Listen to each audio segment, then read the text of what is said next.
As an ordinary individual, Wu Fan unexpectedly came into possession of a ring that grants him the ability to traverse into a gaming world. This realm not only features him as a sole player, but also allows him to bring back skills, techniques, divine pets, and even people into the real world. You claim that heavenly grade techniques are impressive? I can sell them by the pound. You assert that a master at the transformation realm stands unrivaled? Apologies, but such a master can only be my subordinate here. You say this illness is beyond cure? Come, try my elixirs, and I assure you, they will restore your vitality. With the ring in hand, Wu Fan maneuvers through various realms in reality while unifying nations and conquering the demon world in the gaming realm. In August, the city of Jiangzhou felt stiflingly hot, akin to a steamer, rendering the air almost palpable. Wu Fan fanned himself in an attempt to summon a mere whisper of a breeze, while awkwardly tending to the food on his barbecue grill, flipping and seasoning with a noticeable lack of finesse. It was evident that he was no seasoned expert in this craft. In truth, Wu Fan had only been engaged in the barbecue business for less than a month. His methods were clumsy, and his equipment was exceedingly basic: a grill, 2 tables, and a dozen or so stools. As for his business, it was lukewarm at best. Of the 2 tables, only one was occupied by 3 individuals, the other remained empty. Wu Fan cast envious glances at the trio, gleaning from their conversation that they were students from a nearby school. A year prior, he had shared their status, yet here he was, reduced to standing behind a somewhat shabby barbecue grill. What a cruel society! Wu Fan murmured to himself, continuing to flip the ingredients in his hand. Just then, a robust voice broke through his musings. Boss, he'll have 10 skewers of meat, 10 chicken wings, and 10 skewers of pork belly. Wu Fan's heart leapt at the prospect of such a sizable order for his modest stall. Sure thing, he exclaimed joyfully, looking up at the customer, only to be struck dumb as he took in the sight before him: disheveled hair, a soiled face, tattered clothing adorned with patches, and worn-out sandals that were barely holding together. The figure resembled nothing short of a beggar. Hurry up, I'm quite hungry, the man urged, noticing Wu Fan's momentary hesitation. Of course, he'll get right on it, Wu Fan replied, though he remained motionless. The man seemed to sense Wu Fan's apprehension and asked, "What's the matter? Afraid I can't pay? Isn't it obvious? Given your appearance, who wouldn't worry?" Wu Fan thought to himself but dared not voice such sentiments aloud. "No, not at all. That's good to hear," the man replied, muttering quietly to himself, "I truly have no money." Wu Fan, however, did not catch that last remark. He speaks with such vigor despite his dirtiness. He exudes an extraordinary presence. Surely, he cannot be a beggar, Wu Fan mused, resuming his work. As a host, he felt obliged to treat all guests with respect. Especially with several onlookers around, it would be unseemly to judge solely by appearances and dismiss the man. After a considerable effort, Wu Fan completed the order and presented the food to the man. "Everything you ordered is ready," totaling 360 yuan. The man took the food from Wu Fan, but did not immediately reach for his wallet. Instead, he began to eat voraciously. Wu Fan, not wanting to rush him, simply watched, content as long as the man remained. "Boss, another 3 bottles of beer," called out the only other table of patrons. "Coming right up," Wu Fan replied, grabbing the beers and heading towards the table, though his peripheral vision remained trained on the man in rags. Upon reaching the table, he set the beers down, but when he turned back, he was met with astonishment. The beggar had vanished without a trace. Wu Fan was certain he had only looked away for 2 brief seconds, just the time it took to place the beers down, and yet, in that fleeting moment, the man had simply disappeared. "This is absurd," Wu Fan exclaimed, rushing back to his stall and scanning the area.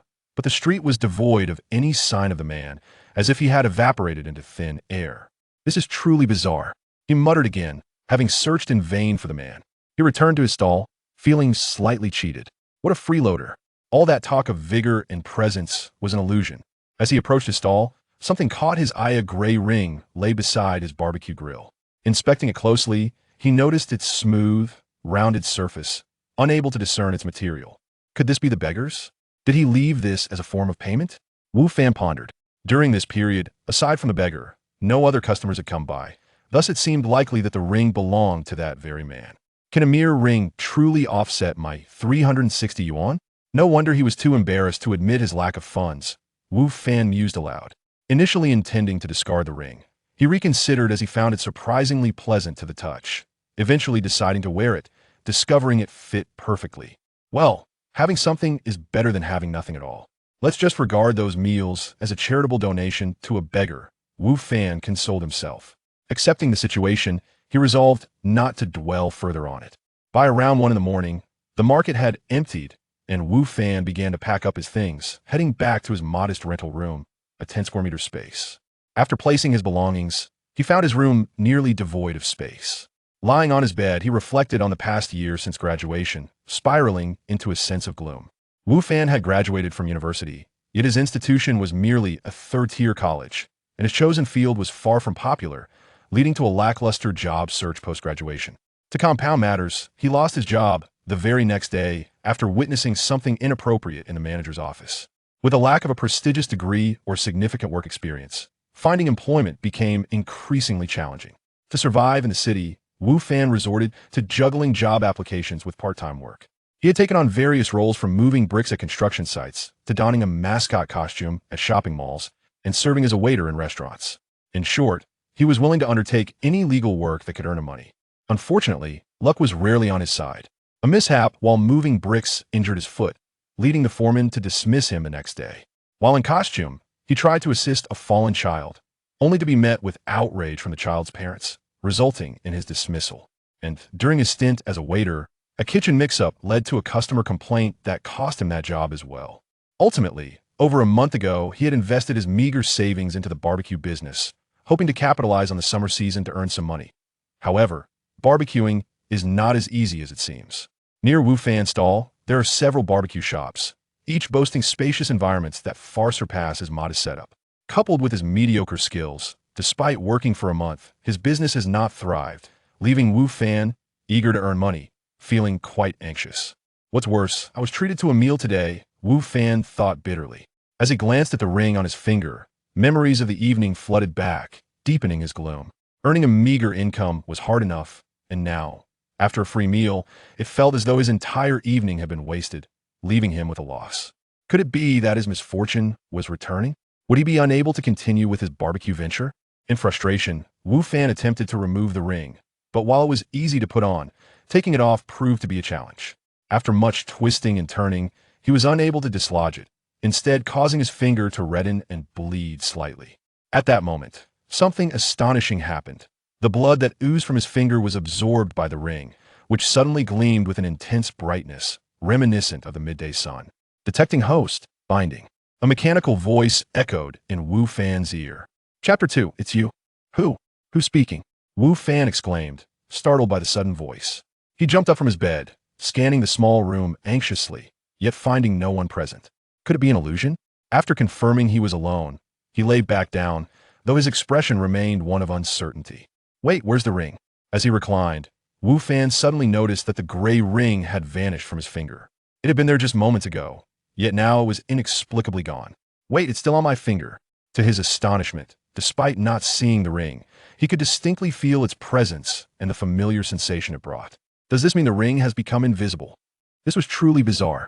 Since encountering that beggar-like individual, Wu Fan had experienced a series of strange events. This ring cannot remain with me. With such an odd ring, Wu Fan was determined to discard it.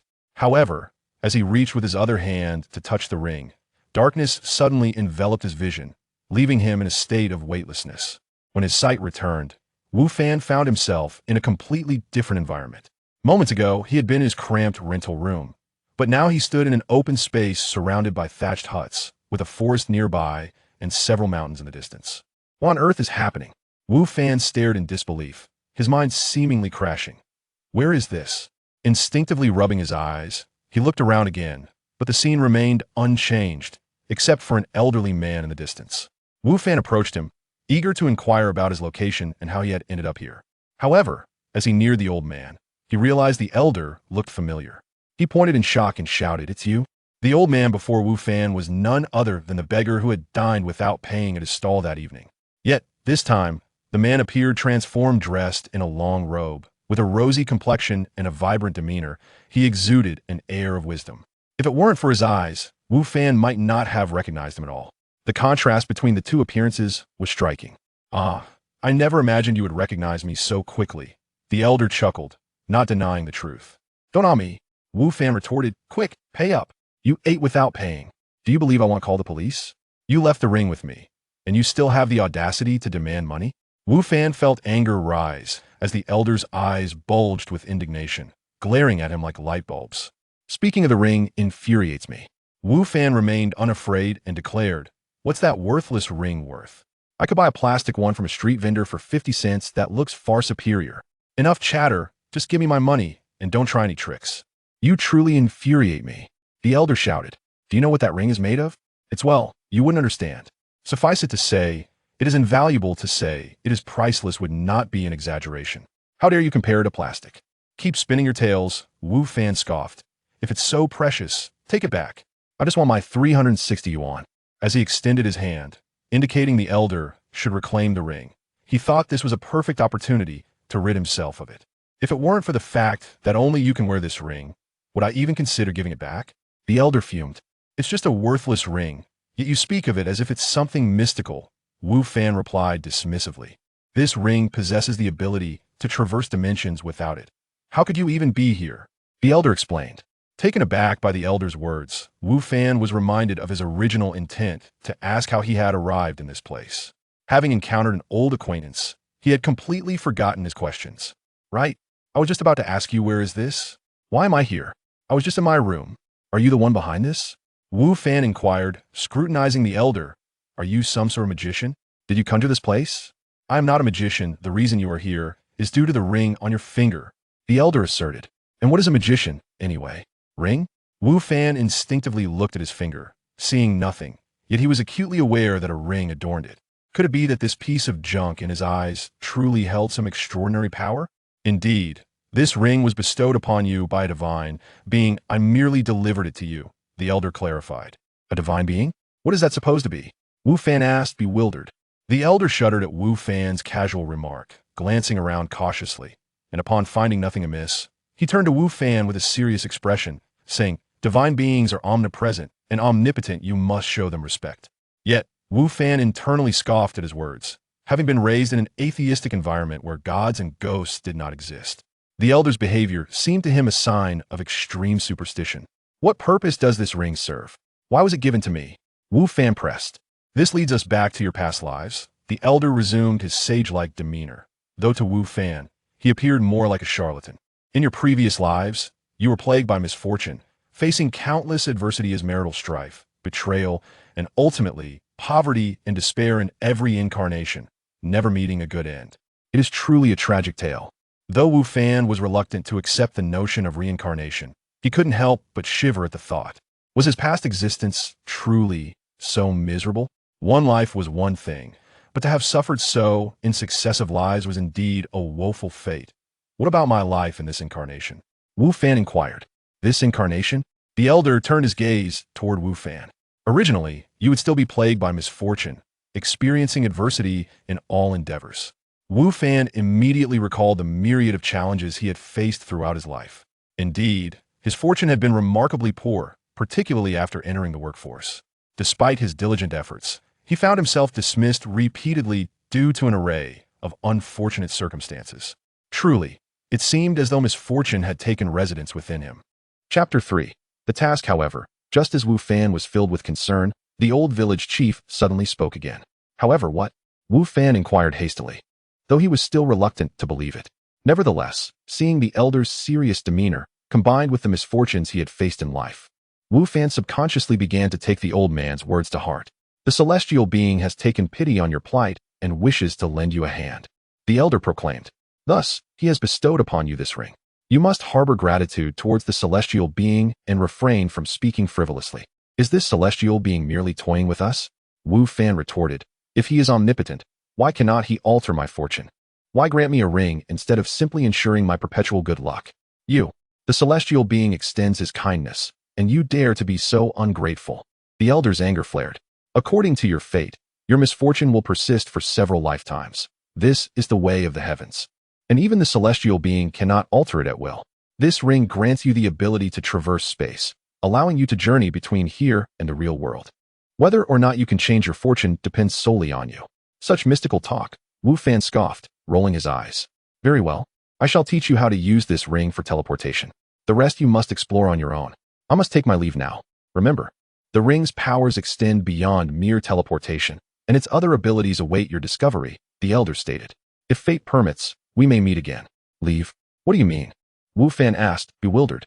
At that moment, he noticed a stark change in the elder's demeanor. His gaze seemed less vibrant, appearing somewhat vacant, and his vitality had diminished. Although his appearance remained unchanged, Wu Fan felt an undeniable difference in the essence of the person before him, a sensation he could not articulate but was acutely aware of. The elder spoke once more. Young man, I am the village chief. Recently, demonic energy has invaded, causing numerous animals to become infected and exceedingly ferocious. They are destroying crops and threatening the safety of the villagers. Are you willing to eliminate them? The village chief has issued you a task. Kill 10 demonic rabbits. Will you accept? The familiar, mechanical voice resounded again. The elder had indeed transformed, speaking with an eerie seriousness. And he was, after all, the village chief? A task? What nonsense is this? The mechanical voice persisted. The village chief has issued you a task. Kill 10 demonic rabbits. Will you accept? Receiving no response, the voice echoed again in Wu Fan's ear. Accept, Wu Fan muttered. Although he was still unfamiliar with this place, he realized that not accepting would mean the mechanical voice would continue its relentless barrage, leaving him no choice but to acquiesce. Sure enough, upon his acceptance, the voice finally ceased. Now that you have accepted the task, hurry to complete it. The villagers have been tormented by those demonic creatures for far too long. The old village chief urged. With the chief's persistent prodding, Wu Fan stumbled out of the village, his mind still preoccupied with the earlier conversation. Was there any truth to the elder's words? As a youth educated in modern ways, Wu Fan instinctively felt that this was all a fabrication. Yet, as he surveyed his surroundings, he pondered, if all of this were false, why was he here? If it were true, then the celestial being the elder spoke of must be incredibly powerful, effortlessly bringing him to this realm. What manner of existence was he? Were these the demonic rabbits the chief mentioned? Upon reaching the village's outskirts, Wu Fan encountered a large group of approximately 20 rabbits feasting upon the crops. These rabbits looked much like the ones he was accustomed to, albeit slightly larger. However, as Wu Fan approached, their differences became apparent. Despite their red eyes, dark patterns were visible at their depths, and their gazes held not a hint of gentleness, but rather an aggressive demeanor. An unsettling aura surrounded them, suggesting they could erupt at any moment.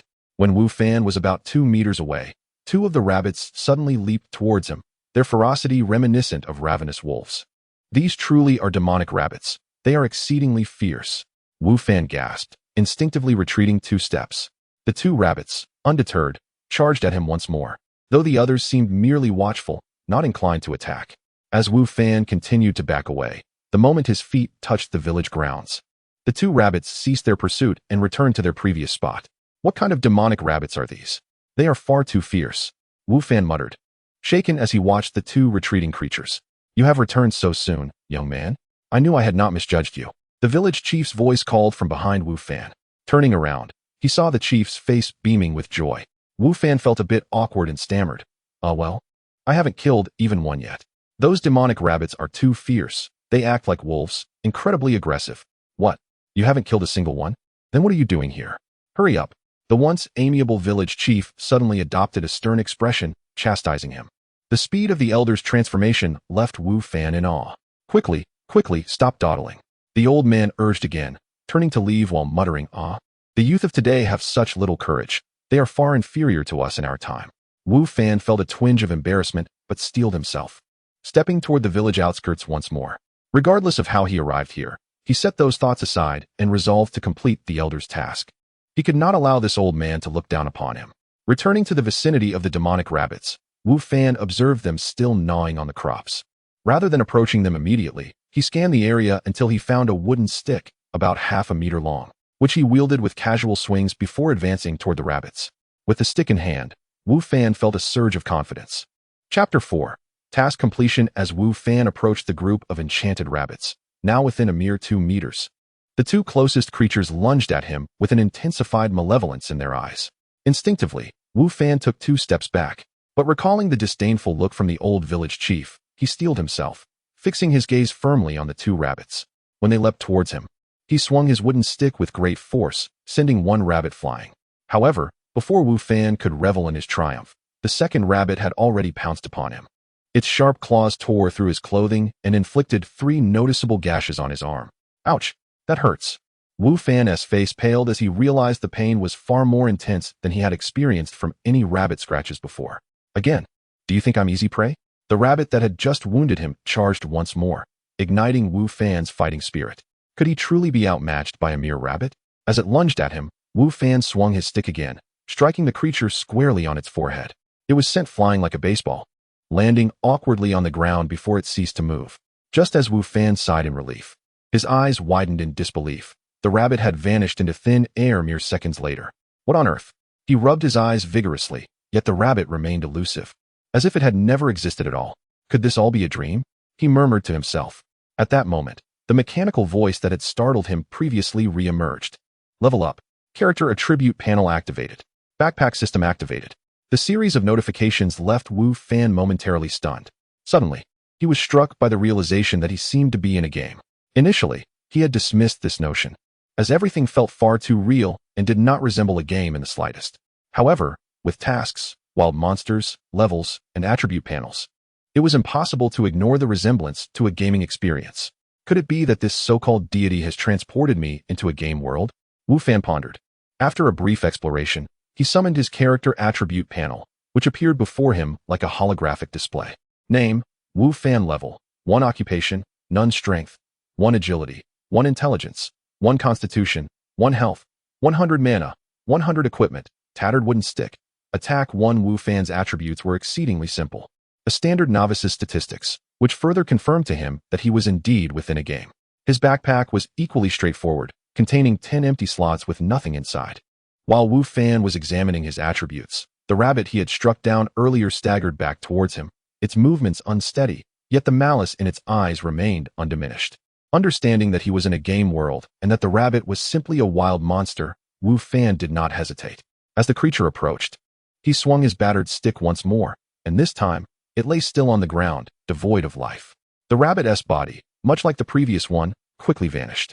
Having dispatched 2 enchanted rabbits, Wu Fan gained experience, knowing he needed to eliminate 10 for the task.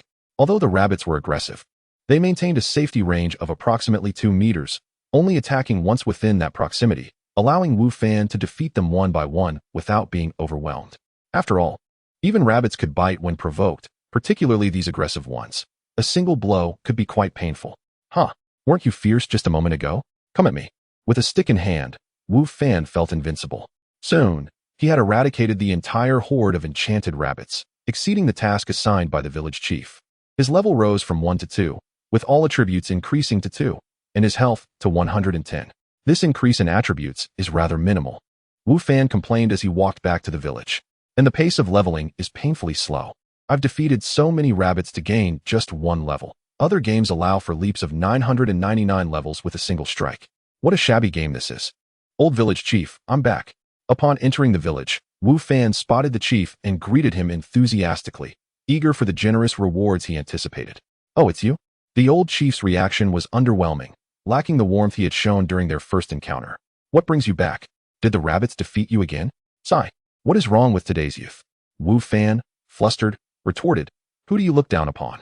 I was not defeated by those rabbits. I have slain them all and completed your task. Indeed, I surpassed it. Now, where is my reward?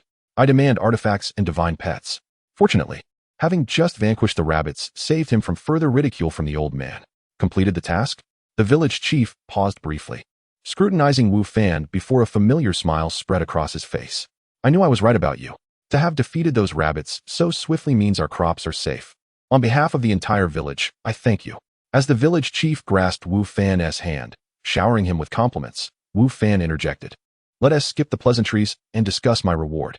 I'm not asking for much, just 10 or 8 artifacts, and a handful of divine beasts will suffice. I'm not greedy. Artifacts? We have none, the chief replied, shaking his head. And the divine beasts? Wu Fan inquired eagerly. Also none, the chief reiterated, shaking his head once more. Are you telling me your village is this impoverished? Wu Fan exclaimed in frustration. In other games, players start with artifacts and divine beasts. What kind of pathetic game is this?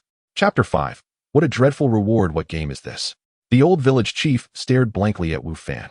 Wu Fan looked back at him, suddenly recalling that the figure before him was merely a system character, no longer the elderly man he had once known.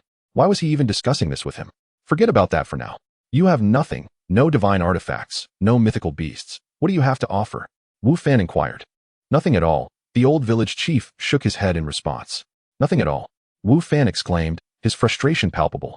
I've completed the task you assigned. And you have no reward for me? Surely you aren't trying to hoard it all for yourself? Sensing the suspicion in Wu Fan's gaze, the old village chief seemed agitated. Nothing means nothing. Am I the type to hoard anything? Wu Fan scrutinized the old man and stroked his chin. You certainly seem like it. The village chief's face flushed with anger and trembling. He pulled out a book from his robes and tossed it at Wu Fan. Take this and leave quickly. You really do want to hoard it. Wu Fan exclaimed mockingly, clutching the book. You're quite devious, village chief. Get out. Just go. The village chief was infuriated, nearly losing his breath. Fine, I have my reward now. Although it may not be a divine artifact or a mythical beast, it is certainly better than nothing, Wu Fan thought, departing without further ado. As he walked away, the village chief muttered to himself, still simmering with anger. I can't believe that boy provoked me into giving away a family heirloom. I suppose I shall consider it a gift of introduction. Meanwhile, Wu Fan, filled with anticipation, opened the book to discover its contents. Upon doing so, the book transformed into a beam of golden light and entered his body. Immediately, a mechanical voice echoed in his ears. Congratulations, you have learned the appraisal skill. Wu Fan promptly opened his attribute panel, noticing a new skill list on his character interface, which contained only the appraisal skill. Appraisal, use on a target to obtain information about them. The level of detail received depends on the power disparity between the two parties. Appraisal? That seems rather useful, Wu Fan mused, feeling satisfied. While it may not rival divine artifacts or mythical beasts, this skill was indeed practical. As the saying goes, know thyself and know your enemy, and you shall win all battles. With the appraisal skill, he could gain valuable insight into his opponents, enabling him to act with greater precision. He wondered if the old village chief possessed any other treasures worth acquiring. Perhaps he should find another opportunity to extract more from him. At that moment, the village chief sneezed, feeling a sense of unease wash over him. As Wu Fan contemplated exploring the novice village, he noticed a few chickens nearby. Instinctively, he prepared to attack them as if they were wild monsters, but soon spotted a middle-aged woman energetically chasing after the birds. Wu Fan decided to use appraisal on the chickens, and information appeared before his eyes. Rooster, age 2 years, raised by Aunt Wong, plump in stature, with delicious meat. Feeling embarrassed, Wu Fan was relieved he hadn't attacked. These were clearly not wild monsters. Killing them would surely provoke their owner. Young man, could you lend me a hand and catch them? The middle-aged woman, Aunt Wong, addressed Wu Fan. Me? Wu Fan pointed to himself, replying, all right. With nothing else to do and realizing he was in a game world, he recognized that helping the locals equated to completing quests, which would yield rewards. Thus, he couldn't refuse. However, Wu Fan soon discovered that the task of catching chickens was far more time-consuming than he had anticipated. The crafty birds darted away at the slightest hint of proximity. After over an hour of effort, he and Aunt Wong finally managed to catch all the chickens. Thank you so much, young man, Aunt Wong expressed her gratitude. Not at all, Wu Fan replied politely, though his gaze remained fixed on Aunt Wong, clearly awaiting the promised reward. You've worked hard and deserve some acknowledgement. Wait here for a moment, she said before heading back into her home. Here it comes. Here it comes. Is it a divine artifact or a mythical beast, or perhaps an extraordinary skill? Wu Fan's heart raced with anticipation. Aunt Wong soon re-emerged, carrying a large bowl. Young man, this is some chicken I prepared earlier. Please, have a taste. Wu Fan was taken aback. What is this? Where's my reward? My divine artifact? If not that, at least some equipment would suffice. Anything is better than this broken wooden stick. What is this chicken supposed to be? Are you disdaining Aunt Wong's cooking? Aunt Wong's expression shifted, clearly displeased as she noticed Wu Fan hesitating to accept the bowl. No, Wu Fan quickly clarified. I appreciate the gesture, but let's skip the chicken. That won't do. This is Aunt Wong's heartfelt offering. If you refuse it, it would be as if you were looking down on me, she insisted, her displeasure deepening. Seeing no alternative, Wu Fan reluctantly accepted the bowl, forcing a smile. Thank you very much. There's no need for thanks. Aunt Wong beamed, her mood brightening. If you find it delicious, feel free to come back to Aunt Wong's place anytime. Sure thing, Wu Fan replied. Once Aunt Wong departed, he stood in place for a while, realizing that the bowl of chicken in his hands was indeed the reward for helping her catch the birds. Perhaps this chicken has special properties. Eating it could enhance my attributes? Wu Fan speculated. With newfound hope, he eagerly took a piece of chicken and placed it in his mouth. Delicious. The moment the chicken touched his palate, an exquisite aroma flooded his senses, tantalizing his taste buds and compelling him to close his eyes in rapture as he savored the flavor. This chicken is utterly delectable. After finishing the piece, Wu Fan opened his eyes, astonished. Although he had eaten chicken before, he had never experienced such a delightful taste. The chicken he had consumed earlier paled in comparison to this exquisite piece. He could confidently declare that it was the best chicken he had ever tasted in his life. Gazing at the remaining pieces in the bowl, Wu Fan's eyes sparkled with delight as he cast aside any pretense and began to devour the chicken eagerly. Chapter 6. So it is. Aunt Wang's intentions were indeed generous, providing Wu Fan with a substantial bowl of food. Although Wu Fan had a hearty appetite, he ultimately could not finish it all. After letting out a satisfied belch, he exhaled contentedly, placing the remaining chicken into his backpack, intending to eat it later when hunger struck. It was time to check his attributes. Wu Fan suddenly remembered to review his stats. However, the outcome left him disheartened. There was no increase in any attributes, indicating that the bowl of chicken was merely ordinary.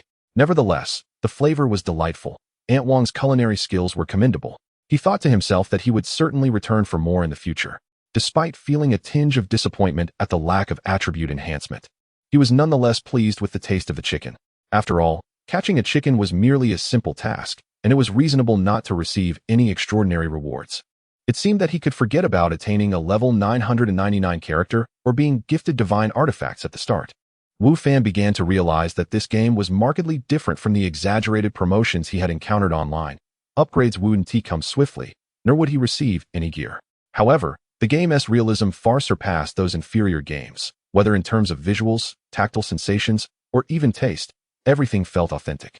In light of this, it appeared that the deity indeed possessed some remarkable abilities to create such a genuine gaming world. After completing Aunt Wang's task, Wu Fan refrained from immediately hunting monsters or accepting quests. Instead, he meandered around the village, for he was the only player present and felt no urgency. Given that this would be a place he frequented, it was wise to familiarize himself with the surroundings. As the sun dipped below the horizon and night fell, Wu Fan murmured to himself, "If that old man hasn't deceived me, it's nearly time for me to return." Sure enough, the next moment enveloped him in darkness once more, but his vision quickly restored, revealing his familiar rental apartment. "I'm back," he exclaimed, surprised that the old man might indeed have spoken the truth. He glanced around, pondering, what did he mean when he said this transfer could alter my fate? It's merely an experience of a real game world. How could it benefit my reality? He found it frustrating that the old man had not clarified his words, leaving him to figure it out on his own.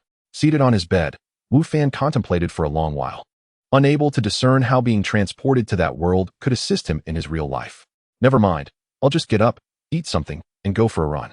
According to the old man, time in the real world would continue flowing during his stay in that world, albeit at a different pace. He could remain there for 12 hours while only 4 hours elapsed in reality. Thus, when Wu Fan returned, daylight had already broken. He wished he could retrieve the half bowl of chicken from his backpack. Reflecting on his meal, he remembered the chicken Aunt Wang had given him. Originally, he had saved some for later, but he completely forgot to eat it while wandering around the village. Suddenly, Wu Fan froze. As he thought of his backpack, a familiar virtual screen appeared before him, displaying 10 squares, the very layout he had seen previously. What is happening? Why can I see my backpack in reality? Wu Fan exclaimed, his expression one of astonishment. He thought he might be hallucinating and blinked vigorously to confirm what he saw. Indeed, the familiar backpack interface was before him, and the half bowl of chicken remained inside.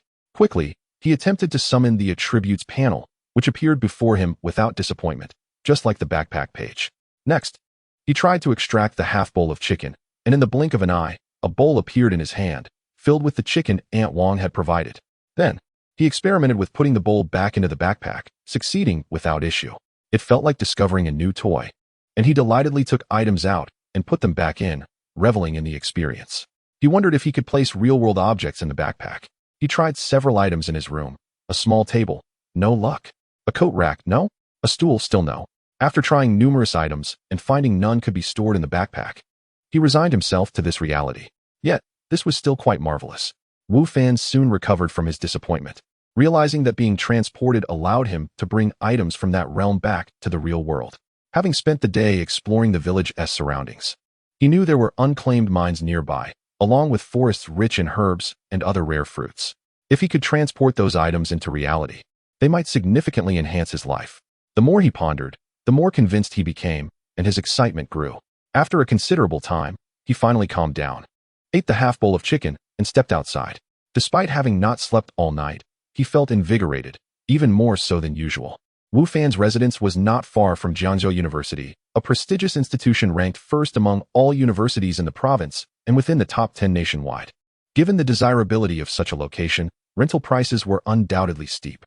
Wu Fan's ability to live here was not due to wealth, but rather a fortunate coincidence. Not long after his graduation, he had witnessed a thief attempting to snatch a woman's wallet while on a bus. As a spirited young man, he could not stand by and let it happen. He intervened, stopping the thief and subduing him, though he sustained minor injuries in the process. Good deeds often yield good outcomes. The would-be victim, a woman in her 40s, was immensely grateful to Wu Fan. Upon learning he was searching for accommodation, she offered him a room in her vacant apartment at a remarkably low rate. This was the very apartment Wu Fan currently inhabited.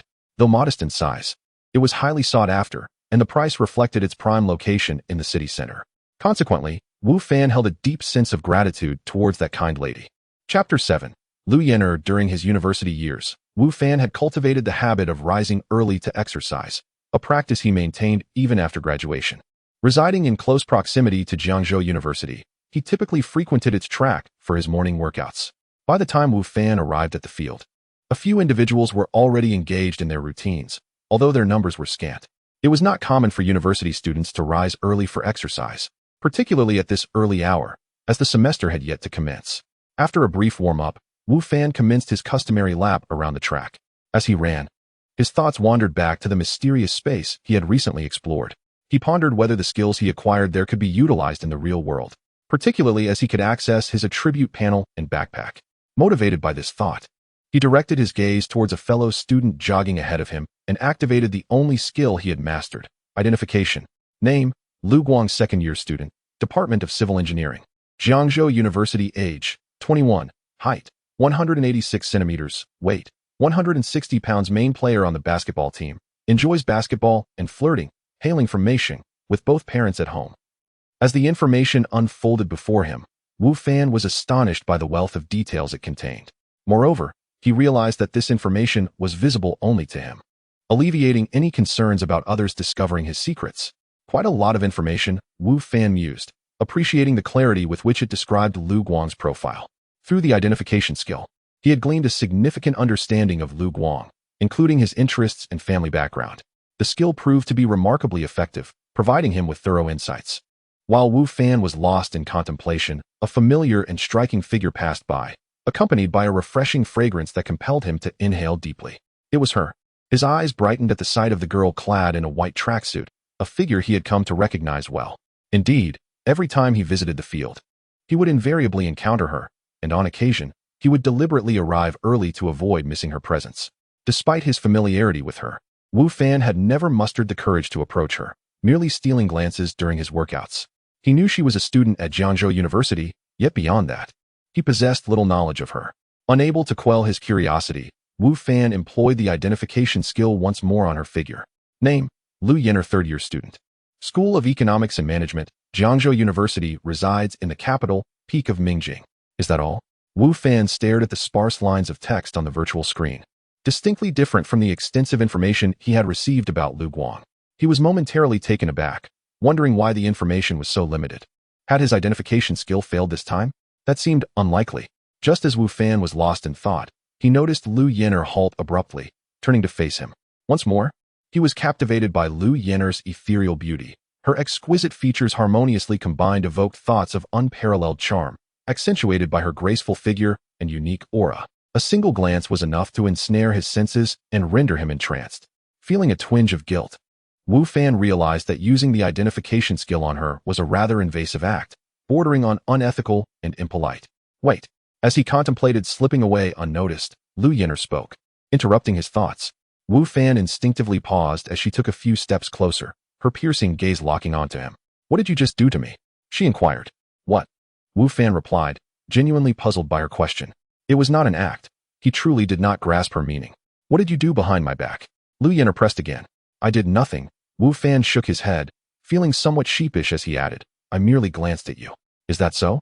Lu Yan'er frowned, her expression betraying her skepticism. She was well aware of the allure her beauty commanded. Whether on campus or in public, she was accustomed to drawing attention, with countless admirers. However, she had distinctly felt a gaze behind her that was unlike any other. It felt as though someone could see right through her. A gaze she had only encountered in a select few esteemed elders, and those individuals were anything but ordinary. Yet when she turned to investigate, she found only an ordinary young man of similar age standing behind her, which puzzled her. How could such a young man possess such a penetrating gaze? It seemed implausible. Was it merely her imagination, or had she misjudged the intensity of that stare? That's all, Wu Fan affirmed. He was not lying. He had indeed only glanced at her, employing the identification skill in passing. Lu Yin'er nodded, her expression unchanging, concealing her thoughts. Just as Wu Fan assumed she would depart, she unexpectedly spoke again. You are not one of our students, are you? No, I am not. I merely reside nearby, Wu Fan replied candidly. Jiangzhou University did not prohibit outsiders from entering, especially in public spaces like the track, so he was indifferent to her awareness of his non-student status.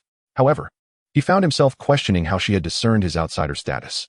Although he had graduated a year prior and gained some life experience, he believed he bore little distinction from the university students, some of whom appeared even younger than he. Lu Yin'er scrutinized Wu Fan for a moment longer in silence before turning away, leaving him in a state of bewilderment. Wu Fan did not dwell on the matter for long. After all, he was not intimately acquainted with Lu Yin'er. He simply found her beauty captivating and had often seen her at the track, hence his lingering glances. The prospect of anything more had never crossed his mind. Chapter 8. The return to transport. After Lu Yin'er departed, Wu Fan resumed his running regimen before returning to his rented room.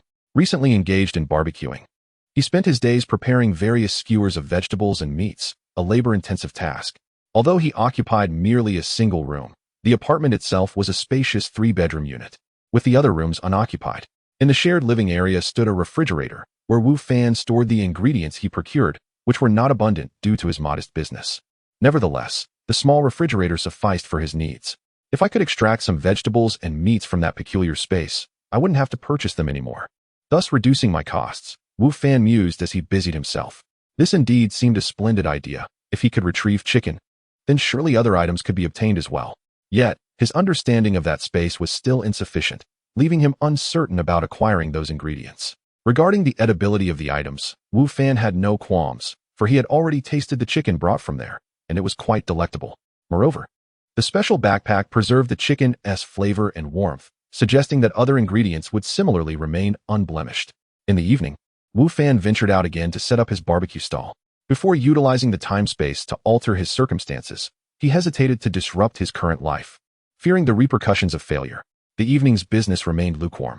He gazed enviously at the barbecue establishment across the street, contemplating that once he amassed sufficient funds, he would procure a larger venue with a pleasant atmosphere, undoubtedly attracting more patrons than he currently did.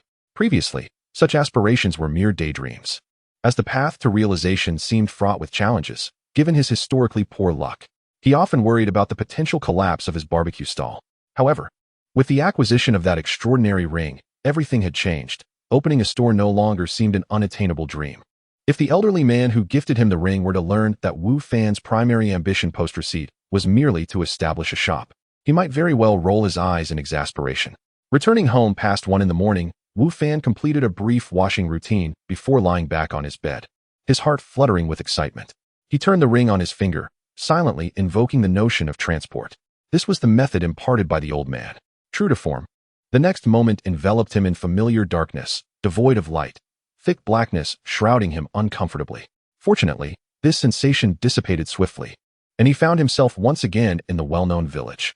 Contrasting the confusion of his initial visit, Wu Fan approached with heightened anticipation, fully aware that the ring might genuinely alter his fate and liberate him from his previous existence.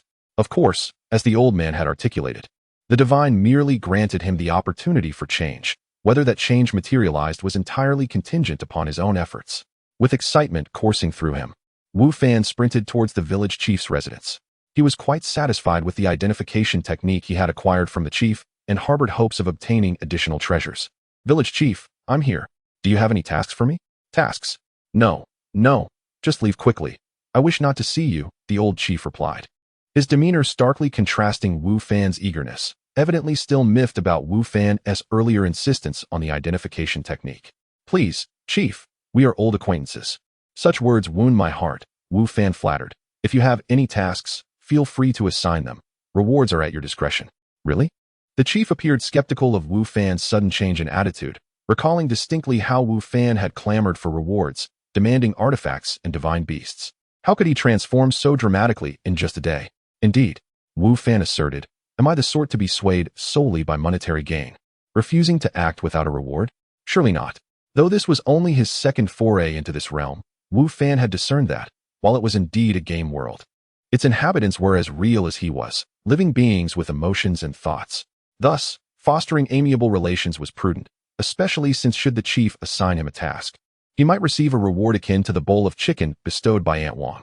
Presently, Wu Fan was a pure novice, eager for anything, unselective in his desires. Well done, well done.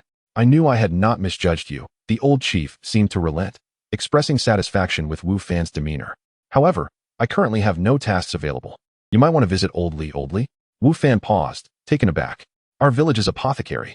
Despite its modest size, we lack for nothing. Apothecaries, chefs, blacksmiths, all top tier. Renowned even throughout the continent. The chief spoke proudly, his face glowing with a vitality reminiscent of the earlier encounter when Wu Fan perceived him as a charlatan. Such boasting. Wu Fan thought to himself, recognizing this as merely a novice village. Based on prior gaming experiences, novice villages served as a training ground for players, where they would not linger long, and any quests offered would likely be rudimentary. Wu Fan assumed the chief was merely inflating his and his village's reputation. Nonetheless, he refrained from voicing such thoughts, as one should not strike the face but rather the foe. He certainly did not wish to provoke the chief's ire and be expelled, as he remained weak and would likely meet a grim fate if he ventured beyond the novice village. After learning the whereabouts of Old Li from the chief, Wu Fan resolved to pay him a visit, for though the chief had no tasks, others might. He was open to any opportunities. Chapter 9. The Demon Fox. Filled with excitement and anticipation, Wu Fan arrived at the home of the old man Li. Grandpa Li, I have come. Is there anything I can assist you with? He said warmly after knocking on the door. While the village head could call the old man Li informally, Wu Fan dared not do so. Ah, it's you. I have heard of your kindness from Aunt Wang, who spoke highly of you. The apothecary Li greeted him with a smile. I happen to have a task that requires assistance. It seems that good deeds indeed bear fruit. Yesterday, after helping Aunt Wu catch some chickens, he received only a bowl of chicken meat as a reward. However, his reputation had spread through the village, enhancing the villagers' fondness for him, which was far more valuable than any material reward. What can I do for you? Please, give me your orders, Wu Fan declared confidently, patting his chest. Being in a novice village, he felt assured that the task would not be overly challenging.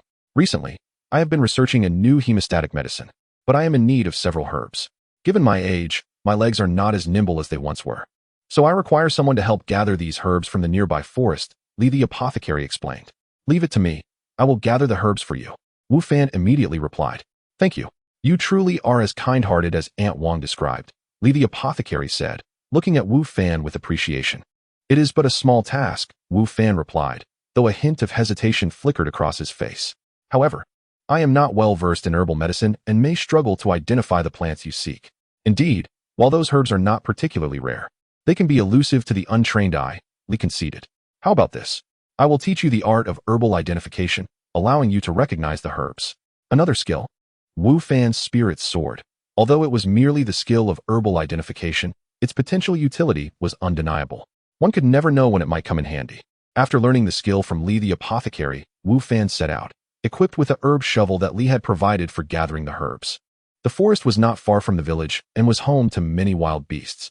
However, with the encroachment of demonic energies, many of these creatures had transformed into ferocious demonic beasts.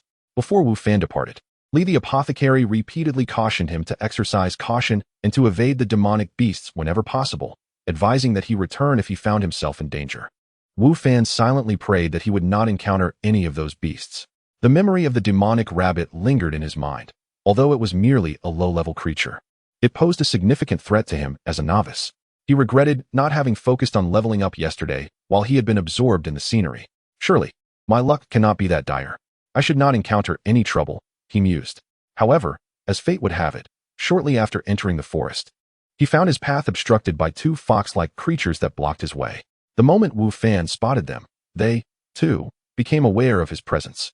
Utilizing his identification skill, he cast it upon the creatures, revealing their attributes before his eyes.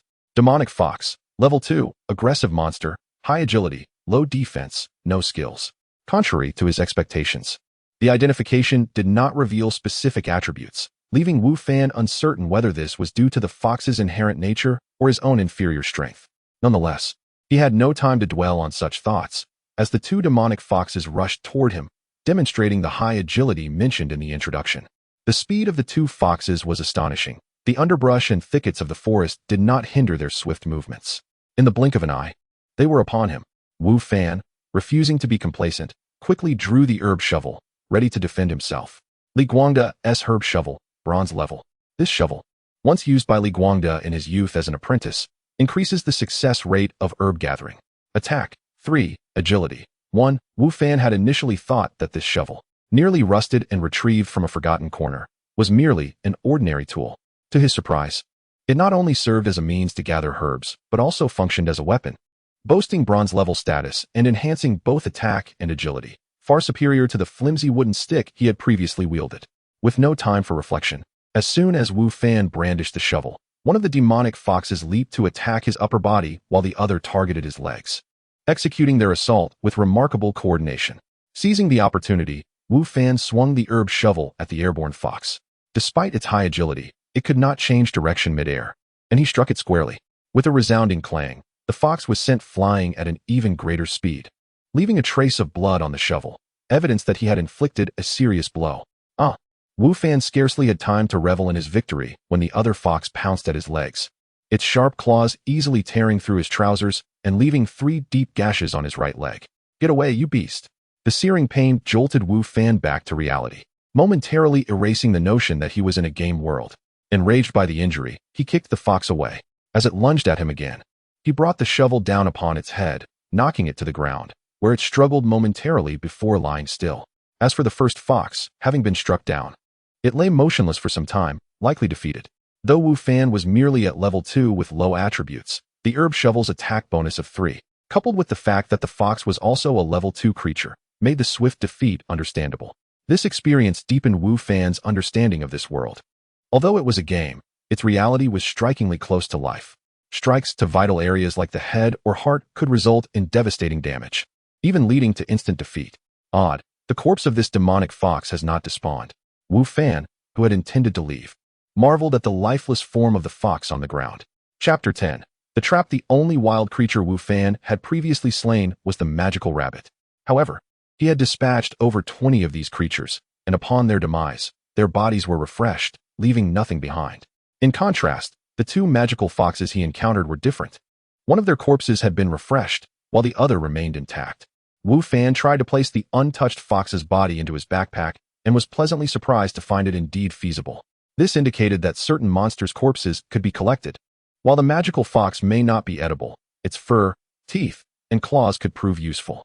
Unfortunately, Wu Fan lacked the skills to disassemble it, so he decided to carry it along and address it later upon returning to the village.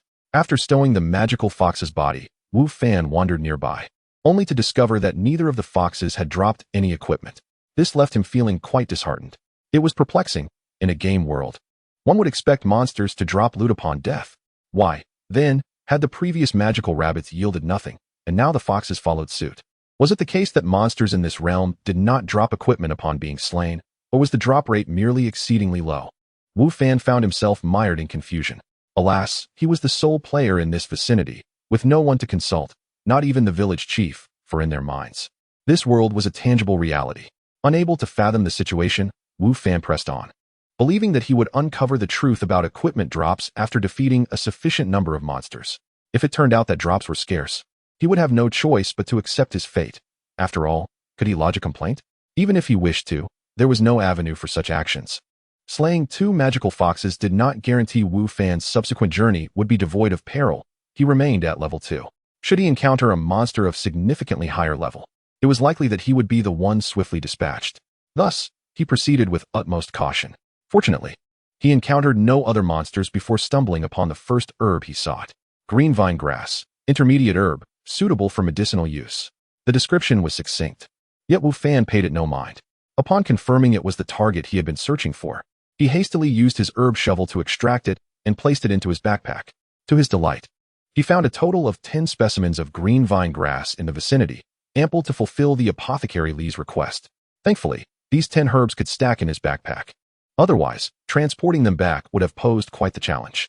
Fortune seemed to favor Wu Fan, for after finding the green vine grass, he continued to discover several other herbs required by Li, each extraction proceeding smoothly without the interruption of any monsters. Only the purple flame fruit remained, and if he could locate it, the task would be complete. As he walked, Wu Fan scanned his surroundings, eager to find the coveted item. Success! Before long, Wu Fan spotted the herb he sought. However, his expression did not reflect joy. Beside the purple flame fruit lay a tiger-like creature, its eyes closed in slumber. Even in repose, Wu Fan could sense the formidable aura emanating from it. This was undoubtedly no low-level monster. Hiding behind a thicket, Wu Fan employed his appraisal technique on the beast. Striped evil tiger, level 10, aggressive monster type, high agility, great strength, formidable attack, strong defense skill. Indeed, this was a level 10 monster, far beyond Wu Fan's capabilities for a direct confrontation.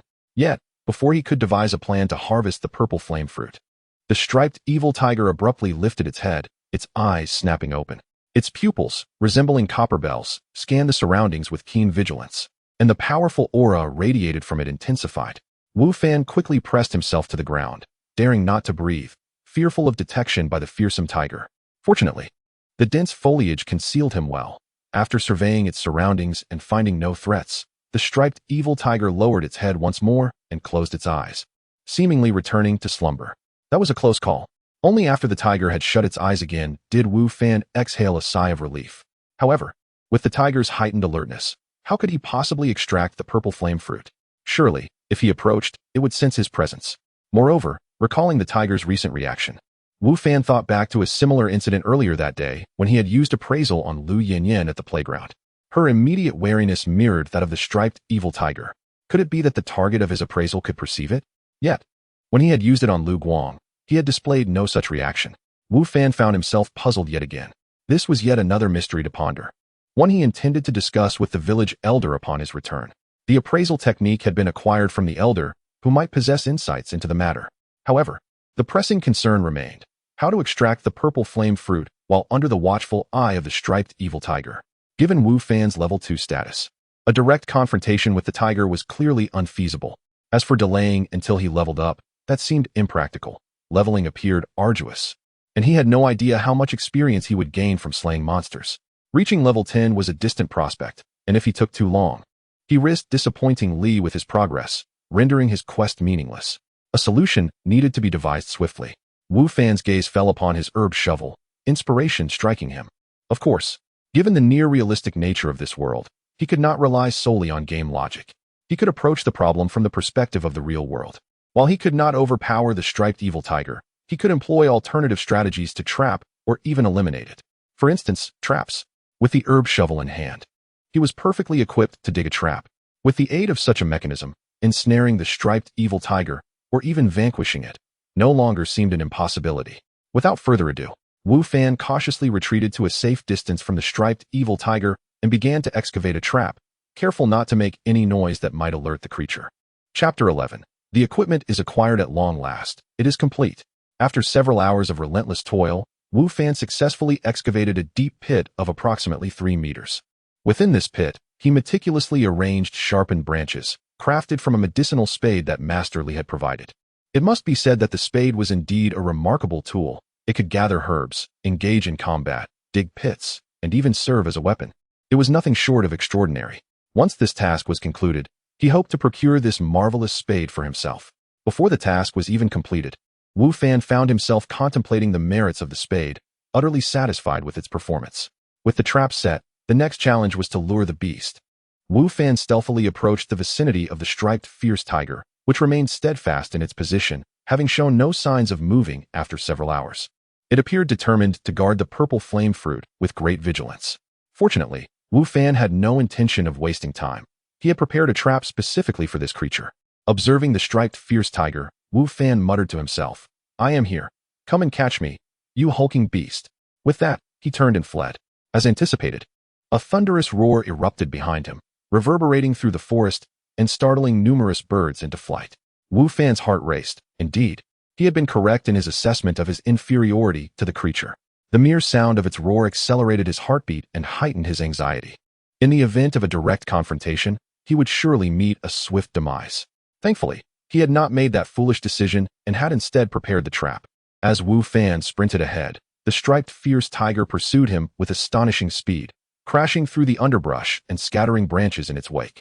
"Goodness, it's so fast," Wu Fan exclaimed, glancing back in disbelief. Though he had gleaned from his earlier assessments that the striped fierce tiger was agile, he had not anticipated such remarkable swiftness. Its speed was several times his own, and he was fortunate to have provoked it from a safe distance, fleeing immediately thereafter. Otherwise, he might have already been caught. With an overwhelming sense of urgency, Wu Fan pressed on, feeling the oppressive force of the tiger drawing nearer with each moment. Almost there, he thought, spotting the markers he had left beside the trap. The striped fierce tiger's speed was truly astounding. He could even detect the foul odor emanating from its mouth, which only heightened his tension. At last, he reached the vicinity of the trap, maneuvering around it before swiftly retracing his steps. In that brief interval, the tiger had closed in, now less than 5 meters away. Unaware of Wu Fan's cunning plan, the striped fierce tiger continued its relentless pursuit. Suddenly, a resounding thud echoed behind him, followed by the sound of its body meeting the sharp branches, accompanied by a roar, though this time, it was filled with rage rather than grandeur. Wu Fan halted, returning to the edge of the pit, where he beheld the striped fierce tiger, now ensnared and roaring with fury, seemingly intent on tearing him apart. "Come on, if you have the ability, then do so. What good is mere roaring?" Wu Fan taunted from the edge of the pit, reveling in his triumph. The striped fierce tiger appeared gravely wounded, its body pierced by the sharp branches, blood oozing from its wounds. Despite its suffering, it struggled to escape, its fierce gaze sending shivers down Wu Fan's spine. He feared that if it managed to break free, it would leap up to attack him, so he hastily dropped to the ground, striking its head with the medicinal spade. The tiger, either stubborn or foolish, did not evade his blows but instead roared defiantly at Wu Fan, providing him ample opportunity to strike. Remarkably, even in its battered state, the tiger's tenacity was commendable. Despite its grievous injuries and the blood pooling around it, Wu Fan continued his assault for nearly half an hour before finally vanquishing the creature, utterly exhausted by the end. He was grateful he had not faced it head-on. Otherwise, he would have surely perished. With the assistance of the trap, it had taken him an arduous amount of time to defeat the beast. He could scarcely fathom the outcome had he not set the trap. Of course, his low level played a significant role in this. The disparity between his second-tier status and the tiger's 10th-tier prowess was immense. Wu Fan's attacks likely could not breach the tiger's defenses, and it was ultimately worn down by his relentless efforts. Regardless, the striped fierce tiger's demise was fortuitous, for it meant the purple flame fruit was now within his grasp. To his astonishment, the tiger's corpse did not vanish as expected. While resting beside the pit, he noticed that the body remained intact, prompting a surge of excitement. He reached down, grasping the tiger's lifeless form and successfully adding it to his inventory. Delighted with the acquisition of the striped fierce tiger's body, Wu Fan was ready to depart when he spotted something shimmering within the pit. "Equipment drop?" he exclaimed with elation.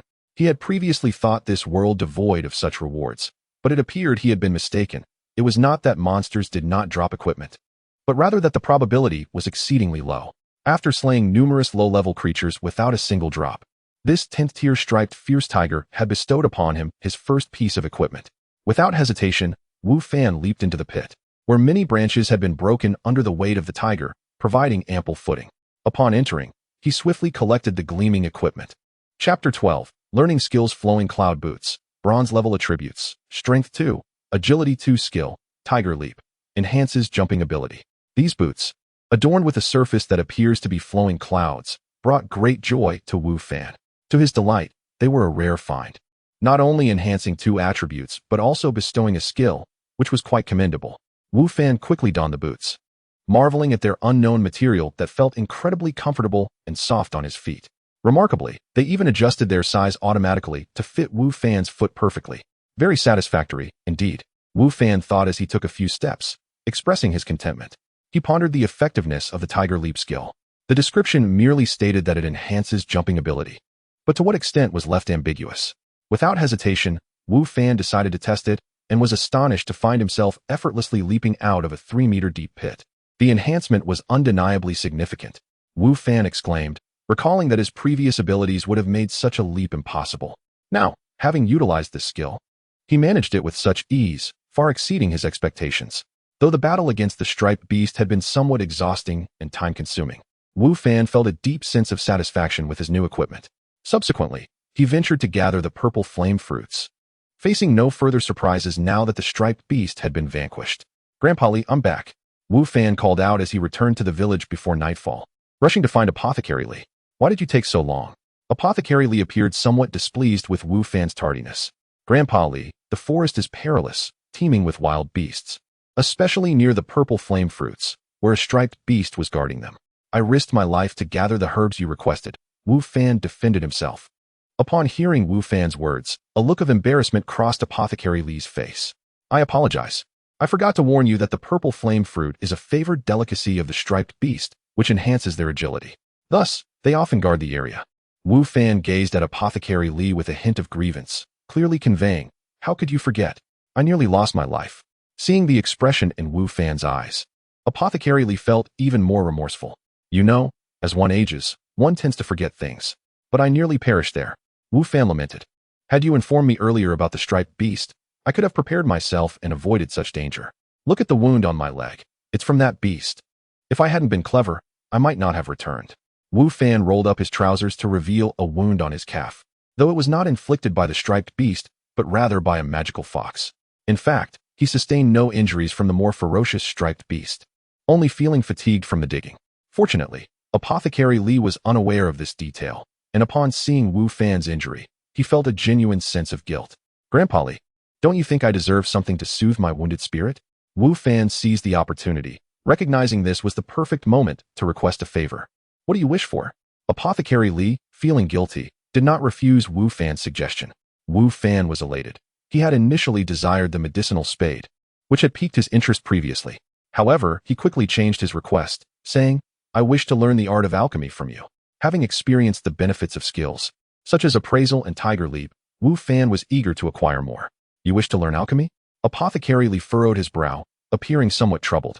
Wu Fan had anticipated a straightforward process. After all, learning such life skills in any game is typically not too challenging. Yet, Apothecary Li seemed hesitant to teach, leaving Wu Fan slightly perplexed. Indeed, Wu Fan persisted, "I am deeply interested in alchemy, and my dream is to traverse the entire continent.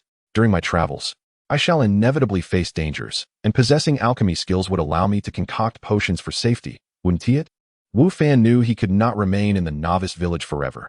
He would eventually depart, making the knowledge of alchemy exceptionally valuable. After all, the difference between having potions and not while leveling up was significant. After a moment of hesitation, Apothecary Li, perhaps feeling guilty or recognizing the validity of Wu Fan's reasoning, ultimately agreed to teach him the art of alchemy. "Congratulations. You have gained the mentorship of Master Alchemist Li Guangda, learned the art of alchemy, and advanced your alchemy skill to an advanced level." The mechanical voice, long absent, resonated once more in Wu Fan's ears, leaving him slightly disoriented. Yet he was astounded by the news. Previously, he had inquired with Apothecary Li about the classification of professions in this world, which generally included beginner, intermediate, advanced, master, grandmaster, and divine levels. To achieve master level in any skill within one's lifetime is already quite remarkable, a rarity deserving of respect everywhere. As for the grandmaster level, such individuals could establish their own schools, and they were exceedingly few, standing atop the pinnacle of their field. The divine level, however, was merely a legendary existence, with no one having attained it to date, leading some to doubt its very existence. Indeed, to achieve divine status, one must possess a divine creation. For instance, an alchemist must successfully concoct a divine potion to be recognized as a divine alchemist, while a blacksmith must forge a divine weapon to attain divine blacksmith status. Such accomplishments are exceedingly arduous, as many believe that only gods can create divine items, a feat beyond human capability, remaining merely a beautiful aspiration. Thus, it is widely accepted that the Grandmaster level is the highest attainable by humanity. However, Wu Fan could not have anticipated that the mentor he casually sought would embody such an esteemed existence. Had he struck gold? Chapter 13. Is she stronger than me? A Master's Apprentice. Under the tutelage of Master Li, Wu Fan's alchemical skills ascended to an advanced level almost instantaneously. It is noteworthy that such a rank is often unattainable for many, even after a lifetime of practice. Wu Fan felt an immense surge of joy within, secretly reveling in his foresight. Even if he were to learn alchemy from others in the future, it would undoubtedly pale in comparison to the knowledge imparted by Master Li. Now that you have mastered alchemy, you must practice diligently and not let it languish, Masterly advised. Indeed, Master, I shall practice earnestly, Wu Fan replied, but then hesitated. Adding, Master, to practice alchemy, I will need sufficient herbs. While I have learned to identify them, I lack the proper tools for gathering. Wu Fan was again contemplating the coveted herb shovel. Having acquired the skills of alchemy, it was time to pursue the shovel he had long desired. You make a valid point, Masterly nodded. Here's what we shall do. You need not return the shovel I once gave you. It was the very tool I used during my apprenticeship. While it may not be a legendary artifact, it is certainly adequate for gathering herbs. Keep it for your use. How generous. Master truly understands my intentions. Wu Fan rejoiced internally, though he maintained a facade of concern. Master, if you give me the shovel, what will you use? Do not worry, it is merely a shovel, just a tool from my days as an apprentice. I possess others, Masterly replied, producing another shovel from his home, which appeared far more exquisite than the one Wu Fan held. Curiosity got the better of Wu Fan, and he cast an identification spell on the new shovel. Feather Shovel, Golden Grade, significantly increases the success rate and speed of herb gathering, with a chance to double the yield. Strength 3, Agility 3, Constitution 3, Attack 10. Wu Fan immediately felt a twinge of regret for the shovel he possessed. Very well, you may leave now. I must begin my alchemical work, Masterly instructed. Wu Fan exited, pondering a visit to the old village chief's home. Ah, it's you. What brings you here? The old chief reclined in a chair at his door, leisurely watching the sunset. Grandfather, I have a question regarding identification spells, Wu Fan said. Upon hearing the term, the village chief's eyelids twitched, and the chair beneath him ceased to sway. Speak. It is this. I have noticed that when I use the identification spell on certain targets, some respond while others do not. What is the reason for this? Using the identification spell is akin to attacking the target, emanating hostility. If the target's strength is inferior to yours, they will feel nothing. Conversely, if they are stronger, they will sense your provocation. The village chief, though somewhat vexed, clarified Wu Fan's confusion. So that is how it is. Wu Fan understood, but new doubts arose. The patterned ferocious tiger, being stronger than him, understandably sensed his use of the identification spell. However, why did Lu Yenner also perceive it? Was she superior to him? Such inquiries, however, were not something Wu Fan could pose to the village chief. At that moment, darkness enveloped his vision, and when his sight returned, he found himself back in his rented room. The village chief, witnessing Wu Fan's sudden disappearance, displayed no sign of surprise and resumed his leisurely position, half closing his eyes to watch the sunset. Back already? It seems I returned at a similar time as before. I wonder if I startled the chief, Wu Fan mused, seemingly unprepared for the teleportation. After a brief rest, he awoke to a bright day. Though his slumber had been short, he felt invigorated. As he slipped on his shoes, Wu Fan hesitated but ultimately donned the newly acquired flowing cloud boots. They were indeed comfortable and aesthetically pleasing, but he pondered whether such boots might be too unconventional when worn in public. If only they could resemble a pair of athletic shoes, he thought. Just as this notion crossed his mind, the flowing cloud boots shimmered, transforming into a pair of ordinary athletic shoes, indistinguishable from those available in stores. Can they truly change? Wu Fan exclaimed joyfully. He experimented further, transforming the boots into running shoes, dress shoes, and winter boots, each transformation succeeding flawlessly. Every style appeared modern and exquisitely designed, unmistakably crafted by a skilled artisan rather than from a roadside vendor. After a delightful period of experimentation, Wu Fan set out in his flowing cloud boots, making his way to the playground of Jiangzhou University. At the university's playground, students were scarce, as it was still late August, with several days remaining until the new semester commenced. However, Wu Fan once again spotted a familiar figure, Lu Yenner. Her graceful silhouette drew attention, captivating not only Wu Fan but also the other students who could not help but follow her with their gazes. Could it be true that she is indeed stronger than I? Wu Fan remained troubled by the revelation that Lu Yenner had sensed his use of the identification spell.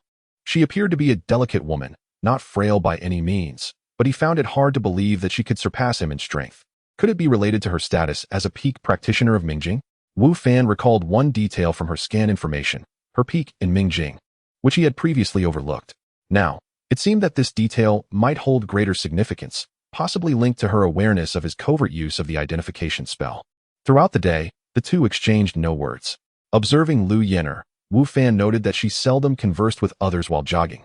Her initiating a conversation with him yesterday was indeed an unprecedented occurrence. Chapter 14. Aunt Wang's relative. Shortly after returning to his rental apartment, Wu Fan received a call from his landlord. He held deep gratitude for Aunt Wang. Had it not been for her timely assistance, he might have found himself homeless. The apartment he rented was not only situated in a pleasant environment, but also boasted commendable interior decor, all for a remarkably low rent, which saved him a significant amount of money. Thus, Wu Fan had always cherished a sense of appreciation for his landlord. "Hello, Aunt Wang. What can I do for you?" Wu Fan promptly answered the call. "Ah, Xiao Wu. It's like this. I previously mentioned that I have a relative coming to Jiangzhou for university, and she is set to arrive today. Unfortunately, I have an urgent matter to attend to and cannot be there to welcome her.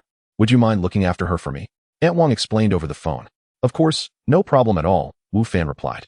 Indeed, Aunt Wang had spoken of this matter before, and with the university's opening day fast approaching, it seemed her relative was finally arriving.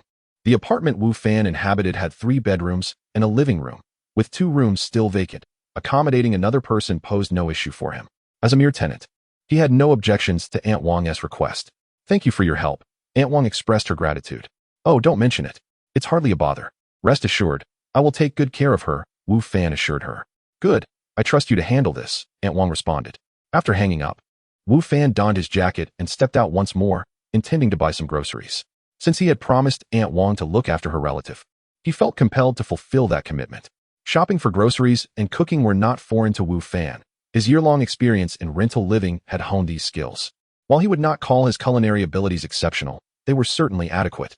As he wandered through the market, he pondered the notion of the fresh vegetables and fruits from the game world, contemplating how well they might sell if he could bring some here.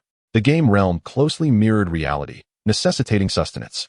Wu Fan had primarily subsisted on rations, yet he had observed the village's thriving crops, fresh produce, grown in an unpolluted environment, promising delightful flavors. His thoughts drifted towards the idea of cultivating these fruits and vegetables himself. With limited savings and a pressing need for income, he was inclined to explore any potential money-making avenues. "I recall there is a plot of land behind the village. When I return, I'll inquire with the old village chief about renting it to grow some crops. This could present an excellent opportunity to earn some income," Wu Fan mused, finding increasing merit in this plan. In reality, land rental would incur costs and require diligent care, areas in which Wu Fan lacked expertise and time. However, the game realm offered a different scenario. Once he secured the land, it would belong to him without the threat of competition. Moreover, as the sole player in the novice village, he would not need to waste time on oversight, and the simplicity of farming there would likely far exceed that of reality. Just as he had swiftly learned alchemy from Master Li, while others struggled for ages, so too would farming be a breeze in the game. As for his lack of funds, Wu Fan was not overly concerned. He believed the village chief, being a good man, would allow him to defer payment. Nonetheless, the financial aspect troubled him. Despite having slain several monsters and even acquiring some equipment, he had yet to see any monetary rewards. Did this realm not provide currency for vanquished foes? How, then, was he to earn a living? Amidst these uncertainties, Wu Fan remained optimistic that with each return to the game world, he would unravel these mysteries one by one. After returning home with his groceries, Wu Fan busied himself in the kitchen until midday, when he heard a knock at the door. That must be Aunt Wang's relative, he thought, hastily setting down his items to answer the door. However, upon opening it, he found himself momentarily stunned, as was the visitor outside. Yi Feifei, about to embark on her journey as a freshman at Jiangzhou University, had long yearned to escape her parents' watchful eyes and live life on her own terms. Thus, when filling out her university applications, she opted for the far-off Jiangzhou University instead of remaining in the capital as her parents wished. They had scolded her for this choice. Yet she remained resolute, and ultimately, they acquiesced to her decision.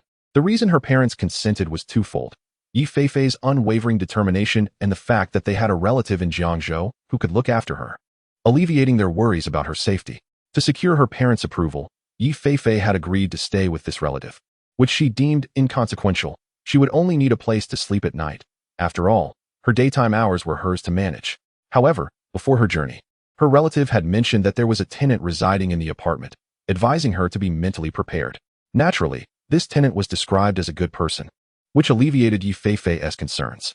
Unfazed by this revelation, Yi Feifei had not considered how long she might actually stay there.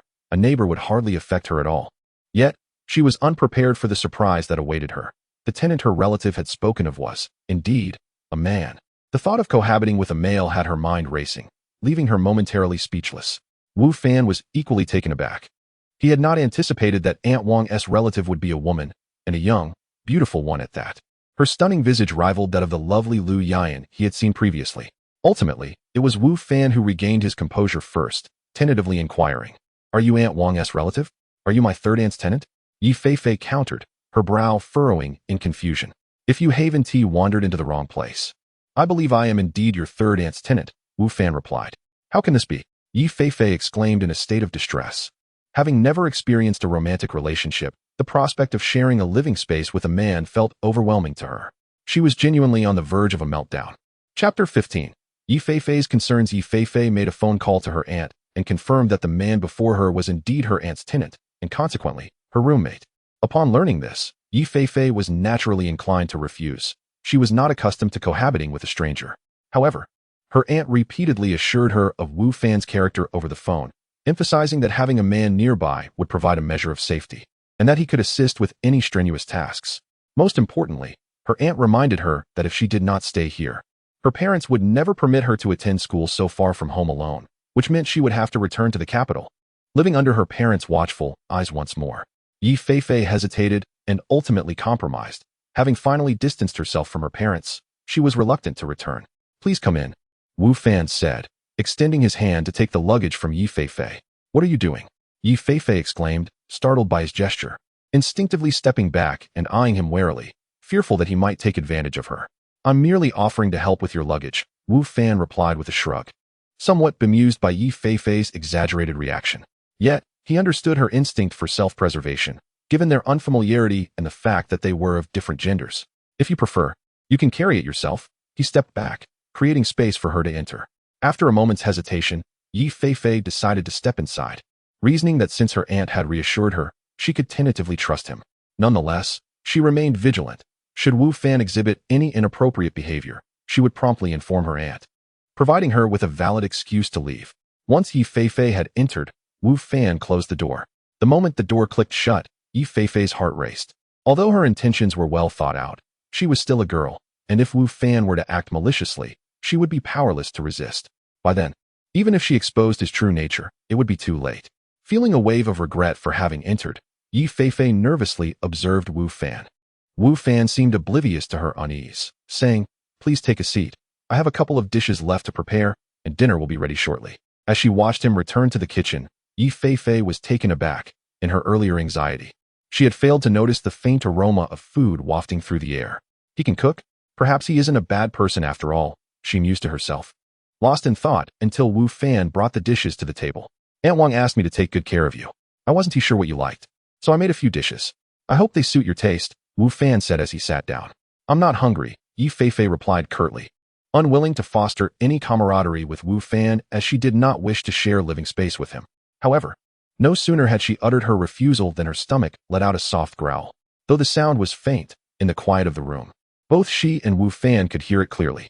Yi Feifei's face flushed crimson. Having traveled a considerable distance from the capital, she was indeed feeling both hungry and fatigued. Wu Fan stifled a chuckle, maintaining a composed demeanor. "Just sample a bit. There's plenty, and I can't possibly finish it all by myself. Think of it as helping me out. Let us avoid waste." Yi Feifei hesitated. Her hunger, coupled with the tantalizing scent of the dishes, eventually led her to relent. "Fine. But just know that this is your treat." "Yes, indeed, I'm treating you to help," Wu Fan replied. Such a proud little girl, he thought, observing her as she finally began to eat. To his surprise, the food was quite palatable. Seeing Yi Feifei start to eat, Wu Fan joined her, saying between bites, "There are 2 empty rooms here. You can choose one and tidy it up. This afternoon, I'll accompany you to purchase some daily necessities." "No need. I can manage on my own," Yi Feifei quickly interjected. She had no intention of going shopping with a male stranger, especially one she had only just met. "This is Aunt Wang's request," Wu Fan countered. "Besides, with so many items, can you really carry everything by yourself? Don't worry about my aunt. I won't say anything." Yi Feifei understood that her aunt must have asked Wu Fan to look after her since she couldn't come herself. "I simply prefer shopping alone," she insisted. Seeing her firm stance, Wu Fan chose not to press the issue further, as excessive insistence might lead to misunderstandings. "Very well, if you need assistance, feel free to ask," he said. Yi Feifei remained silent, her thoughts fixated on how she could concoct a reason to alert her aunt to Wu Fan's supposed untrustworthiness, thereby ensuring she would not have to continue living with him. Unbeknownst to Wu Fan, the girl who was presently relishing his home-cooked meal while assuring him she would not report him, was already plotting to tarnish his reputation. Had he been aware, he would have undoubtedly snatched her dishes away. Indeed, one cannot trust beautiful women, he mused. After dinner, Wu Fan tidied up the table while Yi Feifei selected a room and locked the door behind her, seemingly fearful that Wu Fan might intrude. Wu Fan merely smiled at this display, not taking offense. In the afternoon, Yi Feifei ventured out alone, successfully avoiding Wu Fan's company. He, in turn, found relief in the fact that it was not his choice to assist. She had declined his help, allowing him to stay home to prepare the ingredients he would need for his evening stall. It was not until evening that Yi Feifei returned, her arms laden with numerous bags, visibly exhausted and panting. Wu Fan rushed forward to help, but she firmly refused, saying, "No, I can manage." With that, she struggled back to her room, and predictably, Wu Fan soon heard the familiar sound of her locking the door behind her. Wu Fan shrugged and returned to his tasks. Inside her room, Yi Feifei tossed her belongings aside and collapsed onto her bed, panting heavily. The shopping trip had drained her, yet she remained resolute in her refusal to accept Wu Fan's assistance. "Humph, he thinks he can enter my room? Not a chance." Chapter 16. The merchant. After a long day, Yi Feifei lay in bed and soon drifted into a drowsy slumber.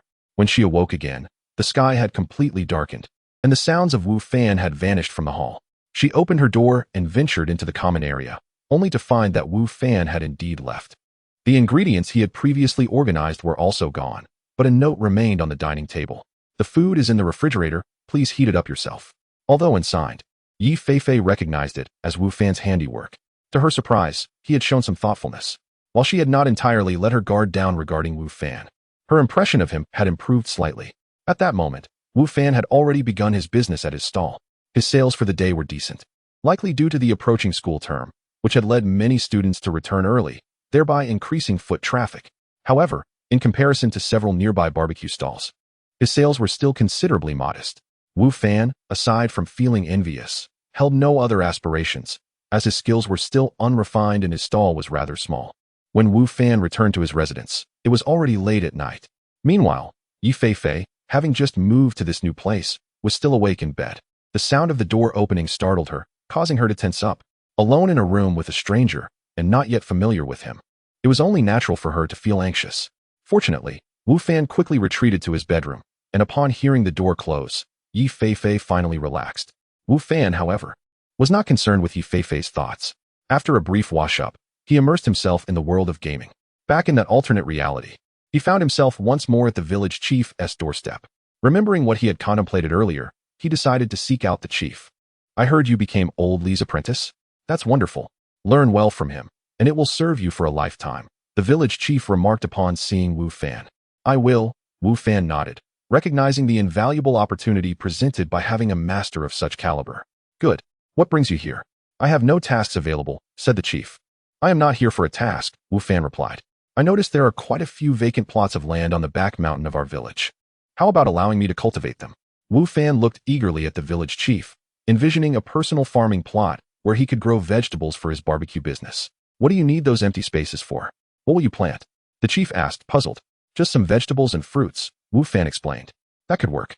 After all, our village isn't very populated, and most villagers are quite elderly, merely tending to their own small plots. They lack the energy to manage the back mountain's vacant land," the chief replied. Wu Fan's face brightened. This plan had potential. However, the chief's tone shifted suddenly. But what?" Wu Fan inquired hastily, as the matter pertained to his financial endeavors in reality. If he could secure those vacant lands, not only would he have a source of ingredients for his barbecue, but he could also sell the produce, likely earning a considerable profit. "But do you have any money?" the village chief teased, eyeing Wu Fan. "Money?" Wu Fan hesitated, then quickly offered, "Chief, we are quite familiar now. How about I owe you for now? I promise to pay you back once I earn some." "That won't do." The chief shook his head. "I don't extend credit." "How heartless," Wu Fan lamented. "But this village is so small, where can I possibly earn money?"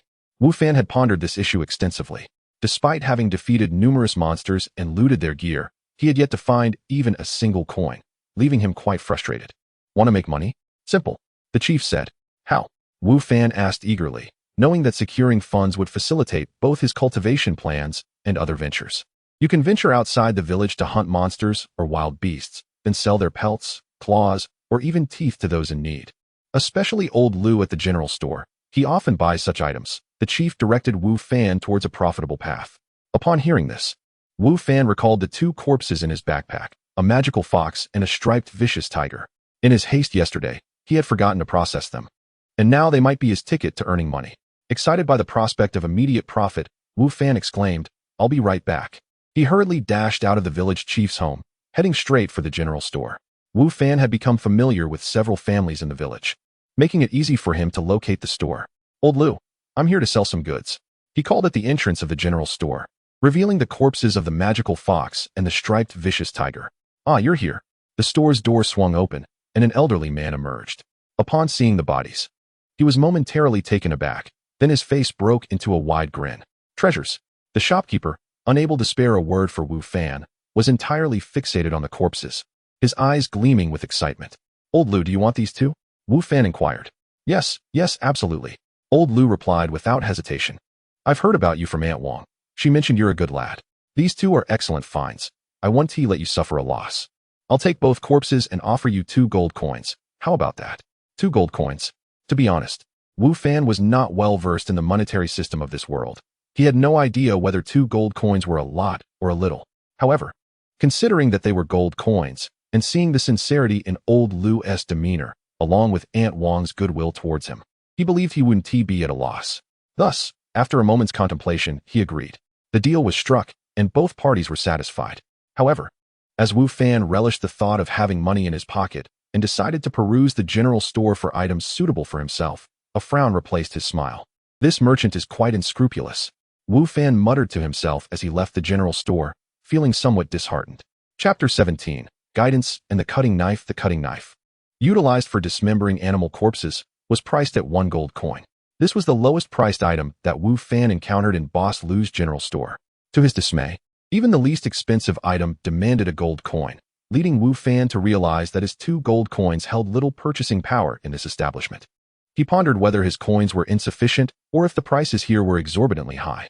Regardless of the answer, one truth was irrefutable. Boss Lu was a shrewd merchant. Thus, despite the numerous goods available in the store, Wu Fan left feeling dejected. "Should you find anything of value, do not hesitate to sell it to me. I assure you a fair price," Boss Lu bellowed after Wu Fan as he exited. Wu Fan merely scoffed, choosing to ignore him. Upon returning to the village chief's residence, Wu Fan found the old chief lounging in a chair, basking leisurely in the sun.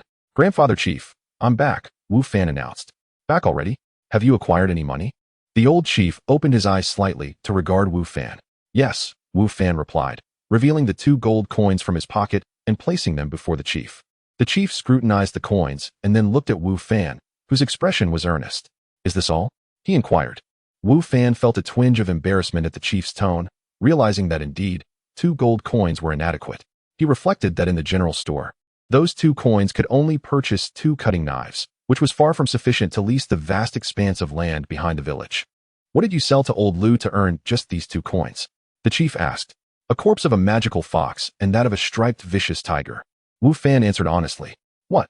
The old chief sprang from his chair, his eyes wide with disbelief. "He gave you only 2 gold coins for those 2 corpses?" "Yes." Wu Fan nodded. "That Old Lu really takes advantage of anyone he encounters," the chief lamented. "You could have sold those corpses for at least 20 gold coins. Perhaps even more. The striped tiger's body is particularly valuable. Capturing one is no small feat, and it is worth its weight in gold. You could easily fetch over 50 coins for that alone in the city." Such a rogue.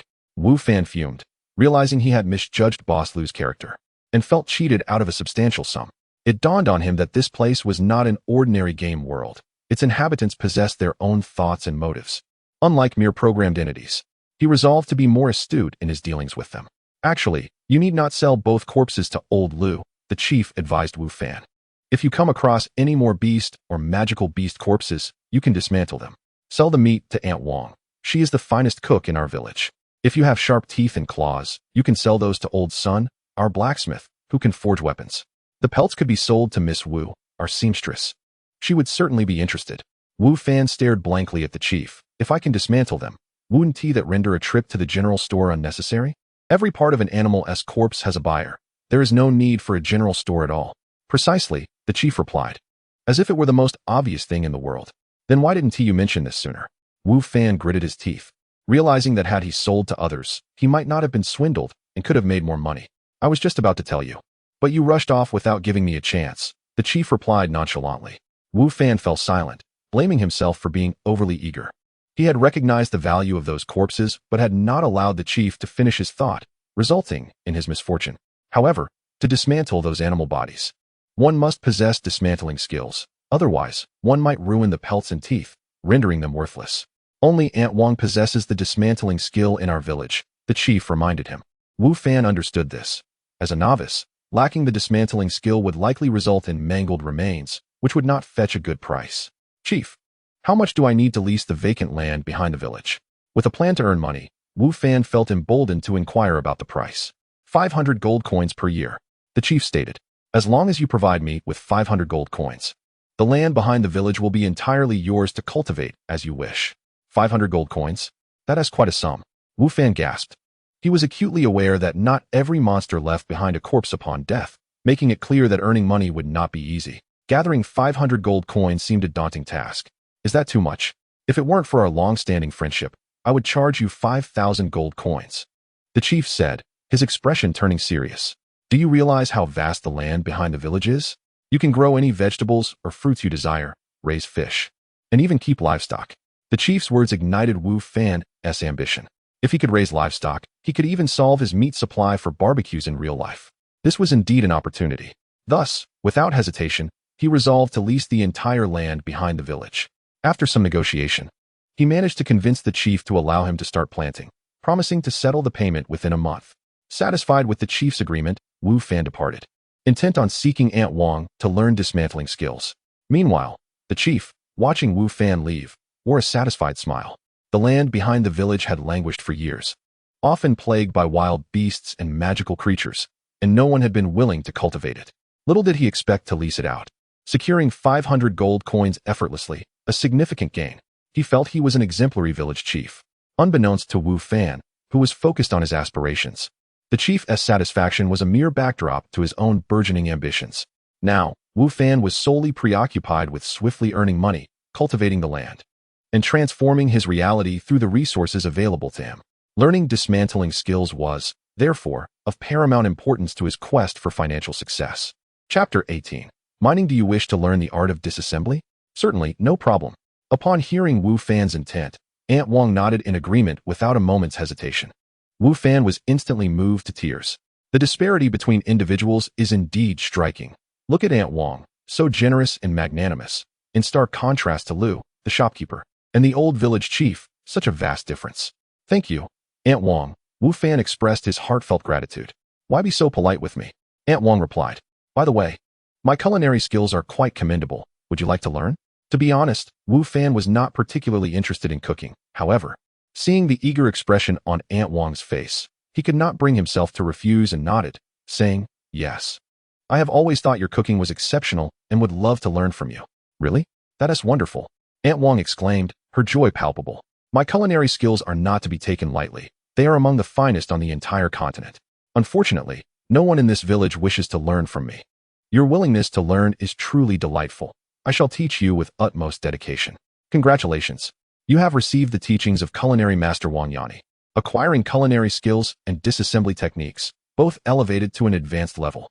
The familiar mechanical voice echoed in Wu Fan's ears once again, leaving him astonished. Another master? Though merely a culinary master, it is still a master. Achieving mastery in any field is no small feat, even in the culinary arts. Could it be that the old village chief's claim, that the villagers are top-notch in their respective fields, was not a mere fabrication? Is this truly the case? What kind of place is this? How could a novice village house so many masters? In shock, Wu Fan departed from Aunt Wong, and with a heavy heart, spent a gold coin to purchase a cutting knife from the general store. It was evident that possessing the disassembly technique without the proper tools would be futile. Thus, despite his reluctance to deal with that unscrupulous merchant, he had no choice. Having prepared everything, Wu Fan was filled with ambition as he prepared to venture out of the village to slay monsters for profit. However, upon reaching the village entrance, he spotted a figure standing there, sighing heavily. A quest. This scene instantly led Wu Fan to think of a task. It was clear that this person had encountered some trouble. The plight of the locals represented an opportunity for him. Wu Fan hurried over. Grandpa's son, is there something the matter? He asked. The person sighing was none other than the village's blacksmith, Grandpa Sunday. Are you Wu Fan, the newcomer? Yes. Here's the thing. My forge is running low on ore, and I want to mine some more. However, the nearby mountain has been overrun by a horde of monsters. And at my age, I am no match for them, so I dare not venture there. I am quite troubled about the lack of ore, Grandpa's son lamented. I see. What type of ore do you need? I can help you mine it, Wu Fan offered. This was clearly a quest, much like the herbal gathering task from Apothecary Li. And Wu Fan understood this immediately. You? No, those monsters are too formidable. You would be putting your life at risk, Grandpa's son said, shaking his head after assessing Wu Fan.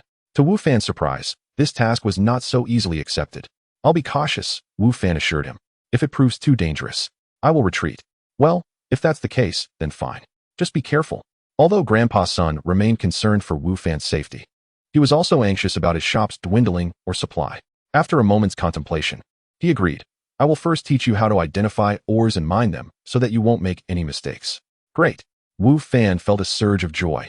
Grandpa's son was quite understanding, proactively imparting skills without Wu Fan needing to ask. Soon, Wu Fan successfully learned ore identification and mining techniques. And he received a mining shovel from Grandpa's Sunday, observing that Grandpa's son had conveniently produced a shovel. Wu Fan couldn't help but wonder if the blacksmith had anticipated his departure from the village. The mountain that Grandpa's son referred to was not far from the novice village. With no clear objectives prior, Wu Fan decided to head straight to the mountain, intending to mine while slaying monsters for profit. In truth, Wu Fan held little enthusiasm for monster hunting. Farming was far more appealing. If not for the need to earn money to lease the vacant land behind the mountain, he would prefer to remain in the village. After all, combat could lead to injuries. And being wounded here was no different from being hurt in reality. It would still bleed and hurt. The only advantage was that returning to reality would heal his injuries instantaneously, leaving no trace. Otherwise, Wu Fan would have been even less inclined to engage in monster hunting.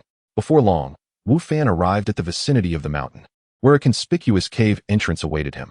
He surveyed the area and, seeing no monsters around, cautiously stepped inside. Upon entering the mine, he noticed traces of previous excavation on both sides. This mine must have been operational for some time, as most of the ore had already been extracted. After a lengthy search, Wu Fan finally discovered an area that had not yet been depleted. It was then that his ore identification skills came into play. Inferior iron ore contains a high level of impurities. After refinement, it can be used to forge weapons. Inferior copper ore contains a high level of impurities. After refinement, it can be used to forge weapons. Inferior silver ore contains. The area Wu Fan encountered was primarily composed of iron ore, with a small amount of copper and silver ore. This was not the real world, so the cave contained various types of ore, albeit of poor quality, all laden with impurities. Grandpa's son had previously mentioned that the better ores had long been mined, leaving only average or substandard ones. After collection, Grandpa's son would refine them before they could be used for forging. Fortunately, his skills appeared quite proficient, so refining should pose no problem for him. Having located the ore, Wu Fan set to work excavating. Mining was evidently labor-intensive, much more exhausting than herb gathering. Why can't this be like a normal game where I merely sit here and watch a progress bar? Wu Fan complained as he swung the shovel. At that moment, he suddenly heard a rustling sound. His expression shifted, and he halted his movements, tensing as he directed his gaze toward the source of the noise, deep within the cave. Monsters. Chapter 19. Ant Wong arrives. The golden-haired rat. Level 5. Resides within the mine, prefers darkness, consumes, or as nourishment, possesses high agility, but has weak defense, and lacks skills. As Wu Fan's vision adjusted, he beheld a colossal rodent, its golden fur gleaming, a rotund belly, and a long, narrow face. Its eyes glinting with malice as they fixated on him. Is this the creature that has claimed dominion over the mine? How audacious to utilize ore as sustenance. If allowed to persist, this mine may soon be completely depleted by them. Wu Fan mused as he observed the golden-haired rat's details. Furious at Wu Fan's intrusion upon its food source, the rat crouched low and charged at him. Wu Fan steadied himself, deftly replacing his mining shovel with a medicinal spade. As the rat lunged toward him, he skillfully swung the spade, aiming for the creature. However, the golden-haired rat was swifter than the previous fox-like creature, ducking just in time to evade Wu Fan's strike. It then collided with Wu Fan, sending him crashing to the ground. The rat, undeterred, leapt toward him. Its sharp claws glinted ominously in the air. With no time to evade, Wu Fan raised the spade defensively, successfully blocking the rat's attack. Seizing the moment, he delivered a powerful kick to the rat's abdomen, propelling it backward. Seizing the opportunity, Wu Fan sprang up and charged at the golden-haired rat. Although it had been kicked away, it sustained only minor injuries, rolling twice before rising again to confront Wu Fan. As they neared one another, Wu Fan swung the spade once more. The rat, displaying remarkable intelligence, attempted to dodge again. Yet, a smirk crept onto Wu Fan's lips. For his previous attack had merely been a feint, designed to provoke a reaction from the rat. Just as the rat maneuvered to evade, Wu Fan shifted the direction of his spade to follow its movement. With his agility augmented by his level, the spade's enhancement, and his flowing boots, he possessed a total of 5 points in agility, enabling him to match the rat's speed. With a resounding thud, Wu Fan's spade struck the rat's head solidly. This time, it could not escape and was sent flying. Yet, the golden-haired rat was fierce. Despite the gaping wound on its head, it chose to charge at Wu Fan once more. Indeed, this creature had been tainted by dark energy, devoid of rational thought. Wu Fan remained composed, knowing that if he could strike the rat once, he could surely strike it twice. Furthermore, the rat's speed had diminished due to its injuries, making it easier for Wu Fan to handle. As anticipated, the rat was struck again, sustaining even greater damage. Before it could struggle to its feet, Wu Fan closed the distance and, with his spade, ended its life. Wu Fan gazed expectantly at the lifeless form of the golden-haired rat, but to his dismay, the body vanished without leaving a trace. His expression shifted from hope to disappointment. No corpse, no equipment. Thus, aside from gaining some experience, the battle yielded no further rewards. Regaining his composure, Wu Fan resumed his mining endeavors. Given that this was not a rich mine and had been depleted over the years, his progress was slow. By the time he had exhausted his allotted time, he had failed to gather the quantity of ore required by Master Sunday. It seemed he would have to return the next day. Wu Fan glanced at the mine and sighed. Upon returning to reality, dawn was approaching. Wu Fan felt little of the excitement he had experienced during previous visits and soon fell into a deep slumber. He was roused by a cacophony of voices. "Auntie, how could you do this? How can you let me live with a man alone?" This was Yi Feifei's voice. "Wu Fan is not a bad person. Living with him poses no danger," came the voice of Wu Fan's landlord, who was also Yi Feifei's aunt. "That's not the point. If others find out I'm cohabitating with a man, what will they think of me?" Yi Feifei protested vehemently. "What is the issue? Many university students cohabit nowadays." "It's quite common," Aunt Wang replied nonchalantly. "But we are not a couple." "What does this mean?" Yi Feifei continued. "What if others misunderstand? What about my prospects for romance?" "Feifei has grown up and is already thinking about love," Aunt Wang chuckled. "Auntie, that is not what I meant. You must make him move out. I don't want to live with an unfamiliar man." Yi Feifei said shyly. "Shy about what? You're old enough. Wanting to date is perfectly normal," Aunt Wang remarked. "I believe Wu Fan is quite a suitable match. Why not give it a try?" "Auntie, you're getting more outrageous. I don't even know him well," Yi Feifei exclaimed. "Just spend more time together. You'll become familiar," Aunt Wang suggested. "I assure you, Wu Fan is a fine young man. Trust your aunt's judgment." "I refuse," Yi Feifei insisted. "If he doesn't move out, I'll stay in the school dormitory." "Your parents would never agree to that," Aunt Wang countered. Wu Fan, listening from his room, felt a twinge of embarrassment. He understood Yi Feifei's concerns, but was surprised to find Aunt Wang so favorably inclined toward him, attempting to matchmake. Yi Feifei continued to argue against staying, but Aunt Wang remained steadfast, leaving her with no options, especially since she had promised her parents to reside with Aunt Wang. After a while, Wu Fan decided to step out. "Little Fan, have you risen? Did we wake you?" Aunt Wang greeted him with a warm smile. She was aware of Wu Fan's late nights running his barbecue business, so it was understandable for him to rise later. Yi Feifei merely glanced at Wu Fan, huffed in annoyance, and turned her head away. Though her impression of Wu Fan had been relatively favorable the day before, it did not mean she wished to share a roof with him, especially after her recent failed argument. Wu Fan paid no heed to Yi Feifei's demeanor and smiled at Aunt Wang, saying, "Not at all. I usually wake up around this time. Early rising is beneficial." Aunt Wang replied cheerfully. "You are just in time. Auntie has a favor to ask of you." Chapter 20. Accompanying Yi Feifei to registration, why don't you refuse? Yi Feifei glared at Wu Fan, her cheeks puffed in irritation. "Why should I refuse?" Wu Fan responded, returning her gaze. It turned out that Yi Feifei was heading to school for registration today, a task that was originally meant for Aunt Wang to accompany her. However, since Aunt Wang had not yet finished her errands, she reluctantly asked Wu Fan for assistance. Wu Fan did not decline her request, which left Yi Feifei feeling quite displeased. "I don't need you to take me. I can go by myself," Yi Feifei insisted. The distance to Jiangzhou University was not far, and she could indeed manage on her own. She had no desire for excessive interaction with Wu Fan, and naturally, She was even less inclined to have him accompany her. "I've already promised Aunt Wang, so I must take you," Wu Fan stated. "You needn't worry. Once I drop you off, I will return." "No need," Yi Feifei retorted as she pushed her suitcase out the door. Wu Fan shrugged and closed the door, following closely behind her. Yi Feifei was aware of Wu Fan trailing her, but chose to ignore him, forging ahead on her own. Jiangzhou University was bustling at this hour, with returning students mingling alongside new arrivals checking in. Observing the lively campus scene, Yi Feifei, who had initially been upset with Wu Fan, couldn't help but smile, filled with anticipation for her forthcoming university life. "Hey, junior, are you a new student?" "I'm a junior. Let me help you with your things." "I can help too. I know the campus well. I'll guide you through registration."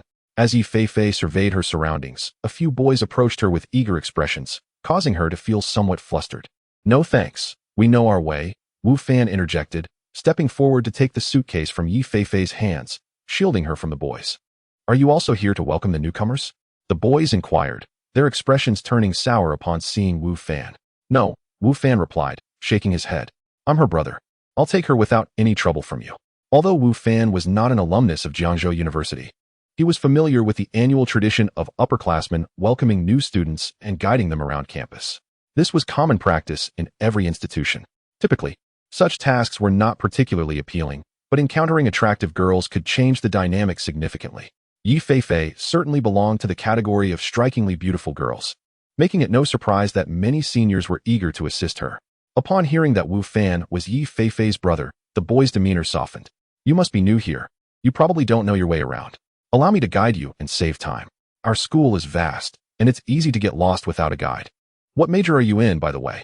Clearly, the boys were unwilling to relinquish this opportunity, their gazes inadvertently drifting toward Yi Feifei. While there were many female students at Jiangzhou University, the truly stunning ones were rare. A girl of Yi Feifei's caliber was a rarity, making her an object of admiration for many male students, particularly the single ones, who were eager to make an impression and perhaps exchange contact information.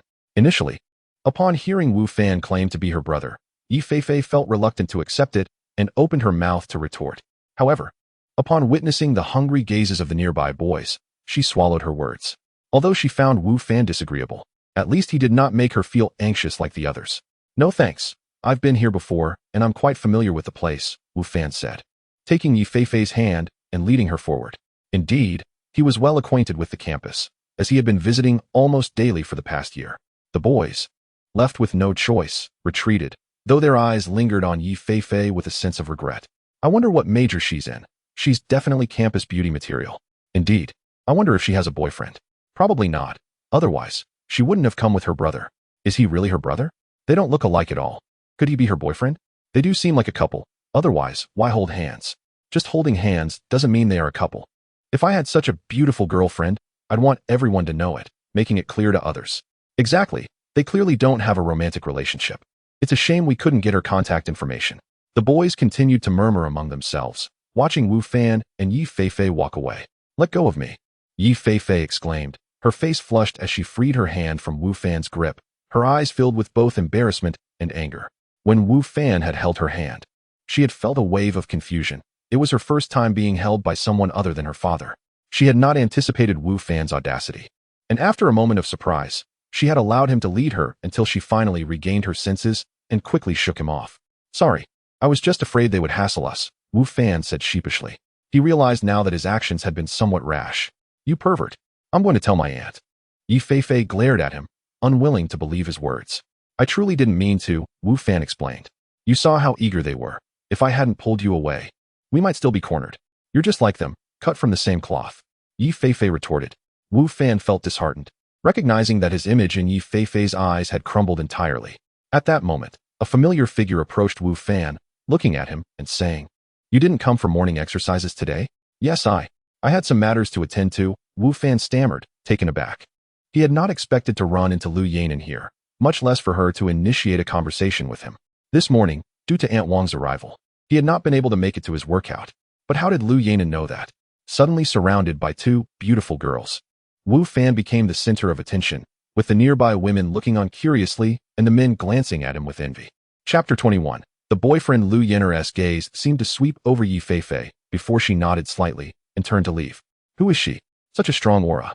Yi Feifei could not help but inquire, seemingly forgetting that she had just been berating Wu Fan as a lecher. Lu Yenner is also a student at Jiangzhou University. Wu Fan replied. What is your relationship? Yi Feifei asked, her face alight with curiosity. Nothing much, Wu Fan said. In truth, they had very little connection. Today marked only their second conversation. Nevertheless, Yi Feifei was clearly skeptical. How could there be no relationship when such a stunning beauty would take the initiative to greet him? How could she be aware that Wu Fan had not gone to exercise if there were no connection? Noticing Yi Feifei's inquisitive demeanor, Wu Fan insisted. We truly have no relationship.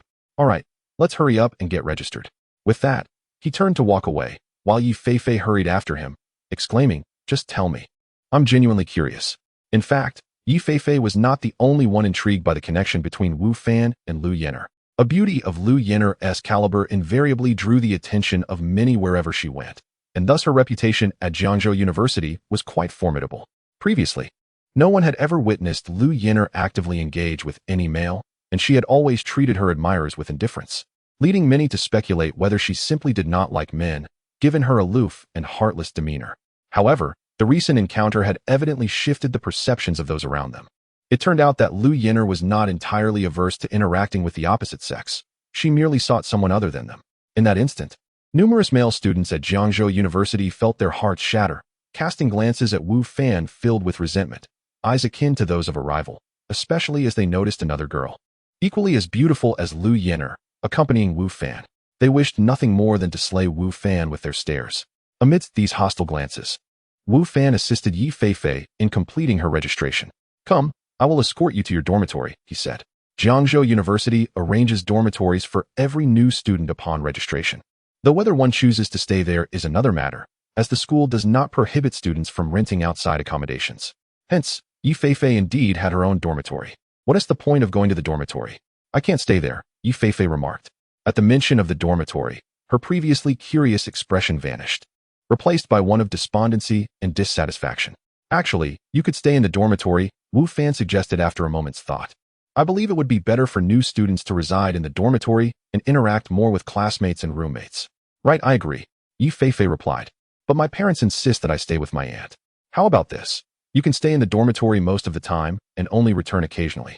Your aunt doesn't visit often, and as long as I don't say anything, she won't know, Wu Fan proposed. Really? Yi Feifei's eyes sparkled with delight as she looked at Wu Fan. Are you truly so kind-hearted? If you don't believe me, you can come stay with me, Wu Fan said nonchalantly. I believe you, Yi Feifei hurriedly affirmed. It's settled then. The prospect of avoiding her aunt's watchful eye while not having to share a room with Wu Fan was enticing to Yi Feifei. Moreover, she had never lived on campus and was quite curious and eager about it. All right, let us go. I'll take you to your dormitory, Wu Fan said. In truth, Wu Fan had his own motives for this arrangement. He needed to teleport daily, a secret he could not afford to let others discover. Although Yi Feifei would not casually enter his room, he was still wary of any potential risks. If his secret were to leak, it might lead to significant trouble. Additionally, Yi Feifei was clearly on guard around him, and if they were to live together, it would only complicate matters further. Thus, it was indeed better for Yi Feifei to reside on campus. Yi Feifei's mood visibly brightened, and her demeanor toward Wu Fan became less hostile, a smile gracing her face, which only enhanced her allure. Naturally, this meant that Wu Fan had to endure even more hostile glares from those around him. This was Wu Fan's first time entering a female dormitory building, and he felt a sense of curiosity but dared not look around too freely. However, with many new students and their parents present that day, he did not stand out too much. After escorting Yi Feifei to her dormitory, Wu Fan bid her farewell. She waved her hand dismissively, indicating her understanding, and he took his leave. Feifei, aren't you going to see off your boyfriend? One of her dorm mates teased her. Boyfriend? Who?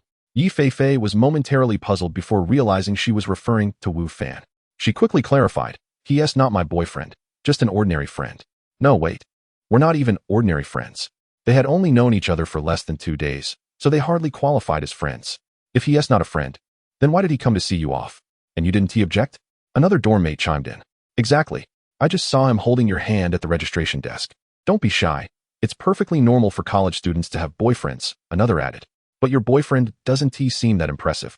I noticed his clothes look like they're from a street vendor, although those shoes of his seem rather special. Yi Feifei's dorm mates evidently doubted her words, particularly the girl named Wang Wenting, who, while asserting Wu Fan was Yi Feifei's boyfriend, simultaneously disparaged him, seemingly aiming to undermine Yi Feifei's taste. Wang Wenting was quite attractive herself, well-groomed, and would be considered a beauty in many circles, yet she paled in comparison to Yi Feifei, which left her feeling uncomfortable. Thus, she spoke in a condescending tone, looking down on Yi Feifei's companion. Wang Wenting's remarks caused Yi Feifei to frown, feeling displeased. Although Wu Fan was not her boyfriend, he had nonetheless brought her here, and she could sense Wang Wenting's hostility directed at her. It was clear that her comments were aimed at undermining her. Consequently, Yi Feifei's tone grew noticeably cooler. He really isn't my boyfriend. We're merely acquaintances. Believe what you will. With that, she ignored the reactions of the others and proceeded to tidy her bed. Chapter 22. The craftsmanship has improved unbeknownst to Wu Fan. There were misconceptions regarding his relationship with Yi Feifei. After sending her off, he returned to his residence to organize the ingredients in preparation for the evening's barbecue. Within the realm of the game, he had already acquired land. However, he lacked the funds to purchase seeds, rendering him unable to cultivate at present.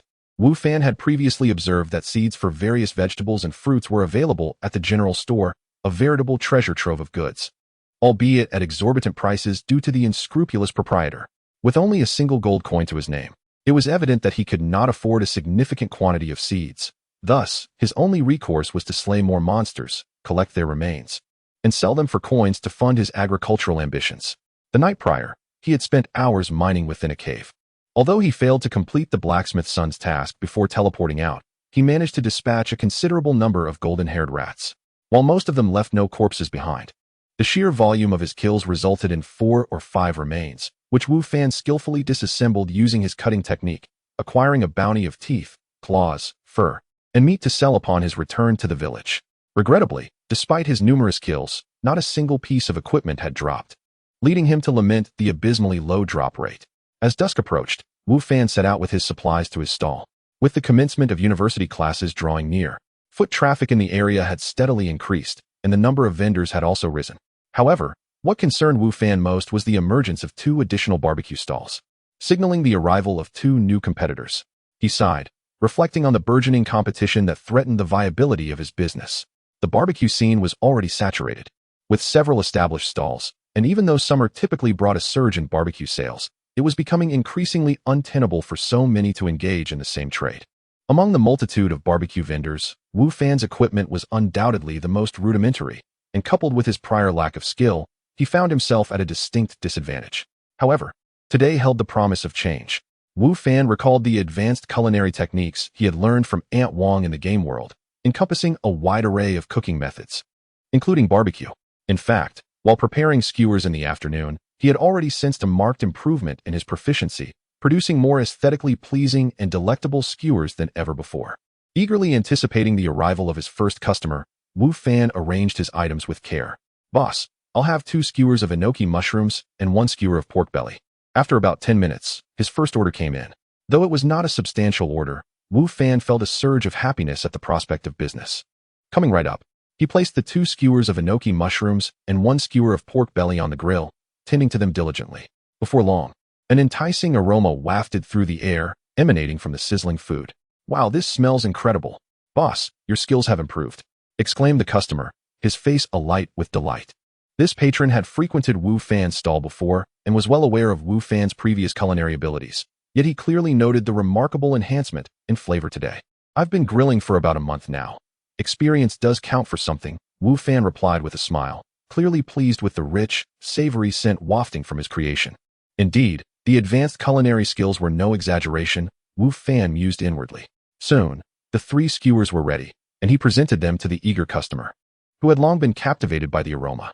Without a moment's hesitation, the customer dug in, heedless of the heat. "Be careful, it's hot," Wu Fan cautioned. Yes, yes. The customer nodded, mouth full. "This is amazing.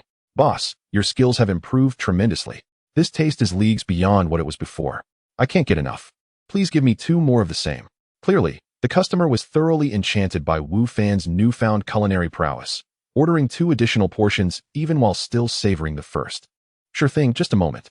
Wu Fan felt a swell of joy as he continued to grill. "What is that delightful aroma?"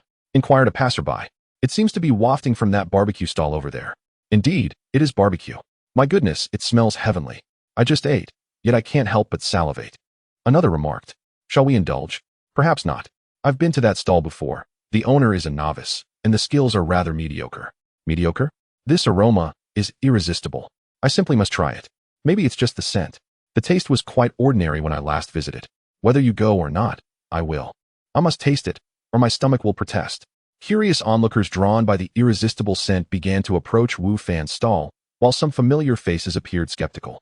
Boss, I'll have 10 skewers of meat, 2 skewers of mushrooms, 2 skewers of chives, 1 sausage, and 2 chicken wings. Boss, give me 2 portions of grilled squid, 1 serving of eggplant, and 2 lamb skewers. As more and more people were lured by the tantalizing scent, they could not resist placing orders. All right, coming right up. Wu Fan beamed, his face lighting up with joy. His stall was now surrounded by eager patrons, each placing their orders. Since he began grilling, he had never experienced such a bustling business, and his spirits soared. With his advanced culinary skills, Wu Fan not only crafted delectable dishes, but also adeptly managed to grill a variety of ingredients simultaneously, ensuring each retained its distinct flavor without any confusion. His grill was now laden with an array of food, and he continued to flip and season with precision, orchestrating the entire process seamlessly. Moreover, Wu Fan noticed a remarkable enhancement in his memory. Although many customers arrived at once, each ordering something different, he was able to recall every single order with flawless accuracy, not omitting a single detail. He did not even need to ask customers for their orders a second time, a testament to his astonishing memory. Perhaps this is related to my character's intelligence attribute, Wu Fan speculated quietly to himself. Chapter 23. The first bucket of gold. A fragrant aroma wafted through the air as delicious barbecues were prepared and handed to eager patrons. Many guests, unable to contain their anticipation, devoured their portions with gusto, showering praises on the delectable offerings. The enticing scent, coupled with the chorus of admiration from fellow diners, drew even more customers to Wu Fan's stall, leaving him occupied with grilling from start to finish. Today's business was undoubtedly the most successful since he embarked on his barbecue venture, with a steady stream of patrons waiting at his stall. By noon, Wu Fan had sold out his entire stock, which had not been adequately prepared for the unexpectedly high demand. I'm terribly sorry, but we've run out of food. For those who wish to indulge, please come back tomorrow, Wu Fan informed the disappointed customers lingering at his stall. Seriously? I've waited 10 minutes in line. Just grill me something, please. One customer pleaded. Exactly. After smelling this delightful aroma, I've been holding back for so long.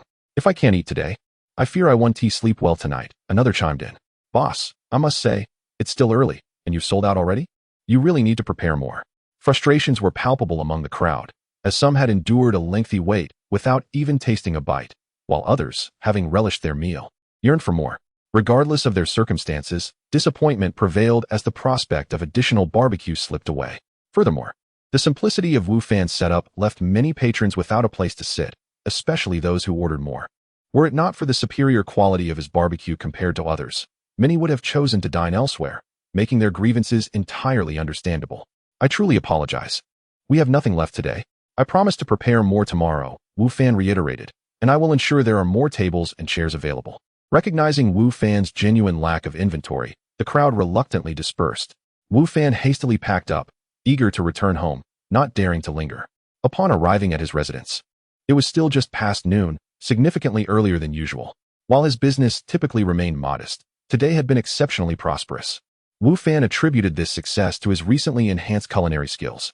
Although barbecue was merely a small facet of his culinary expertise, it had undergone a remarkable transformation under his elevated skills. After organizing his belongings, Wu Fan retrieved a skewer of chicken wings from the refrigerator to grill for himself. Indeed, the taste has improved considerably. It surpasses that of other barbecue establishments by a level or two.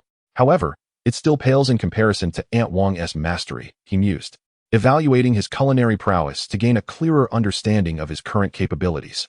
Though his barbecue was only marginally superior to others, those slight distinctions were not easily bridged, setting his offerings apart in a manner that allowed discerning diners to identify the superior quality at a glance. This distinction was the very reason for the overwhelming popularity of Wu Fan's barbecue that evening. Nevertheless, Wu Fan knew there remained ample room for improvement. As a practitioner of advanced culinary arts, he understood that his skills could further evolve, and he had a distinct advantage in this regard. Continuous practice would enhance his experience. In contrast, other chefs found it far more challenging to elevate their skills, as exceptional talent was a rarity. Additionally, the quality of ingredients played a crucial role. The exquisite flavor of Aunt Wong's chicken stemmed not only from her masterful technique, but also from the superior quality of the poultry she raised, which far surpassed that of ordinary chickens. Wu Fan, now possessing the resources of the village's back hills, had the capability to cultivate vegetables and fruits and raise chickens and ducks. Consequently, his ingredients would undoubtedly surpass those of traditional barbecue shops, rendering it impossible for others to catch up. "I've struck gold," Wu Fan exclaimed, his eyes gleaming as he counted his earnings, contemplating his bright future. Today alone, he had amassed 4,000 yuan. While this sum might pale in comparison to the daily takings of larger barbecue establishments or high-end restaurants, it represented a bountiful harvest compared to his usual lackluster sales. This was compounded by the fact that his supplies had been insufficient. Had he prepared more, his earnings would have been significantly greater. In Wu Fan's mind, this day marked the realization of his first fortune derived from leveraging his experiences in the gaming world. Although he had envisioned such a scene upon first understanding that he could transfer elements from the game to reality, he had not anticipated its swift occurrence. The realization brought a thrill, especially since culinary skill was merely one of the many abilities he had acquired from the game, not even the most prominent one. He believed it would not be long before he could exploit the advantages gained from the gaming world to yield even greater benefits in reality. It was essential to note that he had only recently entered the game world, just a few days prior, and was still navigating its complexities. He was confident that as he grew more acquainted with the game and its intricacies, he would witness substantial transformations in his real life. Calming his excitement, Wu Fan quickly freshened up and returned to his room. Then, using the special ring, he transported himself back to the game world. The environment shifted dramatically. Having just been in his brightly lit room, he now found himself back in the dimly lit mine. Since he had yet to complete the blacksmith's son's quest, Wu Fan resumed mining, the tranquil cave echoing with the sounds of his labor. However, this serene atmosphere was short-lived.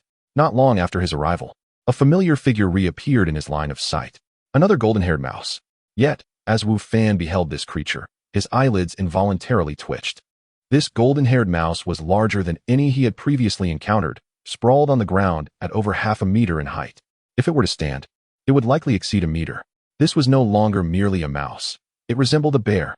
Chapter 24. The Golden-Haired Mouse King. As Wu Fan beheld the creature before him, initially mistaking it for a bear, his heart raced upon realizing it was, in fact, the golden-haired mouse. He instinctively cast an identification spell. Golden-Haired Mouse King. Level 10. The Sovereign of the Cavern. Having claimed dominion over the mine, it is ferocious in temperament, possessing formidable defenses and striking power with average agility. A boss monster? Wu Fan had not anticipated encountering such a formidable foe so soon. In typical games, bosses are significantly stronger and more perilous than ordinary creatures. However, players are invariably drawn to them, for defeating a boss often yields exceptional rewards that ordinary monsters rarely provide. Thus, in many games, players would clash over the chance to vanquish a boss, and in the case of an elite boss, it could even ignite conflicts between guilds. Yet this was not a conventional gaming world, and no one sought to challenge Wu Fan.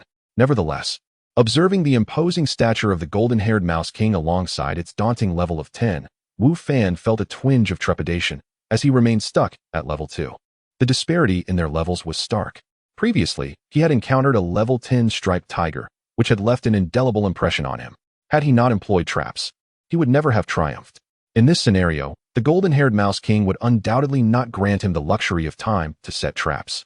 As Wu Fan had surmised, the moment he employed the identification spell, the previously scornful gaze of the golden-haired Mouse King transformed into a furious charge toward him. Its massive form shook the ground, causing debris to cascade within the cavern. Wu Fan swiftly withdrew his medicinal spade, bracing himself with utmost vigilance, aware that any lapse in concentration could be fatal. He soon discerned that the golden-haired Mouse King was indeed as described. Its agility was merely average. At least compared to the ordinary golden-haired mice, its speed was somewhat slower, igniting a flicker of hope in Wu Fan's mind. Perhaps there was a chance to slay it? This was the first boss he had encountered in this world, and he was reluctant to forfeit the opportunity.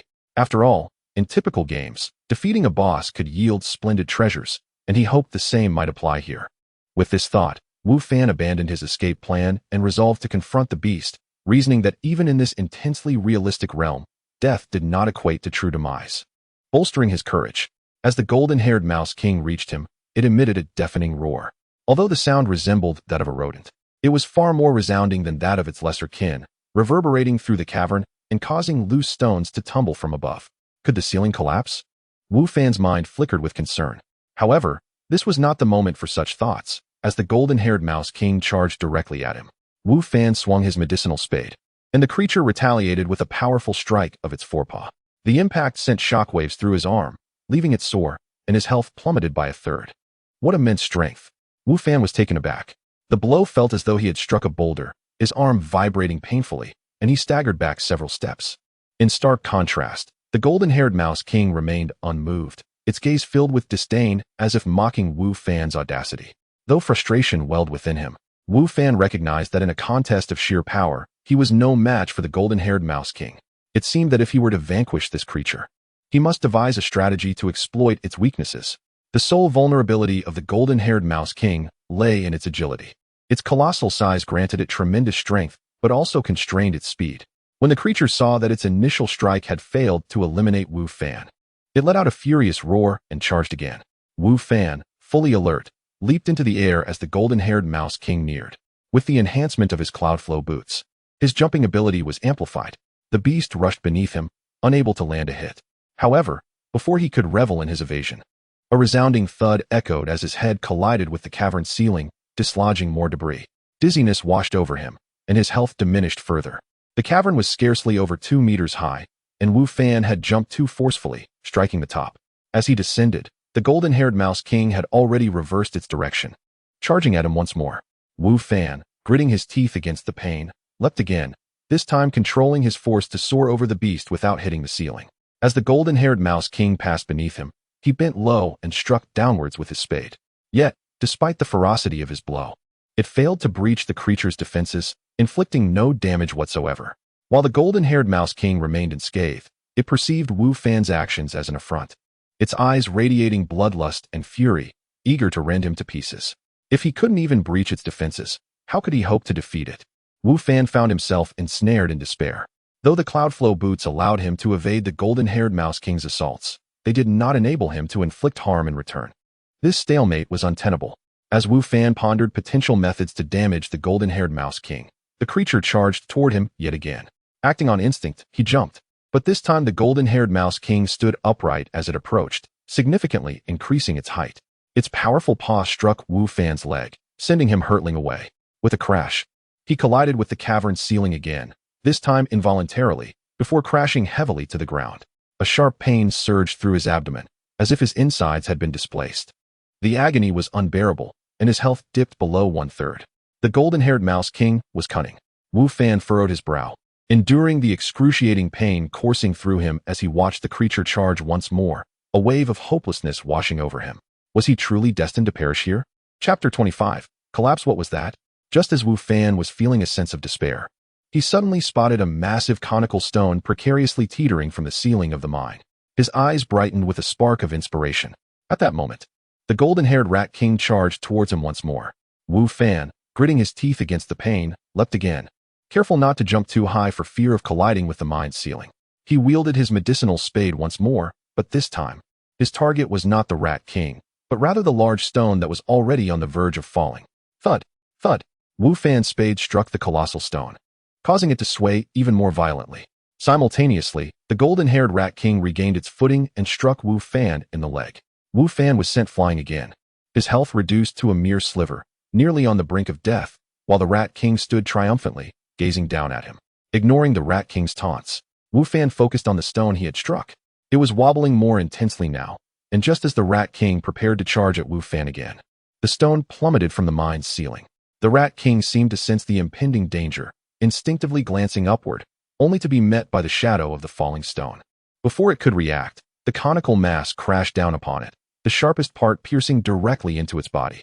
Despite the Rat King's formidable defenses, the immense weight of the stone, combined with its pointed shape, breached its protection, injuring it severely and pinning it to the ground with a gaping wound on its head. Seeing this, Wu Fan rose and approached the Rat King, which glared back at him with malevolent eyes and a low growl emanating from its throat. "What are you looking at? If you have the guts, come and fight me again," Wu Fan taunted, striking the Rat King's body with his spade. Feeling a sense of triumph, the tides had turned. Not long ago, the Rat King had been confident in its ability to slay Wu Fan. Yet now it found itself gravely wounded while Wu Fan held the upper hand. The Rat King, infuriated by Wu Fan's smug expression, let out increasingly frequent roars, its aura of menace intensifying.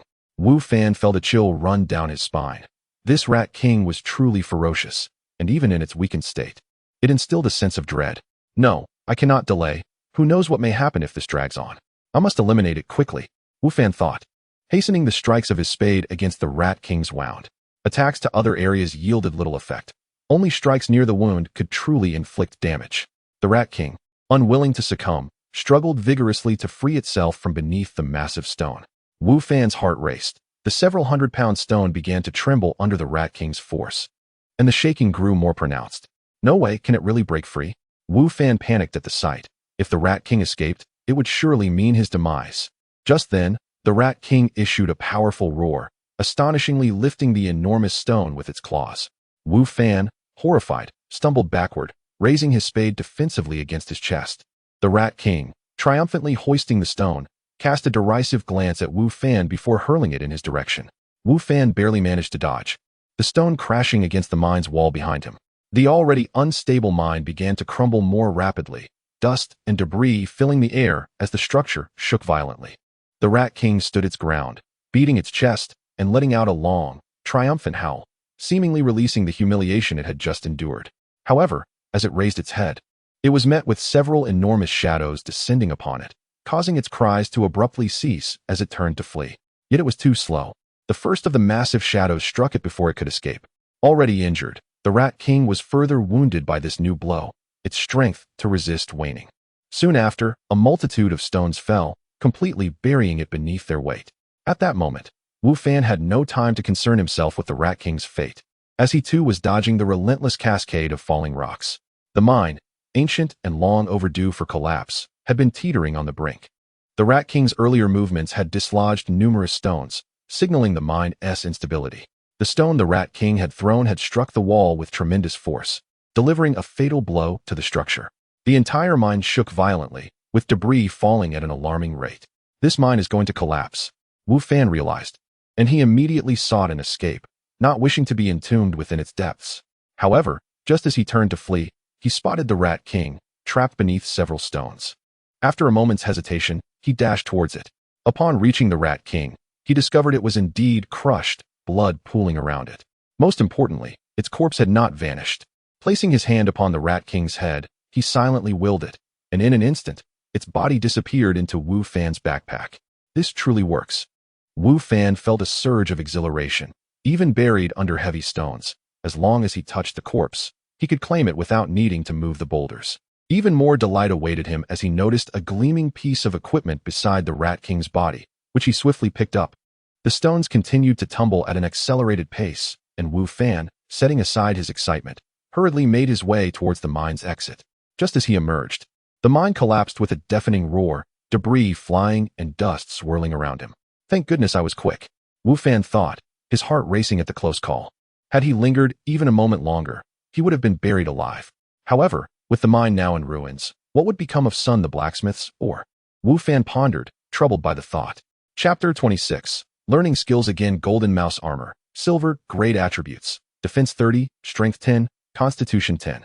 To Wu Fan's delight, the equipment dropped by the Golden Mouse King turned out to be a piece of silver grade armor, and he promptly donned it. Grandpa Sun, I have returned, and I have brought back the ores you requested. Upon arriving at the village, Wu Fan made his way directly to Sun the blacksmith. Really? Let me see, Sun the blacksmith exclaimed, receiving the ores from Wu Fan with a look of delight. My smithy has not seen fire in ages due to the lack of ores. At last, I have something to do. Although the ores Wu Fan brought back contained a fair amount of impurities, for Sun, who had been starved of ores for so long, it was more than satisfactory. Grandpa Sun, there is something I need to tell you. Wu Fan hesitated before speaking. What is it? Sun the blacksmith replied without lifting his head, still preoccupied with the ores. The mine has collapsed, Wu Fan stated. What? The mine collapsed? Sun the blacksmith looked up in shock at Wu Fan. I just heard a loud noise and was wondering what it was. I never expected it to be the mine collapsing. That mine has been around for decades, and it has long been exhausted. A collapse is only natural. But without that mine, what will I do for ores in the future? Indeed, as Wu Fan had suspected, Sun the blacksmith did not question the reason behind the mine's collapse. Rather, he was concerned about his future supply of ores. As a blacksmith, without ores, he could forge nothing. Grandpa Sun, from now on, Any ores I find, I will bring to you, Wu Fan assured him. With the mine's collapse weighing on his mind, Wu Fan felt somewhat guilty, believing he bore some responsibility. Mines are owned by the government. Common folk cannot mine freely. The mine in front of the village was neglected by the authorities due to its poor quality and distance from the county town. Other mines, however, are not so easily accessible. Sun the blacksmith's expression turned somber as he spoke. What if I stumble upon a mine deep in the mountains? Surely, the government cannot regulate those areas, Wu Fan suggested. Finding a mine is not so simple, Sun the blacksmith chuckled, but I appreciate your thoughtfulness. Are you interested in forging? If so, I can teach you. Wu Fan recognized this as an opportunity to receive a reward for his efforts. His earlier attitude seemed to have pleased Sun the blacksmith, prompting him to offer to teach Wu Fan the art of forging without Wu Fan even asking. Of course, I am interested. I was just contemplating how to ask you for guidance, Wu Fan responded eagerly. Crafting skills like alchemy and forging are vital in the game, allowing one to save considerable time and money. Since you are interested, I shall teach you, Sun the blacksmith declared. Congratulations. You have gained the mentorship of Master Blacksmith Sun Yuan, learning the art of forging and advancing your skill to an advanced level. Wu Fan was no longer surprised by encountering master-level individuals. He began to doubt the information he had previously received regarding how rare such masters were. It seemed that everyone he met with a skill was of master caliber. He recalled what the village chief had said about the villagers being top-notch in their respective fields. Could it be true? If the villagers were all masters, then surely the village chief must be even more distinguished. After teaching Wu Fan the forging skill, Sun the blacksmith did not send him away. Instead, he invited him to observe the forging process. Wu Fan gladly accepted, realizing that such first-hand observation would undoubtedly enhance his experience. Despite being able to learn the forging skill directly as a player, the hands-on teaching from a master was still invaluable. The forging process was not overly complicated, but it was time-consuming. Wu Fan spent half a day in the blacksmith shop. Though it consumed a significant amount of time, he felt it was well worth it. Through this experience and Sun the blacksmith's explanations, he gained a deeper understanding of forging. Coupled with the theoretical knowledge in his mind, Wu Fan was confident that he could forge if he had the right tools and materials, especially now that he possessed advanced forging skills. As he prepared to leave, Wu Fan remembered the ordinary golden mouse and golden mouse king's teeth and claws he had in his backpack. According to the village chief, Sun the blacksmith was interested in purchasing such items. Master, I have some items here. Will you buy them? Wu Fan asked as he pulled out the items from his backpack. Sun the blacksmith initially showed no reaction upon seeing the ordinary golden mouse's teeth and claws, but his eyes lit up when he examined the golden mouse king's teeth and claws. Where did you acquire these? He inquired, handling the golden mouse king's teeth and claws with great care. In the past, it would not have been particularly difficult for Sun the blacksmith to obtain valuable forging materials. And while the golden mouse king's teeth and claws were decent, they were not exceptionally rare. However, having lived in this area for an extended period, it had become increasingly challenging for him to encounter precious materials, making him quite interested in the golden mouse king's teeth and claws. I obtained them from within the mine, where there were many golden mice, including a golden mouse king that I defeated, Wu Fan explained. Ah, Sun the blacksmith nodded. He had often visited the mine and was aware of the golden mice's presence. He was surprised to learn that Wu Fan had not only killed the golden mice, but also the golden mouse king. I will take all of these and offer you 50 gold coins. What do you think? Sun the blacksmith proposed, emphasizing that the golden mouse king's teeth and claws were quite valuable, while the others were rather ordinary. That sounds good to me, Wu Fan quickly replied. At the same time, he inwardly cursed the unscrupulous merchants, not targeting Sun the blacksmith, but rather the shopkeeper of the general store who had offered him a mere 2 gold coins for an entire corpse of a spotted fierce tiger. A stark contrast to the price for the golden mouse king. Naturally, the price Sun the blacksmith offered also reflected his consideration for Wu Fan, who was now his apprentice and deserved fair treatment. With 50 gold coins in hand, Wu Fan left the blacksmith shop feeling quite satisfied. He then made his way to the tailor's shop, which was run by a young woman, the only person in the village skilled in crafting armor. Wu Fan sold her the furs in his backpack for 30 gold coins and managed to sweet-talk his way into learning the sewing skill from her. As Wu Fan had anticipated, the young woman named Wu Chunli was also a master, and her sewing skill was directly elevated to an advanced level. Chapter 27. Cultivation. Aunt Wang was undoubtedly the villager with the most favorable impression of Wu Fan. She purchased the meat of his golden-haired mouse king and, in return, generously rewarded him with 30 gold coins.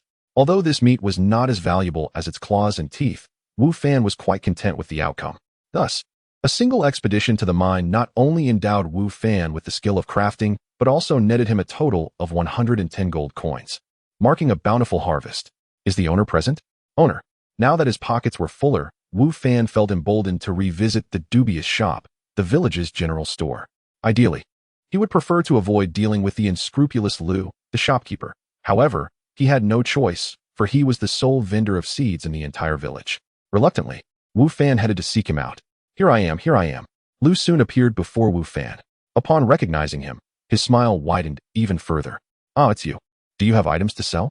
He assured Wu Fan. Rest assured, as long as the goods are decent, I shall offer you a fair price. Wu Fan was tempted to spit water in Lu's face, remembering how many gold coins he had lost to this man. Yet he refrained from severing ties, as he still needed to purchase goods. Forcing a smile, he replied, I am not here to sell. I have come to buy. Buying. Not a problem. Lu's enthusiasm remained unabated. Whether a customer came to sell or to buy, they were all welcome in his shop. Feel free to tell me what you seek. I have everything you could desire. Lu's confidence wasn't entirely unfounded. His inventory was indeed extensive, and many items made Wu Fan's mouth water. I am not interested in other goods, just some seeds, he stated directly, avoiding the temptation of the many wonderful items that surrounded him. With limited funds, he was cautious, aware that this merchant was not to be trifled with. Seeds? Not a problem. Lu paused momentarily, then added, whatever seeds you desire, we have them. I would like corn seeds, mushrooms, chives, rice, and apples. Wu Fan listed his requests. Additionally, I need chicks, ducklings, and fish fry. Before coming, Wu Fan had meticulously considered what he wished to purchase. Initially, his plan was to buy only seeds for vegetables and fruits suitable for barbecue, aiming solely to reduce his grilling expenses. However, his perspective shifted as he realized the vast expanse of the vacant land behind the mountain. How much produce would his barbecue stall truly require? Even with a bustling business, it would not necessitate the full cultivation of that extensive space. Thus, Wu Fan decided to plant rice, wheat, oranges, and more. Furthermore, he intended to raise some animals, allowing for both barbecuing and personal consumption. It was worth noting that the ingredients in this realm were genuinely organic and untainted, their flavors vastly superior to those in reality. Ever since he had tasted them, Wu Fan had been entranced. Hence, he resolved to purchase a variety, even acquiring more than initially planned. In this realm, there existed vegetables, fruits, and even edible creatures that were absent in reality. However, Wu Fan refrained from buying these, as their origins might raise suspicion should they attract the attention of the wrong individuals.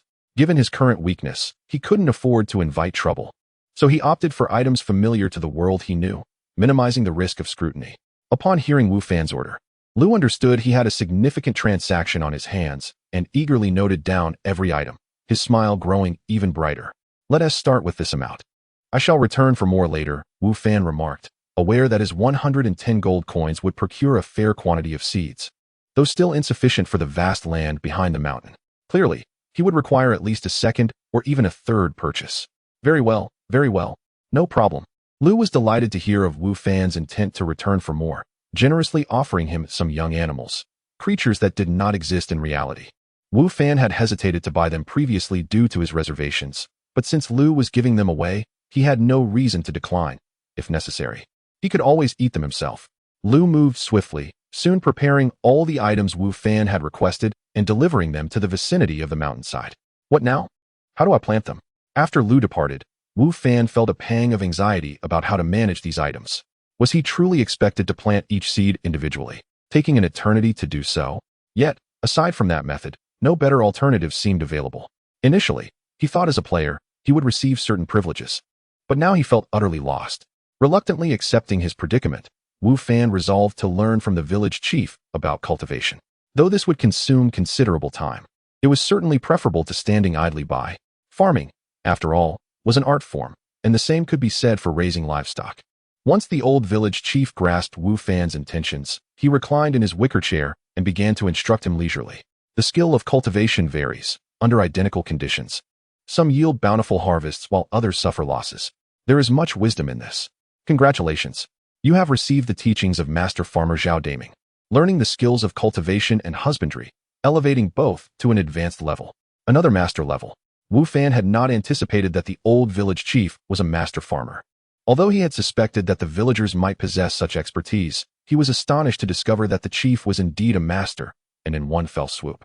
He had advanced Wu Fan's cultivation and husbandry skills to an elevated status. After listening to the chief's explanations for quite a while, Wu Fan hurried to the mountainside, standing before the vacant land while silently reciting his cultivation skill. To his amazement, the seeds before him began to plant themselves automatically, arranged in neat rows with even spacing. Indeed, players were afforded certain privileges. Seeing this unfold, Wu Fan felt immense satisfaction, and before long, all the seeds had been sown. According to the village chief, the higher the level of the cultivation skill, the greater the yield of the crops, and the faster they would grow, not to mention the enhanced flavor of the produce. Wu Fan began to harbor significant expectations for the bounty that would emerge from his land. Chapter 28. The duel with the enhancement of his breeding skills. Wu Fan swiftly tended to the young chicks, ducks, and fish. After managing both the seeds and the young creatures, he realized that the vacant land on the back mountain was still abundant, indicating the necessity to earn more and purchase additional seeds and young ones. Reflecting on the vast expanse before him, Wu Fan noted that he had yet to explore every corner of this area. Today was not feasible, but he resolved to return tomorrow for a thorough inspection, as this would become his future logistical base. The back mountain sprawled over a considerable area, dwarfing the entire village by several multiples. It boasted not only arable land but also hills, and nearby, vast forests lay in wait. According to the old village chief, these woods were extensive, surpassing even the small forest at the village's entrance. The villagers seldom ventured to the back mountain, leaving its wilderness largely uncharted, and the secrets it held remained a mystery to all. This ignited Wu Fan's sense of adventure, prompting him to prepare for a detailed exploration. Before long, his time at the back mountain came to an end, and in the blink of an eye, he found himself back in his rented room. This morning, he did not skip his workout. After freshening up, he made his way to the playground of Jiangzhou University. Today, a noticeable increase in the number of people graced the field, yet amidst the crowd, Wu Fan spotted Lu Yan-er, who remained, as always, the most radiant presence. Her striking beauty and serene, noble aura set her apart from the rest.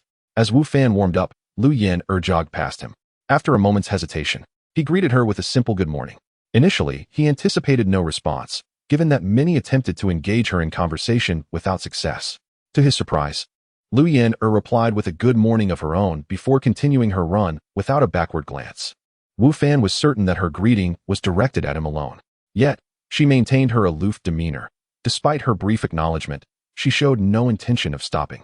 With a smile, Wu Fan resumed his exercises. As Wu Fan neared the conclusion of his workout, a basketball suddenly soared from the adjacent court, aimed perilously close to a girl resting nearby. Quick on his feet, he rushed over and caught the ball just in time. The playground and basketball court were separated by a tall wire fence standing over 2 meters high. "Hey, toss the ball over here," called a tall boy in basketball attire from the other side of the fence. "Shouldn't you apologize first? Your ball nearly hit someone," Wu Fan responded with a furrowed brow. The boy glanced at the girl before dismissively saying, "It didn't hit her, so why apologize? Besides, if it did, it was an accident. She should know better than to sit so close to the court." The girl stood up, glanced at the basketball in Wu Fan's hands, then at the tall boy. Her expression one of distress as she walked away. "See, the girl didn't mind, so why make a fuss? Just throw the ball." The tall boy seemed increasingly impatient. "Want it? Catch," Wu Fan said, tossing the ball lightly in the air before sending it over. Underestimating Wu Fan's strength, the tall boy reached out to catch it but was taken aback by the force, resulting in a jolt that left his wrist aching. "You did that on purpose," he growled, massaging his wrist while glaring at Wu Fan. "Didn't you ask me to throw it?" Wu Fan replied nonchalantly. Indeed, Wu Fan had intentionally thrown it with a bit of force. Now at level 2, he possessed 2 points of strength, augmented by the 2 points granted by his flowing cloud boots, totaling 4 points of strength. In contrast, the average person's strength, if quantified, would barely reach 1 point, with only a few exceptional individuals managing 2 points. Thus, Wu Fan had surpassed most people in sheer physical strength. "How about a one-on-one match?" the tall boy suggested, eager to regain his pride through basketball. His intention was clear. He believed Wu Fan would shy away from the challenge, allowing him to mock him and reclaim some dignity. "If you're afraid," the tall boy began with a smirk. "I accept," Wu Fan interjected, cutting him off, leaving the tall boy speechless, his face flushing with embarrassment. Could it be that he was also skilled at basketball? The tall boy pondered, but then recalled his status as a key player in the team. He knew the players from other schools and even the university team, yet he could not recall anyone named Wu Fan. He dismissed the notion that this newcomer could be anything more than a casual player, mistakenly believing brute strength could secure a victory. At that moment, Wu Fan stepped through the gate into the basketball court. Do you want to go first, or shall I? Wu Fan inquired, his demeanor calm and collected. Several of the tall boy's companions paused to watch, clearly prepared to give the court over to the two. Even those playing basketball nearby and passers-by gathered to witness the confrontation. I'll attack, you defend. 3 shots each, the tall boy declared. Agreed, Wu Fan replied. The tall boy dribbled the ball before him, eyeing Wu Fan with intent, contemplating his strategy for an attack. Wu Fan, however, remained relaxed and unguarded, appearing more like an observer than a competitor, which only fueled the tall boy's disdain. Clearly a novice, he thought as he advanced, approaching Wu Fan without seeing any signs of defense. Smirking, he prepared to slip past Wu Fan's left side. I'm through, he exclaimed triumphantly as he maneuvered around Wu Fan, only to realize something was amiss. I've passed him, but where's the ball? Chapter 29. The dunk. The tall boy instinctively glanced at his hand, only to find the ball had vanished. He turned to Wu Fan, and indeed, the ball was now in Wu Fan's possession. It's my turn, Wu Fan remarked casually as he dribbled the ball. The tall boy's mind was still in a haze. He had yet to comprehend how his ball had been intercepted. Humph, you may have stolen my ball, but I can still block you, he thought defiantly. Positioning himself in front of Wu Fan, crouching slightly in a defensive stance, eyes locked on Wu Fan's movements, poised to intercept. The tall boy's assumptions were not unfounded. Wu Fan's basketball skills were modest at best. He had merely played casually with a few dorm mates during college, and compared to a player of the tall boy's caliber, he was clearly outmatched. Nevertheless, having assessed his opponent's abilities through his perceptive skills, Wu Fan had confidently accepted the challenge, relying on his agility and the inherent tiger leap ability of his cloud flow shoes. With agility surpassing that of his opponent, Wu Fan seized the moment, intercepting the ball before the tall boy could react. It was now the time for the skill of the cloud flow shoes to shine. Wu Fan casually dribbled the ball toward the tall boy, who, observing Wu Fan's amateurish dribbling, couldn't help but smirk, thinking him a novice. He stepped forward, ready to snatch the ball away. However, just as he made his move, he was met with an astonishing sight. Wu Fan leaped into the air right before him. More astonishing still, they were near the free throw line, a considerable distance from the hoop. What was he attempting? Confusion flickered in the tall boy's mind, but it was quickly engulfed by fury. Wu Fan had just soared over his head. Gasps erupted from the onlookers as the tall boy, now seething with rage, instinctively turned to face the hoop, where he beheld a shocking scene. Wu Fan had executed a dunk. The spectators were equally stunned, their expressions a mix of disbelief as they gazed at Wu Fan, who had just landed gracefully. Some girls, witnessing the spectacle, covered their mouths in awe, their eyes sparkling as they looked at him. It was utterly unexpected, immensely shocking. The only sound permeating the air was the rhythmic bounce of the basketball. The silence was soon shattered. Incredible. What did I just witness? Am I really in a campus setting, or is this the NBA? A dunk from that distance? His leap is extraordinary. Handsome, I want to be your girlfriend. The atmosphere was electric. Meanwhile, the tall boy, equally astonished, felt his shock resonate more intensely than that of the crowd. While it was not uncommon for players in the university team to dunk, none had ever done so with such flair as Wu Fan, leaping from the free throw line and easily soaring over him. Standing at nearly 6 feet 3 inches. He had never encountered such a feat. Even among professional players, few could achieve this. Who was this individual? Why was he so formidable? Why had he never crossed paths with him before? The cheers around him filled Wu Fan with a sense of exhilaration. In reality, he too was astonished by his own performance. He had merely intended to showcase a little flair, never anticipating that his full-powered leap, enhanced by the tiger leap, would yield such extraordinary results. Excessive, truly excessive, Wu Fan. You've left quite the impression on that poor boy, he thought, observing the tall boy still in a daze. He reminded himself to temper his performance when it was his turn to attack again. It's your turn, Wu Fan said, passing the ball to the tall boy, preparing to defend against his impending move. However, to Wu Fan's surprise, the tall boy embraced the ball, cast him a lingering glance, and then turned away without a word. Hey, where are you going? Aren't we continuing? Wu Fan called after him. Compete? What a joke. With your insane vertical leap, how could I possibly measure up? Am I to endure another dunk over my head? To become a mere backdrop? I'm not that foolish. No more competition, absolutely not. The tall boy thought to himself as he hurriedly exited the basketball court, resolutely avoiding any further confrontation. Hey, where are you going? I wanted to see the handsome guy perform again. Chicken, you can't handle it? Come back. The departure of the tall boy left the gathered students disgruntled, as they had not yet had their fill of Wu Fan's breathtaking dunk. Their murmurs only hastened his exit. He understood that word of this incident would soon circulate throughout the campus, with him reduced to little more than a background figure. What compelled me to provoke him? The tall boy lamented internally. However, there was no altering the past.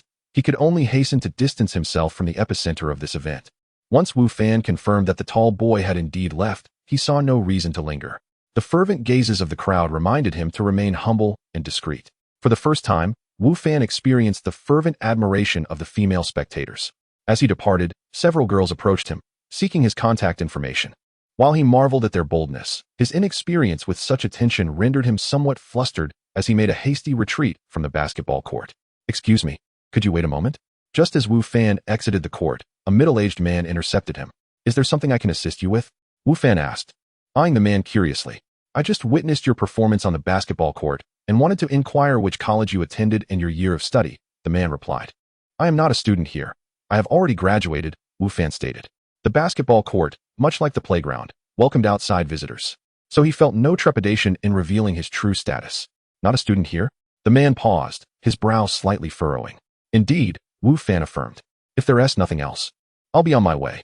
As Wu Fan attempted to pass by, the middle-aged man's voice rang out once more. "Would you be interested in becoming a teacher? A physical education instructor?" Chapter 30. Your boyfriend is too handsome to be a teacher? Wu Fan had never contemplated becoming a teacher, as he believed he lacked the aptitude for it. However, the enticing benefits described by the middle-aged man certainly stirred something within him. With merely 2 classes a week, a personal office complete with a desk, a private room in the faculty dormitory, and a respectable salary accompanied by additional perks during holidays, these conditions profoundly appealed to Wu Fan. After a moment's hesitation, he acquiesced to the man's invitation. At that moment, Wu Fan learned that this middle-aged individual was actually the vice president of Jiangzhou University. The man, a basketball enthusiast, had witnessed Wu Fan's performance on the court that morning and initially assumed he was a student. Upon inquiring, he was surprised to discover that Wu Fan had already graduated. Jiangzhou University was in need of a physical education teacher and had intended to conduct a recruitment soon. However, upon seeing Wu Fan, the vice president altered his plans and directly invited him to take on the role. Wu Fan returned to his residence, still incredulous about becoming a physical education teacher. Nonetheless, he harbored doubts about the vice president's authority in making such a decision. He reasoned that even if the teaching opportunity fell through, he had lost nothing. He could simply regard the morning's encounter as inconsequential. Setting aside these thoughts, Wu Fan ventured out to procure ingredients, planning to buy more due to the previous day's booming business. Fei, your boyfriend was just amazing." The dormitory door swung open as a figure dashed into Yi Feifei's room. "What boyfriend? When did I ever have a boyfriend?"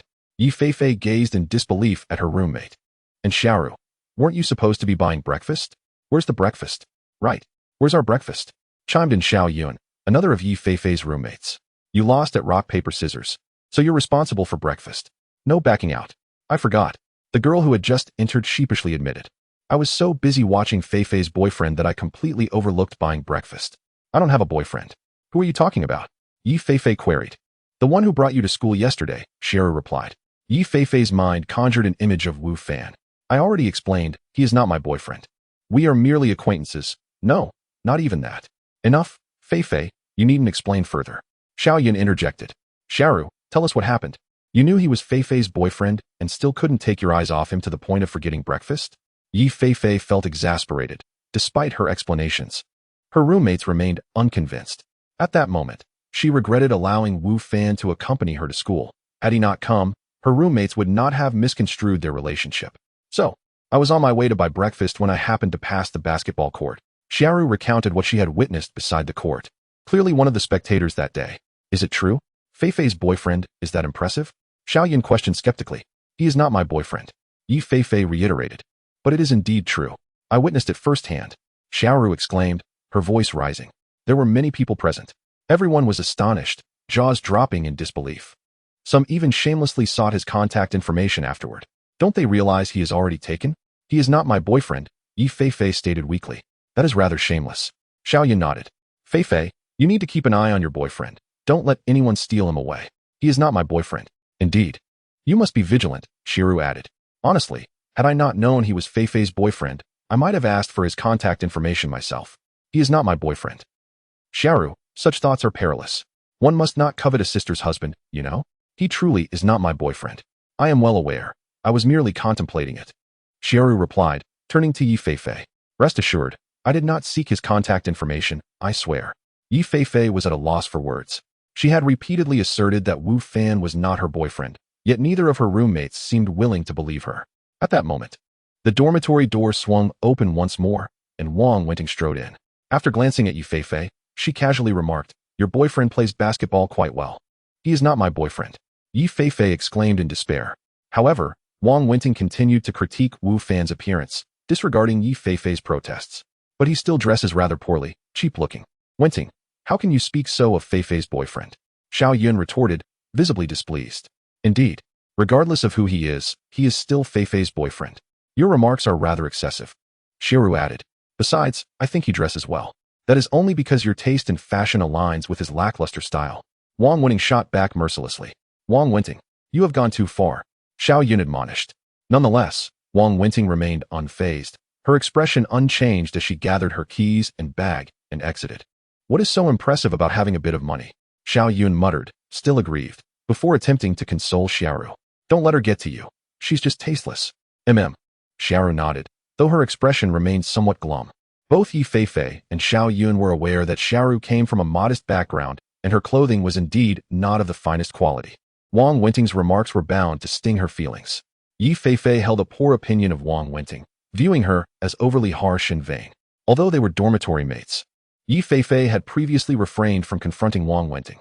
However, it seemed that Wang Wenting did not care for their camaraderie, which only deepened Yi Feifei's disdain. What an insufferable person, Yi Feifei thought to herself.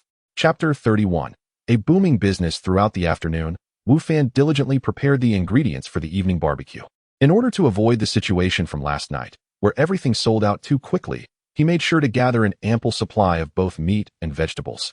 However, he slightly underestimated his culinary prowess. When he arrived at his stall in the evening, he was astonished to find a queue of eager customers waiting for him. "Boss, I'll take 5 skewers of pork belly, 2 chicken wings, and 2 bunches of leeks." "Boss, give me a chicken leg, a pig's trotter, and 2 eggplants." "Boss, I want." Before Wu Fan could even arrange his offerings, several patrons had already gathered around him, having come specifically to enjoy his barbecue. "Please be patient. Let me set everything up first, and I'll serve you one by one." Wu Fan smiled, clearly delighted. He recognized that his skills had improved, and the flavors of his barbecue were significantly better than before. Yet, he did not anticipate that he would attract such devoted fans so swiftly. These patrons, evidently pleased with the taste from the previous night, had returned for more. What business owner wouldn't wish for repeat customers? Especially those who were willing to wait in line just for his food? "Come on, hurry up. I can't wait any longer." "Me too. I was the first one here. I should be served first." "Just be patient. The boss cooks quickly. Don't disturb him." The customers were brimming with enthusiasm and anticipation for Wu Fan's barbecue. As the sky darkened, the number of people around his stall increased rapidly, soon filling the newly added tables. It was not that Wu Fan wanted to purchase more supplies. He simply had no place to store them, and the back-and-forth movement was inconvenient. Nevertheless, he believed that even without ample seating, given his current skills, the business would flourish far beyond his previous expectations. The owners of the nearby barbecue stalls, while attending to their sparse customers, cast envious glances toward Wu Fan. Since yesterday, they had noticed a decline in their own clientele. While Wu Fan's patronage had surged, many customers had been drawn away to his stall, and the close proximity of their stands only heightened the jealousy felt by the other vendors. How good can a newcomer's skills be? How could he suddenly attract so many customers? One voiced his confusion. "Exactly. We've been in this business for years, and he has only been at it for a month. How is it that his business is thriving more than ours? Could it be a ruse? Perhaps. Youngsters today are all about flashy gimmicks, unlike us, who have been grounded and honest in our dealings. Faking popularity costs money. Let us see how long he can maintain this. Tomorrow, he might revert to his previous state, driven by jealousy and skepticism." Several barbecue stall owners concluded that Wu Fan's apparent success was merely a facade orchestrated by hired patrons. Unbeknownst to Wu Fan, who was too engrossed in his work to ponder their thoughts, he was busy beyond measure. Yesterday's business had been commendable, but today it surpassed all expectations. Since opening his stall, he hadn't paused for a moment.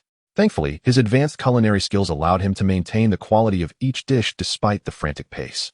As business boomed beyond Wu Fan's imagination, the ingredients he had thought would suffice were completely sold out before midnight. Yet, a considerable number of customers still awaited their turn. I'm sorry, everyone, but we've run out of barbecue for today. Please come back tomorrow if you wish to eat. Wu Fan apologized. Out again. You didn't prepare enough today after selling out early yesterday? Boss, you're missing out on so much business. Indeed, think of something, boss, make more. The crowd expressed their dissatisfaction, particularly those who had been waiting for quite some time without having their fill. I truly apologize. I've run out of ingredients, and there's nothing I can do. Wu Fan replied. Perhaps you might want to check out other stalls. Wu Fan's suggestion to direct customers to his competitors was rather peculiar. No way. I only want to eat yours. Exactly. After tasting your barbecue, I can't enjoy others anymore. You owe me, boss. Wu Fan chuckled bitterly, realizing that he could not drive away this enthusiastic clientele. Yet, with his supplies depleted, there was nothing he could do except assure them that he would prepare more for tomorrow, allowing him to finally extricate himself from the situation. It seems I have underestimated my culinary skills, Wu Fan mused as he packed up his things to head home. He contemplated whether he should hire someone to assist him. While he needed to personally ensure the flavors remained intact, others could help with tasks such as packaging, fetching ingredients, and assembling skewers, which would alleviate some of his burdens. However, this matter was not urgent. Wu Fan's business had only just begun to flourish, and he had yet to accumulate significant funds. He could continue managing on his own while seeking suitable candidates for assistance. Upon returning to his residence, still before midnight and unable to teleport, Wu Fan took to the internet to research which crops or foods were more popular or commanded higher prices. In the game world, there lay a vast expanse of land behind the village that he had yet to decide what to cultivate. Additionally, he was short on gold coins, so he resolved to conduct some research before making any decisions. I'll hold off on repaying the village chief's 500 coins for now. With any luck, I can purchase various seeds first and cultivate the entire area behind the village, Wu Fan thought to himself. The village chief's debt could be settled within a month. Previously, Wu Fan had considered 500 coins quite substantial, but after his recent mining expedition, which netted him over 100 coins, he felt far less pressure regarding the debt. Given this context, he was eager to begin planting in the back area, for the sooner he planted, the sooner he could reap the rewards. Chapter 32. The Cave in the Back Mountain. As the scene shifted, Wu Fan once again found himself within the realm of the game. At this moment, he remained near the back mountain, not rushing to depart, but instead preparing to explore this area thoroughly. Previously, he had not conducted a detailed exploration of the back mountain. He had only glanced around and was aware of a vast expanse of open land, yet he had not ventured into the nearby hills or forests. Why would the back mountain of such a small village be so expansive? Climbing to the summit of a small hill, Wu Fan pondered aloud as he surveyed his surroundings. Here lay thousands of acres suitable for cultivation, alongside mountains, water, and woodlands, all occupying considerable space. This was merely a novice village intended for players to familiarize themselves with their environment, with the requisite monsters for leveling up located in the small woods at the village's forefront. The existence of this back mountain seemed entirely unnecessary. However, it not only existed, but was also quite substantial. Could it be that this was intentionally left for him by the divine? Wu Fan chuckled at this notion. Realizing that the idea of claiming the back mountain was merely a spontaneous thought, the so-called divine had offered him no guidance. It was illogical to think it was meant exclusively for him. Never mind, it was beneficial to him, after all. Unable to unravel the reason behind it, Wu Fan chose to dismiss it. Knowing or not knowing the reason was inconsequential. What is that? A golden-furred mouse. As he ambled along the hillside, Wu Fan suddenly spotted a familiar figure darting past him not far ahead, disappearing in the blink of an eye. Had it not been for his significantly enhanced eyesight, he might not have noticed it at all. But why was there a golden-furred mouse here? If his memory served him correctly, its description indicated that it favored consuming ores. Having exited the mine, what could it possibly be eating? Or was there a present here? The thought of this possibility sent a thrill through Wu Fan. The old village chief had previously mentioned that the only mine near the village lay at the front, and Sun the blacksmith had echoed this sentiment. Therefore, if he were to discover a mine in the back mountain, would it not be an unclaimed treasure? The authorities would be oblivious, and the villagers would remain unaware. It would be a mine he could consider his own. The more he contemplated, the more exhilarated he became, hastening towards the direction where the golden-furred mouse had vanished. I distinctly remember it disappearing from right here. Where could it have gone? Wu Fan wandered around the spot where the mouse had disappeared for quite some time, but found no abnormalities. Could it be that he had misjudged? Or was it possible that the golden-furred mouse enjoyed other foods beyond ores? Thus, there might not be a mine in the vicinity after all. After searching fruitlessly for a while, Wu Fan began to feel disheartened. Just then, his foot slipped, and he suddenly found himself half-crouched at the entrance of a cave. Wu Fan quickly scrambled out of the cave, peering inside. The cave was shrouded in darkness, obscuring its depth. Had the entrance not been relatively small, he might have tumbled straight in. How could there be an entrance here? Who excavated it? Wu Fan then noticed that the cave's entrance was covered with fallen leaves, which explained why he had circled around without discovering it. Had he not stepped on it, the entrance might have remained hidden from him indefinitely. However, who had dug this cave? Was it a person or an animal? Could it be that the golden-furred mouse had entered here? Wu Fan speculated. This seemed quite plausible. Otherwise, the mouse would not have vanished so abruptly. Wu Fan swiftly retrieved his mining shovel from his backpack and crouched down to begin digging, determined to enlarge the cave's entrance to uncover what lay within. He was no stranger to digging, having previously relied on it to slay the fearsome striped tiger. Thus, excavating the cave felt second nature to him. Before long, the cave's entrance had been significantly widened. He leaned in, peering inside, yet it remained dark and unfathomable. Aside from the enlarged entrance, the rest of the cave was still narrow, rendering it impossible for Wu Fan to enter fully. I refuse to believe that I will not discover what lies within today. Undeterred, Wu Fan continued to dig, expanding the interior of the cave.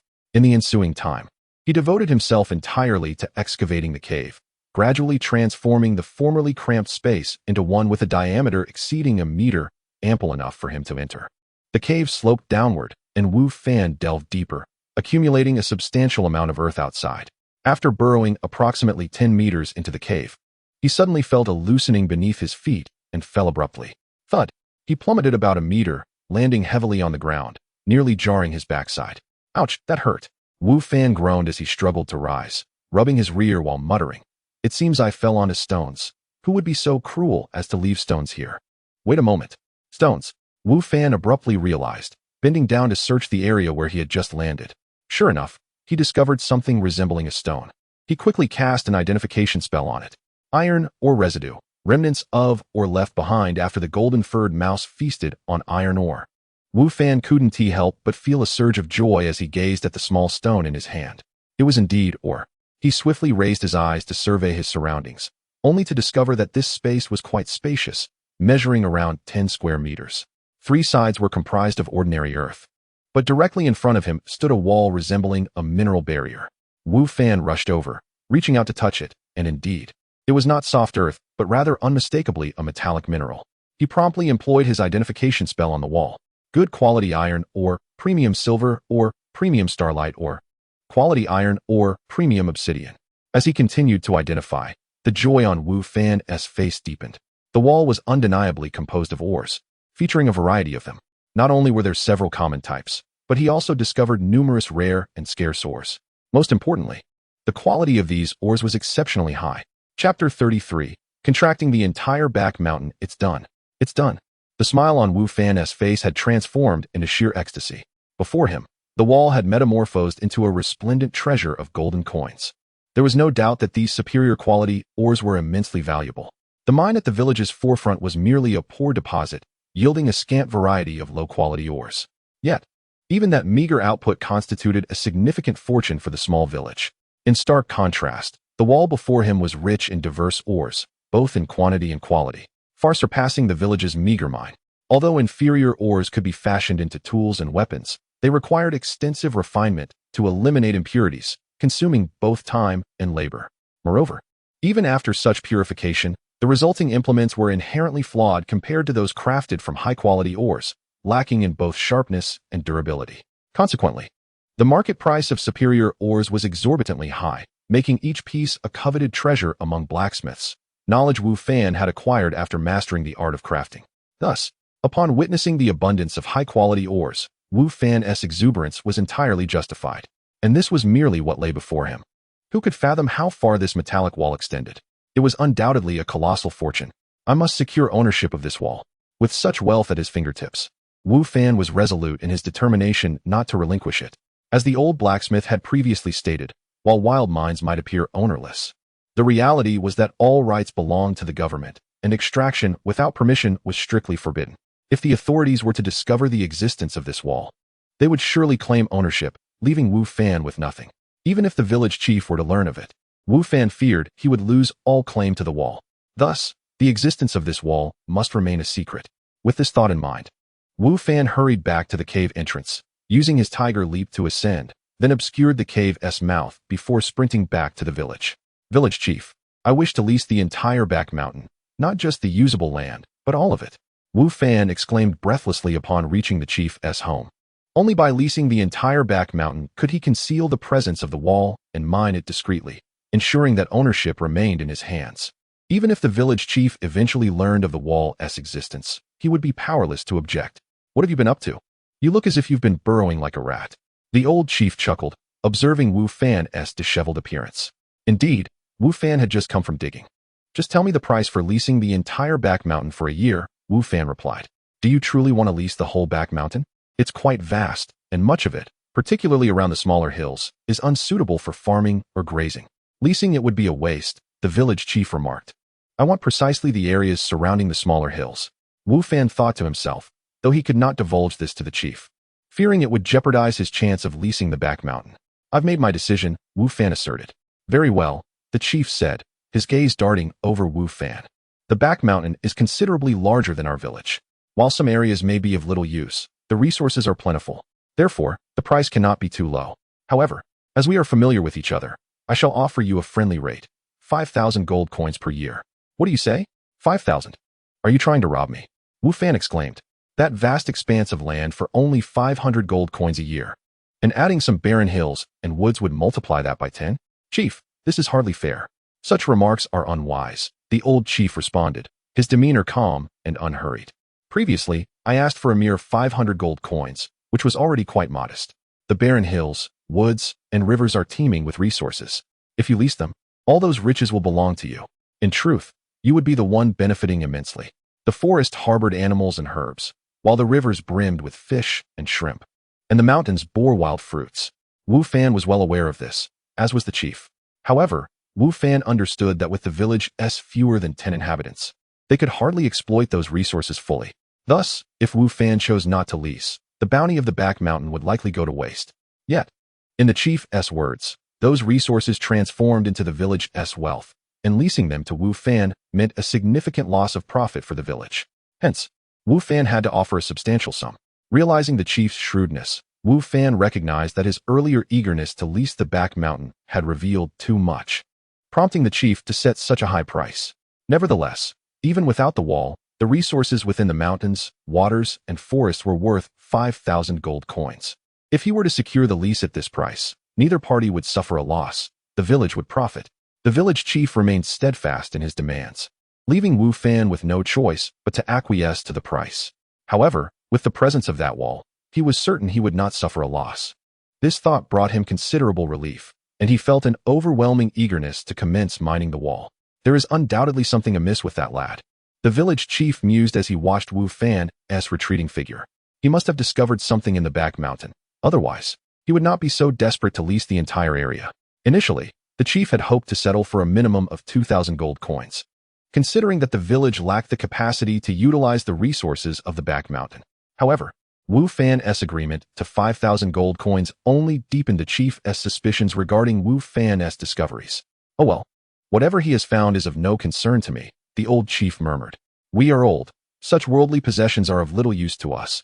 Let the youth have them.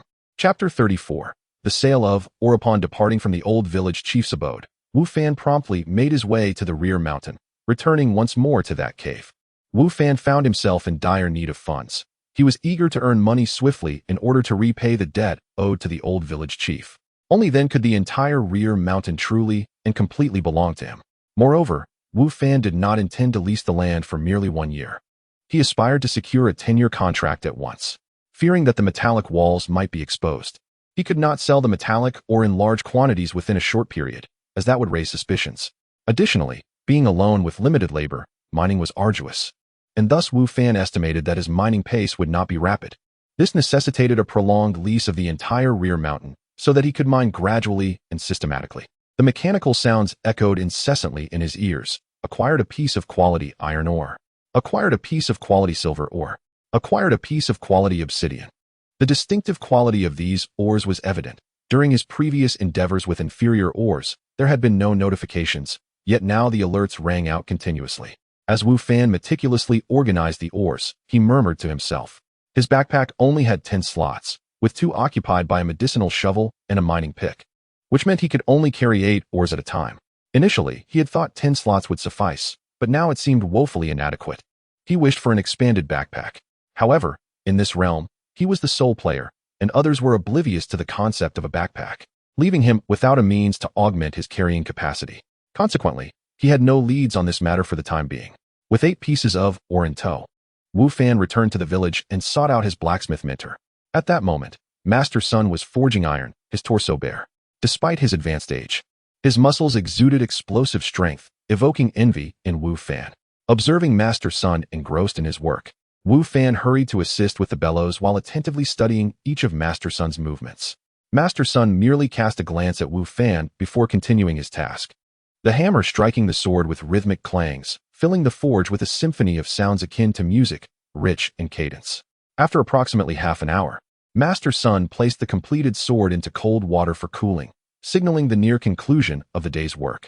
Yet, he remained dissatisfied. Examining the sword, he shook his head in discontent and casually tossed it into the corner of the forge. At that moment, Wu Fan noticed several swords piled in the corner, evidently discarded by Master Sun, each a product of his dissatisfaction. Wu Fan casually cast an identification spell. Blackstone Longsword, Silver Grade, Attack 30, Agility 10, Strength 10. Special skill, Life Steal. Upon striking a target, it causes the target to bleed over time, lasting 30 seconds. Wu Fan was taken aback and hastily identified the other swords. He discovered that these so-called failures in Master Sun's eyes were, in fact, all silver-grade equipment, each with substantial enhancements. Truly exceptional gear for someone still wielding a medicinal shovel in combat. Such waste, Wu Fan lamented inwardly. The exceptional equipment he valued was treated as refuse by Master Sun, discarded without a second thought, an utter squandering of resources. However, considering Master Sun's masterful status, it was reasonable for him to overlook silver-grade equipment. What brings you here? Master Sun spoke first as Wu Fan pondered how to procure a sword from him. Oh, Master, I discovered several pieces of ore while in the cave and wanted to inquire if you would be interested, Wu Fan replied, diverting his gaze from the discarded swords to Master Sunday. What kind of ore? Master Sun responded, not truly heeding Wu Fan's words. He was well aware of the situation regarding the cave in front of the village. In earlier years, it was possible to occasionally procure a few quality ores, and with a stroke of luck, even rare ones, essential materials for forging formidable weapons. However, over the years, as the cave had been nearly depleted, quality ores had become scarce, leaving only inferior ones. Thus, Wu Fan was unlikely to find anything of value there. Wu Fan retrieved a piece of ore from his backpack and presented it to Master Sunday. The previously nonchalant Master Sun's eyes widened upon seeing the ore, and with surprising agility for his age, he snatched it from Wu Fan's hands. This is indeed a piece of quality iron ore. I haven't seen such quality in many years, Master Sun exclaimed, examining the ore with a sense of excitement that resembled a lover admiring their beloved. Master, how does this fare? Will you accept it? Wu Fan inquired. Absolutely, Master Sun replied without hesitation. For this piece, I shall offer you 10 gold coins. Although 10 gold coins was not a fortune, Wu Fan understood that many ores lay within the cave, and this was merely the least valuable iron ore. Thus, he was quite satisfied with the offer. Very well, Wu Fan nodded in agreement. With this, or forging a golden-grade weapon will be no challenge. And with a stroke of fortune, I may even create a dark gold grade. Master Sun remarked with enthusiasm. Having sold a piece of ore, Wu Fan felt a surge of joy and asked, Master, if I come across more of this, or even better, will you still accept it? You have more? Master Sun looked at Wu Fan with skepticism. Where would you acquire such quality ores? The cave in front of the village has been exhausted and is now collapsed. How could you possibly find more quality ores? It seemed Master Sun was beginning to doubt the source of Wu Fan's ores. Wu Fan grew cautious. He was well aware of the immense profit potential of these ores. The metallic walls within that cave were undoubtedly priceless treasures. Although the villagers appeared amiable, in the face of such substantial profit, one could not guarantee they would not engage in actions that would be unacceptable to him. It is important to remember that these people were not mere data points, but living beings with their own thoughts and values. Thus, Wu Fan smiled and replied, I was merely inquiring. I plan to traverse the entire continent, and who knows, I may stumble upon a rich vein of ore. Master Sun nodded, seemingly convinced by Wu Fan's words, and stated, if you do come across such ores, I can accept a small quantity, but not too much. My savings are limited, and I cannot purchase large amounts of these ores. Chapter 35, An Unexpected Call. Alas, The words of Sun the blacksmith extinguished Wu Fan's aspirations of profiting handsomely from the ores. Indeed, the cave housed an abundance of ore, all of commendable quality. Yet they remained mere stones. To garner wealth, they must be sold, and therein lay the dilemma. Not only could their origins not be accounted for, but also, finding a buyer willing to purchase them in substantial quantities proved arduous.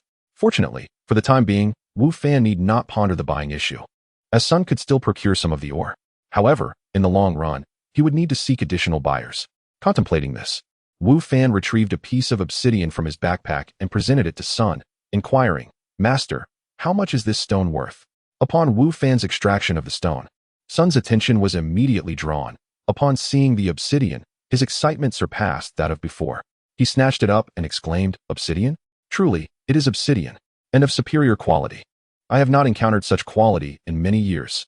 With this, I could forge dark gold equipment, perhaps even venture into crafting legendary gear."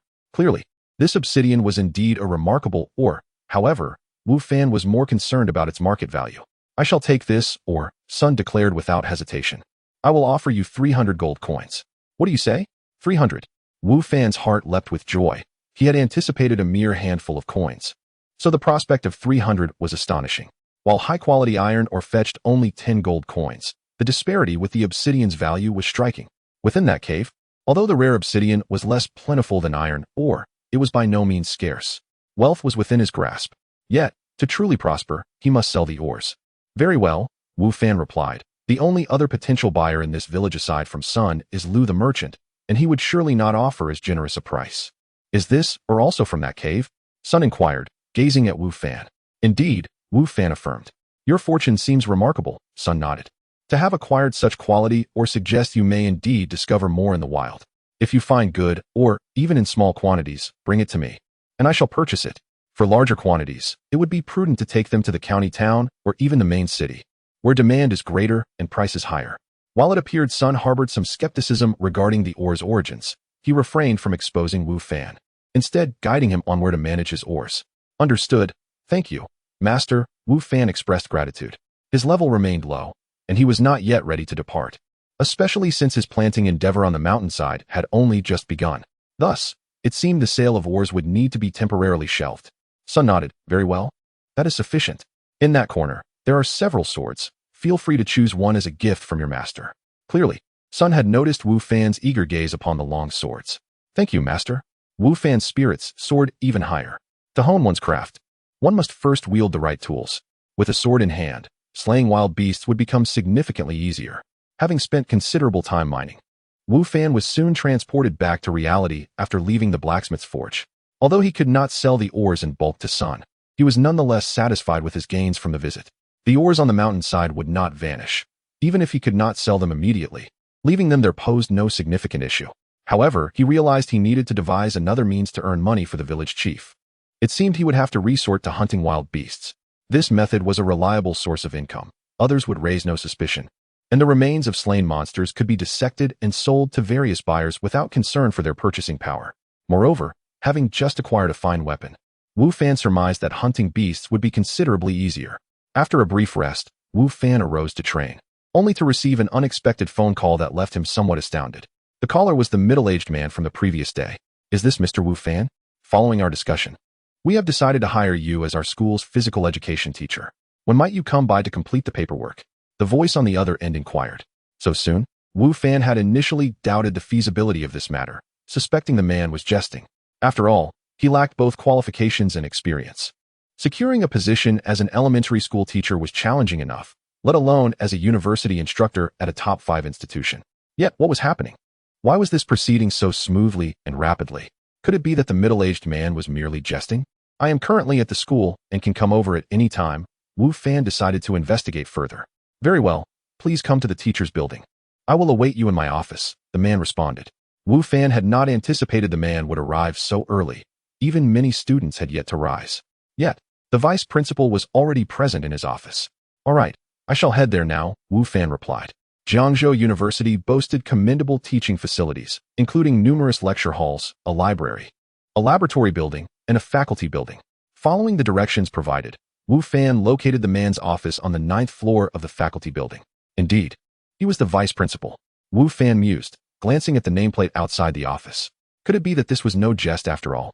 Subconsciously adjusting his attire, Wu Fan, having gained ample experience in job interviews over the past year, felt relatively composed. Knock, knock, knock. Come in.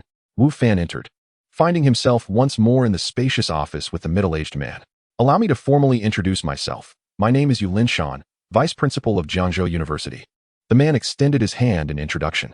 Wu Fan, he reciprocated the gesture. Chapter 36. The Physical Education Teacher, is this sufficient? Wu Fan, holding the employment letter from Jiangzhou University, vacantly exited the office of Yulinshan. Initially, Wu Fan anticipated that Yulinshan would inquire about his abilities and experiences. Yet to his surprise, the conversation merely consisted of casual chatter before the latter handed him the pre-signed employment letter, instructing him to complete the onboarding procedures. Even an interview for an elementary school teacher or a tutor would not be so effortless, would it? Had this occurred elsewhere, Wu Fan would have undoubtedly suspected he was being toyed with. However, the authenticity of the office and the employment letter in his grasp rendered such doubts unfounded. Was it truly the case that university interviews were this uncomplicated? Regardless, he reasoned that he had nothing to lose, and the perks of being a teacher were indeed commendable. Unable to fathom the situation further, he chose to dismiss his thoughts. Meanwhile, Yulinshan sat at his desk, watching Wu Fan depart with an inexplicable glint in his eyes. With Yulinshan's patronage and the employment letter in hand, Wu Fan's onboarding process transpired with remarkable ease. Remarkably, due to Yulinshan's influence, Wu Fan was not required to remain on campus during his free periods. Thus, in a somewhat bewildered manner, Wu Fan became a physical education teacher at Jiangzhou University. With the students yet to commence their academic term, Wu Fan naturally had no classes. After completing his onboarding, he left Jiangzhou University to purchase ingredients. Having learned from his previous experiences, he procured a substantial quantity of supplies today, resulting in a significantly increased workload. It seemed evident that he needed to hire assistants. Otherwise, managing such a large volume of work alone would not only be exhausting, but also potentially unmanageable. As he prepared skewers, he mused over this necessity. Previously, when his business was struggling, he scarcely managed to support himself, let alone contemplate hiring help. However, with his business now thriving and his advanced culinary skills, Wu Fan was confident that his enterprise would continue to flourish. Additionally, with his new role as a teacher, he anticipated having less free time, thereby necessitating the recruitment of an assistant. Over the next few days, Wu Fan's life followed a structured routine, preparing skewers during the day, grilling at night, and venturing into another realm at midnight. His grilling business was thriving, with word of mouth spreading, which inevitably incited envy from neighboring barbecue stalls. Occasionally, they would come by to make snide remarks. Wu Fan, having encountered various personalities throughout his year-long career, chose to ignore such provocations. Some individuals are simply unable to tolerate others' success, failing to introspect and instead attempting to undermine those they perceive as rivals. Noticing Wu Fan's placid demeanor, the owners of the rival stalls felt a mix of satisfaction and helplessness as they recognized that much of their clientele had been usurped by Wu Fan. Given that the peak season for barbecuing spans only a few months, failing to profit during this period would make future earnings challenging. Consequently, they began to devise underhanded strategies to sabotage Wu Fan's business and reclaim their lost customers. In the gaming realm, Wu Fan had not received any new missions over the past few days and had been engaged in battling monsters to level up. With a silver-grade weapon, he found himself dispatching foes at a significantly swifter pace, achieving an increase in his level. It must be noted that ascending levels in that realm was genuinely arduous. Despite vanquishing numerous creatures, he had only managed to rise by one level. Progressing further would not be an effortless endeavor. However, with each level gained, all attribute points increased by one, yielding commendable benefits. Without utilizing weapons, Wu Fan now possessed attributes threefold that of an ordinary individual. He contemplated that by the time he reached level 10, his strength and agility might rival those of elite soldiers. Due to the temporary inability to sell ores, Wu Fan had refrained from mining in the cave recently. His primary source of income remained the decomposition of monster carcasses. Although this method was slower than mining, it offered stability without drawing undue suspicion. To Wu Fan's delight, the seeds he had sown in the clearing behind his residence had sprouted, emerging from the soil. The growth rate in the gaming world vastly surpassed that of reality. This was hardly surprising, as the realm of the game differed fundamentally from the real world, with time flowing more swiftly, naturally resulting in accelerated growth of flora and fauna. Each morning, he diligently maintained his running and exercise regimen. During his morning routines on the track, he frequently caught sight of Lu Yanner's graceful figure. since their last exchange. He had taken the initiative to greet her each time they met, and she reciprocated, though their interactions remained superficial and did not delve deeper. This morning, after finishing his workout, Wu Fan did not return to his dwelling, but rather made his way to his office. Today marked the first day of the academic year at Jiangzhou University. Although he did not have any classes, he believed it prudent to visit his office nonetheless. This was Wu Fan's second visit to his office. The first had been merely to complete his onboarding procedures, during which the office had been devoid of occupants. Today, however, the atmosphere was distinctly different. Upon entering, he found two individuals already present. "Student, who are you looking for?" inquired a middle-aged man, approximately 40, as he noticed Wu Fan's entrance. The other individual, younger in appearance, merely glanced at Wu Fan before resuming his workout with dumbbells. The office of the physical education teachers diverged from that of other educators. In addition to desks, it boasted an array of fitness equipment. "I am not a student. I am also a teacher here," Wu Fan replied, approaching his desk before addressing the man. "My name is Wu Fan, the new physical education instructor." The middle-aged man appeared taken aback, while the one lifting weights paused and turned his attention to Wu Fan. "You are a teacher?" the middle-aged man questioned. "Indeed."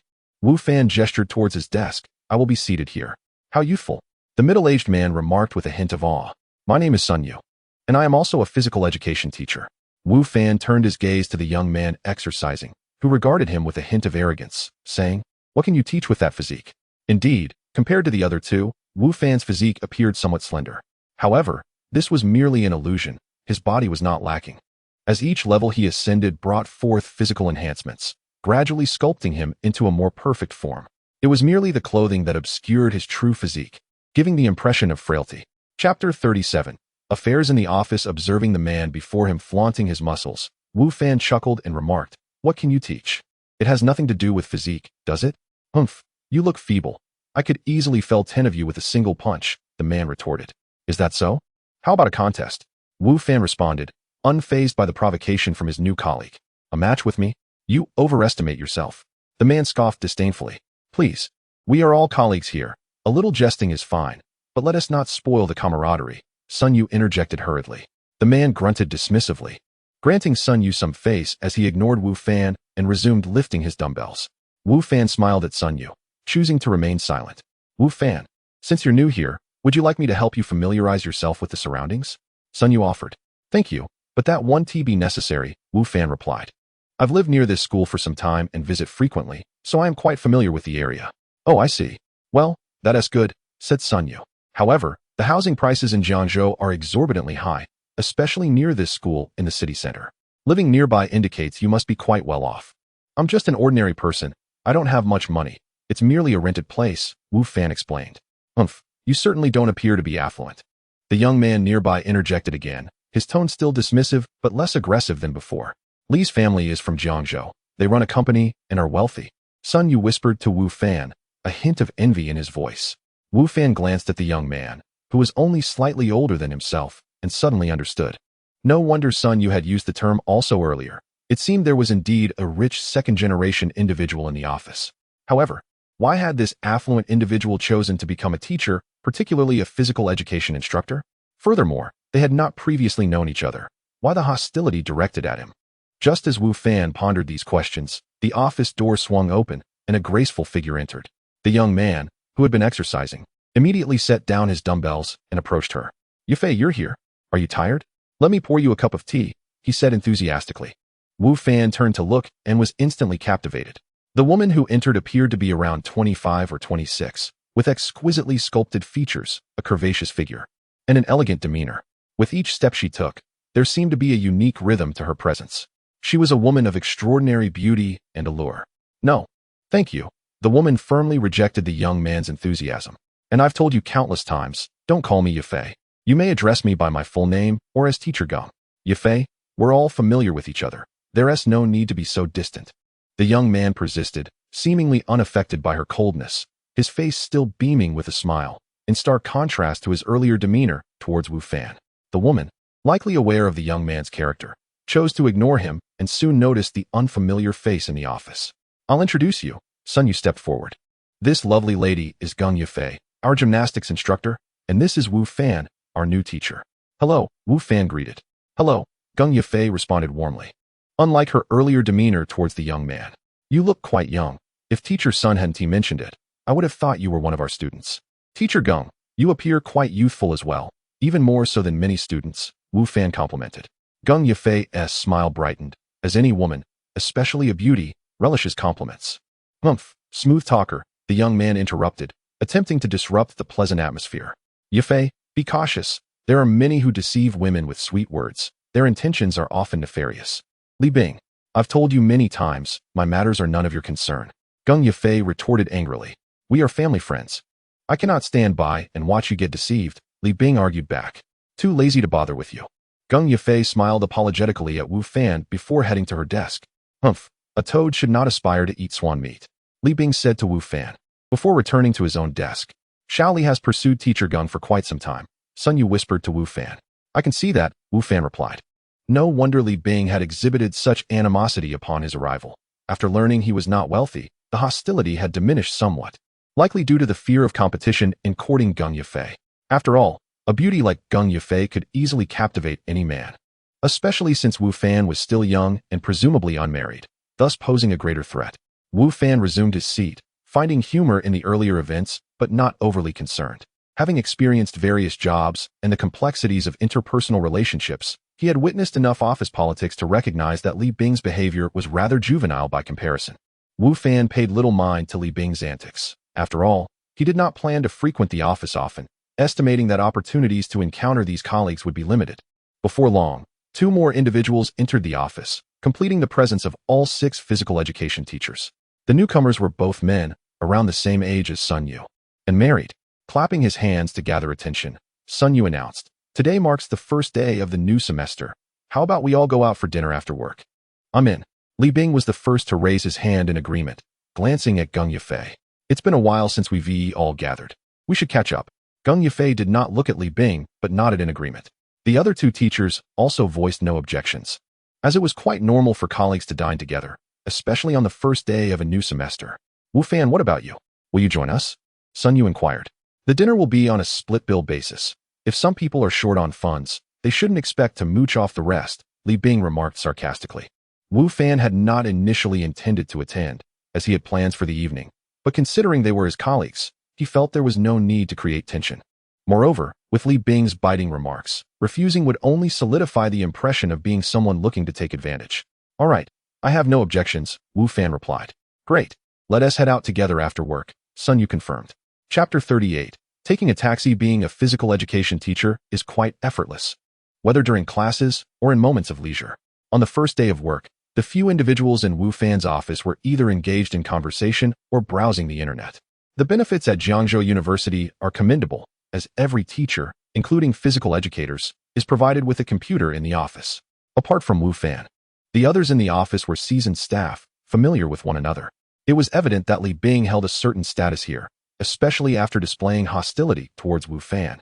While Teacher Sun Yu was somewhat more cordial, occasionally exchanging a few words with him. The other 2 male teachers, however, maintained a cool demeanor towards Wu Fan. And as for Geng Yifei, she seldom spoke throughout the day and sat far from Wu Fan's desk, thus refraining from any interaction. Consequently, Wu Fan felt somewhat isolated upon his arrival. Nevertheless, he was not overly concerned, relishing the tranquility of browsing the internet alone. In this leisurely, albeit slightly tedious state, Wu Fan concluded his first day as a teacher. It's time to clock out. Let's head to Kailaman, Li Bing exclaimed as soon as the workday ended. In fact, he had already discussed dinner plans with the others even before the official end of the workday, primarily inquiring with Geng Yifei. However, she treated his questions as if she hadn't heard them at all, ignoring him completely, while the other 3 teachers responded enthusiastically. Li, are we really going to Kailaman? One teacher inquired, his eyes gleaming with excitement. Kailaman is renowned as one of Jiangzhou's finest and priciest restaurants, a venue not typically affordable for average teachers. The only reason this teacher appeared so eager was that Li Bing had claimed he would cover the expenses. Had it been a split bill, his attitude would likely have been quite different. Wu Fan privately scoffed at the teacher's address towards Li Bing, having heard it multiple times throughout the day. The 2 male teachers lavished Li Bing with flattery, while Teacher Sun Yu seemed slightly better, but still wary of offending him. This dynamic stemmed from Li Bing's affluent background, as his family owned a company, marking him as a true rich second generation.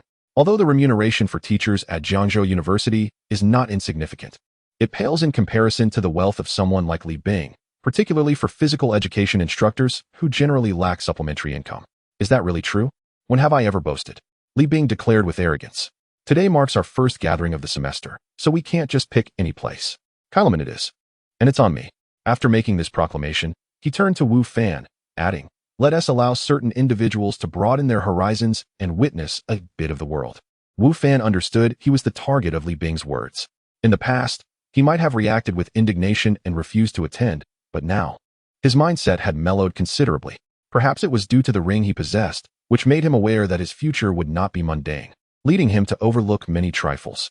Seeing Wu Fan's acquiescence, Li Bing's expression swelled with self-satisfaction. Yufei, why don't you ride with me? He offered to Gung Yufei. No, I have my own car, she replied, turning away and leaving the office without a backward glance. Li Bing felt a flicker of annoyance, but it quickly dissipated. Having been rejected by Gung Yufei numerous times over the years, he had grown accustomed to it. Li, can we ride in your car too? We'd love to experience being in a sports car, one of the male teachers approached him. Sure, Li Bing contemplated before adding, but you're all excluded. I had no intention of riding with you anyway, Wu Fan retorted. I'll take a taxi. Oh, so confident. I assumed you had your own car. But it turns out you'll be hailing one, Li Bing mocked. In that case, we'll head out first. Take your time with your taxi. Just a heads up, it's not easy to get one near the school. Don't blame us for not waiting if you arrive late. With that, Li Bing strode out, followed closely by the two other teachers. Teacher Sun Yu hesitated briefly before advising Wu Fan. It really is difficult to get a taxi around here. You should hurry. Yes, I understand. You go ahead. I'll catch up soon, Wu Fan replied. All right. Teacher Sun Yu concurred before exiting the office. Wu Fan smiled to himself, surprised that his first day at a new job would lead to such an encounter, signaling that his streak of misfortune was far from over. After tidying up a bit, he walked towards the school gates. Having agreed to attend the gathering, he Wu-Ti deliberately evaded. However, as Li Bing and the others had mentioned, it was indeed challenging to hail a cab near the school. Although taxis were plentiful, the number of people waiting exceeded the supply, given the bustling city center location. As Wu Fan contemplated whether to walk a bit further to find a taxi, a red sports car pulled up beside him. The window rolled down, revealing Gung Yufei, donned in sunglasses. Get in, she instructed. No need. I can take a taxi just fine, Wu Fan declined. Get in. It's difficult to find a taxi here. Are you really planning to wait until we finish eating before you arrive? Gung Yufei pressed. Seeing a taxi pull up in the distance only to be swarmed by eager passengers, Wu Fan decided to bypass the chaos. Opening the door to the passenger seat and getting in. The sports car roared to life as it departed, drawing envious gazes from onlookers. Who is that stunning woman? So beautiful and wealthy. I need to inform Fei Fei. She has a formidable rival, Xiao Ru, a roommate of Yi Fei Fei. Observed the scene and felt a twinge of concern for her friend upon witnessing Gung Yufei invite Wu Fan into her car. Meanwhile, Wu Fan, inhaling the subtle fragrance within the vehicle and glancing at the star-like Gung Yufei beside him, felt a stir of emotions. Thank you for the ride. He broke the silence. Don't mention it, Gung Yufei replied. In fact, I should be apologizing to you. Why? Wu Fan asked, puzzled. Because of Li Bing, Gung Yufei explained. I know he is deliberately targeting you because of me. Chapter 39. The Kellerman. It turns out that Gung Yufei was fully aware. Li Bing had been pursuing me for several years, and throughout this time, he harbored hostility towards any young males who appeared by my side. Gung Yufei elucidated, however. He does not realize that his actions only serve to deepen my disdain for him. Observing the unmistakable aversion etched on Gung Yufei's face, Wu Fan understood that her hatred for Li Bing's behavior was genuine, and she must have expressed her discontent to him, albeit to no avail. Wu Fan silently mourned for Li Bing for a moment. This fellow evidently possessed an overwhelming sense of possessiveness, treating Gung Yufei as his personal possession and forbidding any potential male threats from approaching her. Yet, such conduct failed to win Gung Yufei's favor. Instead, it incited her revulsion. Wu Fan recognized that he had become an unwitting victim of this situation, inadvertently caught in the crossfire. I owe you an apology for your entanglement in this, Gung Yufei remarked, casting a glance at Wu Fan. It's nothing. I haven't taken it to heart, Wu Fan replied. Gung Yufei interpreted Wu Fan's response as magnanimity aimed at comforting her, yet in truth, he genuinely had not let Li Bing's antics trouble him.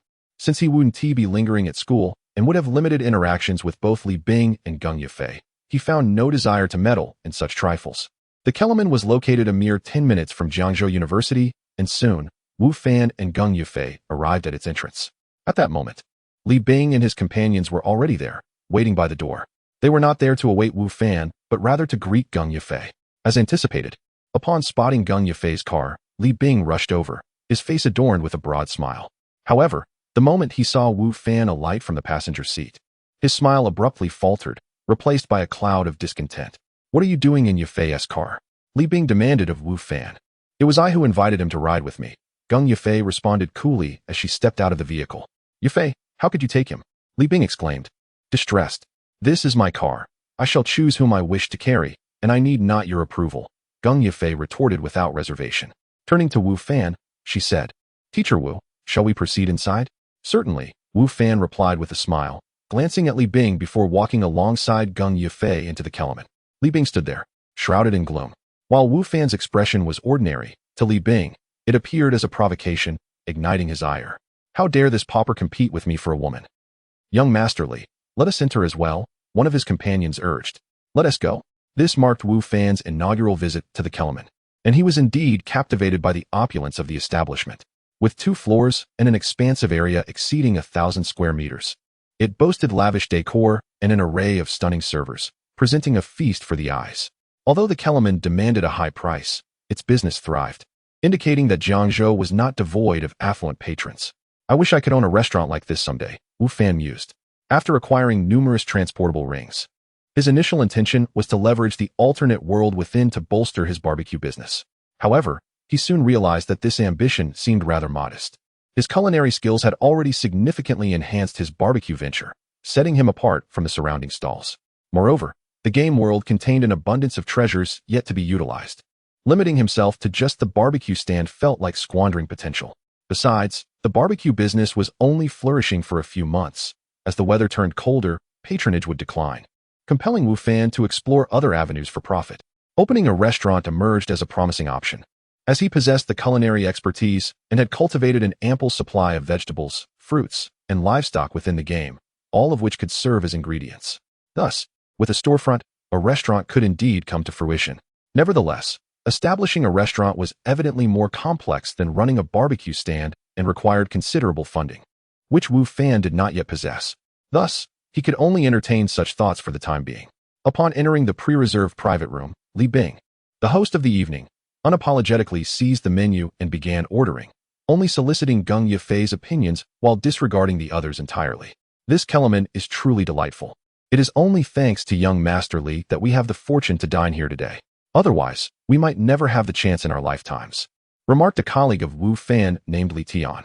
This towering figure, often perceived as brawn over brains, surprisingly wielded flattery with finesse. "I second that. We must indeed thank young Master Li for this eye-opening experience," another colleague, Wang Fu, quickly chimed in. The words of these 2 men rekindled Li Bing's smugness, lifting his previously gloomy demeanor. "It's merely a trivial expense. Dining here doesn't cost much," Li Bing waved dismissively. "To you, it may seem trivial, but for us, it equates to several months' salary," Wang Fu retorted. "Indeed, how could we compare to young Master Li? Your allowance could easily surpass our salaries several times over," Li Tian added, remarking on the charm of a young man like Li Bing, who undoubtedly captured the hearts of countless young women, regardless of how many other girls there may be. "None compare to Geng Yifei. She is worth more than a mere strand of hair from her." Li Bing professed his affections towards Geng Yifei, his gaze betraying a lovesick expression. "Please, spare me that gaze. I still have to eat and would rather not lose my appetite now," Geng Yifei responded seriously.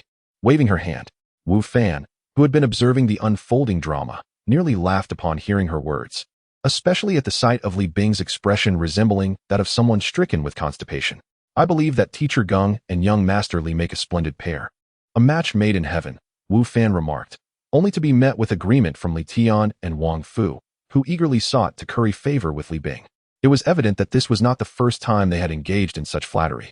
Chapter 40. What does it taste like? Since he is such a fine gentleman, why not introduce your daughters to him? Geng Yifei suggested to Li Tian and Wang Fu. Both Li Tian and Wang Fu had daughters around the age of 20, so Geng Yifei's proposition was not without merit.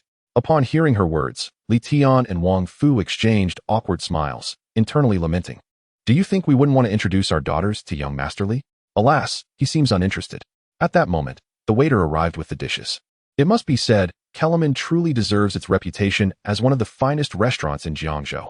Not only was the decor opulent and the service impeccable, But the speed of service and the exquisite flavors of the dishes left the diners in awe. Nevertheless, in Wu Fan's heart, the taste of these dishes paled in comparison to Aunt Wang's roasted chicken. As expected, during the meal, Li Tian and Wang Fu raised their glasses to toast Li Bing. Even Sun Yu hesitated for a moment before lifting his glass, while Wu Fan and Geng Yifei feigned ignorance, showing no reaction whatsoever. At this juncture, Li Tian spoke again. Wu Fan, you should also stand up and toast young Master Li. After all, he is treating us today, and with his support, your future endeavors at school will surely be much smoother. Li Bing looked at Wu Fan with an air of arrogance, anticipating Wu Fan to rise and toast, secretly planning to refuse any gesture of respect from him. However, upon hearing Li Tian's words, Wu Fan replied, I do not drink. Just a little one tea hurt. What man doesn't tea drink? Li Tian pressed on. I have always abstained from alcohol, Wu Fan insisted. Young Wu, I must say a few words to you. Such an attitude will not serve you well in the workplace, and you may find yourself at a disadvantage, even if you cannot drink. It's essential to partake a little, Wang Fu admonished, adopting a mentor's tone. I am allergic to alcohol. If I drink, I end up in the hospital. Should anything happen, Teacher Wang, will you take responsibility? Wu Fan queried, looking at Wang Fu. Wang Fu was at a loss for words. Naturally, he would not dare to claim responsibility for any mishap, as the consequences could be severe. What if something were to happen to Wu Fan? Would he not face dire repercussions? At this moment, Geng Yifei stifled a laugh, realizing Wu Fan was merely avoiding the toast. His claim of being allergic was a mere fabrication, yet Wang Fu was clearly intimidated, rendering him speechless. Li Bing glared at Wu Fan, taken aback by his cleverness. He refrained from pressing the matter further, as forcing Wu Fan to toast would only serve to embarrass himself. After a moment's contemplation, Li Bing exchanged glances with Li Tian. Li Tian, understanding the unspoken cue, sighed. Today has truly opened my eyes. The flavors of these dishes are simply exquisite. I fear that after this meal, all other food will taste bland in comparison. Indeed, we must thank young Master Li for this opportunity. Otherwise, how could we dine here? Wang Fu concurred. A new wave of flattery ensued. Yet, Wu Fan was taken aback when Li Tian turned the conversation towards him. Wu Fan, what do you think of the dishes here? Surely, you have never tasted anything this delightful before? Li Tian inquired, clearly aiming to undermine Wu Fan, insinuating that he was inexperienced. In a bid to curry favor with Li Bing, Li Tian inadvertently belittled himself in the process. However, Wu Fan surprised them all by shaking his head and stating, I find the dishes here to be quite average. I have tasted better. This was the truth, while the food was pleasant. It did not compare to Aunt Wang's culinary prowess. In fact, Wu Fan believed that even his own cooking could rival it. Unaware of Wu Fan's background, the others dismissed his words as mere boasting. Li Bing scoffed, one should consider the venue. This is one of the finest restaurants in Jiangzhou. Even other reputable establishments can hardly match its quality, and you claim that the food here is average? You must be jesting. Even Geng Yifei began to doubt Wu Fan's assertion. Having visited several top-tier restaurants in Jiangzhou, she concurred with Li Bing's assessment, believing that the flavors were indeed superior and certainly not as mediocre as Wu Fan claimed. Boasting? Is it really necessary? Wu Fan replied nonchalantly, let alone the other dishes. Even mine would not pale in comparison. You? Huh? Li Bing laughed derisively. Do you realize that the chefs here are masters brought in at a great expense from across the nation? How could your cooking possibly compare? Young Wu, one must remain grounded and not overestimate one's abilities. Wang Fu interjected once more. Wu Fan couldn't help but wonder if Wang Fu was a member of the academic administration, given his penchant for lecturing others. Believe it or not, I am merely speaking the truth, Wu Fan shrugged, unfazed by their reactions. Do you think that by making such statements, we cannot assess the truth of your claims against the chefs here? Li Bing sneered. You may be in for a disappointment. I am acquainted with the manager here and could arrange for a contest between you and the chef. Why would I compete? Wu Fan countered. I simply stated that my culinary skills are not inferior to theirs. I never said I wanted to compete. Are you afraid? Li Bing's mocking expression deepened. Not afraid. I just see no need for it, Wu Fan replied. I have other matters to attend to after this meal. Wu Fan was contemplating heading to his stall after dinner, as he had no time to waste on trivial pursuits that might hinder his earnings. Despite Li Bing's attempts to provoke him further, Wu Fan remained steadfast in his refusal to engage in any contest. However, Li Bing was not willing to relinquish the opportunity to embarrass Wu Fan in front of Geng Yifei, so he discreetly sent a message from his phone. Chapter 41. A few casual remarks. Not long after, the door to the private room swung open, revealing a middle-aged man clad in a suit. Mr. Li, Miss Geng is here for a meal. Why wasn't I informed? If it weren't for my staff downstairs, I wouldn't have known of your esteemed presence today." The man exclaimed upon entering, his words laced with reproach, though a radiant smile adorned his face. Gung Yufei nodded in acknowledgement, but chose silence. While Li Bing rose to respond. "We're merely dining with a few colleagues today, and didn't he wish to trouble Manager Huang?" "Trouble? Mr. Li, you're being overly modest." The middle-aged man chuckled, before turning to Wu Fan and the others. "It's a pleasure to meet you all. I am Huang Tingfeng, the manager of Kailaman.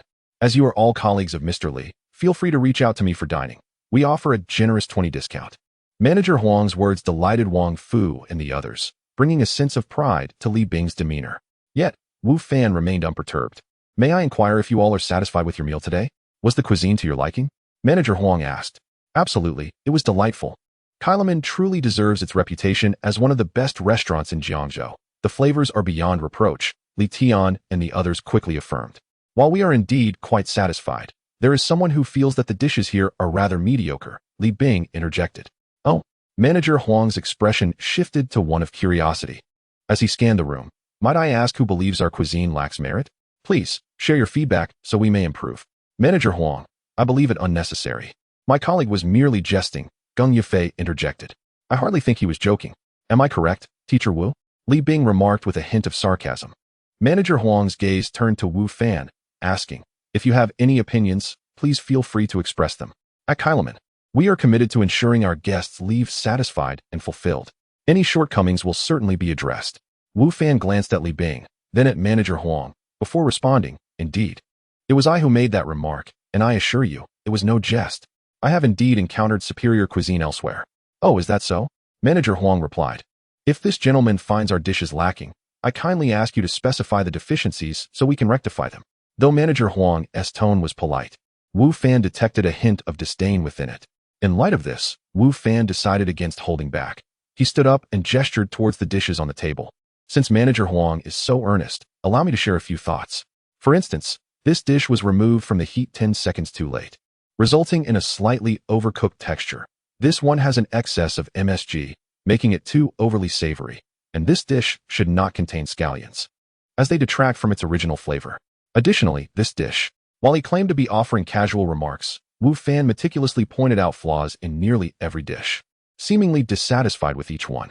His advanced culinary knowledge extended beyond mere technique. He possessed a wealth of theoretical understanding as well. As Wu Fan continued to elaborate, Manager Huang's demeanor darkened progressively. Initially maintaining a smile, his expression eventually resembled that of a darkened coal. Yet, Wu Fan appeared oblivious, continuing to enumerate the dish's shortcomings, even ignoring Gung Yufei's discreet gestures for him to cease. "You invited my commentary. Why should I hold back? Your displeasure matters little to me." In stark contrast to Manager Huang's grim countenance, Li Bing wore a smile that betrayed a sense of schadenfreude. Once Wu Fan concluded, an eerie silence enveloped the room, the atmosphere growing tense. "Thank you for your critique and insights." Manager Huang finally broke the silence.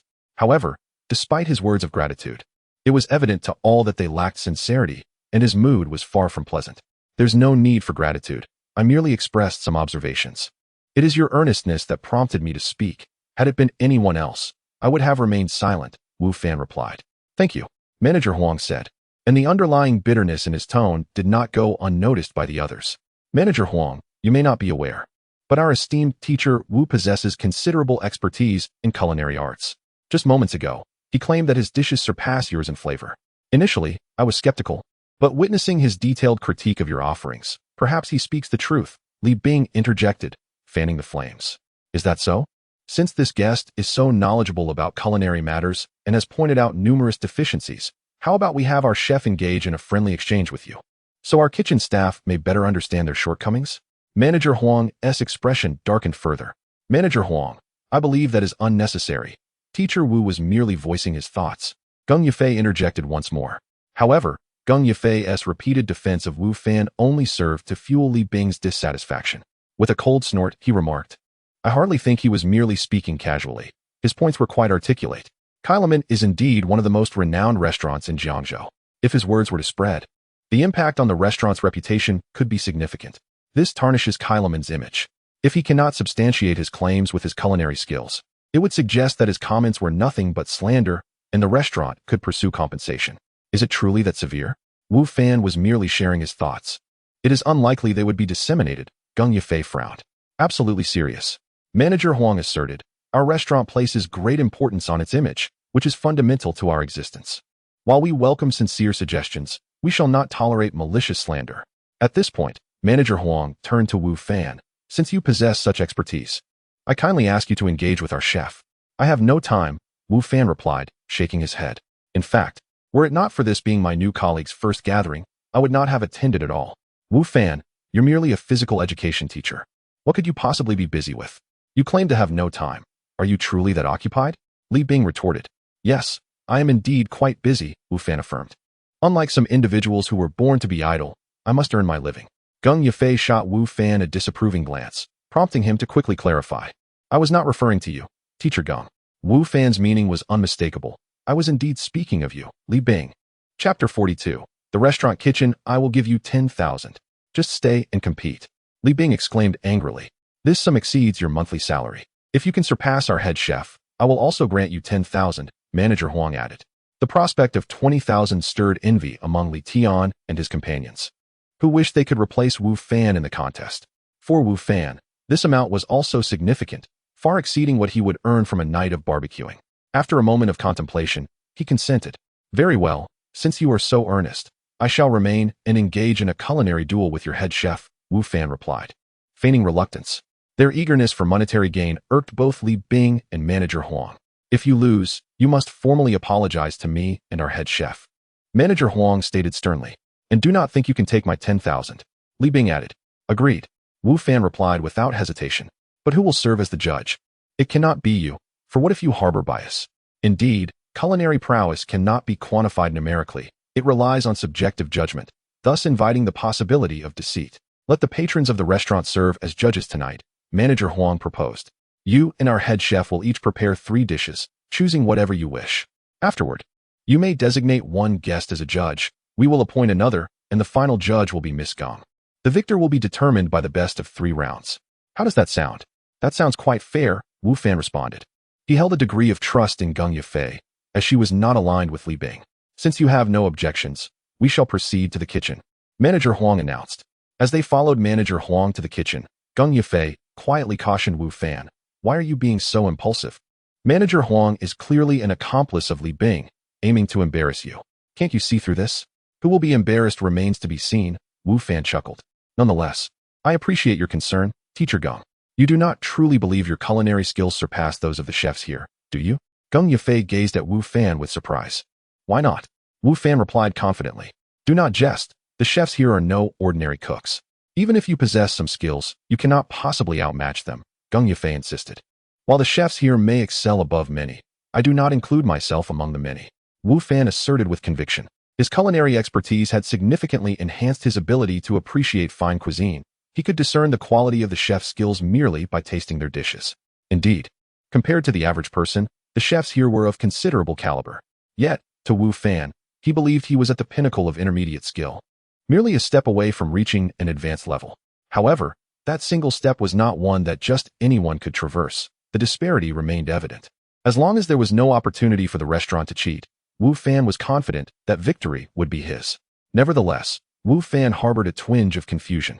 This establishment, Ailments, was reputed to be one of the finest restaurants in Jiangzhou. Thus, one would expect the chef's abilities to be high. How could it be that he assessed their skills as merely intermediate? Before arriving, Wu Fan had presumed that the chefs would be of master-level caliber. Yet he found they had not even reached the advanced tier. Could it be that in reality, master chefs were even rarer than in the gaming world? Wu Fan pondered. You are quite self-assured, Gung Yifei observed, her surprise apparent as she regarded Wu Fan's confidence. It is often said that confidence is the most alluring trait. And Gung Yifei now understood the truth in that statement. The once ordinary Wu Fan appeared exceptionally charming and captivating in her eyes, causing her to blush slightly and turn her head away, unable to meet his gaze. Not too shabby, haha, Wu Fan laughed, choosing not to dwell further on the matter. Meanwhile, Li Bing, walking ahead, seethed with jealousy upon witnessing Gung Yifei intentionally lag behind to converse with Wu Fan. He silently vowed to ridicule Wu Fan mercilessly if he were to lose, and to spread word of the incident throughout the school, ensuring that all faculty and students would know, thereby stripping Wu Fan of any dignity to continue his studies there. Access to the kitchen of a restaurant is typically restricted, especially in a prestigious establishment like Ailments. During busy hours, even the restaurant manager is not permitted entry, let alone outsiders like Wu Fan and his companions. Thus, it came as no surprise that when Manager Huang led Wu Fan and the others into the kitchen, they were met with resistance from the chefs. Manager Huang, what is the meaning of this? Are you unaware that it is working hours? You cannot simply bring outsiders in. Everyone needs to leave, now. A chef clad in uniform and a chef's had approached, harshly ushering them away, showing no favor even to Manager Huang. Lu Chef, please do not be angry. I understand that this area is off limits, but there is a reason for today's visit, Manager Huang replied. This guest claims that your dishes lack flavor and are inferior to his own. He has pointed out flaws in every dish you prepare. So I brought him here to engage in a culinary competition to restore your reputation. Chef Lu was the owner of the restaurant, hired at a considerable expense. Reputed to be a master of his culinary style, he held significant power, managing all kitchen affairs, and even Manager Huang lacked the authority to oversee him. After all, while a restaurant manager can be replaced, the head chef is not so easily substituted as they are essential to attracting clientele. The kitchen was not staffed by a single chef, but rather a team, with Chef Lu serving as the head chef responsible for preparing meals for private dining rooms. The dishes ordered by patrons in the main hall were cooked by other chefs, whose skills were naturally inferior to Lu's, yet still superior compared to those in other establishments. Get out, all of you. I have no time for this. If I agreed to compete with every person who wishes to challenge me, when would I have time to cook? Lu Chef remained insistent, refusing to permit the competition despite Manager Huang's explanations. Just this once. Only this once. Manager Huang pleaded. This is also for the sake of the restaurant's image. It is a matter of importance. I promise I won't bring anyone else into the kitchen again to trouble you. Chef Lu, frustrated by Wu Fan's remarks and motivated by Li Bing's insistence, Manager Huang was determined to ensure Wu Fan's humiliation and apology.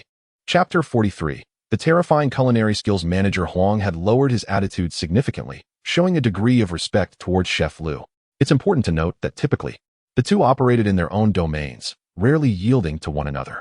Today, however, Manager Huang's demeanor suggested he held a strong opinion about the individual who sought to challenge Lu. This piqued Chef Lu's curiosity, prompting him to inquire of Wu Fan. Do you truly wish to compete with me? While I cannot claim to be the pinnacle of culinary arts in the nation, my skills are undoubtedly commendable. I wish to witness the artistry of Chef Lu, Wu Fan replied. Initially, Wu Fan had no intention of competing, but the allure of the 20,000 yuan prize necessitated the contest. Very well, let us engage in this competition, Chef Lu affirmed. At that moment, the dishes in the private room were nearly finished, and Chef Lu found himself with nothing pressing to attend to.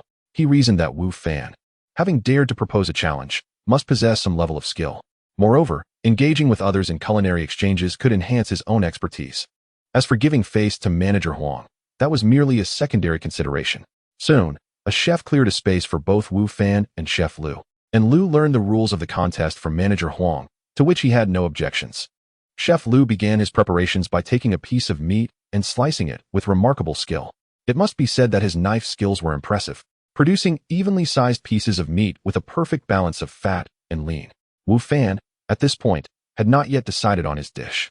Since apprenticing under Aunt Wang, his mind had been filled with numerous recipes, and he was capable of creating a variety of dishes. However, upon observing Chef Lu's swift movements, he too took a piece of pork belly and commenced his own slicing. Glancing casually at Wu Fan's actions, Chef Lu was momentarily taken aback, followed swiftly by a surge of anger.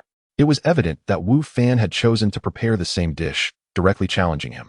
Had they opted for different dishes, a loss could easily be excused by differing tastes.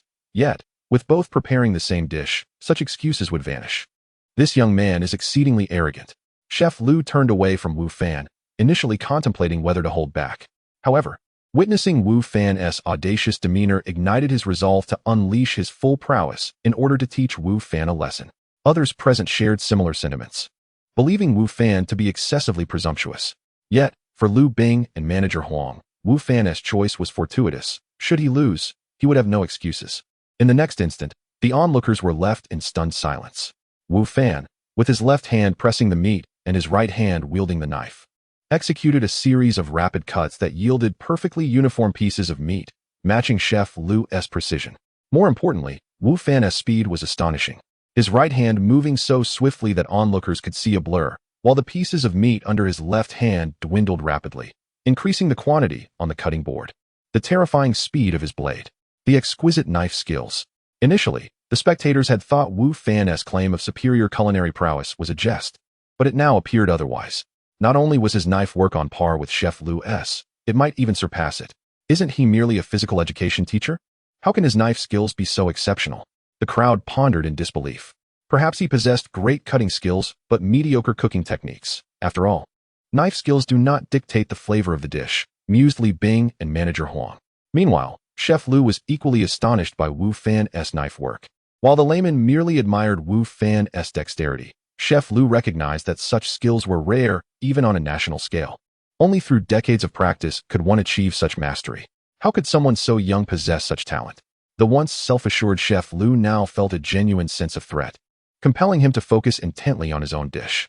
Wu Fan, undistracted by the reactions of those around him, was wholly absorbed in his own world, his eyes fixed solely on the ingredients before him. His earlier display of culinary skill during the barbecue had been but a glimpse. Today, he was finally able to showcase his full capabilities. While onlookers might be bewildered, he felt only determination and excitement. Both chefs prepared braised pork, a classic dish that many can make, yet it is precisely this simplicity that reveals true skill. While anyone can attempt it, few can elevate it to sublime flavors. As the braised pork simmered, both chefs simultaneously began preparations for their next dish, opting for the renowned squirrel-shaped mandarin fish, which naturally required live fish for optimal freshness. In the following moment, Wu Fan astounded the audience once more with his astonishing knife techniques. He tossed the mandarin fish into the air, and as it fell, his knife danced through the air. By the time the fish landed on the cutting board, its scales had been completely removed, its belly sliced open, and all internal organs, bones, and spines eliminated, leaving behind a pristine, tender fish. With a flick of his wrist, Wu Fan sent the scales and innards into the nearby trash bin, leaving no trace behind. How is this even possible? The spectators' astonishment had intensified beyond measure. While everyone had seen fish being scaled before, none had witnessed Wu Fan's method. It was extraordinary. They could scarcely comprehend how he had achieved such a feat in reality. Wu Fan employed not only his knife skills, but also a disassembly technique, separating the fish flesh from other parts, resulting in the breathtaking display that left onlookers both astonished and terrified. Equally captivated was Chef Lu. Initially merely impressed by Wu Fan's knife skills, he now held a profound admiration for them. Setting aside the flavors of the dishes, Chef Lu realized that his prior assessment had been overly cautious. Not only were there few who could compare, but perhaps no one at all could match his skill. Who is this person? How can he possess such extraordinary knife skills? Is he perhaps a direct disciple of a renowned master? Chapter 44. The result of the first round. The culinary contest in the kitchen was still underway. But at this moment, the thoughts of the onlookers had significantly shifted from their initial impressions upon entering the kitchen.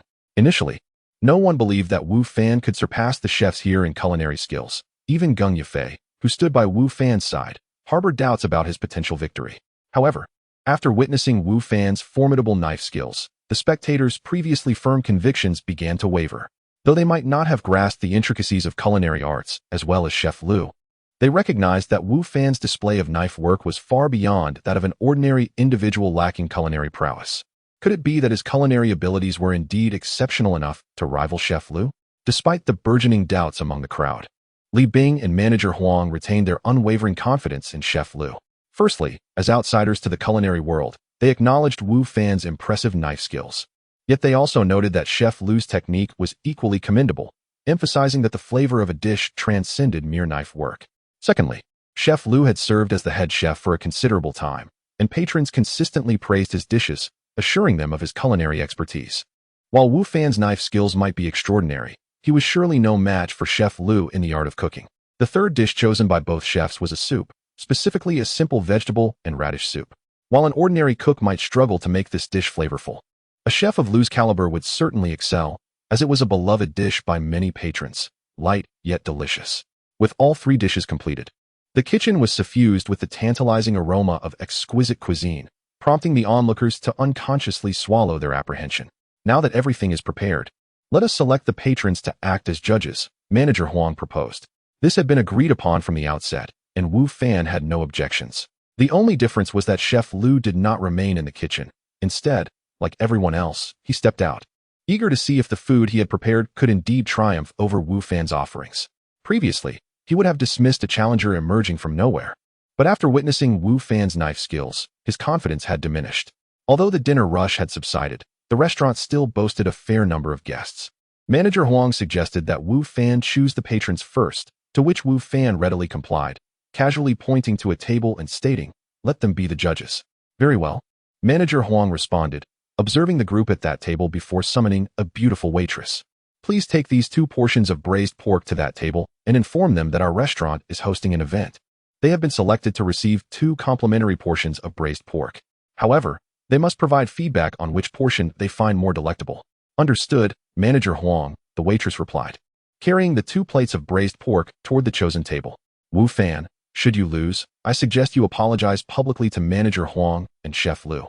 Rest assured, I will record this moment on my phone," Li Bing interjected. "How can you be so certain that I will lose?" Wu Fan retorted nonchalantly. "I would also recommend you prepare that 10,000 yuan. If you delay, I will charge you 1,000 in interest." "What a joke. You think you can defeat Chef Liu?" Li Bing scoffed. "Why not? I am curious to see how long you can maintain this bravado," Li Bing challenged. Before long, the waitress returned, bearing the patrons' evaluations. "Well, what did they say about the braised pork?" Manager Huang inquired eagerly. Despite Chef Liu's reputed temperament and their previous disputes, Manager Huang had unwavering faith in his culinary skills. He felt no need to falsify the results of the contest, believing that it was entirely unnecessary, and thus, he remained unaware of the outcome of this first round. All eyes turned to the waitress, eager to hear her report. Unaware of the competition, she candidly stated, "The patrons mentioned that the braised pork served in the red bowl tasted better." "Red?" All except Wu Fan were taken aback, for the red bowl contained the braised pork prepared by Wu Fan, indicating that he had emerged victorious in this first round. "Red? Are you sure you didn't mishear?" Manager Huang asked, his disappointment palpable. "No, the patrons indeed said that the braised pork in the red bowl was more delicious, while the one in the white bowl was good but slightly inferior," the waitress explained, sensing the unusual expressions on their faces, especially Manager Huang's anxious demeanor. Nevertheless, she relayed the patrons' comments faithfully. There were 4 patrons at that table. How many chose the red? Li Bing suddenly realized, quickly asserting, if only 1 or 2 chose red, the result would be invalid. As Li Bing attempted to signal the waitress, Geng Yifei subtly stepped in front of him, blocking the waitress's view of his gestures. All 4 patrons chose the red. They all felt that the dish in the red bowl was tastier, the waitress reported, oblivious to Li Bing's silent cues. The outcome was clear. Wu Fan had won the first round, and he had done so decisively. Manager Huang's expression darkened, and a sense of regret washed over him. He had not anticipated that Chef Liu would actually lose to this young challenger. Had he known, he would have discreetly instructed the waitress to declare that the patrons preferred the white bowl's dish, regardless of their true opinions. However, it was too late for regrets, as the moment had passed. Yet, there were still 2 rounds left, and Manager Huang was certain that Wu Fan would not prevail in those. He began to contemplate employing unconventional tactics to secure a win over Wu Fan. He chastised himself for having placed such trust in Liu. Evidently, the man was all talk and no substance, unable to even best a young competitor. Manager Huang's disdain for Chef Liu intensified, especially given that their relationship had never been particularly cordial. Had it not been for the desire to humiliate Wu Fan, he would not have lowered himself to appease Liu, only to find that Liu could not even defeat Wu Fan. Chapter 45 Manager Huang. "It is your turn to select a guest," Wu Fan remarked to Manager Huang. Huang nodded, his gaze wandering among the patrons in the hall, yet his mind was preoccupied with how to convey his thoughts to the waiter. The choice of who would serve as the judge was secondary. At that moment, a waiter approached Huang. "Manager, young Master Wang wishes to have the squirrel fish," the waiter announced. "Which young Master Wang?" Huang, still lost in contemplation regarding the competition, momentarily failed to recall who this young master was. "Youth Wang Ziming," the waiter clarified. "When did he arrive?" Huang inquired, startled. Both Geng Yifei and Liu Bing turned their attention to the waiter, clearly recognizing the name Wang Ziming. "He just arrived. He has friends dining here, so he didn't go to his own private room," the waiter explained. "Chef Liu, hurry to the kitchen and prepare the squirrel fish," Huang instructed, suddenly prioritizing Wang Ziming's needs over the competition with Wu Fan. "No need," Chef Liu replied, shaking his head. "There are already 2 servings freshly made right here." The group then realized that 2 portions of squirrel fish had just been served nearby. "Indeed, I was so flustered I nearly forgot," Huang exclaimed, slapping his forehead. "Then let us send this portion over." "Wait." As the waiter began to take the dish away, Huang suddenly called out, "Send the remaining portion as well." Initially, Huang had been contemplating how to communicate his thoughts to the waiter, but Wang Ziming's arrival shifted his intentions. Wang Ziming was a regular and esteemed guest whenever he visited.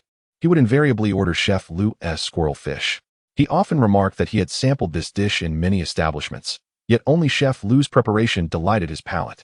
Thus, even if Wu Fan's culinary skills were commendable, they would not suffice if they did not align with Wang Ziming's preferences. Should Wang Ziming have a choice, he would undoubtedly opt for Chef Lu's creation. It was an assured victory. Wang Ziming arrived at the perfect moment. Manager Huang, is it appropriate for you to appoint young Master Wang as the judge? Geng Yufei frowned. There is nothing inappropriate about it, Huang replied. Young Master Wang has tasted countless exquisite dishes. He would have no trouble serving as a judge for a culinary contest, especially as a temporary referee. I concur with Manager Huang. Appointing young Master Wang as the judge is most suitable. Lu Bing added. Both Geng Yufei and Lu Bing were acquainted with Wang Ziming and were well aware of his fondness for Chef Lu's squirrel fish, a fact that was no secret within their circle. Therefore, Huang's choice to enlist Wang Ziming as the judge clearly disadvantaged Wu Fan. Do you have any objections? Huang asked Wu Fan. None, Wu Fan replied. It is your prerogative to select a judge. I have no say in the matter. Then it is settled, Huang stated. I haven't seen young Master Wang in a while. It's a good opportunity to visit him. I shall accompany you, Lu Bing said. I will join as well, Geng Yufei added. Mr. Wu, you should come along too. Why him? What status does he have? Does he think he can just see young Master Wang? Lu Bing looked at Wu Fan with disdain. I will take him with me. If anything goes awry, I will take responsibility, Geng Yufei retorted angrily. Their circle was indeed one that was not easily accessible. Without a certain standing, one could not simply join. As an ordinary physical education teacher, Wu Fan clearly lacked the qualifications to enter their realm, and even a casual meeting, in Lu Bing's eyes, was beyond his reach. Wu Fan had no desire to attend. He held little interest in the world of the affluent. However, Geng Yufei's persistent invitation made it difficult for him to refuse. Ultimately, Wu Fan, Geng Yufei, Lu Bing, and Chef Lu accompanied Manager Huang to the private room where young Master Wang was located. As for Li Tian and the others, despite their envy and desire to join, they dared not follow. Lu Bing had made no effort to invite them, leaving them unable to accompany the group. Young Master, you come to dine without letting me know in advance, so I could prepare in the kitchen. Huang greeted a young man seated at the table as they entered the private room. However, while greeting him, his eyelids flickered slightly, and his gaze briefly swept past another figure beside him. At that moment, young Master Wang was not seated at the head of the table. Another young man occupied that position, someone Huang did not recognize but could tell was of considerable status, certainly higher than Wang's, as otherwise he would not be seated in such a manner. Geng Yufei seemed to sense the underlying dynamics and felt a twinge of regret for having brought Wu Fan along. Initially, her intention was to introduce Wu Fan to Wang Ziming, believing it would benefit him. However, it was evident that Wang Ziming was not the host of this gathering. Perhaps he had important matters to discuss, and bringing along a stranger seemed inappropriate. Conversely, Lu Bing appeared oblivious to the situation, greeting Wang Ziming with enthusiasm. Isn't this prepared quite well? I have only just placed my order, and you've already brought out the dishes, even 2 portions. Do you think I can eat that much, or are you worried 1 portion won't suffice? Wang Ziming said with a smile, his demeanor lacking Lu Bing's arrogance. It is indeed a coincidence, Huang replied. Chef Lu is currently engaged in a culinary competition, and he prepared this dish just in time upon hearing that young Master Wang had arrived. Oh, someone is challenging Chef Lu? Is there a better chef in Jiangzhou than him? Wang Ziming remarked, seemingly surprised. No wonder Chef Lu personally came today. Is the one challenging him the individual beside Yufei? Young Master, this is Wu Fan, a physical education teacher from Jiangzhou University, Geng Yufei introduced. A physical education teacher from Jiangzhou University, your colleague? Wang Ziming observed. What compels a physical education teacher to engage in a culinary competition rather than focus on teaching sports? His tone carried a hint of incredulity, for he was no stranger to the caliber of Chef Lu's skills. He knew well that not even professional chefs from other establishments dared claim superiority over Chef Lu, especially in preparing the squirrel fish dish. Chapter 46. I have lost who says a teacher cannot possess exceptional culinary skills. Wu Fan remarked lightly as he gazed at Wang Xiao. Wang Ziming cast a slightly astonished glance at Wu Fan, surprised that he dared to retort. Indeed, a teacher can have excellent cooking skills. Wang Ziming nodded, but the definition of excellent depends on whom one is comparing to. Clearly, Wang Ziming implied that even if Wu Fan had some culinary talent, it paled in comparison to Chef Lu's prowess. How does Wang Xiao know that my excellent is not superior to everyone else? Wu Fan countered. Haha, quite the audacious claim. Wang Ziming laughed, showing no signs of anger, his expression resembling that of someone who had just heard an amusing joke. There is a distinction between confidence and arrogance. The former comes from true ability, while the latter stems from ignorance, Wu Fan asserted. So, are you confident or arrogant? Wang Ziming inquired. Well, Wang Xiao, once you have tasted the 2 servings of squirrel fish before you, you shall know, Wu Fan replied. Wang Ziming glanced at the 2 similarly colored plates of squirrel fish in front of him, smiled, and said, very well, I shall give it a try. Li Bing watched Wu Fan with a sense of schadenfreude. Initially, Wu Fan's defeat would only lead to a minor embarrassment for him, but now, Wu Fan was audaciously speaking to Wang Ziming. In Li Bing's view, Wang Ziming would undoubtedly form a poor impression of Wu Fan, and after Wu Fan's eventual loss, that impression would worsen. Once this news spread, Wu Fan would find it impossible to navigate not only Jiangzhou University, but the entire Jiangzhou region. Wu Fan, you have brought this upon yourself, truly believing you possess some skill, and yet you are being utterly reckless, Li Bing thought smugly. Meanwhile, Geng Yifei cast a worried glance at Wu Fan, contemplating how she might defend him later. Amidst the complex emotions of the crowd, Wang Ziming picked up his chopsticks and took a bite of the squirrel fish on the white plate. A look of enjoyment spread across his face. This must be Chef Lu's portion. The flavor remains unchanged, still of the highest quality. I have yet to taste a squirrel fish dish in Jiangzhou that surpasses Chef Lu's, Wang Ziming proclaimed. Every chef has their signature dish, although other dishes may not be lacking, especially from a chef of Lu's caliber. Where even a casual creation is bound to be exquisite, they still cannot compare to their signature dishes. It was evident that squirrel fish was one of Chef Lu's specialties. Thank you for the compliment, Wang Xiao. Chef Lu's demeanor brightened somewhat. Having lost the first round to Wu Fan had left him perturbed. But Wang Ziming's praise eased his spirits. Surely, the guests at that table simply do not understand the nuances of culinary appreciation. Only someone like Wang Xiao, who has savored various delicacies, is a worthy judge, Chef Lu mused, casting a smug glance at Wu Fan. Initially, Chef Lu had not taken this competition seriously.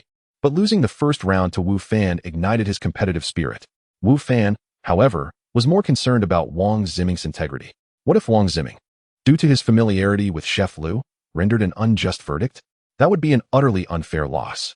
If I had known, I would not have spoken so boldly. Youth and impetuousness, Wu Fan reflected. Now, he could only hope that Geng Yifei would select a fair judge for the third dish. While Wu Fan fretted, Wang Ziming had already reached for Wu Fan's serving of squirrel fish. Before tasting, he deliberately glanced at Wu Fan, but found no change in his expression. In truth, Wu Fan had resigned himself to the belief that Wang Ziming would make an unjust decision due to his friendship with Chef Lu. He had already surrendered to this round. Feeling indifferent, as Wang Ziming placed the fish in his mouth, his previously composed demeanor suddenly shifted. He appeared momentarily stunned, his expression frozen, with only his mouth continuing to chew. While the onlookers were puzzled by Wang Ziming's reaction, his brow furrowed further, and his chewing quickened. He then placed another piece of fish into his mouth, still frowning, his face revealing a look of disbelief. The crowd was bewildered, unsure of Wang Ziming's peculiar expression. Did his frown indicate that Wu Fan's dish was so poorly made that it was nearly inedible? At least, that was the assumption of Li Bing and manager Huang. Geng Yifei also grew more anxious for Wu Fan. However, Wang Ziming did not keep them in suspense for long. He placed his chopsticks down, glanced at Wu Fan, then at Chef Lu, and slowly declared, between these 2 servings of squirrel fish, the one made by the physical education teacher tastes superior. Though Wang Ziming's voice was not loud, his words struck the audience like thunder. Even Wu Fan was taken aback by such an assessment. This cannot be. Chef Lu, Li Bing, and manager Huang voiced their disbelief almost in unison. Especially Chef Lu, who had assumed victory was assured. Given that this was his specialty dish and that the taster was someone accustomed to his cuisine, he had no reason to lose. Yet he did lose. Unable to accept this reality, Chef Lu disregarded the propriety of his actions and picked up a pair of chopsticks from beside him, taking a piece of fish from Wu Fan's bowl. Following a similar reaction to Wang Ziming's, he too was left speechless, ultimately putting down his chopsticks and admitting, I have lost. After personally tasting Wu Fan's dish, Chef Lu recognized the disparity in their culinary skills. Wu Fan's dish was indeed more delectable, and the difference was not merely a matter of degree, it was starkly evident. No wonder the patrons at that table had unanimously agreed that Wu Fan's dish was superior. The distinction in flavor was so pronounced that even those lacking refined palates could discern the difference. Witnessing Chef Lu's voluntary concession left Li Bing and manager Huang anxious. Their concern was not for the monetary wager, as that amount was trivial to them. Rather, it was about their pride. They had confidently asserted that Wu Fan would undoubtedly lose. The fact that Chef Lu was the one to lose was something they could not accept. Chapter 47. Complete defeat unexpectedly. Your culinary skills are quite impressive. Wang Ziming disregarded the others and spoke to Wu Fan, saying, I have tasted squirrel fish in numerous restaurants. Yet I have never encountered a version superior to Chef Lu's. I always believed Chef Lu's squirrel fish was the finest in the country, and I never anticipated being outdone by a physical education teacher.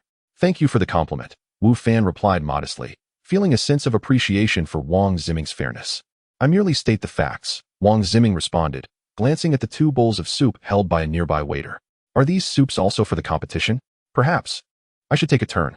At that moment, the young man seated at the head of the table spoke up suddenly, drawing everyone's attention. With an air of calmness, he remarked, having consumed quite a bit of alcohol, I could use some soup. Is Xiao Kong willing to be a judge? That would be splendid, Wang Ziming acknowledged. With Wang Ziming's endorsement, the others had no objections. In truth, whether or not this 3rd round of competition occurred was inconsequential, as Wu Fan had already secured victory by winning the previous 2 rounds. However, since both Wang Ziming and the young man had expressed interest, Manager Huang felt compelled to comply, hoping to win at least 1 round to salvage the restaurant's reputation. Anything was preferable to a complete loss. As the young man savored the soup, he casually inquired, Are you all teachers from Jiangzhou University? Indeed, I am a physical education teacher there. This is my 2nd year. Li Bing quickly interjected. Initially bewildered, Li Bing now recognized the significance of Wang Ziming's demeanor toward the young man, prompting him to seek a closer rapport. For individuals like them, expanding their network was undoubtedly beneficial. The young man nodded and replied, I happen to have a friend studying at Jiangzhou University. What a coincidence! Li Bing exclaimed. I wonder who that might be. I have some connections there and could offer assistance. No need for that, the young man chuckled. With her abilities, no one can bully her. Of course, Xiao Kong's friends are certainly not ordinary individuals, Li Bing remarked. Though Li Bing was also part of the affluent class, there existed a hierarchy within this social circle. His status was inferior to Wang Ziming's, and witnessing Wang Ziming's respectful attitude toward Xiao Kong made Li Bing cautious. Understanding the nuances of their world after years of mingling in it, the flavors of both bowls of soup were commendable. At that moment, the young man sampled both and remarked, However, if I must choose, this bowl is slightly superior. It's both fresh and fragrant, showcasing the essence of the radish and greens. Manager Huang maintained a smile, though his heart felt increasingly heavy, for the soup that the young man deemed superior was still crafted by Wu Fan. In essence, their restaurant had suffered a complete defeat. Li Bing was equally displeased, but his primary focus remained on the young man, paying little heed to Wu Fan. In his view, opportunities to deal with Wu Fan would be plentiful. Today's setback was inconsequential, as he considered Wu Fan an ordinary individual who could not possibly be fortunate every time. Thus, forging connections seemed far more crucial. As for Gung Yifei, she was genuinely delighted. Regardless of the circumstances, Li Bing's intentional targeting of Wu Fan stemmed from her. Had Wu Fan truly faced misfortune, Gung Yifei would have felt a pang of guilt. Meanwhile, Chef Lu had exited the private room, deeply impacted by being bested by a physical education teacher in his culinary domain. Nonetheless, he bore no resentment towards Wu Fan, acknowledging the superiority of Wu Fan's dishes. He accepted his defeat gracefully, though it stung. Since we're all here, let's add a few more bowls and sit down to eat together.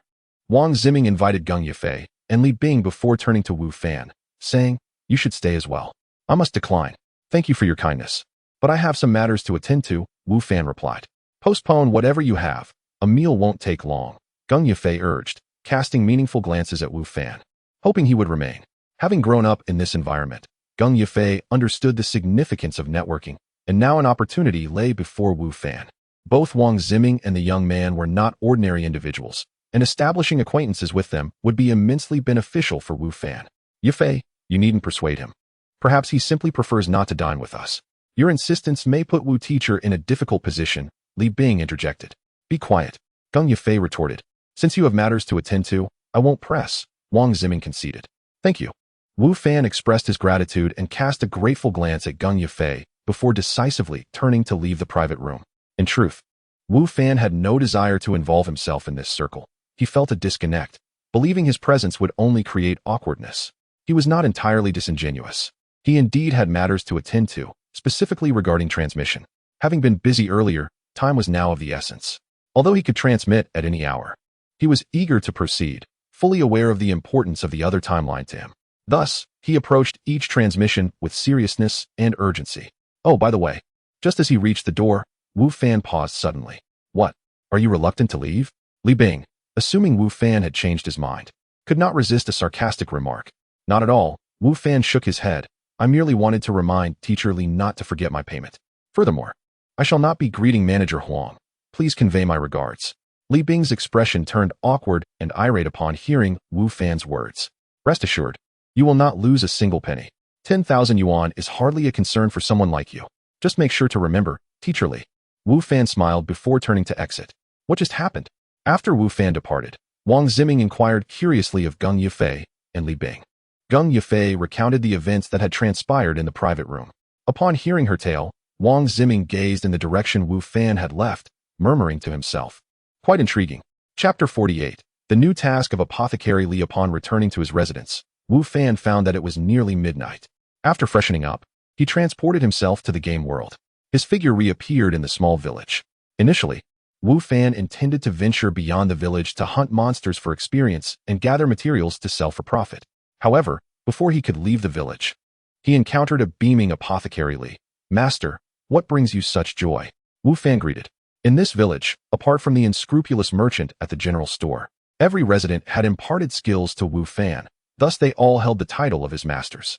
I have successfully developed my super hemostatic medicine, Apothecary Li exclaimed, sharing his elation with his apprentice. Is that so? Congratulations, master. Wu Fan quickly offered his congratulations, recalling how Li had previously sent him to gather herbs from the small grove at the village's edge for his research. He was pleasantly surprised that Apothecary Li had made such progress. May I see the new medicine you've concocted? Wu Fan inquired. In recent days, Wu Fan had not merely been slaying monsters. He had also begun concocting potions and forging weapons. He had purchased a basic alchemy furnace from the general store, lacking any special attributes.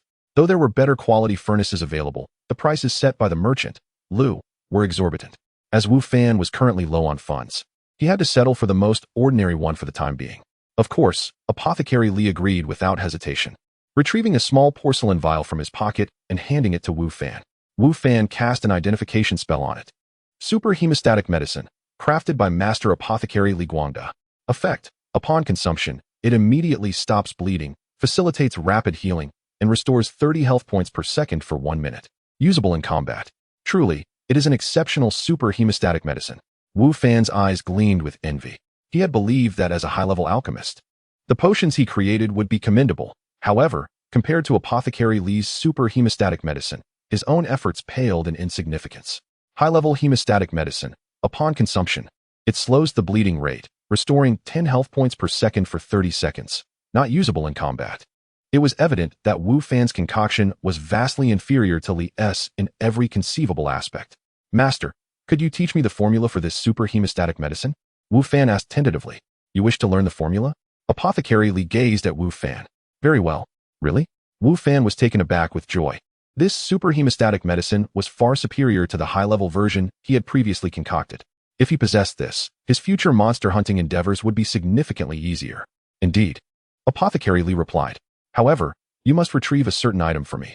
If you succeed, not only will I provide you with the formula for the super hemostatic medicine, but I will also grant you another formula. As he spoke, Apothecary Li produced another porcelain vial and handed it to Wu Fan. Wu Fan accepted the vial, noting that this time it contained pills rather than powder. Violent pill. Upon consumption, it doubles attack, defense, and speed for 30 seconds. What a remarkable item. Wu Fan's eyes widened with excitement as he beheld the pill's attributes. Truly, the violent pill was formidable. Its effects were exceedingly powerful. Master, whatever you require. Just say the word. I would traverse mountains and seas without hesitation. Wu Fan pledged fervently. I need the Heavenly Mountain Sacred Lotus. Apothecary Li declared. If you bring me the Heavenly Mountain Sacred Lotus, I will provide you with the formulas for both of these pills, and you may take these 2 vials with you. The Heavenly Mountain Sacred Lotus? What is that, and where can it be found? Wu Fan inquired. It is said that the Heavenly Mountain Sacred Lotus blooms at the summit of the Heavenly Mountain, its petals pure white, consisting of 8 segments, exuding a fragrant aroma. Even a mere whiff grants physical fortitude to ordinary individuals. It is a premium material for crafting pills, Apothecary Li described with longing. Where is this Heavenly Mountain? Wu Fan's interest piqued. Such a remarkable item was desirable, even without the task. To his dismay, Apothecary Li shook his head and replied. I do not know where the Heavenly Mountain lies, nor am I certain of the existence of the Heavenly Mountain Sacred Lotus, as I have never seen it myself. I have only encountered its descriptions in obscure texts. Ah, Wu Fan was taken aback. How could he search for something whose existence was uncertain? He felt utterly lost. Regardless, I entrust this task to you. I believe you will not disappoint me, Apothecary Li encouraged, gazing at Wu Fan with confidence. Wu Fan sighed. But I don't believe in myself, Master.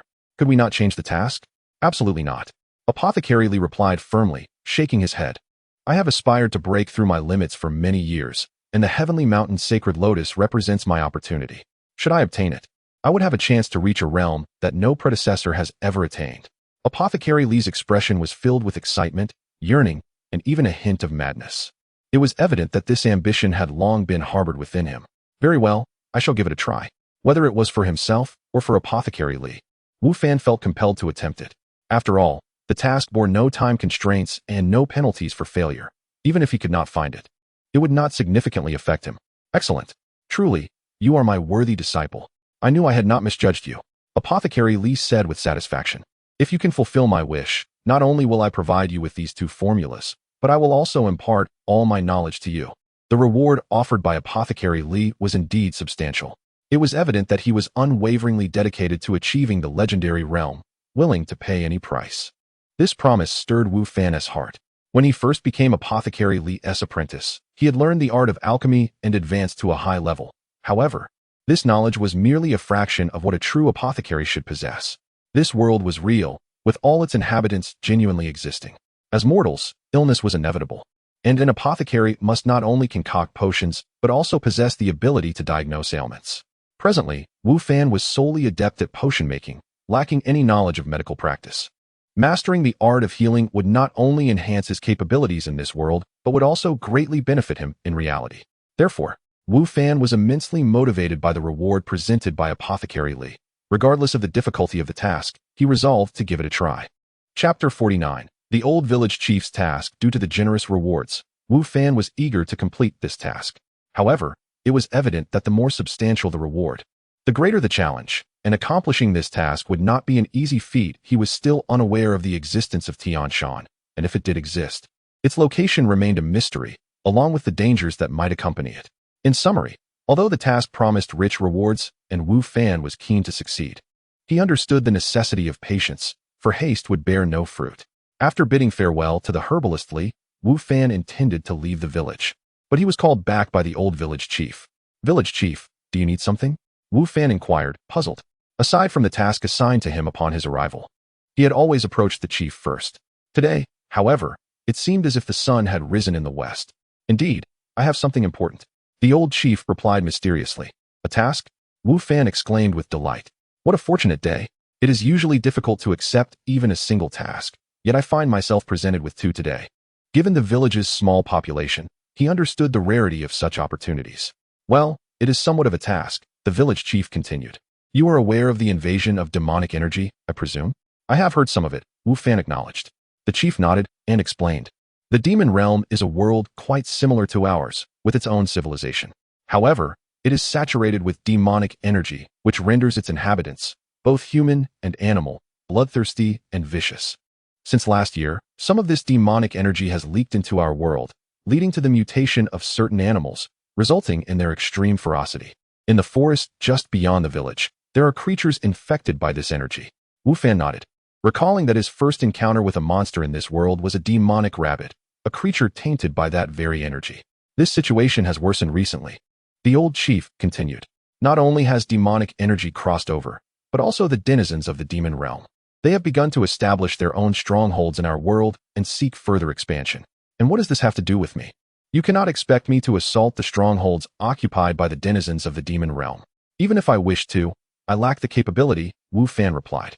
He was acutely aware of his own limitations, being merely a novice at level 3. If the mutated animals posed a danger, the inhabitants from the demon realm, accustomed to a life in an environment filled with demonic energy, would be formidable foes, at least several levels above him. I am well aware of your limitations, the old chief said, looking down at Wu Fan. That task is meant for the Imperial Army. However, due to the invasion, they are seeking to bolster their ranks. You wish for me to enlist? Wu Fan pointed at himself, incredulous. That would mean I am to fight against the denizens of the demon realm. I refuse to go. Wu Fan was not foolish. He knew he possessed no real strength. To step onto the battlefield would surely lead to his demise as mere cannon fodder. It would be far better to remain here, tending to the land, slaying monsters, and earning a modest living. You have no choice. The old chief chuckled. I have already registered you. What? How can you do that without consulting me? You may go if you wish, but I will not. Wu Fan protested. If you refuse, then I shall not rent you the land on the back mountain. After all, you have yet to pay, the chief said nonchalantly. You. Wu Fan fumed. The back mountain was crucial to Wu Fan. It not only provided a variety of vegetables, fruits, and meats needed in his real life, but it also contained precious metals. There was no way he could abandon it. The village chief appeared completely confident in his hold over Wu Fan, showing no concern over whether he would comply. The imperial decree states that for every 10 households, one person must enlist. Since there are fewer than 10 households in our village, we must send someone. Look around. Who else but you is young enough to serve? Wu Fan pondered this, realizing the truth in the village chief's words. Apart from himself, there were no suitable candidates for conscription. Yet, being coerced into military service left him deeply dissatisfied. You need not wear that expression, the old chief continued. A soldier of your inexperience will not be sent to the front lines. You will merely serve in a logistical capacity, transporting supplies and performing manual labor. That still carries its own risks. Where is the comfort and safety of staying here? Wu Fan retorted, displeased. This also represents our village in military service. And we shall not neglect you, the chief assured him. I can grant you an extension on the rental fee for the back mountain. You need only pay within 6 months, at a rate of 500 gold coins per year. Moreover, before you leave, I will arrange for Master Sun the blacksmith to provide you with a full set of gear to ensure your safety. Really? Wu Fan's face lit up with surprise. The cost of the back mountain had been halved, and the deadline for payment extended, alleviating his financial burden. Additionally, Master Sun was a master-level blacksmith, capable of crafting exceptional items. Although Wu Fan could forge himself and had done so frequently in recent days, his creations paled in comparison to what Master Sun could produce.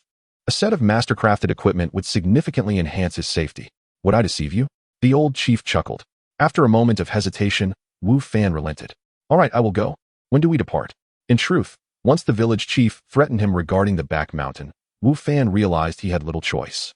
He was bound to go, and now he had secured some benefits, which made it somewhat worthwhile. More importantly, as a player, he would not truly perish. This journey could still be advantageous. Report to the county office in 3 days, the old chief instructed. Understood, Wu Fan replied. How long will this military service last? Such temporary conscription was not like serving in a professional army. It would certainly have a limited duration. Once the time was up, he could return. 3 months, the chief stated. Of course, unforeseen circumstances may arise, potentially extending or shortening that time. 3 months? That is manageable, Wu Fan said. 3 months was neither excessively long nor short. He could accept it. However, at this moment, he had no other options but to acquiesce. Chapter 50. Rosewood. Without any apparent reason, and unexpectedly, Wu Fan found himself with an additional task, receiving 2 assignments in a single day. While he should have felt elated, the peculiarity of these tasks left him uncertain, oscillating between joy and despondency. Nevertheless, both tasks had been accepted, and the rewards promised to be quite satisfactory, offering him some solace. With 3 days remaining, he contemplated exploring the woods on the back mountain. In 3 days, he would embark on a journey, temporarily departing from this small village, forcing Wu Fan to alter his initial plan of leaving only after reaching a higher level. During these final 3 days, he resolved to delve into the woods behind the mountain. Firstly, he had intended to familiarize himself with all the areas of the back mountain, which had become his territory. Understanding the specifics of his domain was undoubtedly essential. Secondly, he could engage in combat and level up, accumulating some gold and perhaps acquiring equipment along the way. The old village chief had halved the leasing price for the back mountain, sparking a new idea in Wu Fan's mind. He considered seizing this opportunity to lease for an extended period, thereby saving a significant sum of money while ensuring the secrets of the metal wall in the mountain were preserved. Thus, Wu Fan's financial predicament remained considerable. Every extra coin counted. Upon reaching the back mountain, standing before a previously barren expanse now flourishing with various crops, seeds purchased with the earnings from materials he had sold after defeating monsters, he felt a swell of pride, yet harbored concerns about not being able to harvest in time. This place was, to him, a realm of gaming. Therefore, the notion of delayed harvest seemed inconsequential. With these crops, even if he ceased selling barbecued goods, he could still profit handsomely from selling vegetables and fruits. Wu Fan did not linger in the transformed farmland, venturing instead into the adjacent woods. To his astonishment, he recognized a tree at the entrance that seemed familiar. As he prepared to enter, he halted, struck by the sight of this tree, which he felt he had encountered before. He instinctively cast an identification spell on it. Rosewood, a type of timber, suitable for crafting bows, crossbows, and various furniture or jewelry. Indeed, it was rosewood. A wave of elation surged through Wu Fan. He had a fortuitous encounter with this precious wood when he stumbled upon a news article highlighting its value. 1 ton could fetch over 1,000,000 yuan, with the finest quality commanding even higher prices. He had mused at the time about the day he might possess a ton of rosewood. Thus, when he saw the tree, a flicker of recognition prompted him to use the identification spell, which confirmed his suspicions. He was overjoyed. The weight of the tree was uncertain, but he surmised it was certainly over a ton, equivalent to a small fortune lying before him. Wu Fan's excitement was palpable. Quickly scanning the woods, he spotted several more rosewood trees. What need had he for barbecues or farming? He could simply pivot to selling timber. At that moment, a vivid vision of red banknotes danced before his eyes, intoxicating him with possibilities. Even more exhilarating was the discovery of other rare woods in the vicinity, Wangwali, Nanmo, and even the elusive ancient wood, some of which were priced even higher than rosewood. Wu Fan felt breathless. A singular thought consumed him. He had truly struck gold. The decision to lease the entire back mountain was undeniably astute. Here lay an untapped treasure, a hidden gold mine that the old village chief had left neglected for years, an utter waste of resources. Calm down, Wu Fan, you must maintain your composure. Taking several deep breaths, he tore his gaze away from the trees, forcing himself to regain his tranquility. The entire back mountain was now under his lease, and as the village chief had stated, all that resided there belonged to him, including these trees, certainly a windfall. However, converting these trees into currency would not be a straightforward endeavor. Wu Fan recognized his limitations. In reality, he was merely an ordinary individual, lacking access to the market for such valuable timber. Selling a small quantity might be manageable, but bulk sales could raise suspicions regarding the source of his goods, leading to accusations of smuggling, an outcome that would leave him utterly helpless. Must he resort to begging with a golden bowl in hand? Wu Fan lamented internally. A fortune lay before him, yet he was unable to realize its value, his frustration palpable. All of this stemmed from his perceived weakness in the real world, lacking power, connections, and the ability to produce anything that might attract undue scrutiny. With over a year of work experience, Wu Fan understood that, for the sake of money, many would resort to unscrupulous means. If someone were to discover his profitable timber dealings, it would not be long before they turned their attention to him, jeopardizing not only his earnings, but potentially his very safety. His only recourse was to continually enhance his capabilities, personal strength, financial acumen, and social connections. Only with sufficient power could he safeguard a fortune. Was he to remain a farmer indefinitely? Wu Fan lamented once more, believing he could ascend to great heights, only to find himself needing to tread carefully, taking one step at a time. Yet, selling a small amount should not pose any significant risk. At the very least, he had acquired the necessary capital to launch his business. Wu Fan mused to himself. Chapter 51. The treasure vault. Although there was no way to sell a large quantity for the time being, selling a small amount posed no issue. The rear mountain was now entirely his, and the trees here, securely rooted, would not simply vanish. Eventually, they would still belong to him, which significantly uplifted Wu Fan's spirits. Moreover, even if he could sell a substantial amount right now, logging was no simple endeavor. Exhausting himself daily, he estimated he could fell only a limited number of trees. This thought further eased his mind. Once his emotions settled, Wu Fan ventured into the woods. However, upon catching sight of the various precious woods, his heart raced with excitement. He had never anticipated that this forest, forgotten by the old village chief and previously disregarded by himself, would reveal itself as such a treasure trove. Regardless of what else lay within, the value of these exquisite woods alone was immeasurable. As he walked, these thoughts echoed in his mind. This revelation intensified his desire to secure a long-term lease on the rear mountain. Both the metallic walls and these valuable woods were treasures that should not be squandered on others. A lease duration of at least 10 years was essential, he mused. Thanks to the old village chief's discount, leasing the rear mountain for a year cost only 500 gold coins, which totaled 25,000 gold coins for 10 years, a considerable sum. He would need to gather these coins within 6 months, complicating matters further. Nevertheless, no matter the difficulty, Wu Fan was determined to succeed. He did not wish to relinquish either the metallic walls or the precious woods. While contemplating ways to generate income, a rabbit-like creature appeared in the distance. A magical rabbit? Wu Fan gasped, immediately drawing his black stone sword and eyeing the creature warily. He was no stranger to magical rabbits. The first monster he had slain in this world was indeed a magical rabbit. At that time, he had been unaccustomed to this realm and had suffered injuries at the hands of the very creature, leaving a lasting impression on him. However, after observing for a moment, Wu Fan discerned that this rabbit was not a magical one. Its appearance bore some differences, and upon noticing him, it did not regard him with hostility, but rather with curiosity, as if it had spotted a stranger visiting its home. With a casual flick of his wrist, he cast an identification spell. Golden Velvet Rabbit, a rare ornamental creature, highly favored by the nobility. Interesting. A golden velvet rabbit? Wu Fan mused, studying the creature with a hint of confusion. Indeed, even under the influence of his identification spell, the rabbit did not attack. It merely continued to observe him with curiosity.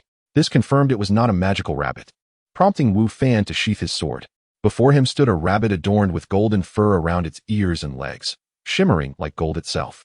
Its expression was far from the ferocity typical of magical rabbits. Instead, it exuded an adorable charm.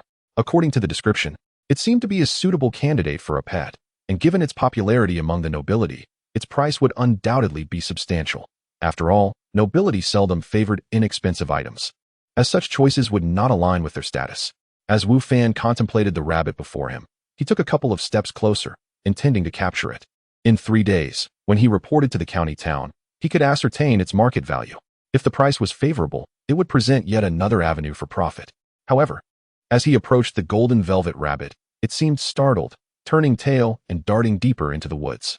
With the dense underbrush, the rabbit's small size allowed it to vanish in an instant. It was surprisingly swift. Wu Fan chose not to pursue it. The little creature's speed was remarkable, and he was uncertain of its value. Today, he had merely come to explore, so he decided against expending energy on capturing it. After the golden velvet rabbit departed, Wu Fan dismissed the incident from his mind and continued his exploration. Not long after, he encountered another creature resembling a moose, which, like the previous rabbit, did not attack him but merely regarded him with curiosity. Instinctively, Wu Fan cast another identification spell. Multicolored Moose, an ornamental creature, graceful in form, gentle in nature, and quite rare, greatly admired by the nobility. Another ornamental creature? Wu Fan reflected, observing the multicolored moose nearby. How curious that both creatures he had encountered were ornamental. Initially, he had intended to hunt for experience points while earning some money, yet these beautiful creatures yielded no experience upon defeat, only materials that could be sold. However, each animal was more charming than the last, making it difficult for Wu Fan to bring himself to harm them. As he approached, the multicolored moose, like the golden velvet rabbit before it, bounded away into the depths of the woods, seemingly fearful of human presence. Wu Fan shrugged, unfazed, and continued his journey of discovery. Throughout his time in the forest, Wu Fan encountered numerous creatures, most of which were ornamental, with only a few belonging to the beast category. Naturally, he did not hesitate to eliminate these beasts, as they posed no threat to him, armed as he was with silver-grade weapons and armor. A little caution was all that was required. However, the beasts were scarce within the forest. The majority were ornamental creatures that seemed skittish, fleeing at the sight of Wu Fan, unlike the beasts that would charge at him. Thus, capturing those animals proved to be quite a challenge. While exploring the woods, Wu Fan also discovered a plethora of herbs, ranging from low to high grade, including some rare and valuable varieties that brightened his eyes. These findings only reinforced his belief that this place was indeed a treasure trove, teeming with diverse riches. Remarkably, it lay so close to the village, yet the villagers seemed completely unaware of its existence. In truth, even if they had known, it is likely they would not have cared much. Being masters in their own right, they were of high status and had likely seen it all before. As they aged, their material pursuits waned, and they were less inclined to chase after such trivialities, unlike Wu Fan, whose ambition for wealth was fervent. Chapter 52, The Timber Market. What could no longer be referred to as a grove should indeed be called a forest, Wu Fan pondered as he stood still. Previously, the old village chief had referred to this area as a grove, and Wu Fan had assumed it was not vast. However, the village chief later mentioned that none of the locals had traversed this expanse, igniting Wu Fan's curiosity. Now, it was evident that the old chief and his companions truly misunderstood this place. They were not only oblivious to the wealth it harbored, but also unaware of its size. Wu Fan had been wandering here for an entire day, yet he had not encountered an end, nor had he traversed this so-called grove. Moreover, the deeper he ventured, the more lush the surrounding trees became, and the variety of animals increased. many of which Wu Fan had neither seen nor heard of before. Each towering tree was thick enough to be embraced by 5 or 6 people, soaring dozens of meters high, casting a shadow that dimmed the light around Wu Fan considerably. Initially, Wu Fan intended to explore this area thoroughly within a single day, but it was clear that such aspirations were utterly unrealistic. He realized that upon returning the next day, he would have to retrace his steps, lest he miss the subsequent report. He recalled the village chief's warning that those who failed to report on time would be treated as deserters and face execution. Wu Fan was not afraid of death. In mere seconds, he could become a hero again. What truly alarmed him was the thought of being imprisoned. How could he continue in this world then? Therefore, he could not afford any delays in reporting. It seemed that he would have to wait until after completing his military service to explore this place fully, Wu Fan mused. Suddenly, the scene shifted, and Wu Fan found himself back in his real-world residence. Although he had not amassed much wealth or experience during his day in the game, he had received 2 rewarding quests and discovered a treasure. Thus, upon teleporting back, Wu Fan's spirits remained high as he whistled, choosing not to sleep just yet. Instead, he lay in bed, perusing the precious woods he had found in the forest behind the mountain on his phone. The more he looked, the happier he became. Such a vast treasure awaited his exploration, and it was impossible not to feel elated. Fortunately, Wu Fan's mind remained clear, and he did not let his joy lead him astray. As time drew near, he got up to wash up before heading to Jiangzhou University. On the playground, as expected, Wu Fan encountered Lu Yin'er once more. As she passed by, he greeted her habitually, then resumed his warm-up routine. Wu Fan had anticipated that Lu Yin'er would run off as usual, but to his surprise, she stopped right before him. "Do you have time tonight?" Lu Yin'er's slightly cool voice reached Wu Fan's ears, her beauty akin to that of a celestial maiden from the Jade Pool. Wu Fan was taken aback. He had not expected her to stop, let alone ask such a question. "Do you have time tonight?" Lu Yin'er repeated, her expression unchanged. "Tonight." Wu Fan hesitated. He had planned to sell barbecued skewers that evening and regretted having delayed due to a gathering the night before. He did not wish to waste another opportunity. "Not available." Lu Yin'er furrowed her brows slightly, her voice growing even cooler. For some reason, seeing her expression made Wu Fan swallow the words he had intended to say. Instead, he replied yes. "Wait for me at the school gate at 6, Lu Yin'er instructed. With that, she dashed away, leaving no opportunity for Wu Fan to respond. He stared blankly at her retreating figure. "Wu Fan, how can you be so lacking in resolve?" he muttered to himself. Yet, when he noticed the envious and jealous glances from the surrounding boys, he added, "But really, who could refuse an invitation from a beauty like Lu Yin'er?" Just from a brief interaction, the boys exercising around them were already filled with envy and jealousy towards Wu Fan, showcasing Lu Yin'er's charm. Wu Fan began to ponder the implications of Lu Yin'er's words. Was it a date? Surely not. They were not familiar enough for that. Why did she want him to wait for her? After contemplating for quite some time without a conclusion, he decided to let it go. He would find out tonight. Since there were no classes that day, Wu Fan left Jiangzhou University after his workout. However, he did not return to his residence or head to the market. Given that he could not set up his stall that night, there was no need to prepare skewers. Wu Fan took a taxi straight to the timber market. Having discovered those woods, he was determined to extract some for sale.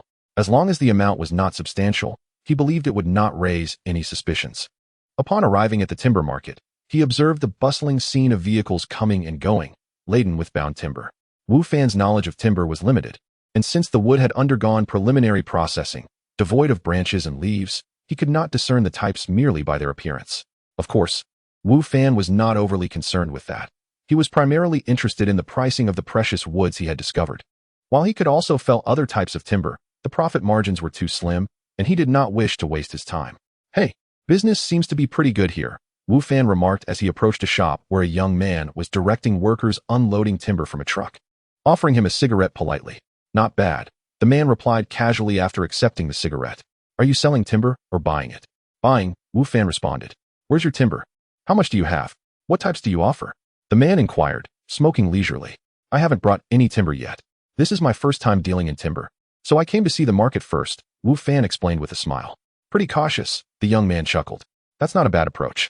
But with so many merchants here, prices are generally similar. No one can easily deceive anyone else. You won't be misled on pricing." Wu Fan smiled, but remained silent. After his experiences with the crafty Lu in the game world, he was not easily swayed by the words of these businessmen. "By the way, what timber are you planning to sell?" the young man casually asked. "Rosewood," Wu Fan declared. Chapter 53, Zhao Yanen's Eaten Wood. The young man was taken aback. You possess Zeton wood? Is that for real? It's a rare commodity in today's market, virtually unattainable for the average person. If you have it, you needn't worry about selling it, but be wary of counterfeits. You haven't been deceived, have you? It was no surprise that the young man harbored doubts about Wu Fan. Zeton wood is indeed not something easily acquired. Without connections or channels, one would be hard-pressed to even encounter such a material. Wu Fan, appearing to be a newcomer in this field, raised eyebrows at the thought of a novice obtaining such timber. I'm merely assisting someone else in selling it for a profit, Wu Fan replied with a smile. The young man accepted Wu Fan's words without skepticism, nodding in agreement. If you truly have Zeton wood, we will purchase it here, rest assured. The price will be fair. Generally speaking, Zeton wood fetches around 1 million per ton, fluctuating based on its quality. We can only determine a precise price upon inspecting the actual product. Wu Fan nodded, acknowledging the steep price. Indeed, the young man continued. The market price for Zeton wood has always been high. However, to profit from it, one must possess the means to acquire it. Not everyone is capable of that. Zeton wood is scarce and typically requires over a century to be suitable for furniture or crafts. Wood younger than that may also be usable, but the quality will differ significantly.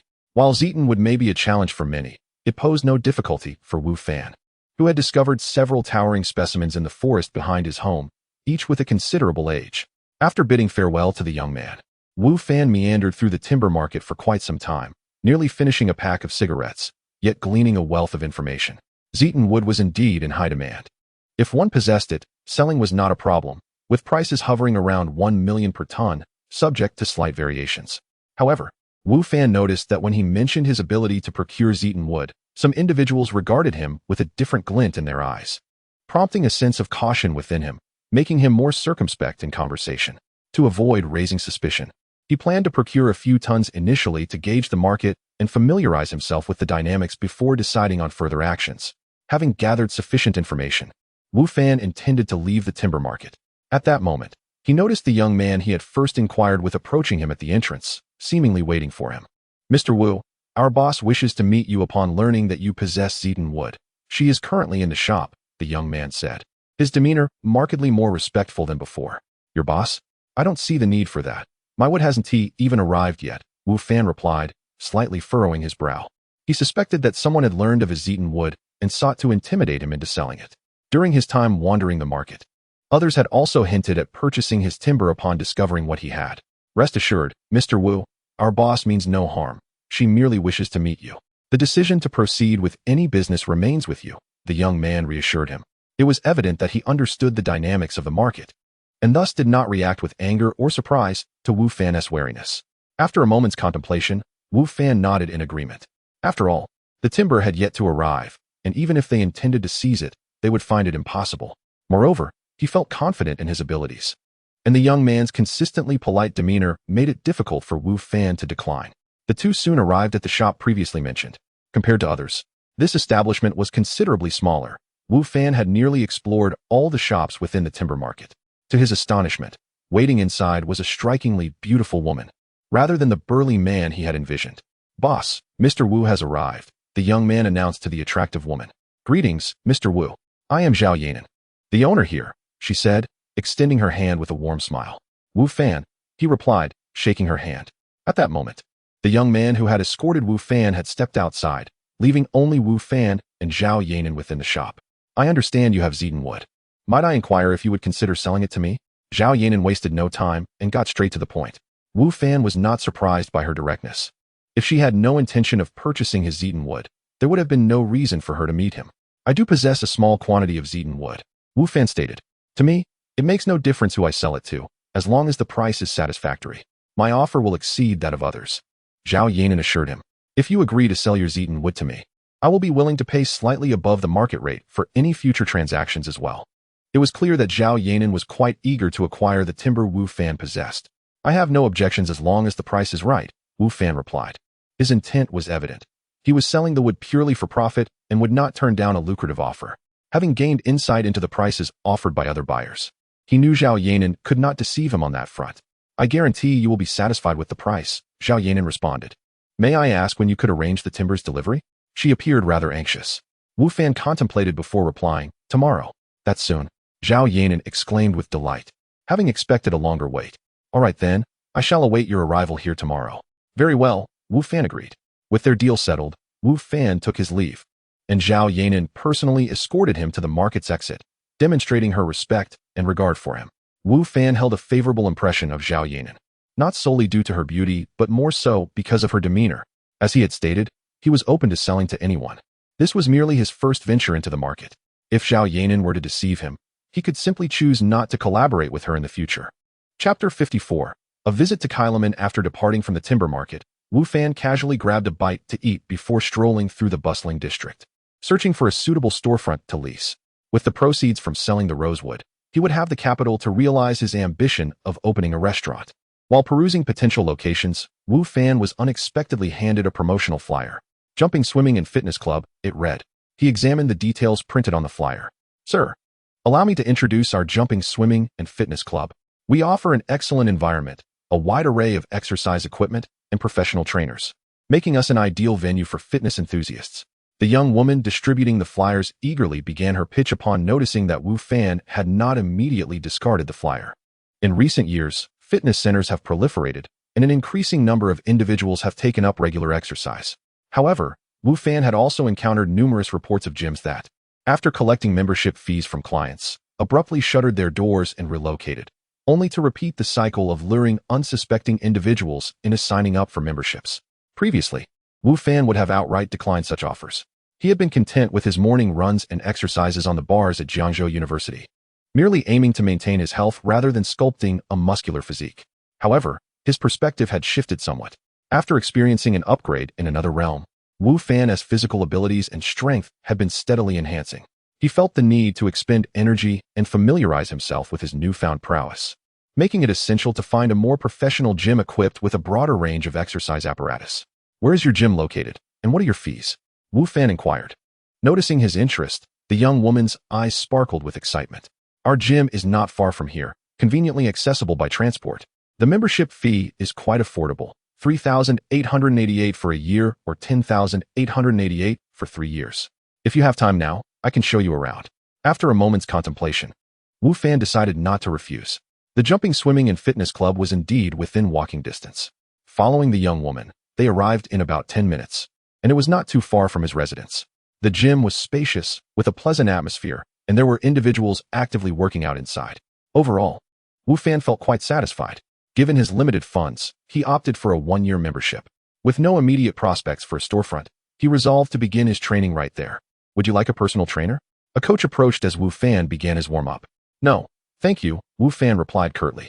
He had heard that the personal training circles in gyms could be quite chaotic, with some trainers having only undergone a few days of training themselves, thereby lacking the necessary skills and qualifications. The industry was rife with mixed talent.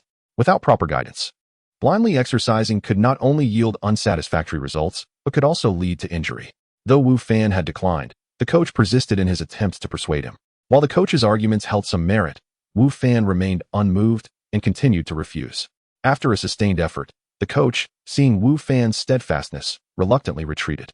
While Wu Fan lacked expertise in professional training, his enhanced intelligence and learning ability allowed him to easily observe and adopt the techniques employed by those around him, rendering personal training unnecessary. For half the day, Wu Fan drenched himself in sweat at the gym, only to leave for a shower as evening approached. Upon returning to his residence and changing clothes, he set off for the entrance of Jiangzhou University, keenly remembering Lu Yener's invitation. When he arrived, Lu Yener was already waiting at the entrance, standing gracefully like an ethereal being, drawing the attention of passing students who couldn't help but steal glances at her. Apologies for the delay, Wu Fan said as he approached. In truth, Wu Fan hadn't been late. It was clear Lu Yener had arrived earlier. Let us go, she replied. Lu Yener hailed a taxi, and at that moment, Wu Fan witnessed the privilege that beauty afforded her. Previously, he had waited a considerable time to flag down a taxi. Yet Lu Yener effortlessly summoned one. And remarkably, no one attempted to compete for the ride, perhaps wary of losing face before such a striking woman. Where are we headed? Wu Fan inquired, stealing a glance at Lu Yener's driver through the rearview mirror. To Kailaman, she replied, her voice still cool and composed. Kailaman? Wu Fan was taken aback. Was it fate that he was so closely linked to this place? Yes, Lu Yener nodded. We're meeting someone for dinner. Is it really that simple? Wu Fan suspected there was more to this invitation than met the eye. Otherwise, Lu Yener's character suggested she wouldn't have reached out to him. Indeed, she affirmed. Just enjoy your meal. There's no need to worry about anything else. Understood. Wu Fan responded. Though he acknowledged that the head chef's skills at Kailaman might be slightly inferior to his own, the flavors were still commendable, and the variety of dishes was plentiful. He would not refuse a complimentary meal. Yet, a lingering thought in Wu Fan's mind suggested that this encounter would not be as straightforward as it appeared. The taxi soon arrived at Kailaman, and as Lu Yin'er and Wu Fan disembarked under the driver's reluctant gaze, they were greeted warmly at the entrance by two lovely hostesses. Welcome. May I ask if you have a reservation? A duty attendant approached them. Yes, for the Lanxiang room, Lu Yin'er replied. Please follow me, the attendant instructed, leading them to a private room on the second floor. On their way, Wu Fan unexpectedly spotted manager Huang, who, upon seeing Wu Fan, involuntarily twitched his eyelids but refrained from speaking. As a guest, Wu Fan had every right to be there, and as the manager, Huang had no grounds to evict him, despite harboring discontent in his heart. Good evening, Manager Huang, Wu Fan greeted with a smile. Mr. Wu, good evening, Huang replied, his gaze flitting to Lu Yin'er, a flicker of admiration crossing his features. It seems Mr. Wu is always accompanied by beautiful women. Huang's words complimented Lu Yin'er while subtly hinting that he was no stranger to Wu Fan's visits with attractive companions. In truth, Huang was acquainted with Geng Yifei and was well aware of the absence of any romantic ties between Wu Fan and her. His remarks were merely an attempt to slyly undermine Wu Fan. Chapter 55 Farewell to Kong Shao. Lu Yin'er glanced at Wu Fan and continued forward, seemingly indifferent to Manager Huang, leaving him feeling quite embarrassed. The look Lu Yin'er cast at Wu Fan sent a shiver down his spine. What did that gaze mean? Wu Fan pondered. However, it was evident that Lu Yin'er had no intention of offering an explanation. Wu Fan had no choice but to follow Lu Yin'er into the private room. Yin'er, you're here? Come inside. As the door to the private room swung open, Wu Fan recognized a familiar voice. It was him. Entering the room behind Lu Yin'er, Wu Fan immediately recognized the beaming figure waiting for Lu Yin'er, none other than Kong Shao, the third judge from the culinary competition the previous night, as referred to by Wang Xiao. Wu Fan did not expect to encounter him so soon, and under such circumstances. Kong Shao seemed to have some recollection of Wu Fan, as he hesitated slightly upon seeing him enter with Lu Yin'er. Yin'er, who is this? Kong Shao inquired. Although some had mentioned Wu Fan's name in Kong Shao's presence the night before, he had not paid it any heed. To him, Wu Fan was merely a somewhat skilled culinary teacher, unworthy of remembrance. Yet now, he sensed he may have underestimated this teacher, given his association with Lu Yin'er, suggesting that their relationship was indeed noteworthy. Wu Fan, a friend of mine, Lu Yin'er stated. Wu Fan was unaware that he had already been categorized as Lu Yin'er's friend.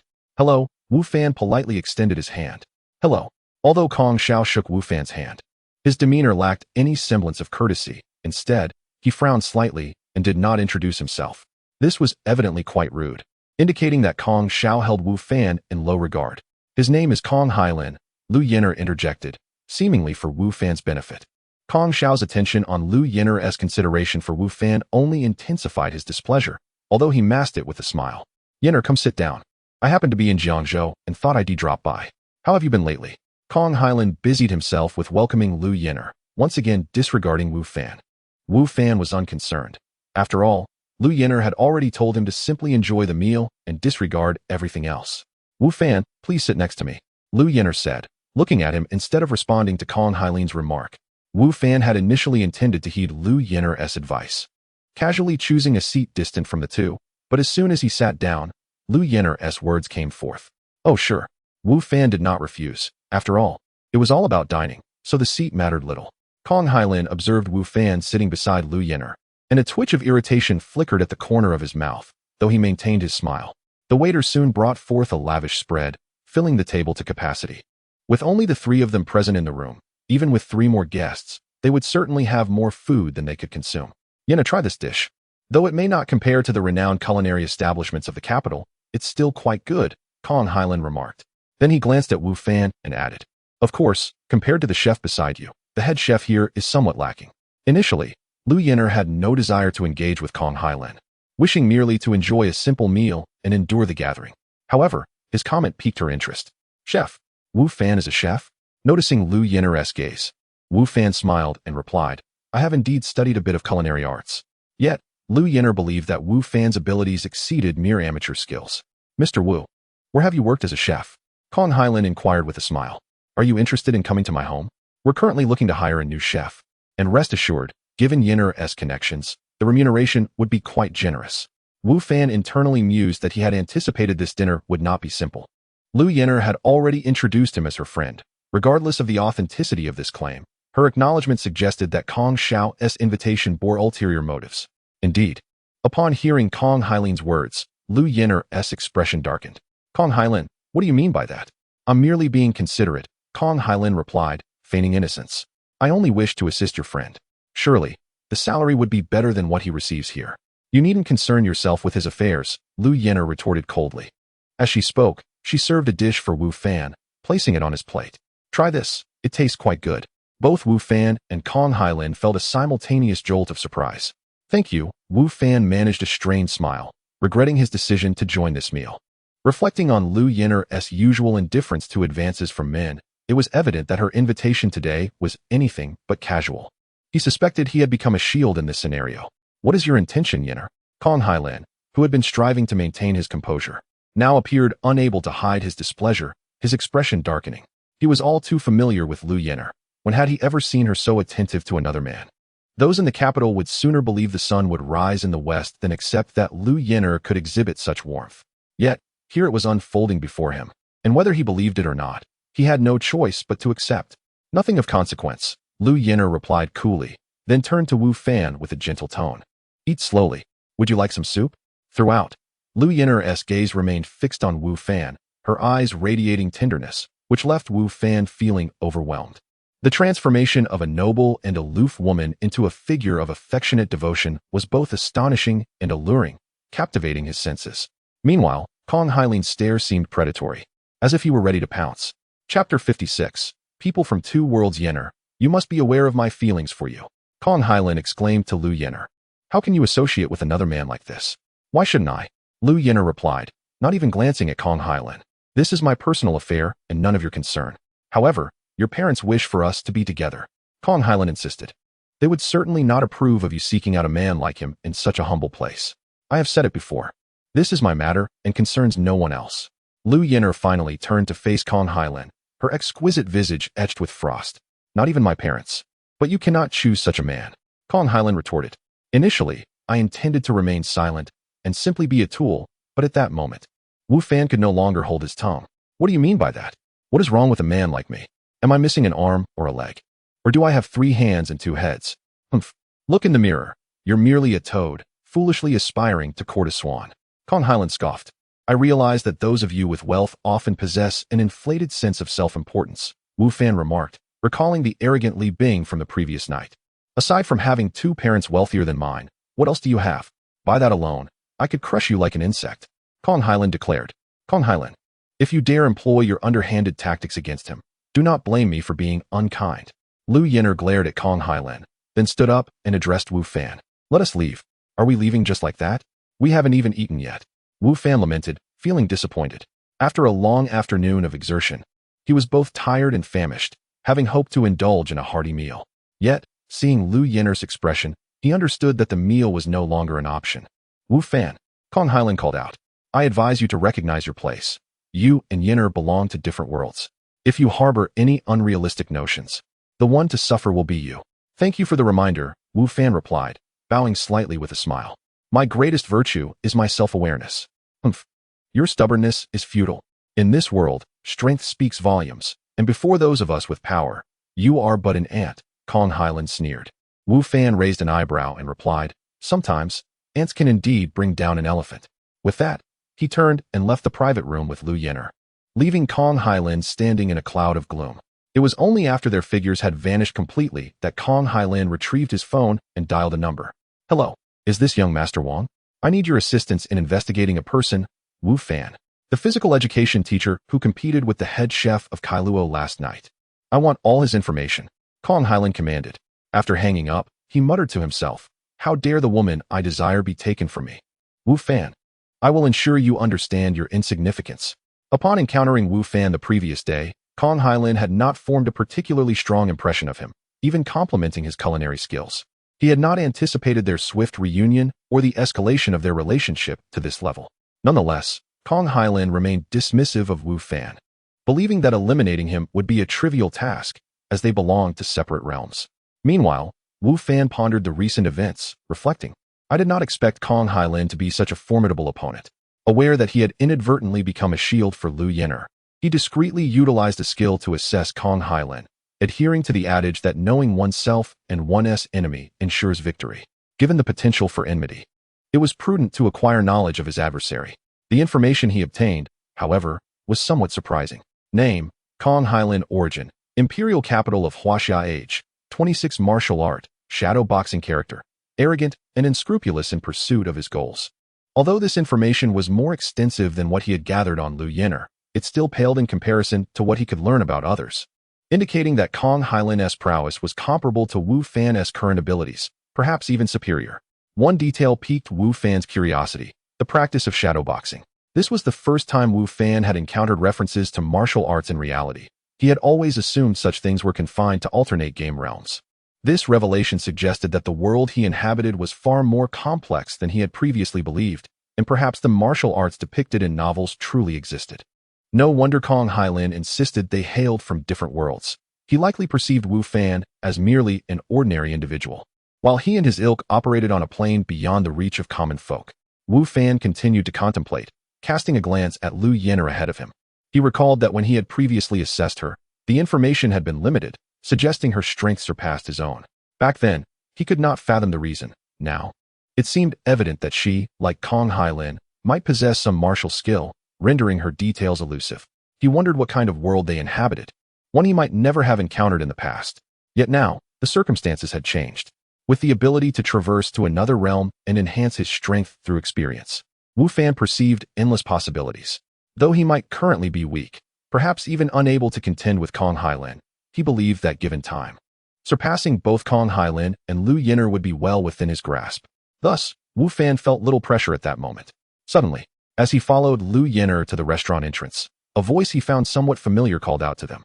Turning around, Wu Fan was slightly taken aback. The person who had hailed them was Chef Liu, the very same individual he had competed against the night before. Mr. Wu, I have something to discuss with you, Chef Liu stated. Liu Yin'er glanced at Wu Fan and said, I will wait for you outside. Not feeling any concern since it was not Kong Hailin, she departed without hesitation. All right, Wu Fan replied. Chapter 57. Chef Li seeks an apprenticeship. What? You wish to take me as your mentor? Wu Fan gazed at Chef Liu with astonishment. He had never anticipated that Chef Liu would stop him with the intention of seeking his guidance. Indeed, Chef Liu replied earnestly. Your culinary skills surpass mine. I conceded defeat yesterday, and I desire to learn from you. The sincerity in Chef Liu's expression left no doubt that he was not feigning his intentions. Are you aware of my profession? Wu Fan inquired, gesturing to himself. Chef Liu shook his head candidly. I specialize in barbecuing, Wu Fan declared. You are already the head chef at Ailments. What could you possibly learn from me? Would you seek to master barbecue? It would hardly benefit your current position. Wu Fan's observation was astute. Chef Liu had already attained a prestigious role at Ailments, one of Jiangzhou's finest restaurants. Even if Chef Liu were to enhance his skills, his position would remain unchanged. You are a barbecuer? Chef Liu looked at Wu Fan with surprise, evidently taken aback by this revelation. Indeed, I wish to learn from you as well, Chef Liu insisted, demonstrating a commendable determination. My desire to improve my culinary skills is purely driven by my passion for the craft, and it bears little relation to my job. Chef Liu's pursuit of culinary excellence was commendable. He sought to refine his skills out of genuine love for cooking, undeterred by the implications for his career. I do not take apprentices, nor do I have the time, Wu Fan replied before departing. His refusal was not born from a desire to deny Chef Liu the opportunity to learn. Rather, he was genuinely pressed for time. Much of his energy was devoted to another realm, and in reality, he was on the brink of acquiring startup capital to embark on his own entrepreneurial journey. Hardly a moment to spare for teaching. Where do you set up your stall? I wish to see. Chef Liu called after him. In front of Jiangzhou University, Wu Fan responded without looking back. Chef Liu did not attempt to impede Wu Fan's departure further, although his resolve appeared to strengthen. Get in the car, Liu Yin'er, who had just hailed a ride outside the restaurant, called out to Wu Fan. She did not inquire about his conversation with Chef Liu, simply urging him to join her in the vehicle. Inside the car, Wu Fan noticed the driver glancing at Liu Yin'er through the rearview mirror, reminiscent of the previous driver. Despite not being the same individual, I apologize for the events of this evening. Liu Yin'er's cool voice broke the silence, tinged with a hint of regret. My intention in bringing you was indeed to serve as a shield, she continued, to deter Kong Hailin. I did not expect him to react in such a manner. That merely indicates your lack of understanding regarding him and men in general, Wu Fan remarked. It was evident that Kong Hailin was pursuing Lu Yen'er, while she had enlisted Wu Fan as a facade to convey that she was unavailable, not anticipating the outcome that had unfolded. In Wu Fan's view, the earlier scenario was entirely normal. Had Lu Yen'er chosen a decoy of equal or greater standing than Kong Hailin, it might have yielded some effect. However, enlisting someone of his stature had rendered it futile. Kong Hailin, with his pride and status, would undoubtedly look down upon him and question his worthiness, perhaps doubting that Wu Fan was even Lu Yen'er's boyfriend. Thus, Wu Fan felt justified in asserting that Lu Yen'er lacked insight into Kong Hailin and men. I should have considered this more thoroughly, Lu Yen'er conceded, not disputing Wu Fan's assertion, which had been validated by the circumstances. Well, it is of little consequence. Wu Fan smiled. This incident does not affect me significantly. After all, my interactions with young Master Kong have been minimal, and whether we meet again is uncertain. The only downside is that I left hungry this evening and will have to prepare something upon my return. Wu Fan's words were meant to comfort Lu Yen'er. But more importantly, he genuinely believed that his future encounters with young Master Kong would be inconsequential. Despite Kong's status and power, Wu Fan felt little connection to him. If you would allow me, I would like to treat you to a meal, Lu Yen'er proposed. Though Wu Fan held no resentment towards her, Lu Yen'er felt a twinge of guilt for their disrupted plans, having intended to take him out for dinner, but failing to do so. No need. I can whip something up when I get home, Wu Fan replied. The car soon arrived at the entrance of Jiangzhou University, and both disembarked. All right, you should head back to school. I need to return to my residence, Wu Fan said to Lu Yen'er. Instead of going back to school, Lu Yen'er inquired. Where do you live? Just ahead, not far. It's a short walk, Wu Fan indicated a nearby residential area. I would like to see it, Lu Yen'er stated. Huh. Wu Fan was taken aback by her request, not anticipating such an invitation. What does this imply? It was rather unusual for a young woman to express a desire to visit a man's residence at such an hour, even if Wu Fan and Lu Yen'er were not overly familiar. This thought stirred a flurry of speculation in his mind. Is it inconvenient? Lu Yen'er arched an eyebrow. Not at all. There is nothing inconvenient about it, Wu Fan responded. However, it is rather late. Are you sure you want to? Let us go? Lu Yen'er asserted, signaling for Wu Fan to lead the way. Possessing considerable skill, Lu Yen'er was unperturbed by the thought of any potential disadvantage in Wu Fan's presence. Thus, the concerns that occupied Wu Fan's mind were absent from hers, and she was indifferent to others' perceptions of her. Seeing Lu Yen'er's determination, Wu Fan chose not to object further. If she was unconcerned, why should he be? As they walked side by side, they attracted the attention of several fellow students. For this was the entrance of Jiangzhou University, and Lu Yen'er, renowned within those walls, was bound to draw notice. Lu Yen'er remained unfazed, her demeanor unchanged, while Wu Fan, initially slightly awkward, soon settled into a more natural state, even feeling a sense of quiet satisfaction. Though he recognized that his relationship with Lu Yen'er was not as others might assume, he was nonetheless pleased by the attention they garnered. Chapter 58. Lu Yen'er comes to visit. Come in. This is my humble abode. A few minutes later, Wu Fan returned to his residence with Lu Yen'er. Without a hint of hesitation, she stepped inside, surveying her surroundings with an expression that contrasted sharply with her previous demeanor. The apartment contained 3 rooms. In truth, he rented only one. Another was occupied by a fellow student from Jiangzhou University, while the third lay vacant. Wu Fan explained to Lu Yen'er, I originally intended for you to sit in the living room, as my room is rather small and cluttered, far from suitable for guests. However, as Wu Fan prepared to retreat to his room, Lu Yen'er followed him without any intention of remaining in the living room, clearly curious to see his personal space. My room is a bit cramped and somewhat disorderly, Wu Fan admitted awkwardly as he opened the door. Do you do barbecues? Lu Yen'er inquired, noticing the grill in his room.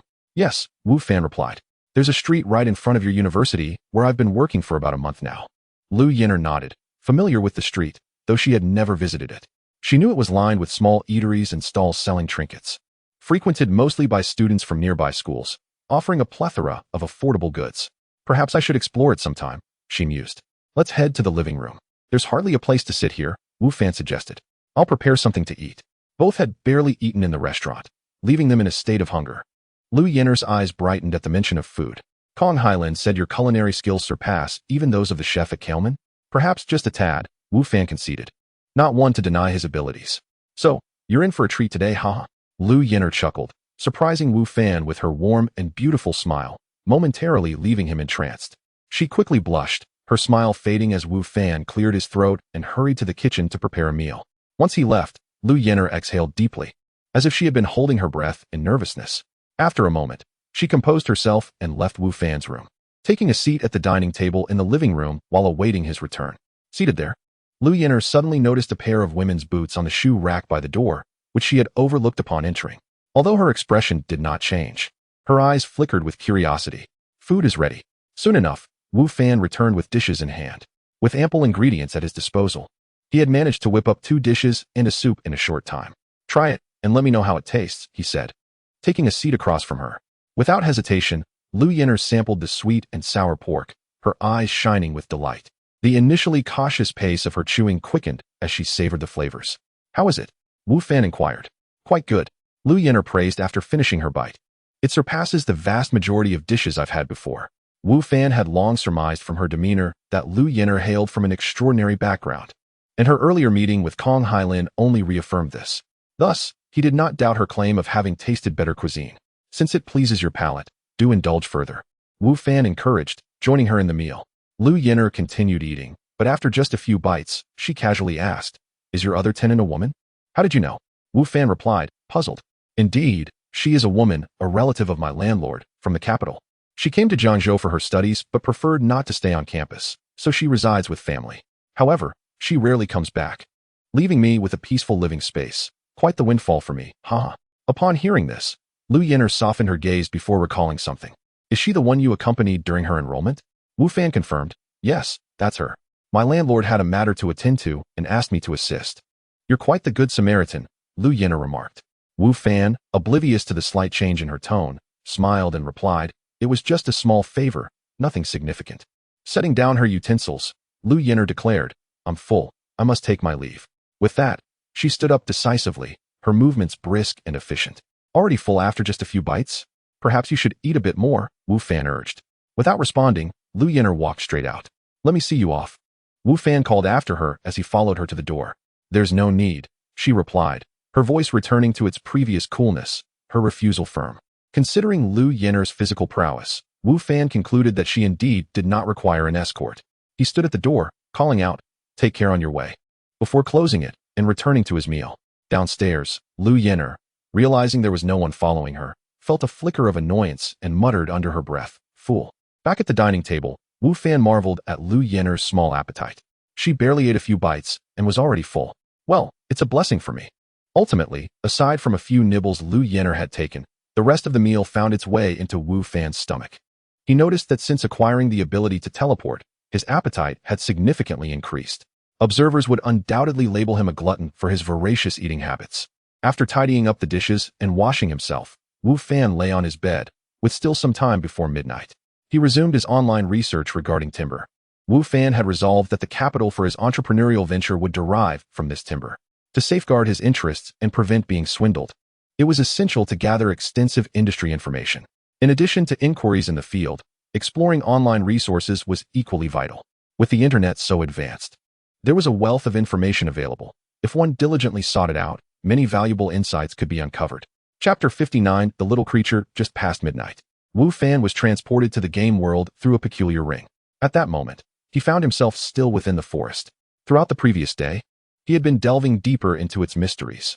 However, due to a mandatory report to the county office, he could not linger much longer in the woods. The exploration of this vast and enigmatic forest would have to wait for another opportunity. Wu Fan began to retrace his steps. The deeper he ventured into the forest, the denser it became. The trees grew taller, casting a shadow that obscured the sun, while underbrush flourished in abundance. Navigating through this wilderness proved challenging, especially without a compass. Fortunately, Wu Fan had taken the precaution of marking the tree trunks along his path when he first entered, which spared him from losing his way. In his haste to exit, as he had plans to go lumbering later, Wu Fan chose to avoid confrontation with any beasts he encountered along the way. Unlike the previous day, when he had engaged in battle, today he intended to evade them. Only if escape was impossible would he fight. However, he noticed something peculiar. In the woods before the village, animals tainted by dark energy had transformed into ferocious, bloodthirsty monsters. Yet, within the forest behind the mountain, he encountered only ordinary beasts, none of which were monstrous. While these creatures posed a danger to the average person, they were considerably milder than their monstrous counterparts. Could it be that this place was some sort of paradise? Wu Fan chuckled to himself, aware that he was merely jesting. He surmised that the forest before the village was designed for players to level up, hence the presence of both beasts and monsters. That forest was expansive enough to accommodate early game progression. In contrast, this area, being neglected and private property of the village, had no monsters assigned to it. Naturally, these were merely Wu Fan's conjectures. Suddenly, while he hurried along, something struck him on the head.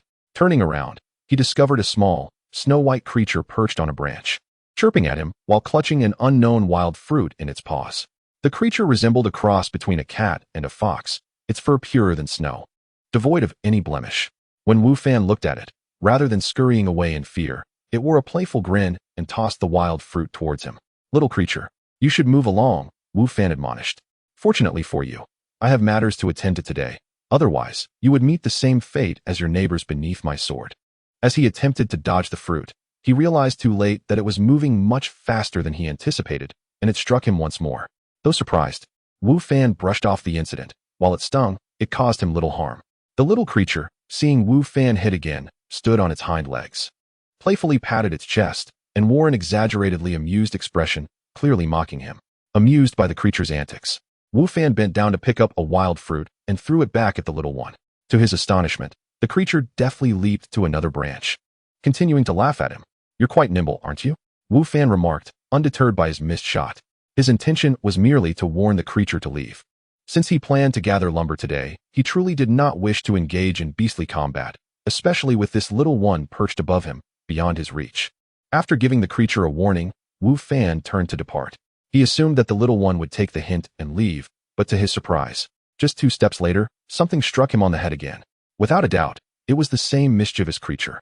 Turning around, Wu Fan saw that it had moved to the nearest tree, still grinning at him. Frustrated, he picked up another wild fruit and hurled it at the little creature. But once again he missed. Exasperated, Wu Fan could only continue on his way, choosing to ignore the persistent little one. However, it seemed determined to follow him, not merely trailing behind, but incessantly pelting him with wild fruits.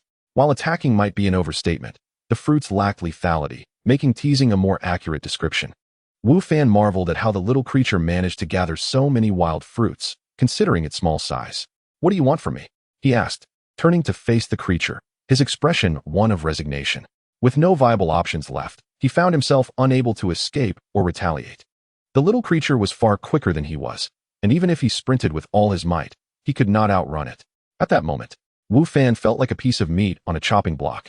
The little creature, seeing Wu Fan pause and glance at it, stood upright, mimicking a clapping motion with its front paws, its face brimming with a playful grin as though it were thoroughly enjoying a delightful game. "Please stop playing with me," Wu Fan implored, regardless of whether the creature could comprehend his words. The little creature seemed to understand, tilting its head inquisitively before tossing another wild fruit at him. The message was clear. No, it would not relent. With no other recourse, Wu Fan turned to flee. As anticipated, the little creature did not relent, raining down wild fruits upon him like a storm, each one landing a hit. Though the fruits were not particularly harmful, being struck repeatedly was quite painful, and Wu Fan noticed his skin reddening in several places. Yet, with escape as his only option, he found himself unable to catch the agile little creature. Attempts to intimidate it had proven futile, so Wu Fan could only run. Chapter 60. The powerful old village chief at last, he has emerged. At the forest's exit, Wu Fan gasped, his heart still racing with trepidation. After traversing nearly an entire day yesterday, he had managed to return in less than half a day today, or rather, he had sprinted back, and in quite a disheveled manner at that. The mischievous little creature, resembling both a cat and a fox, had relentlessly pursued him, playfully pelting him with wild fruits, as if it were a delightful game. "Go ahead, chase me again if you dare." Wu Fan turned to the little rascal perched on a tree at the forest's edge. Without the cover of the trees, he was confident that if it dared to follow, he would find a way to capture it. The little creature tilted its head, observing Wu Fan for a while before leaping to another tree and bounding deeper into the forest. Finally, the little imp had departed. Seeing it leave, Wu Fan exhaled in relief. Should it have pursued him further, its agility and cleverness would have made it quite a challenge to catch. He had almost forgotten to employ an identification spell to ascertain what kind of creature it was. After returning from the forest, Wu Fan made his way directly to the general store to purchase an axe for lumbering before proceeding to the village chief's residence. "You wish to fell trees?" the old village chief inquired, grasping Wu Fan's intentions. "Indeed," Wu Fan replied. You previously mentioned that once I contracted the entire rear mountain, all the fish, animals, and everything else therein would belong to me as private property. This should include the trees on the mountain, correct? This was a matter of great concern for Wu Fan, as both the precious timber and the metallic walls of the caves were part of the rear mountain's wealth. That was indeed stated. The old village chief stroked his chin. Though I did not anticipate you would seek to cut down those trees. In the chief's view, the fish in the river, the wildlife in the forest, and the medicinal herbs were far more valuable than the timber. He had assumed Wu Fan would be inclined to capture beasts or fish for sale, not to target the ordinary trees first. Could it be that the trees were worth more than the beasts or herbs? In truth, the old village chief and the villagers were not well acquainted with the rear mountain. He was the first to arrive in this village, and the rear mountain had existed in its lush state long before his arrival. Over the years, due to the village's sparse population, the farmland and forests in the front had sufficed for their needs, and no one had considered exploiting the resources of the rear mountain, as it seemed unnecessary. Thus, the old village chief was genuinely unaware of the variety of trees within the forest. Moreover, even if he had known, he might not have been inclined to act.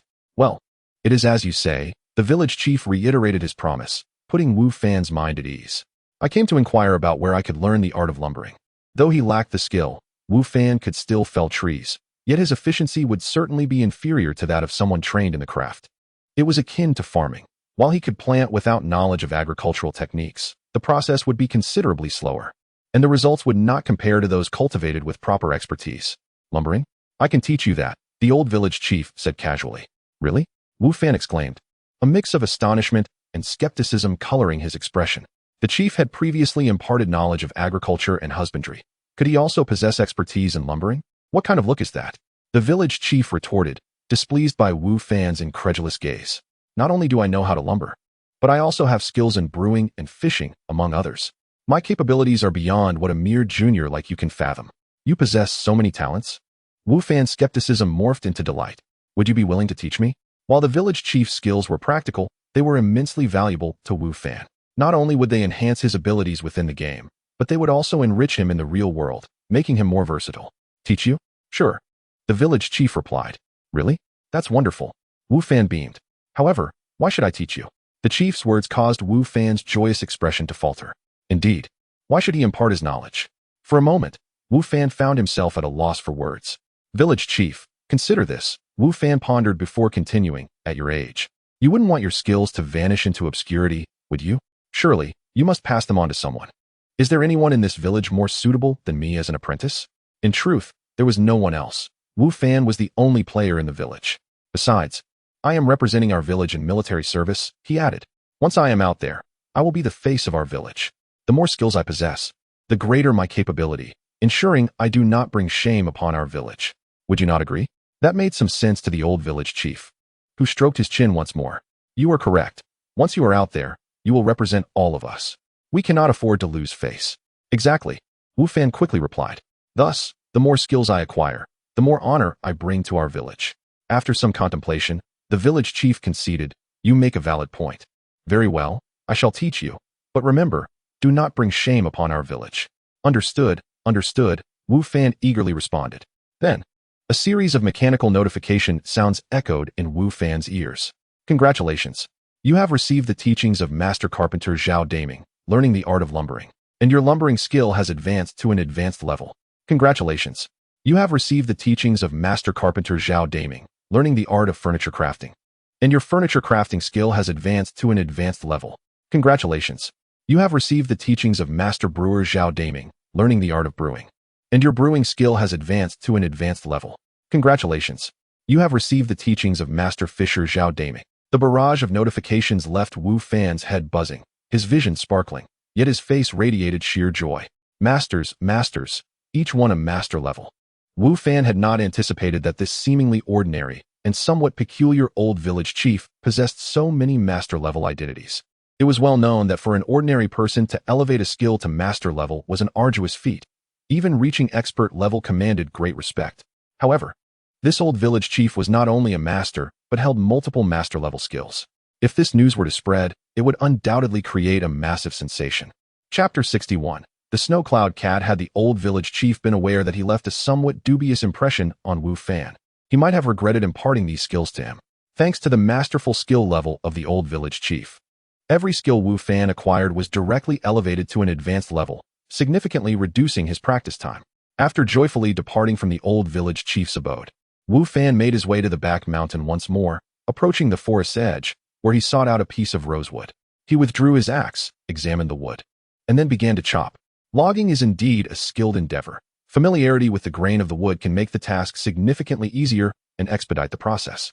At this moment, Wu Fan possessed advanced logging skills, making the task of felling trees rather effortless. Suddenly, while immersed in his work, a familiar sensation struck his head once more. This pang of pain filled him with an ominous premonition. True enough, when he lifted his gaze, he discovered that the little creature who had previously departed had reappeared, perched on a nearby tree, grinning at him. What an unrelenting spirit! Wu Fan straightened up and addressed it. Little one, what is it that you desire? If possible, he wished to depart this place at once to avoid the creature's antics. However, his task remained unfinished, and he could not leave just yet. The snow cloud cat is an exceedingly rare being, known for its agility and intelligence. Through his identification technique, Wu Fan finally discerned the nature of this creature. Snow cloud cat, he murmured to himself, finding the name quite fitting. Yet, the information he received was rather scant. The little creature tilted its head, seemingly contemplating whether to hurl another fruit at Wu Fan. Stop! Stop! He exclaimed hastily.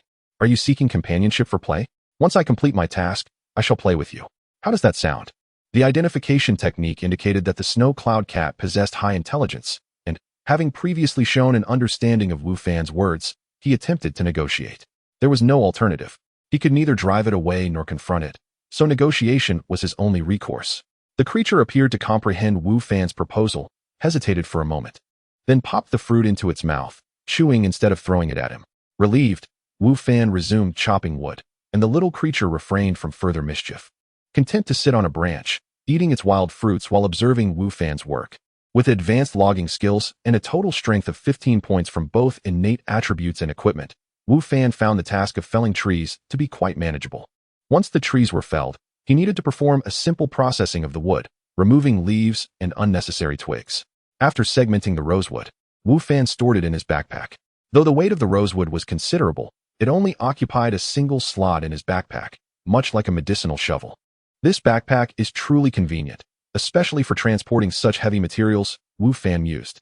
Since this was his inaugural transaction, he intended to sell only a small amount to test the waters and acquire some startup capital, hence he had not felled an excessive number of trees. Little one, you're still here, Wu Fan remarked as he stowed his axe and regarded the creature. Throughout his logging, the little one had remained, albeit much more subdued than before. Having refrained from pelting him with fruits, which improved Wu Fan's impression of it considerably. Seeing that Wu Fan appeared to have finished his tasks, the little creature produced another wild fruit, preparing to throw it at him. Wait. Wu Fan waved his hands. We want to play that. Let us engage in something else. This isn't entertaining. The little creature looked at him with a hint of confusion. Shall we play hide and seek? Wu Fan proposed. Given the snow cloud cat's high intelligence, he believed it would grasp the concept of the game, akin to many cats on Earth that delight in such activities with their owners. However, the snow cloud cat seemed unfamiliar with the game, its small face reflecting great perplexity. It's simple. I will hide, and you must find me. When I'm hiding, you cannot peek. Do you understand?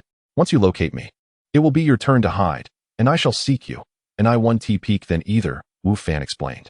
The little creature's face brightened with interest. All right, I shall hide first. Close your eyes, Wu Fan instructed. The little one obediently shut its eyes, and Wu Fan quickly ventured into the forest, searching for a suitable hiding spot. The underbrush was dense, making it easy to find a place to conceal himself. Wu Fan had no intention of breaking his word. The forest was abundant with trees, and he would likely return frequently to log. Given the little creature's high intelligence, he feared that if he deceived it now, it might harbor a grudge, complicating his future endeavors to log in peace. Thus, he resolved to spend the remaining time playing with the little one. Once hidden, the creature began its search, displaying remarkable agility as it leaped between trees without any hindrance. Although Wu Fan had concealed himself well, he was quickly discovered. Then it was the snow cloud cat's turn to hide, and Wu Fan to seek. They reveled in their game within the forest. Wu Fan noted that regardless of how well he hid, the little one was always able to find him swiftly, while locating the little creature proved more challenging. Nonetheless, the snow cloud cat seemed to derive immense joy from its first experience with the game. Little one, I must take my leave. As dusk approached, Wu Fan realized it was time to depart and had to bid farewell to the little creature. The little one gazed at him with a forlorn expression. Having enjoyed their time together immensely, it had realized that this was far more entertaining than throwing fruits at him.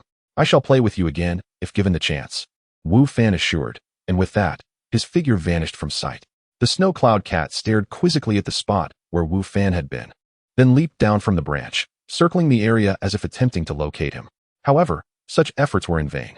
Ultimately, it gave up and returned to the trees, venturing deeper into the forest. At that moment, Wu Fan had already returned to reality, glancing at the rosewood in his backpack before lying down to rest once more.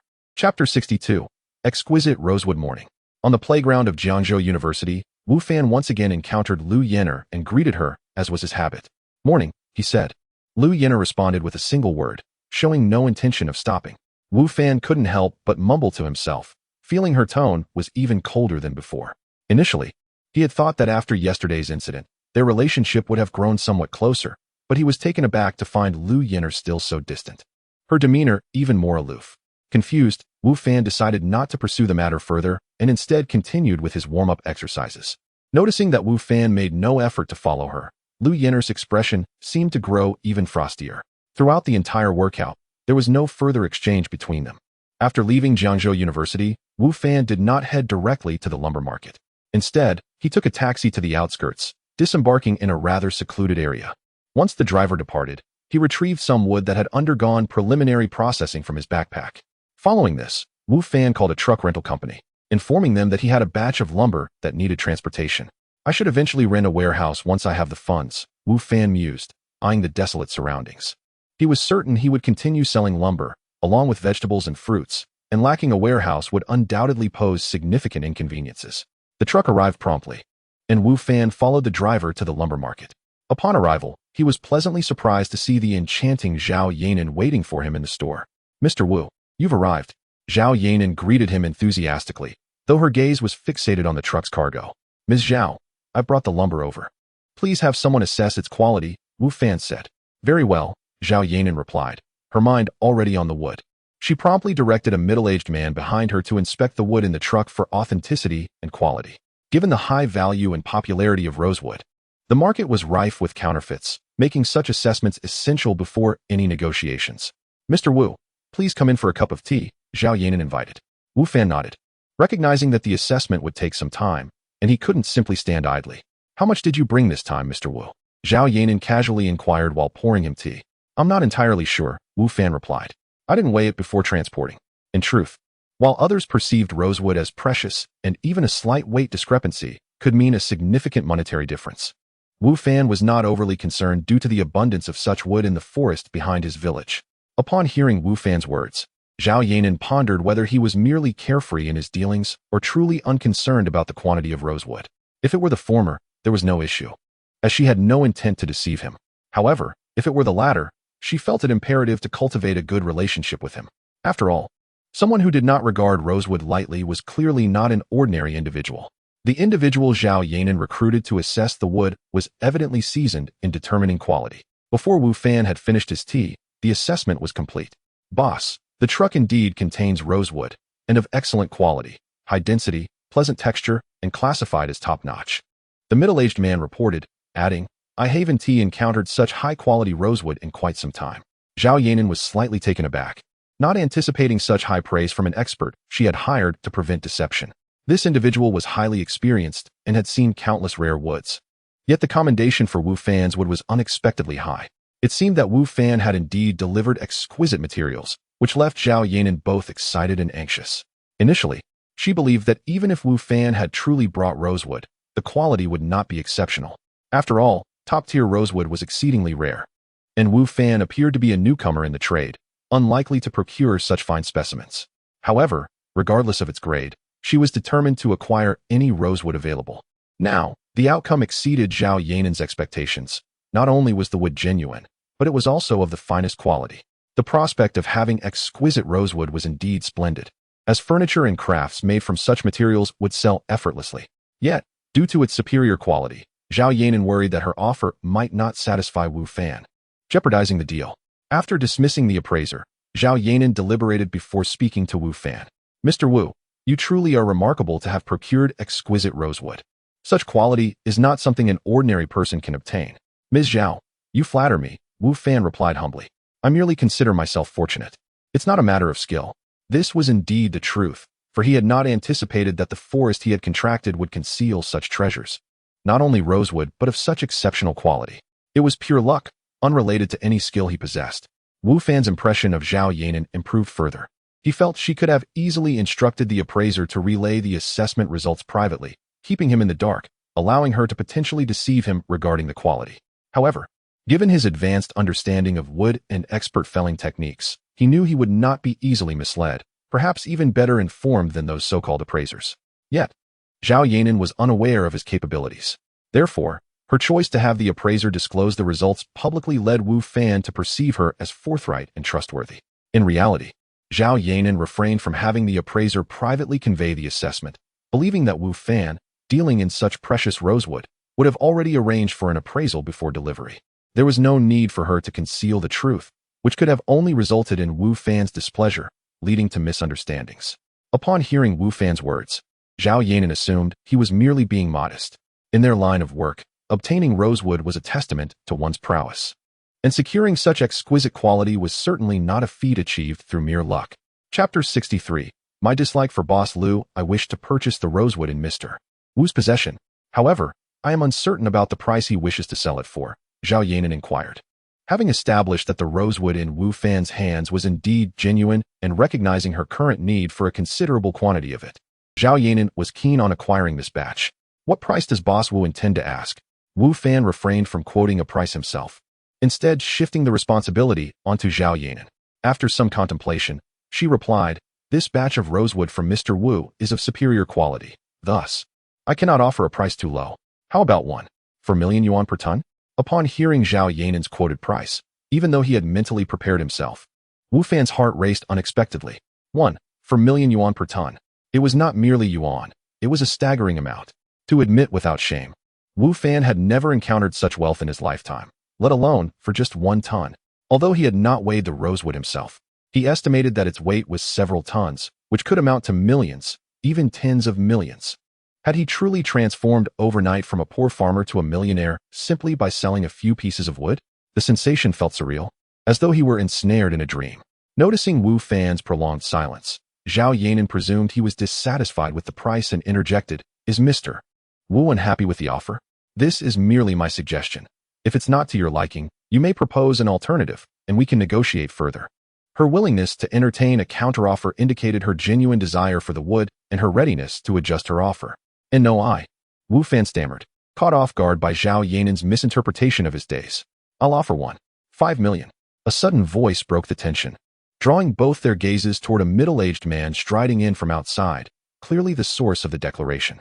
I am prepared to pay 5 million per ton for the rosewood in this gentleman's possession, the middle-aged man asserted as he entered. Wu Fan did not recognize this newcomer and was left pondering his identity. However, Zhao Yanan's expression changed upon seeing him. The smile she had directed at Wu Fan vanished, replaced by a visage of cold indifference. Boss Liu, you are not welcome here. Please leave, Zhao Yanan commanded, her tone firm. Boss Liu, we are neighbors, after all. Must you be so frosty and unfeeling? The middle-aged man replied with a grin. Moreover, I have known your father for many years. We are long-standing friends. How can you, as a junior, treat me with such disrespect? Friends? You dare claim that title? Zhao Yanan's face darkened further, her delicate brows knitting together. My father's greatest folly in life was befriending someone like you. Niece, that remark is rather excessive. The middle-aged man's smile faded significantly. Your father's business failures and poor decisions are his own issues, not mine. I am aware of your unscrupulous dealings. Liu, you will inevitably face retribution, Zhao Yanan retorted defiantly. Niece, as someone now in charge, you must learn to temper your emotions in both speech and action, the middle-aged man advised. Furthermore, I reckon this shop may not endure much longer. Why not sell it to me? Given my long-standing friendship with your father, I can offer you a handsome price. Not a chance, Zhao Yanan exclaimed, her anger palpable. The middle-aged man disregarded her and turned his attention to Wu Fan, saying, Sir, are you satisfied with my offer? If you agree, we can finalize the transaction immediately, money exchanged for goods. Confident in his proposal, Boss Liu believed Wu Fan would find it hard to refuse, especially as it surpassed Zhao Yanan's offer. Who would turn down money?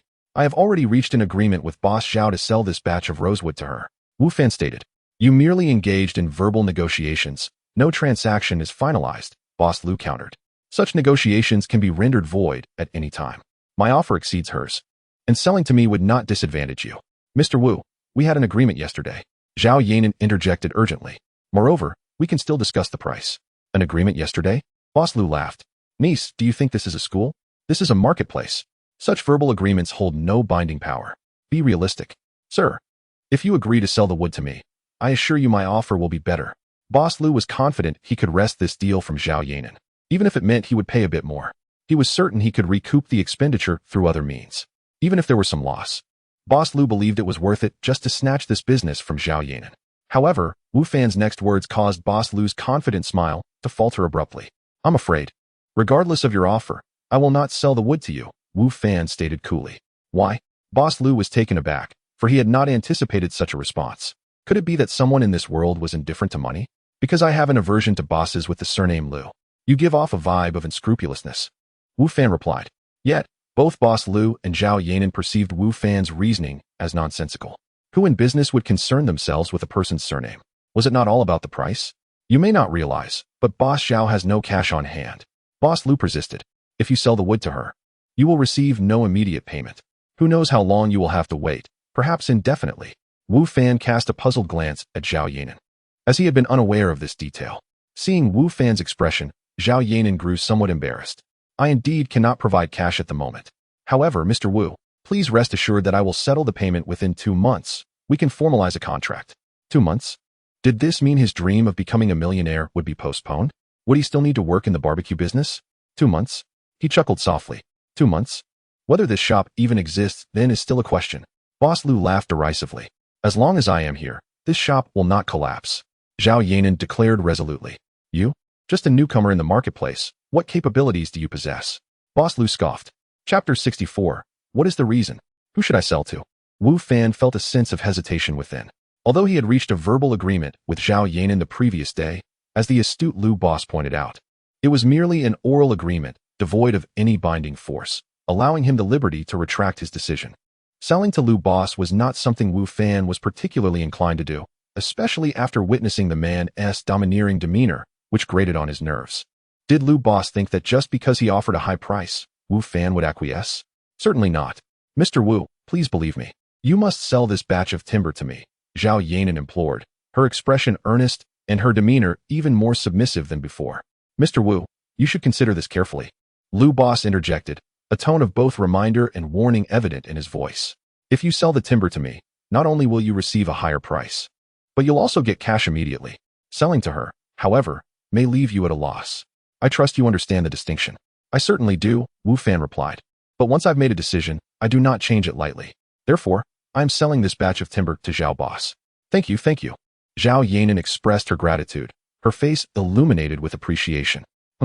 Lu boss, realizing that the deal was slipping away, turned to Wu Fan with a cooler gaze, his previous enthusiasm dissipating. I must remind you, you may be making a grave mistake. That is of no concern to me, Wu Fan replied casually. It is merely a quantity of rosewood. I am not overly concerned. If I incur a loss, so be it. Indeed, Wu Fan's words reflected his true sentiments. In the expansive forests of the gaming world, there remained ample rosewood and other precious timbers. Even if this particular batch, as Lu boss claimed, yielded no payment, Wu Fan would face no significant loss, for he had acquired these resources with minimal expenditure. This was precisely why he felt emboldened to sell the timber to Zhao Yanan. He was unbothered by the potential loss and chose to embrace the joy of the moment rather than dwell on gains or losses. However, to Zhao Yanan and Lu boss, Wu Fan's words came across as somewhat boastful. Rosewood was not an ordinary timber. The quantity Wu Fan had brought was worth nearly 10 million. Even the wealthiest businessmen would not dare to dismiss such an amount lightly. Yet, Zhao Yanan refrained from criticizing Wu Fan, while Lu boss's face betrayed an unmistakable disdain, believing Wu Fan to be exaggerating. Wu Fan discerned their skepticism but chose not to clarify. After all, how could he explain that his resources of precious timber were abundant? And this was merely a trivial fraction, a mere trial? I hope, Mr. Wu, that when you find yourself without payment in 2 months, you can maintain such a carefree attitude, Lu boss remarked. Your concern is unnecessary, Wu Fan replied. Seeing the deal dissolve, Lu Boss felt no need to linger, for remaining would only serve to aggravate him. However, just as he was about to depart, Lu Boss, seemingly still unconvinced or perhaps perplexed, asked, "Could you enlighten me as to why you refuse to sell to me? What is the true reason? Is it because of her?" Lu Boss clearly did not believe Wu Fan's earlier explanation. How could a businessman refuse a deal merely due to a surname? He suspected that Zhao Yanan had employed some other means, perhaps her beauty. Even Lu Boss had to concede that Zhao Yanan was a rare beauty, and it was only natural for a young man like Wu Fan to be captivated. If such were the case, Lu Boss would accept his defeat, but would undoubtedly exploit this to tarnish Zhao Yanan's reputation. Wu Fan instinctively glanced at Zhao Yanan and reluctantly acknowledged that Lu Boss's suspicion had merit. She indeed possessed the allure that could ensnare a man. Nevertheless, Wu Fan's refusal was not rooted in such triviality. Zhao Yanan, noticing Wu Fan's gaze, felt her cheeks flush and lowered her head slightly. Her thoughts racing. Could it be that Wu Fan truly agreed to transact with her because of her beauty? Confident in her appearance, Zhao Yanan had always been regarded as a beauty, receiving countless compliments and suitors throughout her life. While she felt grateful for Wu Fan's rejection of Lu Boss's high offer, she also questioned why he would do so. After all, they shared no deep bond, so why not choose the higher price and immediate cash from Lu Boss? Was it truly because of her? Zhao Yanan found herself in a tumult of emotions. Should she feel proud or indignant? As she pondered, Wu Fan spoke up. "As for the reason, I already stated it. I simply do not like conducting business with those surnamed Lu. This is not a fabrication. It is my genuine sentiment. Furthermore, I am not fond of Lu Boss's methods. Since being deceived by the Lu Boss of the general store in the gaming realm, Wu Fan had developed an aversion to dealings with anyone sharing that surname. That said, he wouldn't let such an experience dictate his interactions with all Lu Bosses. That would be irrational. His refusal of Lu Boss stemmed from the latter's approach, which bore a striking resemblance to that of the general store owner, aggravating Wu Fan even further. In the past, even if he felt discomfort, he would have had to grit his teeth and proceed with the transaction. For he was in need of money. Who could afford to turn away from financial gain? However, Wu Fan was no longer in that position. His perspective had shifted. In truth, Wu Fan could have sold the timber to Lu Boss first, pocketed the profit, and then returned to the forest to harvest more for Zhao Yanan. Yet, time was of the essence. Upon returning to the gaming world, he needed to prepare for his report to the county, which could not be delayed. Thus, he had no spare time for logging. Lu Boss, incensed by Wu Fan's words, flushed crimson and, with a huff, turned to leave without a backward glance. "Thank you for your trust, Mr. Wu. Rest assured, I will ensure the payment is made on time," Lu Boss said as he departed. Once Lu Boss had left, Zhao Yanan turned to Wu Fan once more, her expression brimming with gratitude. "Since I have chosen to do business with Zhao Boss, I naturally have faith in you." Wu Fan replied. "Thank you," Zhao Yanan said. "Your trust has truly been a tremendous help to me." Chapter 65. Grievances. Zhao Yanan spoke with sincerity and earnestness. "Is there some history between you and the earlier Mr. Lu?" Wu Fan inquired. The previous Mr. Lu, even if he offered a high price, sought to seize this batch of rosewood from Zhao Yanan, and his attitude towards her led Wu Fan to believe that there must be a story behind it all. After a moment of hesitation, Zhao Yanan replied, "Indeed, there are some grievances." Perhaps Wu Fan's earlier actions made Zhao Yanan feel that he was a trustworthy individual, which is why she chose not to conceal the truth from him. "In fact, he has known my father for many years, and they were once good friends, at least. My father always regarded him as such." Zhao Yanan continued. "This store originally belonged to my father, while the adjacent shop is his. They both entered this business together and even operated furniture stores. However, in recent years, my father's business has been rather lackluster, while his has flourished. Yet, instead of helping my father, he aims to swallow up my father's shop, including this one and the furniture store, seeking to expand his own enterprise." As she spoke, Zhao Yanan's face was filled with indignation. "When my father refused to transfer ownership, he resorted to a devious scheme." Zhao Yanan elaborated. "He found a client and introduced them to my father, claiming they needed to order a batch of furniture and that he was too busy to handle it himself. Naturally, my father was thrilled. Little did he know, he and that client colluded, manipulating the contract. When signing the contract, Mr. Lu was also present, making lighthearted remarks. Trusting him, my father failed to scrutinize the contract closely, and as a result, was deceived. What was initially discussed as using ordinary wood for the furniture turned out to demand precious materials like rosewood and nanmu within the contract. The client paid a deposit, and if they breached the contract, my father would owe millions in compensation. Upon discovering this, my father fell ill with rage, which led me to take over. During this period, Through various connections, I managed to procure some wood materials, but we are still short on rosewood. Naturally, we have exhausted our funds in acquiring these precious materials, so Mr. Wu, your payment can only be settled in 2 months.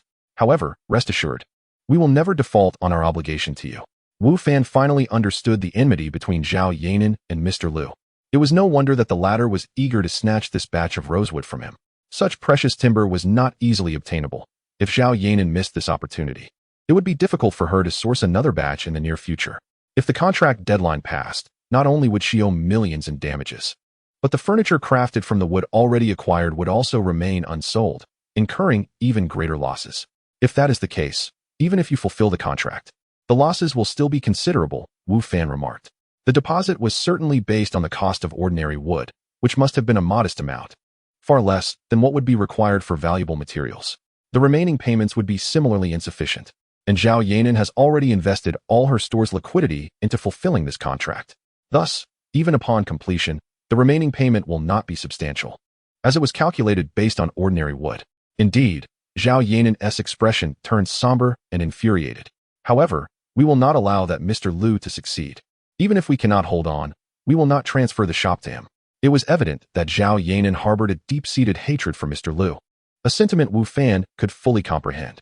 Were he in Zhao Yanan's position, he would undoubtedly feel the same. Nevertheless, Wu Fan harbored concerns about Zhao Yanan's ability to repay the debt in 2 months, given her family's precarious situation, which could collapse at any moment. With this in mind, Wu Fan addressed Zhao Yanan. I sympathize with your family's plight and can sell you the wood. However, I must consider my own interests and keep a safety net. How about this? If, at that time, you are unable to pay my dues, you can mortgage the shop to me. Of course, we can engage professionals to assess its value and proceed with the transaction based on that evaluation. What do you think? Zhao Yanan hesitated at Wu Fan's proposal. Clearly emotionally attached to her family's shop, she would not part with it unless absolutely necessary. Moreover, the suggestion made her suspect whether Wu Fan was in cahoots with Mr. Liu, seeking to acquire her family's store. Yet, upon reflection, she deemed this unlikely. If Wu Fan were allied with Mr. Liu, he could simply refuse to sell her the wood. Sourcing another batch of rosewood in a short time would be exceedingly difficult, should she breach the contract. The shop would inevitably fall into Mr. Liu's hands, making Wu Fan's actions unnecessary. Furthermore, Wu Fan's desire to secure a backup plan after understanding her true circumstances was perfectly reasonable, and Zhao Yanan acknowledged this. Most importantly, only Wu Fan's batch of wood could save her and her family's store. She had no other options. Very well, I agree, Zhao Yanan nodded to Wu Fan. With their agreement in place, the next step was to draft the contract. The batch of wood had been weighed, totaling 6.5 tons, with the price set at 1 million per ton, amounting to a total of 1 million. After signing the contract, Wu Fan felt a sense of unreality wash over him. He had not anticipated becoming a millionaire so swiftly. Just recently, he had been troubled over securing a formal job, and now he had experienced such a remarkable leap, as if living in a dream. Unfortunately, receiving this sum would require patience, and uncertainties loomed ahead, he pondered. Upon completing the contract, Zhao Yanan repeatedly expressed her gratitude to Wu Fan. Although the ultimate outcome remained uncertain, Wu Fan had indeed assisted her, and this help felt like a timely gift, instilling in Zhao Yanan a profound sense of appreciation for him. She even contemplated that if the situation worsened, transferring the shop to Wu Fan might not be an unacceptable option. Chapter 66. The investigation behind, isn't it ironic that a millionaire still resorts to buying ingredients for skewers? Wu Fan mused to himself. After leaving the lumber market, he headed to the vegetable market to procure supplies. Due to Zhao Yanan's payment, which would not arrive for another 2 months, Wu Fan, despite appearing affluent, found himself with limited cash. Until he secured that payment, he would have to continue his barbecue endeavors to sustain his livelihood. While Wu Fan was perusing the market, Kong Hailin and Wang Ziming sat in a private room discussing him. Young Master Kong, here are the materials you requested, Wang Ziming said as he slid a stack of documents across the table. Kong Hailin casually picked up the papers, his disdain growing as he read. A mere barbecue vendor, living in a rental, dares to compete with me for a woman? He scoffed, placing the documents back down. After reviewing Wu Fan's situation, Kong Hailin was convinced that Wu Fan was on an entirely different level from himself. In his eyes, Wu Fan was nothing more than a mere insect, someone he wouldn't have even glanced at in the past. Is there perhaps a misunderstanding here? Wang Ziming hesitated. Recalling his own impression of Wu Fan after their culinary competition, he felt no animosity towards him, and, in fact, held a favorable view. Wu Fan is just an ordinary person. How could he possibly have any connection with Miss Lu? Would she even consider him? Surely, this must be a misunderstanding. Wang Ziming did not look down on Wu Fan, but in their social circle, relationships and marriages were heavily influenced by social standing. The disparity between Wu Fan and Liu Yan-er was far too great, leading Wang Ziming to believe that there could be no meaningful relationship between them. Regardless of their relationship, I cannot let him off lightly for his attitude towards me yesterday, Kong Hailan declared. To him, Wu Fan's demeanor was a blatant display of disrespect and contempt that warranted punishment. After studying Wu Fan's profile, Kong Hailan's thoughts mirrored those of Wang Ziming, both believing that a close relationship between Wu Fan and Liu Yan-er was implausible due to their stark contrast in status. Wang Ziming contemplated. Dealing with Wu Fan will not be difficult. He is merely an ordinary individual. However, if Miss Lu finds out, she might be displeased, even if they have no ties. Wu Fan was brought in by her, and punishing him would be a slight against her. Wang Ziming's words instilled a sense of hesitation in Kong Hailan. Indeed, one must consider the master when reprimanding the dog. If he were to confront Wu Fan, it would inevitably slap Liu Yan-er in the face and potentially incite her ire. Should we just let it go then? Kong Hailan grumbled. What if I meet with Wu Fan? Wang Ziming suggested, sensing Kong Hailan's frustration. I could advise him to keep his distance from Miss Lu and compel him to apologize to you. How does that sound? Fine, I'll grant you this favor. Kong Hailan acquiesced. While he felt it was still a concession to Wu Fan, he acknowledged Wang Ziming's standing and considered it a reasonable resolution, especially to maintain goodwill with Liu Yan-er. Young Master Kong is magnanimous. Wang Ziming exclaimed with a smile. Let us drink to your swift success in winning over the fair maiden. Winning her heart is no easy feat, Kong Hailan remarked, finally sporting a smile. Countless suitors in the capital have pursued her, yet she barely acknowledges them. However, I firmly believe she will ultimately be mine. Naturally, you and Miss Lu are destined to be together, Wang Ziming affirmed. Indeed, Kong Hailan laughed with increasing joy. His impression of Wang Ziming seemed to improve, and he contemplated the potential for future connections, as they were not previously acquainted. Wang Ziming, having been introduced to Kong Hailan by others, recognized that knowing him could be advantageous for both himself and his family. Yet, unbeknownst to Kong Hailan, after spending some time together, Wang Ziming's impression of him was not as favorable as it appeared. Nevertheless, Wang Ziming was not the type to jeopardize a promising connection due to personal feelings. On the contrary, he meticulously attended to Kong Hailan's needs, executing his requests with diligence and precision. After Kong Hailan departed in high spirits, Wang Ziming did not leave immediately. Instead, he picked up the discarded documents that Kong Hailan had carelessly left on the table and began to peruse them again. Wu Fan, intriguing indeed, Wang Ziming muttered to himself.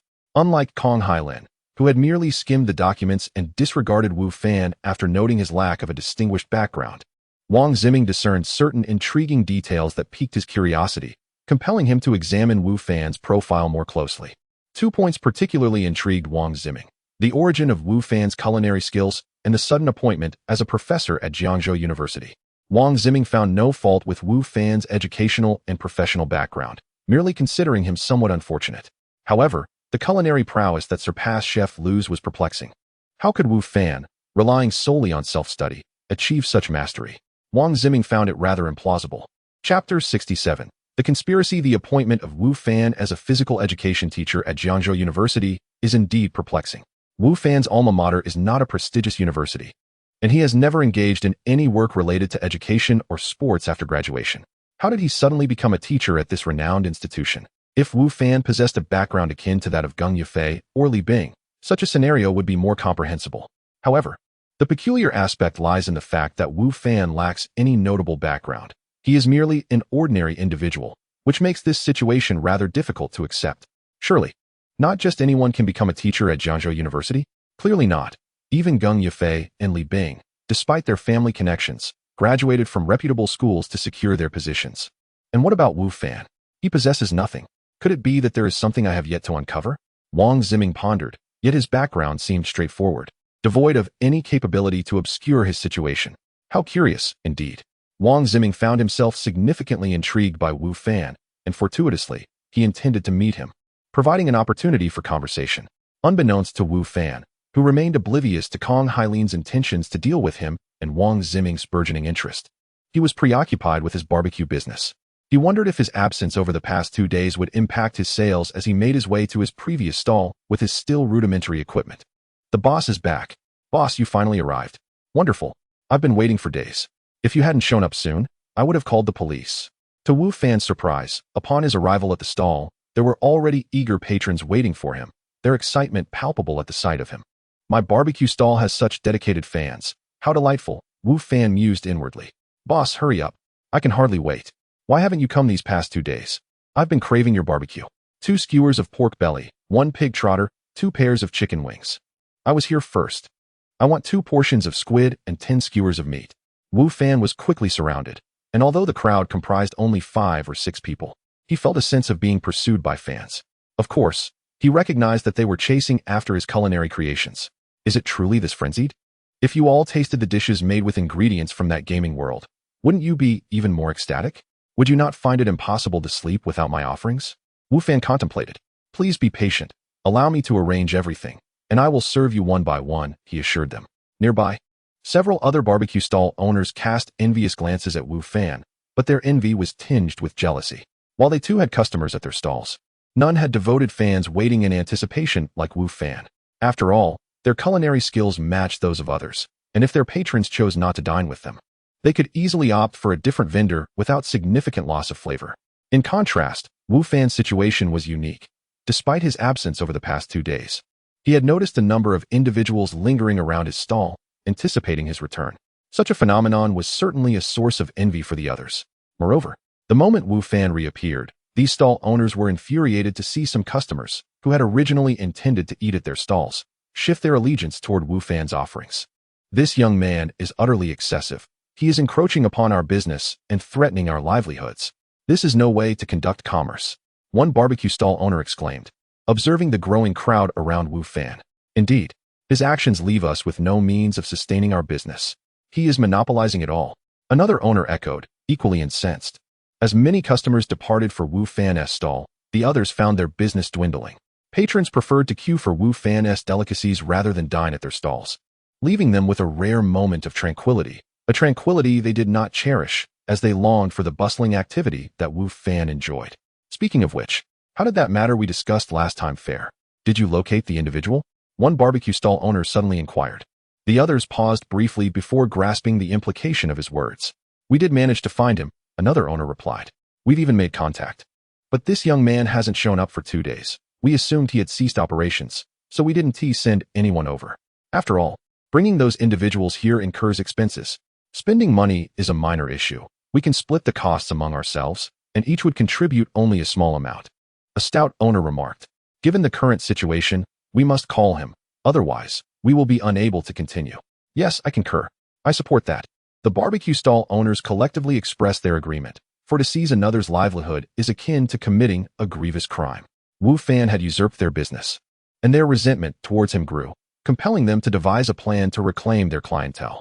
Normal competition appeared futile, although they had never tasted Wu Fan's barbecue.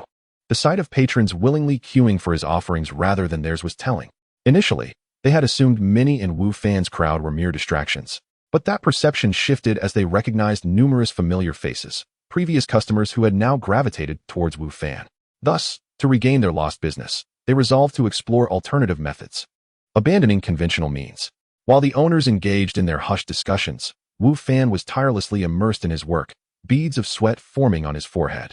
Despite his swift movements, he felt overwhelmed, intensifying his desire for assistance. I should have called someone for help, Wu Fan reflected, realizing that if this continued, he would need to hire help. Otherwise, he would surely exhaust himself. Mr. Wu, do you require assistance? Just as Wu Fan felt overwhelmed, a familiar voice reached his ears. He looked up to see a familiar figure that surprised him. Chapter 68. The Doubts of the Crowd. Chef Lu, what troubles you?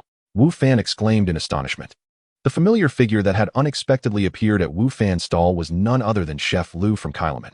Wu Fan had never anticipated encountering him at his stall, especially during peak dining hours when Kailaman was bustling with activity. How could Chef Lu find the time to wander around? Please, do not call me Chef Lu anymore. I have resigned from Kailaman, Chef Lu replied.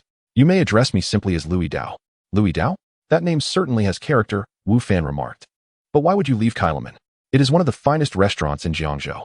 Finding a better job than that will be quite a challenge.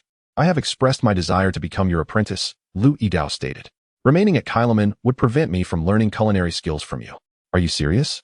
Wu Fan asked, surprised. Initially, he had thought Lu Yidao was joking about wanting to be his disciple. He had not expected him to be sincere, nor to have resigned from his position at Kailaman. Absolutely, Lu Yidao affirmed. You might be disappointed. I am merely a barbecuer, Wu Fan replied. I am not disappointed. Lu Yidao shook his head. Culinary arts encompass many facets, and barbecuing is one of them. Your skills surpass mine, and you can undoubtedly teach me. Wu Fan was taken aback by Lu Yidao's determination. To resign from Kailaman for the sake of learning culinary arts was quite commendable, and his respectful demeanor further impressed Wu Fan. Do you truly wish to learn from me? Wu Fan inquired.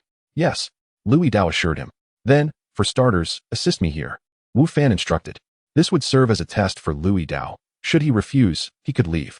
If he agreed, Wu Fan would consider taking him on as a disciple. After having been taught by Master Wang, Wu Fan had acquired a wealth of culinary knowledge. Master Wang was a figure of great mastery, and having imparted her skills to Wu Fan, he now possessed profound theoretical knowledge of the culinary arts. Though his practical experience was still lacking, frequent cooking, including barbecuing, would undoubtedly enhance his skills. Unlike others who required innate talent and timing to improve, Wu Fan simply needed to practice and gain experience, allowing him to continuously elevate his culinary level. Wu Fan's advanced culinary skills already surpassed those of Lu Yidao. Thus, imparting his master-level theoretical knowledge to Lu Yidao posed no challenge. As a player, Wu Fan was confident that his culinary improvement would outpace Lu Yidao's, ensuring he would always remain ahead in practical cooking skills. Consequently, taking Lu Yidao as a disciple was well within Wu Fan's capabilities. Furthermore, Wu Fan's decision to accept Lu Yidao as a disciple was also motivated by his aspirations for a future restaurant. In the game world, he had cultivated an abundance of vegetables, fruits, and livestock. With such resources at his disposal, not opening a restaurant would be a missed opportunity. Considering his culinary prowess, it would indeed be a waste. Nevertheless, establishing a restaurant would necessitate more than just Wu Fan as the sole chef unless he only wished for a modest venture. Currently training a chef was a wise decision, and Lu Yidao was an ideal candidate. As the former head chef of Kailaman, Lu Yidao possessed significant skills, and with Wu Fan's guidance, he could easily become the head chef of Wu Fan's future restaurant, allowing Wu Fan to engage in other endeavors. All right, no problem. Lu Yidao responded eagerly, showing no sign of discontent. His excitement was evident, a stark contrast to the significant identity shift from a renowned restaurant's head chef to an assistant at a barbecue stall. Most individuals would struggle with such a drastic change. Yet Lu Yidao showed no signs of complaint, which was commendable. Lu Yidao was evidently well-versed in culinary matters, and even in barbecuing, he demonstrated familiarity. With his assistance, Wu Fan felt a notable ease, no longer burdened as he had been before. Occasionally, Wu Fan would have Lu Yidao handle part of the barbecuing while explaining various aspects of the craft. Lu Yidao listened intently. The culinary arts are interconnected, and barbecuing shares many principles with cooking, making Wu Fan's teachings all the more valuable. Boss, is he competent? We only want to enjoy your barbecue, one customer voiced. Exactly. We came here for your skills. If you're too busy, we can wait, another added. Yes, I concur, a third chimed in. Wu Fan's decision to have Lu Yidao assist with the barbecuing raised concerns among the customers. They had come to enjoy Wu Fan's expertise, willing to queue for the experience. The prospect of someone else barbecuing made them apprehensive about the quality, as the taste of barbecue largely hinges on the chef's skill, and they feared Lu Yidao might not measure up to Wu Fan. Rest assured, his work is certainly commendable, Wu Fan assured them with a smile. Do you know where he previously worked? Where? They inquired. Kailaman. He was the head chef there. Can anything he creates be subpar? Kailaman. No way. The crowd gasped. Why would a head chef from such a prestigious place be here barbecuing? I find it hard to believe, another echoed. Though many in the crowd had not dined at Kailaman, they had certainly heard of it, as it was one of Jiangzhou's most renowned restaurants. The reputation of its head chef was high, making it hard for them to accept that he would be found at a humble street barbecue stall. Humph. How can one boast so shamelessly? Another scoffed. Such claims are mere fabrications, meant to deceive the gullible. Indeed, young people will do anything for business, resorting to such gimmicks. Another added. Not only the customers encircling them, but also the owners of nearby barbecue stalls were skeptical of Wu Fan's claims. They perceived it as a mere tactic to attract customers, aimed at luring in more patrons. Chapter 69. Passing by Yenner. What made you decide to visit this place today? You never come when we invite you. Indeed, we often tell you how delightful and entertaining it is here, yet you never show any interest. Yet today, you took the initiative to join us. Amidst the bustling market, four young women strolled together, engaged in lively conversation, one of whom was Lu Yen'er, accompanied by her 3 roommates. All 4 radiated youth and beauty, drawing numerous glances from passers-by, particularly Lu Yen'er, who shone like a beacon in the night, effortlessly captivating attention. After dinner, one of the girls suggested they explore the market in front of their school. They did not extend an invitation to Lu Yen'er, not due to any discord, but rather an understanding that she held little interest in such places. They recognized that while she donned many brands unfamiliar to them, her attire was undoubtedly expensive, making her disinterest in the market's modest wares comprehensible. However, today, Lu Yen'er exhibited a distinct change when the others proposed a visit. She unexpectedly expressed her desire to accompany them, piquing her roommate's curiosity regarding her unusual willingness. "I merely wish to take a look," Lu Yen'er replied calmly. "That doesn't seem likely," one roommate chuckled. "Your gaze has been searching since we arrived, as if you're on a mission rather than just wandering aimlessly. It suggests you had something specific in mind before coming." Lu Yen'er glanced at her friend and replied coolly, "You are mistaken." "Is that so?" "Perhaps." Her roommates had grown accustomed to Lu Yen'er's aloof demeanor and were undeterred. They recognized her inherent kindness despite her cold exterior. At that moment, the trio noticed Lu Yen'er's eyes brighten as she focused on a particular direction. "So, you were drawn to that barbecue stall," one of her friends remarked. "No wonder. The chef's skills are truly exceptional, arguably the best in this area. Many students from our school adore his barbecue. Indeed, we enjoyed it when we visited a few days ago. The flavors were delightful," another chimed in. However, due to his popularity, there's often a long queue, making it difficult for those in a hurry to dine. "Yes, his culinary prowess is remarkable," Lu Yen'er acknowledged, her tone imbued with a hint more warmth than before. The barbecue stall she admired belonged to Wu Fan. "You've tasted it?" one friend inquired. "Of course. Otherwise, why would Yen'er come here?" Lu Yen'er remained silent, yet for the first time, she felt a genuine craving for street food. Wu Fan yearned to clarify Lu Yidao's prior role as the head chef of Kellerman, but proving such a claim was challenging. Regardless of whether anyone had dined at Kellerman, they would not have seen Lu Yidao.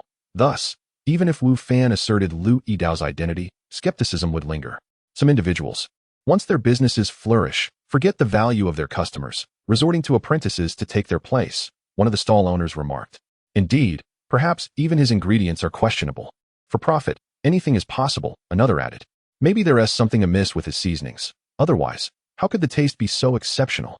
While Wu Fan remained unconcerned with ordinary patrons questioning Lu Yidao's identity, he was taken aback to see nearby stall owners, who had ceased their operations, joining in the mockery, their words strikingly piercing. Wu Fan frowned as the owners reveled in his misfortune, aware that rumors, whether true or false, could mar his reputation and business. Lu Yidao, feeling guilty for the trouble he had inadvertently caused Wu Fan, gazed apologetically at him. "I was indeed the head chef at Kellerman. Who would believe that? A head chef selling barbecue here? Even in disarray, other restaurants would be clamoring for him." The stall owners scoffed. "Even a child wouldn't accept such a tale. I can vouch for him. He is genuinely the head chef of Kellerman." A cool voice resonated from the crowd. Everyone instinctively turned to the source. "Is that Lu Yen'er? Could it truly be her? Does she also enjoy this chef's barbecue?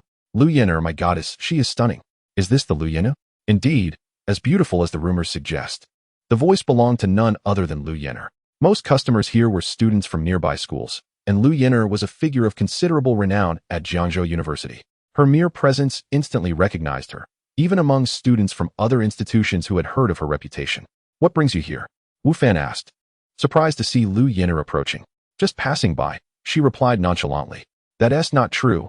Lu Yen'er's roommates exchanged knowing glances, yet refrained from revealing her secret. Their curiosity now piqued regarding Wu Fan. They knew Lu Yen'er well. She typically displayed little interest in external matters, let alone intervening in others' affairs. Yet here she was, actively defending the barbecue stall owner, an unexpected deviation from her usual behavior. Did they perhaps have a prior acquaintance? "Is it true? You say he is, so he must be?" "Absolutely. I suspect you are in cahoots, conspiring with this owner to deceive the public," one of the stall owners retorted. "How can such a young, beautiful girl be so naive?" While the stall owners were indeed taken aback by Lu Yen'er's beauty, they did not recognize her, and seeing her defend Wu Fan naturally incited their displeasure. Regardless of her allure, speaking in favor of that young man positioned her as their adversary. Chapter 70. On-site proof. I firmly believe in Lu Yen'er's words. I am also convinced that what the goddess has said must be true. Indeed, Lu Yin'er is not one to deceive. What the few proprietors did not anticipate was that the students surrounding them all trusted Lu Yin'er's claims. They were unfamiliar with her, and thus unaware of her immense popularity and influence at Jiangzhou University. Even if her assertions were accurate, they did not inherently validate the quality of the condiments at this barbecue stall. Moreover, the owner of the barbecue stand had only recently honed his skills. His sudden improvement was indeed questionable. We voice our concerns solely for your health. The barbecue stall owners, clearly unwilling to see Wu Fan resolve the crisis, shamelessly slandered his condiments, alleging they contained inappropriate additives. Their words did cause some hesitation among the crowd, particularly those who had dined with Wu Fan previously, who harbored similar doubts. While Wu Fan's earlier culinary skills were not abysmal, they certainly paled in comparison to his current prowess. It is indeed possible for one's culinary abilities to improve through diligent practice, yet such an abrupt enhancement as Wu Fan's is quite rare, if not unprecedented. Following the remarks from the stall owners, some began to harbor doubts about Wu Fan's integrity. You claim I have added something? Is that so? Wu Fan addressed the stall owners. If not, how do you explain the sudden elevation in my barbecue skills? Because I am not as foolish as you, and I possess a natural talent in this area. Is that not sufficient? Wu Fan replied nonchalantly. The concept of talent is inherently nebulous, and thus, it was difficult for others to counter his assertion. Indeed, my master's culinary talent far surpasses that of you lot, Lu Yidao interjected on Wu Fan's behalf. Lu Yidao held great admiration for Wu Fan's skills, and he felt nothing but disdain for those attempting to undermine him. Upon hearing Lu Yidao refer to Wu Fan in such a manner, Lu Yin'er cast a surprised glance at him. Why was the head chef of Kalaman assisting Wu Fan and referring to him as master? You're talking nonsense. Even if you possess talent, it is impossible to improve so drastically, protested one of the barbecue stall owners. Lu Yidao, please fetch some seasonings from this proprietor's stall, Wu Fan suddenly instructed. What are you planning? The owner retorted loudly. Unlike you, my condiments are entirely pure, without any inappropriate additives. May I borrow some? Wu Fan inquired. Uncertain of Wu Fan's intentions but confident in the purity of his seasonings, the proprietor relented. Very well, I shall lend them to you. Also, bring back some ingredients. Wu Fan directed Lu Yidao, then turned to the owner, saying, Rest assured, I shall pay for these. Consider it my purchase of your barbecue. Although the owner was still unsure of Wu Fan's intentions, he accepted Wu Fan's offer, eager to see what scheme he was concocting. Lu Yidao swiftly returned with some ingredients and seasonings from the stall. Wu Fan accepted them and began grilling at his own stall. At this moment, some astute onlookers began to discern Wu Fan's strategy. You say my condiments are flawed. Very well, I will use yours and the ingredients from your stall. Thus, you cannot claim my ingredients are at fault. The surrounding patrons became intrigued, remaining to witness Wu Fan's barbecue, eager to ascertain whether his sudden improvement stemmed from illicit additives or genuine talent. The owners of the barbecue stalls, now aware of Wu Fan's intent, displayed expressions of mixed emotions. Although they were skeptical of Wu Fan's sudden proficiency, they preferred to believe he had incorporated other substances to enhance the flavor. Yet, they also feared the possibility of an unforeseen outcome. What if Wu Fan had genuinely experienced an epiphany? Would they not be left embarrassed? However, now that Wu Fan had commenced grilling, any attempt to intervene would only reveal their insecurity. He could not have achieved enlightenment. No one could elevate their culinary skills so swiftly. He was undoubtedly deceiving us. Let us wait for our turn to speak. The stall owners mused. Yin'er, do you know this proprietor? Lu Yin'er's roommate finally could no longer contain her curiosity and whispered to her. I have seen him a few times. Lu Yin'er replied lightly, her gaze still fixed upon Wu Fan. How captivating he appeared while diligently working. Just a few times? Her roommate questioned, incredulous. Lu Yin'er's reluctance to elaborate deterred her roommates from probing further, yet they found themselves filled with speculation regarding her relationship with Wu Fan. Wu Fan remained unfazed by the gazes around him, focused intently on his grilling. Before long, tantalizing aromas wafted from the food before him. Indeed, the proprietor possesses genuine skill. One exclaimed, I cannot resist. I shall purchase these barbecues. I want some too, cried another. The patrons at the stall were entranced by the delightful scents, some even salivating in anticipation. The expressions of the barbecue stall owners grew increasingly grim. All right. In no time at all, Wu Fan had completed the grilling. He handed the food to Lu Yidao, saying, distribute these among the guests, but do remember to leave some for those stall owners. After passing the food to Lu Yidao, Wu Fan addressed the crowd. These will be complimentary. I kindly ask you to serve as judges. I want some. Count me in as a judge. Many patrons eagerly shouted, vying for the barbecues in Lu Yidao's hands. Lu Yidao quickly distributed the food, ensuring that the last few skewers were reserved for the barbecue stall owners. The owners, clutching their portions, experienced a whirlwind of emotions. Though they had yet to taste the food, the aroma and presentation already exceeded their expectations, leaving them with an ominous premonition. Chapter 71. The Girl's Speculation Delicious. The flavor is absolutely exquisite. Indeed, I always believed that the boss's seasonings and ingredients were impeccable. Those few individuals are truly despicable. Unable to create barbecue as delectable as this, they resort to slandering the proprietor. How petty. Yes, utterly contemptible. I shall never patronize their stalls again. Neither will I. From now on, I will only indulge in barbecue here. Those fortunate enough to sample Lu Yidao's barbecue praised Wu Fan's culinary skills without reservation. The taste of the barbecue was indistinguishable from that of before. Wu Fan's grilling process had unfolded right before their eyes, utilizing ingredients and seasonings from other vendors, thus thoroughly vindicating him. As for the owners of those other stalls, after experiencing Wu Fan's barbecue amidst their conflicted emotions, they discreetly dispersed, returning to their own stalls. They were acutely aware of the outcome and the impending judgment from other patrons. Remaining there would only bring them shame. However, having confirmed Wu Fan's genuine talent, these stall owners became increasingly resolute in their intentions to drive him away by any means necessary. With his abilities now validated and Lu Yidao's identity corroborated, Wu Fan requested Lu Yidao's assistance, which the customers readily accepted.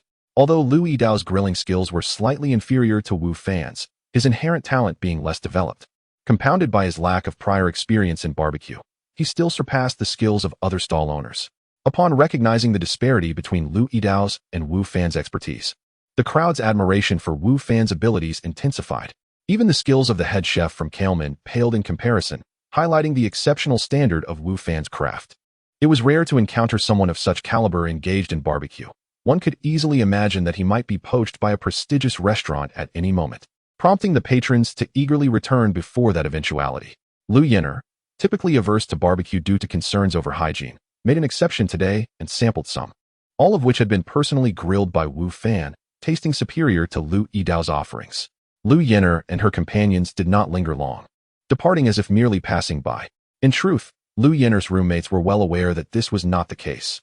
After leaving Wu Fan's stall, she returned to school alone, without continuing to shop with them. What do you think is the relationship between our goddess Lu and that barbecue stall owner? After Lu Yin'er departed, her three roommates began to gossip, as curiosity is a natural trait among women, especially given Lu Yin'er's unusual behavior today. They speculated that they were likely friends. Otherwise, she wouldn't have made a special trip to see him. But were they just ordinary friends or more? Surely, they were merely ordinary friends. Do you think Yin'er would fall for someone who runs a barbecue stall? Please, this is reality, not a fairy tale. Indeed, the disparity between the two was glaring. Yin'er was clearly a wealthy beauty, while the barbecue owner, though not destitute, could not compare to her. Nevertheless, even being ordinary friends would be remarkable if word got out. It would create quite a stir in school. Many pursued Yin'er, yet none had ever seen her engage in conversation with anyone, let alone become friends. That's for sure. By the way, there were quite a few students from our school at that stall earlier. Do you think the news about Yin'er and the barbecue stall owner will leak? Probably not. Aside from their initial brief conversation, Yin'er didn't speak to him again. Well, let's not overthink it. Even if it gets out, given Yin'er's personality, she wouldn't care. Why should we fret? True, let's continue shopping. While the girls speculated about the nature of Wu Fan and Lu Yin'er's relationship, they did not entertain thoughts of romance, as the disparity between their circumstances seemed too vast to them. Even the idea of them being mere friends struck them as improbable. The notion of them being anything more was completely unfathomable. If Wu Fan were to hear their conjectures, he might declare them mistaken, for he and Lu Yin'er were perhaps not even friends yet. Conversely, were Lu Yin'er to learn of their speculations, she would likely have a different perspective, though she would keep it to herself. Wu Fan's business thrived that evening, bolstered by his earlier impromptu performance, which had earned him the trust of his patrons. Thanks to Lu Yidao's presence, he was spared from exhaustion. The assistance of his apprentice had alleviated much of his burden. Lu Yidao's demeanor was commendable. Though he worked tirelessly from start to finish without a single complaint, he had previously been the head chef at Kailman, where he prepared only a fraction of the dishes, leaving the majority to his colleagues. Today, however, he sweated profusely without a hint of grievance, demonstrating his dedication, which Wu Fan greatly appreciated. Master, allow me to give you a ride, Lu Yidao offered after tidying up. I drove here. Wu Fan, capable of running a barbecue stall, likely had modest financial means. Louis Dao was curious as to why someone with such remarkable skills would choose to work at a stall, but he refrained from voicing his thoughts and instead offered Wu Fan a lift. No need, I live nearby. You should head back. It's been a tiring evening. Wu Fan declined. It felt somewhat embarrassing that his apprentice owned a car while he did not. He resolved that once he was financially stable, he would certainly purchase a vehicle, not for the sake of pride, but for the convenience it would afford. I'm not tired. When I first learned to cook, I worked much harder than this, Louis Dao replied. In both the real world and the realm of gaming, for an ordinary person to excel in any field, immense effort is indispensable. In this regard, Wu Fan was exceptionally fortunate, as he was a player.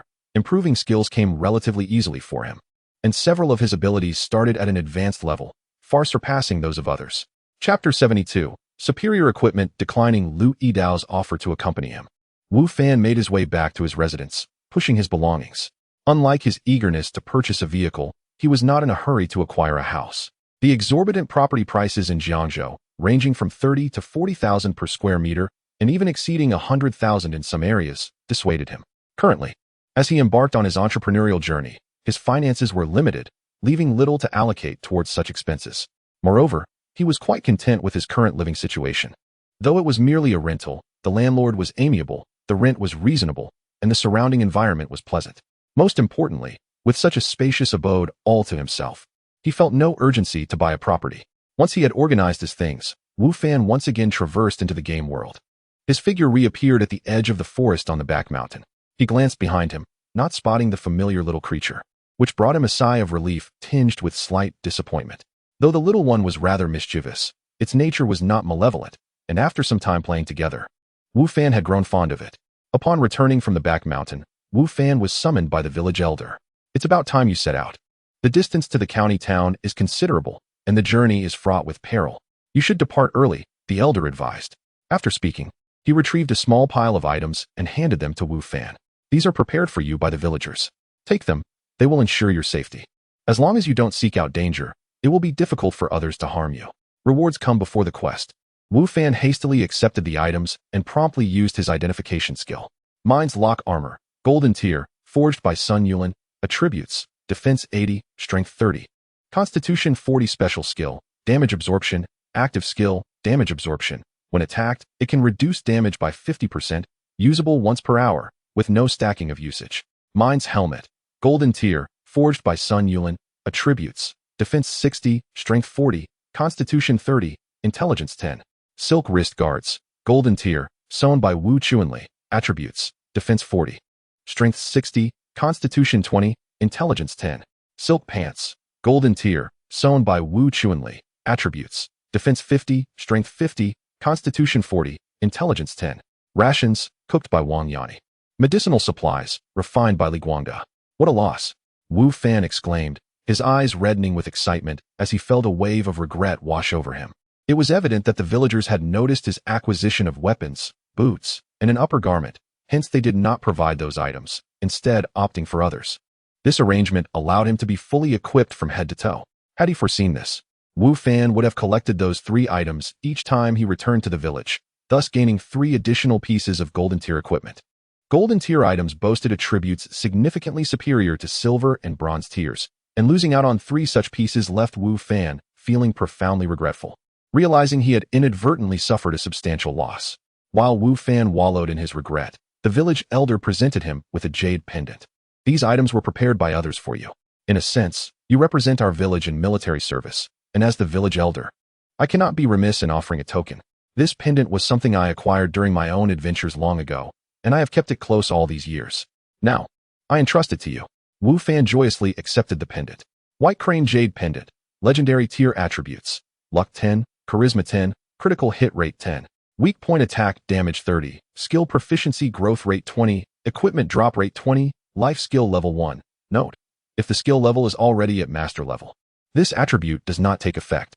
A legendary item. Wu Fan trembled with excitement, the previous regret dissipating entirely. He had not anticipated acquiring such a remarkable piece, second only to divine artifacts, and so rare across the continent.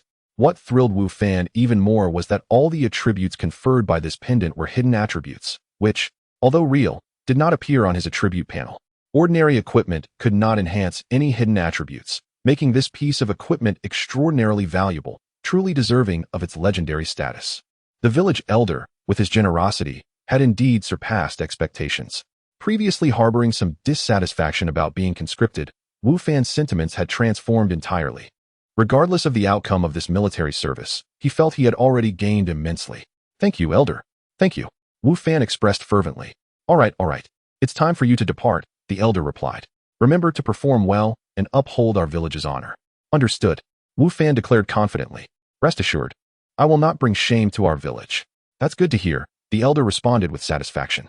As Wu Fan turned to leave, he paused after a couple of steps.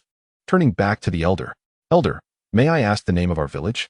Without it, I cannot report my arrival. Having spent some time in this place." He realized he had yet to inquire about the village's name. "The name?" The elder swayed gently in his rocking chair, his eyes slightly squinting, his voice ethereal. "Our village is called Hermit Village." "Hermit Village?" Wu Fan pondered the name, sensing it bore a deeper significance. However, he did not dwell on it. A village's name did not necessarily reflect its essence. Some names were whimsical, others formidable. Yet that did not imply that the inhabitants of a village with a casual name were inferior to those of a village with an imposing name. Watching Wu Fan's figure recede into the distance, the elder's voice echoed softly. "Our village has long been inactive in the outside world. I wonder if outsiders still remember us old bones. Oh dear, I hope this lad does not disappoint us." Name: Wu Fan. Level: 3 class. None strength, 175 agility, 15 intelligence, 33 constitution, 143 health, 14, 300 mana, 300 equipment, white crane jade pendant, black stone longsword. Mind's helmet, mind's lock armor, golden mouse garment, silk wrist guards, silk pants, flowing cloud boots. Skills: identification, herbalism, alchemy, master level, decomposition, master level. As Wu Fan walked, he examined his attributes. Compared to when he first arrived in this world, his stats had undergone a remarkable transformation. Of course, the majority of these formidable attributes stemmed from his equipment, while his own level remained a meager 3. Chapter 73. The Bandit. The substantial increase in equipment attributes made Wu Fan ponder the significance of leveling up, especially when each level merely augmented a single attribute point. And the process of leveling itself proved to be exceedingly arduous. Why not simply don various potent armaments? Even with a lower level, one could wield considerable power. After assessing his own attributes, such thoughts burgeoned in his mind. Having been in this place for some time, Wu Fan, although seldom focused on monster hunting, had nonetheless dispatched a fair number of creatures. Yet, he had only ascended 2 levels, highlighting the challenges of advancement. The attribute points gained from leveling up paled in comparison to those conferred by even a single piece of silver-grade equipment. The enhancements from a mere silver item could rival those obtained from ascending several levels, not to mention the advantages presented by golden or higher-tier gear. Consequently, the notion of leveling up seemed rather superfluous. Wu Fan had never been particularly inclined to grind monsters for experience, finding it monotonous and tedious. This revelation further diminished his motivation to slay creatures. Unbeknownst to Wu Fan, the majority of golden-grade equipment and above had level requirements, unlike the items he had acquired, which bore no such constraints. Even at a mere level 3, he could wield them. Of course, this was not an absolute rule. Equipment forged by master-level artisans typically lacked level prerequisites due to their formidable capabilities. However, gear dropped by wild monsters of golden grade and above invariably imposed level restrictions, as not every tier could equip them. Yet, how many master-level figures existed across the continent? They were exceedingly few. Wu Fan was merely fortunate to encounter several in the novice village, and even had the opportunity to learn from them and utilize the equipment they crafted. Moreover, defeating monsters yielded various non-craftable items, along with the ability to dismantle animal corpses for profit. In summary, although Wu Fan currently possessed commendable gear, the importance of leveling through monster hunting remained significant. He simply lacked a comprehensive understanding of these matters, as he was still a novice who had just emerged from the beginner's village. The journey to the county town proved perilous. Shortly after departing from the village, Wu Fan encountered trouble. "Hand over all your money, or beware of the axe in my hand." A burly man brandishing a large axe menaced Wu Fan, his countenance a mask of brutality. "I have no money," Wu Fan replied, shaking his head. Indeed, he was penniless. The meager earnings from slaying monsters had gone towards purchasing seeds and saplings, leaving him in debt to the old village chief. His pockets were emptier than his face. "No money? I don't believe you," the brute scoffed. "Since you refuse to comply, I'll take it myself, and perhaps your life as well." With that, the man lunged at Wu Fan, A malicious grin etched upon his face, swinging the axe toward Wu Fan's head, a chilling gust accompanying the blow. Wu Fan grasped the black stone sword firmly in hand, having donned all his equipment before leaving the hermit's village, so he harbored no fear of a level 10 bandit. Despite being only at level 3 himself, Bandit, level 10, roams the wilderness, preying upon travelers, characterized by brutality and bloodlust, with 3 confirmed kills. Attack, 30, defense, 10. Skills, none, equipment, damaged axe. Upon identifying the bandit, Wu Fan noted the detailed attributes, revealing that his own strength, bolstered by his equipment, far surpassed that of this ruffian. How audacious for a mere nameless thug to obstruct my path. It seems today, I shall rid the world of you, a fitting act of justice. Wu Fan regarded the approaching bandit with unyielding composure. He harbored no sympathy for such a vicious criminal, particularly one wielding a weapon. Die. The bandit, oblivious to the peril he faced, was solely focused on cleaving Wu Fan in two. As the axe descended, Wu Fan deftly sidestepped, his agility of 15 allowing him to evade the attack with ease. He then thrust his sword diagonally, striking the bandit's waist with precision. The blade pierced effortlessly through the bandit's unarmored body, inflicting devastating damage. I will kill you. Enraged by Wu Fan's assault, the bandit seemed to lose all rationality.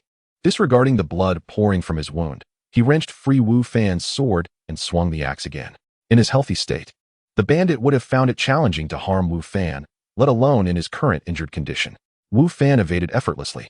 With a swift motion, his sword found its mark once more, this time aimed at the bandit's heart. The bandit, fixated on defeating Wu Fan, left his defenses wide open, allowing Wu Fan to drive his sword into the vital organ. Withdrawing his weapon, Wu Fan observed as the formidable figure staggered, then collapsed with a heavy thud. He was dead. This was Wu Fan's first kill.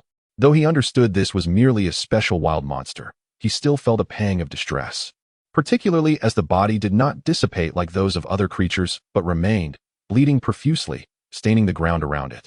And the sight of the bandit's lifeless eyes profoundly affected Wu Fan's psyche. Heaving, Wu Fan could no longer hold back his nausea and vomited. During the battle, he had managed to view the bandit as just another monster, but the aftermath of the kill proved to be overwhelming. After retching for some time, he managed to regain his composure, though his face remained pale and his demeanor fatigued. The first wild creature he encountered after leaving the novice village posed little threat, yet it had subjected his nerves to a rigorous trial. Perhaps such encounters would recur, especially since he was soon to embark on military service. He must conquer this discomfort. I shall regard them as mere monsters, he reminded himself. Chapter 74. Together after a considerable while, Wu Fan finally regained his composure. Although the corpses had not vanished, he had no intention of dismembering them. As for the bandit's belongings, the most valuable item appeared to be the axe. However, upon utilizing his appraisal skill, Wu Fan discovered it was merely a plain axe of lamentable quality. Once he collected his thoughts, he resumed his journey. The subsequent leg of his travels was far from tranquil, as he encountered 3 waves of bandits, all equally impoverished. By the time Wu Fan reached the final group, his mental fortitude had significantly strengthened, and he no longer felt the urge to vomit. In addition to bandits, Wu Fan encountered numerous creatures, ranging from ordinary beasts to those tainted by demonic energy, all of which were above level 10 but below level 15. Given Wu Fan's current equipment, slaying these monsters posed little danger. Once all the bandits were vanquished, their corpses and belongings remained intact. However, the fate of the monsters was different. Some dissipated rapidly upon death, reminiscent of his experiences in the hermit's village.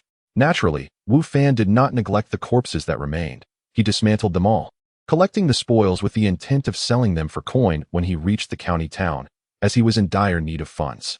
Perhaps influenced by the attributes of the jade pendant, Wu Fan was pleasantly surprised to find that he had obtained 2 pieces of equipment from his monster hunts that day. Though they were merely the most basic of items, they were certainly an improvement over what he had previously. Legendary equipment, he mused, wielded formidable effects. As he teleported back to reality, he reflected on the sudden increase in drop rates, attributing it to the jade pendant, which had proven to be quite advantageous. The hermit's village was indeed a considerable distance from the county town, and as he traveled solely on foot, nightfall arrived before he reached his destination. Nevertheless, he was not far off, and he estimated he would arrive by midday tomorrow, ensuring he would not miss his reporting time. If only I had some money, he thought, considering that the merchant Liu at the general store likely had horses for sale. Acquiring one would significantly expedite his journey, allowing him to arrive today. It was no wonder the old village chief had advised him to set off a day early. He must have known Wu Fan lacked the funds for a horse and would have to rely on his own legs, thus requiring more time. Lying in bed, Wu Fan pondered the universal truth that both in reality and the game world, a lack of money rendered one's life exceedingly inconvenient. It seemed imperative for him to earn money not only in reality, but also within the game. The following morning, the number of individuals jogging in the Jiangzhou University playground had noticeably increased, many of whom appeared to be freshmen. Among them, numerous gazes were drawn to a striking figure in motion. "Good morning," Wu Fan greeted as Lu Yin'er passed by. "Good morning," she replied nonchalantly, then turned to him and asked, "Shall we run together?" This was the first time Lu Yin'er had invited Wu Fan to join her jog. Previously, while she would respond to him, she had never extended such an invitation, leaving Wu Fan momentarily stunned by her words. "Sure," Wu Fan eventually responded, not one to decline such an offer. The two ran side by side, and with Lu Yin'er beside him, Wu Fan felt the air around them seemed to become more refreshing. "You're quite adept at barbecuing," Lu Yin'er remarked, breaking the silence. "Indeed," Wu Fan acknowledged without modesty, deeming it unnecessary. "If you wish to eat, feel free to visit my stall anytime. It's on me." Lu Yin'er did not respond, maintaining her steady pace. After several laps, Wu Fan observed that her breathing remained even, and her complexion showed no signs of fatigue, unlike most others who would be visibly exhausted. Could it be that she is exceptionally strong? Wu Fan mused internally. Previously, he had appraised Lu Yin'er but had gleaned little information, as his own strength was considerably weak at that time. Now, bolstered by his equipment, he was confident he could discern her identity. Yet, he resisted the urge to appraise her again, fearing it might provoke her distaste, a risk he deemed unwarranted. Recalling Kong Hailin's previous information, Wu Fan speculated that Lu Yin'er might possess some form of unique skill, akin to Kong Hailin, which explained his earlier remark about not being from the same world. "You seem somewhat different from before," Lu Yin'er remarked, interrupting Wu Fan's reverie. Though Lu Yin'er lacked appraisal skills, she possessed a certain sensitivity to the strength of others, and could sense that Wu Fan's aura appeared stronger than it had been. Lu Yin'er was not mistaken. Compared to before, Wu Fan had indeed leveled up slightly and was now clad in the golden mouse garb, flowing cloud boots, and plain silk trousers. Along with the white crane jade pendant, his overall strength had certainly increased. "What is different?" Wu Fan retorted, curious. "Your aura," Lu Yin'er replied. "Aura?" Wu Fan was perplexed, understanding that his strength stemmed from his equipment and level, while his innate abilities were limited. He was even less knowledgeable about matters pertaining to her circle. Indeed, Lu Yin'er nodded, but she did not elaborate further. After completing another lap, Lu Yin'er came to a halt and said, "I must be going now. Farewell. Farewell." Although Wu Fan yearned to inquire further, it seemed inappropriate to press her, especially since Lu Yin'er had concluded her workout. "Aura? What does that mean? Can she truly sense that I have grown stronger?" Wu Fan pondered as he jogged along. This question was one that only Lu Yin'er could answer, but with her departure, he had no choice but to let it go. After finishing his exercise, Wu Fan did not leave Jiangzhou University, but instead headed to his office. For he had classes that day. It was the first lesson of his teaching career, and he had no intention of being absent.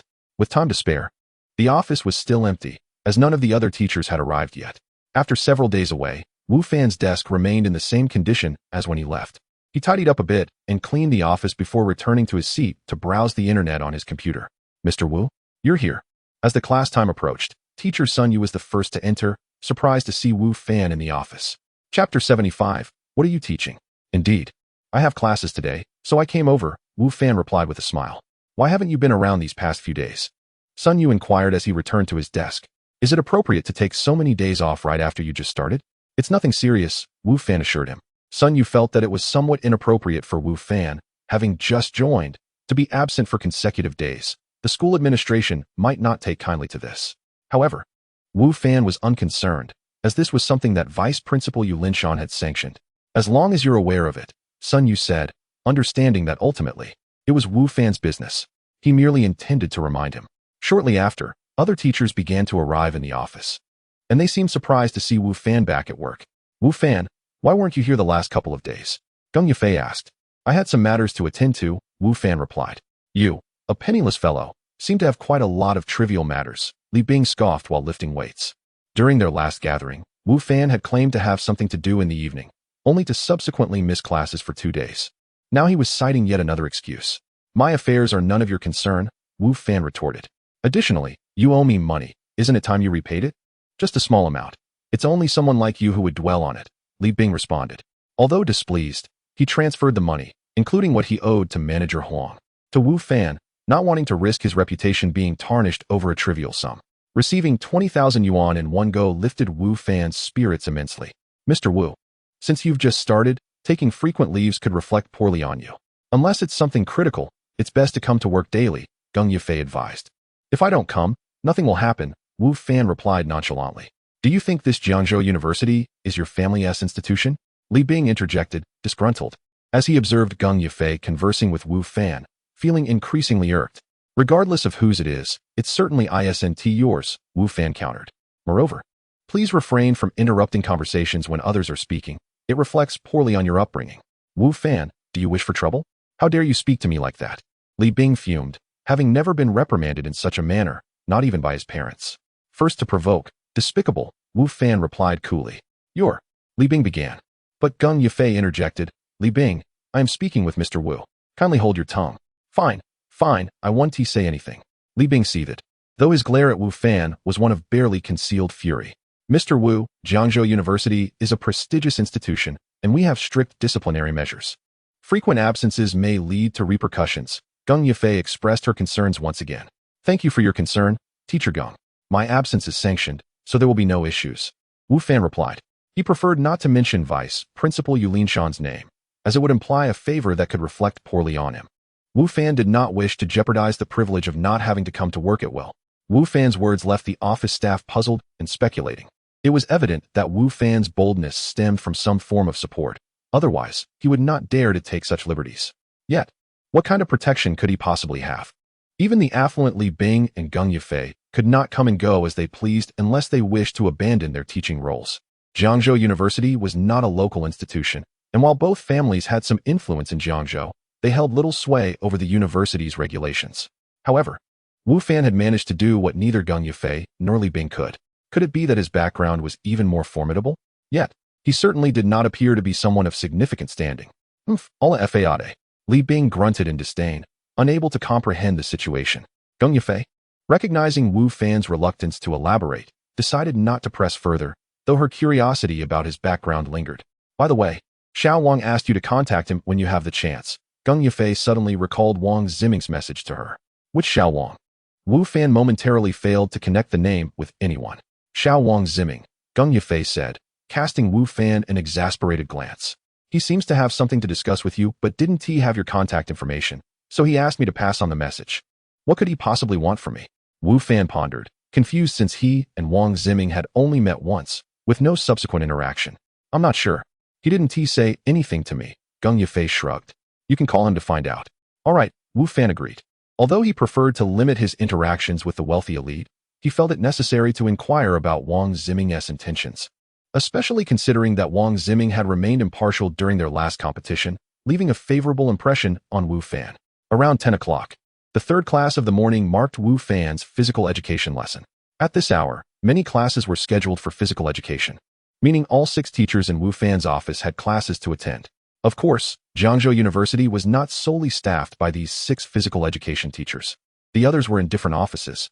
Mr. Wu, what exactly are you teaching? Sun Yu asked before heading out.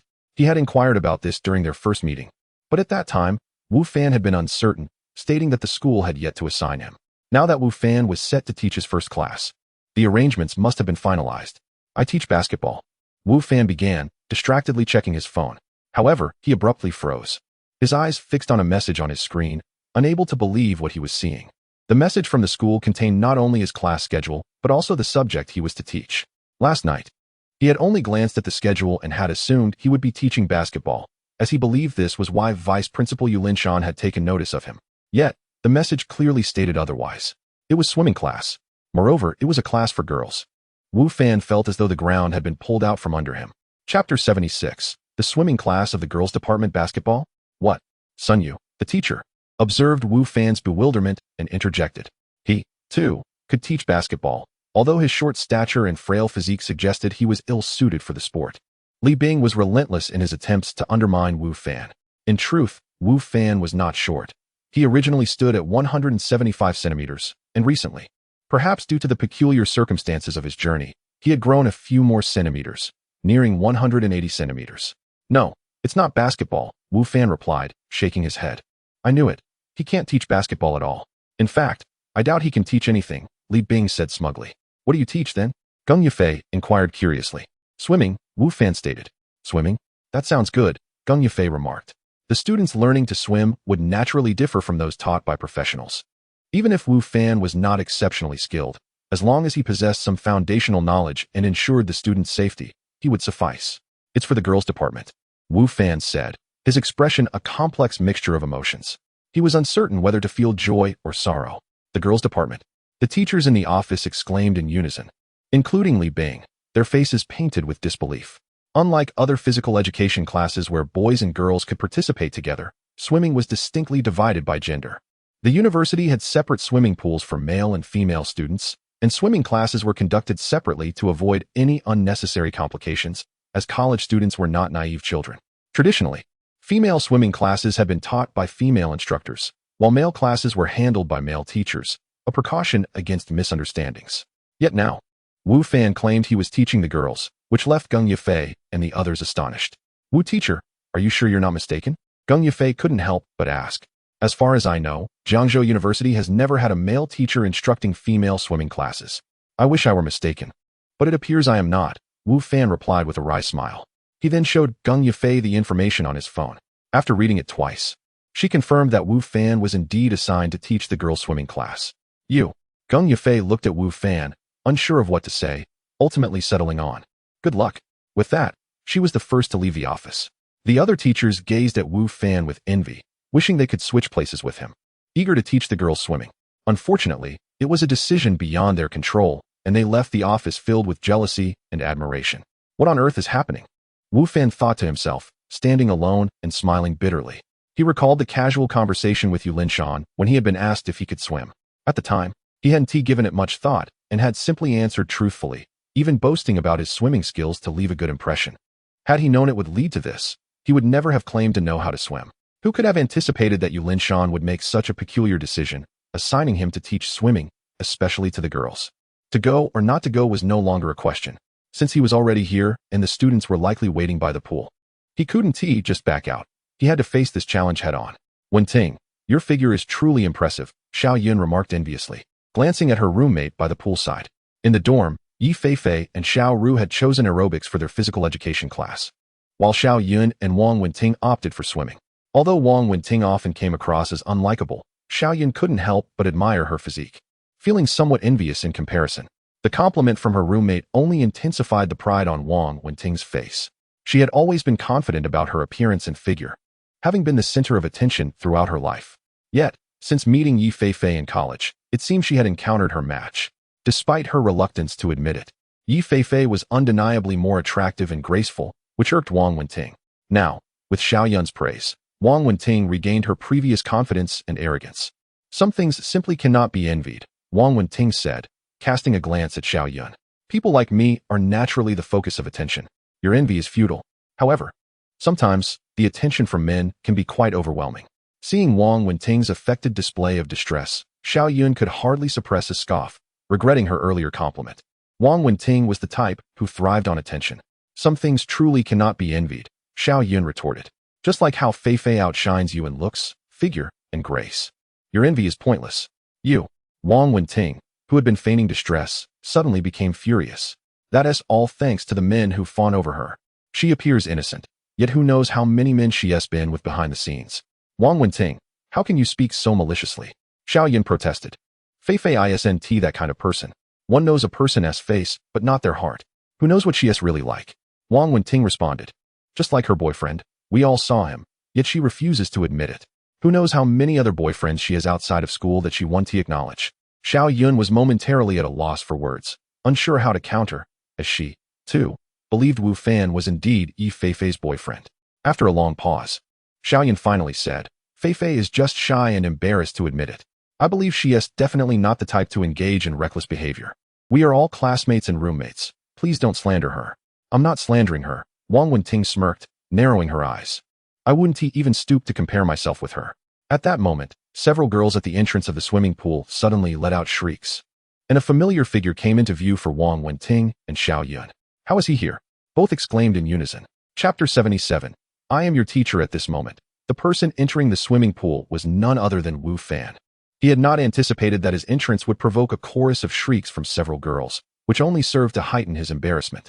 It became clear to him upon observing their attire that he had inadvertently wandered into a female swimming pool, where only girls were permitted. With the swimming class about to commence, many had already donned their swimsuits, ranging from modest long dresses to alluring bikinis. While it was a sight that could be viewed with indifference among the girls, the sudden appearance of a boy caught some of them off guard, prompting instinctual gasps of surprise. Confronted with such a striking scene and the ensuing outcries, Wu Fan felt utterly flustered, unsure of where to direct his gaze. He hastily turned away, attempting to divert his attention elsewhere. Who are you? What are you doing here? The boys' pool is next door. Leave now, you pervert. If you don't go, we will call the teacher. The girls reprimanded him in unison. Overwhelmed by the barrage of accusations from the girls, Wu Fan was at a loss for words. Just then, Xiao Yun and Wang Wenting approached. There seems to be a misunderstanding, Xiao Yun interjected. He might have simply taken a wrong turn. Xiao Yun had a good rapport with Yi Feifei and believed Wu Fan to be her boyfriend. Hence her instinct to defend him. Wrong turn? That's impossible. The sign outside clearly states girls' swimming pool. Can he not read? Wang Wenting remarked with a hint of suspicion. I think he is doing this on purpose. Wenting, how can you say that? Xiao Yun retorted anxiously, tugging at Wu Fan's sleeve. You should explain yourself to everyone. Wu Fan finally turned to face the gathering crowd. The sight of so many girls made him feel awkward once more, yet he mustered the courage to suppress his embarrassment. Clearing his throat, he said, Actually, I am not a student here. I see. You are an outsider, not a university student at all. Wang Wenting asserted. Your behavior is even more contemptible. I will call the police. Wait, Wu Fan exclaimed, desperate to halt her. I am not an outsider. I am your teacher. Your swimming instructor. Teacher. The crowd was taken aback. Some voiced their doubts. Aren't all our swimming instructors female? The students present were not just freshmen. Many were seniors aware that the swimming classes had always been taught by women. Wu Fan rubbed his nose, feeling a bit awkward. I don't know how this happened. The school assigned me to teach your swimming class. Are you truly our instructor? Xiao Yun asked skeptically. She had initially believed Wu Fan's presence was accidental, but now, his claim of being a swimming teacher raised her suspicions. She had never heard Yi Feifei mention this, and as Wang Wenting had pointed out, they knew he was an outsider. How could he suddenly be a teacher at Jiangzhou University, let alone their swimming instructor? Of course, why else would I be here? Wu Fan replied. After the initial chaos, Wu Fan gradually regained his composure. Since he was there, he resolved to embrace his role as a teacher. There was no rule dictating that a female swimming class must be taught exclusively by women. Why should he not be allowed to teach? But you are a man. How can we have class? One female student challenged. Do you not go to the beach? Are there only women there? An elegant, alluring voice interjected. Wu Fan turned to see a stunning woman, whose presence was captivating, even in comparison to the breathtaking Lu Yenner he encountered daily. The newcomer wore a striking bikini that accentuated her tall and perfect figure, with delicate collarbones and long, fair legs that were nothing short of exquisite. Her face bore a gentle smile, exuding an irresistible charm with every subtle movement. This woman was akin to Lu Yenner in beauty, yet she embodied an entirely different allure. While Lu Yenner radiated freshness and grace, this woman was enticing and fiery. Her arrival not only captivated Wu Fan, but also evoked envy and admiration from the other girls present. Her beauty and physique eclipsed them all, leaving even the previously confident Wang Wenting feeling diminished in comparison. Unfazed by the surrounding gazes, the woman approached Wu Fan with a graceful stride, rivaling that of a professional model. I actually think having a male instructor is rather delightful. It provides a sense of security, she said, leaning slightly closer to Wu Fan, her breath almost palpable. Teacher, would you not agree? Xiao Yun, feeling a pang of concern for Yi Feifei, muttered under her breath, this vixen is trouble. I must inform Yi Feifei after class to keep her guard up. Sensing the woman's closeness, Wu Fan took a couple of steps back, feeling a twinge of unease. The boldness of today's girls was astonishing. Indeed, you are right. Please do not hold any objections to me being a male teacher. I am merely here to instruct you, he said, attempting to maintain a professional demeanor. The woman clapped her hands with a playful smile. Well said, teacher. Since you are the instructor and I am the student, may I approach you with questions? Of course, Wu Fan replied. Then, teacher, please teach me how to swim, she requested, her tone flirtatious. I am not very skilled. Could you guide me, perhaps hand in hand? Images of what that might entail flashed through Wu Fan's mind, and glancing at her attire made him feel a bit flustered. He awkwardly replied, I can certainly teach you how to swim, but hand-holding is unnecessary. I can guide you from a distance. Chapter 78. Changing swimsuits. Teacher, are you feeling shy? The woman pressed on, not letting Wu Fan off the hook. Are you imagining something scandalous? With that, she playfully stuck her tongue out and licked her luscious lips, truly a picture of temptation. Could this woman read minds? How did she know his thoughts? Wu Fan composed himself and replied, how could that be? Don't let your imagination run wild. All right, it's time for class. You haven't changed yet. So hurry up and get ready. He adopted a serious demeanor, prompting the previously uneasy girls to instinctively comply. Moreover, the woman had a point. If they went to the beach, it couldn't be guaranteed that it would be all women there. Besides, this male teacher had a certain charm, particularly with his distinctive aura, which was undeniably attractive. Finally feeling a sense of normalcy, Wu Fan sighed with relief. Teaching these girls swimming was no ordinary task. It was a significant trial for the mind. Yet, amidst the awkwardness, it was indeed a feast for the eyes. Witnessing a group of youthful and radiant girls showcasing their graceful forms was an opportunity not many could experience. Regarding the swimming lesson, Wu Fan felt a twinge of embarrassment but harbored no other concerns, for he possessed the requisite skills. Previously, the village elder had imparted a series of life skills to him, including swimming. Wu Fan now boasted advanced swimming abilities along with master-level theoretical knowledge. He was more than capable of teaching, even to professional swimmers. Teacher, aren't you going to change? The alluring girl before him inquired. Me? I won't need to. I'll just stay on the shore and watch you all, Wu Fan replied. Unaware beforehand that he would be teaching swimming, he had prepared swim trunks. And the thought of swimming in front of so many girls clad only in trunks felt awkward. That won't do. As our teacher, you must demonstrate in the water. How can we learn if you don't show us? We want to know how to swim otherwise. Just talking won't suffice, the girl insisted. Wu Fan pondered her words. Indeed, personal demonstration was far more effective than mere verbal instructions. Since he had taken on the role of the swimming instructor, he felt a responsibility to teach them well. However, he protested, but I don't have swim trunks. That's a minor issue, she replied. The school's convenience store sells them. Of course. If you're comfortable wearing just your underwear, we wouldn't mind at all. With her teasing expression and mischievous glances, Wu Fan internally lamented his predicament. Wait for me a moment, he exclaimed, dashing out. Observing Wu Fan's somewhat flustered retreat, a few bolder girls erupted into laughter. Even those who had previously felt it inappropriate now regarded their teacher with a sense of amusement. The girl who had earlier teased him seemed to gaze at him with a hint of deeper meaning. When Wu Fan returned from the convenience store with swim trunks, he found that all the girls at the poolside had already changed into their swimsuits. Some were chatting, while others had already taken to the water. As they all turned to look at him, Wu Fan felt a wave of discomfort wash over him, despite having interacted with them moments prior. Yet, just as he was about to change into the swim trunks, another dilemma arose. Where could he change? Since this was exclusively a female space, there was only a girls' changing room and no male facilities. Did he really have to change in the girls' changing room? It seemed there was no alternative. Thinking quickly, Wu Fan called out to Xiao Yun. Could you come here for a moment? Xiao Yun was the first to step forward to support him. So despite not knowing her well, he had a favorable impression. Teacher, what's the matter? Xiao Yun asked as she approached, maintaining a respectful demeanor, although in her heart, she still regarded Wu Fan as her good friend Yi Fei-Fei's boyfriend. Could you check the changing room to see if it's occupied? Wu Fan requested. Xiao Yun understood immediately and nodded, heading toward the changing room. Teacher, what's there to be afraid of? Just go in. The girl who had teased him earlier chimed in, playfully splashing water with her feet at the pool's edge. Ignoring her, Wu Fan recognized that this girl was quite bold, and conversing with her could lead to further discomfort. Soon, Xiao Yun emerged from the changing room, shaking her head. Wu Fan then took his swim trunks and entered the changing room.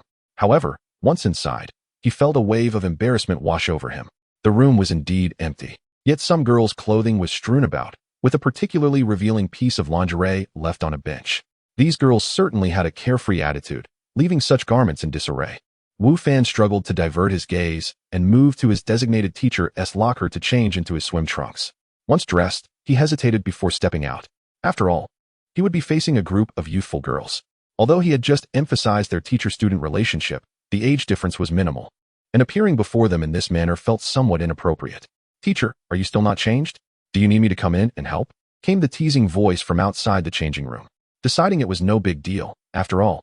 Swimming instructors at pools often dressed similarly. Wu Fan reassured himself and finally stepped out of the changing room. Chapter 79. Truly Daring. Wow. Teacher, you have such a great physique. Just a moment ago, I thought you looked a bit slender, but I never anticipated that your figure would be so impressive after you took off your clothes. My boyfriend works out every day, yet his body cannot compare to yours. I'm envious. I can't help but drool. As Wu Fan stepped out of the changing room, he immediately captured the attention of numerous female students. Upon seeing his figure, their eyes sparkled with admiration. Even the girl who had previously teased him was taken aback.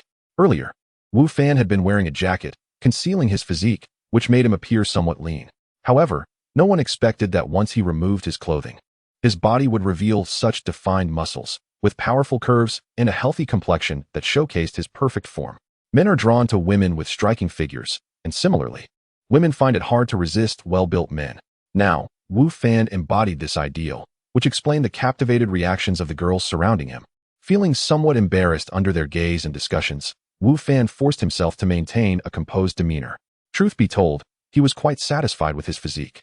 He had long desired such a form. Despite years of consistent training that kept him healthy, his body had not been particularly impressive. However, since his extraordinary journey began, Wu Fan discovered that his physique transformed daily, every inch of skin and muscle perfectly sculpted. Particularly, every time he leveled up, his body underwent a remarkable enhancement, granting him this extraordinary physique in a remarkably short time. The girl who had previously teased him approached with sparkling eyes and unexpectedly reached out to touch his chest. The cold sensation made Wu Fan shiver, and though her expression shifted momentarily, she quickly regained her confidence. Teacher, your physique is truly remarkable. Are those muscles real? You weren't a fitness enthusiast before, were you? Of course, it's real. Wu Fan took a small step back, realizing he felt a thrill from her touch, which made him wary. After all, he was only in his swim trunks, and any awkward moment would be quite embarrassing. The texture is indeed pleasant. The girl seemed entirely unbothered by her boldness, gazing at Wu Fan with an alluring expression, as if she wished to touch him again. All right, everyone, stand in line. It's time for class. Wu Fan quickly addressed the group.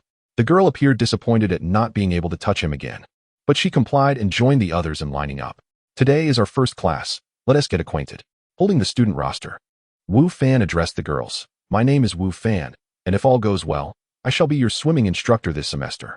I hope we can all get along and progress together. Teacher, what do you mean by if all goes well? The audacious girl spoke again, just as Wu Fan finished his sentence. For instance, if you were to lodge a complaint or if the school had other plans for me. Wu Fan replied. With such a wonderful teacher, why would we complain? The girl retorted. Exactly, it's hard to find a teacher with such an impressive physique, another chimed in. Indeed, I want to see you every day, teacher. Several other bold girls echoed. Cough, cough. Wu Fan cleared his throat awkwardly. If you choose not to complain, that's certainly for the best. Now, let's begin taking attendance. Yang Xiaoli.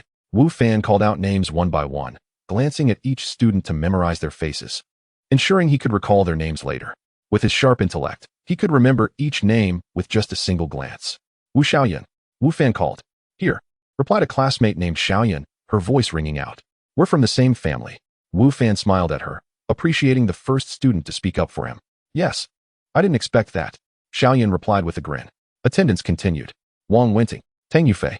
Teacher, I'm here, responded the same daring girl who had previously teased Wu Fan. Whenever she spoke, whether intentionally or unintentionally, her words seemed to carry an enchanting allure, captivating those around her.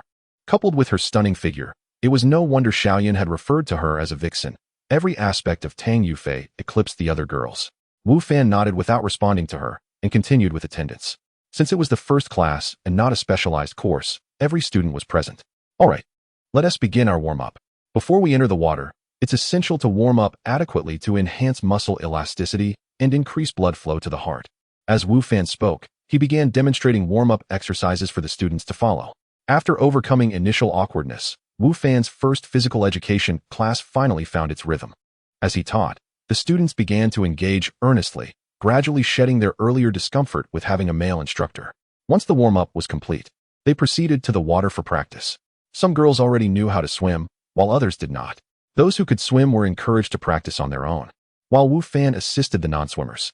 Teaching swimming is distinct from other subjects. Merely listening is insufficient. Hands-on guidance is essential for effective learning. Initially, Wu Fan thought he could instruct theoretically while other students helped the learners, but he soon realized this idealistic approach was impractical. Because all the students were girls, and given their generally smaller stature, the learners often displayed considerable trepidation, causing them to flail about in the water.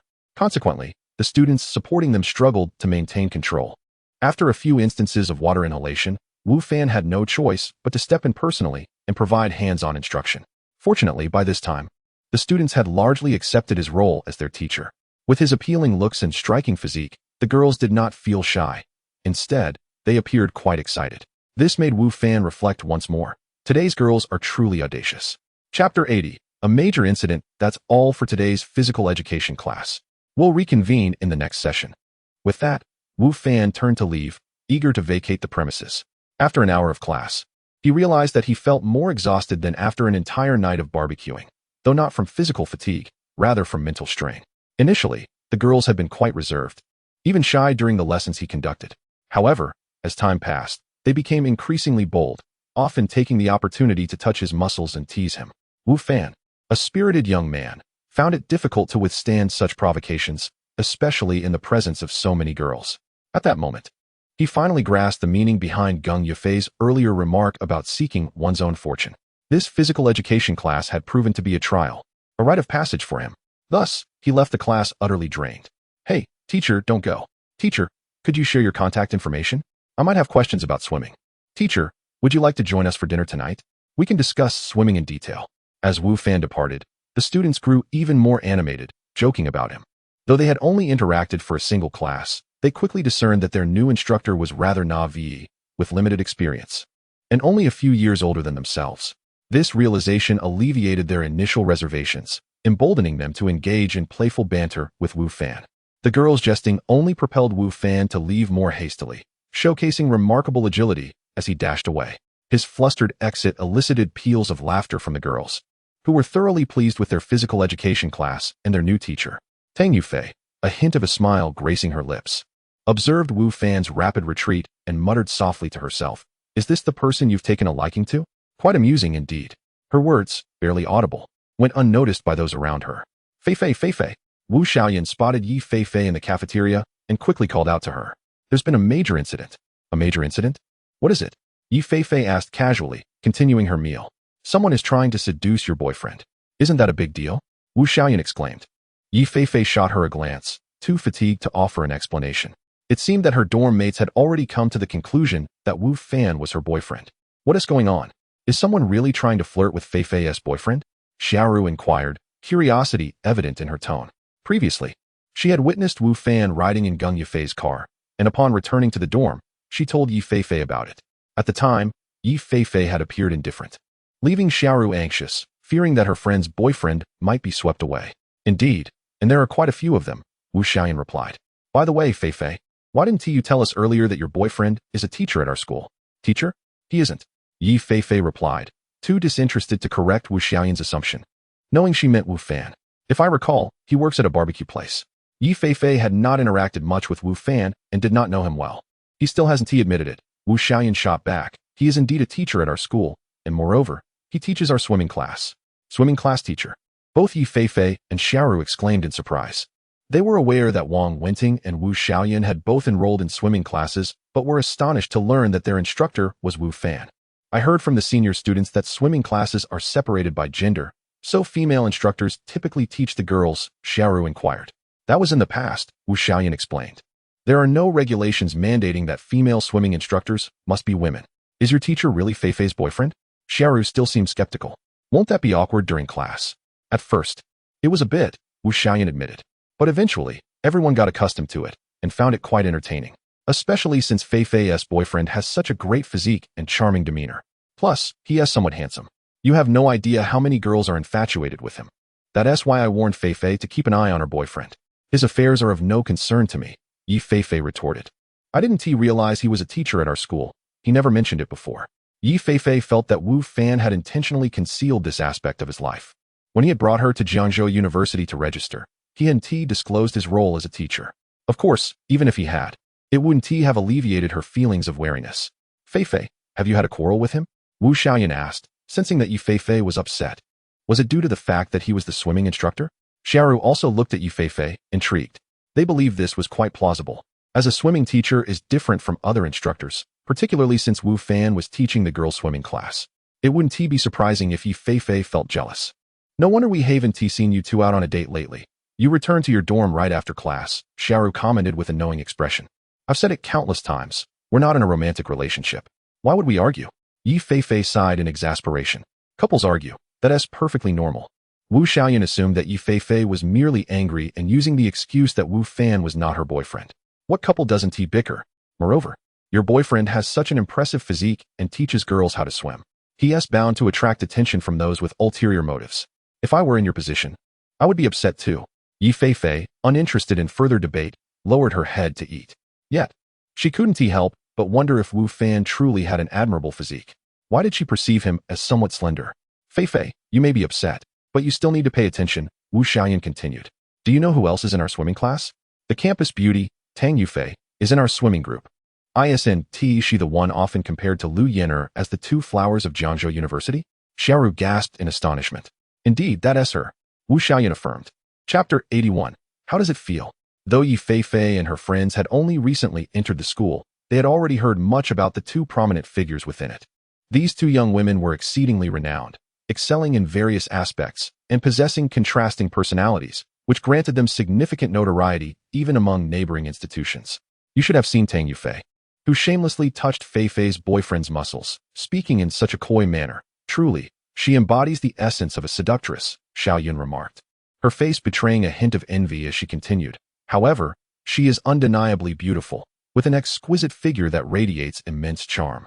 If I were a boy, I would undoubtedly succumb to such temptation. Therefore, Feifei, you must be vigilant and keep an eye on your boyfriend. Indeed, Feifei, your rival possesses formidable strength. You must exercise caution, Xiaoru added. Yet, our Feifei is no less impressive. I believe the two flowers should now be regarded as three. Yes, our Feifei undoubtedly possesses the potential to be crowned the campus belle, Xiao Yun echoed. I have no desire to be a campus belle, Yi Feifei replied.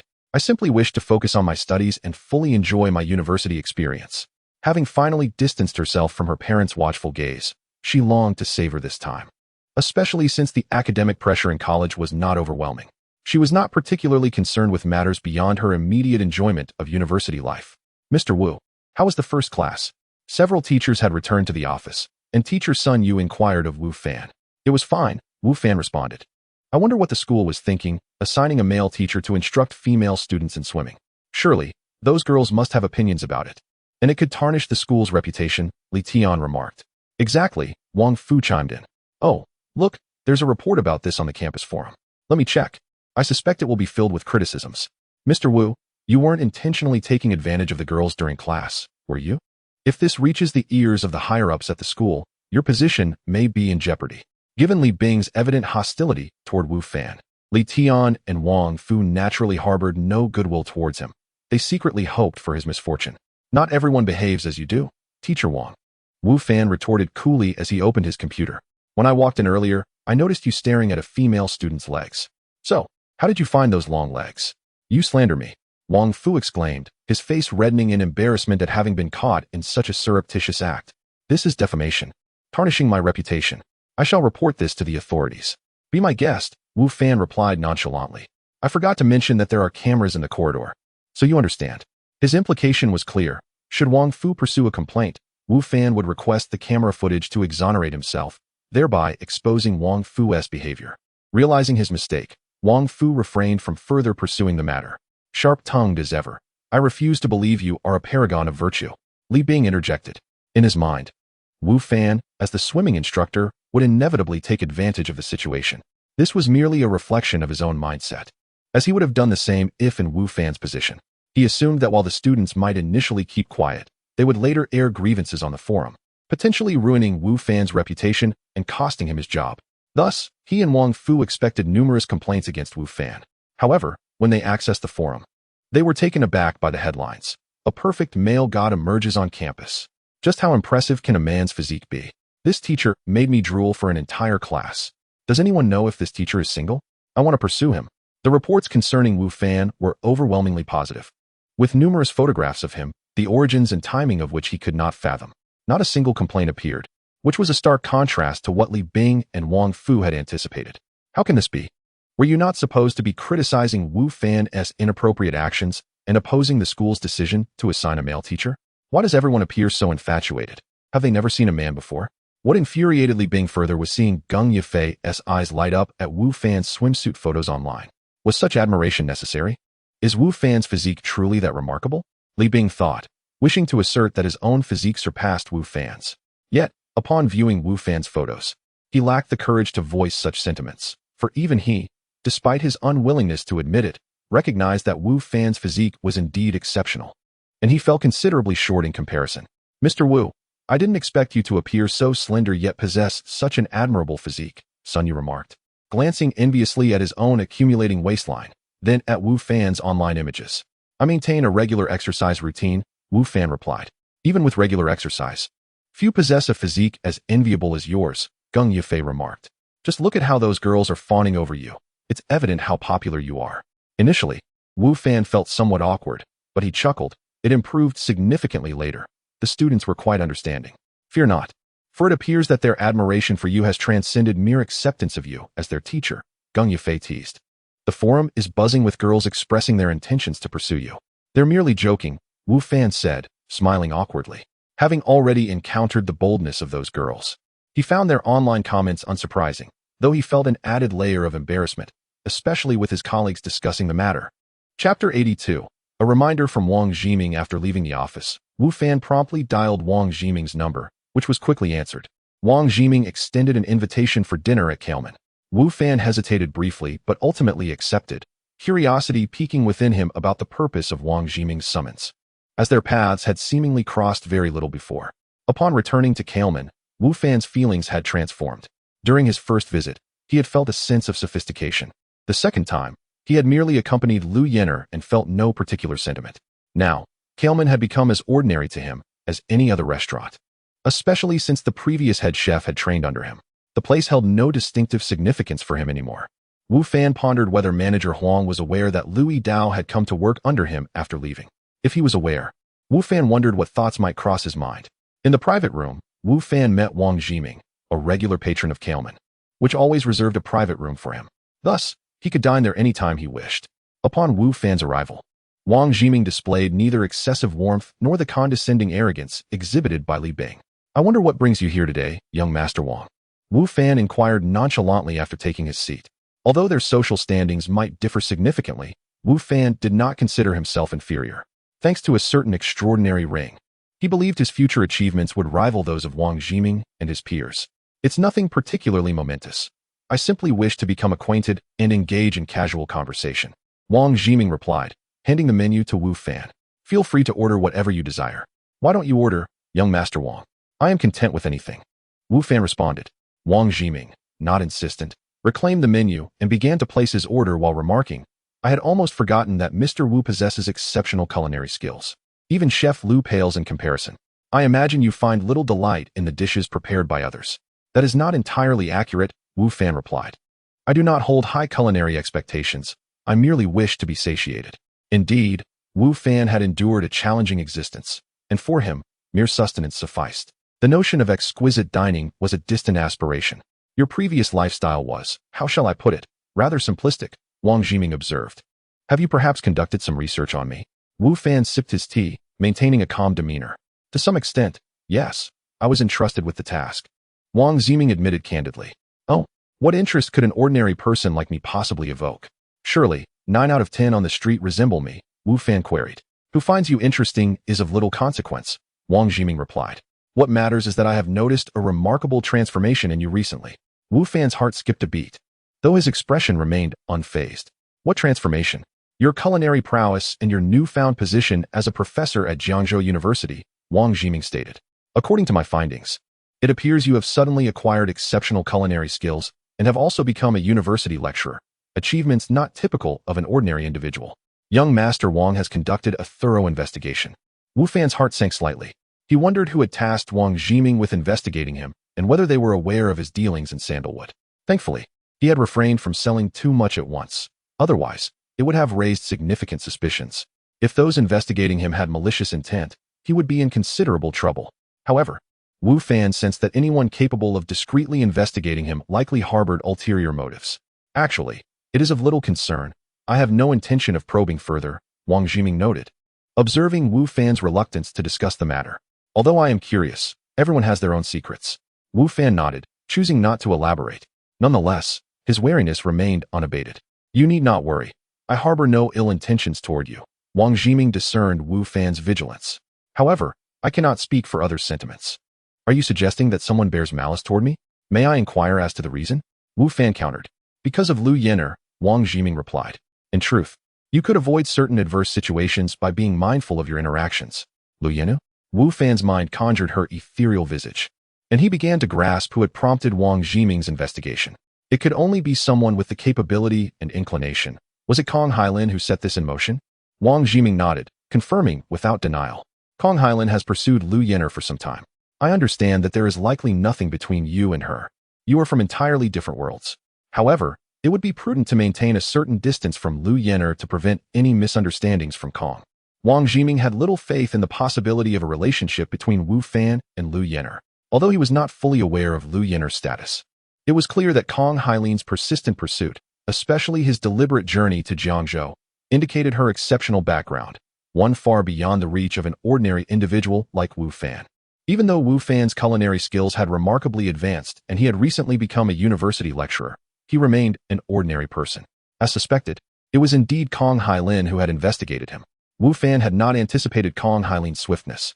Reminded of Kong Hailin's demeanor that day, he felt a mix of astonishment and resignation at the speed of his actions. There is indeed nothing between Lu Yener and myself, Wu Fan asserted. My statement is not born from fear. I believe you, Wang Jiming replied, genuinely unconvinced of any connection between Wu Fan and Lu Yener. However, Wu Fan had not finished his thought. I will not distance myself from Lu Yener out of fear of anyone, Wu Fan declared. Wu Fan's words caused Wang Jiming to frown slightly. The implication was clear. Regardless of the current state of his relationship with Lu Yener, it would not change due to Kong Hailin's investigation or Wang Jiming's warning. It seemed Wu Fan was somewhat impervious to the gravity of the situation. Chapter 83. Sparse information. Are you aware of the identities of Miss Lu and young Master Kong? Wang Jiming inquired, perhaps due to his favorable impression of Wu Fan. Although he found Wu Fan somewhat stubborn and even ungrateful, he still wished to enlighten him, hoping to prevent any unforeseen mishaps. I am not certain, Wu Fan replied, shaking his head. Although he had gleaned some information about Kong Hailin and Lu Yener through his identification skills, the details were far from complete. At that time, Wu Fan's abilities were inferior to theirs, resulting in limited insights. Now, however, thanks to his enhanced equipment, his strength had significantly improved. Wu Fan was uncertain whether he was currently stronger or weaker compared to the two. He had not had the opportunity to engage with Kong Hailin, and he was reluctant to use his identification skills on Lu Yener, fearing it might provoke her disdain. Thus, his knowledge of both Lu Yener and Kong Hailin remained quite scant. I cannot divulge much information. Truthfully, my understanding is also limited, Wang Jiming stated. However, you must know that both of them hail from prestigious families in the capital, families that have endured for millennia, standing resolutely against the tides of time. You can imagine the influence they wield, which is certainly not something ordinary individuals could contend with, or even approach. As Wang Jiming spoke, a mixture of envy and apprehension graced his features. Even with Wang Jiming's own status and the power of his family, he felt an undeniable disadvantage when faced with the families of Lu Yener and Kong Hailin. I did not anticipate they possessed such backgrounds, Wu Fan remarked. Although he had previously surmised that Lu Yener and Kong Hailin's identities were far from ordinary, he was astonished to discover the formidable lineage behind them. A family that could sustain itself for 1,000 years and still be counted among the elite is no small feat, a testament to their immense strength. As Wang Jiming had indicated, an influence beyond the reach of ordinary people. But am I truly an ordinary individual? A faint smile crossed Wu Fan's lips. Upon learning of Lu Yener and Kong Hailin's backgrounds, he felt a certain pressure, yet fear or trepidation was not among his sentiments. You understand? Then, Wang Jiming continued. In any case, such families are not ones you can afford to offend. Although young Master Kong is merely a member of the younger generation, he possesses enough influence to easily crush you if he so desired. This is not a reflection of my disdain for you, but rather an undeniable truth. Is that so? Wu Fan replied noncommittally. In his former self, he would have been utterly powerless against such figures, but now, he was not so certain. Noticing Wu Fan's skepticism, Wang Jiming frowned slightly, thinking Wu Fan too arrogant and lacking self-awareness.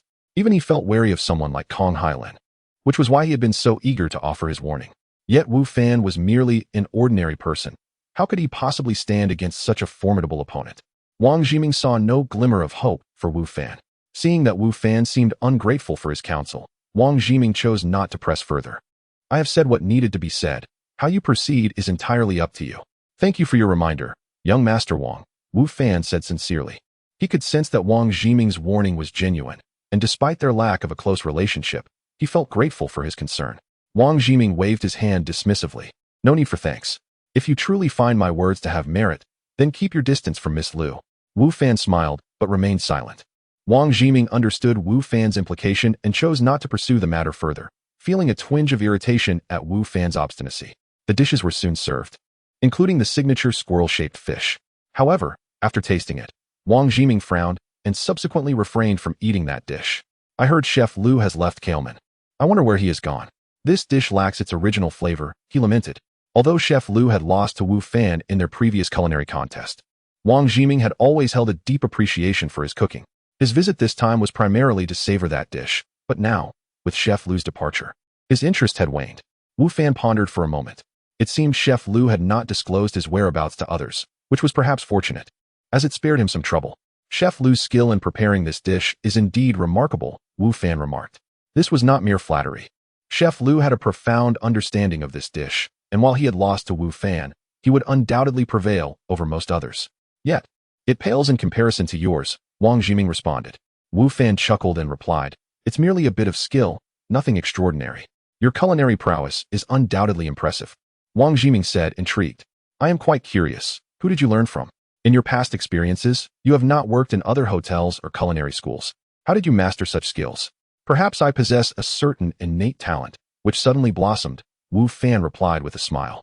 Wang Zhiming recognized that he had overstepped, probing into Wu Fan's secrets, and it was clear that Wu Fan had no intention of revealing them.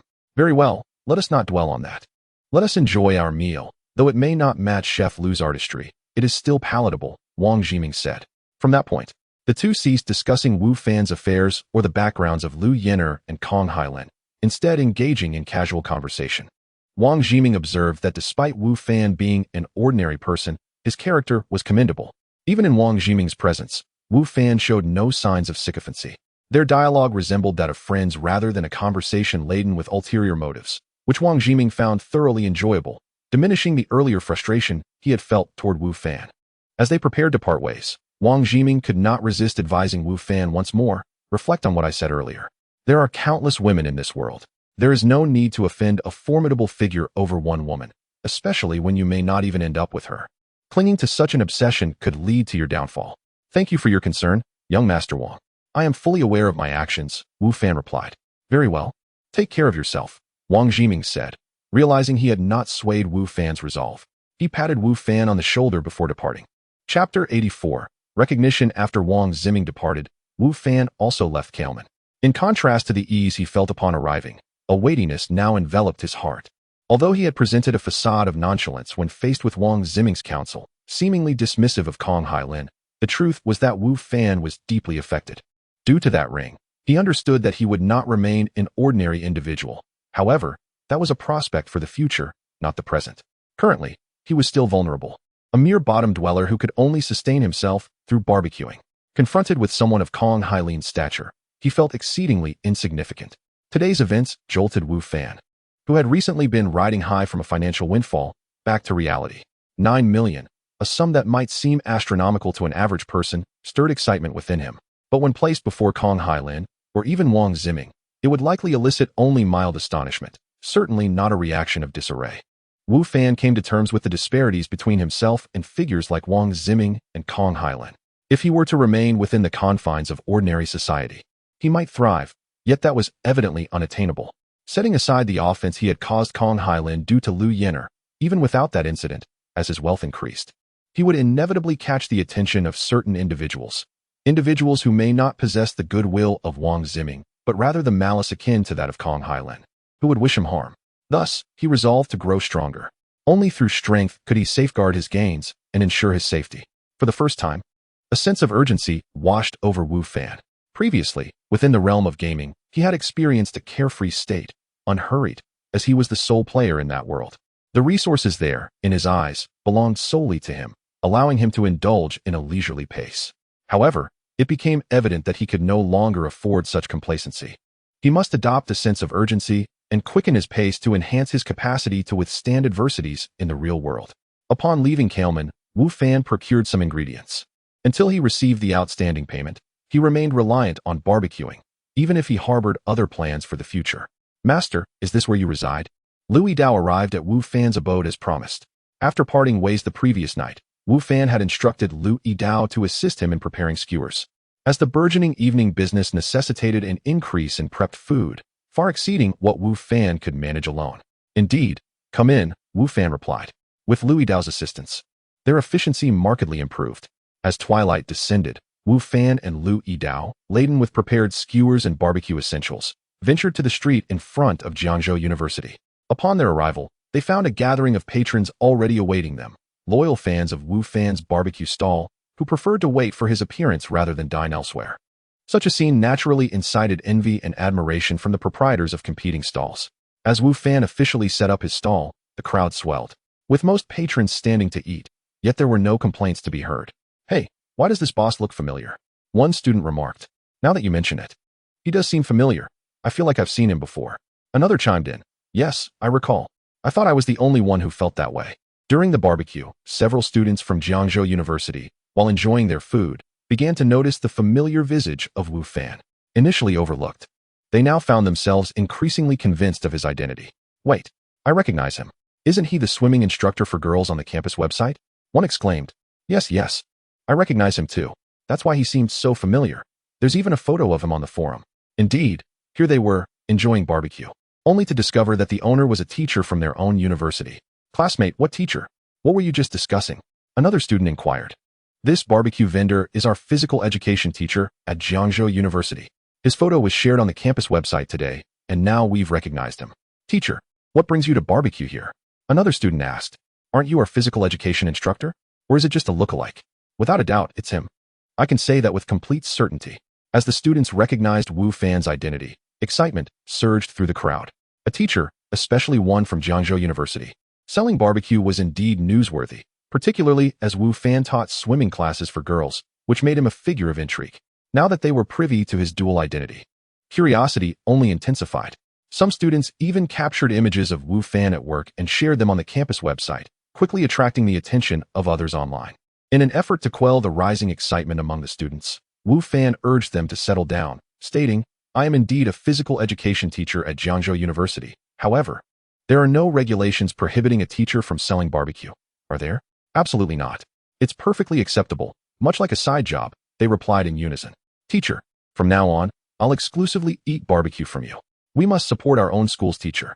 One student declared. Yes, support is essential, echoed another. Teacher, I didn't realize you were so fit and skilled at barbecuing. Teacher, do you have a girlfriend? They inquired, their enthusiasm palpable. Upon Wu Fan's admission, the students were even more animated. Although he wasn't their direct teacher, the dynamic of student and teacher created a unique allure, and no one felt that his actions tarnished the dignity of his profession. The students on-site quickly disseminated the news through their groups, and soon many others learned of this intriguing revelation. Earlier, Wu Fan had already garnered significant attention among students due to his swimming classes. Now, the news of him barbecuing spread like wildfire, sparking a flurry of discussions. Some individuals even rushed from the campus to witness Wu Fan for themselves. Chapter 85. A large gathering. Why must you drag me along if you want to come? Yi Feifei replied with reluctance to her two roommates. Feifei, your boyfriend is here conducting business. Shouldn't you at least come take a look? Xiao Yun remarked. Even if you two have been arguing, it's been several days already. It's about time to make amends. We're not arguing, Yi Feifei retorted. If there's no quarrel, then you should definitely come and see, Xiao Ru added. Forget it. It's futile to explain this to you too, Yi Feifei sighed in resignation. Hurry up, we're almost there. I heard from classmates that it's just ahead. Xiao Yun urged Yi Feifei. You don't even like barbecue. Why are you so eager to come? Yi Feifei questioned. Can't you see how many people from the school want to check it out? Xiao Ru answered. Besides, it's your boyfriend selling it. So we must show our support by eating a little. He's still my teacher. Xiao Yun interjected. Yi Feifei was speechless. Initially, the three of them had been chatting online in their dormitory. But when Xiao Yun spotted a message from other classmates saying Wu Fan was selling barbecue on the street in front of their school, she immediately wanted to go see. They had no choice but to tag along with her. And even though Yi Feifei was reluctant, she ultimately followed. Wow, so many people, Xiao Yun exclaimed, astonished at the crowd surrounding Wu Fan's stall, which was packed with layers of onlookers. The street was lined with numerous stalls and shops. frequently visited by students from the surrounding schools, drawn by the variety of affordable offerings targeting the student market. Thus, the foot traffic on this street was consistently robust. However, such a scene as Wu Fan's stall had never been witnessed before. It was swarmed with people, and the situation within was obscured from view, making passage through the surrounding area a challenge. It's just barbecue. Is it really necessary for so many people to gather? Yi Feifei was taken aback, feeling as though the crowd was not merely observing a barbecue stand, but rather a celebrity. This is different, Xiao Yun replied, straining to see inside. It's our school's teacher selling barbecue, and he has been trending online today. Plus he has a perfect figure. How can everyone not be excited? That still doesn't warrant this level of attention. One might think they're witnessing a superstar, Yi Feifei remarked. Teacher Wu is essentially a star at our school, Xiao Ru asserted, then added with a hint of realization. Oh, is it because you see so many girls here that you're feeling jealous? Absolutely, Xiao Yun replied with a serious expression. Jealous? Why would I be jealous? Yi Feifei felt herself nearing exasperation. He is not even anything to me. Feifei, you don't need to say such things. We understand, Xiao Yun and Xiao Ru chimed in. What do you understand? You know nothing at all. Yi Feifei responded incredulously. You never tell us about your relationship. How could we know? Xiao Ru said. Exactly. I'm quite curious about how you're dating Teacher Wu. Is a student-teacher romance thrilling? Xiao Yun asked, her eyes gleaming with gossip. What student-teacher romance? There's nothing going on, Yi Feifei insisted. Never mind then, Xiao Yun said. Let us go squeeze in and see how your boyfriend, my Teacher Wu, performs. You all go ahead. I'll wait here, Yi Feifei replied. Come on. Let us go together. If you don't join us, we won't have enough clout to get through the crowd. Look at all these people. Who knows how long we'll have to wait to eat, Xiao Yun urged. Yes, with you as the insider, we might get a shortcut, Xiao Ru added. Insider? You're going too far, Yi Feifei exclaimed. Enough talk, let us go? Xiao Yun pulled Yi Feifei toward the crowd. Reluctantly, Yi Feifei allowed herself to be led into the throng. Typically, such a push into a crowd would provoke annoyance, but the trio were not unattractive, especially Yi Feifei, whose beauty could rival that of Lu Yin, and Tang Yufei, causing any potential reprimands to be swallowed back. Beauty often holds a certain privilege. Teacher Wu, we would like 3 skewers of enoki mushrooms, 3 skewers of lotus slices, and 3 skewers of eggplant. Once inside, Xiao Yun immediately placed her order with Wu Fan. It's you, Wu Fan exclaimed, recognizing Xiao Yun's voice as he looked up. Wu Fan had been extraordinarily busy lately, juggling the barbecue and attending to the students who had come specifically to see him. He hadn't anticipated that so many students would come to visit him, nor that they would ask such peculiar questions about his workout routine, his reasons for selling barbecue, and whether he had a girlfriend. These were all students from Jiangzhou University, and their demeanor was not unfriendly. They were simply curious. Wu Fan felt he couldn't respond coldly and ended up answering each question, realizing that managing these students was even more exhausting than grilling barbecue. Upon spotting Xiao Yun, Wu Fan also noticed Yi Feifei standing beside her and remarked, You're here too? Wu Fan hadn't expected to draw Yi Feifei in as well. This was their first meeting since he had helped her with her enrollment, and although they were not particularly close, they were acquainted. And he couldn't pretend not to recognize her, considering she was a relative of his landlord. They insisted on dragging me along, Yi Feifei explained, clearly concerned that Wu Fan might misunderstand. Wu Fan nodded, knowing he wouldn't overthink the matter. Due to the crowd, Wu Fan didn't have the time to chat with Yi Feifei and her friends, so he continued with his grilling. Feifei, Teacher Wu is so busy. Shouldn't you lend a hand? Xiao Yun suggested. Why should I? Why don't you help? Yi Feifei countered. You're Teacher Wu's girlfriend. I have no connection with him, Xiao Yun replied. Besides, Teacher Wu is quite popular at school right now, with so many people here. It's the perfect opportunity for you to assert your claim and deter other girls. Assert what claim? I have no relationship with him, Yi Feifei insisted. All right. No relationship. Xiao Yun interpreted Yi Feifei's remarks as lingering resentment toward Wu Fan. But if you want to assert your claim, surely you can help him out? Chapter 86. A fiery scene. Can I help? Yi Feifei pondered. Wu Fan had previously assisted her, driving her to school and preparing meals for her. Most importantly, he had allowed her to stay at school without reporting her. All in all, Wu Fan was quite a decent person. However, he appeared to be quite busy at the moment, surrounded by numerous patrons. Despite having someone assisting him, there was still a palpable sense of overwhelming busyness. Yet, if she truly offered her help, wouldn't Xiao Yun and Xiao Ru be led to believe that she and Wu Fan were in a romantic relationship? Hadn't her previous explanations been in vain? It seemed that those explanations had little effect, to begin with. As Yi Feifei hesitated about whether to step forward and lend a hand, another striking figure emerged, eliciting gasps from those around. Tang Yufei had arrived. Who would have thought that teacher Wu could even attract the goddess Tang? It was said that Tang Yufei was enrolled in a swimming class, with Wu Fan as her instructor. One could only imagine how stunning she would look in a swimsuit. It would surely be breathtaking. The mere presence of Tang Yufei caused quite a stir. Clad in a white t-shirt and denim shorts, she showcased her graceful figure to perfection, her long, delicate legs shining like beacons in the night, captivating everyone's attention. Teacher Wu, I didn't expect to find you here running a business. Had I known, I would have come sooner, Tang Yufei remarked. Her words, although seemingly ordinary, carried an alluring charm when spoken by her. Tang Yufei possessed a natural magnetism. Each word and gesture evoked thoughts of seduction without any pretense. It's not too late to come now, Wu Fan replied. He felt a sense of caution towards her, recognizing her beauty and assertiveness, which could sometimes be overwhelming. Teacher Wu, you seem busy. Let me assist you, Tang Yufei offered. Fei, look. If you don't go, someone else will. Xiaoyan nudged Fei's arm softly. Why aren't you hurrying over? Let whoever wants to go. I'm not interested, Fei retorted. The sight of the situation extinguished her earlier intentions to help. There were many students from their school present. If the rumor spread that she and Tang Yufei were both eager to assist Wu Fan, it could lead to misunderstandings. She had already faced misinterpretations from her roommates, and her explanations had proven futile. The thought of others misconstruing her intentions was daunting. No, it's unnecessary, Wu Fan quickly declined Tang Yufei's kind offer. My apprentice and I can manage just fine. As a teacher at Jiangzhou University, he was mindful of the implications. With so many students watching, any rumors could negatively affect Tang Yufei's reputation. Teacher Wu, we are quite familiar with each other. There's no need to be so formal, Tang Yufei insisted, seemingly oblivious to the potential consequences of her actions. It really isn't necessary, Wu Fan reaffirmed, secretly wondering when they had become so acquainted, having only met for the first time in today's swimming class. Fearing that Tang Yufei might persist, Wu Fan quickened his movements. In response, she turned to the crowd and declared, everyone, please form a line, one at a time, so we don't tire Teacher Wu. It must be said, Tang Yufei had a certain charisma. Her words prompted the students from Jiangzhou University, as well as those from other schools, to line up. Ultimately, the only ones who remained at Wu Fan's stall were Tang Yufei and a few of Fei's dormitory companions. Tang Yufei glanced at Fei and her friends and asked, do you all wish to have some barbecue? If so, please join the line at the back. We are friends of Teacher Wu. Xiaoyan couldn't help but interject. This is Teacher Wu's girlfriend.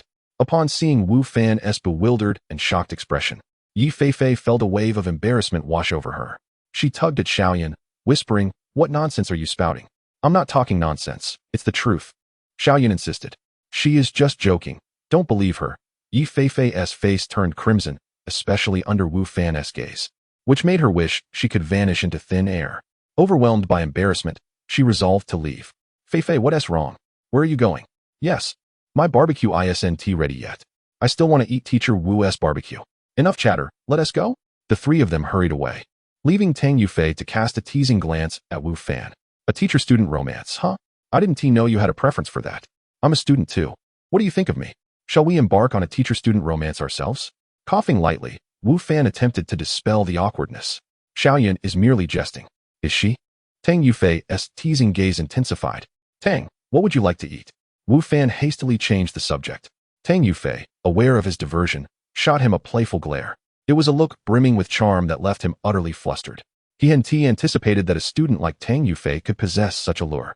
Fortunately, she didn't linger on the topic, consuming a few items before departing. Nevertheless, the commotion surrounding Wu Fan continued, especially with the presence of two stunning beauties, Tang Yufei and Fei, which piqued the curiosity of Jiangzhou University students, ensuring that Wu Fan's business remained bustling. It wasn't until the curfew for the school dormitories approached that the crowd began to dwindle. Still, there were some lingering patrons, as not all university students resided on campus, and the street also attracted various other customers. Boss, I'd like 10 skewers of meat, 5 chicken wings, 10 portions of chives, and a case of beer. Got that? Hurry it up.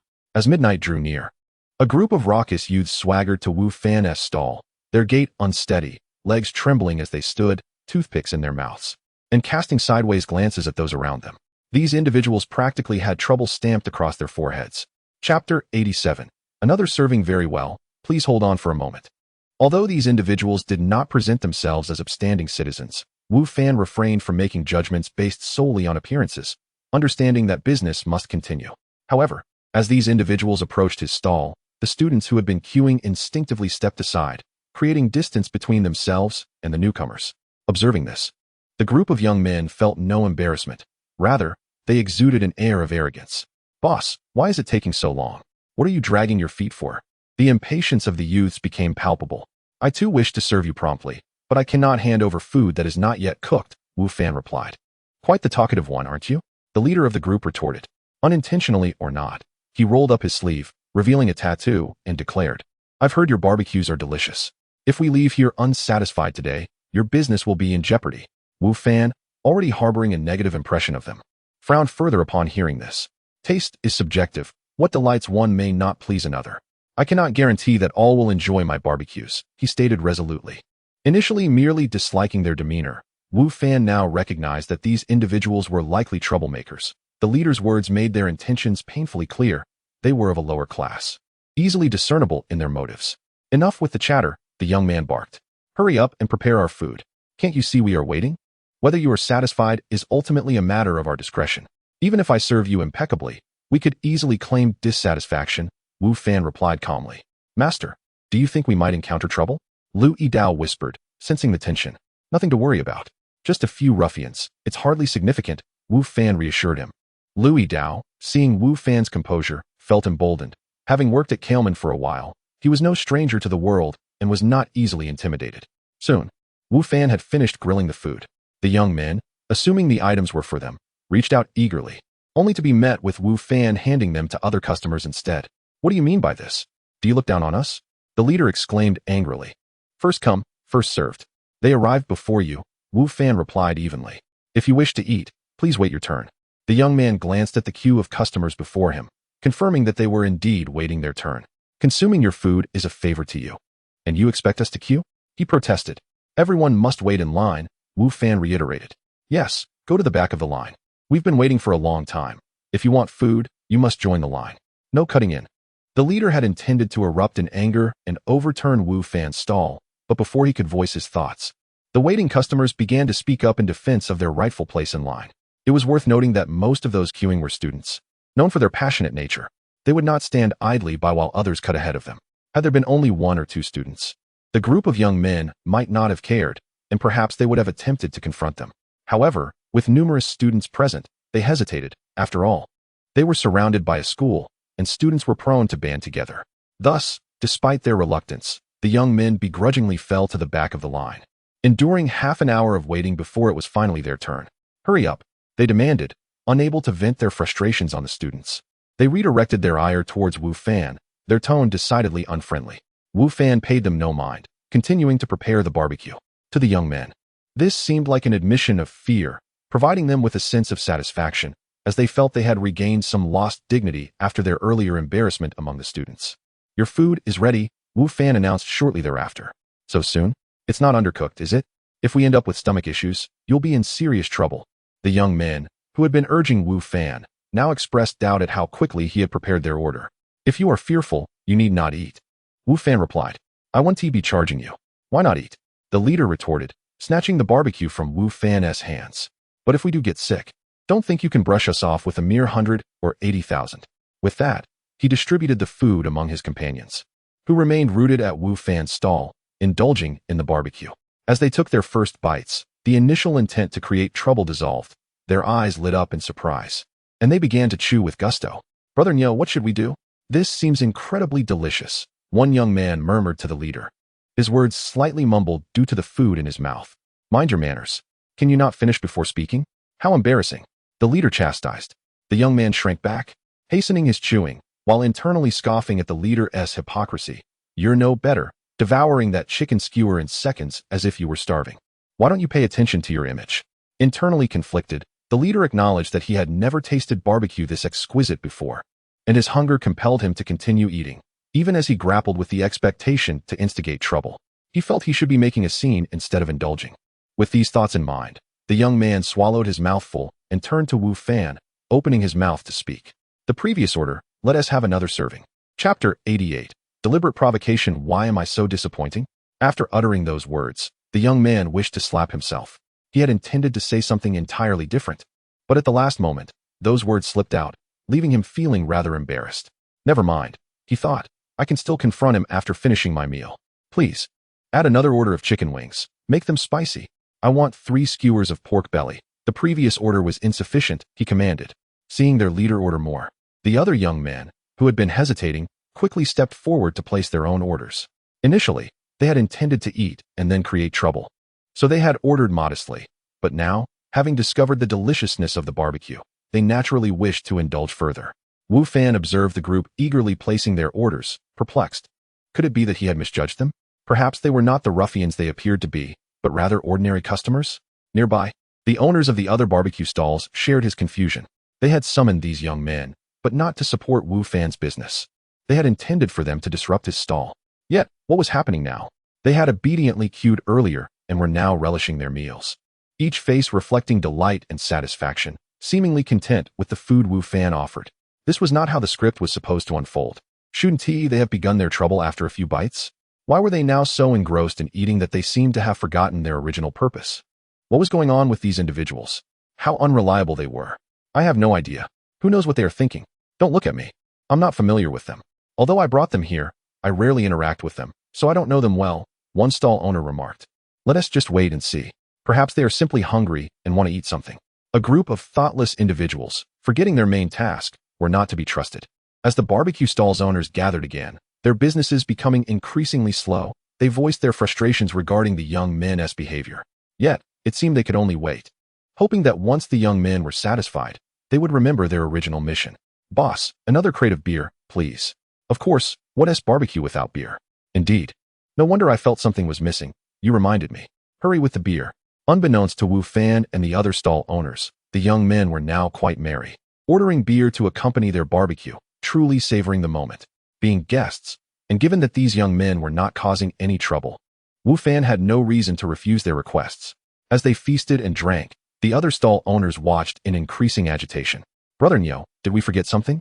Only after they had nearly finished eating did one young man seem to recall something, addressing the leader. The leader, who had been busy gnawing on a chicken leg, froze at the words, then snapped. It's all your fault, you bunch of fools. All you do is eat.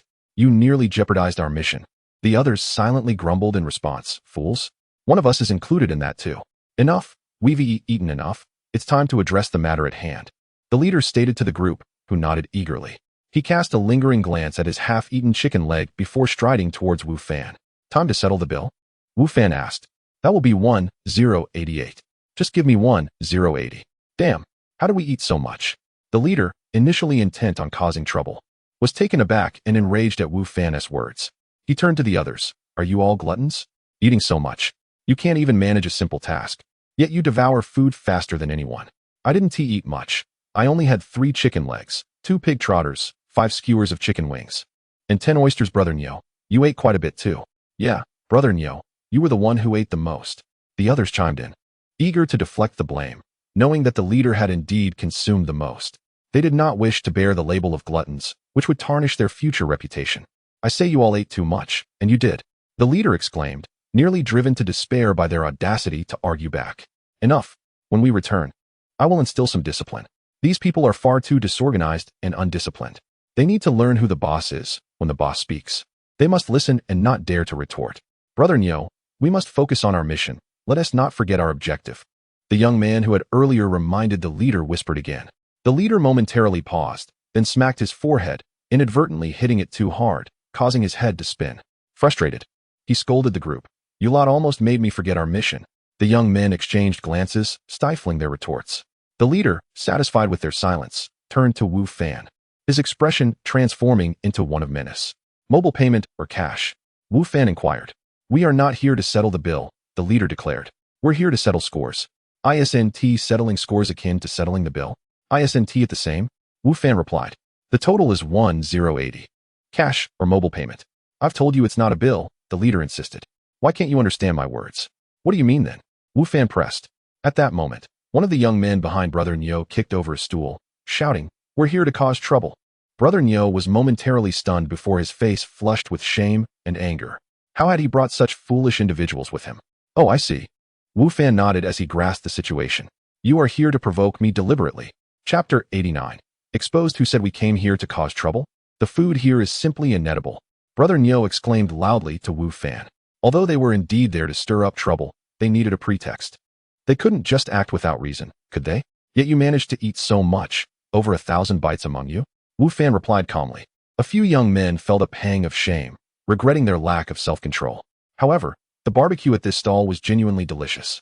The ingredients you use are expired. One of them declared. Yes, I just tasted something distinctly off. I even found a bug in my food. Your hygiene is appalling. The young men took turns berating Wu Fan. Expired, yet you consumed so much? Off-putting, yet you could still eat it?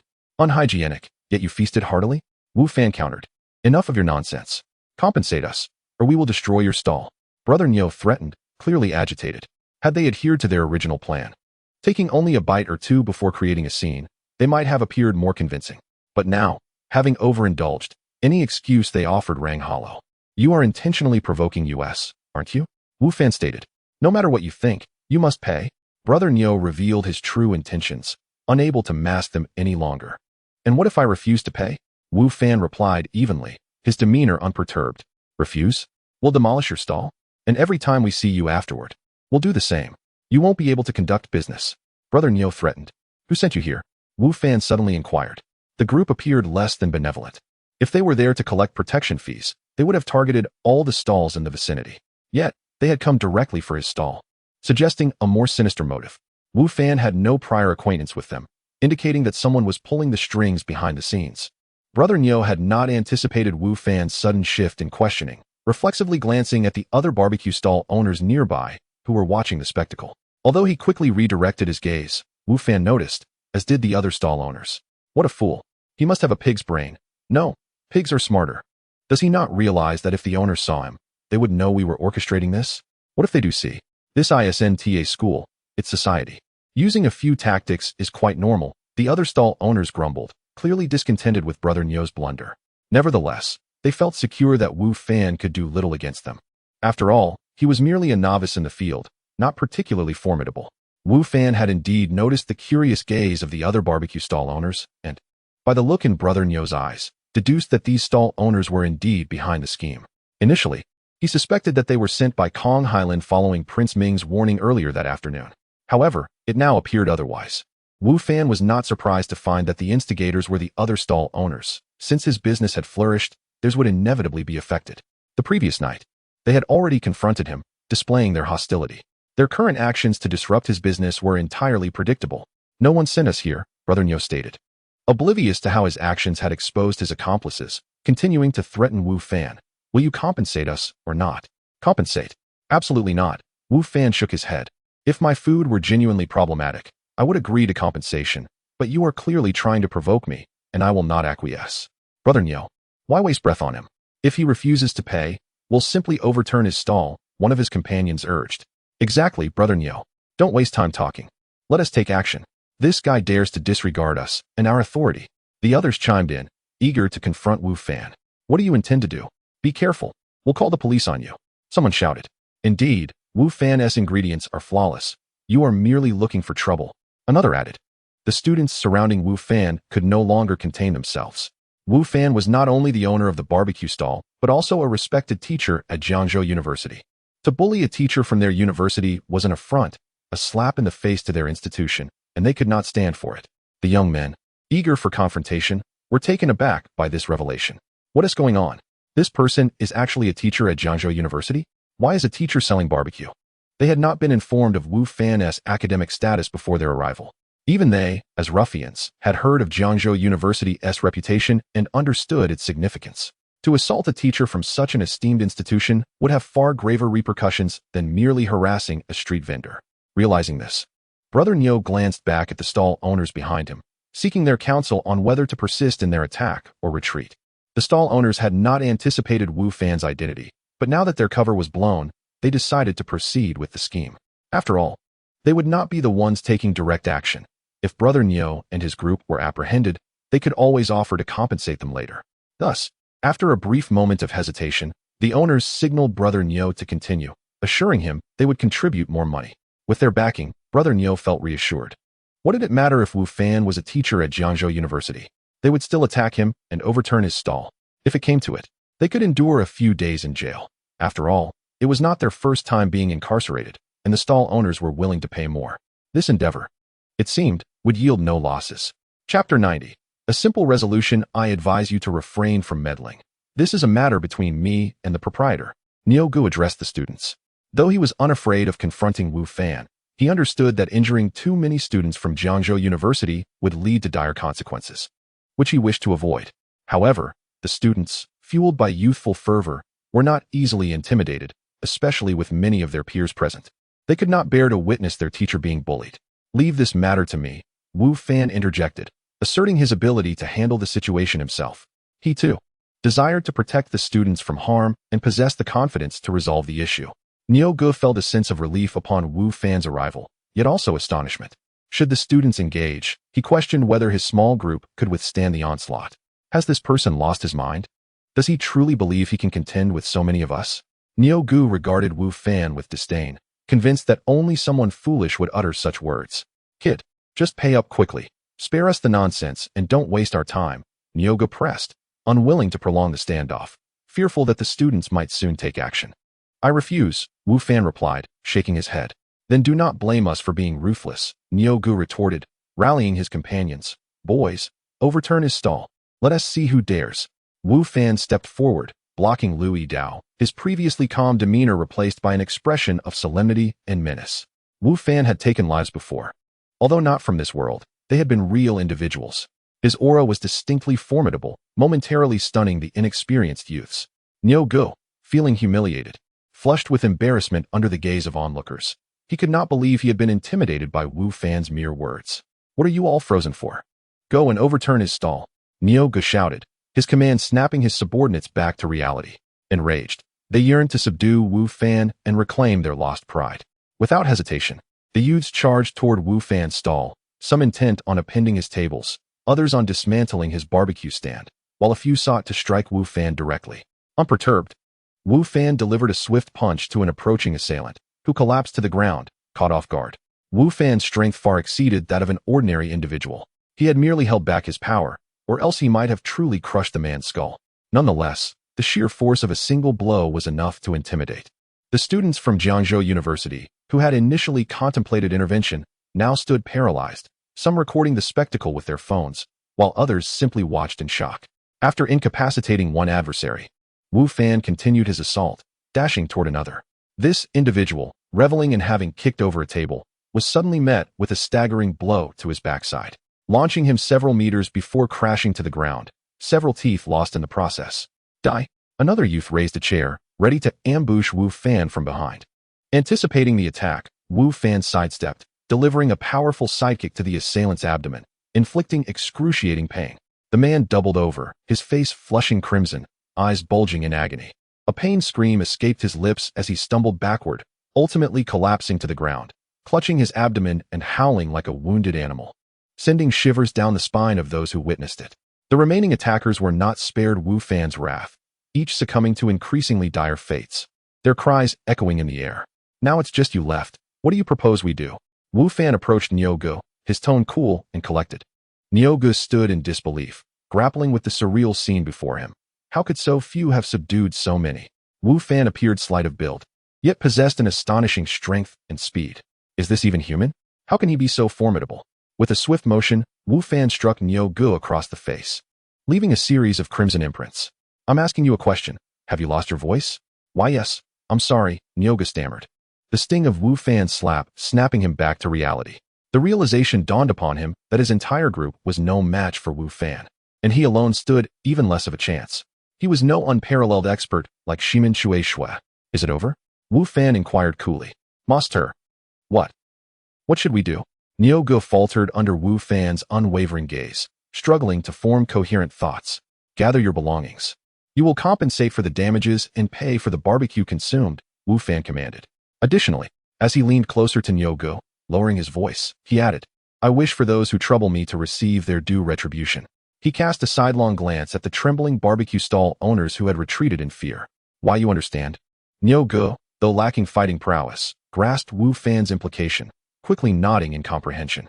What do you comprehend? I haven't said anything. Wu Fan straightened, addressing Niugu. Pay up and leave. Why yes, Niugu nodded vigorously. You lot, get moving and clean this mess up. If it's not done, I'll deal with you. As Nyogo fumbled to pay Wu Fan, he barked orders at his companions with renewed vigor. Faced with Wu Fan, he lacked the courage to speak. But among his own, he felt emboldened. Realizing he had encountered an insurmountable obstacle, Nyogo accepted his defeat. But he was determined to seek retribution for the day's losses, ensuring that certain individuals would soon face consequences. Chapter 91. Arrival at the county city. How impressive. Teacher Wu, you are truly remarkable. Have you trained for this? The students exclaimed in astonishment as they gathered around after Brother Nyo and his group departed. Indeed. From the moment Wu Fan took action, the students had remained in a state of shock, only coming to their senses after Wu Fan had decisively dealt with Brother Nyo and his companions. Initially, they had anticipated that Wu Fan would face difficulties against the larger group, but to their surprise, he effortlessly subdued them, rendering them completely powerless before him. No wonder Teacher Wu didn't want our assistance. It was not arrogance, but rather an undeniable strength. Let us keep it low-key, Wu Fan said with a smile. Addressing the crowd, is there anyone else who wants some barbecue? If not, feel free to disperse. He had no desire to be the center of attention. Like a circus monkey. I want to order. I'd like some more. Many students who had intended to leave changed their minds, opting to order more barbecue simply to engage Wu Fan in conversation and inquire about his extraordinary prowess. The news of his skills, along with videos of the recent altercation, quickly spread back to the school, astonishing many students. Fei, I never imagined your boyfriend was this formidable, Xiao Yun remarked, watching in awe as Wu Fan single-handedly defeated Brother Nyo's men. He is not my boyfriend. Yi Fei shot back, recalling the awkwardness from earlier that evening. All right, I won't mention it again. But after what happened tonight, and with your repeated clarifications, I think Xiao Yun and I are starting to believe you. Still, Teacher Wu is quite handsome. Have you considered it? If you want to go ahead. I certainly want tea, Yi Fei replied. Even if I went, he wouldn't be interested in me, Xiao Yun countered. But you are different. If you made a move, it could lead to a breathtaking teacher-student romance. How romantic would that be? Romantic, you say? If the school found out, one of us would be expelled, Yi Fei retorted. Oh, so that is your concern, Xiao Yun said. Why not keep it a secret? It could be quite thrilling. That is not what I meant, Yi Fei insisted. In any case, it's impossible. Perhaps not, Xiao Yun replied. My instincts tell me something will happen between you and Teacher Wu in the future. Your instincts are off, Yi Fei said dismissively. Is that so? Let us wait and see, Xiao Yun replied. While several girls in Yi Fei's dormitory were engrossed in the video of Wu Fan, Lu Yin'er and Tang Yufei were also watching it. However, their expressions were not merely those of spectators. They bore a serious and contemplative demeanor. Wu Fan and Lu Yidao remained busy until around 1 o'clock, finally packing up their stall to return. Thanks to ample preparation in the afternoon, they had not faced any shortages of ingredients that day. After a brief wash-up, Wu Fan re-entered the game world, continuing his journey until he arrived at a city by noon. Is this the county town? He mused, observing the ancient characters inscribed above the city gate.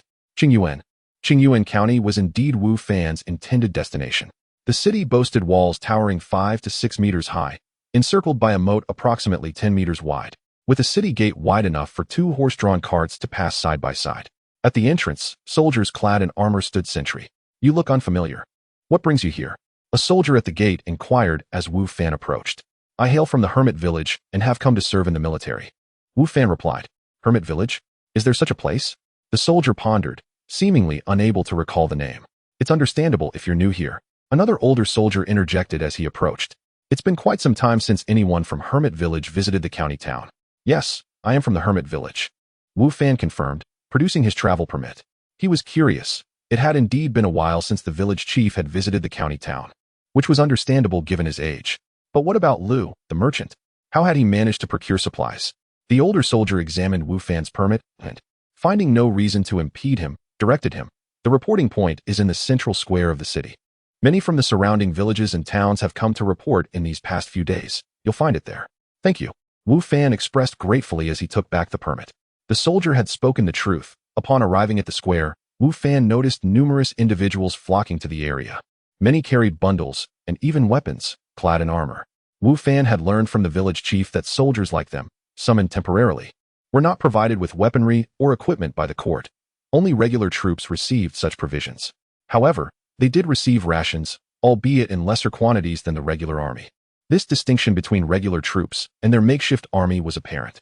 Thus, those serving were required to prepare their own weapons and armor to enhance their combat capabilities and ensure their survival. which explained why the village chief had arranged such items for Wu Fan. Upon entering the square, Wu Fan immediately attracted attention, not because anyone could discern his protagonist attributes or sensed any regal aura from him, but rather due to his impressive attire. While other recruits bore rudimentary weapons, some even rusted and cracked, and armor was a luxury rarely seen among them, Wu Fan was fully equipped from head to toe. His gear clearly not of ordinary quality. It was no wonder he garnered the crowd's attention, though somewhat uncomfortable under the scrutiny of others. Wu Fan had no intention of shedding his gear. If he did not wear it now, it would be challenging to explain its origin later. After all, he could hardly claim it was conjured out of thin air. Chapter 92. Temporary Squad Leader Name? Wu Fan. Age: 25. Origin? Hermit Village. The clerk in charge of registration inscribed Wu Fan's basic information into a booklet and ultimately presented him with a wooden badge. One side of the badge bore the inscription, 3rd Brigade, 2nd Company, 4th Squad. The other side showcased Wu Fan's name. Holding the badge and with a black stone sword hanging at his waist, Wu Fan swiftly located his designated squad. Newcomer? Stand in line, commanded a middle-aged man clad in armor. Noticing Wu Fan approach with the badge, his gaze scanning Wu Fan's gear, Wu Fan nodded and took his place within the squad, garnering envious glances from those around him regarding his equipment. By noon, all members of the 3rd Brigade had assembled. A brigade consists of 5 companies. Each company contains 5 squads, and each squad comprises 10 members, totaling 250 individuals in Wu Fan's brigade.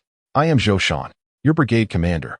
From this moment on, you are part of the Imperial Flying Bird Camp's 3rd Brigade until your military service concludes, Zhou Shan proclaimed, pausing momentarily before his tone turned somber, or perish on the battlefield.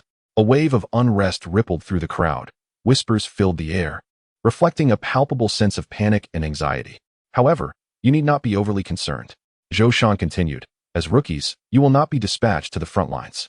Sending you greenhorns into battle would only tarnish the reputation of the court and provide our enemies with a source of amusement. So consider yourselves fortunate, for you are spared from the most perilous situations. His words brought a collective sigh of relief. After all, who wishes to face the horrors of war? Even Wu Fan, despite recognizing this as merely a game world, preferred to avoid injury, for pain is all too real. Though he had yet to experience death, he could only imagine it was not a pleasant memory. From today, you will undergo a week of training. After 1 week, you will receive assignments primarily involving the transport of supplies and the injured, Zhou Shan elaborated. While Wu Fan and his peers were exempt from combat, essential training was imperative. Without it, discipline would falter, jeopardizing even the simplest tasks such as logistics. I will appoint temporary squad leaders for each squad. Formal appointments will occur after training. Based on your performance, Zhou Shan announced. This declaration stirred another wave of excitement among the ranks. The 5 company leaders had already been appointed as seasoned veterans, leaving only 25 squad leaders to be designated. Though temporary, who would not desire a position of authority, the closer one stood to danger. The greater the allure of safety that leadership promised, along with a modicum of power. Wu Fan, however, remained indifferent. It was merely a temporary role, and he had little interest in such trivialities. His primary focus was completing his 3-month service and returning to his village to resume his life as a farmer, carpenter, or miner. As the squad leaders were appointed, Wu Fan noted that Zhou Shan selected individuals based on physical prowess, a pragmatic approach in the absence of prior knowledge regarding each person's capabilities. Stronger individuals appeared more capable than their frilier counterparts. Among Wu Fan's squad, although he was fit, there was one whose physique surpassed his own. Observing the man's muscular arms and calloused hands, Wu Fan surmised he might have been a blacksmith. As Zhou Shan approached Wu Fan's squad, he surveyed the members before unexpectedly pointing at Wu Fan. You shall be the squad leader. Me?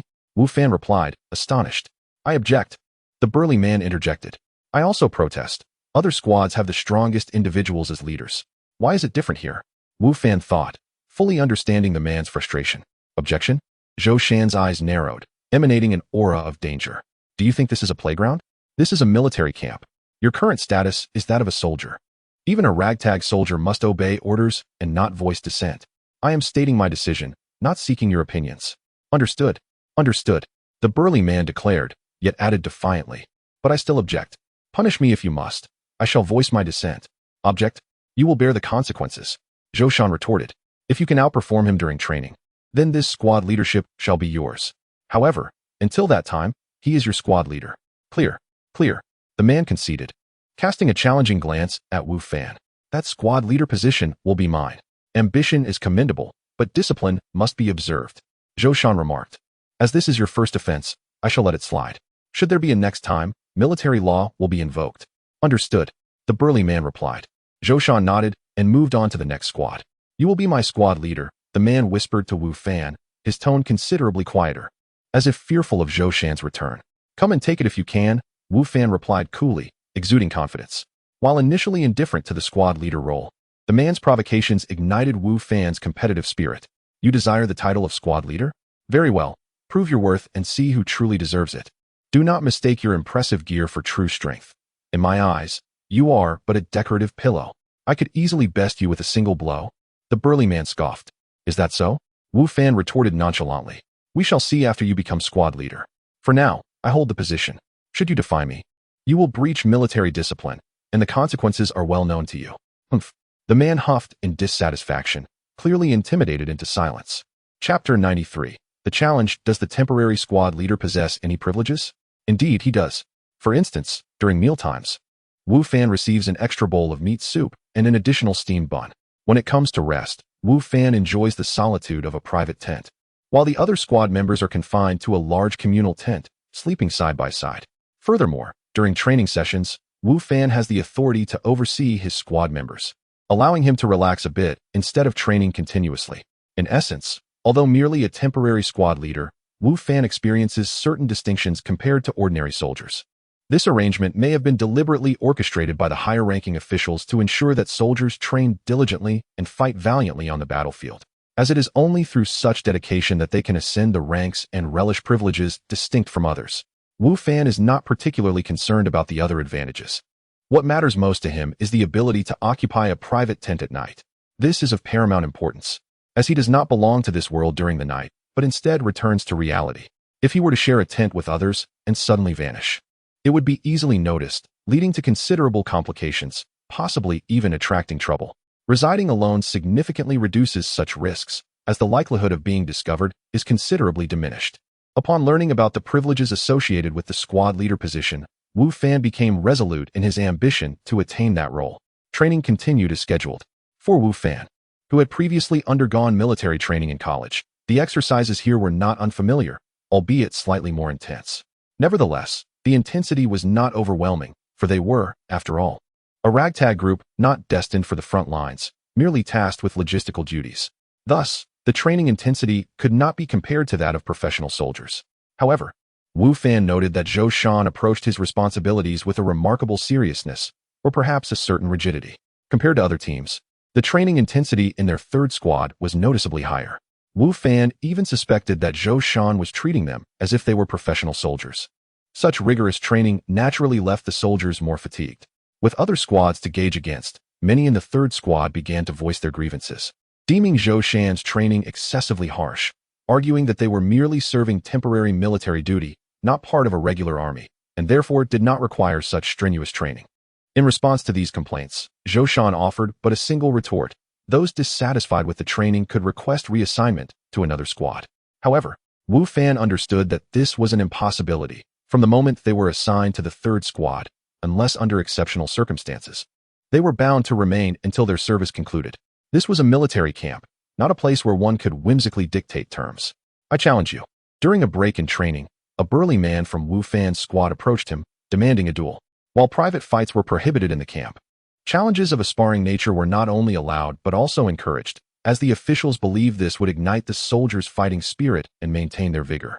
Clearly, this man harbored some resentment toward Wu Fan's appointment as temporary squad leader, despite Zhou Shan's assurance that a formal reassignment of squad leaders would occur after the training period. The man still felt it beneath his dignity to be led by someone he perceived as inferior. He was determined to defeat Wu Fan, and publicly so, to demonstrate to others that he was the rightful candidate for the squad leader position. Previously, Wu Fan might have dismissed this challenge entirely or even voluntarily relinquished his temporary leadership to avoid any trouble. However, upon discovering the privilege of having a private tent, Wu Fan had changed his mind. He would not relinquish the position of squad leader. Moreover, to establish his authority and instill confidence among his subordinates, he felt compelled to accept this challenge. Very well, Wu Fan nodded. Not only you, but all of you here. If anyone feels discontented with my position as squad leader, now is the time to voice it. You may challenge me, and I shall accept. However, should I emerge victorious. You will all be obliged to obey my orders without question, and no one shall dare to dispute my authority as squad leader, understood? Wu Fan directed these words towards the remaining squad members, aware that his appearance might lead to skepticism regarding his capabilities. After all, others could only judge his strength based on his slender physique. Humph, I don't need anyone else. I alone can defeat you, the burly man asserted. That is not for you to decide, Wu Fan replied. I have afforded you all the opportunity, and it remains entirely your choice whether to challenge me. However, once today passes, I expect no further doubts regarding my role as squad leader. Otherwise, I shall not hesitate to take action. Enough of your chatter. I will go first, the burly man declared, shaking his arms and fixing his gaze on Wu Fan. Very well, Wu Fan stood, discarding his sword and stretching his limbs, speaking calmly. Their duel drew the attention of many onlookers, including Zhou Shan and several other squad leaders he had brought along. Seems someone is dissatisfied with your appointment, one squad leader remarked, observing Wu Fan and the burly man with a smile, seemingly unfazed by the situation. As seasoned veterans, they were no strangers to such occurrences, which were quite commonplace in military camps. Overestimating oneself, Zhou Shan commented, casting a glance at Wu Fan and the burly man. Oh, it appears you have high hopes for that young man. To me, he seems rather unremarkable apart from his superior equipment, and his physique is rather slender. Why do you hold such faith in him? Another squad leader inquired, puzzled. Just watch, that burly man is no match for the young one, Zhou Shan stated confidently. Why are you so certain? A squad leader asked. Intuition, Zhou Shan replied nonchalantly. Intuition? Since when did you start believing in such elusive concepts? Wasn't it said that one should never rely on intuition in warfare? Zhou Shan glanced at Wu Fan and replied softly, this time it is different. Chapter 94. The ease of winning. The reason Zhou Shan appointed Wu Fan as the temporary team leader instead of the burly man was multifaceted. Firstly, Wu Fan's equipment was not ordinary. While Zhou Shan could not discern much, he recognized the long sword, armor, and chainmail as exceptional items, far beyond what a typical leader would possess. The fact that a rural individual like Wu Fan owned such gear indicated his extraordinary nature, whether it stemmed from his own capabilities or those of his allies. In essence, Wu Fan distinguished himself from the other villagers. Moreover, Zhou Shan sensed a unique aura about Wu Fan, one that was steadier and more serene than that of the average person. There was a rhythm to his breathing that seemed to keep him in optimal condition. Lastly, an inexplicable feeling of affinity and trust arose within Zhou Shan upon encountering Wu Fan. He found Wu Fan more agreeable than others. These factors led Zhou Shan to select Wu Fan for the role of temporary team leader, rather than the seemingly stronger man. I have removed my helmet, armor, and chainmail, Wu Fan said to the burly man with a calm demeanor. Even with those, you are no match for me, retorted the burly man. However, despite his bravado, the man felt a sense of relief. He recognized that Wu Fan's belongings were not trivial. If Wu Fan were to don all his gear, defeating him would be a formidable challenge. Is that so? Stop talking and come try, Wu Fan replied. In truth, Wu Fan had not stripped himself of all his equipment. His wrist guards and trousers remained. Yet, these items appeared so ordinary that even Zhou Shan did not perceive them as significant. It was unreasonable to expect Wu Fan to undress publicly for a contest. Wu Fan's trousers and wrist guards seemed plain, reflecting the tastes of the young girl, Wu Chunli, who favored simplicity. Consequently, Zhou Shan overlooked their uniqueness. Of course, the special qualities of the flowing cloud boots went unnoticed, as no one would demand that Wu Fan compete barefoot. I am coming, be careful. The burly man, displaying a sense of honor, did not ambush Wu Fan and instead warned him before attacking. Wu Fan, who retained 2 pieces of equipment, felt a twinge of shame at this gesture. Yet, for the sake of the team leader position and to safeguard his secret, Wu Fan resolved to remain cautious. He could not afford to lose, as that would provide ample amusement for others. The burly man indeed possessed considerable skill. His charge was fierce, his steps firm, akin to a mountain pressing down. Most ordinary individuals would falter in spirit before such intimidation. However, Wu Fan was no ordinary man. He had faced ferocious beasts, monsters, and even bandits, having witnessed formidable scenes. Thus, when confronted with the burly man's assault, Wu Fan remained unfazed. He chose not to evade. He believed that, should he wish to escape, his agility would allow him to avoid even a brush from the burly man. However, this contest was meant to establish his authority, not merely to win. Therefore, he aimed not just to triumph, but to do so spectacularly, earning the admiration of those around him. The burly man, seeing Wu Fan stand his ground, smirked internally, considering Wu Fan overly presumptuous. He had no qualms about imparting a memorable lesson. The man's fist, imbued with a gust of wind, lunged toward Wu Fan's chest, prompting gasps from onlookers who anticipated Wu Fan's imminent fall. Yet, reality unfolded differently, leaving the spectators in shock. As the fist approached Wu Fan's chest, he extended his right hand, seemingly slow yet striking first, effortlessly blocking the burly man's ferocious blow. The impact echoed as the burly man's fist collided with Wu Fan's palm. To the astonishment of all, it was not the seemingly frail Wu Fan who was pushed back, but rather the robust man himself, who stumbled backwards for several meters, barely regaining his balance. His expression morphed into one of disbelief and even fear, as those close by noticed his arms trembling and the muscles in his face quivering. What terrifying power! Come again. Wu Fan beckoned, a casual challenge in his tone. Although the burly man was daunted by Wu Fan's formidable strength, he roared in defiance, charging once more with even greater intensity, akin to a tiger descending from the mountain, exuding overwhelming force. Wu Fan remained composed, standing firm and unyielding. As the burly man swung his fists again, Wu Fan reached out, not merely to block, but to seize the man's wrist. With a step forward, he thrust his left hand against the man's abdomen and, with a powerful shout, astonishingly lifted the burly man off the ground. As the burly man's feet left the earth, panic ensued within him, prompting desperate struggles to break free from Wu Fan's grip. Regardless of his efforts, Wu Fan's hold was unyielding.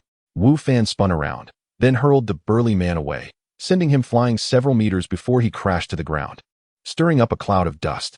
The arena fell silent. Even the burly man remained voiceless, having been knocked unconscious upon landing. The onlookers, astounded and fearful, regarded Wu Fan with confusion, questioning how such a seemingly slender individual could possess such tremendous strength. To lift a man weighing nearly 200 pounds with such ease and throw him so far was nothing short of terrifying. Is there anyone else who wishes to challenge? Wu Fan inquired, lightly clapping his hands and gazing at his team members with an expression of nonchalance, as if he had merely accomplished a trivial task. My intuition was correct, Zhou Shan remarked from a distance, a hint of pride in his tone. His instincts had indeed proven accurate. Chapter 95. Deceived Captain, we concede. No more competition, said a slender yet agile young man from Wu Fan's team. Indeed, we concede. You are our captain now and forever, echoed the others in agreement.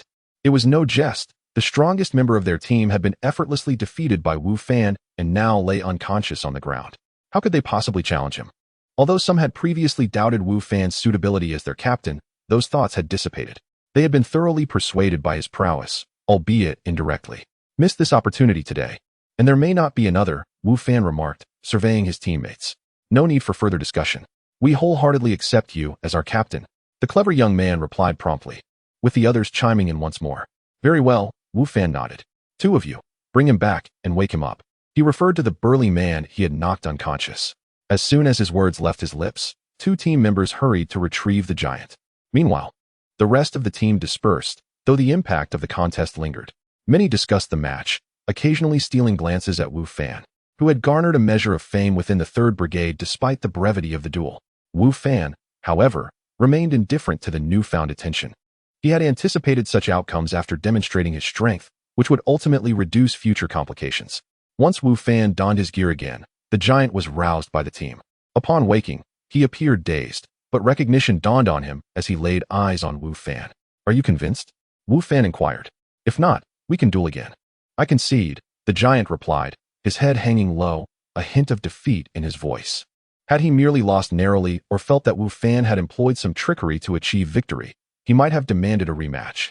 However, the overwhelming advantage Wu Fan had displayed left no room for resistance, akin to a child confronting a giant.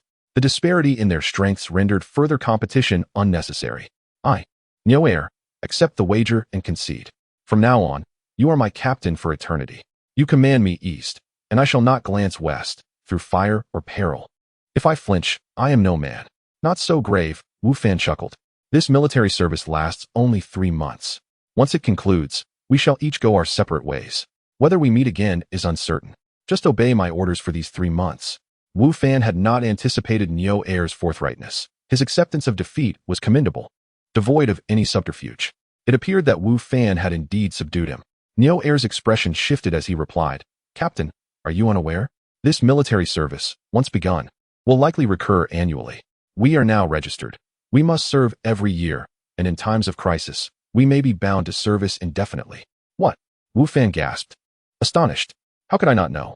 The recruitment officer from the county mentioned as much, the astute young man interjected. I was not informed. Wu Fan gritted his teeth in frustration.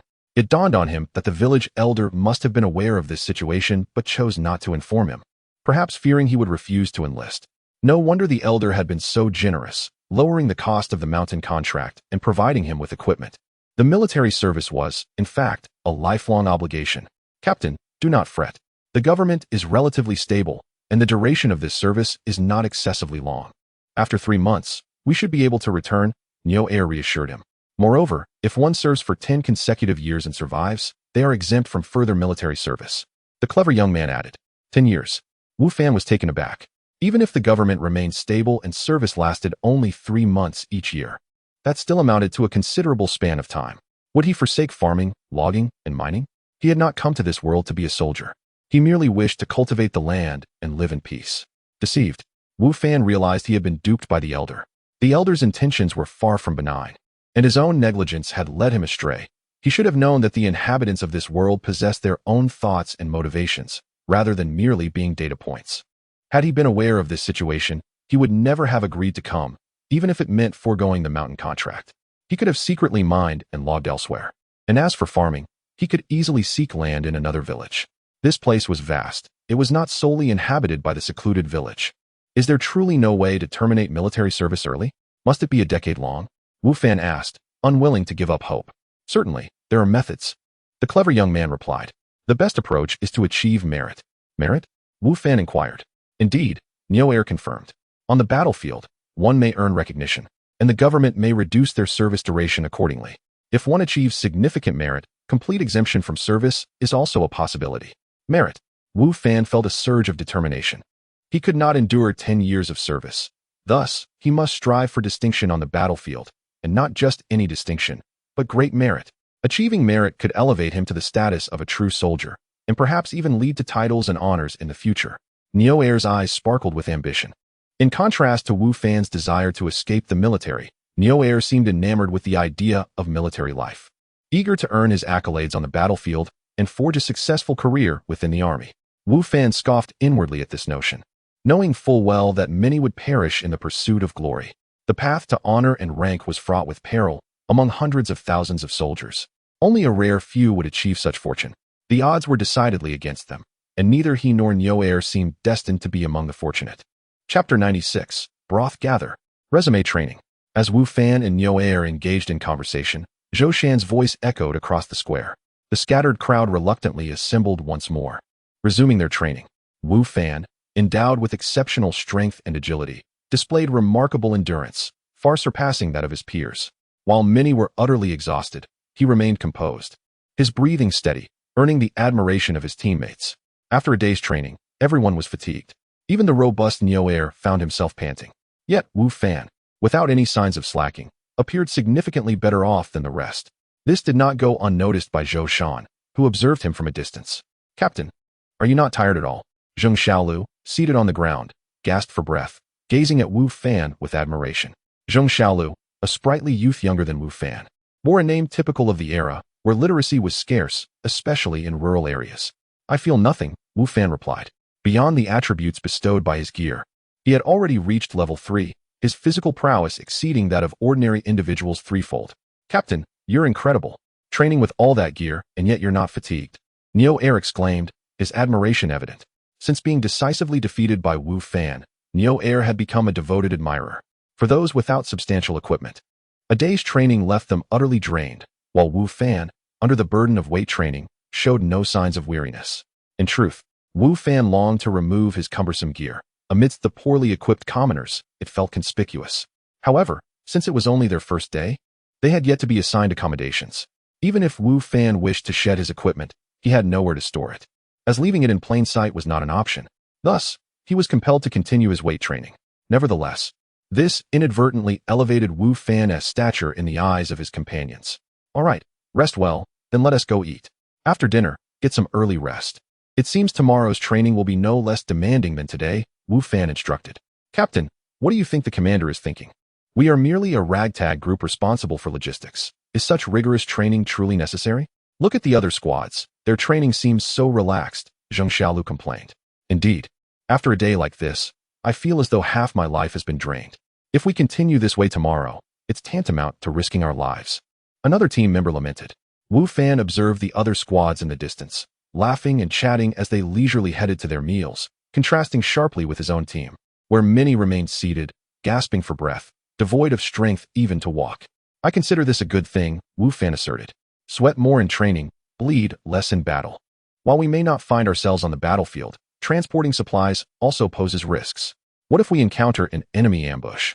If we train diligently now, we will be better prepared for danger. I support the commander's approach, and you all must train earnestly and persevere. Captain speaks wisely. Neo Air, ever the sycophant, chimed in immediately. If we don't train seriously now, what will we do when faced with enemies? How can we aspire to greatness? Wu Fan silently mocked Neo Air's ambition. However, the old adage holds true. A soldier who does not aspire to be a general is not a true soldier. Neo Air's mindset demonstrated his refusal to accept mediocrity. He was ambitious, motivated, and thus would take training seriously, a far cry from those who wished to coast along. With Wu Fan and Neo Air voicing their sentiments, the others felt compelled to comply, knowing their opinions would not alter Zhou Shan's directives. After a brief respite, they proceeded to their meal. As the captain, Wu Fan's rations were slightly better than the others, and he soon realized the harshness of life for the impoverished in this world. A bowl of broth, devoid of meat, yet glistening with grease, elicited salivation from Neo Air, Zheng Xiaolu, and the others. You all can share this broth, Wu Fan offered, extending the bowl. How can we accept this? This is for you, Captain. Neo Air quickly protested. Indeed, we are just ordinary soldiers. We cannot take this broth, Zheng Xiaolu added, though his eyes sparkled with longing. The sentiments echoed among the others, though their gazes remained fixed on the broth. Enough. I have little appetite. You all should drink it, Wu Fan insisted. If I say you can drink, then do so without further argument. Wu Fan was still able to return to the real world, where, despite his struggles, he would not be reduced to a mere bowl of broth. His recent business endeavors had proven fruitful, and he could afford better sustenance than what was offered here. Thus, he had little desire for a bowl of greasy broth. After a moment's hesitation, Neo Air was the first to take the bowl. If the captain insists, then I shall drink. He took a sip and passed the bowl to Zheng Xiaolu, who gratefully accepted it, saying, Thank you, Captain, before taking a sip and passing it along. The others did not mind the bowl being shared. Each took a turn, and despite the limited quantity, there was still some broth remaining after everyone had a sip. Wu Fan, having no intention of partaking, encouraged them to continue until the bowl was finally emptied. Delightful. Neo Air licked his lips, savoring the taste. It's been half a year since I've had meat. I almost forgot the flavor. Who would have thought that following the captain today would allow me to taste meat again? Indeed, Captain, you are truly generous. Being with you is a blessing. Zheng Xiaolu chimed in. I too have not had meat in over half a year. Your generosity is commendable. The others expressed their gratitude to Wu Fan, their gazes reflecting increased respect and admiration. Wu Fan had not anticipated that something as simple as a bowl of broth, which he deemed unremarkable, could win the hearts of his companions. Just how arduous had their past lives been? Chapter 97. The situation of the people. This is merely the beginning. As long as you follow me, I promise you will have meat with every meal, rather than merely sipping this greasy broth. Wu Fan felt a surge of pride ignited by the crowd's enthusiasm. Yes, we will eat meat with the captain. Neo Air was the first to respond. Indeed, we shall always follow the captain, added Zheng Xiaolu. Captain, your word is law. From now on, we shall heed your every command, echoed the other team members in agreement. Although Wu Fan's promise remained unfulfilled, it only served to elevate his stature in the eyes of the group, enhancing his significance among them. Initially, Wu Fan had made the statement casually, but upon witnessing their earnest and yearning gazes, he felt compelled to fulfill this promise, lest he disappoint their expectations. Soon, the group gathered cheerfully around to eat steamed buns, and Wu Fan seized the opportunity to learn more about their circumstances. As he had surmised, Neo Air and the others came from dire backgrounds. Their families were in abject poverty, often facing hunger, barely able to fill their stomachs, let alone indulge in meat. It was no wonder that a sip of meat broth could ignite such fervor in them, leading them to be willing to fight for Wu Fan at a moment's notice. Neo Air, a robust figure, initially led Wu Fan to believe he hailed from a well-off family. However, the reality was starkly different. An orphan raised on the kindness of others. Neo Air had always been a voracious eater, straining the limited resources of the village. At the tender age of 10, he began working at the local blacksmith shop, receiving no wages, merely 3 meals a day. The blacksmith had thought he was gaining an advantage, unaware that Nyo Air's appetite only grew with age, consuming 3 bowls of rice in a single sitting. Consequently, the blacksmith's family found it increasingly intolerable, providing him with ever sparser food, often only scraps, with meat being a rare luxury. Realizing that if this situation persisted, he would soon be cast out, Nyo Air sought refuge with the village chief when the government called for conscription. The chief, pleased to have someone willing to undertake this burdensome task, readily agreed, as few in the village were inclined to serve, given the meager pay, poor rations, and inherent dangers. Thus, Nyo Air found his way here. Zheng Xiaolu's circumstances were little better than Nyo Air's. He was the 6th of 7 children in a family living in poverty. 2 of his siblings had perished from starvation, while his 2 elder brothers remained unmarried due to their family's financial constraints. His only sister had been sent to work as a servant in a wealthy household, managing to support herself but earning little.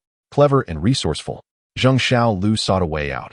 He knew that even if he survived, marrying would be a distant dream, especially with younger siblings to care for. This led him to consider military service. Regular army enlistment was out of reach due to the need for connections. However, joining a ragtag army offered food, shelter, and the possibility of easing the burden at home by reducing the number of mouths to feed. Thus, Zheng Xiaolu joined the ranks here. The other team members had their own stories. Some had volunteered, while others were coerced, but all shared the common thread of hardship. Those with better circumstances would not resort to enlisting in such a makeshift army. Hearing their tales stirred a wave of empathy within Wu Fan. Having spent considerable time in this world, mostly in the secluded village, this was his first venture beyond its borders. Initially, he had assumed that life beyond the village mirrored the joyful and prosperous existence of its inhabitants. Yet he was confronted with a harsh reality far more brutal than he had anticipated. While the villagers led modest yet content lives, each family tending to their own fields, the outside world was fraught with struggle. The villagers did not suffer from want. They raised livestock and had access to wild game and edible fruits from the nearby forest, thus contentedly meeting their needs without venturing into the bountiful mountains behind.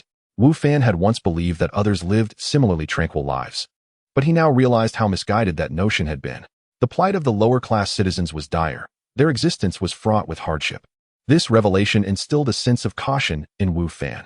Despite Nyo Air's assertion that the government's rule was stable and that there was no immediate danger necessitating long-term military service, he understood that if living conditions deteriorated further, chaos would inevitably ensue, making the so-called crises ubiquitous and jeopardizing his desire for freedom. I must achieve merit before any significant upheaval occurs to secure my exemption from service, Wu Fan resolved internally. However, gaining distinction was no simple task, especially as mere soldiers in a makeshift army. The merit required would need to be substantial. Once the training period concluded, they would begin supplying the front lines. Wu Fan vowed to seek out opportunities, even if it meant taking risks. He was undeterred by danger, for he was not of this world. Death held little consequence for him, and he could easily return as someone new within moments. What truly vexed him was the potential absence of opportunities to earn merit. That was his greatest concern. Chapter 98. Have you trained? Captain, where are you from? Zheng Xiaolu inquired with curiosity. Me? From the hermit village, Wu Fan replied. Hermit village? Zheng Xiaolu pondered for a moment before shaking his head. I haven't heard of it. The others also shook their heads, indicating their unfamiliarity with the name. Wu Fan recalled that upon entering the city, the young soldier at the gate had also not heard of Hermit Village. However, the older soldier had been aware of it, adding a layer of mystery to the village. Considering that many master-level individuals resided in Hermit Village, including the old village chief, who had attained mastery in various fields, Wu Fan increasingly felt that Hermit Village was far from ordinary. As evening fell, the group concluded their day of training and returned to the camp arranged by the military. From today onward, you are soldiers of the court's flying bird camp. Although this is a temporary summons, as long as you are in service, you must adhere to the camp's regulations. After dark, you must remain in the camp. No one is permitted to leave without my consent. Otherwise, you will be treated as a deserter. Before they dispersed, Zhou Shan gathered everyone for a briefing. Did everyone hear that? We heard. Did you not eat? Speak up. Did everyone hear? We heard. The crowd shouted in unison. Zhou Shan expressed satisfaction with their response, nodding his head. Dismissed. Each squad, return to your own tents under the leadership of your squad leaders. Wu Fan led Nyo Air and the others to their tent. This will be your accommodation, he said, pointing to a larger tent. Have you all understood Captain Zhou's instructions? Without permission, you are not to leave the camp. Also, I prefer to rest undisturbed at night. Do you understand? Wu Fan's tent was adjacent to that of his subordinates, as he would soon return to reality. If someone were to seek him during the night, they might discover his absence, so he preemptively warned them to avoid any complications. Understood, Neo Air and others nodded in response. All right, go rest well. Don't wander off. Tomorrow's training won't be easy, Wu Fan advised. The group nodded in agreement, recalling the day's training content, which indeed hinted at the challenges to come, given Zhou Shan's disposition. After parting ways with Neo Air and the others, Wu Fan entered his tent and drew the flap closed. Though he was a squad leader, the tent was modest in size. However, Wu Fan was content. As long as he could be alone, the tent's dimensions mattered little, for he did not intend to sleep there that night. With a shift in perspective, Wu Fan was transported back to reality. The next morning, as Wu Fan exercised on the Jiangzhou University playground, he distinctly felt an increase in the number of gazes directed toward him, evoking a sense of being the center of attention, which left him somewhat uncomfortable. Not used to it. Lu Yenner's voice chimed in beside him. He had not noticed her approach until she was standing next to him. A bit, Wu Fan admitted with a nod. You'll get used to it over time, Lu Yenner remarked. Perhaps, Wu Fan replied. Lu Yenner brushed her hair back, her voice cool and seemingly casual as she asked, why didn't you mention it before? Mention what? Wu Fan responded with confusion. Your role as a teacher, Lu Yenner said softly. Oh, that's nothing significant, Wu Fan chuckled. Besides, I stumbled into the role without really understanding how it happened. Wu Fan was not surprised that Lu Yenner knew about his teaching position. After all, he was now a teacher at Jiangzhou University and had garnered attention for selling barbecue outside. Many within the university were aware of this, which explained the interest in him that morning. Is Tang Yufei in your class? Lu Yenner inquired. Wu Fan's mind conjured an image of Tang Yufei's graceful figure as he nodded. Yes, she's quite beautiful, isn't she? Lu Yenner asked. Although her question seemed casual, Wu Fan sensed an unusual tone. Yes, indeed, he replied, unsure of Lu Yenner's thoughts. Tang Yufei was undeniably beautiful. Otherwise, she would not share the title of one of Jiangzhou University's 2 floral beauties with Lu Yenner. To claim otherwise would be a blatant lie. Unbeknownst to Wu Fan, women often preferred to hear flattering falsehoods. Humph, Lu Yenner let out a slight cold snort, and Wu Fan felt the ambient temperature drop slightly. His confusion deepened. However, Lu Yenner did not dwell on the matter and shifted the topic. Have you trained before? Trained? Does running every morning count? Wu Fan asked. Not really, Lu Yenner replied. Then no. Lu Yenner pondered for a moment. Your strength is considerable, and your speed is impressive, but it indeed does not appear as though you have undergone formal training. It seems to stem from your natural physical prowess. You are aware of last night's events? Wu Fan deduced that Lu Yenner was referring to the altercation he had with Niu Gu and others, which had been witnessed by students from Jiangzhou University and even recorded, making it unsurprising that it would spread. However, Wu Fan felt a pang of worry. If the principal learned of this incident, he questioned whether he could retain his position as a teacher. Lu Yenner nodded, her mind preoccupied with her thoughts. The two then jogged together. Although Lu Yenner did not speak further, their paired exercise attracted many curious glances.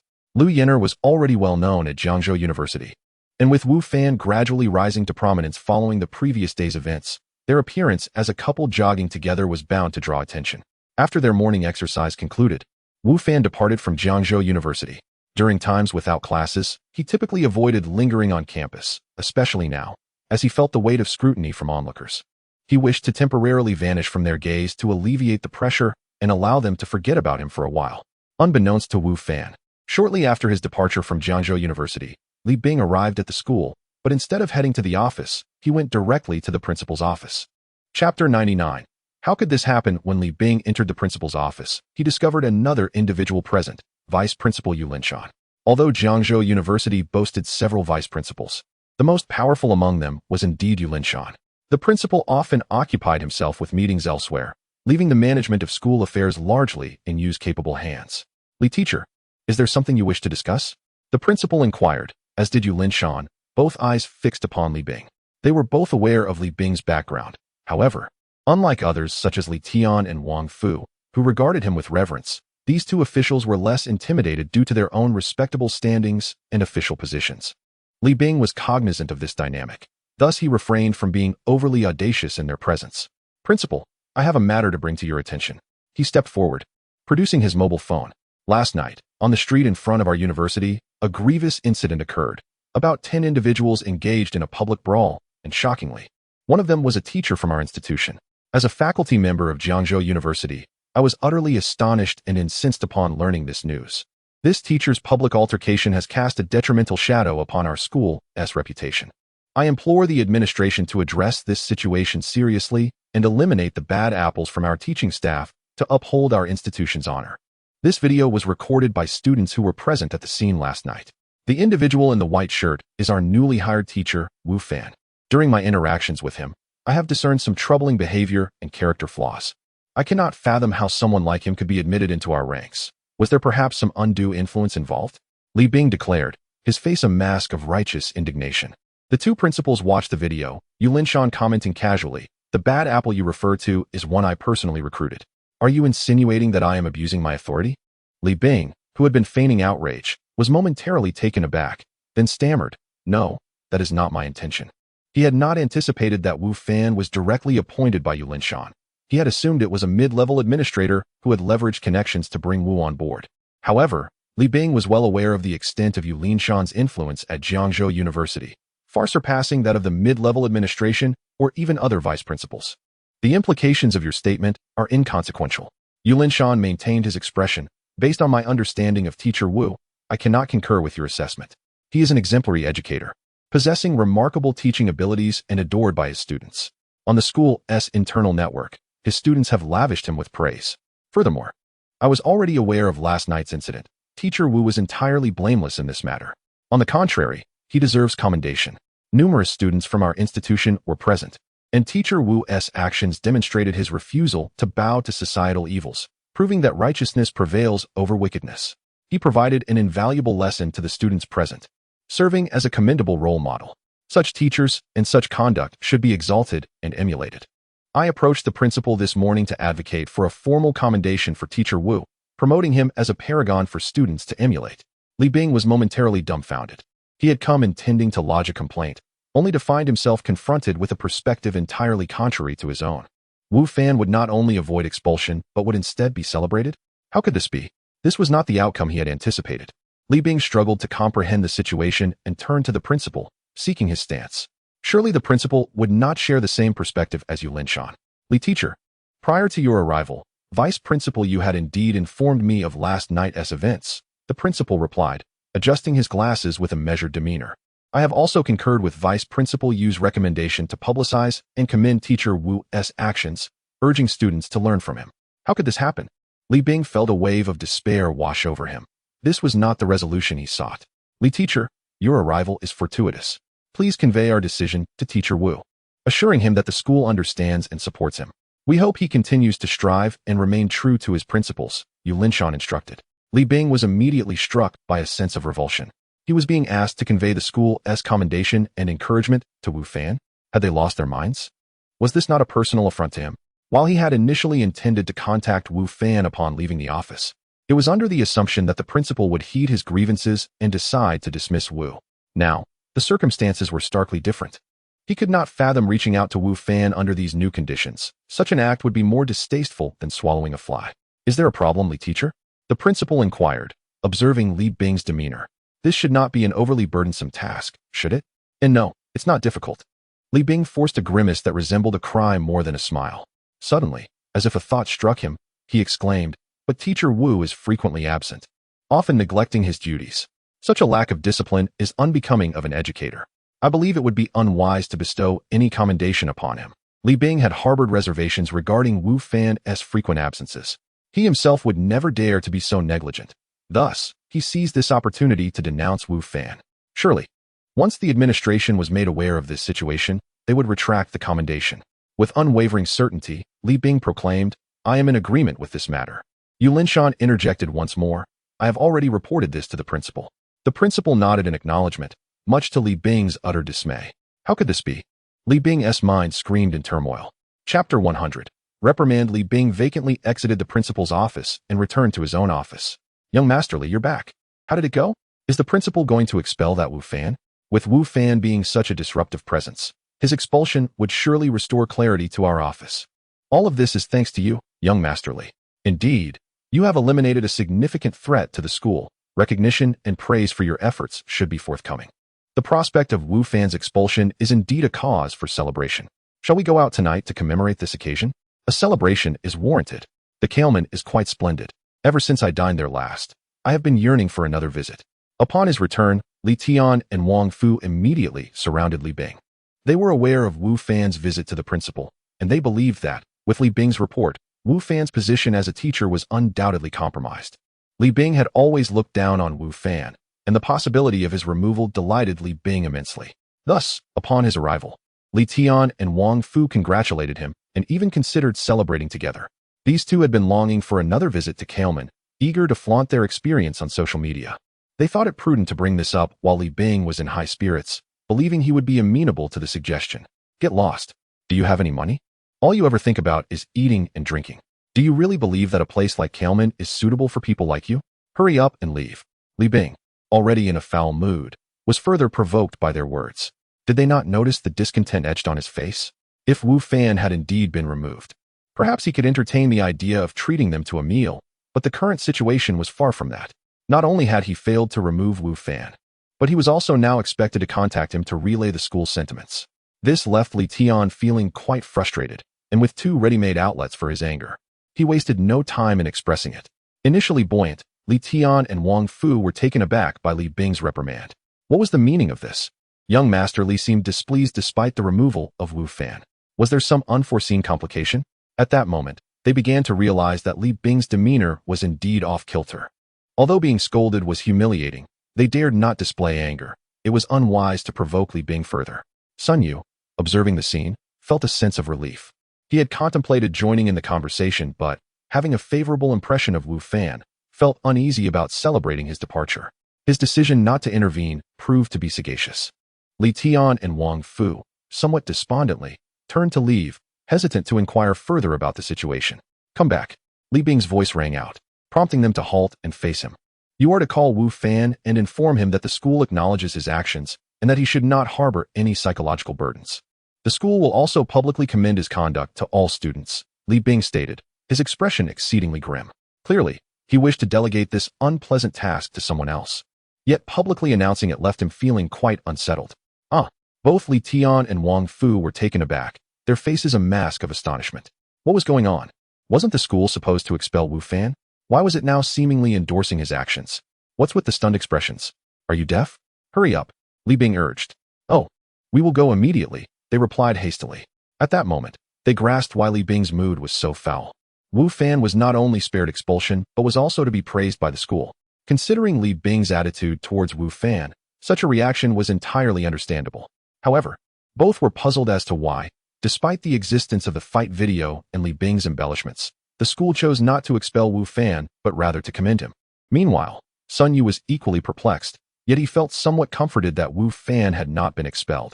After all, he held Wu Fan in good regard, though his association with Li Bing made it difficult to be too close to him.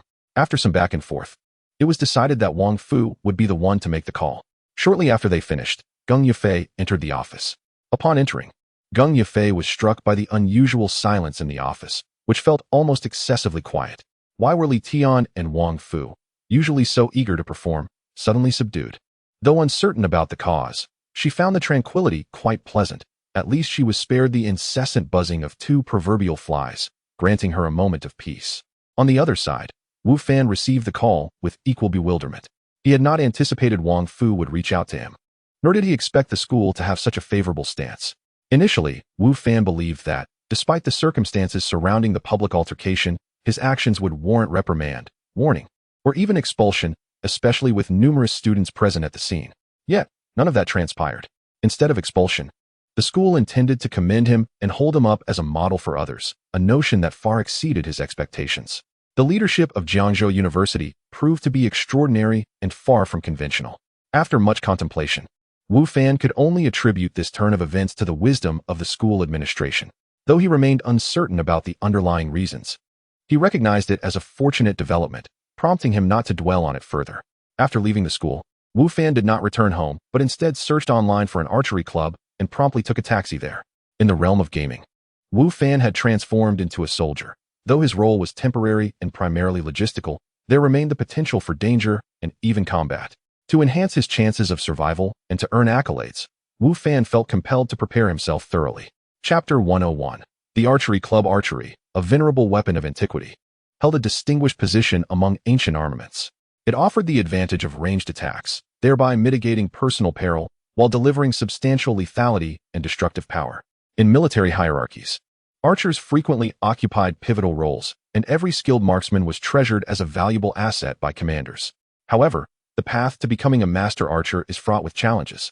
Not only is it arduous to attain the status of an expert marksman, but even to become a competent archer necessitates years of dedicated training. It is certainly not a skill acquired overnight. Wu Fan, having never before engaged with a bow, found himself entirely unversed in archery. Thus, he resolved to practice diligently. Should he succeed in mastering the art, he would gain an additional combat skill in the realm of the game. Wu Fan hailed a taxi and effortlessly located the archery club named Star and Moon. This establishment was touted as the largest archery club in Jiangzhou, boasting extensive grounds, comprehensive equipment, and professional instructors, as advertised online. "Welcome.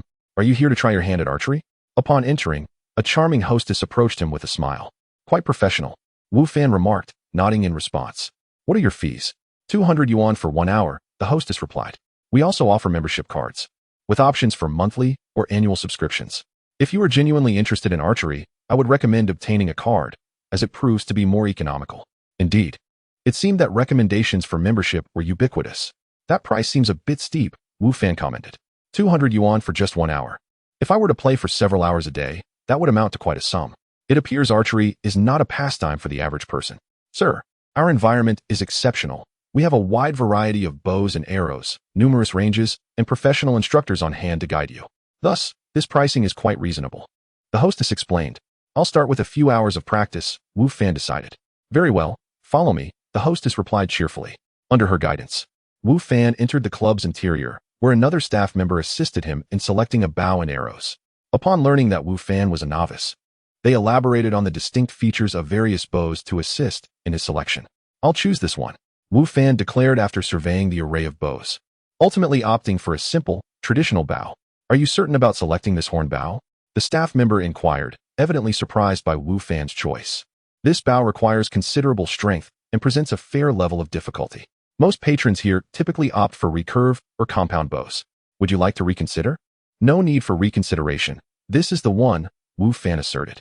While the venue indeed offered many modern bows that were aesthetically pleasing and easier to handle, Wu Fan found them of little utility. Given that the game's world closely resembled ancient China, traditional bows were far more relevant. Thus, regardless of his proficiency with modern bows, they would serve him no purpose in another realm. With Wu Fan's decision made, the staff member ceased further persuasion. After selecting his bow and arrows, Wu Fan followed the attendant to the shooting range. "This is the 5-meter range, most suitable for beginners," the attendant explained. 5 meters was indeed the shortest distance available in the facility. Given his inexperience, Wu Fan had no lofty ambitions to immediately tackle 10 or 18 meters. "Practice here for now. A coach will arrive shortly," the attendant said before departing, presumably to summon the instructor. Once alone, Wu Fan knocked an arrow and aimed at the target 5 meters away. Whoosh! With a release of his right hand, the arrow flew forth, striking the target squarely. "Yes, my first shot hit the target," Wu Fan exclaimed, elated. Yet, the excitement seemed unwarranted to an onlooker. A young man who passed by and remarked with a tone of derision, "What is so thrilling about hitting a 5-meter target? You didn't even hit the bullseye." Wu Fan turned to face the speaker, who appeared to be of similar age but wore markedly more refined attire, sporting a brand that Wu Fan recognized as an international luxury label. Clearly, he was a person of means. Wu Fan chose to ignore him and resumed his practice.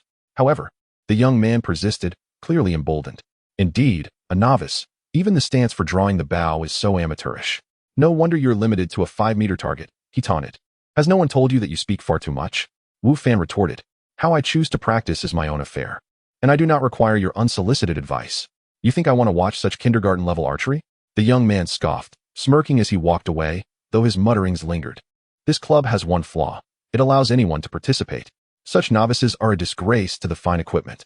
Though he muttered to himself, his words were loud enough for Wu Fan to hear clearly.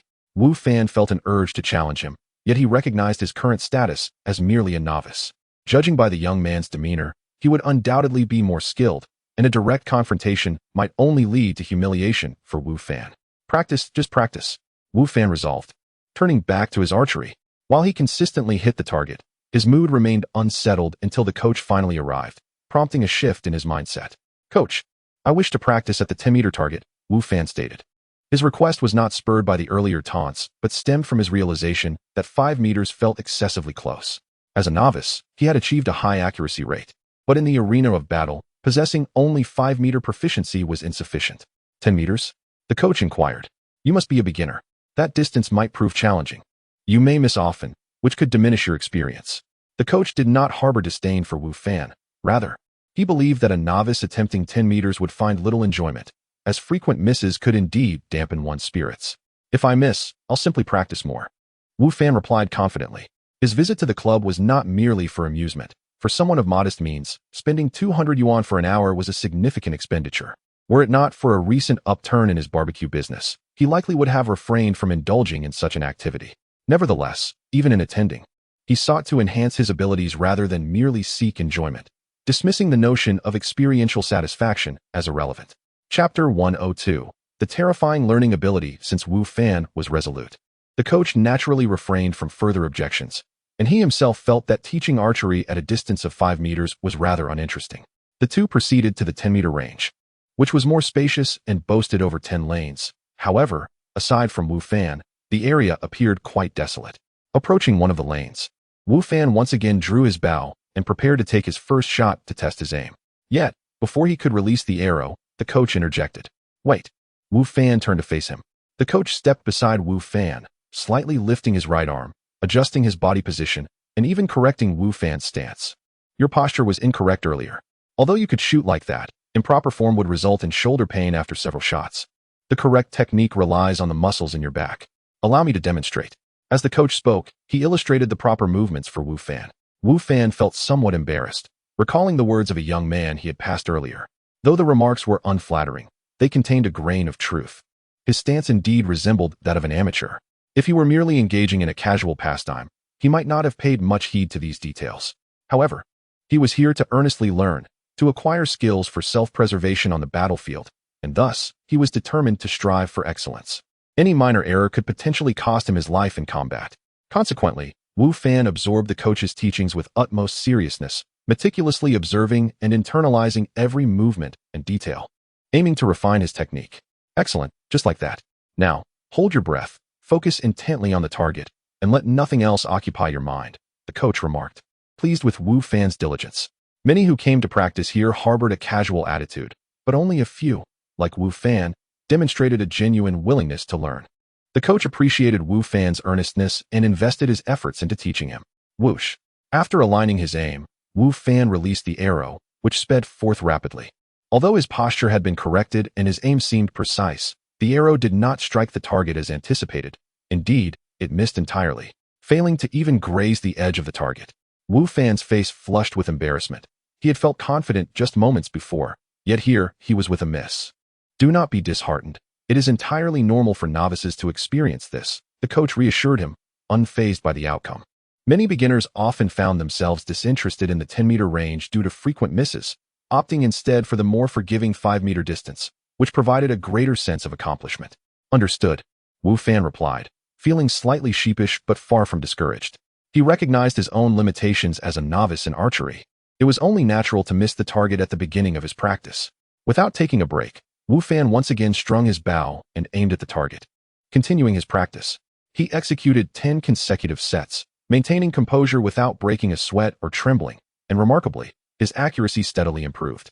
The coach observed Wu Fan's practice with keen interest. Initially, he required guidance on his form, but soon, Wu Fan had internalized the corrections and executed them flawlessly. From a technical standpoint, he now resembled a seasoned practitioner, having practiced for years. Moreover, Wu Fan's endurance astonished the coach.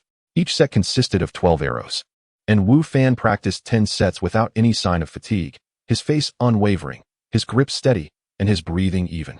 What impressed the coach even more was Wu Fan's remarkable learning ability. In such a short span of time, his accuracy had improved significantly.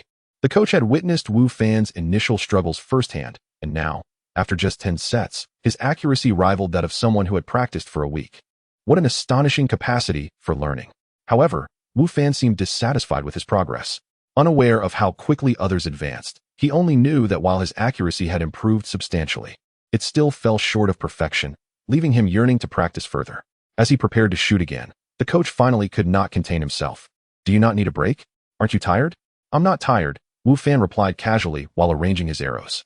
But you're using a traditional bow, which is quite taxing on the body, the coach pointed out. Though few engaged with traditional bows, there were still some who did. However, these individuals typically could not shoot for long without succumbing to exhaustion. Yet, Wu Fan showed no signs of wanting to stop. This level of exertion is nothing to me. Wu Fan chuckled. I was actually going to ask if you have any more powerful bows available. Wu Fan was not particularly knowledgeable about archery, but he understood that historically, bows requiring significant strength to draw produced arrows of greater force. Given that his strength was 3 times that of an average person, augmented by his equipment, he felt confident that he could manage any bow. The bow he currently wielded might be considered impressive by normal standards, but for him, it was hardly challenging. A more powerful bow, you say? The coach paused momentarily before responding. We do have some. Are you certain you can handle it? The Star and Moon Archery Club charged high fees for a reason. They offered a variety of bows, including those that were less commonly used, like the powerful bow Wu Fan mentioned, catering to diverse preferences. Absolutely, Wu Fan affirmed. His attire, composed of the golden mouse garb and the flowing cloud boots, augmented his attributes significantly. Although he had yet to test his current strength, he felt assured that he could easily draw a formidable bow. Chapter 103. The terrifying power when guests have demands. The club naturally strives to accommodate them. Before long, several bows were delivered. Wu Fan set aside the previous bow and began to test each one. The bow you are currently holding is 28 pounds. Generally, it is advisable for beginners to practice with bows under 20 pounds, as using heavier ones for extended periods can lead to improper form. The coach explained as he observed Wu Fan picking up a bow. Wu Fan shook his head and laid down the bow, leading the coach to mistakenly believe he had heeded the advice and would opt for a bow below 20 pounds. However, as Wu Fan placed the bow down, he softly remarked, "Not enough." The coach was momentarily speechless. At that moment, Wu Fan had already grasped a 48-pound bow. It is worth noting that members of professional women's archery teams utilize such bows. Yet, in Wu Fan's hands, he simply stated, "Still not enough." The coach fell silent, standing by as Wu Fan continued to test each bow until he finally reached a 150-pound bow, at which point he reluctantly nodded.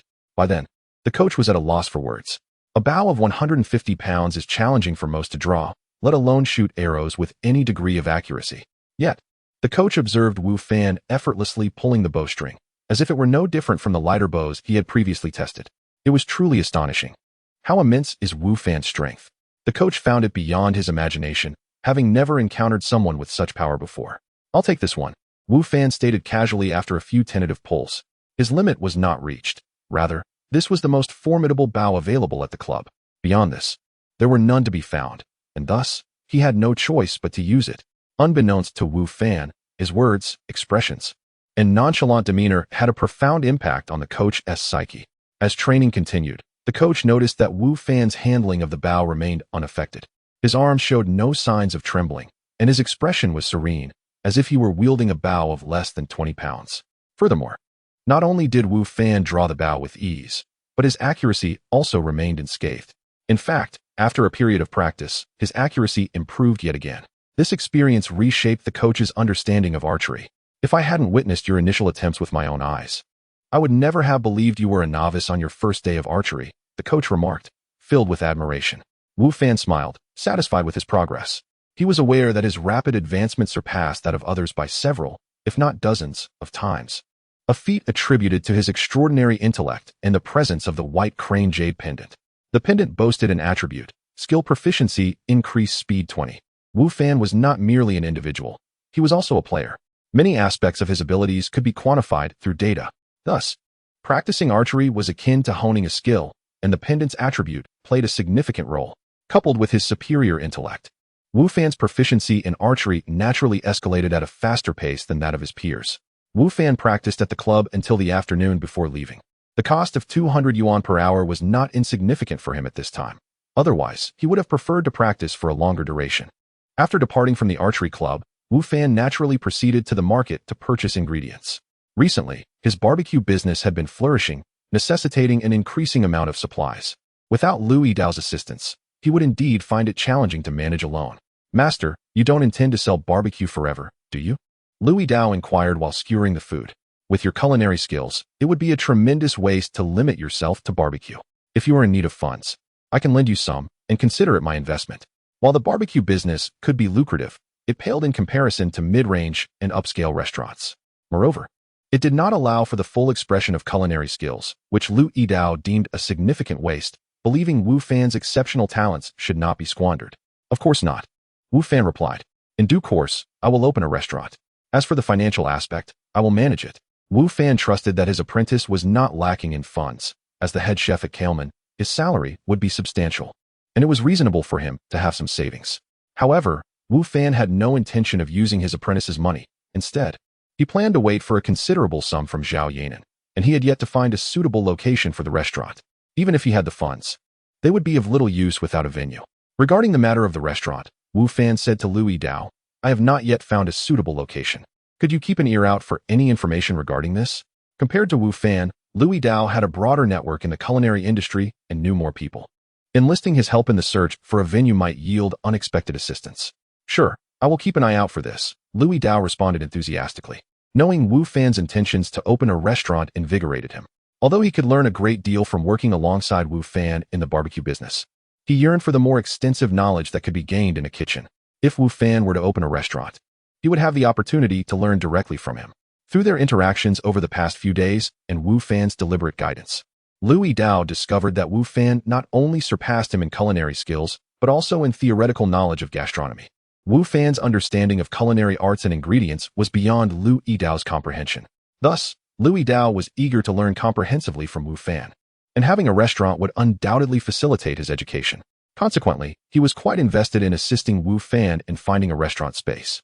That evening, the two set off with their supplies toward the street in front of Jiangzhou University, where a considerable number of people were already waiting. Wu Fan's barbecue stall had become the most renowned stand in the area.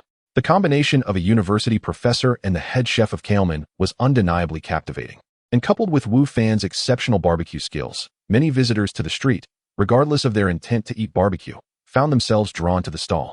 Unbeknownst to them, Wu Fan's barbecue stand had inadvertently transformed into a notable attraction in the area. Chapter 104. The Celestial Combination. On this bustling evening, the night market in front of Jiangzhou University was utterly ablaze with activity. Apart from the extraordinary duo of Wu Fan and Lu Yidao, the two dazzling beauties of Jiangzhou University had also graced the scene, along with another contender for such a title. This celestial assembly held an irresistible allure for the students. It was remarkable that the owner of the barbecue stall managed to attract all three of them. One student from Jiangzhou University remarked with admiration, his gaze fixed on the trio of stunning figures before the barbecue stall. What owner? He should be called teacher, you know? He is our school's instructor. Teacher Wu is simply magnificent and exudes charm. He has the most customers on this entire street. To witness these three beauties together in my lifetime is a blessing without regrets. At this moment, a throng of people surrounded Wu Fan's stall. But the most striking among them were Lu Yanan, Tang Yufei, and Yi Feifei. The surrounding patrons were primarily captivated by these three ladies, each possessing unique allure. Together, they illuminated the entire market and drew even more attention to Wu Fan's stall. Wu Fan was taken aback by the presence of all three ladies that night. They stood at different positions, their expressions varied, and there was no communication amongst them. However, Wu Fan could distinctly sense an unusual atmosphere between the three. Nevertheless, with numerous customers, he had little time to ponder their dynamics. Lu Yanan observed Wu Fan busily attending to customers, seemingly oblivious to the other two. Tang Yufei wore a cryptic smile, her gaze flitting between Lu Yanan and Yi Feifei, occasionally glancing at Wu Fan, her smile deepening as if she had uncovered something amusing. As for Yi Feifei, her expression was the most awkward. She had not intended to come but was dragged along by her two roommates. Upon noticing Lu Yanan and Tang Yufei's presence, she scrutinized them without any complex feelings, merely intrigued by the chance encounter with two names she often heard within the school. Despite the absence of any direct interaction, the photographs and videos capturing their shared moment would soon create a significant sensation across several nearby schools, further elevating the popularity of Wu Fan's barbecue stall among students. Yi Feifei was the first to depart, sensing an odd atmosphere that she could not quite articulate. Feeling uncomfortable, she chose to leave. Shortly after her departure, Lu Yanan also turned to leave, prompting Tang Yufei to glance at Wu Fan before hastily pursuing Lu Yanan. In the blink of an eye, the three enchanting ladies at Wu Fan's stall had vanished, not having exchanged a single word with him, as if they had merely come for a bite to eat like everyone else. Tang Yufei caught up with Lu Yanan, and they walked side by side in silence, appearing almost as strangers. P.S. Interesting. Tang Yufei finally broke the silence. Lu Yanin remained quiet, strolling leisurely towards the school. To be honest, I find myself intrigued. Tang Yufei continued unabashedly. If you don't mind, I might just take action. At last, Lu Yanin halted, turning to face Tang Yufei with a somewhat indifferent gaze. Unperturbed, Tang Yufei maintained her composure, a teasing smile gracing her features. What's the matter? Are you nervous? Boring, Lu Yanin's cool voice resonated. Indeed, I've been rather bored lately, Tang Yufei replied, her enchanting smile unwavering. It was fortunate that Lu Yanin was a woman, otherwise her smile might have ensnared a man effortlessly. It would be a shame to miss out on something so entertaining. Suit yourself, Lu Yanin remarked. You know, once I make my move, no man can escape, Tang Yufei declared. He will be no exception. Lu Yanin's expression remained unchanged, her pace steady. As if she had not heard Tang Yufei's words, or simply did not care. Tang Yufei chose not to chase after Lu Yanin this time, but stood still, her smile seemingly brighter than before. The change in your demeanor reveals your concern, even if your lips refuse to admit it. I look forward to witnessing your expression when I succeed in winning him over. I believe it will be quite amusing, Tang Yufei mused softly to herself. The departure of Lu Yanin and her companions caused a slight decline in the popularity of Wu Fan's stall, yet many customers remained, eliciting envy from nearby barbecue stall owners. Even those with established shops found their business dwindling in comparison to Wu Fan's booming success. Many patrons preferred to queue and eat standing rather than sit in a restaurant. This kid is infuriating. If this continues, we might have to pack up and go home. One stall owner lamented. Those guys we hired yesterday were useless. With so many of them, they couldn't even handle one person. Perhaps we should seek others? If this persists, will we still have a business to run? Another chimed in. I agree, we must contact others. We cannot allow him to continue like this. He has to go. The neighboring barbecue stalls were now nearly deserted. Since Wu Fan's business had taken off, theirs had declined day by day, reaching a point where few were willing to patronize them. Those with shops, despite lacking Wu Fan's culinary skills, could at least offer a comfortable dining environment. In contrast, the nearby stalls could neither match Wu Fan's talent nor provide a pleasant atmosphere, helplessly watching as their customers were drawn away. What further irked them was that the individuals they had sent to confront Wu Fan yesterday had failed spectacularly, only to be subdued by Wu Fan himself. This only added to their frustration, for those individuals had confidently assured them of success and had even taken a deposit, yet the situation had backfired, elevating Wu Fan's notoriety and business instead. Under such circumstances, how could the owners of those stalls possibly accept their fate? Chapter 105. The demand for money. Several barbecue stall owners, gathered together to voice their grievances and devise strategies against Wu Fan, were interrupted by a somewhat familiar voice from behind. Upon turning around, they were greeted by Niu Ge and his companions, with Niu Ge being the one who had spoken. Are your eyes blind? There are hardly any customers here. What are you so busy with? One of the stall owners, clearly irate, spoke rather rudely. It's all you're doing. Another barbecue stall owner pointed accusingly at Niu Ge and his group. You all assured us that you could handle that kid. And you even took our deposit. Yet here we are, and things have turned out this way. Their business had not only remained unaffected, but had also gained attention. Refund us. Return our deposit. Clearly, these barbecue stall owners were quite discontent with Niu Ge and his crew's capabilities. In truth, Niu Ge and his companions had indeed failed to deliver on their promises. Refund. Niu Ge's previously cheerful demeanor instantly shifted. I am not here to refund anything. I am here to demand payment from you. Payment? For what? One owner scoffed. You failed to accomplish anything, and yet you still dare to ask for money? I am a reasonable person. If the job is not done, you need not pay the remaining balance. Niu Ge looked at the barbecue stall owners and continued. However, my brothers sustained injuries while attempting to carry out the task. They incurred significant medical expenses from yesterday's hospital visit, and you must reimburse us. After all, this qualifies as a workplace injury, does it not? Workplace injury? Huh. You rascals have the audacity to claim that. Do you think you are at work? One of the owners laughed mockingly. You all couldn't even handle a single person, and you got injured. How embarrassing is that? And now you dare come here for money? Since the job was not completed, we should be demanding a refund for our deposit instead. The barbecue stall owners not only refused Niu Ge's demands, but also ridiculed him and his companions. The sight of Wu Fan's flourishing business while their own dwindled only added to their displeasure. It was utterly absurd for Niu Ge to come and ask for money under these circumstances. Moreover, having witnessed Wu Fan single-handedly dispatching Niu Ge and his crew the previous day, the stall owners looked down upon them, believing them to be all bluster and no skill, thus feeling no fear towards Niu Ge and his group. So, you do not wish to pay? Niu Ge glared fiercely at the owners. Indeed, we shall not pay. What can you do about it? Despite feeling a twinge of anxiety from Niu Ge's fierce expression, the stall owners attempted to hold their ground and refused to concede. What can I do? Niu Ge suddenly lashed out, striking the owner at the front and sending him sprawling to the ground. Tear down their stalls, he commanded his companions. At Niu Ge's order, his followers immediately set to work, appending tables, chairs, and barbecue grills, creating a scene that startled the few remaining customers, who quickly sought refuge. What are you doing? Stop! Stop this madness! You scoundrels! Halt at once! The stall owners, now in a panic, realized their dwindling customer base was further threatened by this chaos.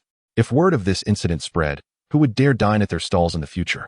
Please, do not misunderstand. These owners owe us money, and we are merely collecting our debts.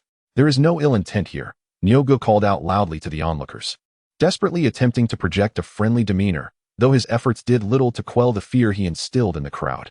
It was the liveliest hour of the night market, drawing a large audience to this altercation, including Wu Fan, who took a moment to glance over.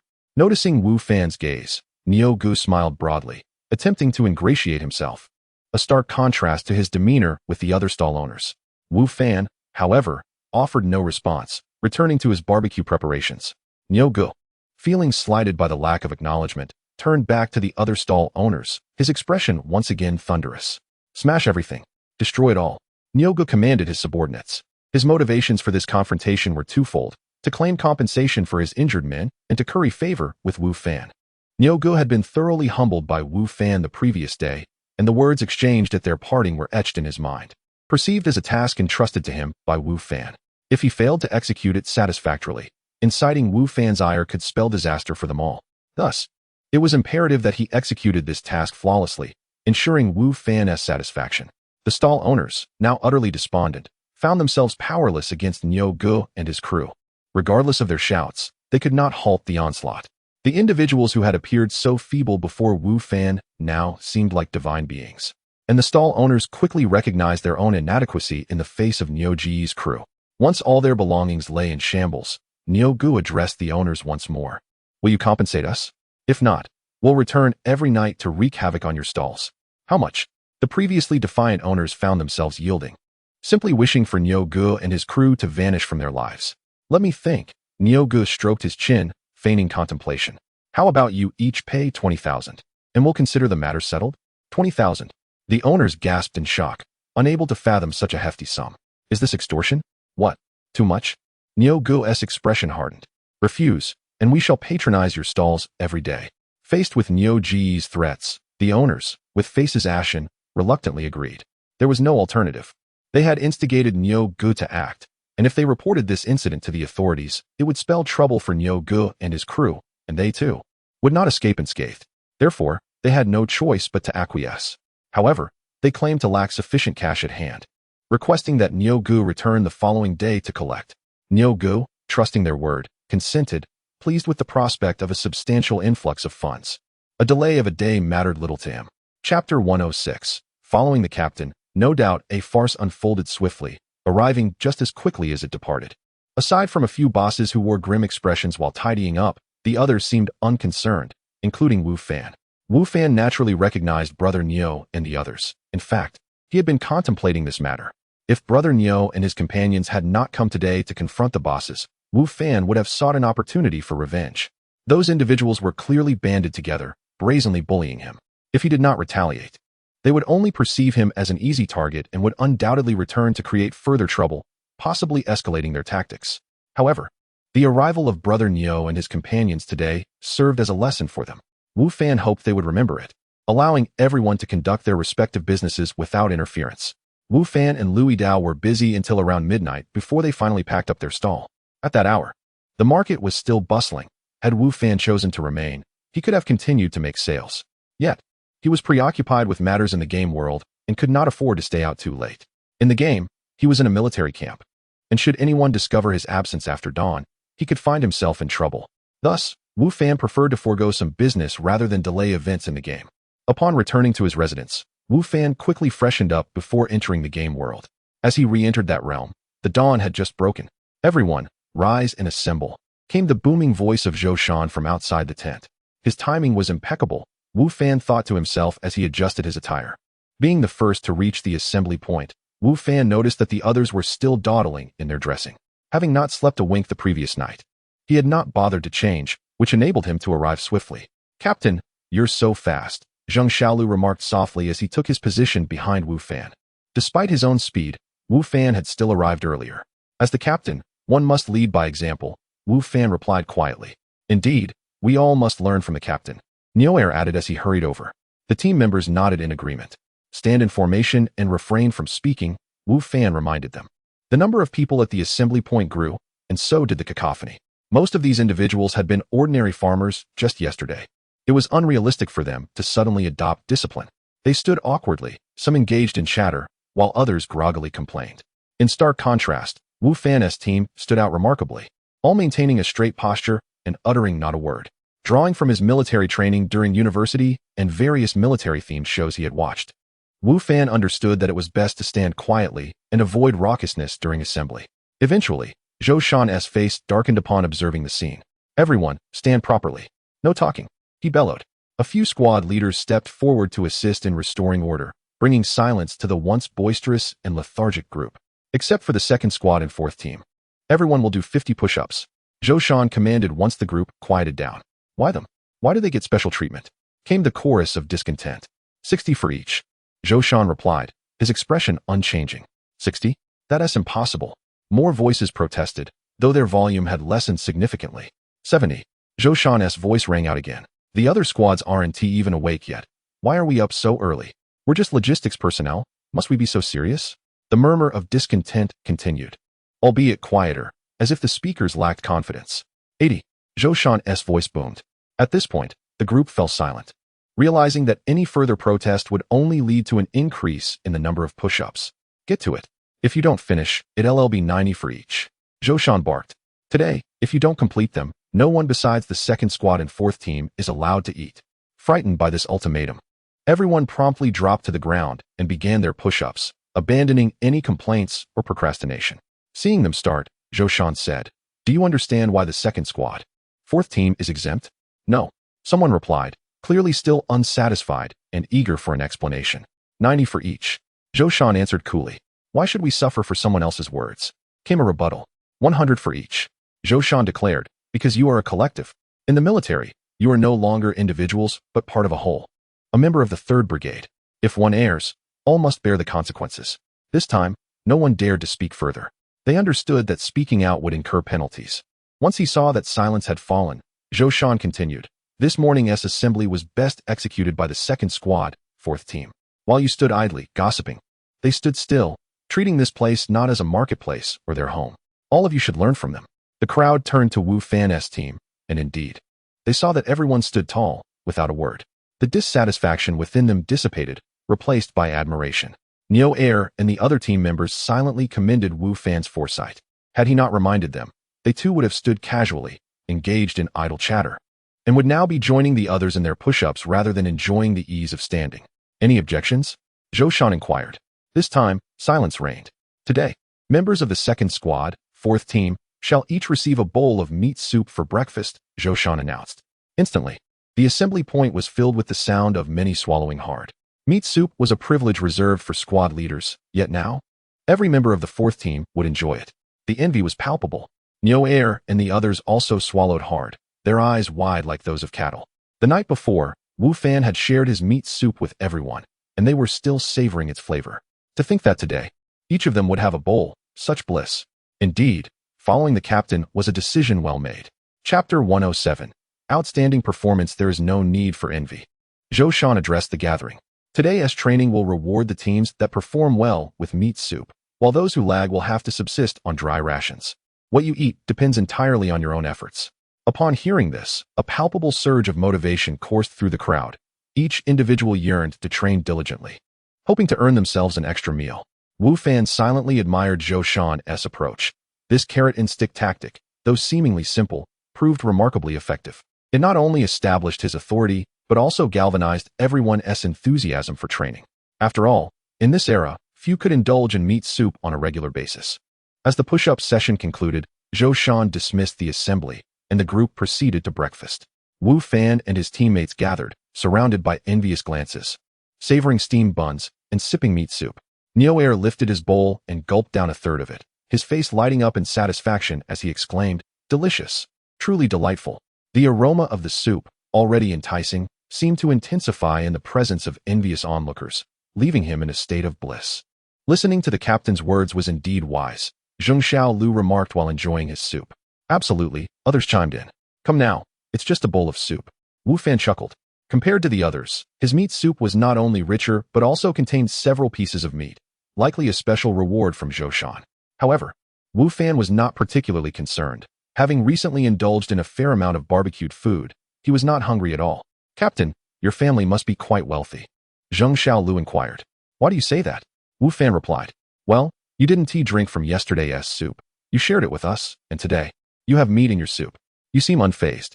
Your family's circumstances must be better than ours, Zheng Xiaolu reasoned. You're quite observant, Wu Fan laughed. My family isn't wealthy, but compared to yours, it's certainly decent. Indeed, Wu Fan's family was not affluent. He had even lacked stable employment before this. Yet, compared to Zheng Xiaolu and his peers, he felt rather fortunate, as he could fill his belly at every meal, with ample meat to spare. In contrast, Zheng Xiaolu and the others faced significantly harsher conditions. I told you, Captain, you're not like ordinary folk. You're different from us peasants, Zheng Xiaolu asserted. Enough with the flattery, just like Neo, Wu Fan chuckled. When have I ever flattered you? Neo retorted, slightly disgruntled. Exactly, we speak only the truth. Captain, you possess an indescribable aura. You are unlike us, Zheng Xiaolu continued. Is that so? Wu Fan remained non-committal, aware of his status as a player, which indeed set him apart. Now, eat up. We need to train after this. You can all share the meat. I've had my fill. Thank you, Captain. The others, now aware of Wu Fan's relatively better circumstances, did not hesitate to joyfully divide the meat from his bowl, prompting further envy from those nearby. During training, give your utmost effort, understood? Wu Fan instructed. Rest assured, Captain, we will not slack off. We all want our daily servings of meat soup, Neo pledged, patting his chest. Indeed, for the sake of our soup, we must train with resolve, Zheng Xiaolu agreed. The others echoed their promises. Wu Fan nodded, pleased with their commitment. His insistence on rigorous training stemmed not from a desire for the meat soup, but from a sense of responsibility. This was not a time of peace. Within a week, they would be deployed, and the dangers they might encounter remained unknown. Thus, a greater commitment to training now would yield greater security later. After breakfast, Zhou Shan indeed gathered everyone for further training. The exercises were straightforward, weighted running and formation drills, clearly aimed at fostering unity and discipline among the ranks. Given the short training period of merely a week, Zhou Shan understood that it was impossible to transform untrained individuals into elite soldiers in such a brief span. Instead, he sought to instill a sense of collective identity and obedience to command, ensuring that they could respond effectively to any peril they might face. Of course, basic combat skills were also part of the regimen, though only the most rudimentary techniques, thrust, slash. Each person, including Wu Fan, wielded a wooden stick as if it were a spear or sword, practicing thrusts and slashes repeatedly, accumulating thousands of repetitions throughout the day. By mealtime, many hands trembled from exertion. However, Zhou Shan kept his promise. The teams that excelled were rewarded not only with steaming buns, but also with meat soup. After such exhaustive training, having a warm bowl of meat soup was truly a delight. Complaints were non-existent. Those who enjoyed the soup felt content and motivated to maintain their performance, while those who missed out silently vowed to train even harder for future opportunities. Wu Fan's team performed admirably, relishing their meat soup at both lunch and dinner, with Wu Fan's performance notably exceptional. After a day filled with arduous training, weighted runs, formation drills, and countless thrusts and slashes, even the few seasoned soldiers appeared pale and weakened, while the new recruits were utterly exhausted. By the end of training, many simply collapsed on the ground, struggling to rise for their meal. In stark contrast, Wu Fan exhibited remarkable ease. His complexion remained unchanged, his breathing steady, and his gait unwavering, as if untouched by the grueling regimen. Such a display not only earned him the admiration of his fellow soldiers, but also left the squad leaders and Zhou Shan in quiet astonishment. This level of training intensity was indeed significant for the average individual, yet for Wu Fan, it felt merely routine. His current physique was far beyond that of ordinary people. After a day of training, he merely broke a light sweat, and the notion of being too fatigued to walk was entirely foreign to him. Neo Air was now thoroughly convinced of Wu Fan's capabilities. He believed that even though Wu Fan initially assumed the role of temporary squad leader, once the training period concluded, Wu Fan would undoubtedly usurp his position, for his performance far surpassed that of Neo Air and indeed everyone present. Chapter 108. Recognition from Zhoushan. Captain, I am utterly in awe of you, Neo Air remarked to Wu Fan during mealtime. And us too, Zheng Xiaolu and the others echoed. Wu Fan smiled and replied, as long as you all train diligently, you can achieve it too. I find that hard to believe. Zheng Xiaolu countered. Look at those squad leaders. They are seasoned veterans, right? After a day's training, they are just as exhausted as we are. They may perform slightly better, but they cannot be compared to you. Even if we train earnestly, we can only reach the level of those veterans. Catching up to you is simply impossible. Indeed, Captain, your prowess is unparalleled. Those veterans cannot hold a candle to you, the others chimed in. Certainly, Wu Fan's performance today was remarkable and could not go unnoticed. His excellence surpassed that of the squad leaders by a significant margin. In truth, had it been his former self, Wu Fan might have concealed his strengths during training, intentionally underperforming to avoid drawing attention to himself. He was well aware of the saying that the nail that sticks out gets hammered down. However, upon understanding the nature of military service, he altered his approach. He had no desire to serve for a decade. Now, he could neither afford to hide his talents nor refrain from striving for excellence. Excelling in training would ultimately lead him to actively seek opportunities for merit on the battlefield, for only then could he alter his destiny. Wu Captain, Zhou Captain is calling for you, a soldier informed him while he was lost in thought. Now, Wu Fan furrowed his brow. Time was running short before he would depart this world. Yes, Zhou Captain is waiting for you in his tent, the soldier replied. Captain, what are you hesitating for? Hurry up, Zheng Xiaolu urged. It must be to commend the captain for his outstanding performance today, Neo Air added. Wu Fan was reluctant to go but understood he had no choice. He followed the soldier to Zhoushan's quarters. As the commander of the 3rd Battalion, Zhoushan's tent was undoubtedly the largest and centrally located within the camp. Commander, you called for me, Wu Fan said as he entered Zhoushan's tent. Come sit. Zhoushan gestured for Wu Fan to take a seat beside him. The tent was occupied solely by the two of them. I brought you here to ask a few questions, Zhoushan began once Wu Fan was seated.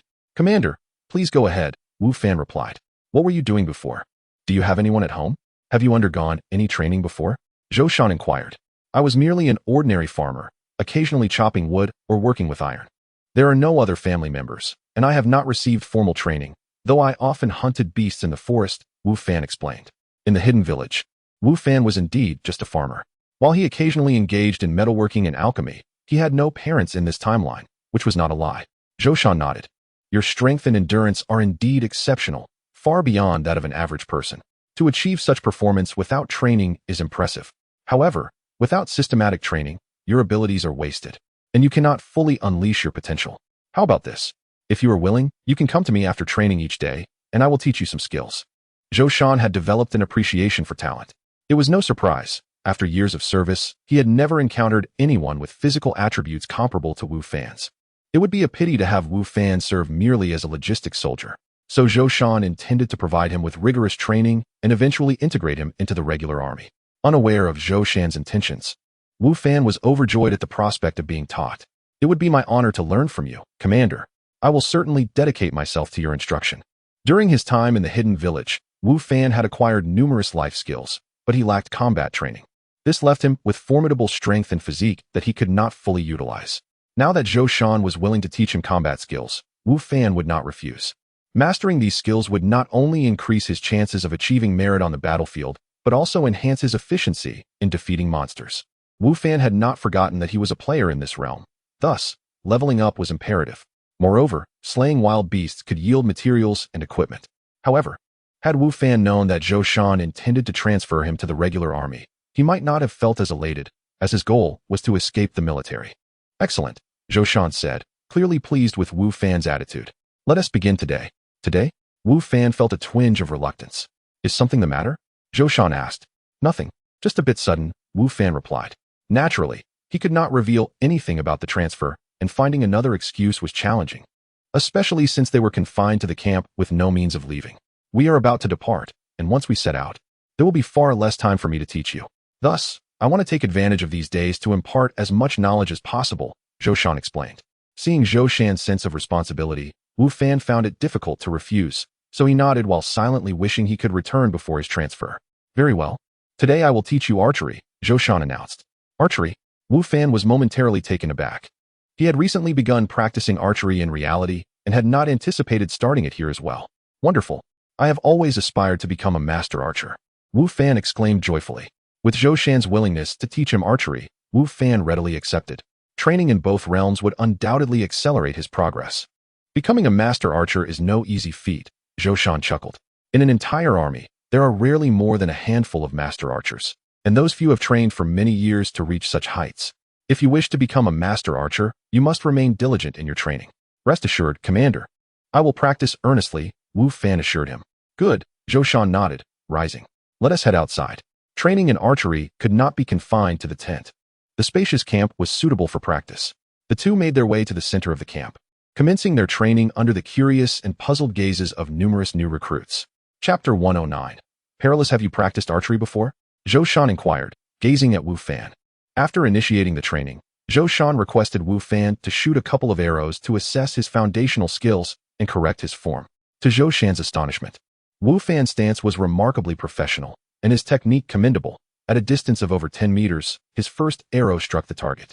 Wu Fan had just claimed he had not undergone formal training.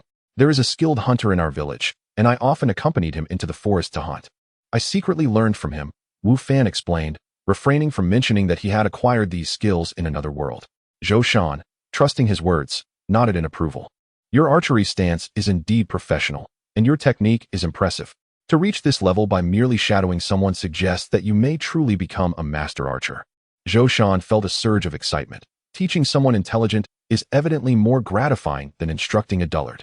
Wu Fan's evident aptitude, despite his lack of formal training, was a testament to his intelligence.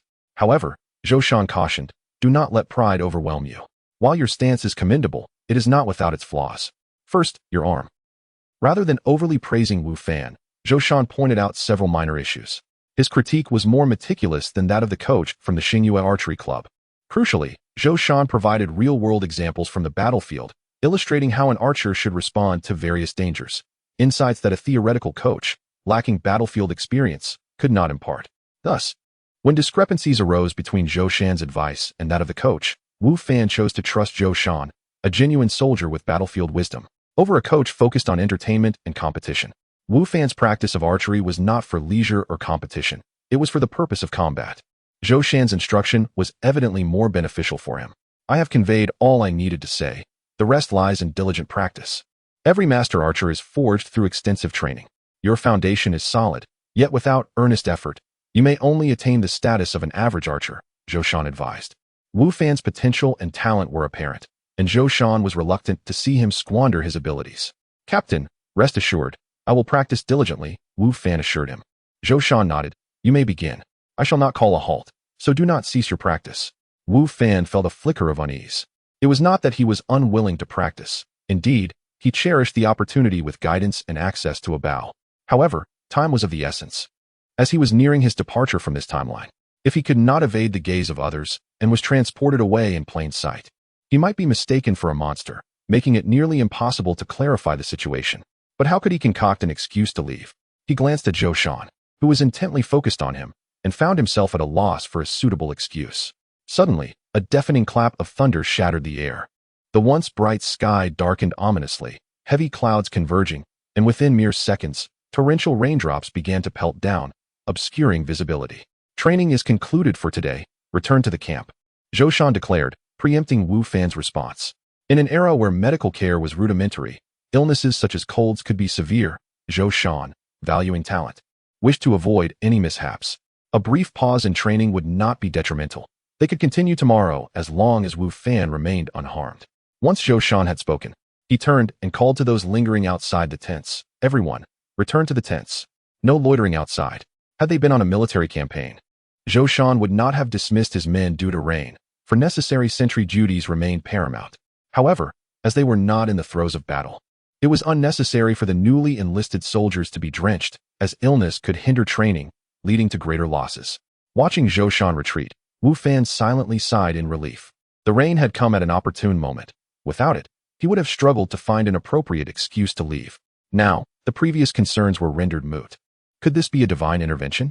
Wu Fan mused while hastening to his tent. Yet upon reflection, he deemed it improbable. Perhaps it was mere coincidence. He had narrowly escaped exposure this time, yet luck may not favor him so generously in the future. It was evident that he needed to anticipate such matters more carefully. Within 5 minutes of returning to his tent, Wu Fan was transported back to reality, thankful that the rain had not arrived a moment later. Or he might have been discovered. That was truly perilous, Wu Fan remarked, shaken by the experience. He was determined to avoid such situations in the future. To resolve this predicament, one option was to secure his discharge from military service, though that posed its own challenges. Alternatively, he could aim for a higher rank.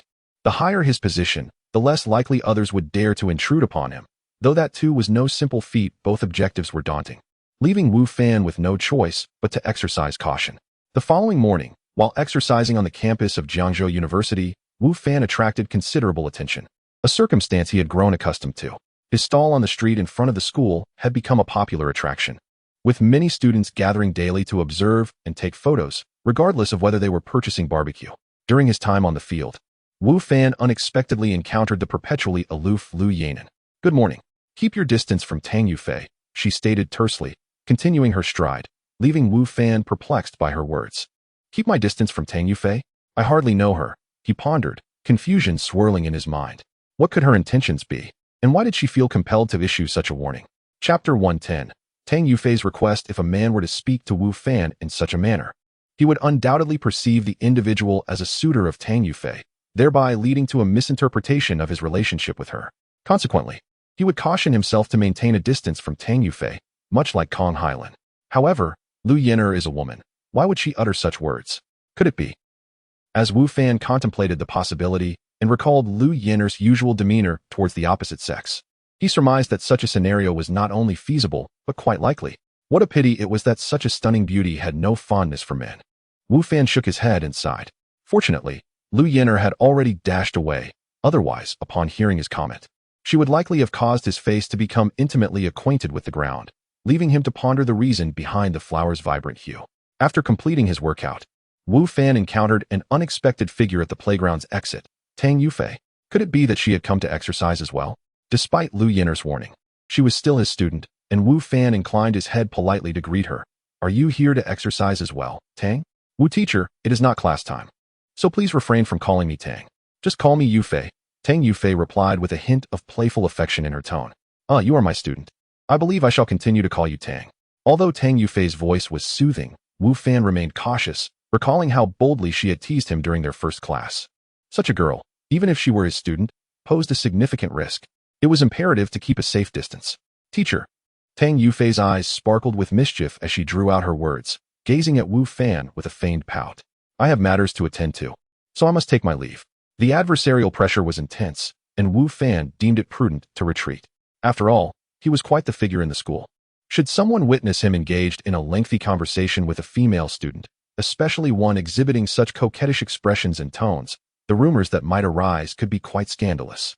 This was especially true given that this particular student was a renowned beauty, considered a goddess by many of her male peers, thus elevating the chances of gossip exponentially. "Wait." Noticing that his attempts to depart were futile, Tang Yufei called out to him. "Teacher, I have been waiting here for you for quite some time. I require your assistance with something." "What is it?" Wu Fan inquired, turning back. As a teacher, he felt obligated to assist a student in need, lest he betray his role. "I wish to go out and purchase a few items, but I am unfamiliar with this area and cannot carry too much alone. I believe you would be the most suitable person to accompany me," Tang Yufei explained. "Me? I cannot." Wu Fan promptly shook his head.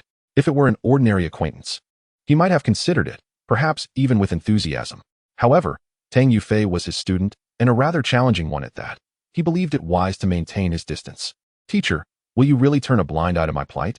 Tang Yufei feigned vulnerability, her voice laced with innocence. "As a girl, I am frail and lack strength. How can I manage to carry much on my own? Shouldn't you, as my teacher, assist me in overcoming difficulties?" "But you are different," Wu Fan replied, feeling conflicted. "What makes me different?" "You would be helping me with my predicament, which is precisely what a good teacher should do," Tang Yufei countered, her pout disappearing as she stepped closer, intertwining her arm with Wu Fan's in full view of onlookers. "If you refuse, I shall hold on to you and not let you leave." The warmth of her arm against his was disconcerting, yet Wu Fan dared not relish the sensation. As soon as Tang Yufei linked her arm with his, he became acutely aware of the multitude of gazes directed toward him, each one piercing like a blade, rendering him utterly uncomfortable. "Let us speak civilly. Do not behave this way," Wu Fan said, attempting to dislodge her hand. However, Tang Yufei seized his hand instead, grinning mischievously. "Oh, so Wu teacher wishes to hold my hand. You should have said so earlier. I would never refuse. How does it feel? Is my hand soft enough for you?" Indeed, it was soft, a fleeting sensation as Wu Fan felt the coolness and delicacy of her touch. Yet, in an instant, he withdrew his hand and stepped back. "This is the playground. We shouldn't behave like this.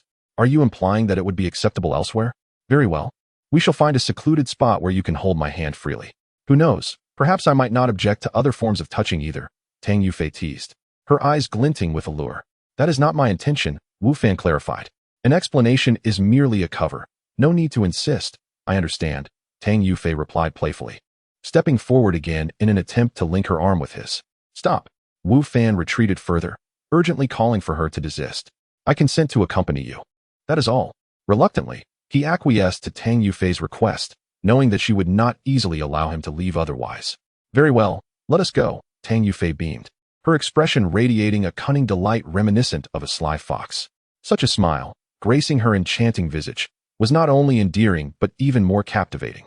As Wu Fan and Tang Yufei walked side by side, a distance of one person between them, Wu Fan was wary of her intentions. Determined to prevent her from executing any further actions he might find intolerable, Tang Yufei glanced at Wu Fan beside her, then turned her gaze toward a distant corner of the playground, where a triumphant smile adorned her face. Subsequently, she leaned slightly closer to Wu Fan, who, observing her moderate proximity, chose to remain silent. In the very corner Tang Yufei had observed, Lu Yenner stood, watching the retreating figures of Tang Yufei and Wu Fan. Her usually cold demeanor now bore an icy chill, and passers-by could feel the drop in temperature surrounding her. "Humph, not a single decent man among them." Lu Yenner scoffed softly to herself. Should anyone have scrutinized her expression closely, they would have discerned the words discontent inscribed on the left side of her face, while the right bore the mark of jealousy. Such a countenance, emerging from the typically aloof Lu Yenner, was nothing short of astonishing. Regrettably, while many classmates discreetly observed her, few possessed the courage to linger and examine her features. Chapter 111. Shopping. Is this your car? As Tang Yufei approached a striking red Ferrari and retrieved the keys, Wu Fan could not help but express his astonishment. While some students at Jiangzhou University owned their vehicles, it was a rarity, particularly for someone to possess such an exquisite automobile.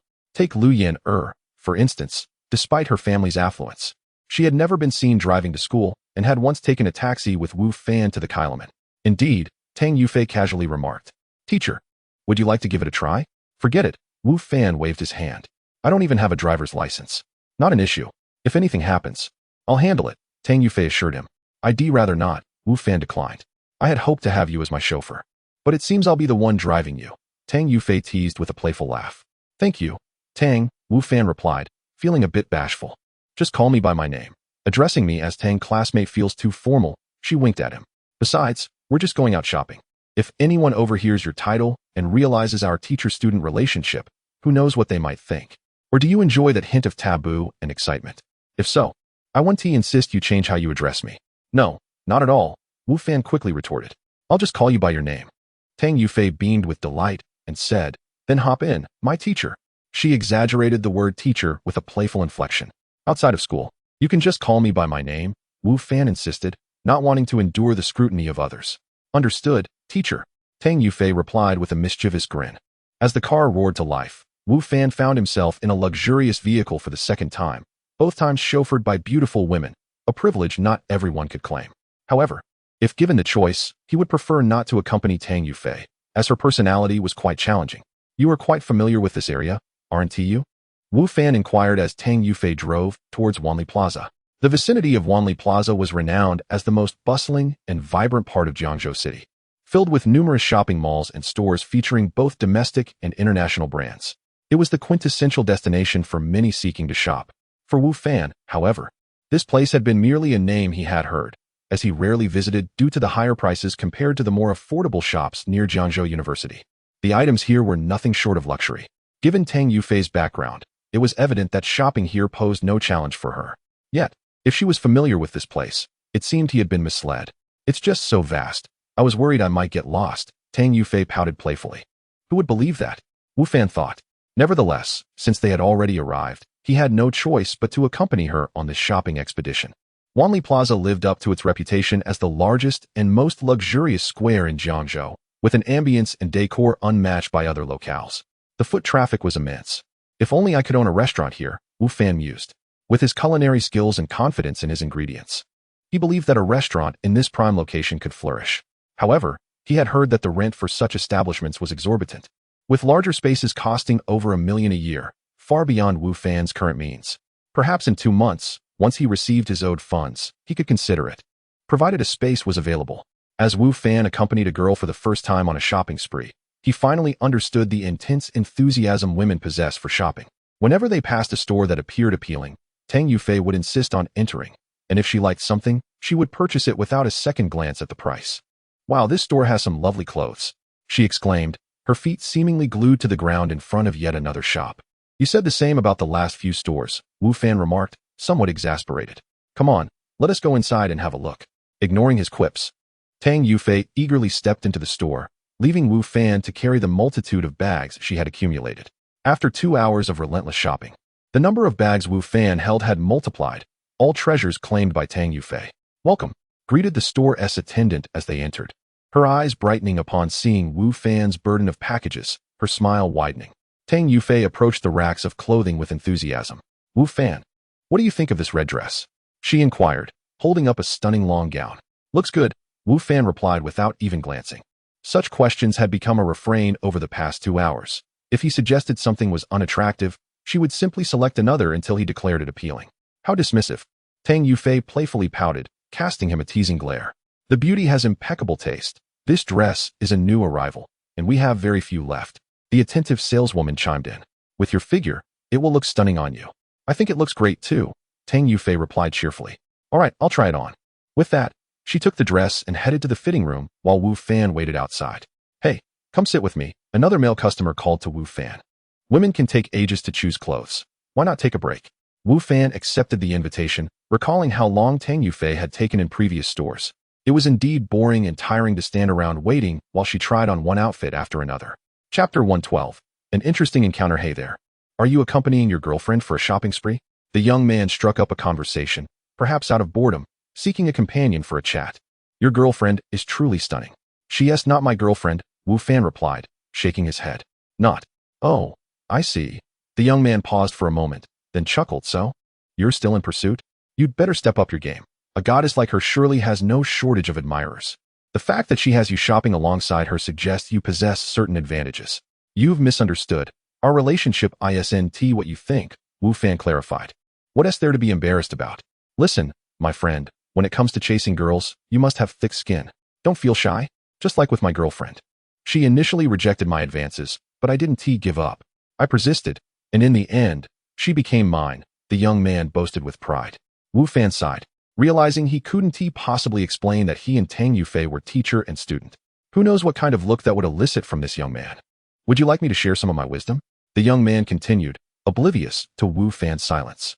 "I assure you, I am quite experienced in this realm, having faced numerous battles with a commendable track record. You're fortunate that we hit it off. Otherwise, I wouldn't share my secrets with just anyone." Wu Fan regarded him with a sympathetic, almost pitying expression. "What else with that look? Do you doubt my words? You've heard of my nickname, haven't you? The love saint of Jiangzhou. There's no woman I cannot win over," the young man declared with self-satisfaction. However, his proud expression was short-lived. A moment later, a pained yell escaped his lips as someone seized his ear from behind, turning his face a bright shade of red. He quickly turned around, only to be met with an awkward, ingratiating smile. "Darling, when did you arrive? Did you find the dress to your liking? If so, let us buy it without hesitation. Let us set aside the dress for now. I want to ask you, Jiangzhou love saint, just how many girls have you flirted with besides me? Didn't you claim I was your first love? How can you be so experienced and have such a long list of conquests?" A strikingly beautiful woman stood behind him, firmly holding his ear, her expression fierce. "Honey, I was just joking. You're my first love. I was merely boasting. I have no conquests," the young man pleaded, desperate for mercy. "I don't believe your nonsense. Come on, we need to discuss this properly. We must get to the bottom of this today," the woman insisted. All right, but could you please let go? This is quite embarrassing," he implored. "Humph, You're aware of embarrassment now? She retorted, though her grip loosened. I know you care about me the most, he grinned. As they left, bickering playfully, the young man turned back to Wu Fan and gave a thumbs-up gesture, which amused Wu Fan greatly. What has got you so cheerful? Tang Yufei's voice interrupted, revealing that she had emerged from the fitting room without Wu Fan noticing. I encountered an interesting person, Wu Fan replied, turning to face her, only to be captivated by her appearance. Tang Yufei wore the red dress she had just tried on. Initially, Wu Fan thought it was nothing special, but now, on her, it exuded an enchanting allure. The dress fit perfectly, accentuating her graceful figure, her delicate waist, fair skin, and long, slender legs, all complemented by her stunning beauty, radiating immense charm. Well, what do you think? Tang Yufei asked, spinning around to showcase the dress, the fragrance wafting from her. It looks wonderful. You wear it beautifully, Wu Fan complimented. Surprisingly, you're not being dismissive this time, she replied with a playful smile. Wu Fan genuinely meant it. Tang Yufei looked exquisite in that dress. Sir, your girlfriend has a remarkable figure. This dress suits her perfectly. Others have tried it, but none could achieve the same effect. It feels as if this dress was tailor-made for her, the saleswoman praised. No, you've misunderstood. She's not my. Wu Fan started to clarify, but before he could finish, Tang Yufei interjected. I'll take this dress, please wrap it up for me. She smiled at Wu Fan mischievously before returning to the fitting room. Of course, the saleswoman exclaimed, delighted. The dress was priced over 5,000. So her commission would be substantial. Wu Fan had noticed the price as well, marveling at how expensive it was while also appreciating Tang Yufei's lavishness. A single dress could cover 2 or 3 days of his barbecuing expenses. After Wu Fan and Tang Yufei exited the store, a shopping bag containing the dress was now in his hand. Those salespeople are quite persuasive for the sake of their commissions, Wu Fan remarked. How do you think the dress looks on me? Tang Yufei countered. It's indeed lovely and suits you well, but that price. Wu Fan hesitated. As long as you think it looks good, that's all that matters, she said with a grin. You didn't think I bought it just because of the saleswoman's words, did you? Then why did you buy it? Wu Fan instinctively asked. Of course. It's because of you. If you think it looks good, then I'll buy it, Tang Yufei replied candidly. Seeing the determined glint in her eyes, Wu Fan awkwardly turned away, pretending to cough. There's a milk tea shop ahead. Let us grab a drink. Without waiting for her response, he walked ahead. Tang Yufei observed his flustered demeanor and, with a sly smile, murmured to herself, so innocent and endearing. No wonder you're fond of him. I find myself rather charmed as well. The milk tea shop was bustling with customers. Wu Fan and Tang Yufei waited in line for quite some time before it was their turn. I noticed a watch shop nearby. You go ahead and take a look while I visit the restroom, Tang Yufei instructed Wu Fan. Chapter 113. Classmates not far from the milk tea shop. There indeed stood a watch store, and Wu Fan, carrying a shopping bag, walked towards it, waiting for Tang Yufei's return. Wow, the watches here are truly exorbitant. Wu Fan casually glanced at the timepieces within the store, realizing that the cheapest ones were priced in the tens of thousands, while the more expensive ones reached hundreds of thousands, even millions. It felt as if these were not mere watches, but rather gold itself. Wu Fan, just as he pondered the steep prices, a voice, somewhat familiar, called his name. Instinctively, he turned towards the source of the voice, and there stood a familiar figure, Zhao Shouting, a classmate from university. However, upon seeing her, Wu Fan felt no hint of joy. Instead, he slightly furrowed his brows. Is it really you? Zhao Shouting approached him, saying, I thought you looked familiar, but it seemed improbable. How could you possibly be in such a high-end luxury store? I can't believe it is indeed you. Hello. Wu Fan replied coolly, devoid of delight or disdain, as if greeting a stranger. Do you know where this is? Have you heard of Guli Watches? A world-renowned brand. Zhao Shouting boasted with an air of arrogance. I was mistaken. Someone like you could never have heard of such a thing. Let me tell you. The items here are beyond your means. The cheapest watch is worth your annual salary. You can only feast your eyes on them. Are you an employee here? Wu Fan inquired, glancing at her uniform. A hint of embarrassment flashed across Zhao Shouting's face, but she quickly regained her haughty demeanor. Yes, and so what? I earn more than you do. Is this how your store treats customers? Wu Fan questioned, unimpressed. Customers? That depends on who it is. For genuine customers, we certainly extend a warm welcome. But someone like you, who clearly cannot afford anything here, is not considered a customer. There's no need to waste my expression on you, Zhao Shouting retorted. Being a classmate, Zhao Shouting was aware of Wu Fan's family background. They had only graduated a year ago, so it was inconceivable that Wu Fan could have experienced a radical transformation in such a short period. He remained the same impoverished individual from university. Given their past interactions, she naturally bore no goodwill towards him. Could Wu Fan afford the watches in this store? Clearly, he could, yet despite having wealth, he was burdened with debts and currently lacked the means to pay in cash. Am I one of the customers you speak of? Tang Yufei approached gracefully, a mysterious smile gracing her face. Upon seeing her, Zhao Xiaoding, who had worked in the store for a considerable time, immediately recognized that Tang Yufei was adorned in designer brands, marking her as a potential client. Indeed, of course, Zhao Xiaoding beamed, her demeanor shifting instantly. What kind of watch would you like, miss? Please share your preferences. I can certainly assist you in finding one that aligns with your elegance and status. After speaking, she turned to Wu Fan, her expression stern. Why are you still standing here? Shouldn't you leave to avoid disrupting the customer? Zhao Xiaoding displayed a stark contrast in her attitude towards Wu Fan and Tang Yufei. What? Does your store drive away customers? Are you no longer interested in business? Tang Yufei challenged. Zhao Xiaoding, not daring to neglect Tang Yufei, quickly clarified. Miss, you've misunderstood. I know this person. He can't afford anything here. He's merely here to window shop, hardly a customer. You mean to say my boyfriend cannot afford anything here? Tang Yufei replied with a playful smirk. Boyfriend? Zhao Xiaoding was taken aback. Wu Fan, whom she regarded as a mere poor nobody, could not possibly be in a relationship with such a stunning and affluent beauty.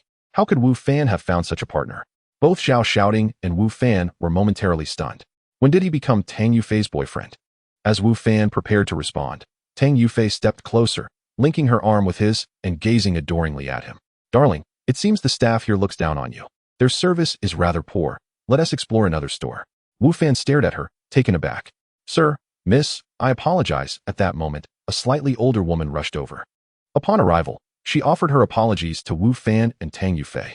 I am the manager here, and I sincerely apologize for my employees' previous behavior.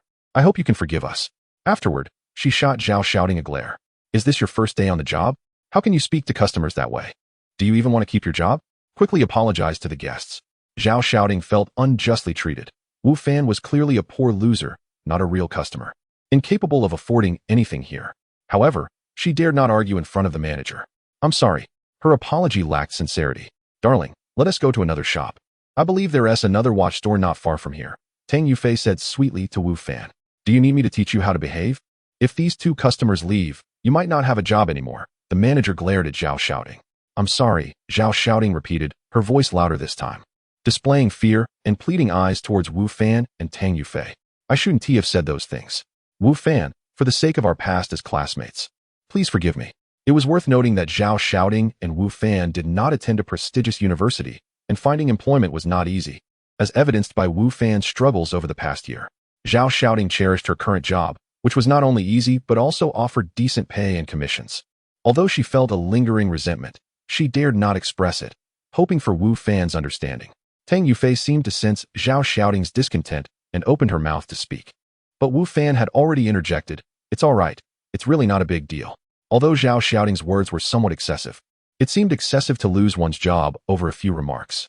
Tang Yufei discreetly pinched Wu Fan, clearly annoyed by his leniency. Had someone else spoken to her in such a manner, she would have ensured that the person lost their job. However, since Wu Fan had already spoken, she chose not to press the matter, granting him the courtesy he deserved. If you need anything, please let me know.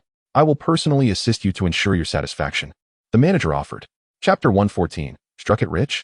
Zhao Xiaoding discreetly curled her lip upon hearing her manager's words. Apologizing to Wu Fan moments ago felt humiliating to her. While she outwardly expressed sincerity, internally she remained unconvinced of Wu Fan's financial capacity to indulge in such luxuries. However, with her manager present, Zhao Xiaoding dared not reveal her true feelings, knowing that her job could be at stake. Yet, she couldn't suppress her amusement at the unfolding situation. Darling, this watch is quite exquisite, Tang Yufei cooed, still clinging to Wu Fan's arm and pointing at a watch. Zhao Xiaoding glanced at the timepiece, stifling a cold laugh. The watch was indeed beautifully crafted, well suited for a woman, and Zhao Xiaoding secretly wished for one herself. Yet, the staggering price of 650,000 was enough to deter her completely. She couldn't fathom Wu Fan having such purchasing power, especially with his girlfriend publicly demanding it. She was eager to see how he would respond. Perhaps he would dismiss it as unworthy of her, or perhaps claim he had forgotten his card.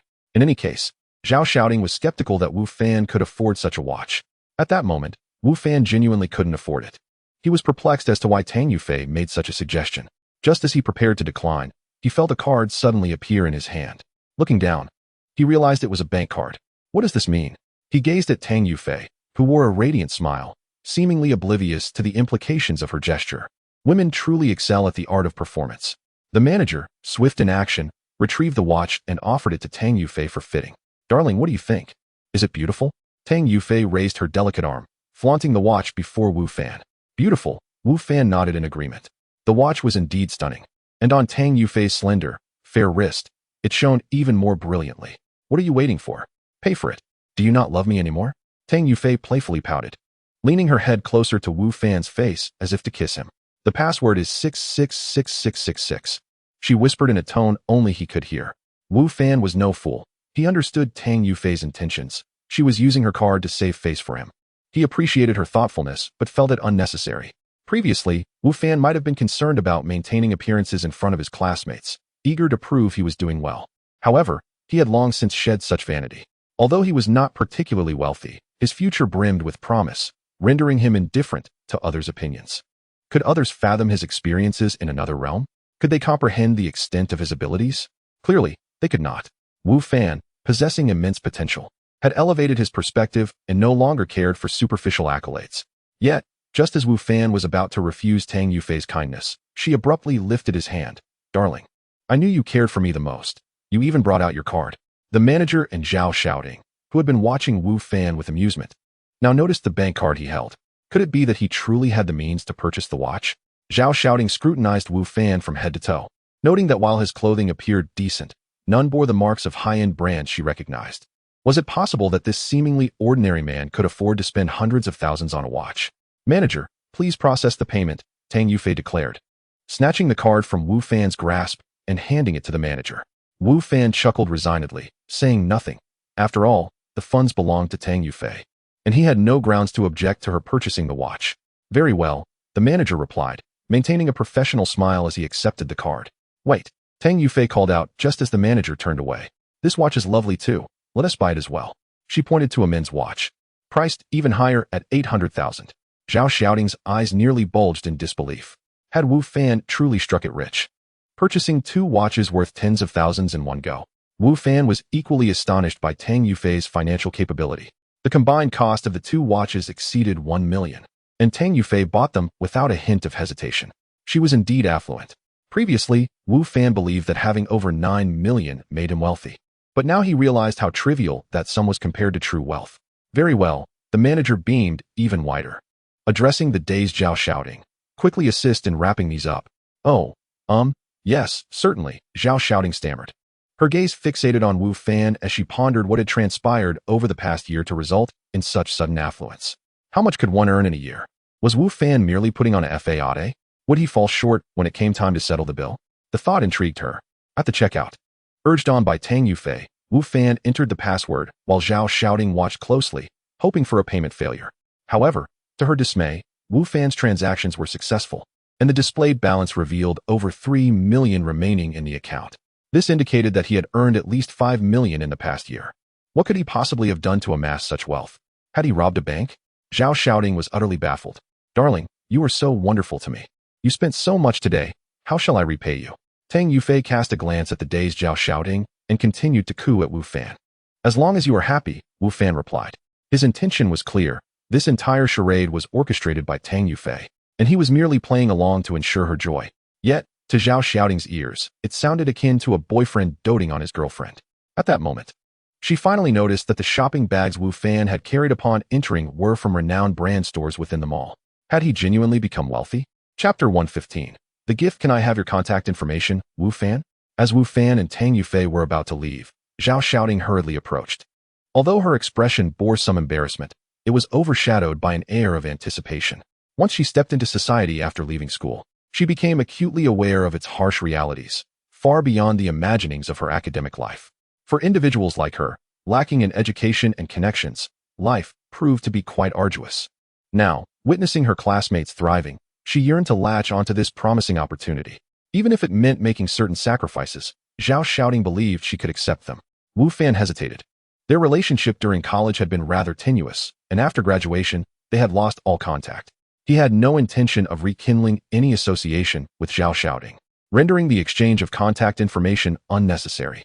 Wu Fan, I acknowledge my faults during our university days. I was immature then. Please, overlook my past indiscretions. We are classmates, and we both remain in Jiangzhou. Sharing contact details would facilitate future communication, Zhao Shouting implored, gazing earnestly at Wu Fan. Though it felt somewhat humiliating, Zhao Shouting understood that in the face of wealth, interests, and connections, pride was of little consequence. Very well, Wu Fan conceded, no longer refusing her request. Although Zhao Shouting was not particularly admirable, and her words could be quite abrasive, there was no deep-seated animosity between them. Exchanging contact information was not an insurmountable obstacle. Naturally, even with the exchange made, he had no intention of initiating contact with her. Upon hearing Wu Fan's agreement, Zhao Shouting beamed with delight, promptly saving his number into her phone with a serious demeanor. Following this, she attentively escorted Wu Fan and Tang Yufei out. Your classmate seems to wield some influence, Tang Yufei remarked once they exited the store. Indeed, Wu Fan did not deny it. Having navigated the social landscape for a year, he was well aware of Zhao Shouting's connections. His own experiences over the past year had imparted an understanding of her actions. Is there something more than mere friendship between you two? Tang Yufei inquired. How could that be? Wu Fan replied. We had our disagreements in college. But there is nothing special as you suggest. He added, the performance has concluded. Could you please release my arm? He said, noticing she still clung to him. Am I such a burden? Tang Yufei shot him a playful glance, yet she released her grip. You are repaying kindness with ingratitude. I assisted you, and you act as though you've been wronged. Thank you, Wu Fan expressed his gratitude. Though he had not solicited her help, he recognized her goodwill and felt it was his responsibility to acknowledge it. No need for thanks, Tang Yufei retorted with a smile. Tell me, Mr. Wu, doesn't having a girlfriend like me bring you a sense of pride? Recalling the envious glances they had received in the clothing and watch stores when others mistakenly believed they were a couple, Wu Fan nodded earnestly. It does indeed bring a sense of prestige. Then, would you care to turn this charade into reality? Tang Yufei's smile grew mischievous, resembling a cunning little fox. If you desire it, I would not refuse. As Wu Fan gazed into her enchanting face, his heart raced, and he awkwardly stammered, Please, don't jest. How do you know I jest? Perhaps I am quite serious, Tang Yufei teased. Her piercing gaze overwhelmed Wu Fan, prompting him to hastily shift the topic. It's getting late, we should return. Without waiting for her response, he quickened his pace to leave. Scaredy cat, Tang Yufei muttered under her breath, observing Wu Fan's retreating figure. Yet, this situation becomes increasingly entertaining. At the entrance of Jiangzhou University, as soon as the car came to a halt, Wu Fan eagerly exited, as if fleeing from some impending disaster. Wait, Tang Yufei called after him. Am I truly that terrifying that you wish to escape so hastily? No. I have matters to attend to, Wu Fan replied. Take this. Without pressing for details, Tang Yufei tossed a box to Wu Fan. Thank you for accompanying me today. This is a gift for you. I cannot accept this, Wu Fan declined. He recognized the box. It contained a luxury watch worth 800,000 that Tang Yufei had previously purchased. He had assumed it was a gift for a friend, never imagining she intended to bestow it upon him. There's a trash bin nearby. If you refuse it, you may dispose of it. I never reclaim what I have gifted, Tang Yufei stated before rolling up her car window and driving away. Wu Fan held the watch, glancing at the direction of Tang Yufei's departure, then at the nearby trash can. Ultimately, he chose not to discard the item. Indeed, only the wealthy can discard tens of thousands with such ease, he mused. I shall keep it for now and return it to her when the opportunity arises. After parting ways with Tang Yufei, Wu Fan took a taxi to the Xingyue Archery Club, where he practiced archery for 2 hours before returning to procure ingredients for his skewers. Until the payment arrived, his barbecue venture must continue. In the evening, as Wu Fan and Lu Yidao approached their stall, they were surprised to find that the neighboring barbecue vendors had yet to arrive. Previously, they had always been there before Wu Fan. However, Wu Fan did not dwell on the matter. He focused on his business, remaining largely unconcerned with other affairs. It wasn't until after 8 o'clock that he heard the shouts of Brother Nyo and others, which illuminated the reality that the neighboring vendors were not merely late, they were gone for good. You lot are quite the cowards, fleeing so swiftly. Do not let me encounter you again, or I shall reclaim every cent with interest, Brother Nyo angrily shouted. Initially, the other vendors had promised Brother Nyo they would pay him that night, and he had readily agreed. Yet, he never anticipated they would abandon their stalls and relocate, leaving him unable to recover his outstanding payments, compensation for injuries, or damages. Naturally, he was furious, yet unaware of their whereabouts. He could only vent his frustration through curses. Wu Fan had not expected the other vendors to leave so decisively, but upon reflection, it seemed rather unsurprising. Chapter 116. Comprehending skills due to the meteoric rise of Wu Fan's business, the nearby barbecue stalls have seen a significant decline in their sales. Over the past few days, the business at these stalls has dwindled day by day. While they are not entirely deserted, they barely manage to cover their costs. The owners of these stalls are now subjected to extortion by Niu Gu and his associates, who demand compensation, and they live in fear of being frequently targeted for money in the future. Moreover, the chaos caused by Niu Gu and his group the previous night has only exacerbated their already struggling enterprises. Faced with these circumstances, the owners of the barbecue stalls have decisively chosen to retreat, realizing that continuing in this location could lead not only to no profits, but also significant losses. Thus, leaving was a prudent choice. Wu Fan, however, remains indifferent to this turn of events. As long as they do not trouble him, he has no desire to engage with them. He firmly believes in fair competition and does not feel threatened by them. His business will not be usurped. Meanwhile, Niu Gu and his companions, frustrated by their lack of earnings, vented their anger for a considerable time before reluctantly departing. With the barbecue stalls gone, Wu Fan's evening business flourished. Those who would have eaten at those stalls now flocked to his, resulting in a constant crowd at his stand, which kept him and Lu Yidao busily occupied. Fortunately, Wu Fan's strength and endurance have significantly improved. Had it been his former self, enduring several hours of such intense work would have left him sore and exhausted, devoid of any energy to immerse himself in the game world. However, the current Wu Fan is a far cry from his previous state, and regardless of fatigue, he remains committed to entering the game world. When Wu Fan reappeared in the game realm, dawn was just breaking, and many were still in slumber. The training intensity under Zhou Shan was noticeably higher than that of the other squads, leaving everyone quite fatigued by the end of the day. All personnel, rise and assemble. Wu Fan had barely lain down for 10 minutes, when Zhou Shan's booming voice echoed through the camp once more. It was as expected.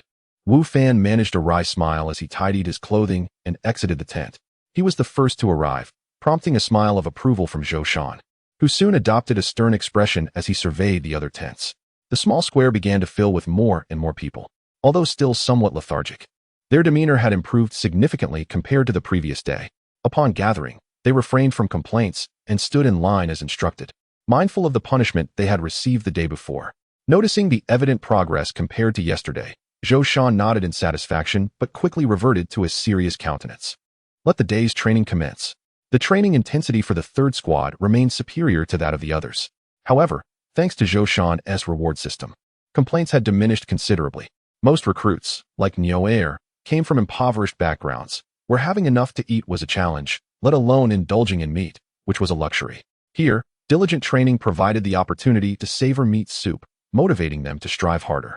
Nonetheless, everyone in the third squad had come to understand that no matter how hard they trained, they could not match the strength and endurance of the squad leader from the second squad, who was regarded as a prodigy, exhibiting terrifying power and seemingly boundless stamina. It could be said that Wu Fan's reputation in the third squad ranked only beneath Zhou Shan. Even the squad leaders were clearly inferior to him. As for the members of Wu Fan's squad, their admiration for him had reached new heights, and they offered no dissent to his commands. At the day's end, exhausted, everyone lay on the ground, gasping for breath. However, Wu Fan approached Zhou Shan, requesting additional training. The others admired Wu Fan's endurance, unaware that his sole motivation was to expedite the training so he could return to reality sooner. Do you not need a break? Zhou Shan inquired, observing Wu Fan. During the training, Zhou Shan noticed that while other squad leaders might take advantage of supervising their trainees to rest, Wu Fan had never done so. From start to finish, his training intensity surpassed that of others. Yet, while the others were too fatigued to move, Wu Fan was eager to continue without even taking a short break. No need, Wu Fan replied with a smile. I feel I can keep going. Since you're not tired, let us begin. Zhou Shan, seeing Wu Fan's vigor, agreed and led him into training.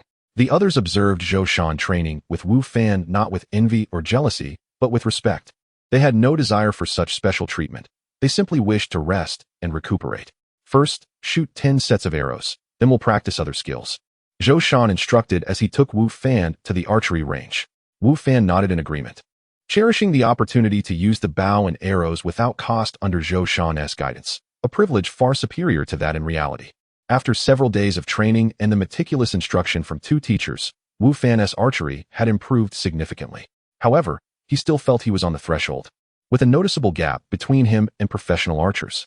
Yet, upon reaching the 5th set of arrows, a familiar mechanical voice rang in his ears.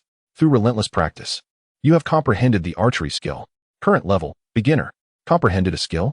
Wu Fan was momentarily taken aback before hastily checking his attribute panel. Indeed, he found a new entry for the archery skill, marked as beginner level. Although this initial skill seemed trivial compared to the array of advanced skills, Wu Fan felt an exhilarating thrill. This was his first self-learned skill and the first combat skill among all his abilities, signifying a boost in his combat prowess and enlightening him to the fact that skills could be acquired not only through instruction from others, but also through personal insight. Chapter 117. How did you achieve that? In truth, yesterday, while practicing archery under Professor Zhou Shan, Wu Fan found himself engulfed in doubt. Previously, during his time in the hermit village, the old village chief and others merely provided him with some introductory knowledge about various skills and certain precautions. Yet he had acquired a multitude of abilities. However, despite Zhou Shan imparting a wealth of archery knowledge yesterday, Wu Fan had not managed to learn any archery-related skills. This was the source of his perplexity. Now, he had finally grasped a skill, but it was through his own insight, distinctly different from what he had learned in the hermit village. What could account for this disparity? Was it that the old village chief and others were masters, while Zhou Shan was not? Wu Fan pondered. In fact, his thoughts were quite accurate. Had Wu Fan been a native, he could have apprenticed himself to anyone skilled, learning various abilities, akin to Niu Air, who had honed his blacksmithing skills from a young age in a forge. However, as a player, the divine rules dictated that only master-level individuals could directly impart skills to him. Others, like Zhou Shan, who had not reached that level, despite their meticulous instruction, could not directly bestow a skill upon Wu Fan. He needed to comprehend it independently. Naturally, the probability and speed of successfully grasping a skill were intertwined with Wu Fan's own understanding of the subject and his diligence in practice, as well as the instructor's expertise and commitment. In essence, the ability to intuitively learn skills stemmed from a multitude of factors, not solely from Wu Fan's efforts. Without a teacher, Wu Fan could still acquire skills, but it would require luck and additional factors, rendering it considerably more challenging than having someone to guide him. Of course, Wu Fan was oblivious to these intricacies, as no one had elucidated them to him, and there was no official guide to consult. He could only rely on his gradual exploration. Nonetheless, regardless of the complexities, the acquisition of an additional skill brought him great joy. Once a capability manifested as a skill, Wu Fan found it significantly easier to learn. He merely needed to practice continuously to enhance his proficiency, without worrying about innate talent or bottlenecks. For example, while an ordinary person might require 1 or 2 years, or even longer, to become a competent archer, Wu Fan needed only to reach full proficiency for his abilities to naturally elevate, without contemplating other factors. This was the privilege of being a player. What are you daydreaming about? In battle, such behavior is tantamount to courting death. While Wu Fan was lost in thought, Zhou Shan, mistaking his distraction for idleness, reprimanded him sternly. The battlefield's circumstances shift rapidly. One must not show the slightest negligence, or you may not even comprehend how you met your demise. Zhou Shan held high expectations for Wu Fan, instructing him with utmost seriousness, clearly viewing him as more than just an ordinary soldier, but rather someone worth cultivating. Thus, when he perceived Wu Fan's lack of focus, he felt compelled to chastise him without mercy. Yes, I understand, Wu Fan responded without an explanation. Knowing Zhou Shan had his best interests at heart, even if he wished to clarify, it would have been futile. Continue practicing. Zhou Shan's tone remained stern. Believing Wu Fan had grown somewhat complacent due to his progress and was no longer training with the same earnestness, Wu Fan nodded and once again drew his bow. This time, he felt a marked difference. Previously, he regarded the bow and arrows merely as weapons, but now, it was as if they had become an extension of his very being. This was still in the preliminary stages. What would it feel like upon reaching master level? Wu Fan mused, his hands in motion, releasing the arrow with a flick of his right hand. It flew forth, striking the target with a resounding thud, hitting the bullseye. Archery, beginner level, increases hit rate by 10%, damage by 10%, and shooting distance by 10%. This was the beginner archery skill Wu Fan now possessed. Initially, he believed that a 10% increase in attributes would not yield a significant change, but it appeared he had underestimated its impact. With this foundational archery skill, Wu Fan could now confidently be regarded as a competent archer. Meanwhile, Zhou Shan, standing nearby with a stern expression, his irritation still evident, suddenly focused intently, sensing a palpable change in Wu Fan's demeanor and energy. Previously, while Wu Fan had diligently practiced and strived for proper form to a seasoned archer, he still appeared a novice, an amateur. However, with this shot, Wu Fan exuded an aura that only a well-practiced archer could embody. How did you achieve that? Zhou Shan inquired, not even glancing at the arrow's result. Wu Fan's newfound energy and stance would have influenced Zhou Shan's perception of him even if the arrow had missed its mark. What do you mean by how did I achieve that? Wu Fan replied, puzzled. That arrow you just shot was markedly different from before, Zhou Shan pointed out. How did you accomplish it? While practicing, I felt a sudden surge of understanding, as if I had grasped something profound, Wu Fan explained, surprised by Zhou Shan's keen observation. He had only just begun to comprehend the skill, yet Zhou Shan had already noticed the change in him. Remarkable, Zhou Shan exclaimed, shaking his head in astonishment. I had underestimated you. You possess considerable talent in archery. That shot is something an average person cannot achieve without a year or two of practice. Yet you have only just begun. Zhou Shan vividly recalled Wu Fan's earlier demeanor, although Wu Fan had claimed to have some prior practice. His posture and movements had been rigid, with numerous errors in detail, clearly indicating he had only recently embarked on archery training. Yet, the Wu Fan who had previously lingered at the threshold of archery had suddenly crossed the threshold, becoming a true archer. The transformation was astounding, and the speed of his progress was remarkable. It was hard for Zhou Shan to believe such individuals existed in the world without witnessing it firsthand. Perhaps, Wu Fan was indeed the legendary genius. This realization further heightened Zhou Shan's regard for Wu Fan. Chapter 118. Zhou Shan's persuasion after Wu Fan mastered the skill of archery. His proficiency underwent a remarkable transformation. With each arrow he shot, he was able to gain a slight increase in his proficiency. The threshold for advancing from beginner to intermediate was not excessively high, and Wu Fan believed that with practice both here and in reality, he could elevate his archery skills to an intermediate level before their departure. At that point, his archery abilities would experience another significant enhancement. After completing 10 sets of arrows, Zhou Shan did not allow Wu Fan to continue. Instead, he led him to an open space behind the camp, where a horse was grazing, occasionally snorting. Today, I will teach you how to ride, Zhou Shan announced as they approached the horse. Ride a horse? Wu Fan exclaimed with delight. In an era dominated by cold weapons, cavalry was a luxury and a formidable weapon. Especially in the wild, infantry units often suffered heavy casualties when confronted with the mobility of cavalry. Cavalry could charge into battle and gather intelligence, making their role on the battlefield even more significant than that of modern tanks. However, the cost of maintaining a cavalry unit was substantial. Sustaining a light cavalryman might equate to the expenses of 3 or 4 ordinary infantrymen, while heavy cavalry could cost as much as 10. Despite the high costs associated with maintaining cavalry units, their importance necessitated their upkeep, albeit in limited numbers. This resulted in a scarcity of soldiers skilled in horseback riding, with even fewer capable of engaging in combat from the saddle. Wu Fan was surprised to learn that Zhou Shan could ride, and it appeared that he was not merely proficient but a true cavalryman.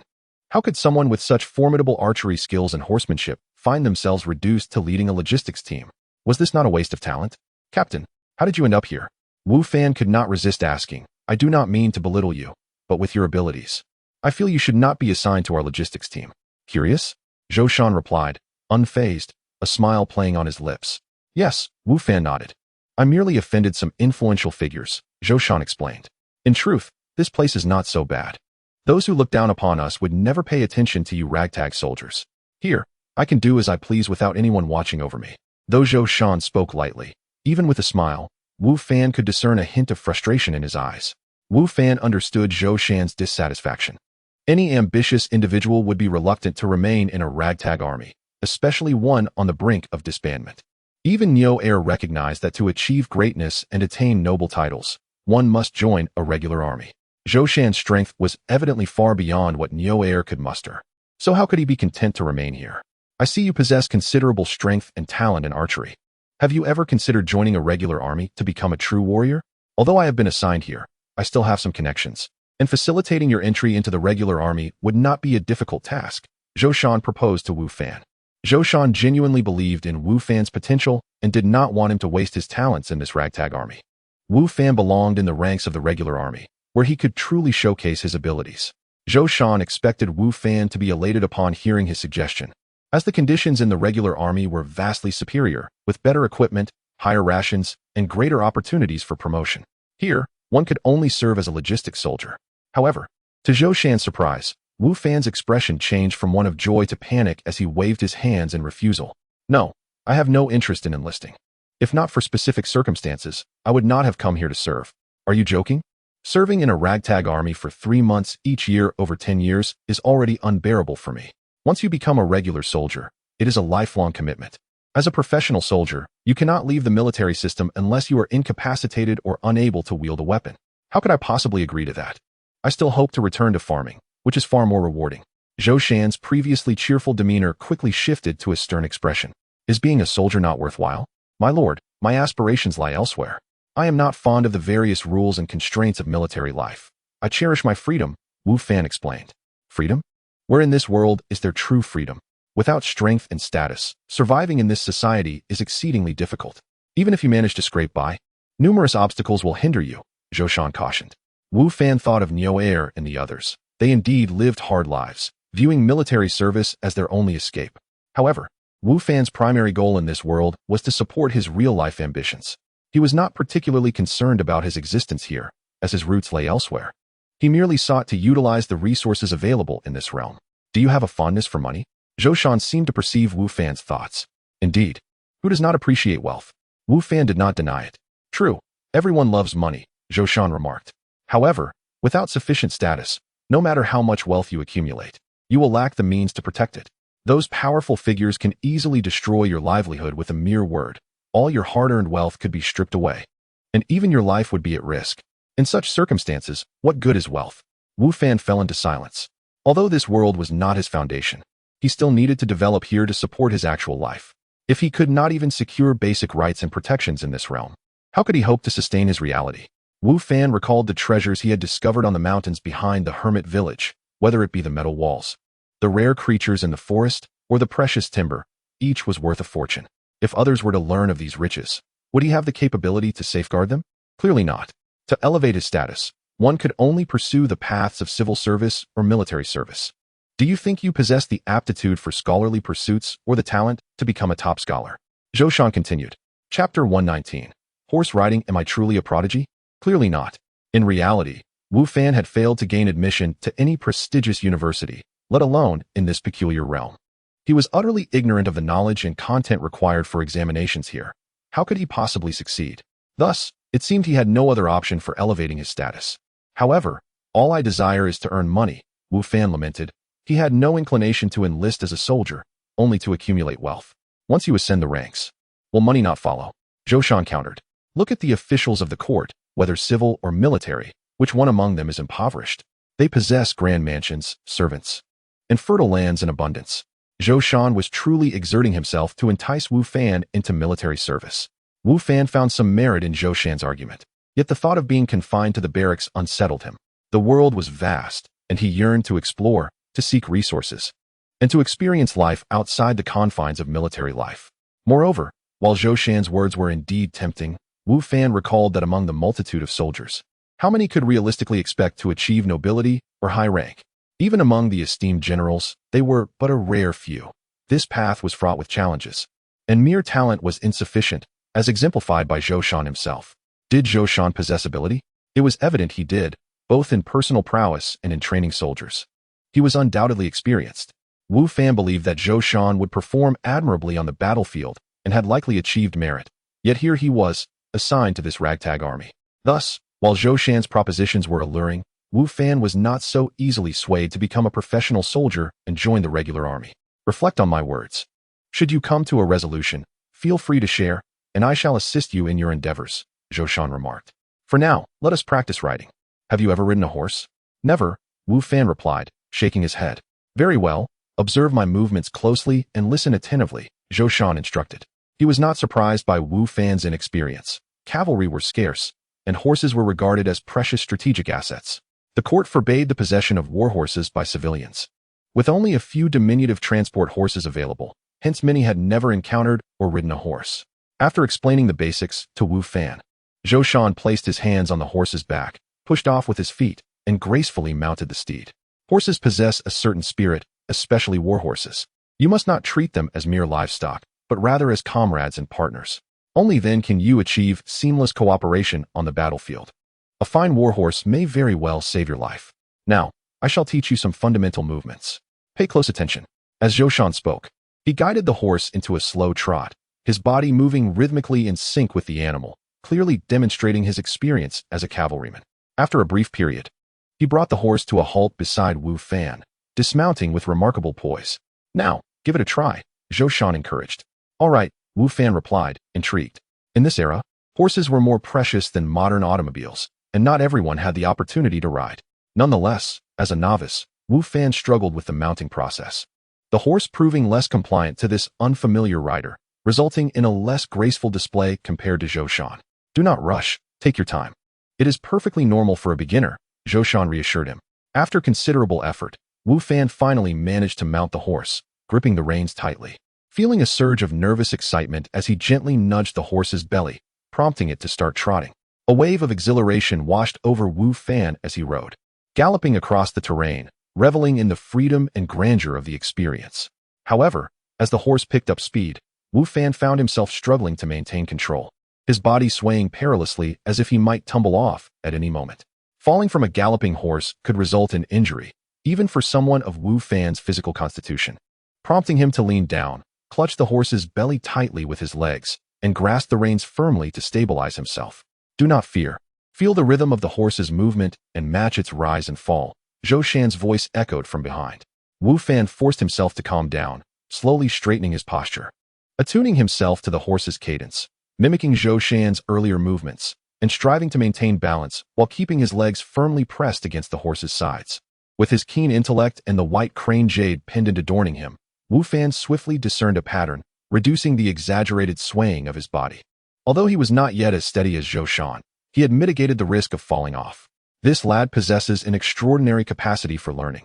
Is he truly this gifted at riding? Zhou Shan muttered in astonishment, witnessing Wu Fan's progress. It was clear that this was Wu Fan's first experience on horseback. Yet he had quickly grasped the essentials and learned to control the horse effectively. While he was not yet a qualified cavalryman, since true cavalry must also be adept at combat from horseback, Wu Fan's initial control was impressive. It was remarkable that he had mastered the fundamentals so rapidly. With further practice, becoming a competent cavalryman would pose no issue at all. This young man is a born warrior. What a shame he does not wish to serve, Zhou Shan mused, increasingly eager to see Wu Fan join the ranks of the regular army as a true soldier. Meanwhile, Wu Fan remained oblivious to the impact of his performance on Zhou Shan's aspirations. He continued to revel in the exhilarating sensation of galloping on horseback, the wind rushing past his ears and the scenery racing by, an experience utterly delightful. After several laps, Wu Fan gradually slowed the horse down, coming to a stop beside Zhou Shan before dismounting. "How did it feel?" Zhou Shan inquired. "Absolutely splendid," Wu Fan replied, patting the horse's back. Chapter 120. A change of attitude you learn remarkably quickly.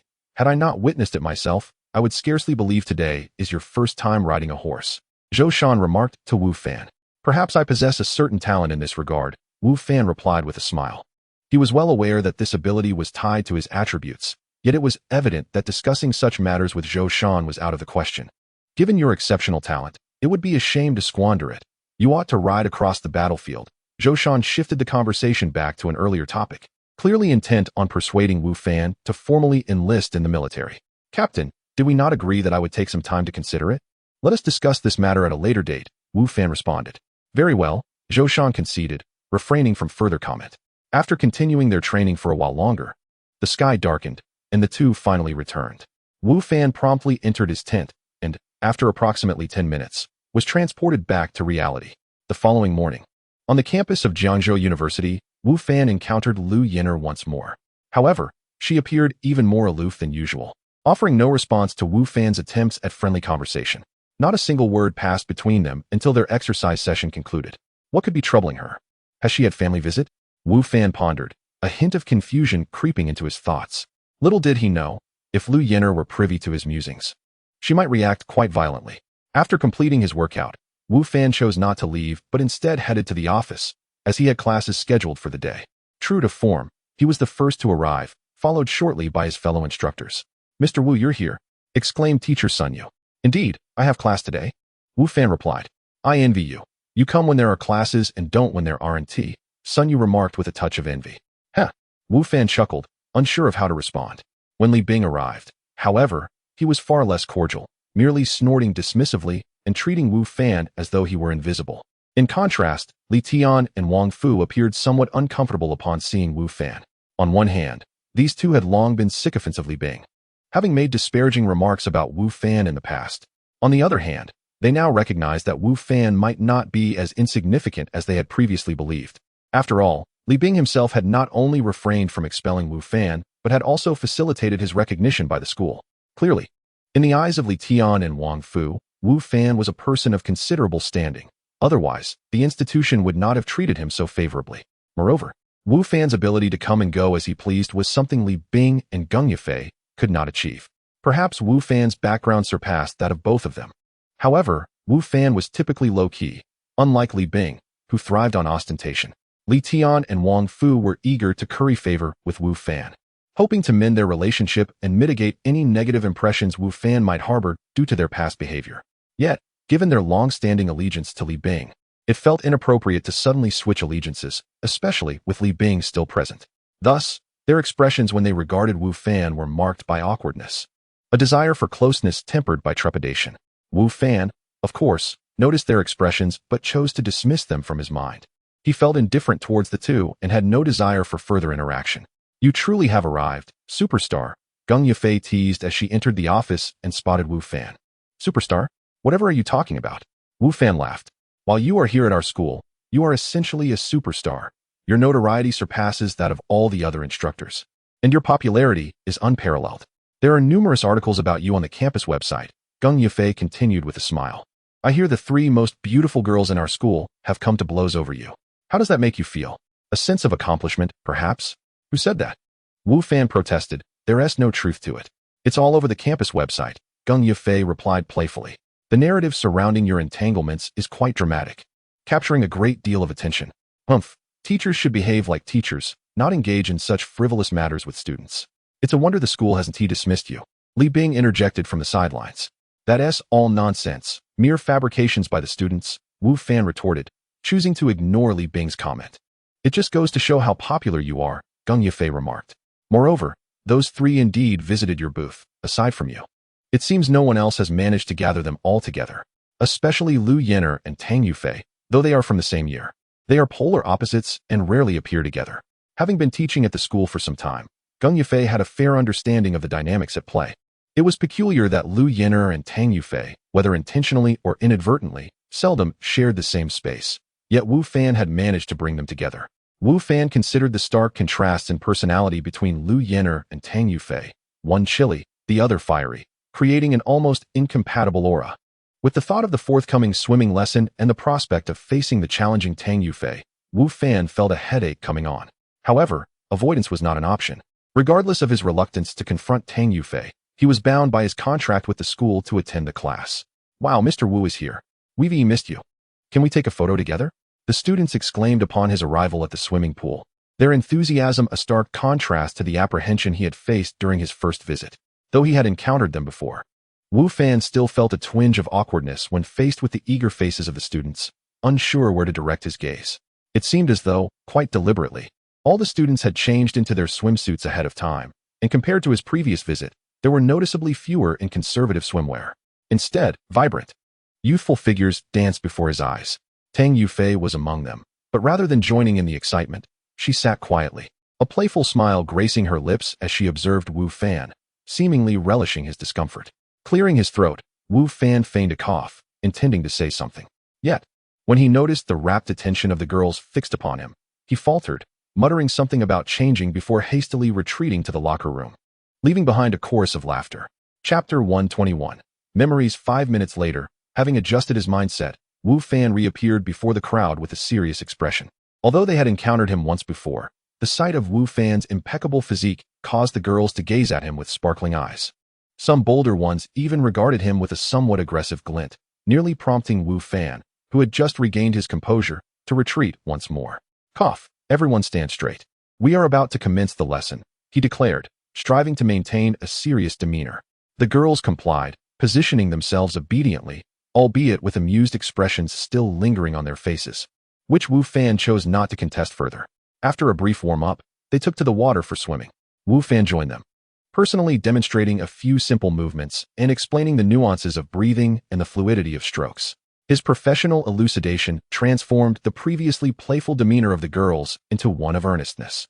Naturally, Some could not help but admire Wu Fan's precise and graceful technique, their gazes towards him growing bolder. "Teacher Wu, do you have time after class?" Tang Yufei approached him with a beaming smile shortly after he emerged from the water. "What is it?" Wu Fan replied, his expression wary.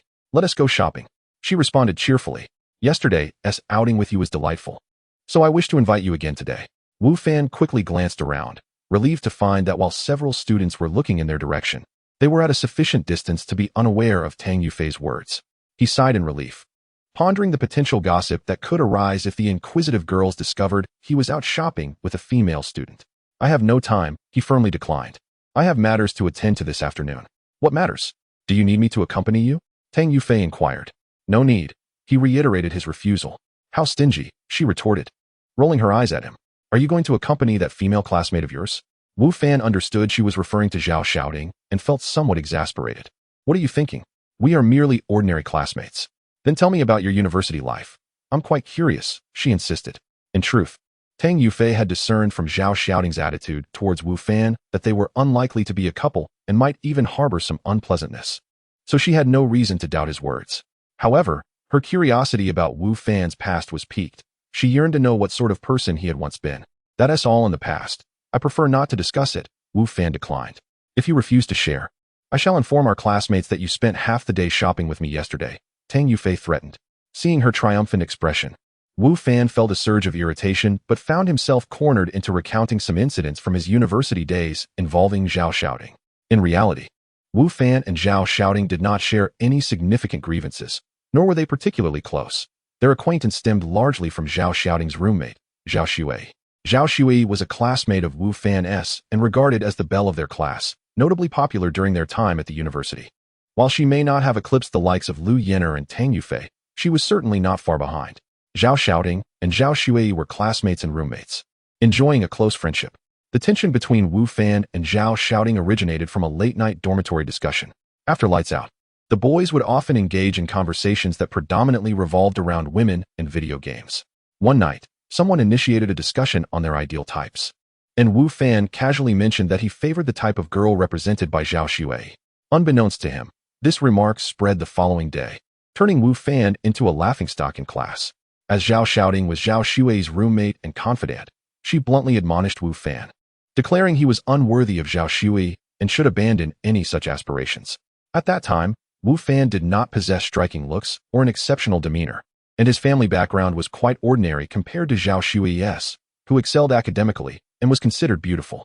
The disparity made them appear mismatched, especially given the numerous suitors vying for Zhao Shui's attention, wealthy, talented, and dashing young men.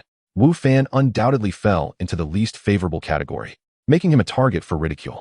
Even Zhao Shouting, along with others, expressed disbelief that Wu Fan could ever be with Zhao Shui. As for Zhao Shui herself, she never directly commented on the situation. However, following that incident, she ceased all communication with Wu Fan. In fact, prior to this event, they had no interactions, belonging to entirely different social circles. This incident lingered with Wu Fan, as he was not the sole admirer of Zhao Shui in their class. Yet he was the one who inadvertently exposed his feelings. His less than stellar circumstances made him a frequent subject of mockery. Even a slight proximity to Zhao Shui would prompt Zhao Shouting to warn him to keep his distance. Ultimately, it was all a misunderstanding. Wu Fan had merely expressed a fleeting admiration for Zhao Shui's type, which he did not genuinely possess. However, the nature of his comment transformed into something far more damaging, rendering him a figure of ridicule. "Is that all?" Tang Yufei inquired. "Indeed," Wu Fan shrugged, his expression relaxed. Clearly, the matter no longer affected him, as he had long since moved past it. "What does Zhao Shui look like compared to me?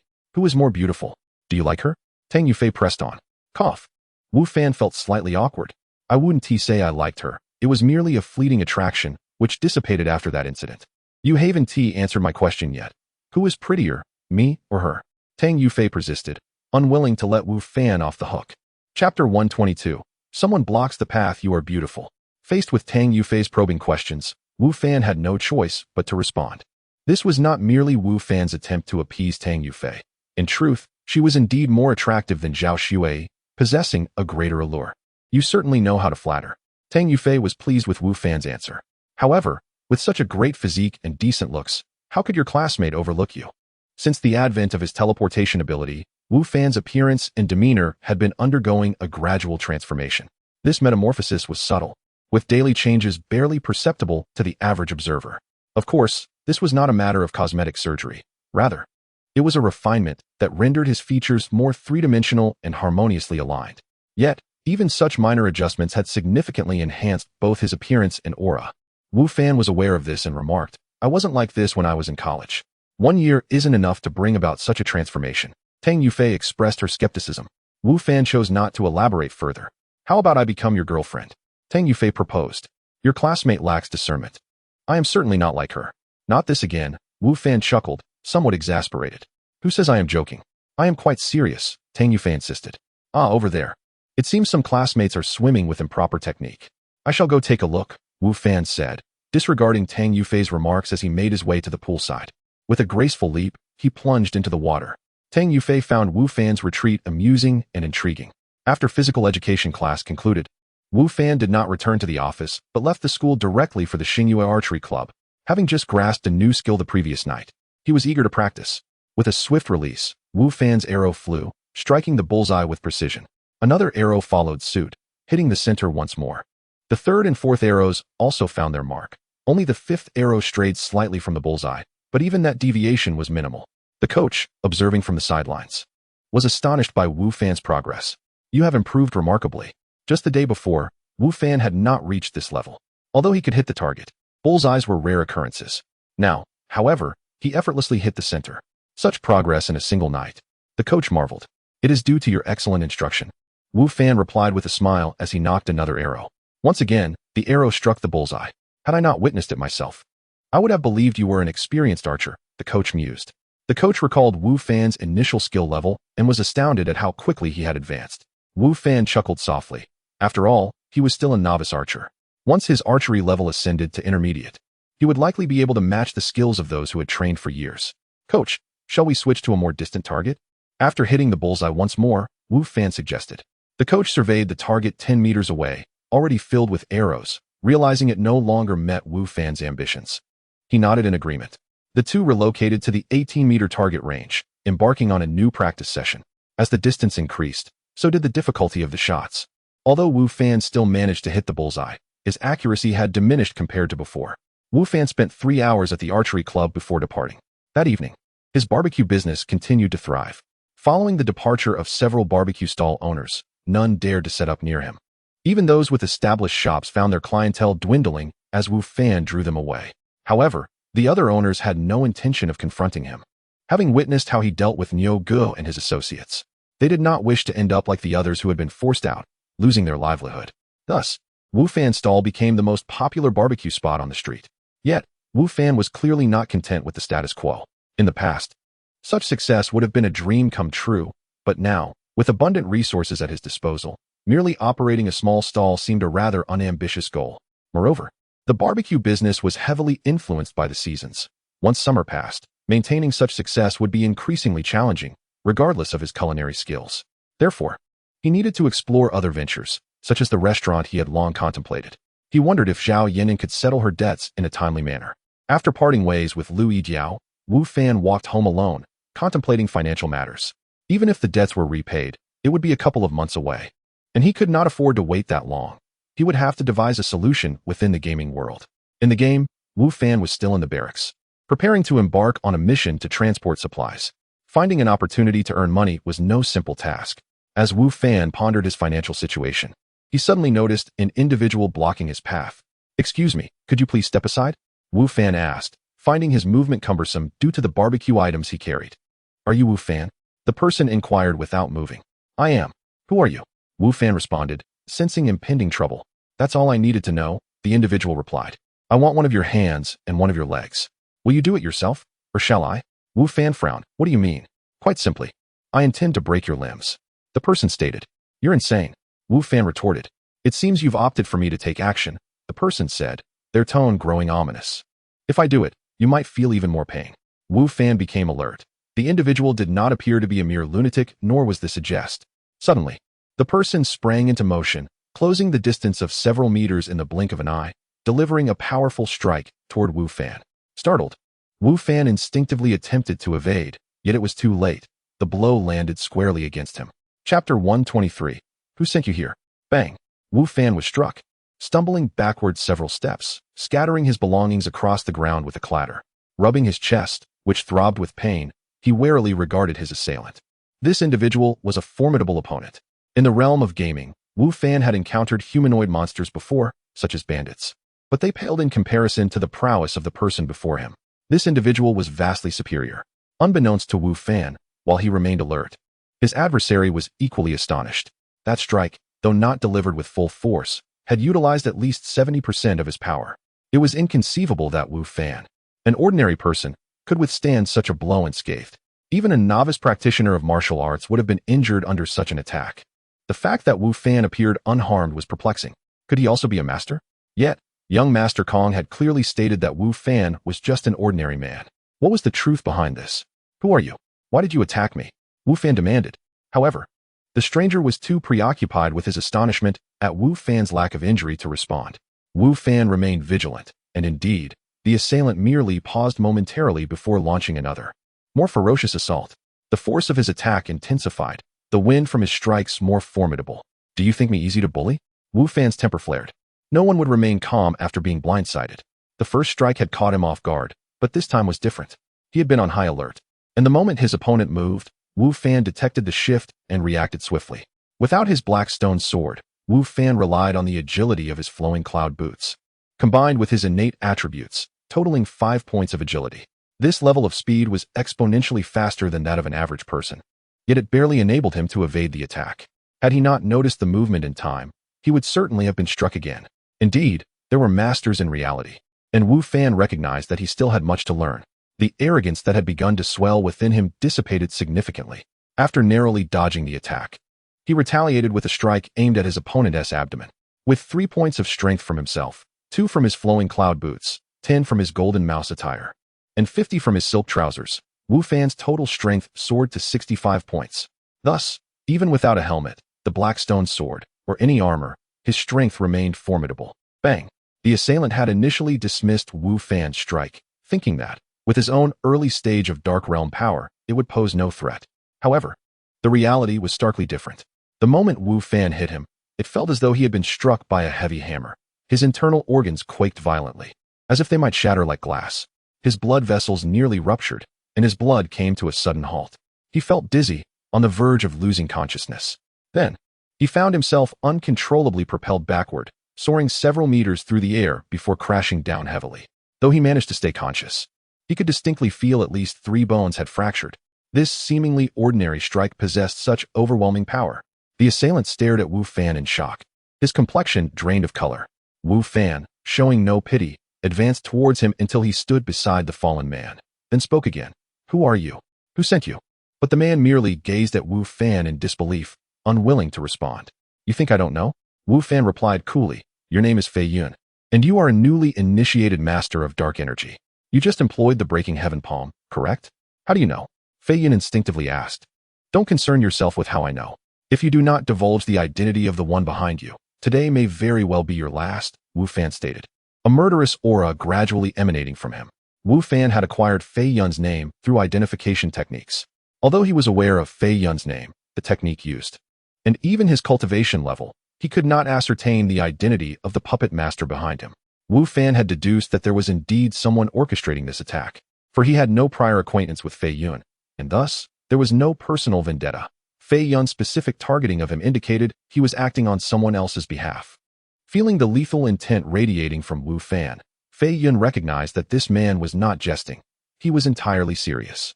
What good would it do to tell you? He retorted. It was young Master Kong who sent me. A hint of arrogance returned to his demeanor as he continued. I admit you are powerful. I underestimated you. However, if you oppose the Kong family, you will surely meet a gruesome end. Young Master Kong? Kong Hylan. Wu Fan dismissed the threat, countering with a question. Indeed, Fei Yun did not deny it. The Kong family's power is beyond the comprehension of someone like you. I advise you, if you wish to live, go and apologize to young Master Kong. Otherwise, your fate will be dire. Oh, can Kong Hylan represent the entire Kong family? Wu Fan retorted. Fei Yun hesitated. After all, Kong Hylan was merely one among the younger generation of the Kong family and could not truly represent them. Regardless of whether young Master Kong truly speaks for the family, Crossing him will not end well for you. Seeing the expression on Fei Yun's face, Wu Fan breathed a sigh of relief. It seemed that Wang Ziming had been correct. Kong Hailin was merely a member of the younger generation and did not truly represent the entire Kong family. Though offending Kong Hailin was indeed dangerous, it paled in comparison to inciting the wrath of the entire Kong family. Moreover, Kong Hailin's growing animosity towards him meant that even an explanation would fall on deaf ears, rendering reconciliation impossible unless Wu Fan was willing to sever a limb, which was evidently out of the question. Chapter 124. Can I not defeat him? Does he intend to render me handicapped? Wu Fan inquired. Indeed, Fei Yun replied. If you willingly incapacitate yourself, Kong Xiao will spare your life. Is that so? I see, Wu Fan responded. Fei Yun assumed that Wu Fan was intimidated by the Kong family. In reality, the Kong family indeed wielded considerable power in the capital and throughout Huaxia. It was not merely ordinary individuals like Wu Fan who dared not offend them. Even prominent families refrained from provoking the Kongs. Fei Yun viewed Wu Fan's choice to mutilate himself in order to preserve his life as a sagacious decision. However, Fei Yun's smug expression did not endure for long, for he soon witnessed Wu Fan kneeling before him. A piercing scream shattered the night sky, startling countless wild ducks. At that moment, Kong Hailin was feeling somewhat vexed.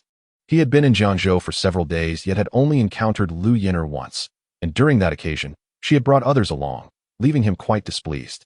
Since then, he had been unable to see her again, as Lu Yin'er adamantly refused to meet him. Had Lu Yin'er been an ordinary person, Kong Hailin would have had countless means to compel her compliance, even to the extent of enticing her to his bed. However, Lu Yin'er was far from ordinary. Her family's influence rivaled that of the Kong family, and her status within the Lu family surpassed that of Kong Hailin and his own family. This was a significant reason why he and other young masters from the capital sought to pursue her.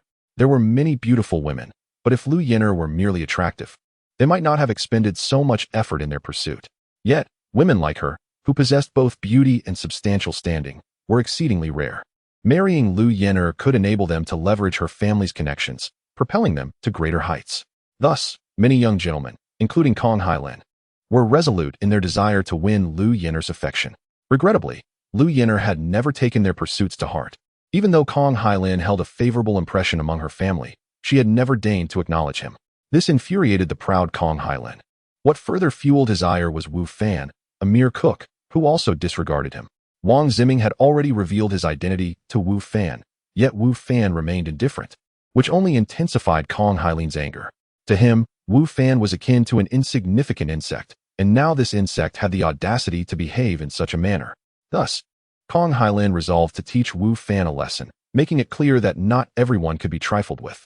A knock echoed at Kong Hailin's residence. It must be Fei Yun returning. Humph, Wu Fan, compete with me for a woman? You shall live the rest of your life as a cripple, Kong Hailin thought, contemplating that if it weren't for Lu Yin'er, he might have simply decided to eliminate Wu Fan outright. The person who entered was indeed Fei Yun. But upon seeing his disheveled appearance, Kong Hailin was taken aback. What happened to you? Young master, you must avenge me. Fei Yun's pale face bore a mix of fury, fear, and resentment. At that moment, Fei Yun looked utterly wretched. His right hand hung limply, and although he could walk with his left leg, his right leg could barely lift, dragging along the ground. Kong Hailin, possessing some capability himself, realized at a glance what had transpired. Fei Yun had been rendered incapable of using one hand and one leg. Who did this? Kong Hailin demanded. Did I not instruct you to deal with Wu Fan? It was that Wu Fan. Fei Yun replied. Wu Fan.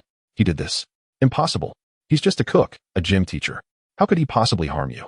Kong Hailin retorted incredulously. It was indeed him, Fei Yun insisted. He is not an ordinary person. He is a master. I could not defeat him. You could not defeat him? Kong Hailin was almost convinced he had misheard. It was customary for the younger generation of the Kong family to have a master assigned for protection, and Fei Yun was the expert designated for Kong Hailin, a dark energy master. Kong Hailin himself was merely a bright energy master, far inferior to Fei Yun. He knew that Fei Yun had entered dark energy at the age of 30 and had always been quite arrogant. Now, to admit he could not defeat Wu Fan suggested an undeniable truth. He may not be fast, nor does he employ any particular techniques, but his strength is immense. I was merely struck once and sustained severe injuries. After that, he rendered me incapable of using one hand and one leg. He also had a message for you. Fei Yun said. What was the message? He said if you dare to trouble him again, it will be your limbs that are severed next. Fei Yun conveyed. Despicable. That scoundrel. Upon hearing Fei Yun's report, Kong Hailin was incensed, kicking over the table before him. Had he ever been threatened in such a manner? Wu Fan was merely an ordinary person, an insect, yet he dared to issue threats. How outrageous! However, upon witnessing Fei Yun's pitiful state, Kong Hailin could not dismiss Wu Fan's threat lightly. What if that scoundrel truly went mad and turned against him? Could he contend with him? Probably not. If even Fei Yun could not defeat him, Kong Hailin certainly stood no chance. Young master, this time I was careless. He merely possesses great strength. The rest is inconsequential. Next time, I will surely kill him, Fei Yun declared with a fierce expression. As Fei Yun lamented his condition, he was filled with resentment. He recognized that Wu Fan did not possess any particular techniques or speed, only brute strength. Had he been more cautious from the outset, he could have easily evaded Wu Fan's attacks and avoided his current predicament. This matter can wait. I shall escort you back to the family for treatment, Kong Hailin said. Though he yearned to dismember Wu Fan, he was acutely aware that his sole expert had been grievously injured. Should he suffer another setback, who would protect him? Kong Hailin valued his life. Of course, he could not simply let Wu Fan off the hook. The threat posed by Wu Fan had ignited within him a desire to eliminate him. He resolved not to leave Wu Fan as a lingering threat. Thus, Kong Hailin contemplated gathering several more experts, preparing meticulously before taking action against Wu Fan, ensuring a decisive and lethal strike. At that point, it would not merely be about incapacitating Wu Fan, but rather erasing him entirely from existence. Chapter 125, Skill Advancement. Having incapacitated Fei Yun, who was dispatched by Kong Hailin, Wu Fan's mood was far from cheerful. He had anticipated that Kong Hailin would not let the matter rest easily, especially after Prince Ming's warning. Thus, he had remained vigilant over the past few days, and today, he indeed encountered someone sent by Kong Hailin. However, Wu Fan had not expected Kong Hailin to be so ruthless, aiming to cripple him entirely. Initially, Wu Fan thought that Kong Hailin merely sought to teach him a lesson, inflicting a beating. Now he realized he had underestimated Kong Hailin's cruelty. Given Kong Hailin's background and his penchant for brutality, would he simply let things go after Wu Fan incapacitated Fei Yun? Wu Fan deemed that highly improbable. Individuals like Kong Hailin, raised with a golden key, likely had never faced significant setbacks, leading them to act with such audacity and arrogance. To them, it was acceptable to bully others, but they could not fathom being retaliated against. Therefore, the likelihood of Kong Hailin seeking revenge was substantial. The current confrontation involved only Fei Yun, who knew what sort of adversary would be sent next. Wu Fan felt a weight upon his shoulders, coupled with a sense of urgency. Through today's experience, his prior suspicions were confirmed. Beyond the realm of ordinary existence, there existed a sphere that was difficult for common folk to penetrate, inhabited by individuals akin to the formidable characters portrayed on television, possessing immense power. In truth, had Fei Yun not been so overconfident today, defeating him would have been no easy feat for Wu Fan, especially considering his equipment was not fully prepared and he had only a slight advantage in strength, lacking proficiency in other areas. Moreover, Fei Yun had cultivated the breaking sky palm, while Wu Fan was devoid of any skills. Thus, luck played a significant role in Wu Fan's victory over Fei Yun today. Who could guarantee that he would always be so fortunate? With this lesson learned, should Kong Hailin send someone else next time, they would likely not be so careless, making it even more challenging for Wu Fan to achieve victory. Consequently, Wu Fan recognized the imperative to enhance his strength. But how could he do so? In reality, it was challenging for him to accomplish this. He could only seek ways to improve within the realm of the game. Remaining in the military camp was not an option, as it afforded him no freedom, preventing him from slaying monsters or embarking on adventures, an arduous path to self-improvement. Wu Fan pondered. Previously, Wu Fan had hesitated due to Zhou Shan's remarks. But now he had abandoned that notion. He needed to level up and acquire various items through combat, which was impossible while confined to the military camp. Upon re-entering the game world, Wu Fan was greeted by the cacophony of voices outside, unmistakably signaling that Zhou Shan was rallying the troops again. Wu Fan had been delayed due to the incident with Fei Yun, arriving later than usual. Fortunately, it appeared that the gathering had only just commenced, sparing Wu Fan from exposure. Residing in the military camp alongside others was inconvenient. Any unforeseen circumstance in reality could lead to trouble, and Wu Fan contemplated this as he made his way to the assembly point. When he arrived, Zhou Shan cast a glance in his direction. Wu Fan had always been the first to arrive during previous gatherings, but today he was somewhat tardy. Although not the last, his arrival was not particularly swift. And Zhou Shan, harboring high expectations for Wu Fan, couldn't help but scrutinize him. Nevertheless, Zhou Shan did not dwell on it. He assumed Wu Fan was merely fatigued, resulting in his late arrival. After all, Wu Fan had been training significantly more than the others, often practicing even when they were resting, so his weariness was entirely reasonable. In the following days, Wu Fan fluctuated between the two worlds. In reality, his business continued to thrive, arguably the most popular stall on that street. With daily profits steadily increasing and his reputation expanding, many patrons traveled from afar solely to savor his barbecues. During morning exercises, Wu Fan occasionally shared a few words with Lu Yener, who maintained her usual aloof demeanor. In stark contrast, Tang Yufei was effusive in her warmth toward Wu Fan. She seemed aware of his morning exercises and consistently positioned herself at the exit of the playground after his workouts, bearing an assortment of snacks prepared specifically for him, each day presenting a different selection. This attention left many boys around them envious of Wu Fan. Such treatment was rare, even among couples, let alone from someone as captivating as Tang Yufei. However, Wu Fan was keen to avoid Tang Yufei's affections. Initially indifferent, he would engage in brief conversations. Yet he soon noticed Lu Yener passing nearby, casting him a fleeting glance that left him feeling uneasy. Coupled with his discomfort regarding Tang Yufei's attention, Wu Fan began to dread encountering her. Nevertheless, Tang Yufei remained undeterred, showing up punctually every day, her persistence admirable. Over the past few days, Kong Hailin had not sent anyone to trouble Wu Fan, yet he remained cautious, aware that this situation would not conclude so simply. He hoped Kong Hailin would come to his senses, but Wu Fan considered that possibility slim. In the game world, Wu Fan and his companions continued their assembly training. After each training session, Wu Fan diligently followed Zhou Shan for additional practice, yielding remarkable results. Wu Fan's archery skills advanced from beginner to intermediate, and he also grasped the fundamentals of horsemanship and mounted archery. Furthermore, Zhou Shan taught him a set of military knife techniques, granting Wu Fan another offensive skill. Archery, intermediate, increases hit rate by 50%, damage by 50%, shooting distance by 50%, and vision by 30%. Horsemanship, beginner, enables the control of various modes of transportation, increasing stability and speed by 10%. Mounted archery, beginner, allows shooting while controlling a vehicle, increasing damage and hit rate by 10%. Military knife technique, beginner, a common military knife technique, simple yet effective, increasing damage by 10%. Today marked the final day of training before Wu Fan and the others embarked on their journey, as they were to break camp and set off tomorrow. Chapter 126. Handling materials in the morning. At the camp of the 3rd Brigade of the Flying Bird Camp in Qingyuan County, Zhou Shan stood solemnly above, observing the neatly arranged crowd below, feeling a sense of gratification. After 6 days of rigorous training, although these common folk could not yet be compared to regular troops, they had made remarkable progress since their arrival, no longer whispering or dawdling while standing, and responding to commands with obedience. Of course, the true test would come when they faced the battlefield. Today marks the final day of your training before departure. We will train for half the day in the morning, and you will have the afternoon free to attend to personal matters. However, all must return to the camp before sunset. Failure to comply will be treated as desertion. Zhou Shan addressed the assembly. The term deserter not only carries a sense of shame, but also brings disgrace upon one's family and invites punishment from the court. Thus, barring dire necessity, no one wishes to be labeled a deserter. Upon hearing that there would be an afternoon off, a wave of excitement coursed through the crowd. After days of intense training, they longed for a moment of reprieve, and some had personal matters to attend to. For instance, Wu Fan had yet to process the materials he had collected from slaying monsters on the journey to the county, which not only took up space in his backpack, but also yielded no profit. He had longed to dispose of them, but had been deprived of time.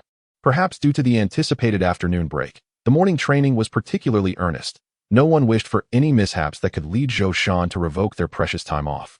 When midday arrived and training concluded, Zhou Shan kept his word, allowing everyone to disperse. Many among them were venturing into the county for the first time. In an era when roads were treacherous and travel required permits, their training had left no opportunity to explore. Now, with a chance at leisure, they eagerly rushed out. "Captain, let's go as well," Neo Air exclaimed, brimming with impatience. He and Zheng Xiaolu were also newcomers to the county and had longed to see it.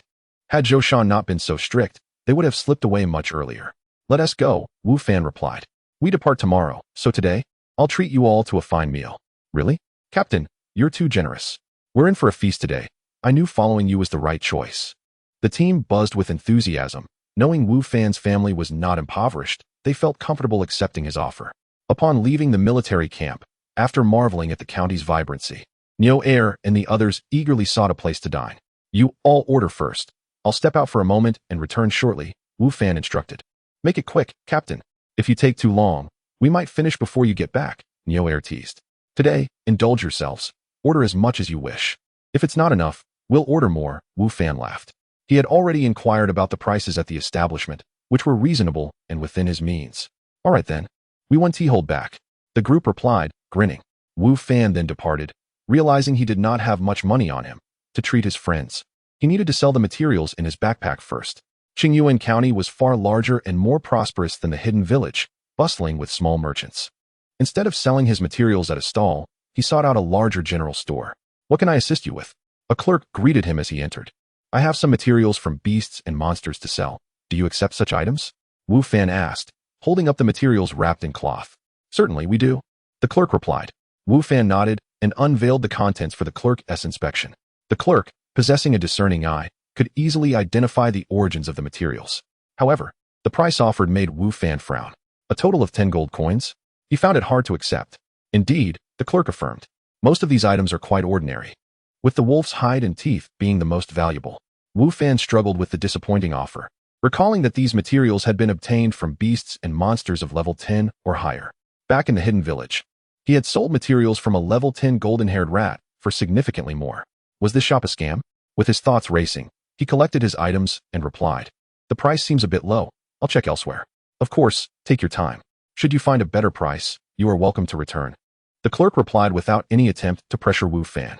Wu Fan ventured to several other shops, even visiting taverns and blacksmiths to sell his materials separately, but the prices offered were even lower than those of the general store. After an exhaustive search, he found that the initial general store had indeed provided the highest price.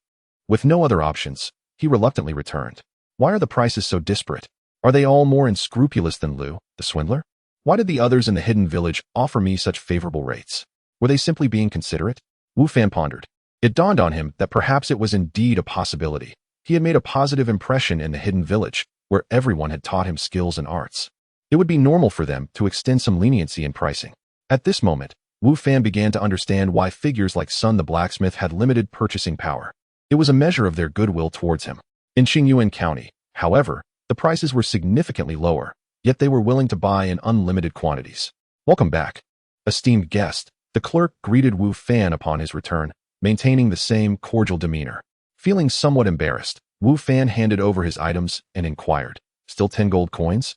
He worried that the clerk might attempt to lower the price, considering he had returned voluntarily. However, his concern was unwarranted as the clerk nodded honestly, affirming, indeed. Deal. Wu Fan concluded, sealing the transaction. Chapter 127. Forging weapons. Why haven't you all eaten yet? Upon returning to the quaint little eatery, Wu Fan found Neo Air and the others seated at the table, dishes laid out before them, yet none had touched their chopsticks.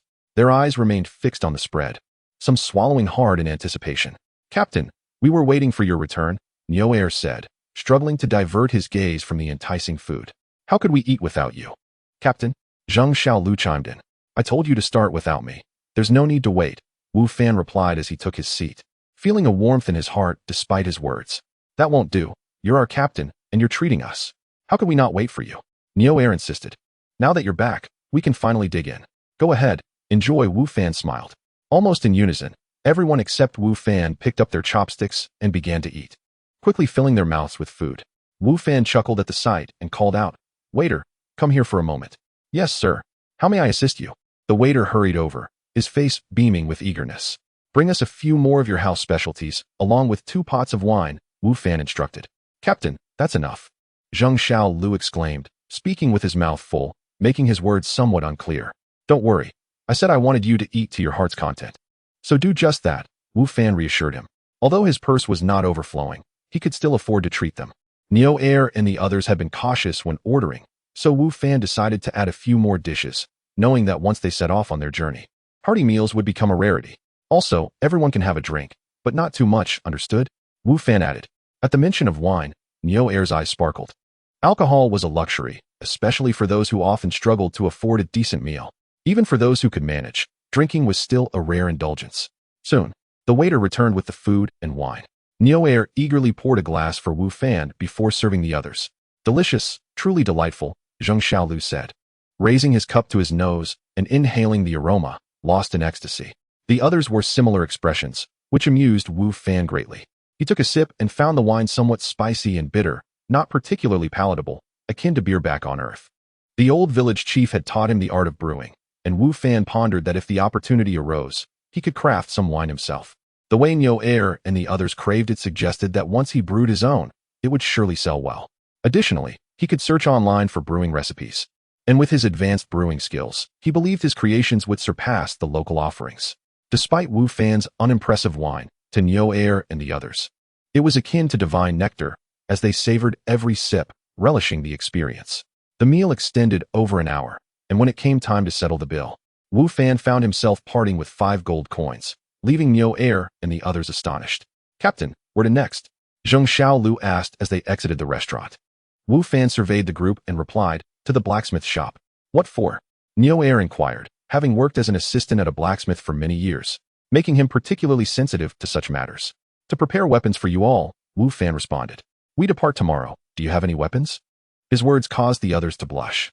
Within the team, only Wu Fan possessed a weapon. The rest had nothing to defend themselves with in the face of danger, save for fleeing. "But weapons are expensive," Niu pointed out. Having worked at the blacksmith shop for many years, he was acutely aware of the prices. Otherwise, they would have been better equipped. "Who said I intended to buy any?" Wu Fan replied. "I shall forge them for you."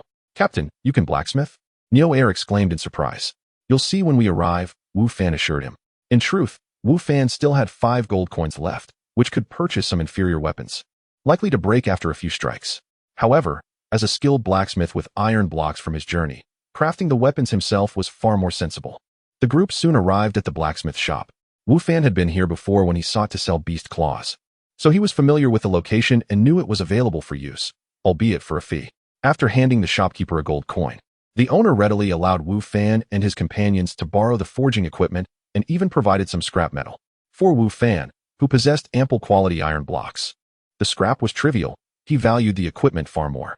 "Niu, you handle the bellows," Wu Fan instructed. Knowing Niu's robust physique and prior experience at the forge made him the ideal choice for the task. "Understood," Niu replied promptly, soon making the bellows roar. Wu Fan retrieved the iron blocks and began to forge. Having crafted weapons before in the hermit village, he was quite adept, and everything proceeded smoothly. The others watched in silence, hesitant to disturb Wu Fan. They were both surprised and impressed by his blacksmithing skills, knowing well that in this era, apprenticeships in trades like blacksmithing and medicine were strictly regulated, often passed down only to family. Thus, learning to forge weapons was a challenge for most. Niu, despite his years of experience, had never mastered the craft, as the blacksmith refused to teach him, rendering mere observation futile.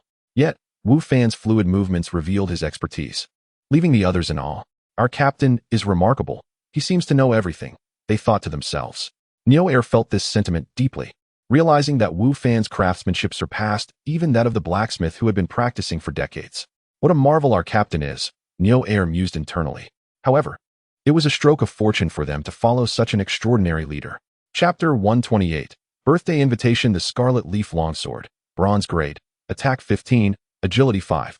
Attack speed increased by 5. What a waste. Wu Fan sighed as he gazed at the longsword crafted in his hands. It is worth noting that the materials Wu Fan used were premium iron ore, which could allow Sun the blacksmith to forge weapons of gold grade, and with a stroke of luck, even dark gold grade weapons. However, Wu Fan could only produce this bronze grade weapon, which seemed like a considerable waste of such excellent materials. Nevertheless, the weapon that Wu Fan regarded with disdain appeared as a divine artifact in the eyes of Niu and the others. "Captain, how did you forge such a weapon?" They marveled. "The sharpness of this longsword surpasses all the weapons I've seen before, only slightly inferior to yours, Captain. This longsword is clearly a battlefield weapon. With it, I fear no one." Although Niu and his companions lacked the skill to appraise the weapon's properties, they could discern from its appearance that it was far from ordinary. In truth, Wu Fan's disdain for this bronze-grade equipment stemmed from the abundance of superior gear he possessed. Among the various teams in the Flying Bird camp, apart from Zhou Shan's weapon reaching the bronze grade, the other captains wielded only basic gear, which paled in comparison to the weapon Wu Fan had just crafted. "Here you go," Wu Fan said with a smile, tossing the longsword to one of his teammates. The teammate, filled with trepidation and excitement, exclaimed, "Captain, is this really for me?" "Of course," Wu Fan replied. "Thank you, Captain, thank you." The teammate responded, ecstatic. The others mirrored his elation. In the battlefield, Possessing a good weapon greatly ensures one's safety and can even save lives. By equipping them with such fine weapons, Wu Fan significantly enhanced their chances of survival, effectively saving their lives. This gesture evoked even greater gratitude than the previous meal Wu had treated them to. Wu Fan smiled and continued his crafting.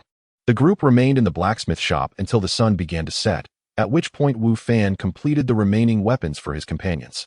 To his delight, among the crafted weapons was a silver-grade piece, the large cleaver that Neo Air had requested, weighing around 50 pounds. Scarlet Leaf Cleaver, silver grade, attack 30, strength 10, constitution 10. Although it did not possess an accompanying skill like the Blackstone Longsword in Wu Fan's possession, its attributes surpassed those of the earlier bronze-grade weapons, which filled Neo Air with joy. After Wu Fan tossed the cleaver to him, he cradled it with a silly grin on his face. Before departing the blacksmith shop, Wu Fan sold the remaining iron blocks from his backpack to the blacksmith, fetching 3 gold coins each for 10 premium iron blocks, totaling 30 gold coins. Thus, instead of incurring any expenses, Wu Fan ended up profiting. Naturally, this selling price was considerably lower than that at Sun the blacksmith's. Captain, when we return, those fellows in the camp will be incredibly envious, Neo Air boasted, stroking the large cleaver custom-made for him. Seeing our weapons, they'll surely drool with envy. Zheng Xiaolu chimed in. And indeed, when Wu Fan and his team returned to the camp, each wielding their newly acquired weapons, those who had already returned stared wide-eyed in disbelief, envy, and shock at Neo Air and the others, while everyone else was armed with only sickles and hoes. Wu Fan's squad stood out, each brandishing a longsword or cleaver that appeared exceptionally sharp, a stark contrast.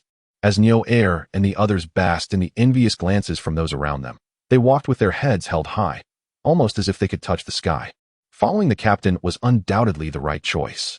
In the evening, when Zhou Shan gathered everyone for the formal appointment of squad leaders, he too expressed astonishment at the gear Wu Fan's squad possessed. Unsurprisingly, Wu Fan continued as the squad leader of the 2nd Detachment, 4th Squad, with Neo Air and the others showing no objections, even eager to express their approval. Return early to rest tonight. We depart at dawn, Zhou Shan instructed before dismissing everyone to leave. The group departed with mixed emotions, some filled with anticipation, others with anxiety. Upon returning to reality, Wu Fan, as expected, encountered Tang Yufei again after finishing his training. Feeling a bit overwhelmed, he immediately considered evading her. Wait, Tang Yufei called out directly. Wu Fan pretended not to hear and attempted to walk past her. If you walk away, I'll post about our shopping day on the school forum. Tang Yufei's voice rang out once more. If it were anyone else, Wu Fan might doubt their audacity to follow through, as it wouldn't benefit the girl. However, knowing Tang Yufei, he believed she might genuinely do it. Reluctantly, Wu Fan halted and turned to her. Tang Yufei smiled triumphantly, resembling a cunning little fox that had just executed a clever scheme. This is for you, she said, approaching Wu Fan and handing him a red invitation. What is this? Wu Fan inquired. My birthday party invitation, she replied. My birthday is next week, remember to come. Isn't that inappropriate? Wu Fan hesitated, genuinely not wanting to attend. What is inappropriate about it? Tang Yufei countered. If you don't come, then I will. Fine, I'll go. Wu Fan relented, exasperated. That's more like it. Tang Yufei beamed. Also, take this. I specifically bought it this morning. Others haven't had the chance to taste what I bought, and you keep refusing. You really don't need to go through all this trouble. It's quite unnecessary. It wouldn't look good if others saw, Wu Fan remarked, glancing at the passing students.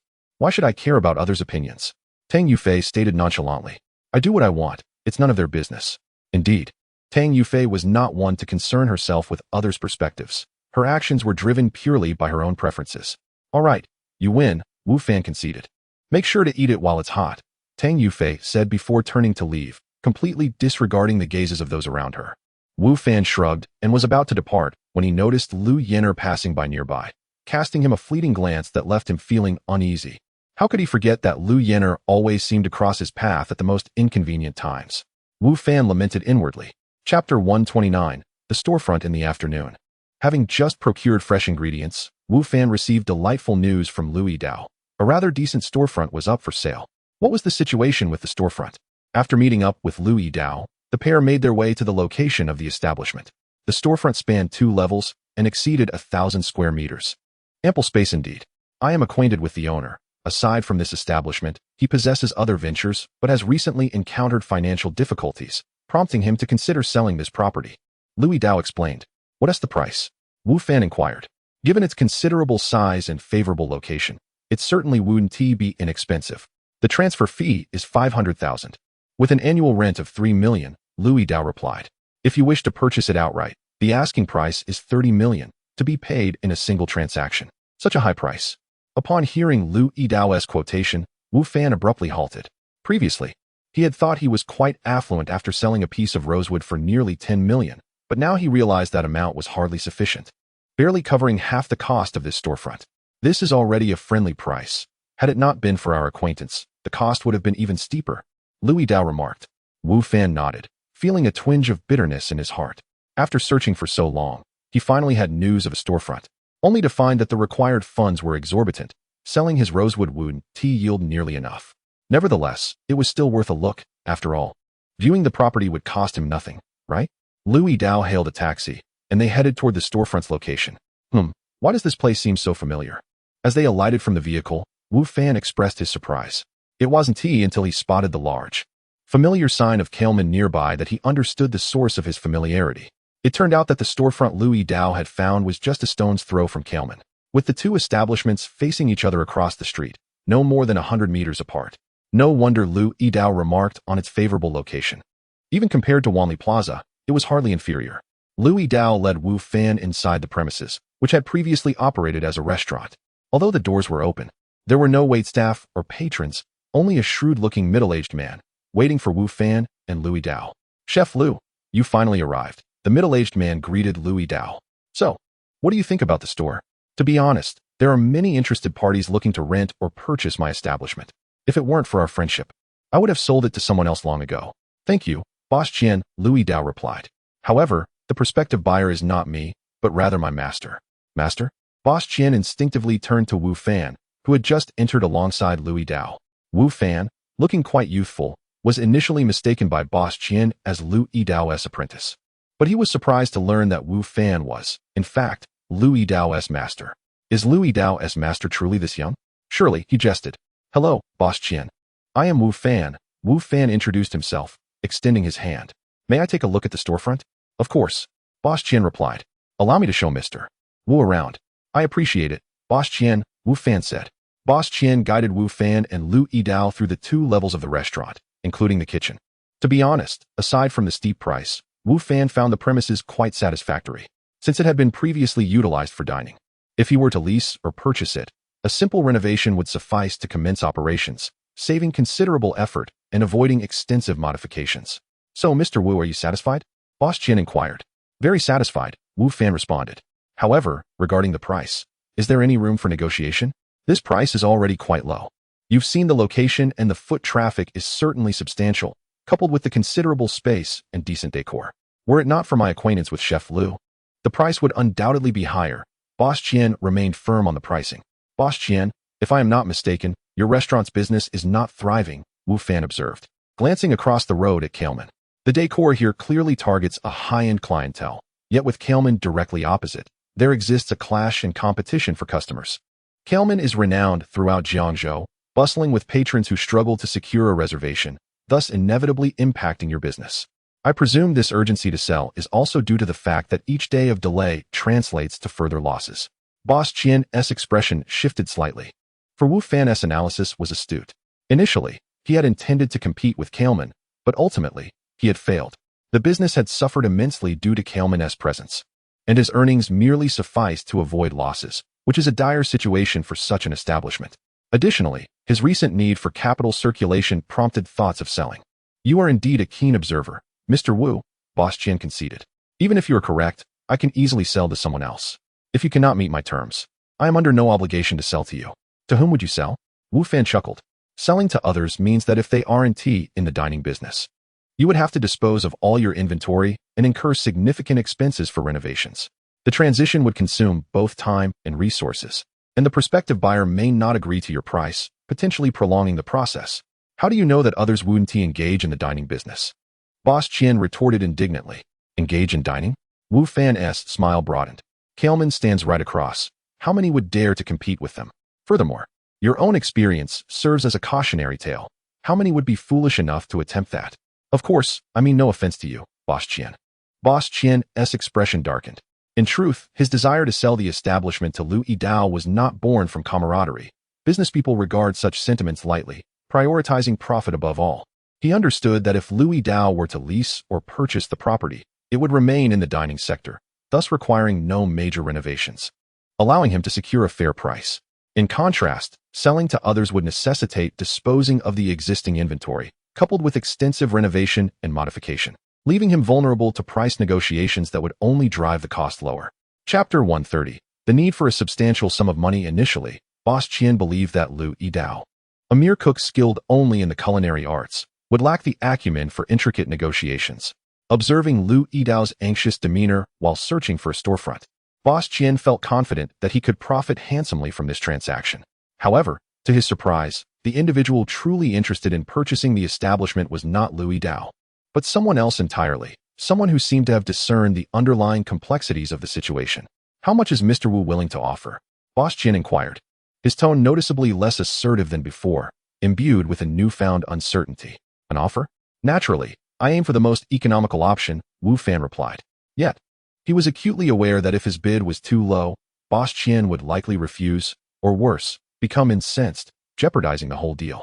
Wu Fan was quite pleased with the establishment and was eager to finalize the transaction. While others may have lacked the confidence to compete with Kailman, Wu Fan did not share that trepidation. "Mr. Wu should be aware that I am currently in urgent need of funds, hence I am not interested in leasing. I only wish to sell." Before Wu Fan could voice his thoughts, Boss Qian interjected. "Only selling and not leasing?" Wu Fan had initially contemplated renting for a period, as the outright purchase was prohibitively expensive. However, Boss Qian's intentions seemed clear. He was solely focused on selling, which placed Wu Fan in a difficult position. "If we're selling, how about 25 million? Wu Fan proposed. 25 million? Mr. Wu is quite the shrewd negotiator, reducing the price by 5 million in one go. "That amount is utterly unacceptable," Boss Qian retorted, visibly agitated. "Boss Qian, that price is already quite reasonable," Wu Fan countered. "However, considering the amicable relationship between you and Louis Dao, I could increase my offer slightly." Both men understood that their connection to Louis Dao had little bearing on the final price. They were merely seeking a pretext to justify their positions.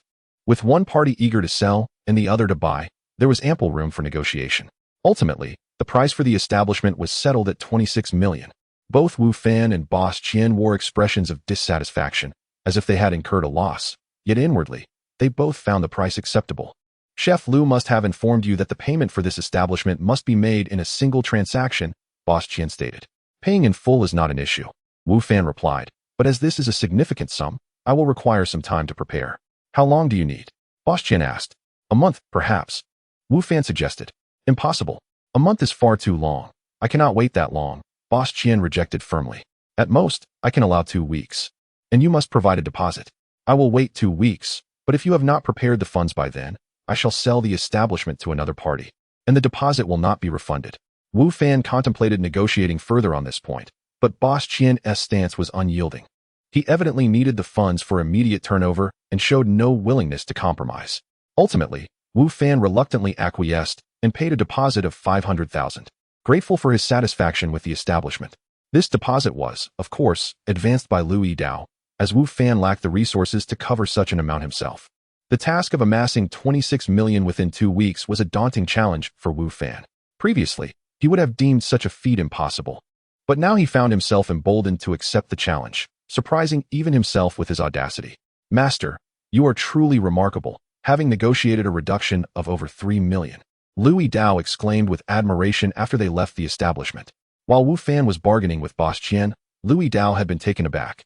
Initially thinking that his relationship with Boss Qian would allow him to assist Wu Fan in lowering the price, only to realize he had no place in the discussions.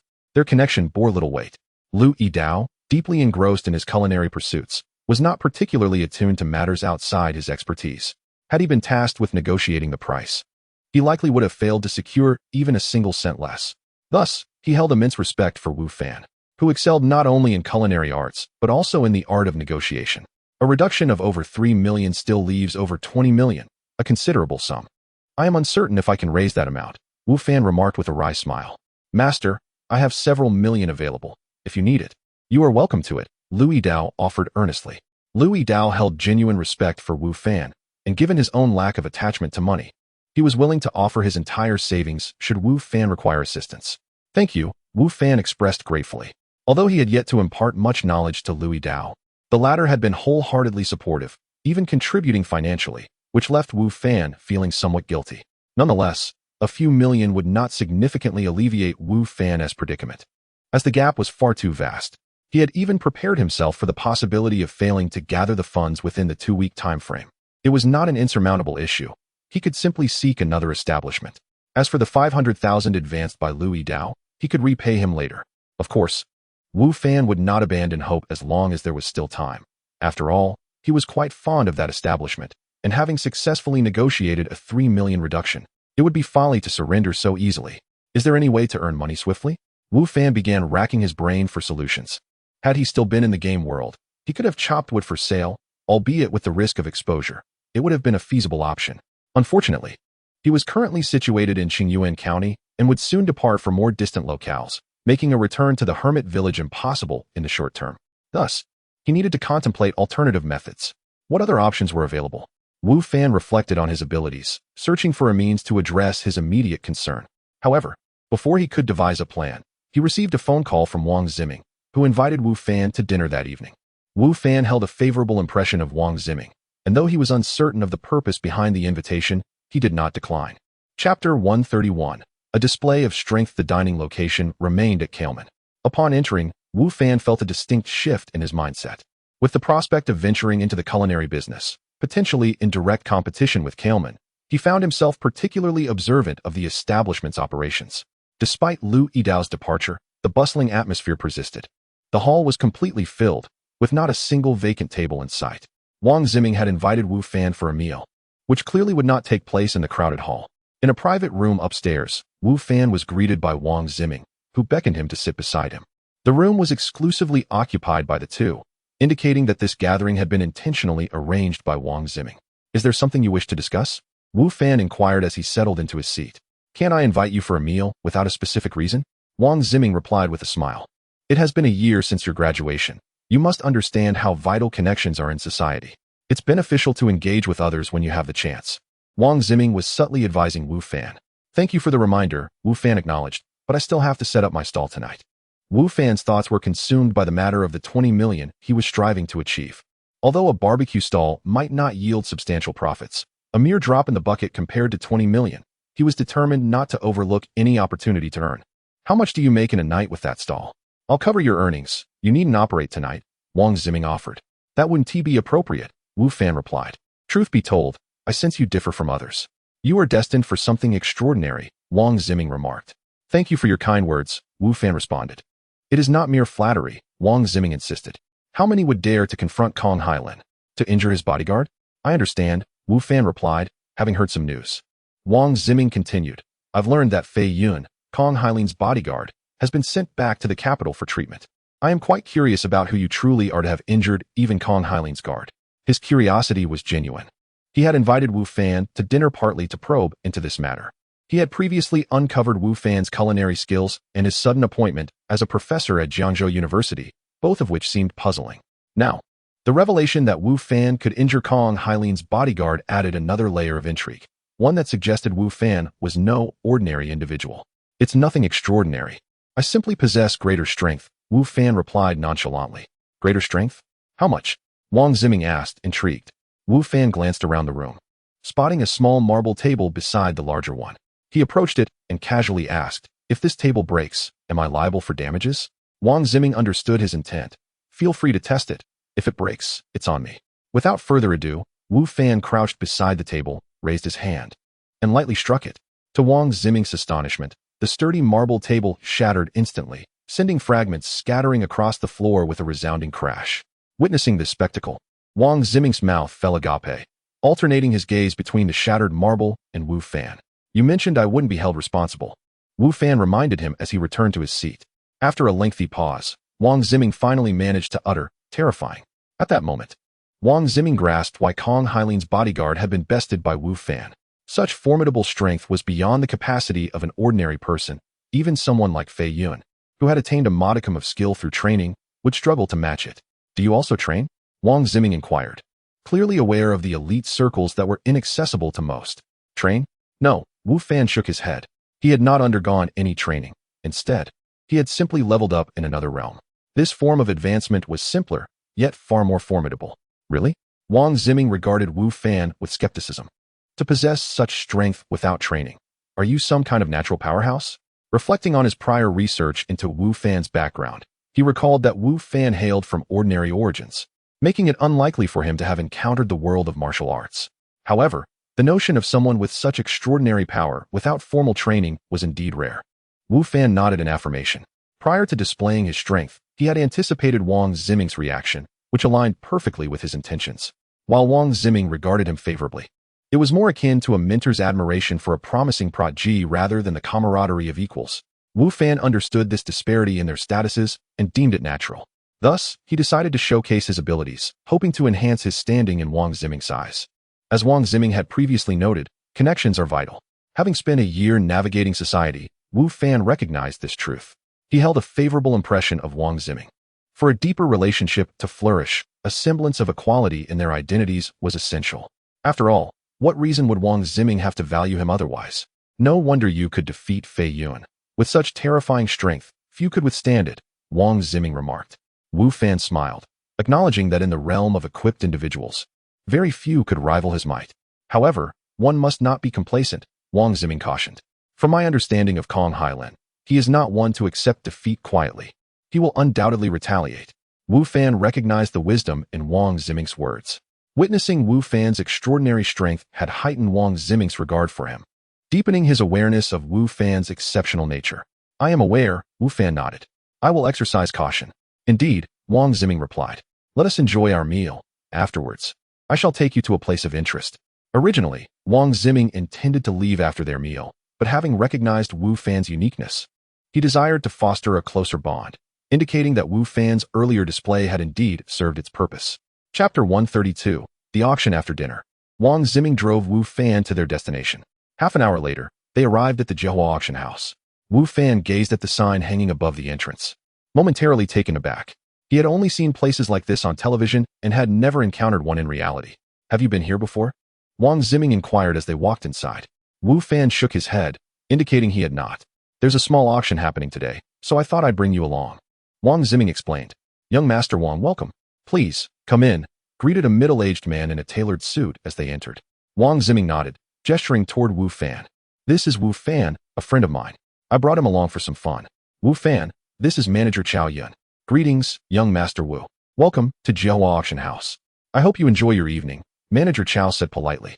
It was evident that Wu Fan's association with Wang Ziming suggested he held a significant status as well. In this line of work, one typically interacted with the affluent, and thus, courtesy was paramount. Hello, Wu Fan replied, shaking hands with the man. Indeed, social circles mattered greatly. Had Wu Fan come alone, he would likely not have received such cordiality, perhaps not even a meeting at all. Please, follow me, Manager Chao directed Wang Ziming and Wu Fan. The auction house was bustling, filled with individuals of considerable wealth, and Manager Chao had to attend to the guests. Wang Ziming led Wu Fan further inside, clearly well acquainted with the surroundings, indicating this was not his first visit. If you see anything you fancy, just bid on it. I'll cover the expenses as a gift for you, Wang Ziming assured Wu Fan. Although Wu Fan appeared quite ordinary at present, Wang Ziming sensed his extraordinary potential. Believing that Wu Fan's future accomplishments would be remarkable, thus, he was more than willing to invest in him at this moment. This was also a reason behind Wang Ziming's esteemed reputation among the wealthy elite in Jiangzhou, his social acumen and insight. I'm here just to broaden my horizons with young Master Wang, Wu Fan responded with a smile. If you're interested, feel free to visit often. Manager Chao will certainly treat you well, Wang Ziming said, which was why he had introduced Wu Fan to Chao Yun with such seriousness earlier. Wu Fan nodded. In truth, he had little interest in such venues. His presence today was merely due to Wang Ziming's invitation and his own curiosity. They soon reached a grand hall, at the front of which was a stage, with rows of chairs arranged below, reminiscent of a school auditorium. There were already a few people seated, engaging in polite conversation. From their attire and demeanor, Wu Fan discerned that they were all affluent individuals. He likely was the least wealthy among them. As Wang Ziming and Wu Fan found their seats, several attendees greeted Wang Ziming, indicating his notable presence among them. However, the enthusiasm towards Wu Fan was considerably less. Many presumed he was merely Wang Ziming's subordinate. Wu Fan paid little mind to this, as he was merely there to observe. As time passed, more guests arrived, and once the number reached 50 or 60, The hall doors closed, and a host stepped onto the stage. "Welcome, everyone, to the Jehua auction house this evening. I wish all the young masters and esteemed guests the best in acquiring their desired items." After a few courteous remarks, the host proceeded directly to the matter at hand. "As you all know, we have a small auction tonight. Though it may not be grand in scale, there are numerous treasures available. Be sure to bid promptly, for once an item is claimed, there will be no second chance." The audience merely smiled. Well acquainted with the auction process, having attended such events before, and thus understood the host's intentions behind his words. "Now, I believe you are all eager to begin. So without further ado, I declare the auction officially open. Let us welcome the first item," the host announced. Wu Fan watched in fascination. Everything was novel to him as a first-time attendee. Soon, a stunningly beautiful hostess approached, beaming as she carried a wooden box. After placing it down, the host carefully extracted its contents, presenting them to the audience. The first item for auction tonight is an inkstone used by Li Yuanfa, the second-place scholar during the Hongwu era of the Ming Dynasty. It is said that this inkstone accompanied him during a decade of diligent study, remaining by his side even after achieving the rank of second-place scholar.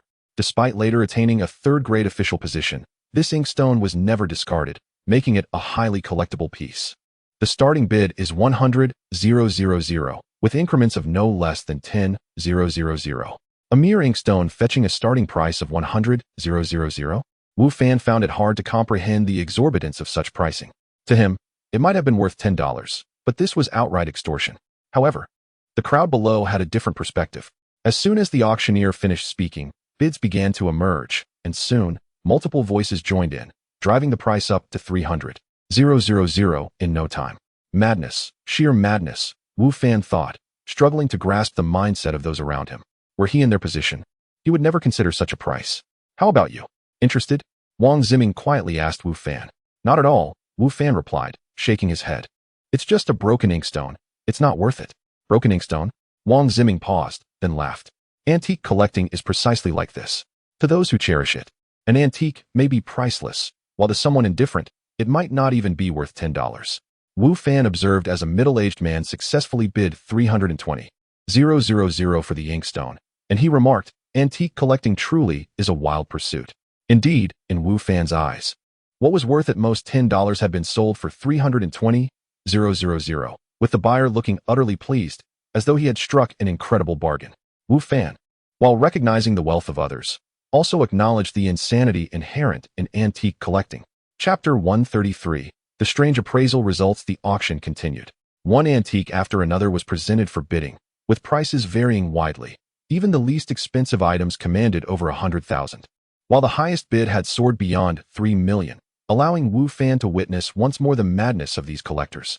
Reflecting on his own financial struggles while these individuals spent millions on objects that served no practical purpose, Wu Fan found it rather difficult to accept. Occasionally, Wang Ziming expressed interest in certain items and placed bids, yet he remained rational. Once the price exceeded his estimated value, he refrained from further bidding. As a result, he had yet to purchase anything, but he appeared unaffected by this fact. This was merely a minor auction, a precursor to the summer auction set to occur in 3 days, and truly remarkable items were scarce. Wang Ziming explained to Wu Fan, "Of course, if you find something you desire, I can assist you in acquiring it." "I have not found anything of interest," Wu Fan replied, shaking his head. "However, what did you mean by the summer auction?" Jehua Auction House holds 4 major auctions each year, in spring, summer, autumn, and winter. These events are substantial in scale, featuring a plethora of valuable items and many participants, making them significant occasions in the auction world, Wang Ziming elucidated. Naturally, other prominent auction houses host similar events. So if one truly wishes to procure valuable items, attending such grand auctions is essential. Look at tonight. The highest bid has only reached 3 million. In a large auction, the top bid would undoubtedly exceed 10 million, and occasionally, rare treasures may even fetch over 100 million. Wu Fan was taken aback. The current bid of over 3 million seemed exceedingly extravagant to him. Yet Wang Ziming's words suggested that such an amount was trivial in the context of a grand auction, where it would hardly qualify as a leading bid. The fervor surrounding antique collecting was indeed astonishing, Wu Fan mused. At that moment, a beautiful hostess presented a new item, a piece of calligraphy and painting. At the host's signal, she unfurled the artwork for all to see. "We are now auctioning this piece," the host announced. The artist is a moderately well-known poet from the late Qing dynasty named Jin Fei. This work, created in his later years, possesses considerable collectible value. Though the host spoke with enthusiasm, the crowd's reaction was far from fervent. The late Qing dynasty was not so distant in time, and generally, calligraphy and paintings from the Qing era held little collectible value, with the name Jin Fei being unfamiliar to the audience. How remarkable could his work be? It was evident that this item was not particularly sought after. Sensing the cold reception, the host appeared slightly embarrassed, but since the item had already been introduced, the auction had to proceed.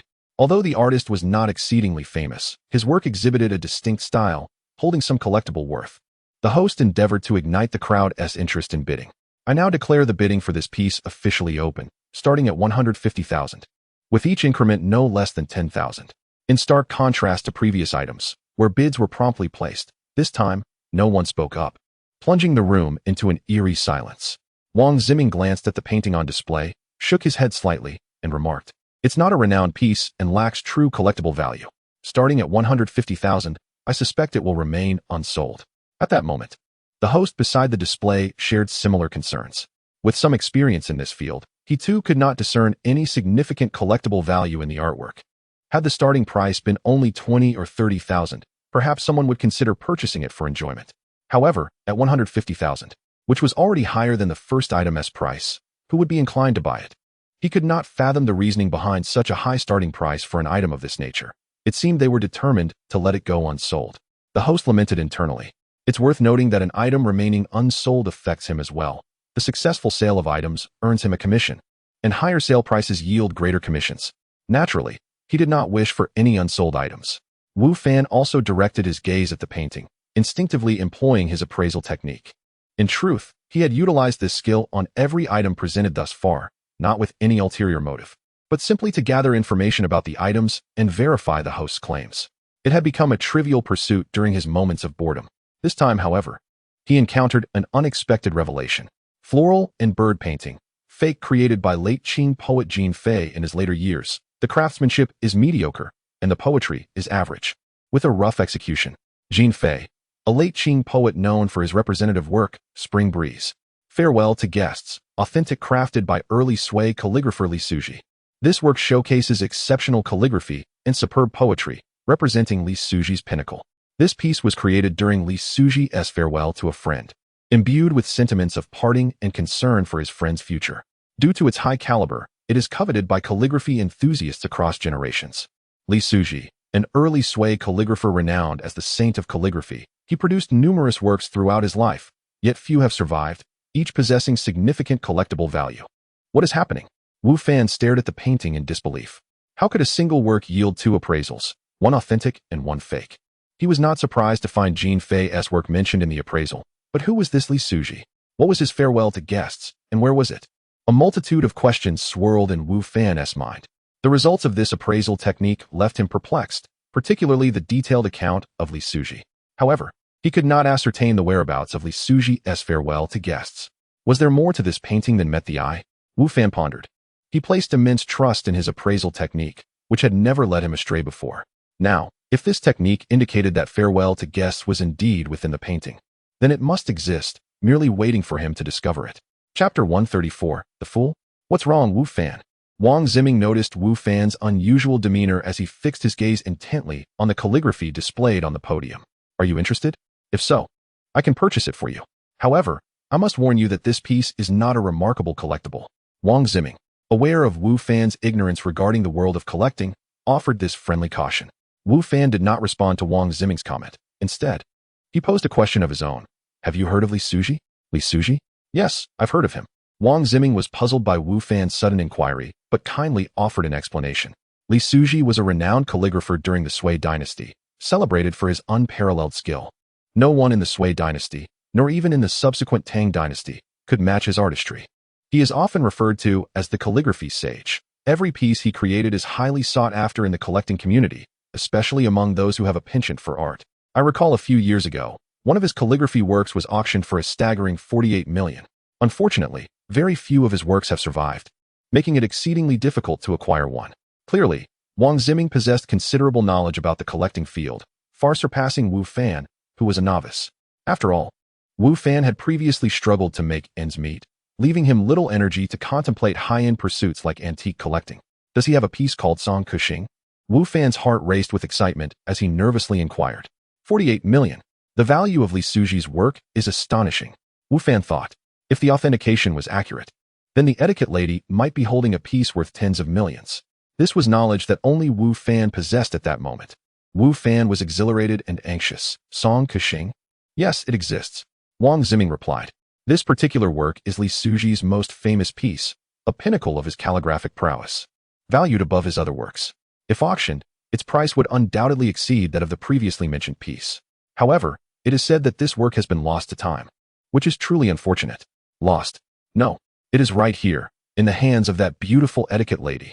Though Wu Fan still could not comprehend how both pieces could exist simultaneously, he had faith in the authenticity process. He believed that Li Suji's Song Kuxing was indeed concealed within that mediocre artwork.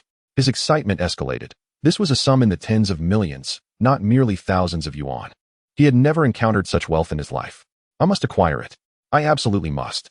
Wu Fan fervently declared in his mind. However, Wu Fan was soon confronted with embarrassment. He had no money.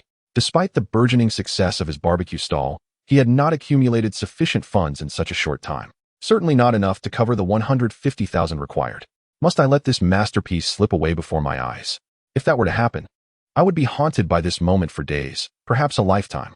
It cannot be allowed to escape. You seem to have a keen interest in this painting, Wang Ziming observed, noting Wu Fan's ardent gaze. Indeed, Wu Fan did not deny it. He genuinely wished to possess the artwork. Upon hearing this, Wang Ziming smiled and raised his bidding paddle, calling out loudly, 160,000. Wang Ziming's voice shattered the eerie silence in the room, instantly drawing the attention of nearly everyone present. Given Wang Ziming's good standing among peers, some even urged him to reconsider. Young Master Wang, this is merely a subpar piece. Not worth that price. Indeed, young Master Wang, you've misjudged this one. Such works are common. There's no need to bid this high. Although the attendees were affluent individuals, they all loathed the idea of overpaying, regardless of the amount. They did not mind spending money, but being perceived as fools who squandered it was unacceptable. It's fine. I'll buy it for fun, Wang Ziming explained with a chuckle. Seeing Wang Ziming's determination, the crowd fell silent, though they privately mused that he was playing the fool by spending extravagantly on such a piece. Wang Ziming himself entertained similar thoughts, believing he was indeed being foolish. Yet he did not feel his expenditure was wasteful because he was not purchasing for himself. He was doing it for Wu Fan. He wished to foster a connection with Wu Fan, and spending a little money was of no concern to him. Wu Fan understood Wang Ziming's intentions. Wang Ziming had previously dismissed the painting, but now he was willing to bid, clearly doing so for Wu Fan's sake. Wu Fan contemplated declining, but the value of Li Suji's work stayed his tongue, and instead, he felt gratitude for Wang Ziming's gesture. The auctioneer, initially caught in an awkward silence, was relieved by Wang Ziming's interruption. Gratefully glancing at him, he resumed his role with renewed vigor, proclaiming loudly, Young Master Wang has bid 160,000. Is there anyone willing to bid higher? The owner of this work possesses considerable skill in calligraphy. With a new bid in play, the auctioneer regained his confidence, extolling the talents of the piece's creator. Unfortunately, no one echoed his enthusiasm. Aside from Wang Ziming, no one else made a bid. Do you expect us to be fools? Not a chance. The audience observed the auctioneer's fervent speech with amusement, remaining silent on the bidding front. After a prolonged silence with no response, the auctioneer, feeling the awkwardness, cleared his throat and announced, 160,000. First call. Is there a higher bid? 160,000. Second call. If no one else bids, this piece will belong to young Master Wang. 160,000. Third call. Sold. As the auctioneer's gavel struck decisively, Wu Fan, who had been anxiously watching, finally exhaled in relief. It seems you truly have an affinity for this piece, Wang Ziming remarked, showing little emotional fluctuation at having secured the artwork. After all, in his eyes, this piece was not particularly valuable. You worry too much. Others have little interest in this work. Chapter 135. A dilemma indeed, among those present. No one except Wu Fan showed any interest in the painting. When Wang Ziming placed his bid, others merely observed the proceedings with a sense of amusement, watching the host perform his self-directed play, hoping he would hasten to conclude the auction for the next item. Even Wang Ziming, who made the bid, did not truly value the artwork. His motivation was not personal affection or recognition of its hidden significance, but rather a desire to gift it to Wu Fan. Upon arriving, Wang Ziming had already expressed his willingness to assist Wu Fan with any purchases he fancied, despite his lack of understanding of Wu Fan's discerning taste. Nevertheless, He remained true to his previous promise. Yet, before the gavel fell, Wu Fan felt a twinge of unease. After all, this was a treasure worth tens of millions. Should any unforeseen incident arise, he would be left with nothing.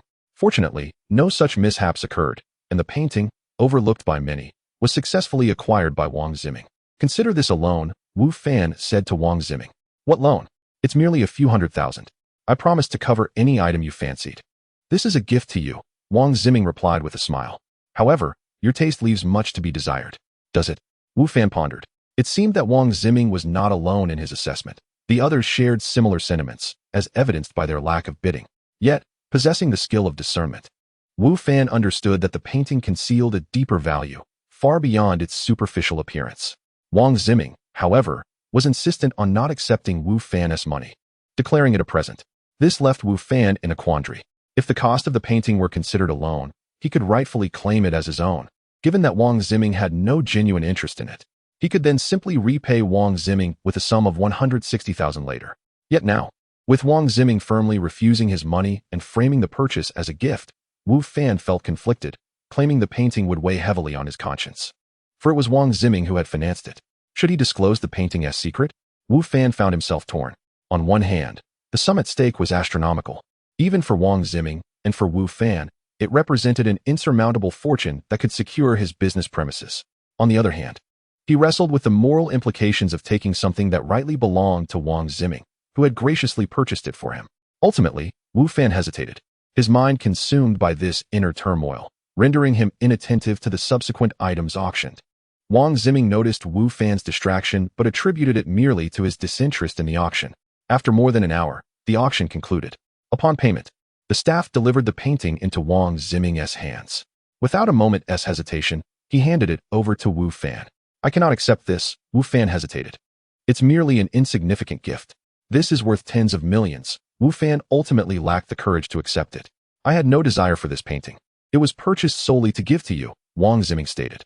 With that, he pressed the painting into Wu Fan's hands. The auction is over, let us depart. With a complex array of emotions, Wu Fan followed Wang Ziming outside. Take care, young Master Wang, young Master Wu, called out the auction house manager, Chao Yun, as he approached them. I hear young Master Wang has acquired a painting? Yes, Wang Ziming affirmed. My friend has an appreciation for such things. So I bought it as a gift. Ah, so young Master Wu enjoys collecting paintings? Chao Yun remarked. We hope to see you both at the summer auction in 3 days, where many exquisite items will be available, including works from renowned masters, far surpassing the value of the piece in your possession. Evidently, Chao Yun failed to recognize the painting's unique qualities, assuming Wu Fan merely sought to build a collection. Wu Fan remained non-committal, inquiring, May I know who consigned this painting for auction? A down-and-out middle-aged man, Chao Yun replied. He claimed to be a descendant of the Jin family. However, he appeared more like a drunken vagabond, reeking of alcohol. He set the opening bid himself, insisting it was a treasure passed down through generations, worth a fortune. His ancestors had instructed him to safeguard it, hence the inflated starting price. Otherwise, we would not have set it so high. Is the price truly excessive? Others might deem it so, perhaps even view Wang Ziming as a fool for purchasing it. But Wu Fan held a different perspective. Unfortunately, I cannot disclose further specifics. Our auction house is obliged to maintain client confidentiality, Chao Yun stated. Wu Fan nodded in understanding. After a few more exchanges of pleasantries between Wang Ziming and Chao Yun, they departed together. I've noticed you hold this painting in high regard, Wang Ziming remarked as they drove away. It's merely an ordinary piece. If you are genuinely interested in collecting, we can return in 3 days, and I shall procure a masterwork for you. Wang Ziming aimed to strengthen his relationship with Wu Fan, and he had no qualms about gifting him something. He viewed the painting he had acquired that evening as somewhat beneath consideration. If not for Wu Fan's insistence, he would never have purchased it. Thus, he resolved to acquire a truly exceptional piece for Wu Fan at the upcoming auction, which he deemed a fitting gift. Wang Ziming's attitude ultimately helped Wu Fan, who had been in a state of distress, reach a decision. Chapter 136. Another realm. Young Master Wang, I cannot accept this painting, Wu Fan stated to Wang Ziming. Why not? Wang Ziming countered. Did you not seem quite fond of it? Why the sudden change of heart? Do you now perceive it as a mere inferior piece? Hence your reluctance to keep it? If that is the case, fret not. I shall present you with another masterpiece in 3 days. Wang Ziming believed that Wu Fan had come to his senses, thus deciding against the painting, and he found this understandable. Not at all. To Wang Ziming's surprise, Wu Fan shook his head. The truth is, this painting is far too precious. Too precious? Wang Ziming exclaimed, chuckling lightly. It's merely worth a few $100,000. How precious can it truly be? Although your financial situation may be modest at present, I firmly believe your future accomplishments will be remarkable. Wang Ziming assumed Wu Fan found the painting too costly, which was why he refused it. If it were genuinely worth only a few $100,000, I would gladly accept it, Wu Fan replied. However, its true value is not merely in the hundreds of thousands, but rather in the tens of millions. After speaking, Wu Fan felt a wave of relief wash over him. Though he might incur a loss of tens of millions, expressing his thoughts alleviated any pangs of conscience, leaving him unburdened, a sentiment far more valuable to him than the monetary loss. In the realm of gaming, I possess ample resources. Take, for instance, the trees on the mountain behind the hermit village. Selling them would easily recover those tens of millions. If they vanish, so be it, Wu Fan consoled himself. Tens of millions? Wang Ziming, astonished, chuckled again. Wu Fan, are you jesting? Wang Ziming even thought the painting was worth little more than 160,000, let alone the claim of tens of millions. I am not jesting. Having made his decision, Wu Fan felt an unexpected lightness and continued, in my spare time, I have studied antique appreciation and perused various historical texts. This painting is not as ordinary as it appears. It harbors another realm. Another realm? Wang Ziming's curiosity was piqued by Wu Fan's words. Indeed, Wu Fan affirmed. I once encountered a historical account stating that the renowned calligrapher Li Suji's Song of the Guests from the Sui dynasty survived until the Qing dynasty, where it was acquired by a lesser-known poet. To safeguard this piece from being coveted by others, he employed certain techniques to conceal Li Suji's work within his own, thus obfuscating its true nature. Are you suggesting that this poet is Jin Fei, and that the painting you possess conceals Li Suji's Song of the Guests? Wang Ziming pulled over to the side of the road, gazing at Wu Fan in astonishment. It is very possible. Wu Fan left his statement somewhat ambiguous to avoid raising suspicion. When I first glimpsed this artwork, I sensed something was amiss. Alas, my self-taught knowledge of antique appreciation is somewhat lacking, and I am unsure how to unravel its concealment. This was also Wu Fan's excuse for his self-study. Claiming that his knowledge was insufficient made it reasonable, while simultaneously explaining how he could discern that the painting harbored another realm. Wang Ziming glanced at the painting in Wu Fan's hands, his expression turning serious as he nodded. He then made a phone call, and the car resumed its journey. Wu Fan felt a twinge of curiosity about Wang Ziming's intentions, but having resolved to return the painting, he felt no pressure. After a 20-minute drive, the car halted before a villa. Wang Ziming led Wu Fan inside.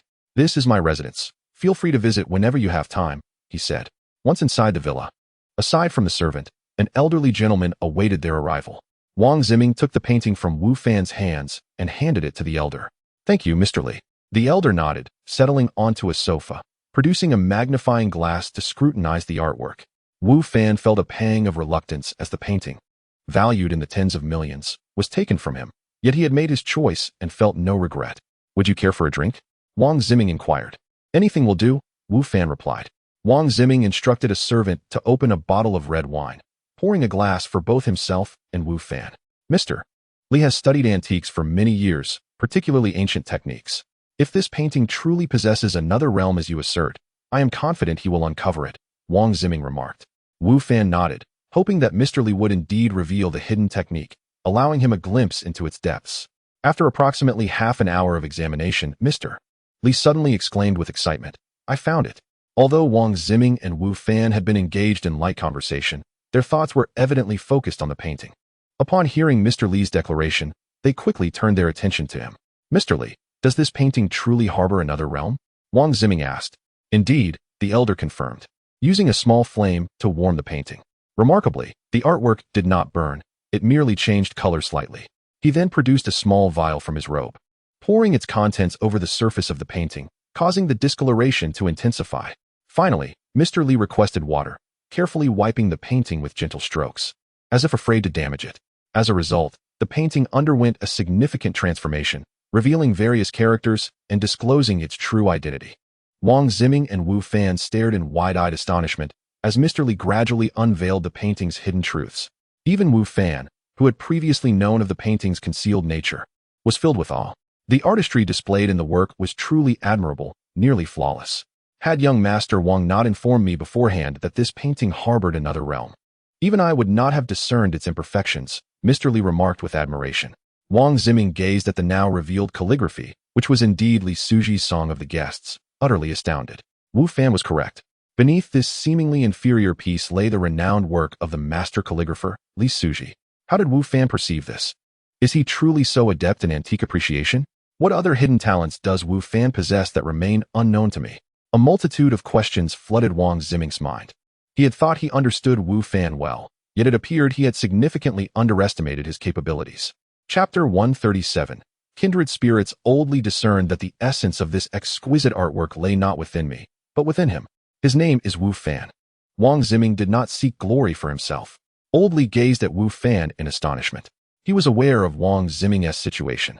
Although Wang Ziming had a penchant for antiques, his expertise and appreciation was rather mediocre. Hence, he had been curious about how Wang Ziming had uncovered the peculiarities of this painting, only to discover that it was the young man beside him who had made the revelation. Young Master Wu, your discernment is truly remarkable, Oldly remarked with admiration. I dare say, very few in the world could unveil the disguise of this artwork. Oldly was quite confident in this assertion. If he himself could not see through it, then the number of those who could would be exceedingly rare. Nevertheless, this only further underscored Wu Fan's prowess in the realm of antique appreciation. Wu Fan, displaying humility, responded, I merely enjoy reading books on this subject. If we speak of true appreciation, I fall far short of your expertise, Oldly. My insights are merely a blend of conjecture and intuition. Oldly was impressed by Wu Fan's modesty and thought to himself that they should have an in-depth discussion on antique appreciation in the future. Such discussions, grounded in experience, insight, and technique, would undoubtedly enhance both of their abilities. Very well, Wu Fan conceded, albeit with some reluctance. He understood his limitations in antique appraisal.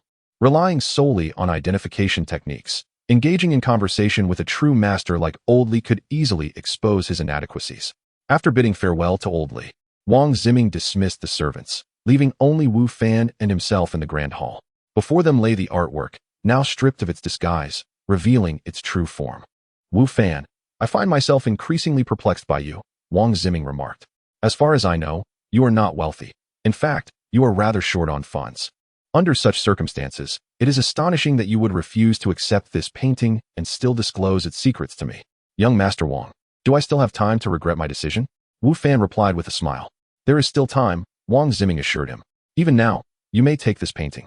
It was intended as a gift for you, and once given, it belongs to you, regardless of whether it is a mere trinket or an invaluable masterpiece. Wang Ziming spoke with sincerity. He was not jesting with Wu Fan. Wu Fan, equally earnest, replied, Young Master Wang, your actions are equally astonishing. As they exchanged glances, a profound sense of mutual respect blossomed between them. I am not joking, Wu Fan. You may take this calligraphic piece and manage it as you see fit. Whether for collection or auction, it is entirely up to you, Wang Ziming stated. I have already expressed that I cannot accept it, Wu Fan replied. I have my principles. If I were unaware of its significance, I might have accepted it without hesitation. However, now that I know it is no ordinary piece, I simply cannot. Its value is too great. Both held steadfast to their principles, one unwilling to retract a gift, the other reluctant to accept such a precious token, allowing this invaluable artwork to remain without a rightful owner. Since neither of us wishes to keep it, how about this? I will take it to Jiahua Auction House for the upcoming summer auction in 3 days, and we shall split whatever proceeds we receive. What do you think? Wang Ziming proposed at last. Wu Fan hesitated, wishing to refuse, for even a split would amount to a considerable sum. Do not decline again, Wang Ziming urged. Without your insight, I would never have acquired this painting, nor would I have uncovered its secret. Thus, you are more than justified in sharing the rewards. Very well, Wu Fan acquiesced, recognizing Wang Ziming's insistence. Do not feel pressured, Wang Ziming said with a smile. In truth, I am the one who has profited, as I will gain several million without effort. For me, that is no insignificant sum. Had you not spoken up, all the money would have been yours. I cannot accept that, Wu Fan replied, chuckling. Wu Fan, I have not misjudged you. You are truly a person worthy of deep friendship, Wang Ziming said solemnly. It is not merely the money, but your character that I value. While several million was indeed a substantial amount for Wang Ziming, it did not sway his perception of a person. He esteemed Wu Fan for the qualities he exhibited throughout this ordeal. Wang Ziming believed that most others would not have made such a selfless choice, especially considering Wu Fan's financial constraints, yet he had resolutely chosen to forego the potential windfall. Such magnanimity revealed Wu Fan's noble character. someone truly deserving of Wang Ziming's trust. I will do my utmost to assist you regarding the matters with Kong Hailan, Wang Ziming assured Wu Fan, having come to regard him as a true friend. Thank you, young Master Wang, Wu Fan expressed his gratitude. Please, no need for formalities. Just call me by my name, Wang Ziming replied. You are a few years my senior. I shall address you as Brother Wang, Wu Fan suggested. Whatever you prefer. Wang Ziming responded nonchalantly. However, do remain cautious regarding Kong Hailan. While I will endeavor to mediate, he is not easily dealt with. I will keep you informed of any developments. Understood. Thank you, Brother Wang, Wu Fan acknowledged. Wu Fan spent a considerable amount of time at Wang Ziming's residence, engaging in various discussions until late into the night. Eventually, Wang Ziming arranged for someone to escort him home. As for the calligraphic work, it would remain with Wang Ziming, who would ensure it was delivered to the auction house. They agreed to attend the summer auction at Jiahua together in 3 days. Wu Fan felt quite satisfied with the day's events. Although he had not set out to sell anything, he unexpectedly acquired a substantial fortune. Should the calligraphic piece fetch a high price, it might just cover the cost of purchasing a storefront. In addition to this unexpected windfall, Wu Fan also gained Wang Ziming's friendship. He could sense a marked change in Wang Ziming's attitude towards him. He was no longer merely a person who piqued Wang Ziming's interest, but rather a true friend. The value of Wang Ziming's friendship could very well rival that of several million. Chapter 138. The Wild Plains. Upon returning from Prince Ming's residence, Wu Fan momentarily cast aside the burdens of reality and prepared to immerse himself in the realm of the game. As Wu Fan materialized within the confines of the camp, he was greeted by a cacophony of sounds. The entire encampment buzzed with activity as individuals busily organized their belongings, readying themselves for departure. Although the majority of those serving here were impoverished souls like Nyo, lacking armor and decent weaponry, they nonetheless carried a significant assortment of personal items, including shoes and clothing, which they were required to procure themselves. This starkly illustrated the distinction between these ragtag forces and the regular army. Wu Fan meticulously arranged his belongings, donning all the equipment he could wear. Following their departure from Qingyuan County, they had effectively begun their journey to the front lines, tasked with transporting provisions. While they remained within the dominion of their nation, Yinfeng, dangers still lurked. Upon exiting the tent, Wu Fan observed the third squad lined up, preparing to leave. Zhou Shan, spotting Wu Fan, gestured for him to approach and subsequently tossed a longbow in his direction, encouraging him to give it a try. The onlookers gazed enviously at Wu Fan. For those lacking weapons, whether swords, sabers, or bows, such items were objects of desire. Witnessing Zhou Shan bestow a bow upon Wu Fan only intensified their longing. However, none dared voice their dissent. They had grown familiar with Zhou Shan's temperament over time, understanding that opposition would be futile and could even lead to punishment. Additionally, Wu Fan's recent performance had not gone unnoticed. He was undoubtedly the strongest individual in the third squad, second only to Zhou Shan, with some even speculating that Zhou Shan might not stand a chance against him. Respect for the strong permeated the atmosphere. Wu Fan casually pulled on the bowstring. With his strength, drawing the bow was a trivial feat. Although it was not an exceptional weapon, merely classified as basic equipment under appraisal, it sufficed for Wu Fan, who lacked a bow of his own. Not bad, he remarked. Use it, Zhou Shan replied, aware that with Wu Fan's superior gear, he might not regard the ordinary longbow with much esteem. Yet, as a mere captain of a ragtag army, Zhou Shan possessed no superior bows himself. A clear disparity among the various squads within the Flying Bird camp became apparent as the third squad swiftly organized while the others lagged behind, chatting casually and displaying a lack of discipline. The third squad harbored a sense of disdain for their counterparts, silently acknowledging the efficacy of Zhou Shan's rigorous training. In contrast, the other squads viewed the third squad with indifference. They were all simply conscripted soldiers, questioning the necessity of such serious training and hardship, knowing they would return home in 3 months. Nearly an hour later, the entire Flying Bird camp finally completed its preparations. A total of 5 squads, comprising over 1,000 individuals, marched forth from Qingyuan County towards the distant horizon. Wu Fan walked amidst the throng. The camp was impoverished, with only the squad leaders afforded the luxury of a horse, and even then, not of the finest breed. The rest were left to traverse the terrain on foot. The journey was monotonous, with everyone hurrying along, occasionally exchanging a few words to alleviate the tedium. Zhou Shan did not admonish them. It was unrealistic to expect constant silence. It wasn't until the afternoon that they arrived at another county, where provisions awaited them. The mission of Wu Fan and the Flying Bird camp was to transport these supplies to the front lines. The convoy was not composed solely of Wu Fan's group. Numerous others had been summoned from various directions, all heading to the same destination. The members of these supply teams were, like Wu Fan, conscripted soldiers. Once the provisions were loaded onto the carts, the convoy resumed its journey towards their objective. As evening descended and darkness enveloped the land, the convoy halted to set up camp, having encountered no unforeseen obstacles along the way. In the southwestern region of Yinfeng, the wild plains lay before them. Once a desolate expanse unsuitable for cultivation, this area bordered the realms of Yinfeng, Fengyi, Tianji, and Shuaiyu nations, leading to ongoing disputes over territorial claims. Each nation believed the plains belonged to them, resulting in frequent skirmishes. Ultimately, the question of ownership remained unresolved. Over time, as the nations recognized the land's lack of significant value, they ceased their futile efforts to exert control, allowing it to devolve into a lawless zone.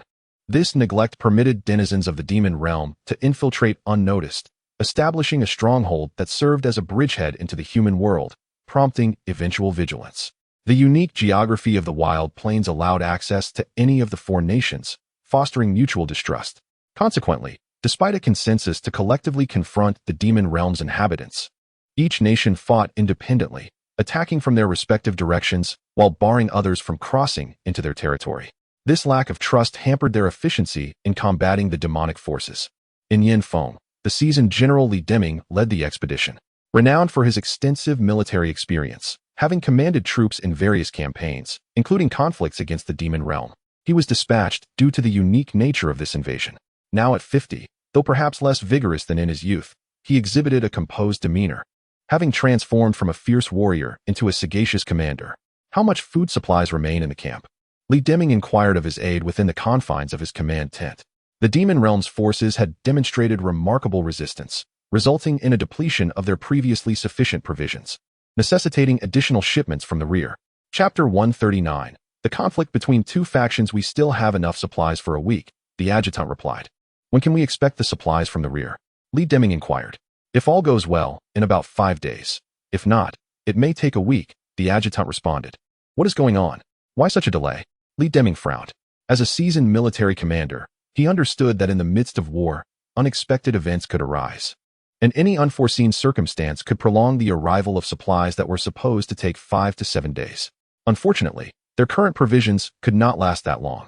The supplies need to be gathered, and the transporters are temporary recruits from various villages. After being summoned, they must undergo a brief training, the adjutant explained. The troops move only after the supplies have arrived. This is something even the lowest soldier knows, yet those in the court seem oblivious. Especially Zhou Yanfeng, the Minister of Revenue. As the overseer of the nation's grain, when I initially requested supplies for the campaign, he offered nothing but excuses. If it weren't for the emperor's intervention, he likely would have refused to provide any. I had warned him that the supplies he allocated might be insufficient and urged him to gather more, but he dismissed my concerns. Now that I am in dire need, he is unable to supply in a timely manner. Truly, he is more of a hindrance than a help. Li Deming lamented. Those civil officials are outrageous, the adjutant concurred, expressing his dissatisfaction with their lack of support in such critical times. In truth, the adjutant understood the underlying issue was not merely a personal grudge between Li Deming and the civil officials, but a broader animosity between the military and civil factions. The Yinfeng kingdom had always been a realm dominated by scholars. Since its inception, the ancestors placed great emphasis on civil officials while deliberately suppressing military leaders, stemming from their own backgrounds as military commanders who seized power through rebellion. This led to a disparity in status. Civil officials enjoyed a higher standing while military leaders were relegated to a lower position, often feeling inferior in discussions with their civil counterparts. The authority of the court had long been in the hands of civil officials, leaving little room for military leaders to voice their concerns. In the eyes of the emperor and the civil officials, military commanders were merely expected to lead troops into battle, while governance remained the domain of the learned. However, this dynamic had begun to shift in recent years. The court's stability had deteriorated, with numerous rebellions emerging within the realm. Although these uprisings were swiftly quelled, they continued to resurface. Additionally, the encroachment of the demonic realm had grown increasingly pronounced, with both demonic energy and beings infiltrating the human world, creating significant turmoil that only military leaders could address. Coupled with ongoing tensions between Yinfeng and its neighboring nations, the status and power of military leaders in Yinfeng had risen considerably. Naturally, the civil faction, which had long suppressed the military, was disinclined to witness their ascendance or the loss of their privileges. The escalating rivalry between these two factions resulted in frequent underhanded dealings between them. In this instance, it was evident that the civil faction was deliberately obstructing the military by delaying the delivery of supplies. Of course, the civil officials could not overtly deny the military provisions, as such an action would incur the emperor's wrath, resulting in dire consequences for them. And what about those temporary recruits? Li Deming asked. Isn't there still a significant number of troops available? It seems the recent unrest has led to the emergence of rebels in various regions. Thus, the emperor has ordered troops to quell them, restricting the mobilization of other forces, the adjutant explained. Li Deming, having spent considerable time in the desolate plains, had not been aware of these developments until now. Upon hearing the adjutant's words, he scoffed. Isn't it all the doing of those civil officials? If they weren't so misguided, how would so many citizens be driven to desperation? How could so many rise in rebellion? The emperor should have them executed as a warning. As a seasoned military commander, Li Deming harbored deep-seated animosity toward the civil faction, having battled against them for many years, and held little regard for those who prided themselves on scholarly pursuits. However, transporting supplies does not require combat prowess, Li Deming remarked. Utilizing these temporary recruits for such tasks poses no significant issue. Indeed, transporting supplies did not involve direct engagement in battle and did not necessitate exceptional combat skills, making it suitable for the civilian recruits to carry out. Shall we send someone to greet them? The adjutant asked. The situation within the court is quite unstable. I would like to, but do we have enough forces to spare? Li Deming replied. They had been at a stalemate with the demonic realm for quite some time, facing considerable pressure from their adversaries while remaining vigilant against incursions from neighboring nations. Thus, they could not afford to divert their limited forces for such a task. The adjutant nodded in understanding. It is likely that nothing untoward will occur. That was all they could hope for, as they were unable to mobilize troops to assist the supply convoy while desperately needing provisions. They could only wish for the safe passage of the supply team. After a day of travel, Wu Fan and his companions halted as the sun began to set, choosing to make camp for the night and resume their journey at dawn.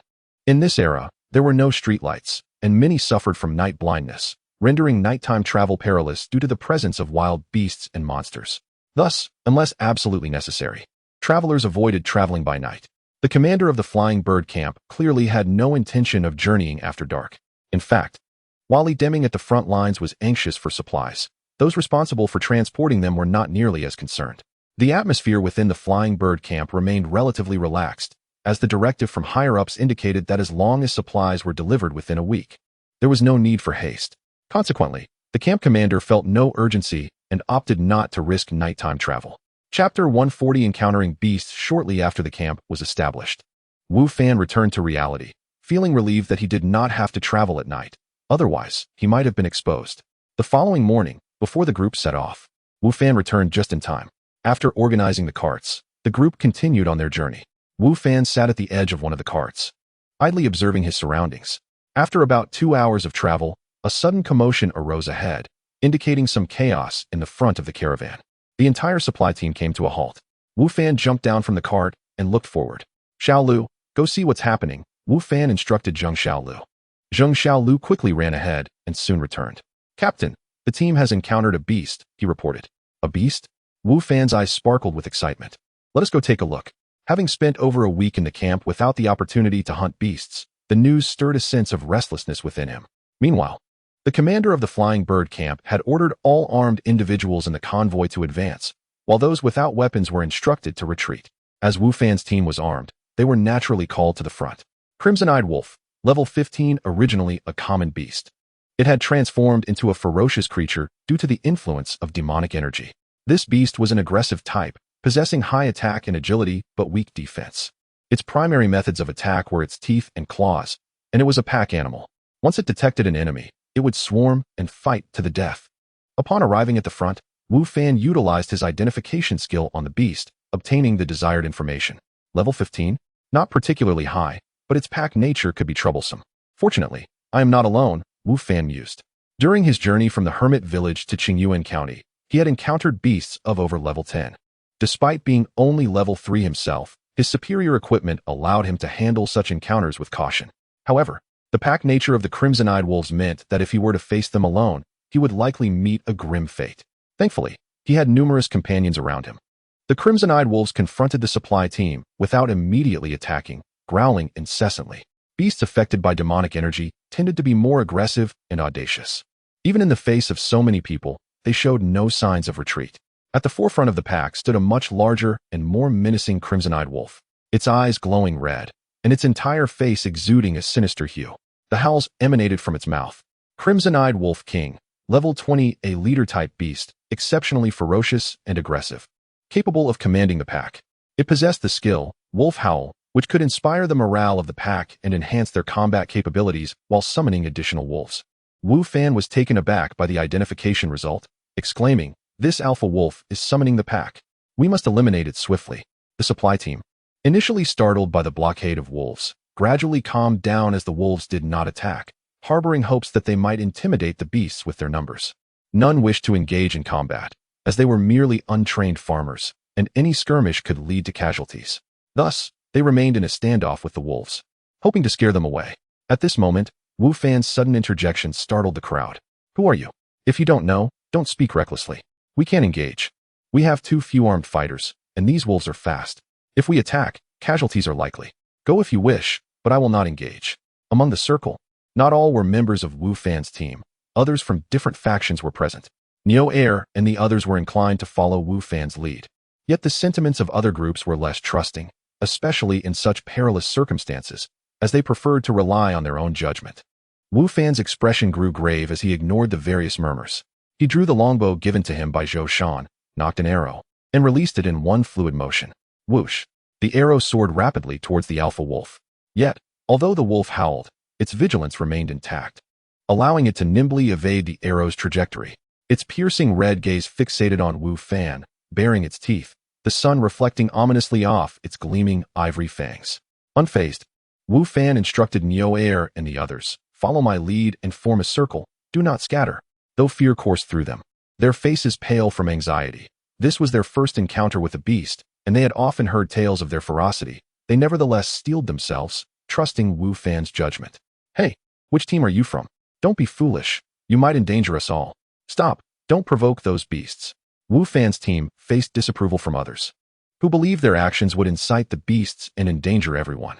All armed personnel from the third team, follow the fourth squad, and engage the wolf pack. No one is to retreat. Zhou Shan's voice rang out decisively, clearly placing his trust in Wu Fan. "Zhou Shan, what are you doing? Are you following their reckless lead? Bring your people back. We only need to stand our ground and scare them off. There's no need for confrontation." Other team leaders expressed their dissatisfaction with Zhou Shan's order. With a disdainful glance at them, Zhou Shan retorted, "Scare them off? If we wait any longer, we may become their next meal. You short-sighted fools." With that, Zhou Shan took the lead, charging towards the wolf pack. Although some from the third team did not understand Zhou Shan and Wu Fan's actions, they nonetheless followed suit and launched their attack. Chapter 141. Fierce Battle. Wu Fan felt a sense of comfort as he saw Zhou Shan leading his men into the fray. Compared to other captains, Zhou Shan evidently possessed greater insight and foresight. Die! Wu Fan charged towards the wolf, thrusting his black stone sword fiercely at the foe. With an agility score of 15, Wu Fan's thrust was remarkably swift, the sword glimmering like a shooting star as it aimed for the red-eyed wolf. However, despite Wu Fan's speed, the red-eyed wolf was swifter still. Just as Wu Fan's sword lunged forward, the red-eyed wolf nimbly leaped back, executing 2 successive jumps before disappearing into the pack. A howl erupted from the red-eyed wolf as it joined its brethren, raising its head to wail. Following its call, the surrounding wolves charged towards Wu Fan and Zhou Shan, their eyes gleaming with a bloodthirsty light. With a resounding thud, Wu Fan's sword struck a charging red-eyed wolf, the blade slicing effortlessly through its flesh, staining the sword crimson as the wolf writhed in agony. Yet, despite its pain, the wolf did not retreat. Its claws extended menacingly towards Wu Fan. Clang! Wu Fan raised his sword defensively, the sound of metal clashing against claw echoing through the air. He then kicked the red-eyed wolf in the abdomen, sending it flying. Although he had repelled this particular wolf, Wu Fan had lost the chance to pursue the red-eyed wolf king, which had already hidden among the pack. To defeat the king, he would first need to eliminate the surrounding wolves. Understanding the urgency of the situation, Wu Fan resolved to patiently combat the ordinary red-eyed wolves. Meanwhile, Neo Air and the other members of the third squad had also engaged the pack, the battle escalating to a fevered intensity in mere moments. Following Wu Fan's orders, Neo Air and his comrades formed a circle, refusing to separate, wielding the sharp red leaf swords crafted by Wu Fan, which gave them an edge against the wolves. However, the remaining members of the third squad were not as fortunate. With Zhou Shan only equipped with a bronze-level weapon, the others wielded even poorer gear, most of them lacking proper equipment altogether. As they were a group of newly trained soldiers, their combat prowess was limited. Consequently, injuries began to accumulate among the third squad. Though thankfully, no fatalities had occurred yet. Wu Fan paid close attention to Zhou Shan's performance and noted that Zhou Shan was indeed formidable. He wielded a great sword with impressive skill, executing the domineering blade technique with agility, often inflicting injuries upon the red-eyed wolves with a single strike. The accompanying captains, seasoned veterans of the battlefield, demonstrated their extensive combat experience and agile movements. Although they were not as fierce as Zhou Shan, they too gained the upper hand in their skirmishes against the red-eyed wolves. Thanks to the presence of Wu Fan, Zhou Shan, and the other captains, the third squad managed to hold their ground against the red-eyed wolves. These few individuals acted as the dynamic force on the battlefield, appearing wherever the situation grew dire, ensuring that the third squad maintained a stalemate in their battle against the wolves. Nevertheless, Wu Fan felt a growing impatience. The red-eyed wolf king, protected by the pack, continued to howl, bolstering the morale and combat strength of the surrounding wolves while also summoning reinforcements. If more wolves joined the fray, Wu Fan's situation would become increasingly perilous. "What are you waiting for? Move now," Wu Fan called out anxiously to the other squads. Only if they swiftly joined forces to eliminate or drive back the red-eyed wolf king could they avert disaster. Should they delay too long, the wolf king might gather a sufficient number of wolves, rendering their efforts futile even with the assistance of the other squads. After all, not everyone was armed, and they were merely a group of untrained civilians. However, Wu Fan's words did not inspire the other squads to advance. In fact, some instinctively took a step back. The fierce battle between the third squad and the red-eyed wolves unfolded before their eyes, and they had witnessed the wolves' ferocity firsthand, observing many third squad members sustain injuries.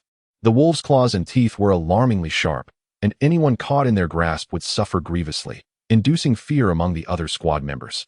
Seeing this, Wu Fan felt a surge of frustration and understood the weight of being a lesser voice. As merely a captain of a small team within the third squad, his words held little sway, only resonating with the members of the fourth team. Even the other members of the third squad were reluctant to heed his commands. And had it not been for Zhou Shan's orders, they might not have engaged the red-eyed wolves at all. As for the other squads, they were even less likely to follow his lead. To them, his words might as well have been inconsequential. Zhou Shan shared Wu Fan's anxiety, recognizing the dire circumstances. However, he too was unable to rouse the other squads. His temper flaring, he began to reprimand them, but to no avail. On his horse, Commander Yu Fei observed the scene coldly and remained silent, refraining from issuing any attack orders. Yu Fei held a poor impression of Zhou Shan, knowing that he had been reassigned from the elite Flying Hero Army. Those who entered the Flying Hero Army were all exceptional, and Zhou Shan's abilities were undoubtedly commendable. While in Qingyuan County, Yu Fei had jokingly suggested that there was no need for rigorous training of the farmer recruits, as they were merely temporarily conscripted and not regular soldiers. Yet, Zhou Shan had dismissed his words, continuing with his own methods, which displeased Yu Fei. It was not that Yu Fei cared for the farmers. Rather, he felt that as Zhou Shan's commanding officer, his words should have been heeded. Yet, Zhou Shan treated his advice as mere background noise, claiming that as a seasoned soldier, he knew how to train new recruits. This insinuation implied that Yu Fei lacked understanding in training. Chapter 142. Other teams joined the battle while in Qingyuan County. Yu Fei had organized several gatherings, inviting a few squad leaders for feasting and revelry. However, Zhou Shan only attended once on the first day, subsequently excusing himself with the pretext of being occupied with training and abstaining from further participation. This behavior clearly indicated that he held Yu Fei in little regard when it came to training. Such disregard was a slight upon him. After all, he was the commander of the Feiniang, a superior to Zhou Shan. Despite Zhou Shan's previous experience in the Feixiong army, here, Yu Fei was the authority, and he expected obedience, rather than having Zhou Shan leverage his background to undermine him. Consequently, Yu Fei harbored a poor impression of Zhou Shan. When confronted with the group of red-eyed wolves, Zhou Shan acted without consulting Yu Fei, leading the third squad into battle on his own accord. Did he no longer regard his commander? Thus, upon witnessing the third squad's subpar handling of the situation, Yu Fei chose not to intervene or send reinforcements from the other squads. Instead, he merely stood by, observing the unfolding chaos. Yu Fei had already devised a plan. Once the third squad had sustained significant losses in their struggle against the red-eyed wolves, he would then instruct the other squads to step in, thereby claiming the credit for repelling the wolves. Furthermore, He could use this opportunity to hold Zhou Shan accountable for his reckless actions, resulting in the heavy casualties of the third squad. Yu Fei envisioned stripping Zhou Shan of his title as squad leader, demoting him to the rank of team leader or, perhaps, even to a mere squad leader. This scenario also presented Yu Fei with an opportunity to solidify his authority within the Fenyang. As for the consequences of his decision on the third squad, Yu Fei was indifferent. They were merely foot soldiers, and their deaths would not concern him. Once this supply of provisions was transported, he could exploit the authority of the court to summon another batch of such expendable soldiers. Zhou Shan, he thought with a cold smirk, would have to bear the blame for his excessive arrogance. As the battle raged on, the number of injured within the third squad continued to rise, and the situation grew increasingly dire. Nevertheless, under Zhou Shan's leadership, the third squad displayed remarkable unity. With the aid of Wu Fan and a few others, who skillfully maneuvered to rescue the injured, no fatalities had yet occurred. However, if the situation deteriorated further, deaths were inevitable. Initially, Yu Fei intended to wait until the third squad had sustained more losses before ordering the other squads to attack. Yet, as he sat atop his horse, he noticed a continuous influx of red-eyed wolves emerging from behind. Could it be true what that individual had said? Was the red-eyed wolf king indeed rallying more of its kind? Yu Fei was reluctant to accept this notion. Yet he could not deny the sight before him.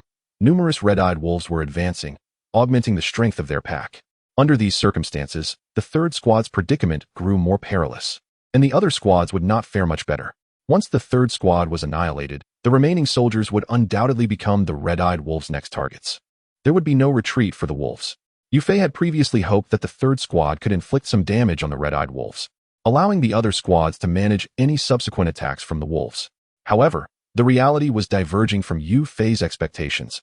Although the third squad was indeed suffering losses, the red-eyed wolves were sustaining minimal damage and seemed to be growing stronger. If this continued, the entire Fenyang might find itself unable to withstand the onslaught of the red-eyed wolves. While Yu Fei was intent on teaching Zhou Shan a lesson, he certainly did not wish to be left in a position of powerlessness. Thus, upon realizing the gravity of the situation, he promptly issued the command to attack. With the order from their commander, even those in the other squads who were initially reluctant had no choice but to engage in battle. The arrival of reinforcements significantly alleviated the pressure on Wu Fan and his comrades. Zhou Shan swiftly seized this opportunity to transport the injured to the rear for urgent treatment. Meanwhile, Wu Fan remained embroiled in fierce combat, his agility allowing him to evade the attacks of the red-eyed wolves without sustaining injuries. Throughout this period, Wu Fan had been acting as a mobile force, darting about and rescuing members of the third squad from the clutches of the wolves, garnering their gratitude while simultaneously accumulating substantial experience points. To Wu Fan, these red-eyed wolves were mere monsters. Defeating them would yield experience, and as long as he delivered the final blow, he could reap considerable rewards. His swift movements allowed him to secure multiple final blows and achieve numerous objectives. The only disappointment was the absence of any equipment drops. The exceedingly low drop rate left Wu Fan feeling somewhat exasperated. Gazing at the leader of the wolf pack, the red-eyed alpha, Wu Fan wondered if slaying it would yield any equipment. As a level 20 boss, it surely ought to drop something worthwhile. Wu Fan felt a surge of excitement. However, the presence of numerous ordinary red-eyed wolves posed a formidable challenge to his goal of defeating the alpha. Do not kill the red-eyed wolves after severely wounding them, Wu Fan instructed his squad members. Since only the final blow would grant him experience, he intended for his teammates to assist him in farming kills. 2 members of Wu Fan's squad had already been injured and evacuated, leaving Niu Air and a few others engaged in battle. While Niu Air and the others were puzzled by Wu Fan's command, they did not dwell on it. They responded affirmatively and proceeded to injure the red-eyed wolves without delivering the finishing blow. However, Niu Air and his companions were not particularly strong, and their capacity to injure the wolves was limited.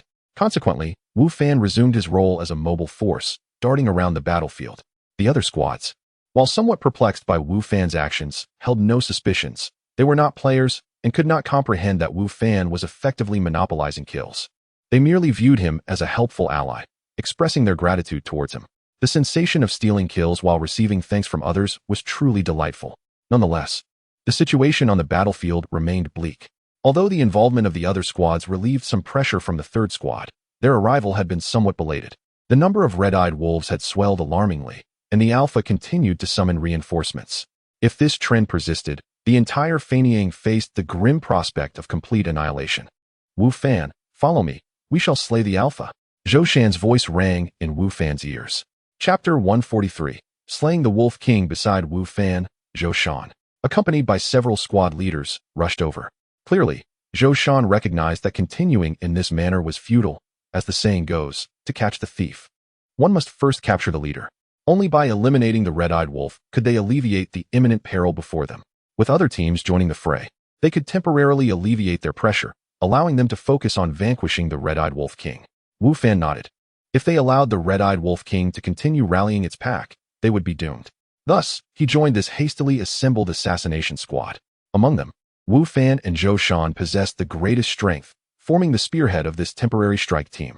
They charged ahead, flanked by the remaining squad leaders from the 3rd Brigade, who defended against attacks from the 3 directions, ensuring that Wu Fan and Zhou Shan could concentrate on their frontal assault without the fear of being ambushed.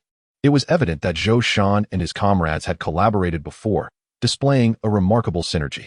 Although it was Wu Fan's first time joining them, his sole focus on attacking ahead as the vanguard minimized the risk of coordination errors. This formidable group of 7 advanced relentlessly, repelling the surrounding hordes of red-eyed wolves. Their objective was the red-eyed wolf king, and their mission was to fend off the nearby wolves rather than pursue them, which left Wu Fan slightly regretful about missed experience points. The red-eyed wolf king, still occupied with rallying its minions, remained oblivious to the approach of Wu Fan and his companions. Seizing the opportunity, Zhou Shan drew his longbow from his back, aiming at the red-eyed wolf king. Almost simultaneously, Wu Fan mirrored his action, bending his bow and knocking an arrow aimed at the wolf king. The 2 arrows soared through the air, piercing with sharp whistles. Only then did the red-eyed wolf king become alert, nimbly leaping aside, casting a disdainful glance at Wu Fan and the others. However, as it turned its gaze toward them, it noticed another arrow speeding toward it. The brief interval between the 2 arrows left it with no time to evade. Thud! The red-eyed wolf king dodged Zhou Shan's arrow but could not escape Wu Fan's, which struck precisely at its right foreleg. Howl! The red-eyed wolf king let out a long wail, this time filled with pain and fury. The immense agony only served to enrage it further. Instead of retreating, it fixed its violent gaze upon Wu Fan and the others, particularly honing in on Wu Fan, the one who had struck it. Excellent, it is wounded. Zhou Shan felt invigorated upon witnessing Wu Fan's arrow inflict harm on the Wolf King. The group continued their advance, now mere paces away from the red-eyed Wolf King. Yet, the Wolf King had realized their intentions and was incensed by their audacity, refusing to let them approach unchallenged. The surrounding red-eyed wolves intensified their assault, driven by the Wolf King's command. Under this onslaught, injuries became inevitable. Among the 5 squads, 2 members had already sustained wounds. Nevertheless, they did not falter or retreat, gritting their teeth and persevering. The group's pace slowed, and the journey became increasingly arduous. "Captain, cover me," Wu Fan suddenly shouted to Zhou Shan. Uncertain of Wu Fan's intentions, Zhou Shan nonetheless positioned himself protectively in front of Wu Fan, wielding his broadsword with vigor to repel the encroaching wolves. Seizing the moment, Wu Fan propelled himself off the ground, soaring over Zhou Shan's head and launching himself directly toward the red-eyed Wolf King. The Tiger Leap. The bronze-grade Cloudflow boots possessed a built-in skill. Prior to leaving the hidden village, Wu Fan could have equipped himself with superior footwear, perhaps silver-grade. However, the value of the Cloudflow boots, due to the Tiger Leap skill, rivaled that of ordinary silver-grade equipment. Now, the time had come for this skill to showcase its might. In the astonished gazes of his companions, Wu Fan leaped an impressive 7 to 8 meters toward the red-eyed Wolf King. Die! In midair, Wu Fan swung his long sword down with ferocity. The red-eyed Wolf King, caught off guard by Wu Fan's sudden advance, was momentarily sluggish in its reaction. Although it attempted to evade, it was nonetheless struck. Thud! The sharp blackstone longsword sliced through the red-eyed Wolf King, tearing away a significant portion of its flesh. Howl! The red-eyed Wolf King howled in agony, its condition dire, an arrow embedded in its right leg and a large chunk of flesh severed from its side, exposing bone beneath as blood flowed profusely. With its strength waning alongside its blood loss, Wu Fan pressed the attack without hesitation, swiftly swinging his longsword toward the wounded beast. Lacking any formal techniques or sword skills, Wu Fan's strikes appeared somewhat chaotic.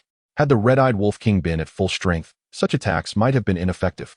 However, in its current state of injury and distress, Wu Fan's unrefined onslaught proved overwhelming, exacerbating the Wolf King's wounds. The surrounding ordinary red-eyed wolves, desperate to rescue their leader, relentlessly assaulted Wu Fan. Yet, in his fervor to pursue the red-eyed Wolf King, Wu Fan found himself unable to evade their attacks, enduring the onslaught. Fortunately, his robust gear provided substantial defense, allowing him to survive the onslaught for the time being.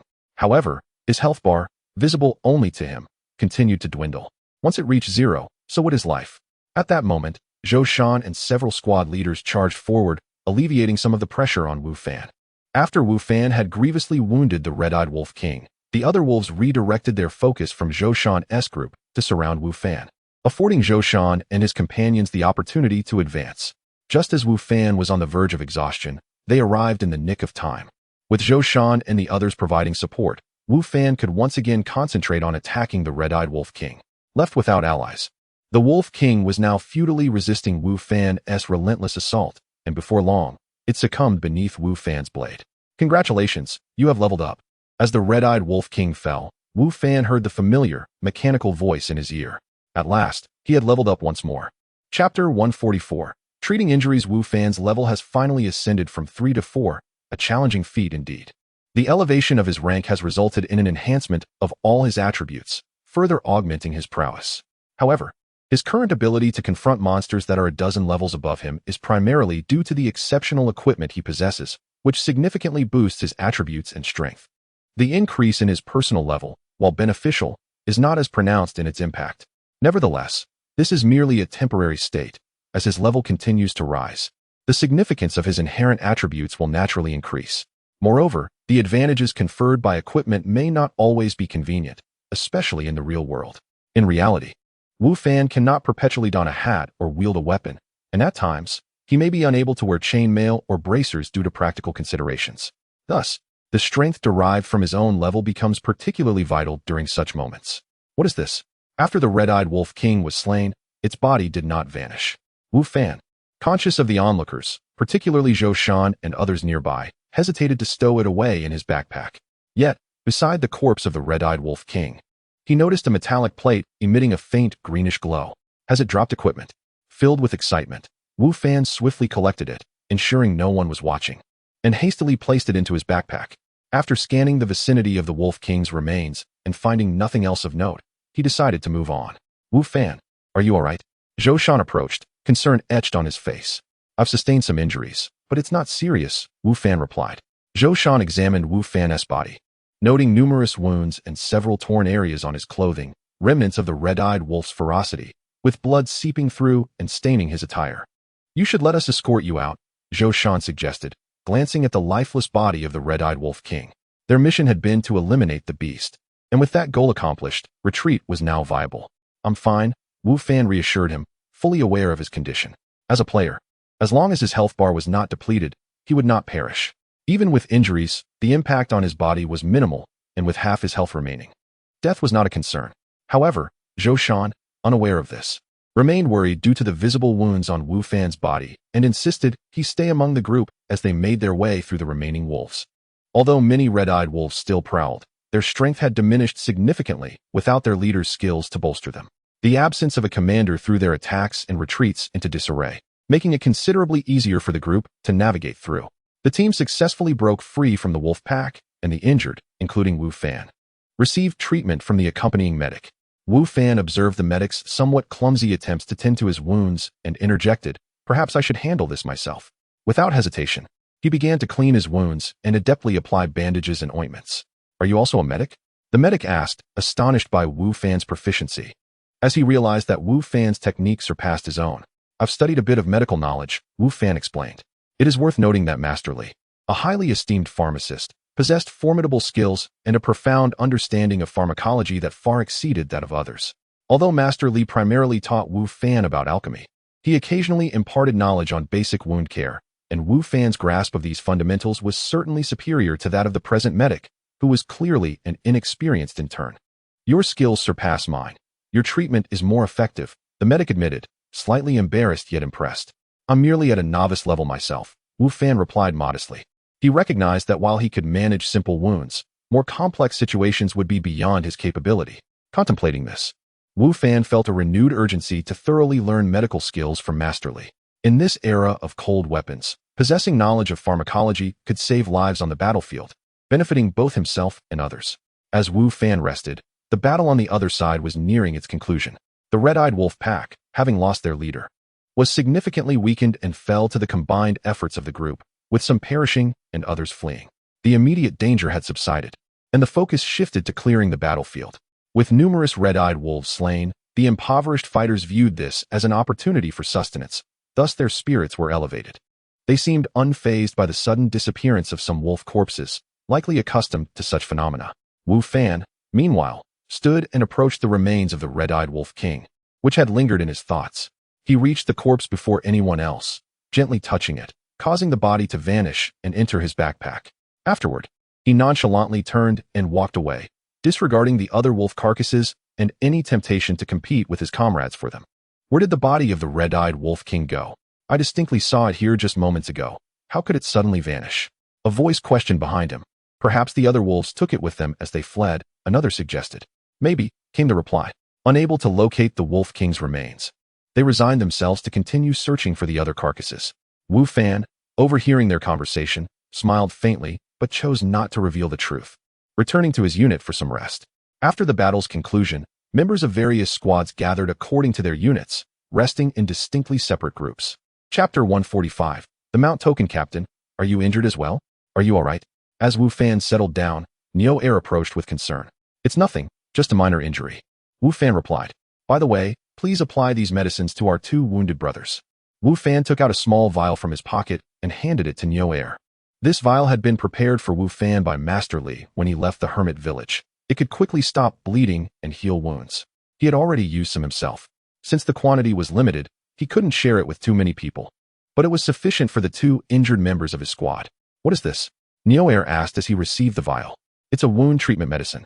Wu Fan casually replied. Its effects are quite remarkable. What could be inferior when it comes from Master Li? Neo Air nodded and took the vial to tend to the injuries of their 2 comrades. At that moment, Wu Fan seized the opportunity to inspect the metallic token he had picked up near the red-eyed wolf king. Mount token, capable of summoning any mount. It can also restore the mount state automatically. To think it was a mount token, Wu Fan felt a surge of joy. Previously, he had envied Zhou Shan and the others riding horses. Unfortunately, war horses were a scarce resource, and as a mere squad leader, he had no right to ride one, forced to watch enviously. Yet now, he had obtained one from the red-eyed wolf king, and it was truly timely. But how could he explain the origin of a horse? Wu Fan soon found himself troubled again. Surely, he couldn't just conjure a horse out of thin air? Who would believe such a tale? It was indeed frustrating to possess a mount, yet be unable to ride it. However, having one was certainly better than not. In this age, war horses were strategic resources, often unattainable even for those with wealth. With one in his possession, he would eventually have the opportunity to utilize it. How are you feeling? Zhou Shan asked as he sat next to Wu Fan. I was fine to begin with. Wu Fan smiled, and now I'm even better. That's good to hear. Zhou Shan replied. To be honest, your performance earlier truly surprised me. I had underestimated you. Zhou Shan expressed this sentiment with a hint of nostalgia. He had already sensed Wu Fan's exceptional nature, noting how quickly he learned anything.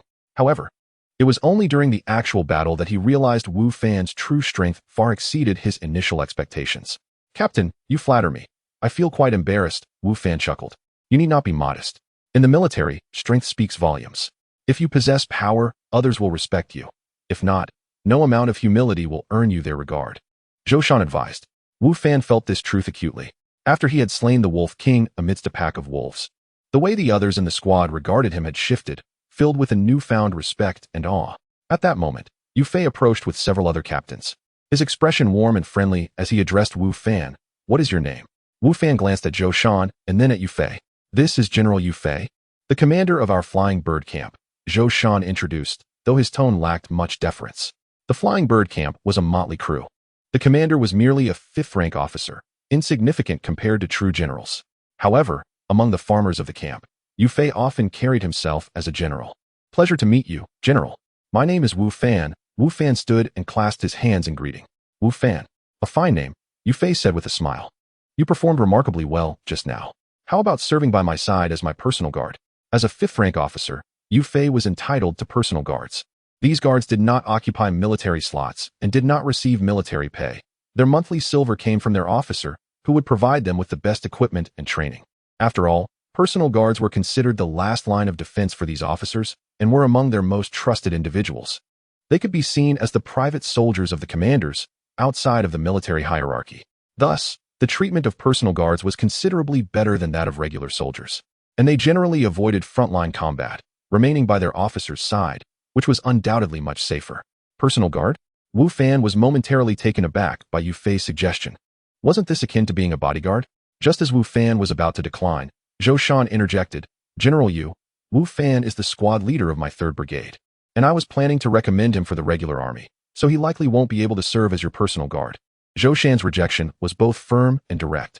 He did not wish for Wu Fan to become Yu Fei's personal guard. While the treatment might be better than that of ordinary soldiers, the path for promotion was limited, with fewer opportunities to achieve merit. Even if one did earn accolades, the credit would invariably go to their commander, not to them, as personal guards were essentially the private soldiers of someone else. Unless their commander was inclined to promote them, they risked remaining mere personal guards for life. Zhou Shan perceived Yu Fei as the kind of commander who would not offer opportunities for advancement. Aligning with him would not bode well for Wu Fan's future. Upon hearing Zhou Shan's words, Yu Fei's previously jovial demeanor turned icy.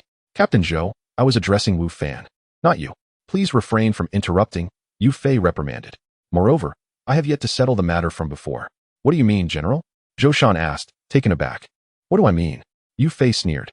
Your unilateral decision to engage without my orders has led to numerous injuries within the 3rd Brigade, resulting in significant losses, and has adversely affected the other brigades, causing casualties there as well.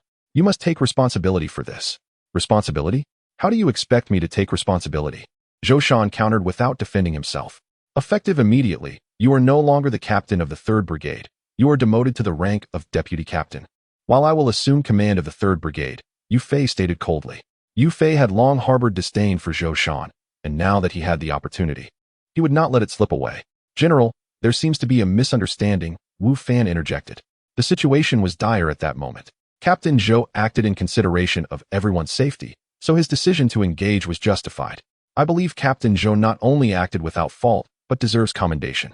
Had he not acted swiftly, the number of red-eyed wolves would have been even greater, making our task to repel them far more arduous, incurring greater costs. Chapter 146. Direct Rejection Misunderstanding? There is no misunderstanding. This is all I have witnessed with my own eyes. Yu Fei scoffed, his expression towards Wu Fan considerably less amiable than before. As the commander of the bird camp, how could his judgment of the situation be inferior to that of the two of you? Initially, upon observing Wu Fan's remarkable skills, Yu Fei contemplated recruiting him as a personal guard, for a strong retinue would ensure his own safety. However, it appeared that Wu Fan was rather unappreciative of the opportunity, growing closer to Zhou Shan and even speaking in his defense, which greatly displeased Yu Fei. Nevertheless, Wu Fan did not concur with Yu Fei's assertions and wished to advocate for Zhou Shan. Wu Fan refrained from speaking. Zhou Shan interjected, then turned to Yu Fei, stating, though you are my superior, my position as captain was not conferred by you. You lack the authority to strip me of my title. Should you genuinely wish to remove me, I implore you to report to higher authorities. Only they hold the power to decide, and I shall have no objections. Zhou Shan's meaning was clear. You wish to dismiss me? You do not possess the requisite authority. Although Yu Fei was the commander of the bird camp, the appointments of several captains were made by superiors, not by Yu Fei himself. Hence, if he wished to remove Zhou Shan from his captaincy, he could only petition the higher-ups. He held the right to suggest, but lacked the right to decide. Yu Fei, in a fit of rage, pointed at Zhou Shan, exclaiming, do not get ahead of yourself. I shall write a letter to seek instructions, and I assure you, your tenure as captain will not last long. Though Yu Fei could not directly dismiss Zhou Shan, being the commander of the bird camp granted him a degree of influence, and he believed that persistence would sway the higher authorities in his favor. Very well, Zhou Shan replied calmly, showing no sign of concern. Excellent, very good, Yu Fei seethed, his face contorted with rage at Zhou Shan's dismissive attitude. He then turned to Wu Fan and said, reflect on my previous words. Not everyone is worthy of serving as my personal guard. It would be a privilege for you to do so. Furthermore, keep your distance from Zhou Shan to avoid any potential repercussions. With that, Yu Fei prepared to leave, while several other captains looked on at Zhou Shan with a sense of schadenfreude. Wait, Wu Fan suddenly interjected, halting Yu Fei and the others. What? Have you reconsidered? Yu Fei turned to Wu Fan. That's the spirit. Being my personal guard is a golden opportunity. I assure you, you will not be treated poorly. Do not emulate Zhou Shan by being ungrateful. General Yu, I have indeed given it considerable thought, Wu Fan replied, gazing at Yu Fei. I have decided to decline your invitation. I prefer to remain a regular soldier, a member of the 3rd Squad of the bird camp, serving under Captain Zhou. Therefore, I shall leave the so-called honor and opportunity for others. Be your personal guard? To be your private bodyguard? I must have lost my mind to agree to that. Wu Fan felt no inclination towards Yu Fei's offer, especially after witnessing his character. Very well, very well. You both are quite pleased with yourselves. Yu Fei was infuriated by Wu Fan's rejection. He had confidently assumed Wu Fan would not pass up such an opportunity. Yet he did not anticipate Wu Fan's blunt refusal, which mirrored Zhou Shan's lack of regard for him. One day, you two will regret not accepting my offer. Yu Fei fumed before departing. Honestly, you needn't have said that. It serves you no purpose, Zhou Shan remarked to Wu Fan. He had initially wished to prevent Wu Fan from speaking, hoping to avoid animosity between him and Yu Fei. But he had not expected Wu Fan to be so resolute in his refusal. Are you suggesting that Captain Zhou wants me to serve as his personal guard? Wu Fan asked. Certainly not, Zhou Shan denied. Then that settles it. Wu Fan chuckled. As long as I refuse his invitation, he will invariably perceive me as ungrateful. And the outcome will be the same. He will harbor resentment towards me. You are not wrong, Zhou Shan laughed. Yu Fei is indeed a petty man, lacking true capability, yet always wearing a self-important facade. Once he requests you to serve as his personal guard, your refusal will only reinforce his belief that you are unappreciative. However, you need not worry. With me around, he will not dare to take action against you, Zhou Shan assured. At worst, I will have you transferred from the bird camp. I possess that capability. In truth, Zhou Shan had long desired to see Wu Fan leave the ragtag bird camp for a proper military unit. This situation might present an opportunity. Should Yu Fei overstep, it would be the perfect chance to facilitate Wu Fan's departure. I am not worried, Wu Fan replied with a smile. He valued the resources available in this world, seeking to acquire various treasures, and held little regard for rank. Yet what about you, Captain? I doubt Yu Fei will easily relent. Might you find yourself in trouble? Wu Fan inquired. Trouble? What trouble could arise? Zhou Shan responded. At worst, I would no longer serve as captain, but I am indifferent to that title. The position of captain in a makeshift army held no significance for Zhou Shan. Rather, he found Yu Fei's petty behavior utterly disdainful. Wu Fan felt a sense of injustice on Zhou Shan's behalf. Zhou Shan was indeed capable, but regrettably, he had encountered a person like Yu Fei. Had Zhou Shan not timely led the 3rd Squad into the fray, they might have already been overwhelmed by the ravenous wolves, resulting in even greater losses. Yet, Zhou Shan's foresight did not earn him recognition. Instead, it became a reason for him to be targeted. Wu Fan had initially thought of charging into the wolf pack and slaying the lead wolf as a means of establishing merit, even fantasizing about possible exemptions from military service. However, it now seemed he had been overly optimistic. He had not faced Yu Fei's scrutiny as Zhou Shan had, which he deemed fortunate. As for accolades, they were a distant dream. Indeed, the aspiration to achieve merit and gain exemption from military service was far from a simple endeavor, Wu Fan mused. Yet, apart from seeking exemption through such means, Wu Fan had no other recourse. He even entertained the notion of provoking Yu Fei to expel him, but alas, military service was a decree of the emperor, and even if Yu Fei held grievances against Wu Fan, he lacked the authority to dismiss him. At most, he could ensure Wu Fan would not receive opportunities for promotion, relegating him to more arduous, perilous tasks, outcomes that Wu Fan certainly wished to avoid. Chapter 147. Wanyuan Street. After a brief respite, the team resumed their journey. Captain, what was that medicine you just gave? Its effects are remarkable.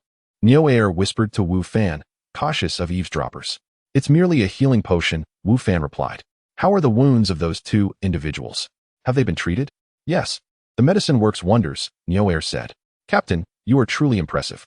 Following you has proven to be the right choice. Stop flattering me, Wu Fan chuckled. This isn't flattery. It's the truth, Neo Air insisted earnestly. You've treated us to meals, provided us with weapons, and now this incredible healing medicine. Being with you feels much safer than with others. Captain, once you become a general, I shall serve as your personal guard for life. Personal guard? Wu Fan echoed, recognizing the familiar term. Don't you aspire to become a great general, to be ennobled and hold office? That was all in jest, Neo Air said, somewhat embarrassed. Only someone like you has that opportunity.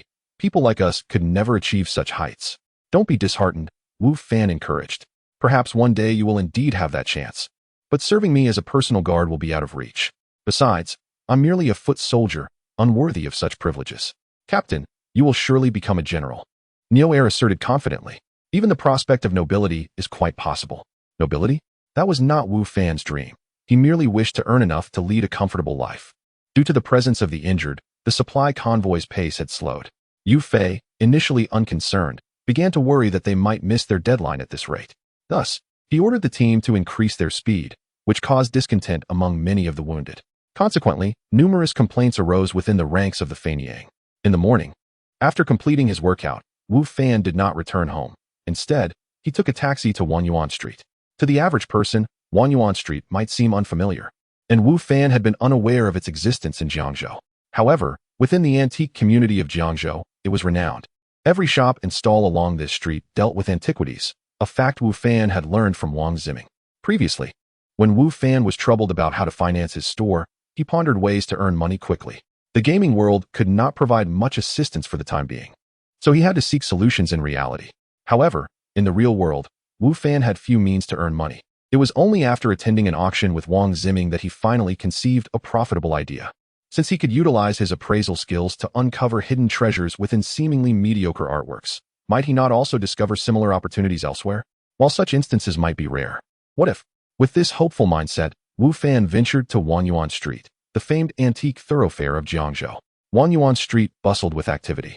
Various stalls lined both sides of the road, showcasing an array of items: ceramic vases, ancient coins, paintings, inkstones, and more. Some of these objects even bore fresh soil, seemingly evidence of having just been unearthed. The vendors displayed a mix of attitudes. Some sat quietly, exuding confidence in their wares, while others eagerly engaged passers-by, promoting their goods like typical merchants. Additionally, there were numerous antique shops, each boasting substantial resources to operate in such a prestigious location. This was Wu Fan's first visit to such a place, and his curiosity was piqued. However, he recalled Wang Ziming's warning. While these makeshift stalls might house genuine antiques, they were predominantly filled with replicas. True antiques were exceedingly scarce here. Collectors seeking genuine artifacts would do better to visit the shops lining the street, where authentic pieces, albeit mingled with fakes, were more prevalent. Ultimately, purchasing items here required keen perception, experience, and a touch of luck. Wu Fan's purpose today was to seek out hidden treasures. Casually employing his appraisal skills on the items at various stalls, Wu Fan examined 6 or 7 before realizing that each was a counterfeit, all high-quality replicas, with not a single authentic piece in sight. Indeed, uncovering hidden treasures proved no simple task, Wu Fan mused wryly. Although these items were clearly fakes, the vendors proclaimed them to be rare treasures, each demanding increasingly exorbitant prices. Wu Fan shook his head. Those who believed their words might find themselves financially devastated. Despite his disappointment, Wu Fan accepted the situation. He had come with a mindset of experimentation, and even if he failed to find anything, there was no cause for regret. Upon switching to another stall, Wu Fan finally discovered a genuine artifact, a folding fan from the Ming dynasty. Intrigued, he crouched down to examine it closely. Besides Wu Fan, an elderly man at the stall was also inspecting an item, specifically a ceramic plate. "Young man, do you fancy that fan? Your taste is commendable." It is indeed a Ming dynasty artifact, the personal fan of Li Fenghua, the talented scholar, the vendor remarked, noticing Wu Fan's interest. "If you wish to purchase it, it can be yours for 600,000. The vendor's opening price left Wu Fan astounded. The antique trade indeed demanded significant expenditures. A mere folding fan could command such a sum. The joy of discovering a genuine item swiftly dissipated. Although he had found an authentic piece, it was evident that the vendor was well aware of its value, making any hope of a bargain futile. "I'm just browsing," Wu Fan replied, placing the fan back down. Upon hearing Wu Fan's words, the vendor's previously warm demeanor cooled significantly. "Browse all you like, but do not touch. If you break it, can you afford to pay? These are antiques. If you lack funds, do not attempt to engage in this trade." "Sir, your words are rather excessive. Even if I do not intend to buy, it is not unreasonable to look and touch, especially as this young friend is being quite careful," the elderly man, squatting at the stall, interjected. Indeed, the vendor conceded, recognizing the elder's potential as a buyer, clearly interested in the ceramic plate. Thus, despite any internal dissent, he refrained from expressing it. Chapter 148. "You misjudged, young friend. Are you also interested in antiques?" The elder turned to Wu Fan and inquired. "A bit," Wu Fan replied, feeling a tinge of gratitude for the elder's intervention. The world of antiques relies heavily on experience and discernment. I have immersed myself in this field for many years and possess some expertise, rarely falling victim to deception. If time permits, we could engage in a discussion," the elder stated confidently. Yet, Wu Fan inwardly scoffed, remarking, "But what of your prolonged examination of that high-quality replica porcelain plate?" "Certainly. I would be grateful for the opportunity to seek your counsel, Wu Fan remarked. Seeking counsel may be an overstatement. Rather, let us engage in mutual exchange, the elder chuckled, his confident demeanor suggesting he held firm belief in his evaluative skills. I must ask, dear sir, after such an extensive examination, will you purchase this porcelain? Kindly provide your decision, the vendor interjected, visibly displeased by the elder and Wu Fan's engrossed conversation. Why the urgency? I am acquiring an antique, not mere cabbage. Must I not inspect it thoroughly? Are you perhaps hiding something? Do you fear that my scrutiny might reveal discrepancies? The elder retorted, irritated by the vendor's insistence. I assure you, all items at my stall are genuine. I harbor no hidden agendas, the vendor exclaimed. At this moment, a middle-aged man crouched beside the elder, his eyes lighting up upon seeing the porcelain plate. Vendor, may I take a look at that? He asked eagerly. Of course, the vendor replied, then turned to the elder. If you won't buy it, please set it down. There are other customers. He snatched the plate from the elder's grasp and handed it to the middle-aged man. The elder, taken aback, protested, who said I wouldn't buy it. There is a matter of priority in purchases. I was the first to examine this plate, and I have not declared my disinterest. How can you sell it to another? Are you buying or not? I find this plate appealing. If you are not interested, I shall purchase it, the middle-aged man declared, his eyes darting to the plate as if he truly desired it. Indeed, you have examined it thoroughly. Please provide an answer. If you do not wish to buy, kindly say so to avoid delaying my business, the vendor added. Under the pressure from both men, the elder appeared anxious, fearing the vendor would sell the plate to someone else. 80,000, is it? I shall buy it, he proclaimed. The vendor's face brightened at the elder's words. Excellent, he replied, excitement flickering in the eyes of the middle-aged man beside the elder. Wait, Wu Fan interjected suddenly, having been a silent observer until now. What is it? Do you fancy this plate as well? The vendor assumed, sensing a potential rival for the sale. If you offer a higher price than the elder's 80,000, it shall be yours. How can you act in such a manner? Was it not agreed that this plate was to be sold to me? The elder exclaimed, clearly agitated, for he genuinely coveted the porcelain. He turned to Wu Fan and implored, young friend, I was the first to express interest. Do not usurp my claim. I have no intention of purchasing this plate, Wu Fan replied, shaking his head. The elder appeared relieved at Wu Fan's statement, while the vendor's expression soured, his earlier joy evaporating. Had I known you were a pauper, causing chaos with no funds, I would have asked you to leave, he snapped, ignoring the vendor.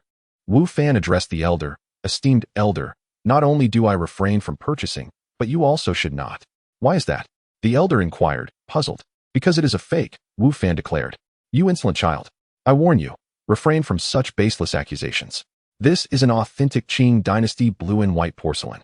80,000 is already a bargain, and your ignorance does not grant you license to speak so, the vendor retorted vehemently.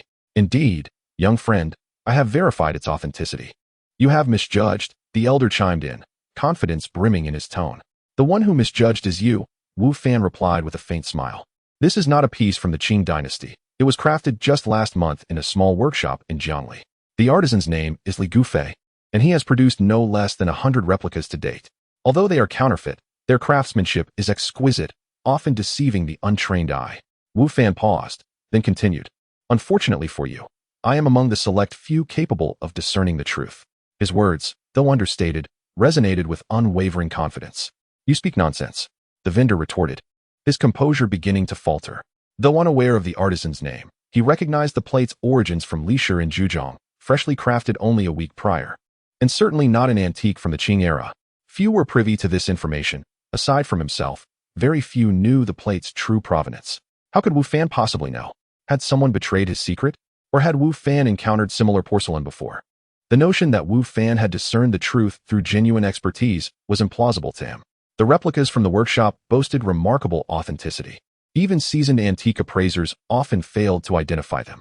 Could this youth truly possess greater acumen than those masters? The elder, upon hearing Wu Fan's detailed account, felt a flicker of doubt. Do not listen to his ramblings. I assure you, this is a genuine article, the vendor urged, sensing the elder's hesitation. The middle-aged man beside the elder, catching the vendor's eye, declared, what could a young punk possibly know? If you do not wish to buy it, I shall purchase it for 80,000. I will cover the cost. With that, he feigned readiness to pay. The elder, who had begun to question the authenticity upon Wu Fan's assertions, now found himself reluctant to concede. Wu Fan, shaking his head slightly, thought to himself that had the elder not recently defended him, and had he not harbored disdain for the vendor, he would have preferred to disengage from this matter entirely. Yet, Wu Fan ultimately chose to remain involved, driven by the vendor's prior contemptuous behavior towards him. Chapter 149. Unveiling this is indeed a counterfeit, Wu Fan declared. Do you dare to threaten me? The vendor retorted angrily. Had it been anyone else asserting that the items on his stall were fakes, he might have remained composed enough to engage in a spirited debate. However, as Wu Fan articulated the details of the counterfeit with such precision, the vendor felt a sense of unease creeping in. It was as though Wu Fan possessed some hidden knowledge. All he desired was for Wu Fan to leave quickly, for fear of tarnishing his prospects. Are you enraged out of shame? Wu Fan remained unfazed. A master of hidden strength, he had little concern for a mere vendor. You're courting death. The vendor fumed, swinging his fist towards Wu Fan. With a calm demeanor, Wu Fan extended his right hand and effortlessly grasped the vendor's fist, remarking nonchalantly, "What, do you still wish to fight?" The vendor, taken aback by Wu Fan's ease in blocking him, felt his frustration escalate. He exerted all his effort to break free from Wu Fan's grip, but no matter how much he strained, he could not escape the vice-like hold. Wu Fan's hand felt like a clamp, firmly securing the vendor's fist. With a slight increase in pressure, the vendor let out a pained gasp, his previously flushed face turning pale. After imparting a brief lesson to the vendor, Wu Fan finally released him. The vendor rubbed his reddened hand, marked with distinct imprints, casting a venomous glare at Wu Fan, albeit harboring a deep-seated trepidation towards him. Unbeknownst to Wu Fan, as he reprimanded the vendor, an elderly man nearby observed him with keen interest, as if he had stumbled upon something exceedingly intriguing. I assert that this piece is a forgery, and indeed it is. Wu Fan continued. The artisan who crafted this porcelain plate had a peculiar habit.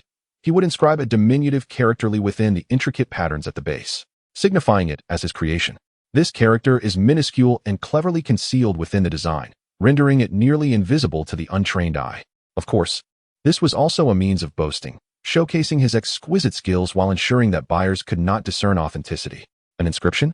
The elderly man, intrigued by Wu Fan's explanation, took the porcelain plate for a closer inspection, even producing a magnifying glass from his pocket. Indeed, it exists, he exclaimed, excitement evident in his voice. Now do you believe? Wu Fan inquired. Yes, the elderly man replied, astonished. I never anticipated that your expertise in antique appraisal was so profound. You managed to identify such high-quality imitation. At this juncture, the elderly man felt a wave of embarrassment wash over him. He had previously boasted of his own appraisal skills before Wu Fan, claiming to seldom be deceived, yet he had nearly fallen victim himself. Dear elder, I believe if you examined it closely, you would have discerned it as well. Wu Fan chuckled. However, your judgment was clouded by the ruse performed by those two individuals. A ruse? The elder paused, and then, glancing between the vendor and the middle-aged man beside him, realization dawned upon him. Are you suggesting they are in cahoots? Wu Fan nodded affirmatively. The middle-aged man, visibly irked, retorted, I have no idea what you are talking about, before rising and departing. Recognizing that the elderly man had uncovered the porcelain's counterfeit nature, the middle-aged man saw no reason to linger and continue the charade alongside the vendor. Upon noticing the middle-aged man's expression, the elderly man acknowledged Wu Fan's insight. Indeed, the vendor and the man were evidently accomplices. My young friend, were it not for your intervention today, I would have been grievously deceived, the elderly man lamented. His concern was not for the monetary loss, which was trivial to him, but rather for his reputation. He relished showcasing his collection to his peers, and the thought of presenting a counterfeit would be utterly humiliating. I merely spoke my mind, Wu Fan replied with a smile. The vendor, observing the friendly exchange between the two, simmered with rage, particularly towards Wu Fan, wishing he could strike him down. Yet, he was acutely aware that he was no match for Wu Fan and dared not act rashly.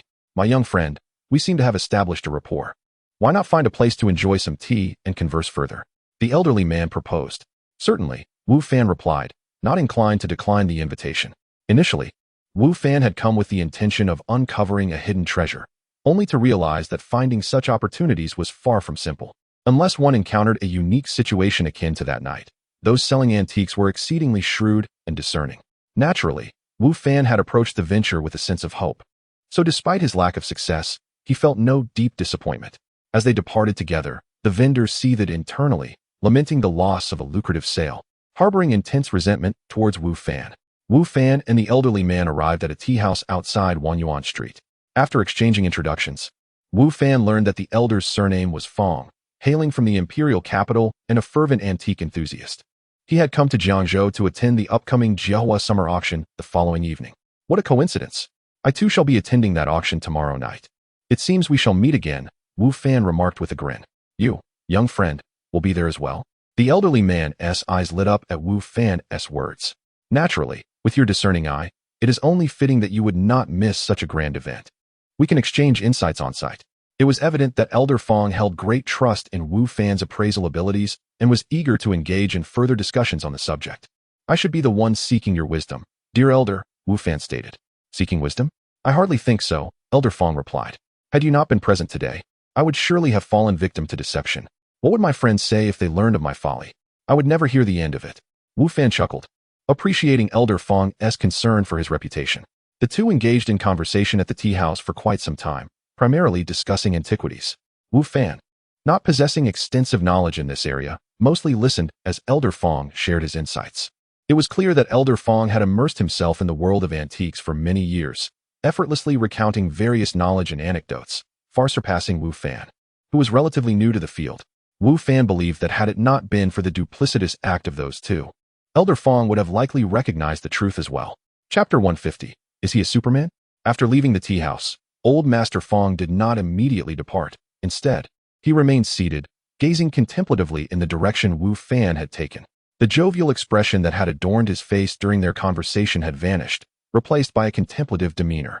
His fingers rhythmically tapped on the table, and soon, a man in a suit appeared behind him, moving with a speed akin to a wraith. Investigate his circumstances. I desire comprehensive details about him, Old Master Fong commanded, his gaze fixed on the departing figure of Wu Fan, as if conversing with himself. Understood. The man in black replied before vanishing from sight. Wu Fan, what an intriguing young man you are.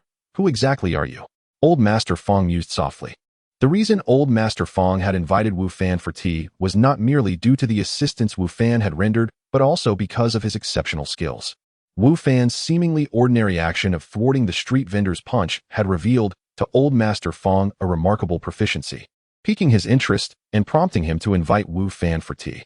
During their tea session, Old Master Fong noticed that Wu Fan appeared somewhat ignorant of antique appraisal, which puzzled him.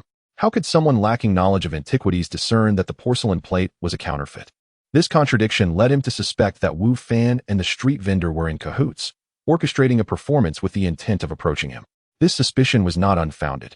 Given Old Master Fong's stature, many sought to ingratiate themselves with him to gain favor, and it was plausible that Wu Fan was among them. Additionally, during their conversation, Old Master Fong perceived the abundant vitality coursing through Wu Fan's body, an indication of extensive training, suggesting that he was no ordinary individual. Yet, Wu Fan had introduced himself as a common man, further intensifying Old Master Fong's suspicion regarding his true identity and motives, prompting him to initiate an investigation once Wu Fan had departed. Unbeknownst to Wu Fan, his good-hearted intervention had inadvertently cast doubt upon his identity and intentions. Had he been aware, he might have refrained from speaking up. However, for Wu Fan, the matter was far from resolved. Shortly after he exited the tea house, several figures emerged before him, obstructing his path, including the street vendor and the middle-aged man who had pretended to be a potential buyer. You've kept us waiting for quite some time. It's about time you showed up, the street vendor sneered at Wu Fan. Waiting for me? What do you want?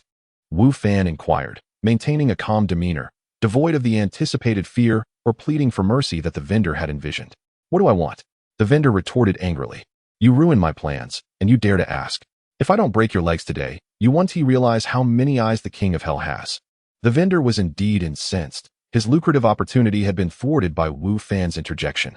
He had longed to take advantage of such a wealthy, unsuspecting individual, and now that chance was shattered. Enraged, he felt an overwhelming desire to annihilate Wu Fan. Yet, recognizing his inferiority, he had gathered several accomplices to confront Wu Fan, believing that if he did not teach Wu Fan a lesson, he would struggle to find peace and sleep. Another broken leg? Can't you come up with a more original line? Wu Fan retorted. What do you mean by that? The vendor was momentarily taken aback. Nothing much. If you're going to hit me, do it quickly. I have other matters to attend to, Wu Fan replied. Indeed, Wu Fan had numerous tasks awaiting him, including archery practice and procurement. You're exceedingly arrogant. The vendor's irritation deepened at Wu Fan's nonchalant attitude. He commanded his companions, all of you attack. Render him incapacitated. Having previously witnessed Wu Fan's prowess, the vendor had summoned 7 or 8 individuals, most of whom were vendors from the same street. They frequently collaborated to deceive others, and Wu Fan's actions were particularly loathed among them, prompting their collective intent to discipline him. As the throng surged toward him, Wu Fan shook his head slightly. Despite their numbers, they posed no real threat, far inferior even to the likes of Fei Yun and his associates. The first to confront him was the middle-aged man who had previously engaged in the ruse with the vendor. Wu Fan wasted no time. He elevated his leg and delivered a powerful kick to the man's chest. The assailant, who had approached with bravado, was sent flying before he even made contact with Wu Fan. The remaining assailants were momentarily stunned by Wu Fan's fierce kick, yet they pressed on, unwilling to retreat, convinced that their numbers would suffice against a single opponent. However, reality proved otherwise, particularly in the face of Wu Fan's skill. As they advanced, Wu Fan pressed forward, penetrating their ranks with a flurry of punches and kicks, each strike resulting in another adversary collapsing to the ground, incapacitated and unable to rise for the foreseeable future. The street vendor, still on the periphery, was left in a state of shock. What is happening? Is he a Superman? How is he so powerful? While he was lost in thought, Wu Fan had already approached him. What? What do you want? The vendor stammered, visibly shaken. Wu Fan grasped the vendor's collar effortlessly, lifting the hefty man with ease. He glanced at the vendor's bag behind him, presumably filled with his stall's wares, and remarked coolly, "Rest assured, even though you intend to break my legs, I shan't resort to such barbarism as to break yours." Upon hearing Wu Fan's words, the vendor felt a wave of relief wash over him. He would not suffer retaliation. "I shall merely send you tumbling," Wu Fan continued. The vendor felt even more at ease. A simple tumble was entirely acceptable. Wu Fan then hurled him away casually, and as the vendor soared through the air, a smile lingered on his lips, marveling at Wu Fan's strength. However, he soon realized the predicament, for he was hurtling toward the very spot where his bag lay. Crash! The vendor landed squarely on his bag, resulting in a cacophony of shattering sounds. Chapter 151. On the brink of a career change. Ah, my dear. Upon landing, the proprietor, disregarding the pain coursing through his body, hastily scrambled to his feet. As he unwrapped the parcel, the sight that greeted him was enough to shatter his composure. Wu Fan's speculation had proven accurate. The contents of the package were none other than the items he had previously displayed on his makeshift stall, including the porcelain plate that had nearly deceived old Master Fong, and the genuine folding fan Wu Fan had observed. To his dismay, all these treasures had been crushed. The porcelain reduced to shards, the fan flattened, and marred by fragments of the broken ceramics. Every single item had met with destruction. "My plate, my fan, my prayer beads," the proprietor lamented, his voice trembling with the threat of tears. Though the majority of the items were indeed forgeries, there were still one or two genuine pieces that could fetch a handsome sum. Moreover, even the fakes, when encountered by someone like old Master Fong, could yield a profit. Yet now, they were all gone. Wu Fan observed the scene with detached calm, having orchestrated this as a lesson for the proprietor, ensuring he would not con others in the future. "It is all your fault," the proprietor shouted, brandishing a shard of porcelain at Wu Fan. "You owe me for these items. Why should I compensate you?" Wu Fan replied coolly. "You initiated this conflict. I merely defended myself. Besides, you destroyed those items yourself. What connection do I have to your loss? Furthermore, you possess nothing but fakes. What audacity you have to demand restitution from me. These are all genuine." The proprietor insisted vehemently. "Do you truly believe that?" Wu Fan asked, his tone laced with skepticism. "I don't care. You must pay. Otherwise, you shall not leave," the proprietor declared defiantly. "Do you intend to stop me?" Wu Fan countered. "Do not even think about escaping." The proprietor, seemingly provoked beyond reason, charged at Wu Fan, forgetting the latter's formidable skills. Wu Fan, however, was unyielding. He swiftly turned and delivered a kick that sent the proprietor crashing to the ground. "You sought to break my legs. I have shown you mercy by not doing so. Should you persist, do not blame me for my lack of courtesy." The proprietor, sensing the murderous aura emanating from Wu Fan, instinctively recoiled several steps, a chill coursing through him. In that moment, he realized that Wu Fan was not merely intimidating him. He was entirely capable of following through. Having taken lives in the gaming world, Wu Fan exuded a subtle yet palpable menace. While it often went unnoticed in everyday interactions, when provoked, that aura could become overwhelming. Seeing the proprietor's fear, Wu Fan retracted his imposing presence, turning away without a backward glance. The proprietor, sprawled on the ground, opened his mouth to speak but found himself at a loss for words, entirely intimidated by Wu Fan's earlier display. Wu Fan dismissed the incident from his mind. Though the proprietor would incur a loss, Wu Fan felt no remorse for teaching a lesson to someone so callous and deceitful. After departing from Wanyuan Street, Wu Fan proceeded to the Xingyue Archery Club to continue his archery practice. His dedication to archery had never waned, whether in reality or the virtual realm. And it was this unwavering commitment that had facilitated his progress from a novice to an intermediate level, with aspirations of reaching an advanced stage. Due to the influence of the Baihe Jade Pendant, Wu Fan's archery skills now exhibited an advanced proficiency, surpassing even that of Zhou Shan and the coach at the Xingyue Club. However, he refrained from revealing his true capabilities, fearing it might intimidate others. Nonetheless, both Zhou Shan and the coach were astounded by Wu Fan's rapid improvement, never anticipating such swift progress. Wu Fan had advanced from shooting at a target 10 meters away to an 18-meter range, consistently hitting the mark. He could ensure that every arrow found its target, even striking the bullseye with ease if he so desired. As the days passed, the distance of Wu Fan's practice range continued to extend. The coach, observing Wu Fan practice at the 50-meter range, felt a sense of awe. Having guided Wu Fan from the beginning, he was acutely aware of the astonishing growth in his archery skills. Within just over a week, Wu Fan had transformed from a novice struggling to hit a 5-meter target to effortlessly hitting targets at 50 meters. Had he not witnessed it firsthand, he would never have believed such rapid advancement was possible. The pace of improvement was nothing short of extraordinary. The coach had long run out of techniques to teach Wu Fan, now content to watch and wonder just how far Wu Fan could ascend. Oblivious to the coach's astonishment, Wu Fan felt a deep satisfaction with his own growth in archery. At last, the investment of his resources bore fruit. After concluding his training, Wu Fan set out to procure ingredients for an evening barbecue. Anticipating the imminent end of his barbecue venture due to the recent events surrounding the farewell song, he felt a pang of nostalgia. This occupation had sustained him for a considerable time, and it was during his barbecue endeavors that he had acquired the ring that would ultimately transform his life. Now, as he faced the prospect of a career change, a complex mix of emotions stirred within him. That evening, Wu Fan's business thrived as students from nearby schools and various passers-by flocked to his stall. He and Louis Dao found themselves without a moment's respite from start to finish. By the end of the night, even Wu Fan, with his robust stamina, felt a slight ache in his arms, while Louis Dao appeared even worse for wear, his complexion pale from exhaustion. If all goes according to plan, I should resolve the funding issue for the shop in a few days, Wu Fan confided to Louis Dao on their way back. Our barbecue days may soon come to an end. Really? That's fantastic, Louis Dao exclaimed, his spirits revitalized as the weariness faded. Indeed, Wu Fan nodded. It won't be long now, just a few more days, and you'll be back in the kitchen where you belong. To be honest, having such a talented chef as Louis Dao working in a barbecue stall felt somewhat wasteful. His true battlefield was the kitchen, not the street corner. Chapter 152. Ambush. With a spirited countenance, Louis Dao departed, and Wu Fan too felt a burgeoning anticipation for the future. In the realm of the game, shortly after Wu Fan's arrival, the team had already set forth. The voice of Yu Fei echoed persistently in the ears of the group, urging them to quicken their pace. Wu Fan chose not to remain seated in the cart meant for transporting supplies. Instead, he opted to walk, allowing the 2 injured members of his squad to take refuge in the cart. This act of consideration deepened their gratitude towards Wu Fan. Approximately 10 kilometers away from Wu Fan and his team lay a serpentine hill, surrounded by lush trees and underbrush.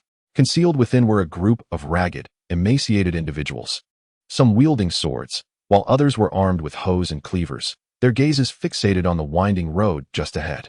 At the forefront stood a burly man in his 30s, marked with the symbols of a convict.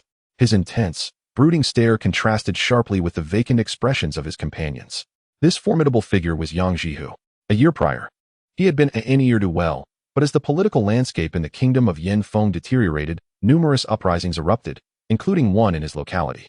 Drawn by the thrill of combat, Yang Jihu quickly aligned himself with this insurgent force, leveraging his considerable prowess and ferocity to become a key player within the rebellion. However, this insurgency was short-lived, as it was eventually quashed by the imperial army. Yang Jihu, being a significant member of the uprising, was apprehended and subsequently sentenced to exile. Yet, he was not one to accept such fate passively. During his exile, he eliminated a guard and fled. Using his notoriety and ruthless tactics, he rallied a band of followers and reignited the rebellion. Over the course of a year, Yang Jihu's forces not only survived but thrived, swelling to 3,000 to 4,000 strong, establishing a formidable presence in the region. The imperial army made several attempts to eradicate his forces, all of which were met with failure.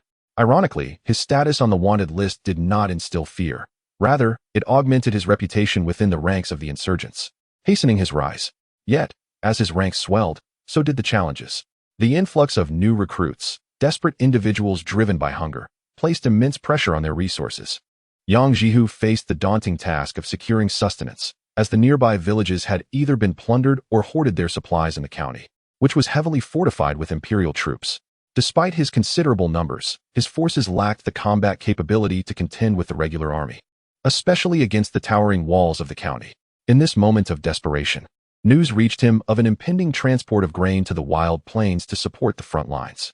Upon hearing this, Yang Jihu's eyes sparkled with opportunity, particularly when he learned that the transport crew comprised largely of untrained, hastily assembled individuals.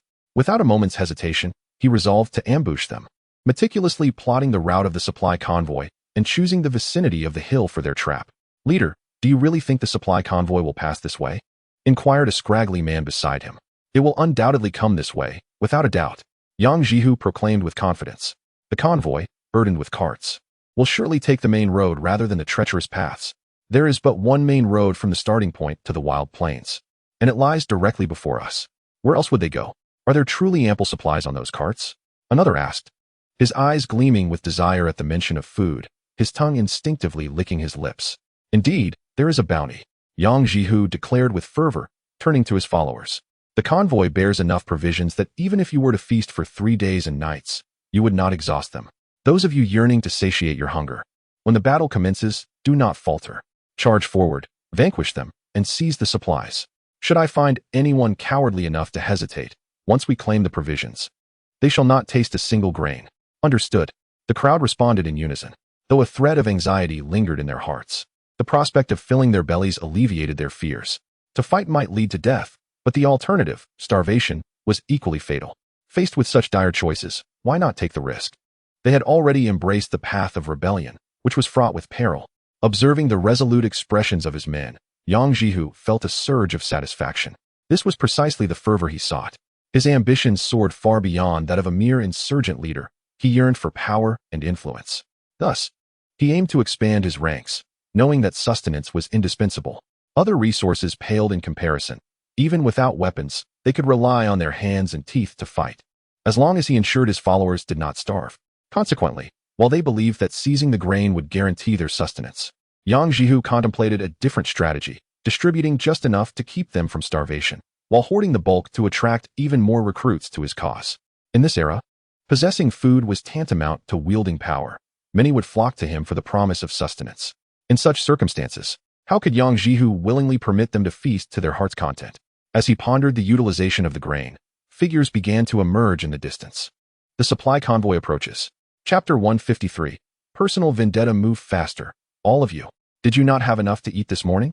In the procession, Yu Fei, high atop his steed, reprimanded the supply team with an air of arrogance, urging them to quicken their pace.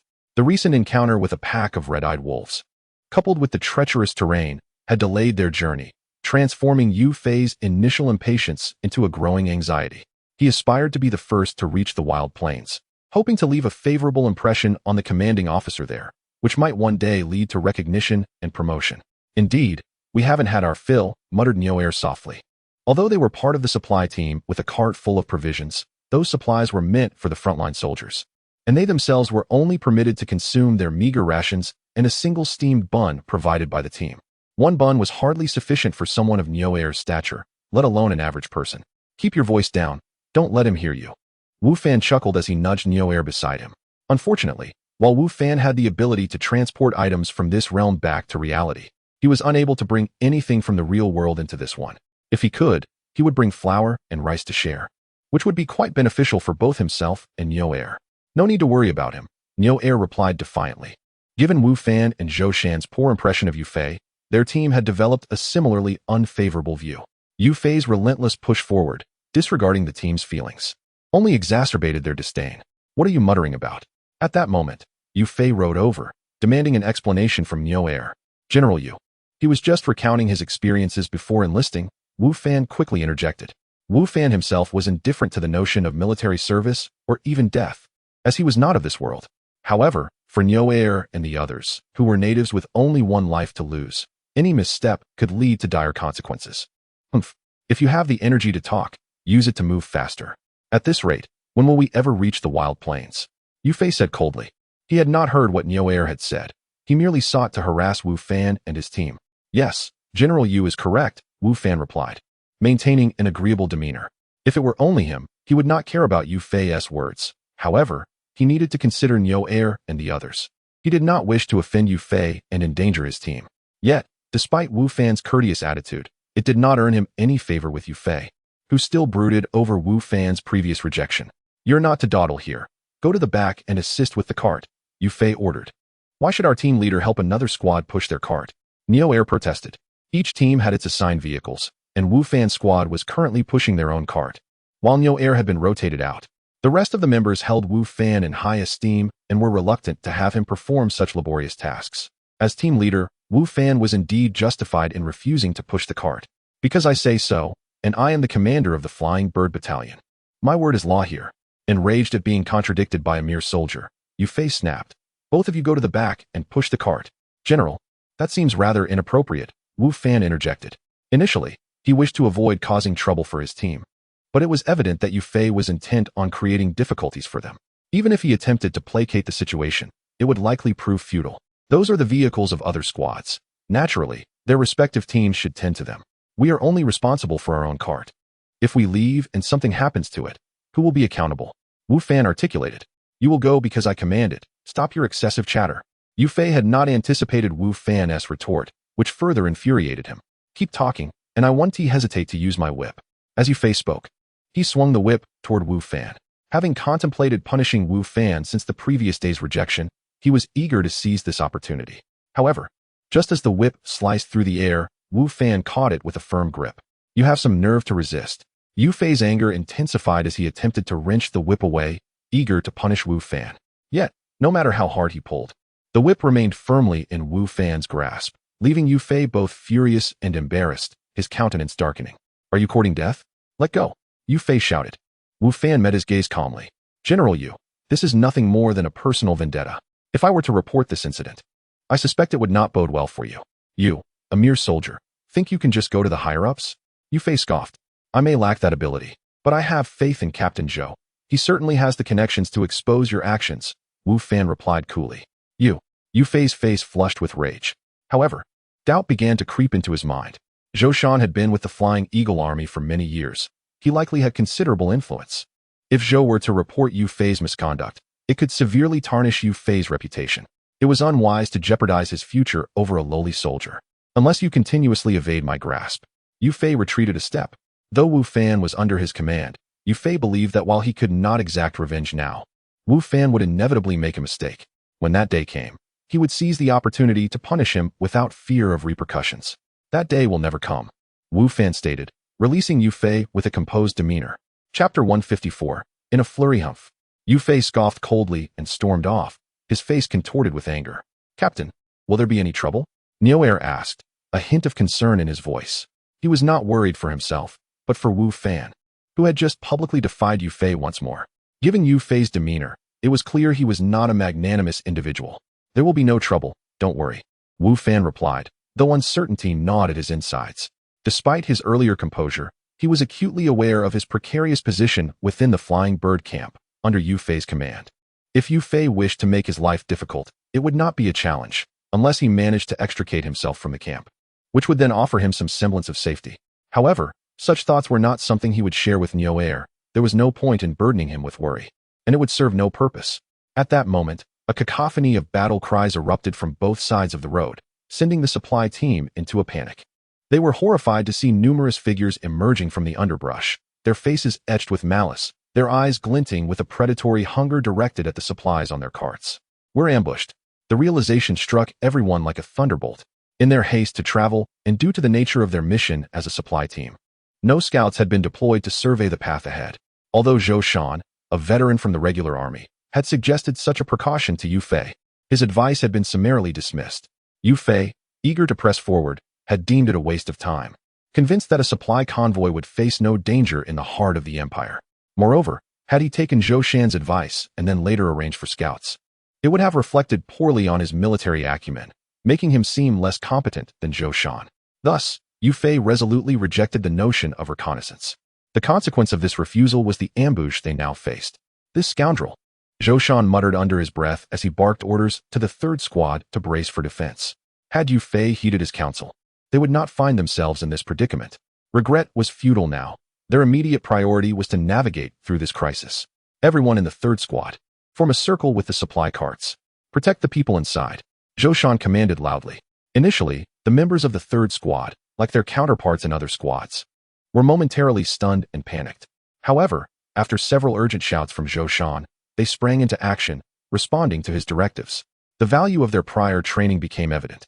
Although fear still gripped their hearts, instinct compelled them to obey Zhou Shan instead of scattering aimlessly. Their movements were somewhat frantic, yet they demonstrated initiative and effectiveness. In stark contrast, the reactions of the other squads were chaotic. Some screamed in terror, others begged for mercy, while a few stood frozen like statues. And some even attempted to flee. Very few considered defending themselves. General Yu, rally the troops and prepare to face the enemy, Zhou Shan shouted at Yu Fei, putting aside their earlier grievances. In the face of imminent danger, unity was their only hope for survival against the adversary. However, Yu Fei's response was profoundly disappointing. As he beheld the approaching rebels, his face drained of color, paralyzed by the sight of enemies outnumbering his forces several times over. Overcome by fear, he trembled uncontrollably and fell from his horse. Yu Fei, a man without battle experience who had risen to his position through connections, was utterly unprepared for such a sudden and perilous situation. His mind went blank, and he was unable to muster the presence of mind to organize the troops for defense. When he finally regained his composure, his first instinct was not to calm his men or prepare them for battle, but rather to clumsily scramble back onto his horse, urging it forward in a desperate bid to escape. This place is too dangerous. There are too many enemies. I cannot stay here. I will die if I do. The singular thought of fleeing consumed Yu Fei, overshadowing all considerations of the supply team, his soldiers, and their mission. His only desire was to survive and distance himself from the chaos. This damned fool. If I ever get my hands on him, I will make him pay. Zhou Shan seethed, incensed by Yu Fei's cowardice. The captain's flight caused the entire flying bird camp to disintegrate more rapidly. If the leader himself was fleeing, how could the remaining soldiers muster any courage to fight back? Naturally, they followed suit. Yet, in their haste, they forgot that while they might escape, the supply carts could not. Their mission was to deliver supplies, and should anything happen to the carts, even if they managed to flee, they would face severe consequences from the court, a punishment that could very well be death. Thus, Zhou Shan's fury towards Yu Fei stemmed from the belief that Yu Fei had jeopardized everyone else's lives. The court soldiers have been frightened away. Let us charge.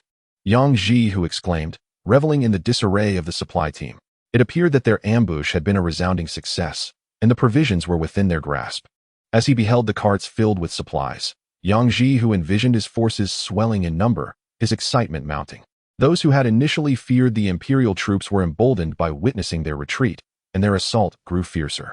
At that moment, Yang Ji who suddenly spotted a horse charging toward him. Startled, he wondered if an enemy warrior was intent on coming for him. A wave of anxiety washed over him, yet he did not retreat. Instead, he gripped his sword tightly, prepared for the encounter. As Yu Fei approached, he felt an overwhelming urge to weep.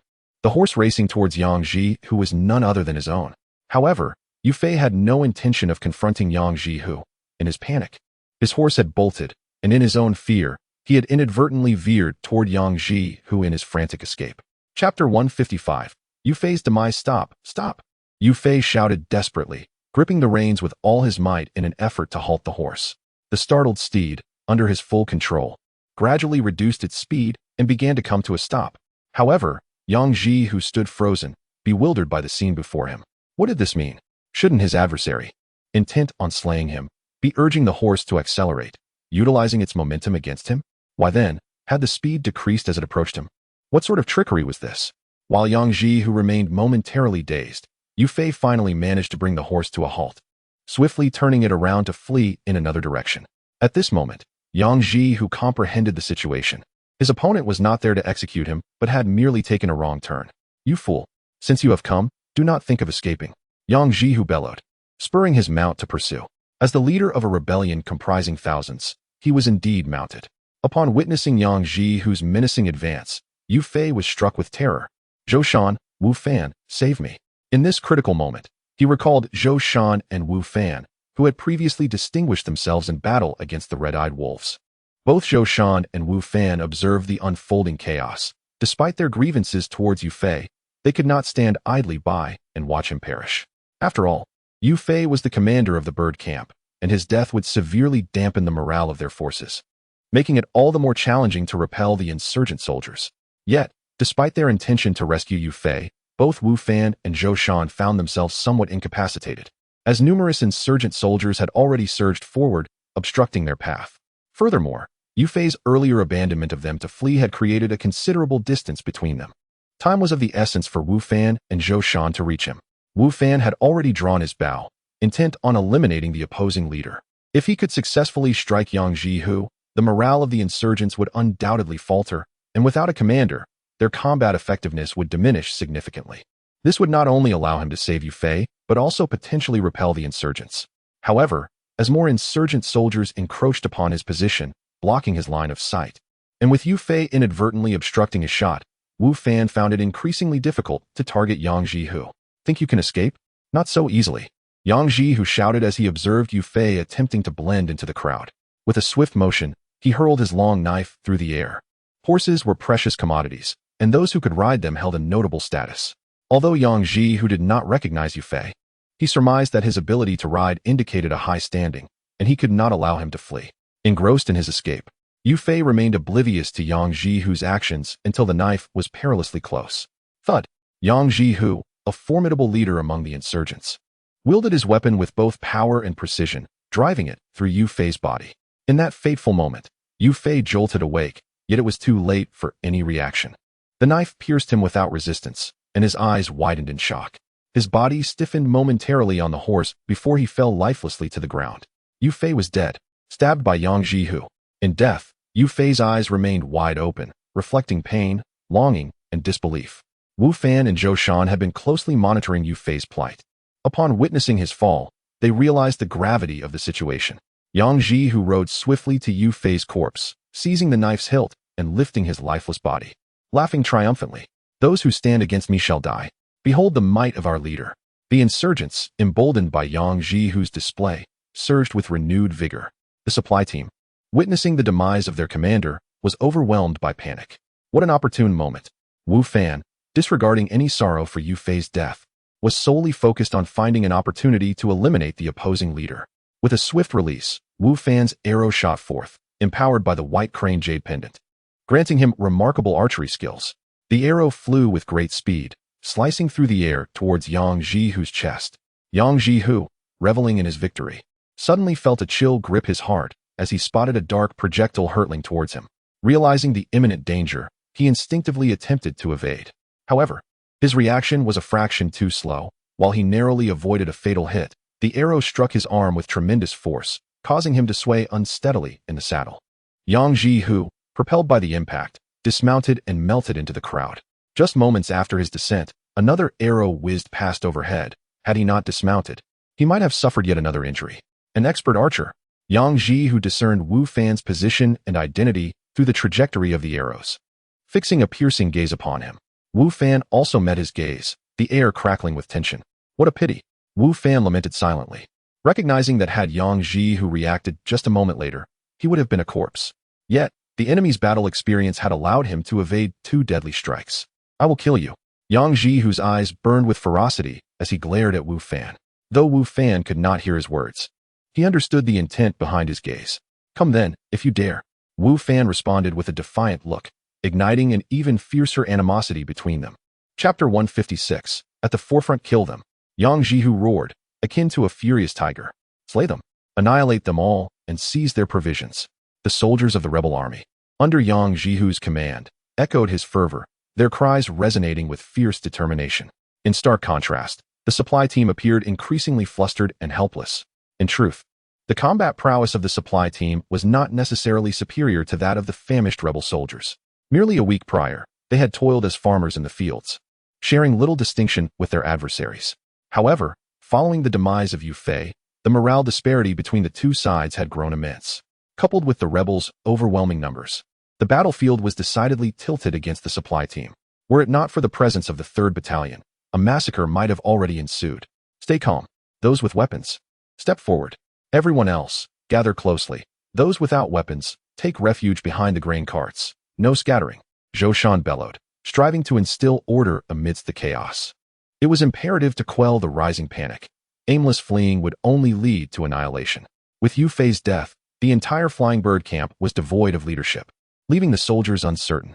Zhou Shan's authoritative voice, augmented by his rank, prompted those adrift in confusion to instinctively follow his commands. Zhou Shan, by what right do you command my men? One squad leader challenged, displeased at Zhou Shan's audacity. Step aside, Zhou Shan retorted, forcefully kicking the man aside. I have no time for your nonsense. Ignoring the man's furious countenance, he shouted once more, the 3rd Battalion must hold the front line, buying time for the other battalions.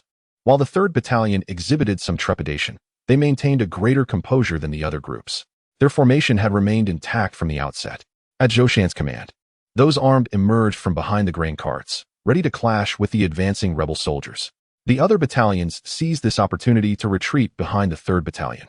Catching their breath, some bravely stepped forward to assist, while others, gripped by fear, cowered in the rear. Do not cower like cowards. All armed personnel, advance. Remember, no chaos. Zhou Shan commanded fiercely. Anyone who dares to hesitate will face dire consequences. Under Zhou Shan's intimidation, the supply team soldiers, regardless of their inner reluctance, were compelled to move forward. No one wished to gamble on Zhou Shan's resolve. Wu Fan, the front line is yours, Zhou Shan called out. During this time, under Zhou Shan's direction, the supply team had managed to form a defensive line. Though still somewhat disordered, it was a marked improvement from their earlier state. The forefront of this formation was crucial and perilous, as it would directly confront the enemy's onslaught. Should this section falter, the nascent defensive structure would collapse, leading to a massacre of the supply team soldiers. Thus, the position at the forefront was of utmost importance. Zhou Shan needed to remain centrally positioned to swiftly identify and address any vulnerabilities.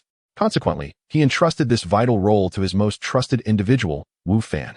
Zhou Shan held profound confidence in Wu Fan, especially after their prior engagement with the Red-Eyed Wolf Pack, believing Wu Fan's capabilities rivaled his own. All right, Wu Fan exclaimed, emboldened.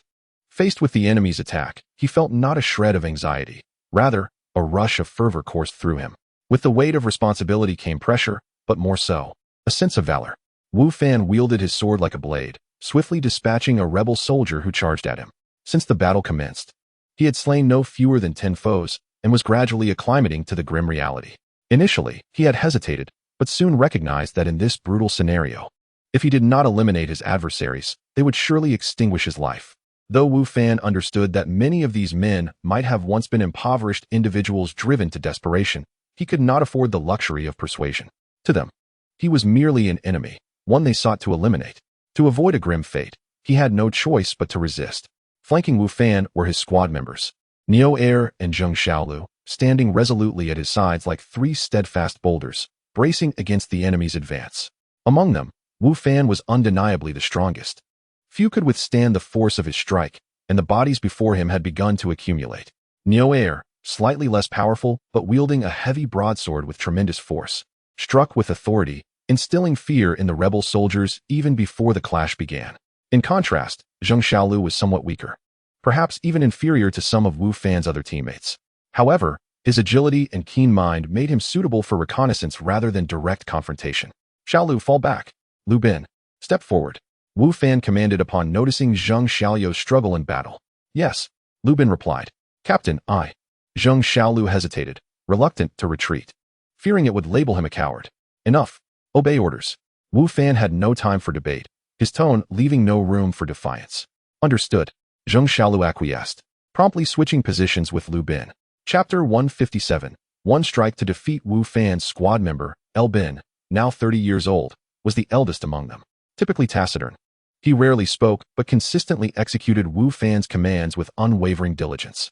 Though El Bin's strength paled in comparison to Wu Fan and Niu Er, and he lacked the agility of Zheng Xiaolu, his maturity and steadiness instilled a sense of reliability, ensuring he would not commit grave errors. His commitment during training was commendable, placing his combat prowess just behind Wu Fan and Niu Er within the squad. As the trio stood firm against the most formidable foes in a perilous situation, Wu Fan occasionally intervened to alleviate the pressure on Niu Er and El Bin. Stand aside. Let me handle this. At that moment, Yang Ji, who charged forward, his eyes ablaze upon seeing Wu Fan, having fought with the rebel army for over a year and engaged with the imperial forces numerous times without sustaining injuries. It was unacceptable for him to be hurt today by this ragtag group. His anger towards Wu Fan intensified. How could his team not break the formation of these makeshift soldiers, and why could they not expand their victories? This only fueled his desire to eliminate Wu Fan. Die! Yang Ji, who approached Wu Fan, swinging his large blade with the force of a raging tiger. Wu Fan recognized him as the leader of the rebel army. Taking him down would not only alleviate the immediate crisis, but also significantly reduce the pressure. He had long desired to eliminate this threat. And now that Yang Ji, who was charging at him, Wu Fan would not retreat. His black stone sword drew a graceful arc through the air, poised before him. Clang! The clash of blade and sword erupted into a shower of sparks. Yang Ji, who did not withdraw his weapon but pressed forward, confident in his strength, believing he could overpower Wu Fan. He often bested others in contests of strength, and Wu Fan appeared slender and weak, leading him to underestimate his opponent. Yet, he gravely misjudged Wu Fan's might. Clad in full armor, Wu Fan possessed an astonishing strength of 176 points, far beyond that of an ordinary human. Even with Yang Ji, who exerting all his force, he could not budge Wu Fan an inch. The latter remained unyielding, his expression unchanged, while Yang Ji, whose face reddened from exertion. How is this possible? Yang Ji, who was bewildered, witnessing Wu Fan's calm demeanor as he stood resolute. How could his strength be so immense? For the first time, Yang Ji, who felt disheartened regarding his own prowess. Now it's my turn. As Yang Ji, who grappled with his disbelief, Wu Fan suddenly spoke. Yang Ji, who was momentarily stunned before feeling a tremendous impact on his left leg, akin to being struck by a speeding carriage. Crack! Wu Fan's right foot swept out, breaking Yang Ji, whose left leg with a force that echoed in a sharp, clear sound. Ah! Yang Ji, who cried out in agony, his face draining of color, beads of sweat forming on his brow, contorting in pain. Yet, the onslaught did not cease. Wu Fan's seemingly casual kick was powerful enough to break not only Yang Ji, whose left leg, but also his right. Ah! It hurt so much. Typically resilient to pain, Yang Ji, who found the excruciating agony of having both legs shattered overwhelming, unable to suppress his cries. The fact that he did not faint was remarkable. With his legs broken, he lost balance, his strength rapidly dissipating as he toppled sideways. Wu Fan struck Yang Ji, whose wrist with his left palm, and with a crack, the wrist broke, causing the sword to fall to the ground.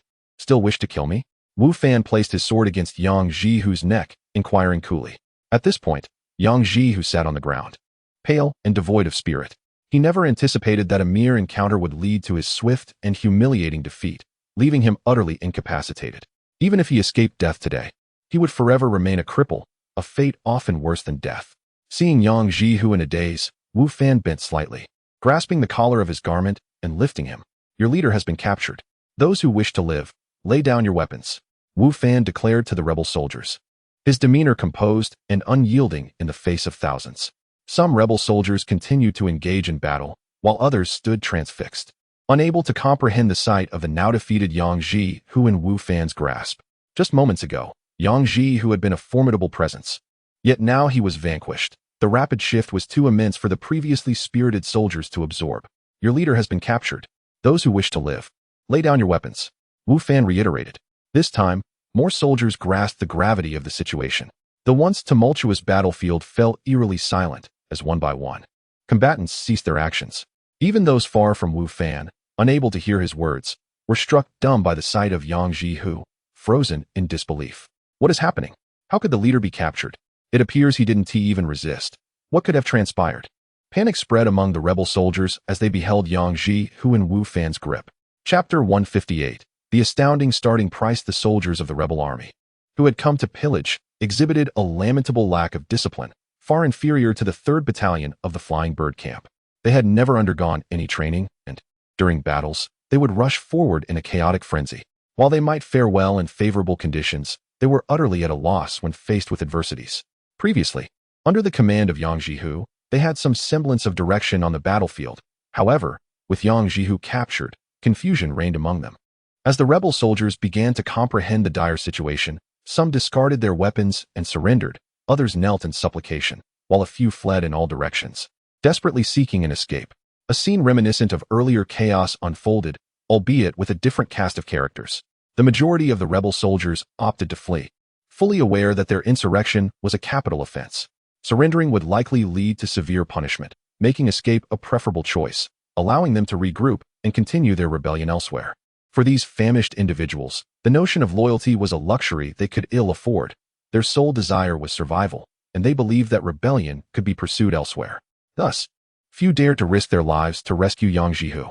Yang Jihu seemed to grasp this reality. Upon being captured by Wu Fan, he bore an expression of utter despondency, as if he had lost all vitality in an instant. Zhou Shan promptly ordered the apprehension of the scattered rebel soldiers. However, due to the necessity of safeguarding the grain and limited manpower, the scope of this capture was not extensive, and they did not pursue the fleeing individuals with fervor.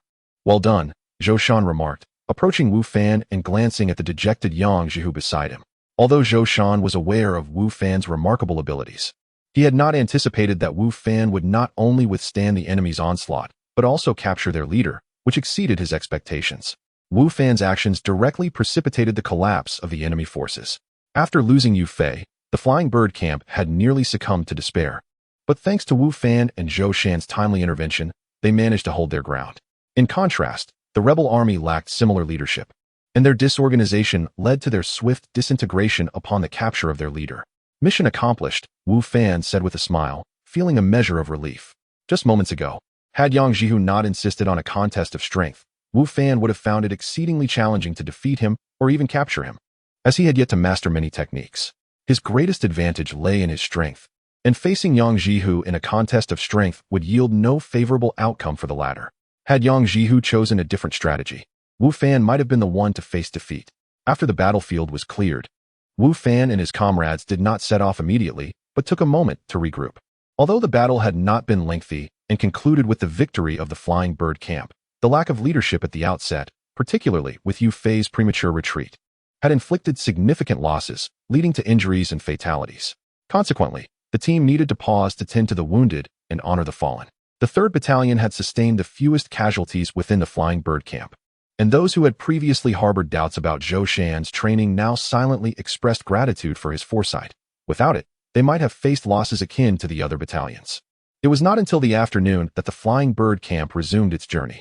Despite Yu Fei's demise, the task of transporting grain remained imperative, and they were bound by the timeline for delivery to the wilderness plains. Failure to do so would result in punishment. Compared to before, the Flying Bird camp was reduced in number but had gained unfamiliar faces, prisoners captured during the battle, now tasked with pushing carts. Meanwhile, the soldiers of the Flying Bird camp, armed with confiscated weapons, supervised the work, making it considerably less arduous than before. In the wake of Yu Fei's death, Zhou Shan took command of the entire Flying Bird camp. Although some of the other squad leaders voiced dissent, the ordinary soldiers had no objections. Among the squad leaders, Zhou Shan had evidently garnered more favor and trust from the troops due to his prior performance. Once the camp was established, Wu Fan returned to the real world. He did not rise immediately but remained lying in bed, with images of the previous battle occasionally resurfacing in his mind. Though the encounter had been brief, its intensity surpassed his previous experiences of monster hunting and leveling up. This time, he had engaged in direct combat with sentient beings rather than mindless creatures, leaving him feeling somewhat unsettled. Moreover, Wu Fan believed that had this taken place in the real world, he might not have performed as well, largely because he understood that in the game world, he faced no real danger of death, which alleviated his concerns and emboldened his bravery. After a considerable period of reflection, Wu Fan finally gathered himself and rose to exercise. In the morning, he received a call from Wang Ziming, who reminded him not to forget about the auction that evening. The paintings sending off guests had already been delivered to the Jiahua auction house. "Can you guess what the starting price is?" Wang Ziming asked with a hint of pride in his voice. "How much?" Wu Fan inquired. 5 million. 5 million. How could it be so low? Wang Ziming replied. "Try guessing higher." 10 million? Still low. 20 million? Still low. Wu Fan's breath quickened, his voice trembling slightly as he asked, "Could it be 30 million? "Indeed. It is 30 million. Wang Ziming exclaimed, his tone revealing excitement. The Jiahua auction house has authenticated the painting as genuine, and this starting price was their suggestion, which I accepted. 30 million. Wu Fan felt a wave of dizziness wash over him. That was 30 million, not 30,000. Before acquiring that magical ring, he earned merely over 3,000 a month, and now he was on the verge of potentially obtaining 30 million, a staggering sum. Of course, he would have to split the auction proceeds with Wang Ziming, but even so, it would still amount to a substantial fortune. Isn't the starting price too high? What if it goes unsold? Wu Fan asked, somewhat anxiously. If it were to fail to sell, they would receive nothing and still owe the auction house fees, resulting in a significant loss. It shouldn't, Wang Ziming replied uncertainly. This starting price was recommended by the auction house, and there shouldn't be any issues. Li Suji's calligraphy works are quite popular in the collector's market. The previous piece, which was inferior to sending off guests, sold for over 40 million. The final price for this painting will likely be even higher. Chapter 159. Honored guests. Upon hearing Wang Ziming's words, Wu Fan felt a slight sense of reassurance. Nevertheless, since the deal had yet to be finalized, uncertainty lingered in his heart, leading him to contemplate this matter throughout the day. That evening, he arrived early at the Zhihua auction house. To his surprise, he discovered that Wang Ziming had arrived even before him. Wu Fan, I knew you wouldn't be able to resist coming early. Wang Ziming greeted him with a cheerful smile. But Brother Wang, it seems you arrived before me. Wu Fan replied with a grin. To admit a bit of embarrassment, I've been preoccupied with this matter all day, so I decided to come a little earlier tonight. Wang Ziming confessed. This is my first time auctioning something. I usually just buy items here. I must admit, I feel a bit excited. Wang Ziming's excitement stemmed not from monetary gain, but from the novelty of the experience, which he found quite intriguing. Young Master Wang, young Master Wu, you have arrived. At that moment, the auction house's manager, Chao Yun, approached them, his demeanor even more enthusiastic than during their last encounter. Yes, Wang Ziming nodded and inquired. Is there any issue with the calligraphy piece I consigned? None at all, young Master Wang. You can rest assured. There will be no problems, Chao Yun promptly assured him. We have been promoting your piece, Song Kuxing, particularly to calligraphy collectors, and the feedback has been very positive. I believe tonight, your artwork will fetch a price that will satisfy you. That's good to hear, Wang Ziming nodded, and then gestured toward Wu Fan. That calligraphy piece is actually co-owned by me and Wu Fan. To be precise, he was the first to discover it, not me. Chao Yun looked at Wu Fan with surprise and intrigue. Although he did not fully grasp the significance of Wang Ziming's comment about Wu Fan being the first to discover the piece, he was nonetheless astonished to learn Wu Fan had a stake in it. Wu Fan, who typically spoke little while alongside Wang Ziming, had not made a name for himself in Jiangzhou, leading Chao Yun to initially perceive him as merely a typical affluent young man associated with Wang. It seemed he had underestimated Wu Fan. Chao Yun quickly adopted a more enthusiastic demeanor and addressed Wu Fan. Young Master Wu, your discerning eye is commendable. There are many forgeries of Li Suji's works, and your ability to identify the genuine article is truly exceptional. Previously, Chao Yun's attitude towards Wu Fan was rather indifferent, tempered by Wang Ziming's presence. However, the dynamics had shifted dramatically. In the auction business, acquiring valuable antiques for auction is of utmost importance, as it not only yields substantial commissions, but also enhances their reputation.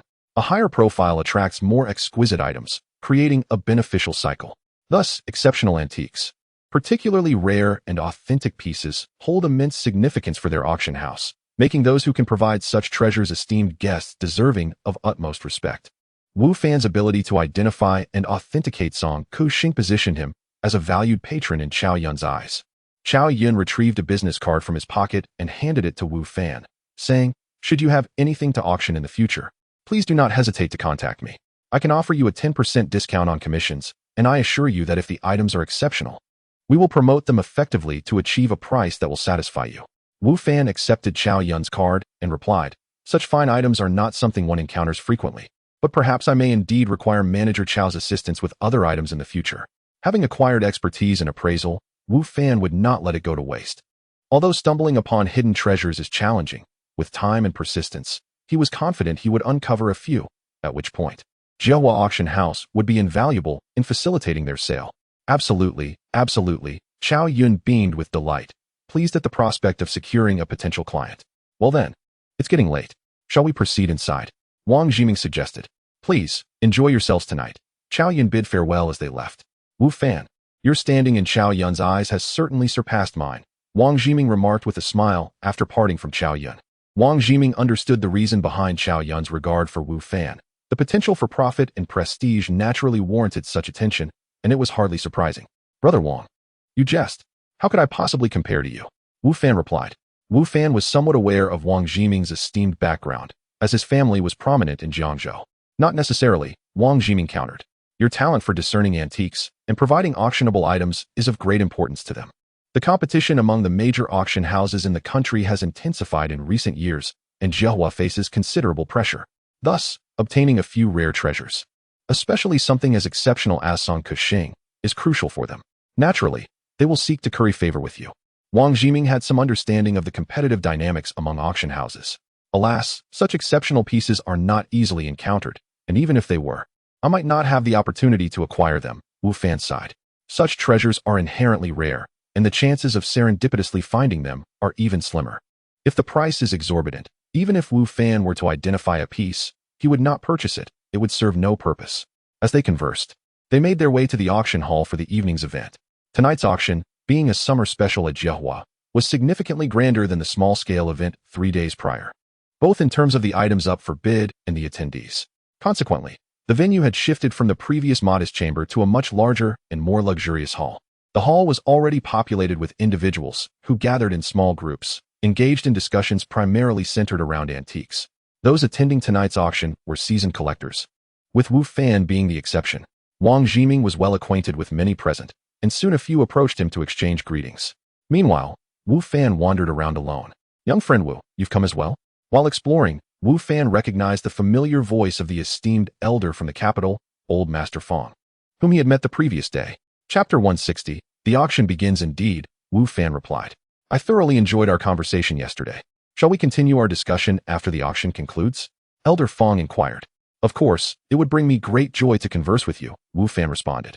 Engaging with Elder Fong, Wu Fan felt immensely enriched by the exchange. Elder Fong's vast experiences, not only in the realm of antique appraisal and collection, but also in various other fields, far surpassed Wu Fan's own understanding. It was evident that Elder Fong was well acquainted with numerous individuals present at the event, and after a brief chat with Wu Fan, he was soon called away. Amidst the gathering, Wu Fan recognized another familiar face, Old Li, the appraiser who had provided insights at Prince Ming's villa that night. Upon spotting Wu Fan, Old Li approached him and engaged in a few pleasantries. As time progressed, the crowd swelled, and by the time the auction was on the verge of commencing, Wu Fan estimated that there were at least 100 attendees, a notable increase from the small auction held 3 days prior. A considerable number of esteemed participants have arrived this evening, many from Jiangzhou, and I am acquainted with nearly all of them, alongside several from out of town, Prince Ming remarked to Wu Fan as they remained seated together. "Once the auction begins, observe closely. You may uncover some hidden treasures," Prince Ming encouraged Wu Fan. "Last time was merely a stroke of luck. It's improbable that such fortune will strike again," Wu Fan chuckled. "Indeed, encountering such a fortuitous find is a rarity, often occurring only once in a lifetime," Prince Ming replied with a smile. As the auction commenced, the atmosphere fell into a hush. "Good evening, esteemed guests. Welcome to the summer special of Jiehua Auction House. I am your auctioneer for tonight," announced a distinguished middle-aged man from the podium. Jiehua Auction House has been established for many years, dedicating itself to. The auctioneer began by introducing Jiehua Auction House, recounting some of the remarkable treasures auctioned in previous years. As Wu Fan listened to the astonishing figures being mentioned, his heart raced with anticipation. What price would his own piece, the farewell, fetch this evening? Now, without further ado, let us present the first auction item of the night. Please take a look, the auctioneer declared after his lengthy introduction. A graceful female attendant approached, carrying a tray draped in red cloth. Upon her arrival, the auctioneer unveiled the covered item. It was a vibrant green ring. "Ladies and gentlemen, the first auction item tonight is this exquisite ring, which boasts a remarkable provenance. It was worn by Prince Yonga during the Kangxi era of the Qing dynasty. Legend has it that this ring was a royal tribute, gifted to Prince Yonga by Emperor Kangxi himself, and has remained in his possession ever since. This ring exhibits exquisite craftsmanship, with a smooth, lustrous surface devoid of blemishes." The auctioneer methodically described the emerald ring, capturing the audience's rapt attention, particularly those keen on bidding, who gazed intently at the piece. Wu Fan merely cast a fleeting glance at the ring initially. However, he possessed far deeper insights into its authenticity than anyone else present, as his expertise in appraisal was not merely for show. "This ring, is it genuine?" Prince Ming inquired of Wu Fan. Since Wu Fan had identified the valuable farewell amidst a lesser piece, Prince Ming held a deep respect for Wu Fan's discerning eye and now sought his opinion rather than trusting the auctioneer's assertions. "Indeed, it is authentic. The auctioneer's claims are accurate," Wu Fan affirmed. Prince Ming nodded thoughtfully. "It certainly presents well, but I have little interest in rings. Well, I have completed my introduction. Those interested may come forward to inspect it. As per tradition, viewing is permitted, but touching is not allowed," the auctioneer announced. "Can we really go up to see it?" Wu Fan asked curiously, observing others approaching the stage. Certainly, Prince Ming replied. Antique auctions differ from others. The distinction between genuine and counterfeit is often razor-thin, and prices fluctuate dramatically. Collectors typically trust their own appraisal abilities above all else. No matter how eloquently one speaks, many remain skeptical, relying solely on their first-hand evaluations. In fact, the auction 3 days ago allowed for inspections as well, but the offerings were sparse, and the truly valuable items even more so, thus dissuading many from ascending the stage. Wu Fan nodded in understanding. Through his conversations with Old Li and Elder Fong, he grasped the confidence these individuals held in their appraisal skills, necessitating thorough examination prior to any purchase, a task that required proximity to the items in question. The green ring had already drawn a considerable crowd, with individuals respectfully taking turns to view it without any incidents of pushing. After examining the ring, the onlookers gradually stepped back, each forming their own judgments. Is there anyone else who wishes to come forward for a closer look? The auctioneer surveyed the room, and upon receiving no further interest, continued, Very well, since there are no more inquiries, we shall formally commence the auction. The starting bid for this ring is 500,000. Bids must increase by no less than 10,000. 510,000. 520,000. I bid 540,000. As the auctioneer's words fell, bidders began to raise their paddles, and the price surged rapidly, soon surpassing 1,000,000. Indeed, this was an auction extravaganza. The very first item had effortlessly crossed the 1,000,000 mark. Wu Fan mused in astonishment. Neither Wu Fan nor Prince Ming participated in the bidding, instead engaging in quiet speculation about the eventual selling price of the ring. Ultimately, it was acquired by a rotund middle-aged man for 1,850,000, a figure that left Wu Fan astounded. Truly, every item presented for auction held its own unique allure. The favorable sale of the first item set a promising tone for the remainder of the auction, as the excitement within the room began to build, with each subsequent piece fetching commendable prices. Chapter 161. Competition. Wu Fan sat idly, awaiting the auction of his calligraphy piece. Wang Ziming, similarly, was in attendance, yet unlike Wu Fan, who merely observed, he occasionally placed bids. However, he had not encountered anything particularly appealing, so his offers were merely for participation rather than a genuine desire to purchase. This situation, however, changed upon the unveiling of an ink painting. When the artwork titled Spring Mountains and Flying Birds was presented, Wu Fan distinctly noticed a spark of interest in Wang Ziming's eyes. Ladies and gentlemen, we now present the Spring Mountains and Flying Birds, crafted by the esteemed Tang Dynasty master Li Yanzi. Li's ink paintings hold a prestigious position in the annals of ink painting history. This particular piece, created during his peak, showcases exquisite brushwork, lifelike character depictions, and an atmosphere that is perfectly rendered. The auctioneer began to introduce the painting. Once the introduction concluded, interested individuals approached for a closer inspection, with Wang Ziming notably stepping onto the stage. Wu Fan observed that, aside from Wang Ziming, several others also displayed expressions of keen interest. Wu Fan casually employed A, and the outcome was. After everyone returned to their seats, the auctioneer resumed. Without further ado, we shall commence the bidding for this painting, starting at 10 million. Each increment must not be less than 100,000. Let the bidding begin. 10 million and 110,000. I bid 120,000. 150,000. 25 million. With the commencement of the auction, the price of the ink painting soared rapidly, climbing from the initial 10 million to swiftly exceed 20 million, maintaining a vigorous upward momentum.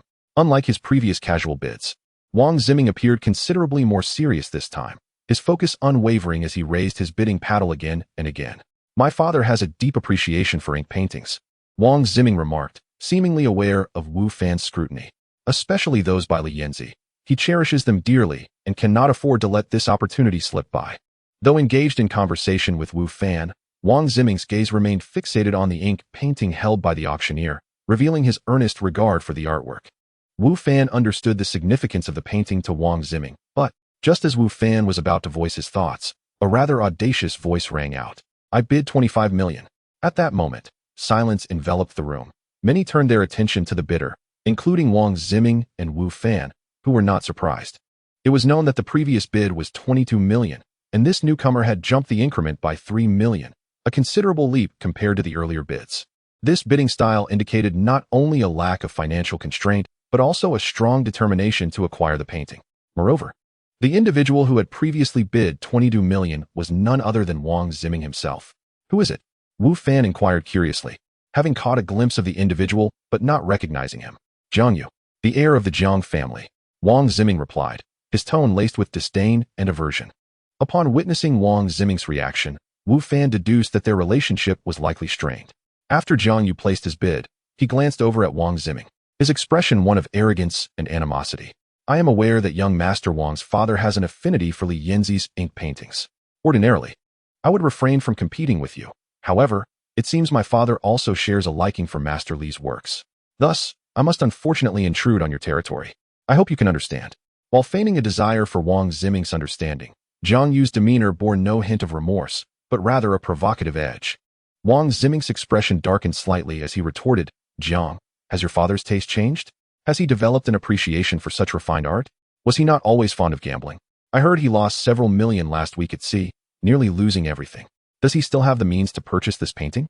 Jiang Yu's countenance soured, his face hardening as he replied, a few million is but a trifling matter for the Jiang family. If I so wished, I could acquire 10 such paintings. Is that so? However, today, you may not secure even one. Wang Ziming shot back. The tension between the two was palpable, and those present who understood the animosity between them merely observed, refraining from interjecting. Gentlemen, please remain calm. Let us proceed with the auction, the auctioneer interjected, attempting to diffuse the situation while secretly relishing the unfolding drama. The final sale price of this painting would undoubtedly be substantial. Currently, Jiang has bid 25 million. Is there anyone willing to bid higher? Though the auctioneer stated this, his gaze was fixed on Wang Ziming, clearly awaiting his response. Many in the audience shared this anticipation. 26 million.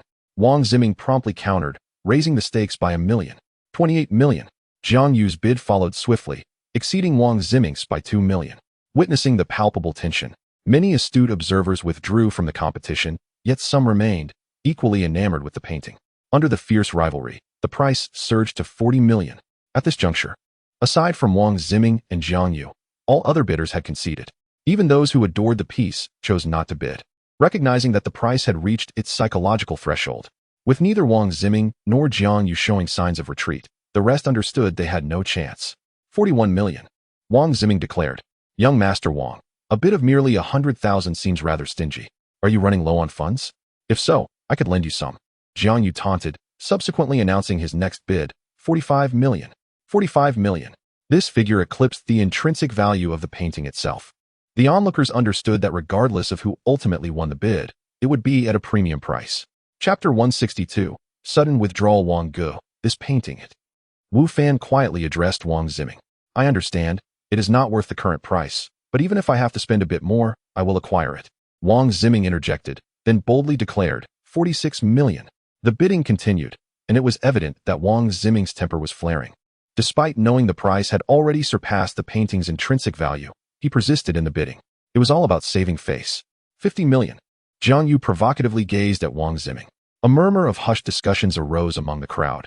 This price far exceeded the painting's worth, and it was clear this was merely a contest of wills between two wealthy young heirs. However, even in a battle of pride, there are limits. No family's fortune comes without effort, especially for Wang Ziming and Jiang Yu, both mere juniors in their families, with only a finite amount of disposable wealth at their disposal. Everyone speculated about the boundaries of their resolve and who would ultimately emerge victorious from this contest. 51 million. 55 million. The bidding escalated, but judging by their expressions, the crowd surmised their stamina would not last much longer. This clash of egos was nearing its conclusion.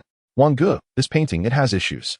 Wu Fan hastily whispered to Wang Ziming, fearing further interruption. Issues? What issues? Wang Ziming finally turned to Wu Fan, yet casually announced, 56 million. It's a forgery, a counterfeit. Wu Fan urgently replied, genuinely concerned that Wang Ziming might overpay for a fake. He had been trying to warn him, but Wang Ziming, already riled up, had not given him a chance to speak. What? A forgery? Wang Ziming gasped, nearly losing his composure. Normally, Wang Ziming had encountered forgeries before, but this time was different. He was actively participating in the auction and had already bid over 50 million. Spending such a sum on a genuine piece would be a mere folly, and others might dismiss it as impulsive extravagance. However, if he were to spend over 50 million on a counterfeit, it would be a different matter entirely, a lasting embarrassment, a joke that would linger in others' minds. A derogatory label he would wear forever. How humiliating. Are you certain? It truly is a forgery? Wang Ziming pressed, still somewhat skeptical. The auction house had already authenticated the painting, finding no flaws, and numerous people had closely examined it without issue. Among them were many seasoned antique experts with extensive experience, and none had detected any problems. It was no wonder Wang Ziming doubted Wu Fan's assertion. Many in attendance tonight had been immersed in the antiques business for years, their expertise unquestionable, yet not a single one had identified any issues with the painting. Only Wu Fan claimed there was a problem. Wang Ge, the painting genuinely has issues. It is a forgery. Only the creator of this counterfeit possesses exceptional skill, Wu Fan insisted. If you trust me, then do not purchase it. Should he trust Wu Fan? Wang Ziming hesitated. Currently, only Wu Fan asserted the painting was a forgery, diminishing the credibility of his claim.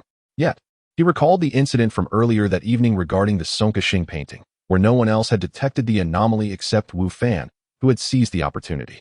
With this in mind, Wang Ziming began to trust Wu Fan a little more. 60 million. Jiang Yu, unaware of the unfolding drama, continued to bid, tauntingly asking, "What's the matter, Wang Xiao? Out of money?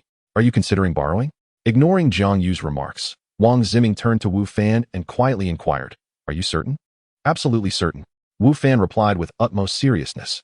"This is a conclusion drawn through authentication techniques. How could it be mistaken? To date, authentication techniques have never erred, including the previous evaluation of the concocted."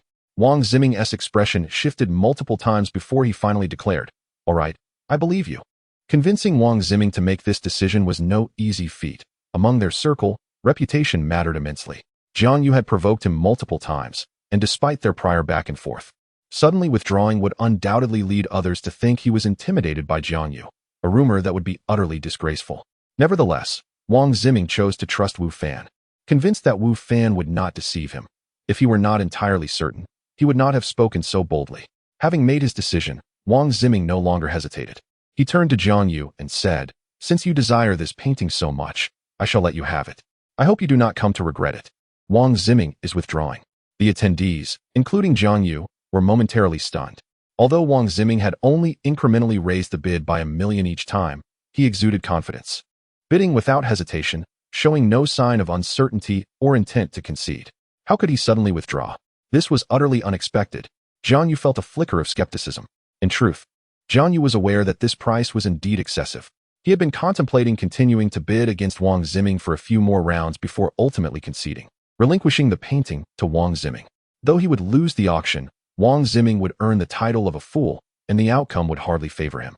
Once others learned of the situation, they would only praise Jiang Yu for his wisdom, having avoided spending an unreasonable sum on a painting that simply was not worth it. But now what was happening? Why did Wang Ziming suddenly withdraw? Jiang Yu found it hard to comprehend. He had anticipated Wang Ziming would compete with him until the very end. Despite his outwardly amiable demeanor, Wang Ziming could be quite obstinate when provoked. And it was no secret that Wang Ziming's father cherished the works of Li Yinzi, rendering Jiang Yu's motivations purely antagonistic. Thus, Jiang Yu had never intended to purchase the painting from the outset. He had merely sought to frustrate Wang Ziming, compelling him to squander money and become the subject of ridicule. Yet, he never expected Wang Ziming to suddenly abandon the contest. "How can you do this?" Jiang Yu silently seethed. Chapter 163, Rubbish 60 million for the first time. The auctioneer called out from the stage. His gaze shifted towards Wang Ziming, clearly awaiting a bid from him. The other attendees also turned their eyes towards Wang Ziming. At this price, he was the only one capable of continuing the bidding.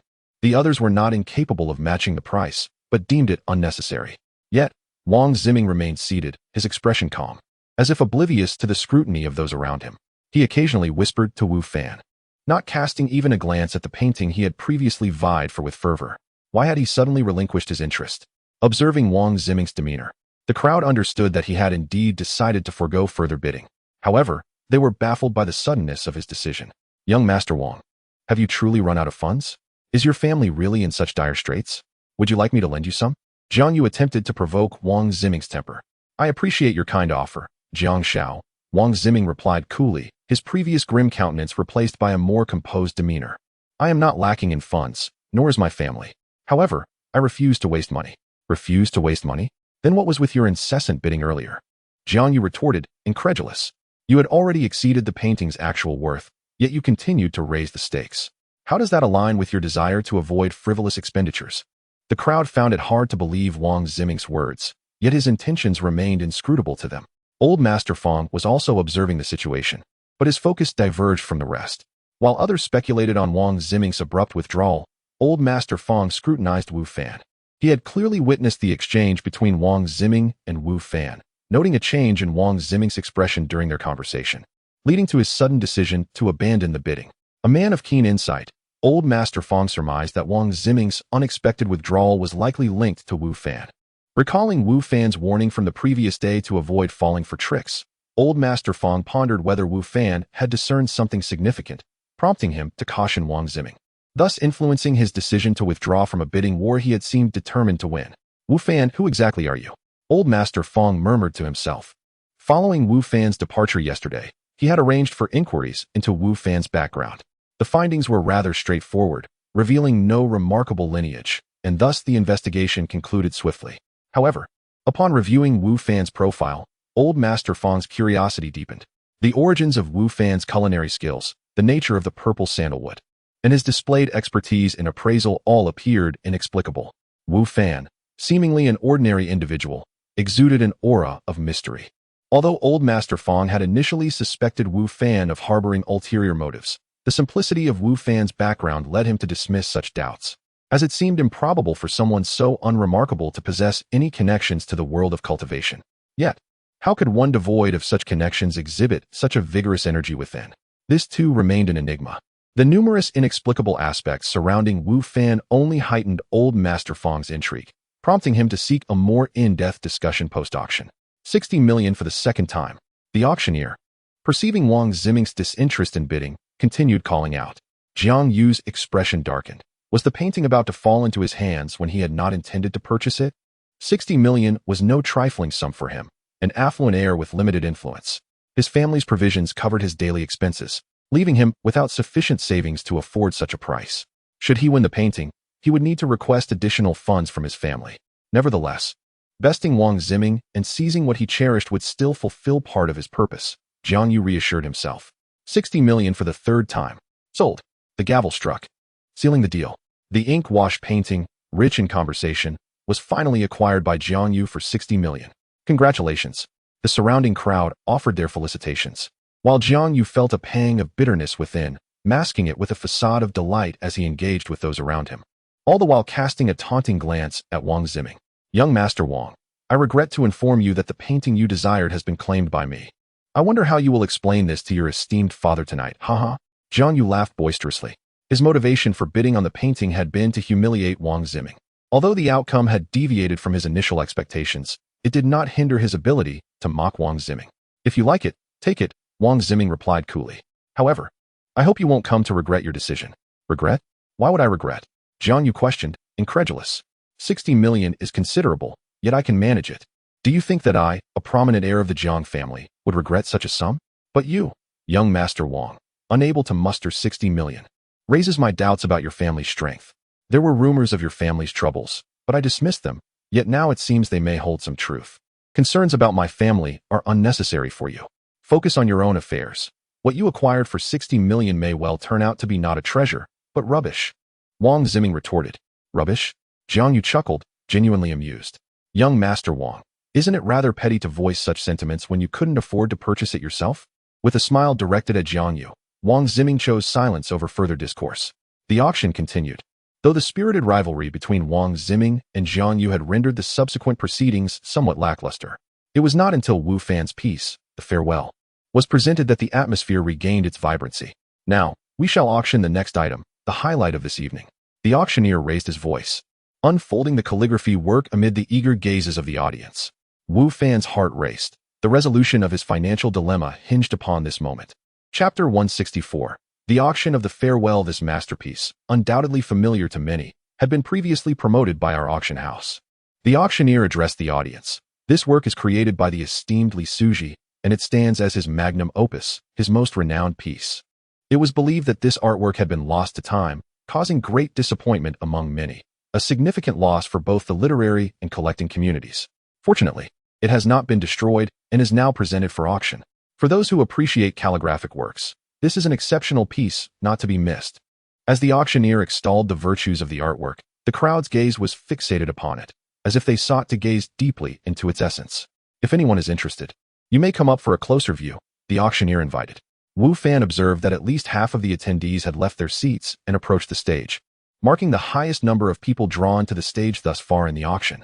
It seems our items are quite popular, Wu Fan remarked with a sense of exhilaration. Indeed, Wang Ziming replied. Li Suji's works have always been highly sought after in the collecting community, due to their rarity. Each appearance of his work stirs a sensation, attracting even those who are typically indifferent to calligraphy. Wu Fan nodded. I hope it fetches a satisfactory price. Being the final highlight of the auction signifies the auction house's confidence in this piece, suggesting it should command the highest price of the evening. However, due to my prior rivalry with Jiangyu, the bidding for the spring mountains and flying birds had been artificially inflated, leaving uncertainty about whether this piece could achieve a record price. Wu Fan's eyes remained focused on the stage. Soon, the audience completed their viewing of the artwork, many exhibiting eagerness as this piece had been heralded as the grand finale. Given its prior notoriety, numerous attendees had come specifically for it, and now, with the genuine article before them, anticipation was palpable. All have seen the piece. We shall now commence the auction of the farewell, the auctioneer announced with fervor. The starting bid is 30 million. Each increment must be no less than 100,000. 30 million. The crowd gasped at the figure. This was indeed a lofty starting price. Previously, the highest starting bid had been merely 10 million for the painting contested by Wang Ziming and Jiang Yu. Now, the price had skyrocketed threefold. Many who had been eager to participate reconsidered, realizing that such a starting price would likely lead to a final bid far beyond their means. 31 million. While some retreated at the initial figure, there remained a considerable number of capable competitors. 32 million. 35 million. The bids continued to rise, alleviating Wu Fan's earlier concerns about the piece going unsold. Regardless of the final sum, he would secure over 10 million. Clearly, the price was still climbing. Wu Fan reflected on the nature of antiques, which were not easily accessible to the average person. The price of the farewell soared past 40 million, maintaining its upward momentum. 48 million, a middle-aged businessman declared. This amount matched the previous auction price for Li Suji's last calligraphic work. Yet, the bidding showed no signs of abating. 48,500,000. 48,700,000. The price swiftly surpassed 55 million. This ensured that, even after deducting the auction house's commission, Wu Fan's share would sufficiently cover his shop expenses. The financial burden that had troubled him for some time was thus effortlessly resolved. Wu Fan felt a sense of surreal disbelief. The efficacy of expert appraisal was indeed remarkable. As Wu Fan marveled at the escalating price, it soon exceeded 60 million. Regardless of the final bid, it was clear that tonight's auction champion would be his the farewell. However, once the price surpassed 60 million, Wu Fan noted a decline in bidders, with longer intervals between bids. 61 million. Despite fewer participants, the price continued to rise, indicating that those still competing were genuinely interested in acquiring the piece. 65 million. At this moment, a familiar voice reached Wu Fan's ears. The latest bidder was none other than the elderly Mr. Fong, whom he recognized. Previously, Mr. Fong had merely observed, leading Wu Fan to believe he held no interest in the artwork. Yet, he had chosen to enter the fray after many had withdrawn. What a wealthy individual. Wu Fan mused. Earlier, Mr. Fong nearly spent 80,000 on a ceramic plate at a market, albeit a counterfeit, but it demonstrated his financial capacity. Now, he was bidding 65 million for a calligraphic work, showcasing his substantial wealth. 66 million. Yet, Mr. Fong's bid failed to intimidate the remaining competitors. While the number of bidders had dwindled, some still persisted. Jiang Yu watched enviously as the bids unfolded, wishing to participate, knowing that such a calligraphic piece was a rare find. Regrettably, his funds had been depleted in the previous contest with Wang Ziming over a watercolor painting, leaving him merely a spectator. However, to have thwarted Wang Ziming's ambitions this evening was, in itself, a worthwhile endeavor. Jiang Yu thought as he glanced toward Wang Ziming in the distance. Chapter 165. The transaction regarding the bidding for the farewell, the price continues to rise. However, when it reached 70 million, only 4 or 5 individuals remained in contention, while the others had given up. Among those few was the esteemed Mr. Fong. 73 million. Mr. Fong called out again. 74 million. Almost immediately after his words fell, another bidder chimed in. 74,500,000. Yet another voice joined, albeit with a smaller increment, indicating a nearing limit to their budget. 76 million. Mr. Fong declared confidently. 77 million. 80 million. Mr. Fong asserted, if anyone bids higher than this, I shall withdraw. A moment of silence enveloped the room, but it was short-lived as another voice broke through. 80 million and 50,000. Once again, silence prevailed. Mr. Fong glanced at his competitor, then turned to admire the calligraphy piece on stage, leaning back slightly and closing his eyes. Mr. Fong had conceded. He kept his word. Although the opposing bid was merely 50,000 higher, he showed no inclination to continue bidding, seemingly steadfast in his psychological limit of 80 million. No more, no less. 80 million and 50,000, going once. Is there anyone willing to bid higher? This is a piece by Li Suji, a rarity at auctions. Especially a representative work of his, worth its weight in gold. If you miss today, who knows when you'll encounter such a remarkable collectible again. Buying it now is a gain. Missing it will lead to regret. Under the auctioneer's persuasive rhetoric, more bids emerged. 81 million. 81,500,000. 82 million. Once more, silence fell over the room, only to be broken again. 85 million. Gasps filled the air as this bidder not only raised the price, but did so by a substantial 3 million, exuding an air of determination. 85 million, going once. The auctioneer's excitement heightened, his voice booming. Is there anyone who would bid higher? This work is undeniably worth far more. Is there no one else? Despite the auctioneer's fervent entreaties, no further bids were forthcoming. 85 million, going twice. Silence. 85 million, going thrice. The auctioneer raised his gavel and struck it down decisively. Sold. At this pronouncement, several attendees exhaled in relief, including the final bidder, who stood with a radiant expression. Bowing to the crowd in gratitude, thank you all for your support. Congratulations. The air was filled with jubilations. Wu Fan also breathed a sigh of relief. His heart raced during the final moments, and his face flushed with excitement, finally settling once the gavel fell. It was done. 85 million. A sum that felt astronomical to Wu Fan. The financial issues of the shop had been resolved. His career was poised to reach new heights. Congratulations. Wang Ziming turned to Wu Fan with a broad smile. Congratulations to you as well, Wu Fan replied. They exchanged beaming smiles, undeniably the biggest winners of the evening. A piece acquired for 160,000 had astonishingly sold for 85 million, leaving even the affluent Wang Ziming astounded. The auction concluded successfully, yet no one departed. Instead, they lingered for the celebratory banquet hosted by the auction house, a well-known tradition. Naturally, those who had successfully bid needed to settle their payments first. As Wu Fan and Wang Ziming had purchased nothing, they had no need to settle accounts and arrived early at the banquet hall. Wu Fan, I didn't see you bidding during the auction. Did you find nothing appealing? Mr. Fong approached Wu Fan with a curious expression. I merely came to enjoy the atmosphere. I had no intention of purchasing anything unless I stumbled upon a hidden gem, Wu Fan replied with a smile. Finding a hidden gem at an auction isn't an easy feat, Mr. Fong remarked. Is it really that difficult? Wu Fan and Wang Ziming exchanged a glance, silently acknowledging that they had indeed discovered a remarkable opportunity.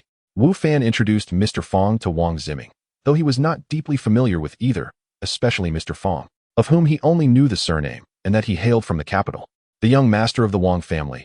I have heard of you, Mr. Fong said, smiling at Wang Ziming. A commendable junior. Thank you for your kind words, Grandpa Fong, Wang Ziming humbly replied.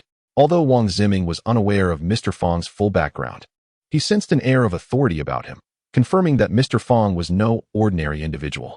Given his origins from the capital, Wang Ziming began to form a hypothesis. Could it be? With that thought, Wang Ziming felt even more respect for Mr. Fong. By the way, Grandpa Fong, you seemed quite fond of the farewell. Wu Fan noted, sensing no particular distinction about Mr. Fong, merely that he might be someone of significance. Indeed, Mr. Fong replied with a trace of regret. I truly admire that piece, but 85 million is beyond my psychological threshold, so I had to withdraw. It wasn't that Mr. Fong lacked wealth. He simply adhered to his own limits. Once surpassed, even by a mere 50,000, he would resolutely choose to step back. That piece is indeed a rare treasure. I have a penchant for collecting calligraphy works, and naturally, I was captivated. Missing out this time, who knows when I might encounter another, Mr. Fong reflected. However, one cannot force a collection. Doing so goes against the very essence of it. Wu Fan nodded in agreement, recognizing that collecting is inherently an elegant pursuit. Excessive pressure can diminish its beauty. At that moment, more individuals began arriving in the hall after settling their transactions, heightening the atmosphere as many congratulated acquaintances. Apologies, young Master Wang, but the item you coveted has been secured by me, Jiang Yu declared, striding over to Wu Fan and Wang Ziming, beaming with pride. He conveniently overlooked Wu Fan, focusing solely on Wang Ziming. Chapter 166. The forgery, it was a voluntary relinquishment on my part, Wang Ziming remarked. Voluntary relinquishment? Jiang Yu's smile grew even more smug. Wang Xiao, have you learned to be so obstinate? Everyone knows your father has a fondness for Li Yinzi's masterpieces. You wouldn't just give up on such a rare find, would you? If you can't afford it, just admit it. There's no need for stubbornness. The history of animosity between Jiang Yu and Wang Ziming was well known in the Jiangzhou circle, and tonight, many from that circle were present. Thus, when Jiang Yu approached Wang Ziming, numerous eyes gravitated towards them, eager for a spectacle. This was precisely Jiang Yu's intention, to publicly humiliate Wang Ziming. Being in the Jiangzhou scene, Wang Ziming was naturally displeased to be publicly ridiculed by Jiang Yu. That painting was indeed a voluntary relinquishment on my part, he affirmed. At that moment, Wu Fan interjected. And who might you be? What gives you the right to speak here? Jiang Yu was rather displeased by Wu Fan's sudden interruption. I am a guest of the Jihua auction house, and why shouldn't I have a voice? Wu Fan retorted. Are you suggesting that you can speak on behalf of Jihua auction house? Jihua auction house is one of the 4 major auction houses in the nation, renowned for its robust capabilities. Even amidst fierce competition in recent years, its stature remains formidable. While the Jiang family, to which Jiang Yu belongs, is also influential, claiming to represent Jihua is rather presumptuous. Sharp-tongued, aren't you? Jiang Yu remarked, his expression darkening. You two seem to possess only the ability to talk tough. That's still better than Jiang Xiao spending 60 million on a piece of trash, Wu Fan shot back. Though he risked defending Jiang Yu by speaking up, he felt compelled to defend Wang Ziming, who had heeded his advice to withdraw from the bidding. Witnessing Jiang Yu's public mockery was intolerable for Wu Fan. Huh. You claim it's trash simply because you can't acquire it? Jiang Yu laughed with an air of arrogance, his face dripping with derision. Wang Xiao, are you truly so incapable of losing? I am not incapable of losing. Rather, what you purchased is indeed trash, Wang Ziming replied. I would never squander 60 million on a forgery. Forgery.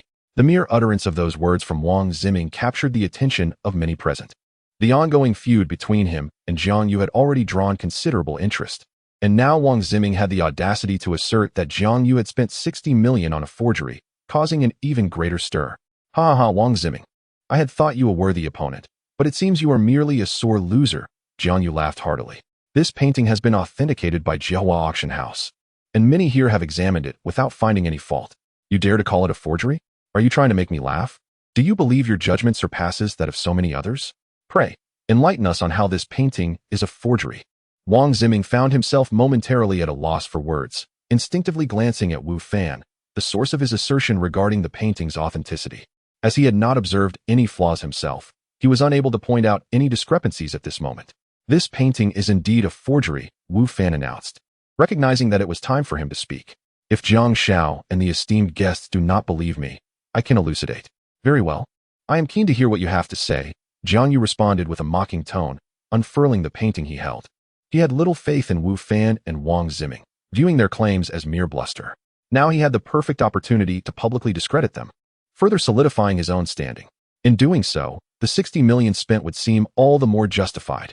As news of the incident spread, many spectators gathered around, intrigued by the painting that had fetched such a staggering price, second only to Song Kuxing.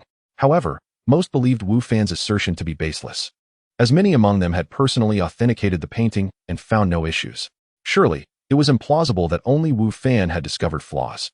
Yet, both Old Master Fong and the elder who had assisted in authenticating Song Kuxing harbored an inexplicable anticipation for Wu Fan's insights, sensing that he had not spoken lightly. On the surface, this painting resembles the style of Master Li Yinzi, but it is not his work, Wu Fan stated confidently, unperturbed by the crowd's scrutiny. Armed with his authentication techniques, he merely needed to articulate his findings. You assert it is not? How convenient. Jiang Yu scoffed. When Master Li Yinzi painted birds, he had a habit of depicting their feathers slightly raised. Yet in this painting, the feathers lie flat, Wu Fan continued, ignoring Jiang Yu's derision. Moreover, concerning the ink application, most artists avoid applying ink at structural points, as any misstep could compromise the overall composition. However, Master Li Yinzi often applies ink at structural points, showcasing a technique that diverges from the norm. The artist of this painting evidently lacks such skill, refraining from inking the raised areas. If you doubt my words, I encourage you to examine it closely. The crowd instinctively turned their gaze to the painting in Jiang Yu's possession. Indeed, as Wu Fan had described, there was no ink application in the structural elevations. Many spectators exhibited expressions of realization. They were aware of Master Li Yinzi's two habits, but had previously overlooked them. Only now, upon Wu Fan's prompting, Did they recognize their earlier oversight? Jiang Yu's demeanor darkened, though he did not comprehend antique appraisal. He could read the expressions of those around him and hear their hushed discussions, leading him to suspect that Wu Fan's assertions might indeed be valid. Was it possible that this was truly a forgery? Wu Fan continued. Furthermore, the ink used in this painting is not consistent with that of the Tang dynasty. Though there has been an earnest attempt at imitation, flaws remain. If any of you have studied the inks of the Tang era, you should be able to discern the differences, albeit subtle. I have conducted research on inks from various dynasties, and this young man speaks the truth. However, the artist's skill is commendable, reaching a level that could deceive the eye. Had I not received this reminder, I might have remained oblivious, an elderly gentleman admitted, his face filled with embarrassment. Chapter 167. Fleeing in disgrace. Old Wang is indeed an expert in this field. His words must be accurate. I never anticipated that this painting contained so many flaws, and we had failed to notice them before. Who is this young man, possessing such keen insight, surpassing even my years of study in ink-wash painting? Truly, the youth are formidable. Wang's remarks ignited a flurry of discussion among those present. Together with the observations of the onlookers, it became increasingly evident that the painting in Jiang Yu's possession, titled Spring Mountains and Flying Birds, is a counterfeit. Jiang Yu himself realized this unfortunate truth. His face turned as dark as coal, and the artwork felt as burdensome as a hot potato. He was at a loss whether to hold it or let it go. Jiang Yu sensed the gaze of the crowd shifting from warmth to derision, feeling as though every person present was mocking him. He had spent 60 million on a forgery. Moreover, he had been publicly exposed.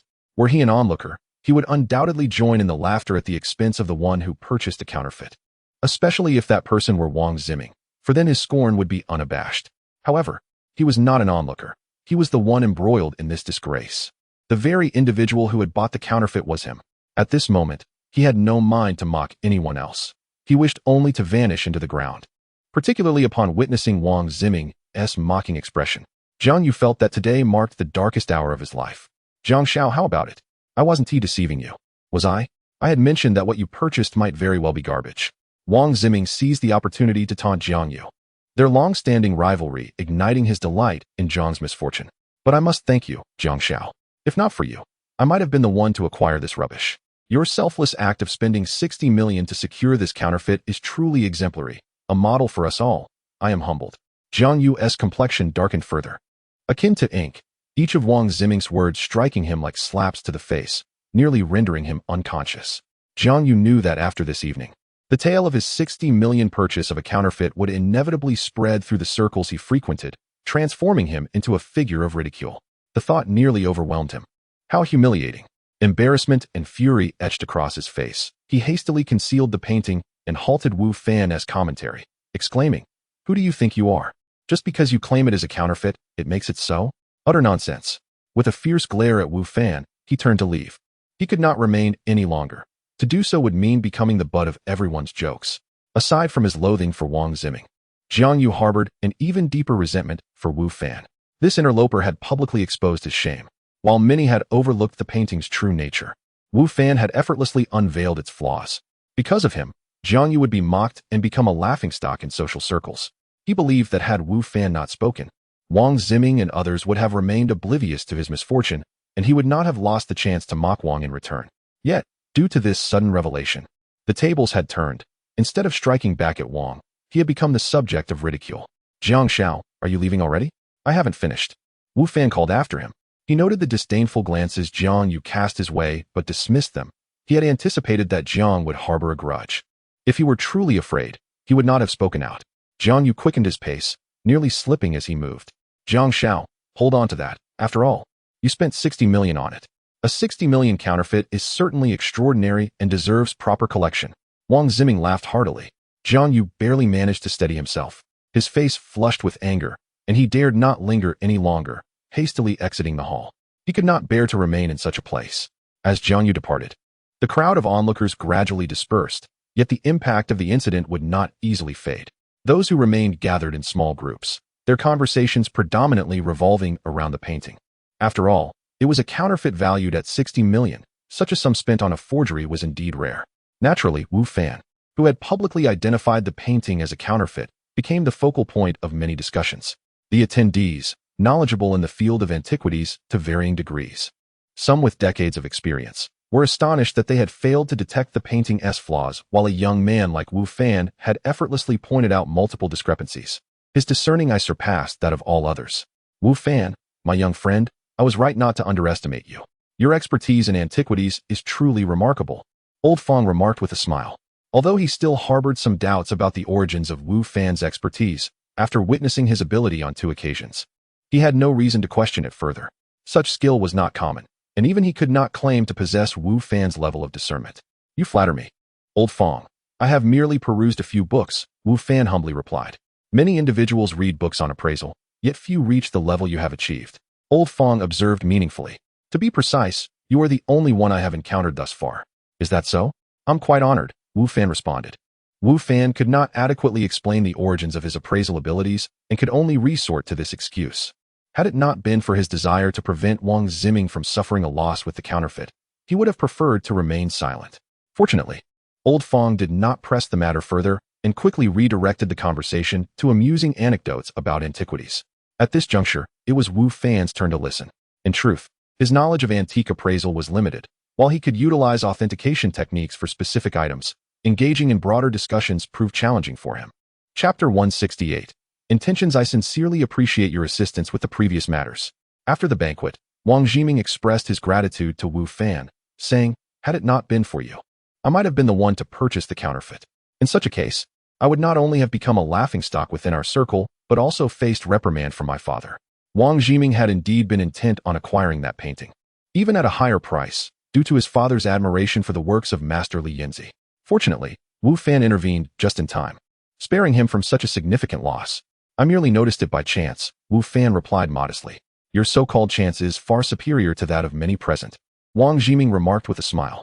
Aside from you, no one else recognized it, not even the auction house. Due to the previous incident involving the farewell banquet, Wang Ziming had already developed a deep respect for Wu Fan's expertise in antique appraisal. After tonight, his admiration for Wu Fan's skills had only intensified. Wu Fan chuckled and remained silent. Even those who have immersed themselves in the study of antiques for years cannot guarantee they will never make an error.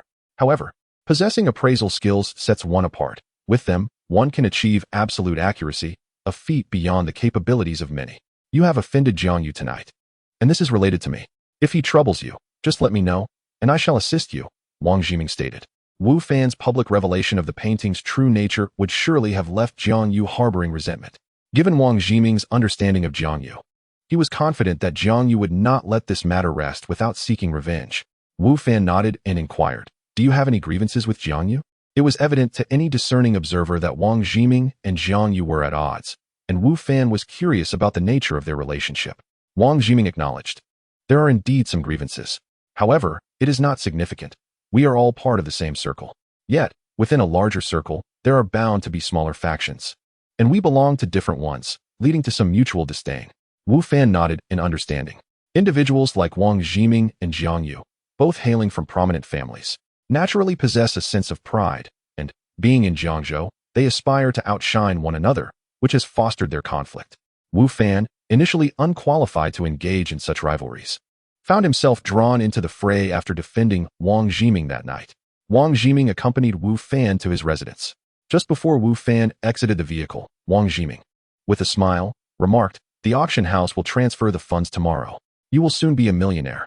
Do you have any plans? A car? A house? I intend to open a restaurant, Wu Fan replied. I have already found a location. I just need the funds to secure it. Once the money arrives, I will purchase the premises, and then I will need to invest in renovations. If there are any surplus funds, I might consider buying a car, as not having one can sometimes be quite inconvenient. Speaking of cars, Wu Fan recalled the Mount token in his backpack, which had no spatial limitations, meaning it could be utilized in both the game world and reality, capable of transforming into any desired form. Thus, he had indeed acquired a means of transportation, rendering his mention of purchasing a car merely an excuse. You plan to open a restaurant? Wang Ziming expressed mild surprise, having not previously heard Wu Fan mention this endeavor. Nevertheless, he quickly nodded in agreement. That seems reasonable. Your culinary skills are exceptional, and now that you have some capital, it is an appropriate venture. Where will the restaurant be located? I shall visit to sample the offerings. Right across from Kailman, Wu Fan replied with a smile. The two establishments are merely separated by a street. Across from Kailman? Wang Ziming was taken aback, not expecting Wu Fan to choose such a location. While the area boasted a favorable position and substantial foot traffic, most of the business there was typically claimed by Kailman, with other restaurants struggling to thrive. You certainly have confidence in yourself, Wang Jiming chuckled. Wu Fan's choice to open a restaurant directly opposite Kailman indicated his belief in his culinary prowess, unafraid of direct competition. Indeed, Wu Fan affirmed his confidence in his culinary abilities, akin to his assurance in his appraisal skills. Moreover, my restaurant will feature another renowned chef. Someone you are familiar with, Brother Wang. I know? Wang Jiming asked, intrigued. Indeed, it's Chef Louis Dao. Wu Fan declared. Chef Liu is with you? Wang Jiming exclaimed.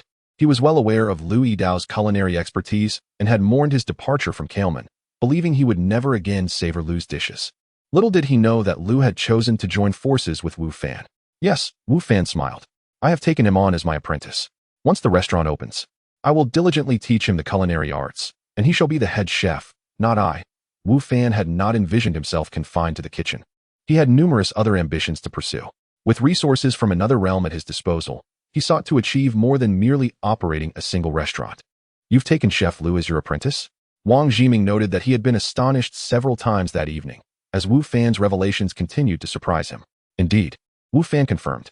With his skills and my guidance, I have no doubt he will excel as the head chef of my new restaurant. Of course, he will. Wang Jiming replied. Chef Liu was previously the head chef at Kailman. The head chef at Kailman does not necessarily qualify him to be the head chef of my restaurant. Wu Fan asserted confidently. My establishment will be the finest in Jiangzhou, perhaps even in the entire nation. It is incomparable to Kailman. Wu Fan's confidence was palpable. With his culinary expertise and the support of superior ingredients from another realm, his restaurant would undoubtedly eclipse Kailman in popularity and gain national recognition. Either one does not embark on a venture, or if one does, it must be the best. Wang Jiming sensed a formidable confidence emanating from Wu Fan. For reasons he could not fully comprehend, he felt that Wu Fan was not merely boasting. He genuinely possessed the capability to achieve his aspirations. Chapter 169. You shall be the chef in the realm of the game. Wu Fan and his companions continued their journey, encountering no unexpected events that day. Their travels proceeded smoothly. Following Yu Fei's demise, the bird camp was now under Zhou Shan's stewardship, thereby sparing Wu Fan and his team from any trouble. The next morning, shortly after concluding his workout, Wu Fan received a text notification from the bank, promptly followed by a call from Wang Jiming. Haha, Wu Fan. Did you receive the message? The funds have been credited. Wang Jiming exclaimed over the phone. After deducting the commission, we each received 40,375,000. I rounded it up for you. Let me know if there are any discrepancies. Wu Fan glanced at the message, and indeed, it indicated that 41 million had been deposited into his account. The sudden influx of wealth was exhilarating, despite being mentally prepared. The reality of transforming from a struggling entrepreneur barely scraping by with a 5-digit savings to a millionaire was staggering. Brother Wang, I have received the money. Thank you. Wu Fan expressed his gratitude. What is there to thank? This is what you rightfully earned, Wang Jiming replied. In fact, I'm the one benefiting from your fortune, having gained 40 million for free. The duo's substantial earnings were indeed largely due to Wu Fan's efforts. After concluding his conversation with Wang Jiming, Wu Fan promptly hailed a taxi to the shop he had been eyeing and, during the ride, contacted the former owner, Boss Qian. Upon arriving, Wu Fan found that Boss Qian had not yet arrived. Gazing at the locked storefront, he mused to himself, this shop will soon belong to me. Mr. Wu, why the urgency in summoning me? Have you secured the funds, or are you reconsidering your purchase? We had an agreement, and the deposit is non-refundable. Even if you decide not to proceed, Boss Qian's voice carried from behind him. Boss Qian, you've arrived? I have indeed gathered the funds and can transfer the money immediately to finalize the contract, Wu Fan replied, turning to face him. Secured the funds? So quickly? Boss Qian, surprised, remarked. During their previous meeting, he had sensed Wu Fan's affection for the shop and his financial constraints, not expecting him to amass the necessary capital so swiftly. Just thought of a few methods, Wu Fan explained. Boss Qian gave Wu Fan a thumbs up, saying, Mr. Wu, you are indeed impressive. In that case, let us proceed with the formalities and sign the contract. Given his urgent need for capital, Boss Qian was pleased with Wu Fan's promptness in securing the funds. The two engaged in a flurry of activity, signing documents and completing procedures, which consumed most of the day, finally concluding in the afternoon. This place now belongs to Boss Wu.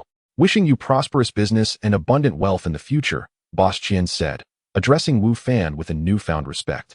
However, upon learning of Wu Fan's intention to continue operating a restaurant, He internally doubted Wu Fan's prospects for success. Reflecting on his own struggles despite substantial investments in renovations, service, and chefs, he believed that Wu Fan, being young, might be overly ambitious and headstrong. Thus, Boss Qian's words to Wu Fan were merely polite formalities, devoid of genuine belief in his capabilities. Thank you, Boss Qian. Feel free to visit when you have time. I assure you, you will witness a remarkable transformation, Wu Fan replied confidently. I will. When I have the time, I will come back to see, Boss Qian responded. After exchanging a few pleasantries, he departed, leaving Wu Fan alone in the expansive restaurant. Wu Fan promptly called Lu Yidao, urging him to come over immediately. He then purchased some vegetables and rice from a nearby supermarket, preparing his first meal in his restaurant. When Lu Yidao arrived, Wu Fan had just finished cooking. Here already? What a coincidence, I just completed the meal. Come, let us dine together, Wu Fan welcomed him. Although Lu Yidao had already eaten, the aroma of Wu Fan's cooking rekindled his appetite. He sat beside Wu Fan, and after taking a bite, he was momentarily stunned, staring at Wu Fan in disbelief. Master, how can you cook here? I have purchased this place. It now belongs to me. So naturally, I can cook here, Wu Fan casually replied while enjoying his meal. The flavors were exquisite. Wu Fan possessed exceptional culinary skills, and with the enhancement of the Bai He Jade pendant, his culinary prowess had reached a masterly level. Though he had only prepared a few dishes, their taste was truly extraordinary. Master, you bought it? You have money now? Lu Yidao inquired, his face alight with surprise. Yes, I just completed all the paperwork, which is why I called you over, Wu Fan confirmed. Fantastic. Lu Yidao exclaimed with fervor. Master, let me stay and assist you. I am well versed in kitchen duties and assure you, there will be no mistakes. Lu Yidao had long hoped for Wu Fan to acquire the restaurant, allowing him to return to the kitchen as Wu Fan's apprentice, a prospect he greatly preferred over working at a barbecue stall. Assisting? That won't he do? Wu Fan shook his head. Is it not feasible? Lu Yidao's excitement faded upon hearing Wu Fan's refusal. I see, my eagerness was misplaced. It's only been a short time since I became your disciple. It is natural that you would hesitate to teach me, having navigated the culinary world for years. Lu Yidao understood that seasoned chefs rarely divulge their skills to apprentices, especially not their unique techniques. He had only recently begun studying under Wu Fan, so Wu Fan's reservations were understandable. What are you saying? Wu Fan chuckled, amused by Lu Yidao's misunderstanding. I'm not refusing your help. Rather, I intend for you to be the head chef of the restaurant.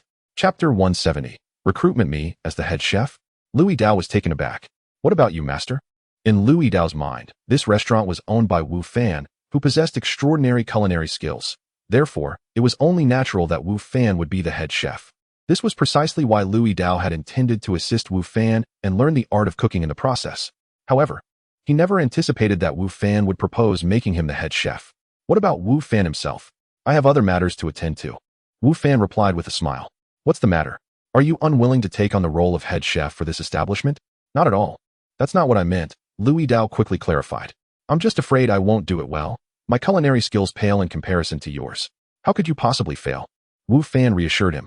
You were the head chef at Ailments before. Your culinary skills are undoubtedly commendable. Besides, since you have become my apprentice, I will certainly teach you the craft. I will dedicate some time each day to instruct you. Really? That would be fantastic.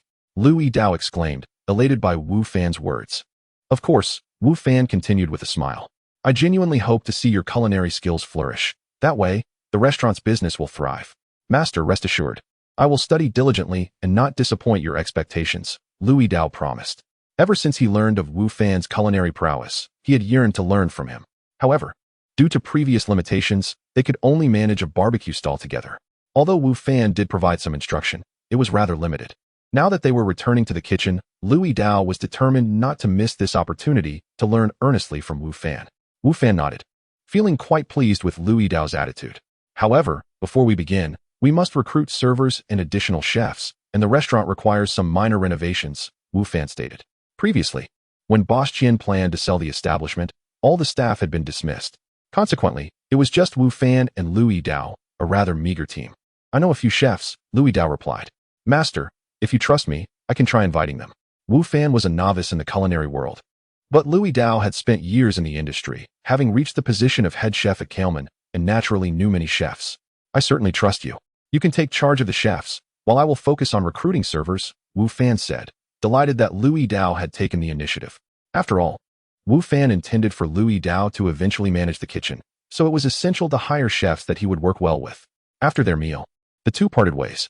Following their separation, Wu Fan returned the 500,000 that Louis Dao had previously advanced. Louis Dao contacted the chefs he knew, while Wu Fan reached out to a renovation team, preparing for some basic refurbishments. As for recruiting servers, that would have to wait until the next morning when they could visit the talent market, which typically opened in the morning and was quiet in the afternoon. Thanks to the profits from the farewell, which earned Wu Fan over 40 million, he had purchased this restaurant for just over 20 million, leaving him with a considerable surplus. Naturally, he had ample funds for renovations. With sufficient money at hand, finding a competent renovation team was not a daunting task. Wu Fan quickly located a suitable team, and after a thorough discussion of the renovation plan while touring the restaurant, they assured him they could commence work the following day. The next morning, after finishing his workout, Wu Fan made his way to the talent market. It was just past 8, and there was still some time before the market opened. However, a crowd had already gathered outside, most holding resumes and displaying expressions of hope and anxiety. Observing their faces, Wu Fan felt nostalgic. Just months ago, he had been one of them, clutching a resume and nervously seeking a suitable job, only to return home disappointed time and time again. Now, merely a few months later, Wu Fan's circumstances had transformed. Upon his return to the talent market, he had transitioned from a job seeker to a recruiter. At 8:30, the market opened, and those who had been waiting surged inside. Wu Fan had already arranged a booth at the market, having spent some money to secure a position. However, upon arrival, Wu Fan realized how inadequately prepared he was. He had not prepared any recruitment posters or filled out any job listings. Furthermore, he was alone, with no assistant to help him. Hurriedly, he filled in the details of the positions he wished to recruit for, along with the requirements and salary information. As the only one hastily filling out forms, he managed to attract some attention. Yet, when prospective candidates saw that he was hiring primarily for server and front desk positions, many left. Most individuals at the talent market were highly educated and reluctant to accept jobs they deemed beneath them, especially those who had recently graduated and still harbored a sense of pride about their qualifications. Not everyone left, of course. A few remained. Though their educational backgrounds were generally modest, Wu Fan did not mind. He did not have high expectations for education. Being literate was sufficient. However, for the position of dining hall manager, he did have certain experience and educational requirements, as he wished to elevate the standard of his restaurant. After interviewing 3 or 4 candidates for the server positions, all of whom were young and had modest education levels, he engaged in casual conversations with them, and they all agreed to join. However, the position of dining hall manager, which Wu Fan had high hopes for, remained unfilled. "Hello, I would like to apply for the dining hall manager position," a clear and melodious voice rang in Wu Fan's ear. Chapter 171. The reason Wu Fan lifted his gaze. Even though he was accustomed to the stunning beauty of Liu Yan'er and Tang Yufei, the person before him still left him momentarily spellbound. With exquisite features, delicate brows, and lips painted with a subtle shade of red resembling cherries, her cascading locks were elegantly tied back, exuding an aura of both allure and competence. Fortunately for Wu Fan, his frequent encounters with women of Liu Yan'er and Tang Yufei's caliber had allowed him to maintain his composure. Though he was taken aback by her beauty, he quickly regained his poise. "Chen Bingyao?" Wu Fan glanced down at the resume she had presented and expressed mild astonishment. "Your resume is quite impressive." Indeed it was. At merely 24 years of age, Chen Bingyao had consistently excelled in her studies, earning various scholarships. She graduated from a prestigious university in the United States, receiving substantial scholarships annually, and not only graduated a year early, but also interned at a 5-star hotel as a front desk manager in her final year. Her qualifications were undeniably remarkable. She possessed both the educational background and experience that left Wu Fan puzzled as to why such a talented individual would consider his restaurant. While Wu Fan held a firm belief that his establishment would eventually become a nationally renowned restaurant, he recognized that others might perceive it merely as an emerging venture. Still in its infancy, the future remained uncertain, with the possibility of failure lingering. "May I inquire why you chose to apply to my restaurant?"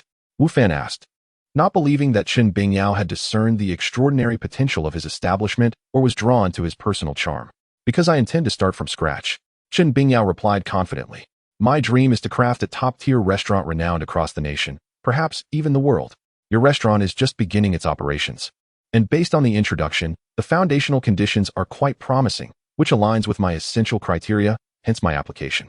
Indeed, such ambition and self-assurance were characteristic of a remarkable young woman. Even Wu Fan, who previously had only aspired to establish a restaurant recognized nationwide, found her ambition to create a globally acclaimed establishment even more formidable. However, such aspirations were not inherently negative, especially when paired with her evident capabilities. They would undoubtedly serve as motivation. Your vision is commendable. I, too, aspire to elevate my restaurant to that level, Wu Fan said with a smile. I hope for a fruitful collaboration as we strive to achieve this goal together. Agreed, Chun Bingyao responded, displaying no surprise at the prospect of her acceptance. With the managerial position secured, the subsequent roles of servers and security personnel were relatively easy to fill. Though many might overlook these positions, numerous applicants sought them, allowing Wu Fan to complete the hiring process in less than half a day. Having successfully recruited all necessary personnel, Wu Fan felt no further need to linger and prepared to leave. Wu Fan. Just as he took a few steps away, he heard someone call his name. Turning, he was greeted by the sight of someone he had hoped to avoid. Ma Yingfei, a classmate from university and one of Zhao Xui's suitors. During their college years, many were enamored with Zhao Xui due to her beauty, and Ma Yingfei was notably one of the more prominent admirers. A classmate from a well-off family that owned a company, he had a tendency to spend lavishly, exuding the air of a nouveau riche. His pursuit of Zhao Xui was rather ostentatious, marked by endless flowers and gifts, yet despite 4 years of effort, he had failed to win her heart. Following the embarrassing incident in which Wu Fan had expressed his affection for Zhao Xui, Ma Yingfei had been among the most vocal in ridiculing him, which had cemented Wu Fan's unfavorable impression of him. Is that really you? I thought my eyes were deceiving me. Ma Yingfei approached with a smirk. What brings you here? Looking for a job? Wu Fan was about to respond, but Ma Yingfei continued. Jobs are hard to come by nowadays. Look around. There must be thousands here. Some have degrees, others have experience, yet finding a good position is still quite challenging. In a developed city like Jiangzhou, the competitive pressure is immense. I fail to see the purpose of you staying here. If I were in your position, I would have returned to my hometown, a small, less competitive city where you might secure a decent job. Ma Yingfei rambled on, ostensibly offering advice, yet his true intent was to belittle Wu Fan. Thank you for your suggestion. I already have a job, Wu Fan replied coolly. A job? In a clothing factory or an electronics factory? Ma Yingfei scoffed. Why endure such hardship just to stay in Jiangzhou? Have you not seen how students from prestigious universities are clamoring to apply for positions at my father's company? He brandished a thick stack of resumes. See this? These are all applicants. Wu Fan nodded, acknowledging the volume. Indeed, there are quite a few. Given our camaraderie as classmates, I could extend a helping hand and bring you into my father's company. However, your qualifications and abilities might not be sufficient for any significant role. Coincidentally, the company is hiring security personnel. You might consider applying. Thank you, but I must decline, Wu Fan said firmly. Don't underestimate the position of security. Many are vying for it. If it weren't for our shared history, I wouldn't even offer you this opportunity, Ma Yingfei insisted. I appreciate your kindness, but I truly do not need it, Wu Fan stated. Suit yourself, Ma Yingfei replied, turning to leave. I'll be on my way. Good luck with your job search. With that, he strode away, holding his resumes high. Wu Fan watched Ma Yingfei's retreating figure, shaking his head slightly before departing from the job market. Instead of returning home, Wu Fan proceeded to the restaurant. The renovation team had already arrived to commence work. Given that the space had previously been a restaurant with decent decor, Wu Fan did not intend to undertake extensive renovations, but rather aimed to make subtle enhancements to elevate its ambience. Chapter 172. Arrival at the destination that evening. Wu Fan and Lu Yidao reappeared on the street adjacent to Jiangzhou University. Beside them stood the barbecue stall that had accompanied Wu Fan for over a month. And as usual, a crowd had gathered in front of it. Ladies and gentlemen, today marks our final day of operation here. This evening, everything is half price, Wu Fan declared loudly after setting up his goods. Boss, you're not going to continue with the barbecue? Teacher Wu, where are you going? Teacher Wu, I only enjoy your barbecue now. If you stop, what will I eat? The crowd reacted with surprise and dismay to Wu Fan's announcement. These individuals were his loyal customers, accustomed to his barbecue, and the thought of dining elsewhere felt unpalatable, making them reluctant to see him depart. I sincerely apologize, everyone, Wu Fan said apologetically. I have opened a restaurant, which will officially commence operations in a few days, so I will no longer have time to run this barbecue stall. Teacher, you're opening a restaurant? That is impressive. Where will your restaurant be? We must come and support you. Boss, your barbecue skills are exceptional. Your restaurant will undoubtedly be fantastic. I must visit. Upon hearing that Wu Fan would be opening a restaurant, the majority of the crowd felt genuine joy for him. Many of these customers were students from Jiangzhou University, having witnessed Wu Fan's journey in building his barbecue business to its current thriving state.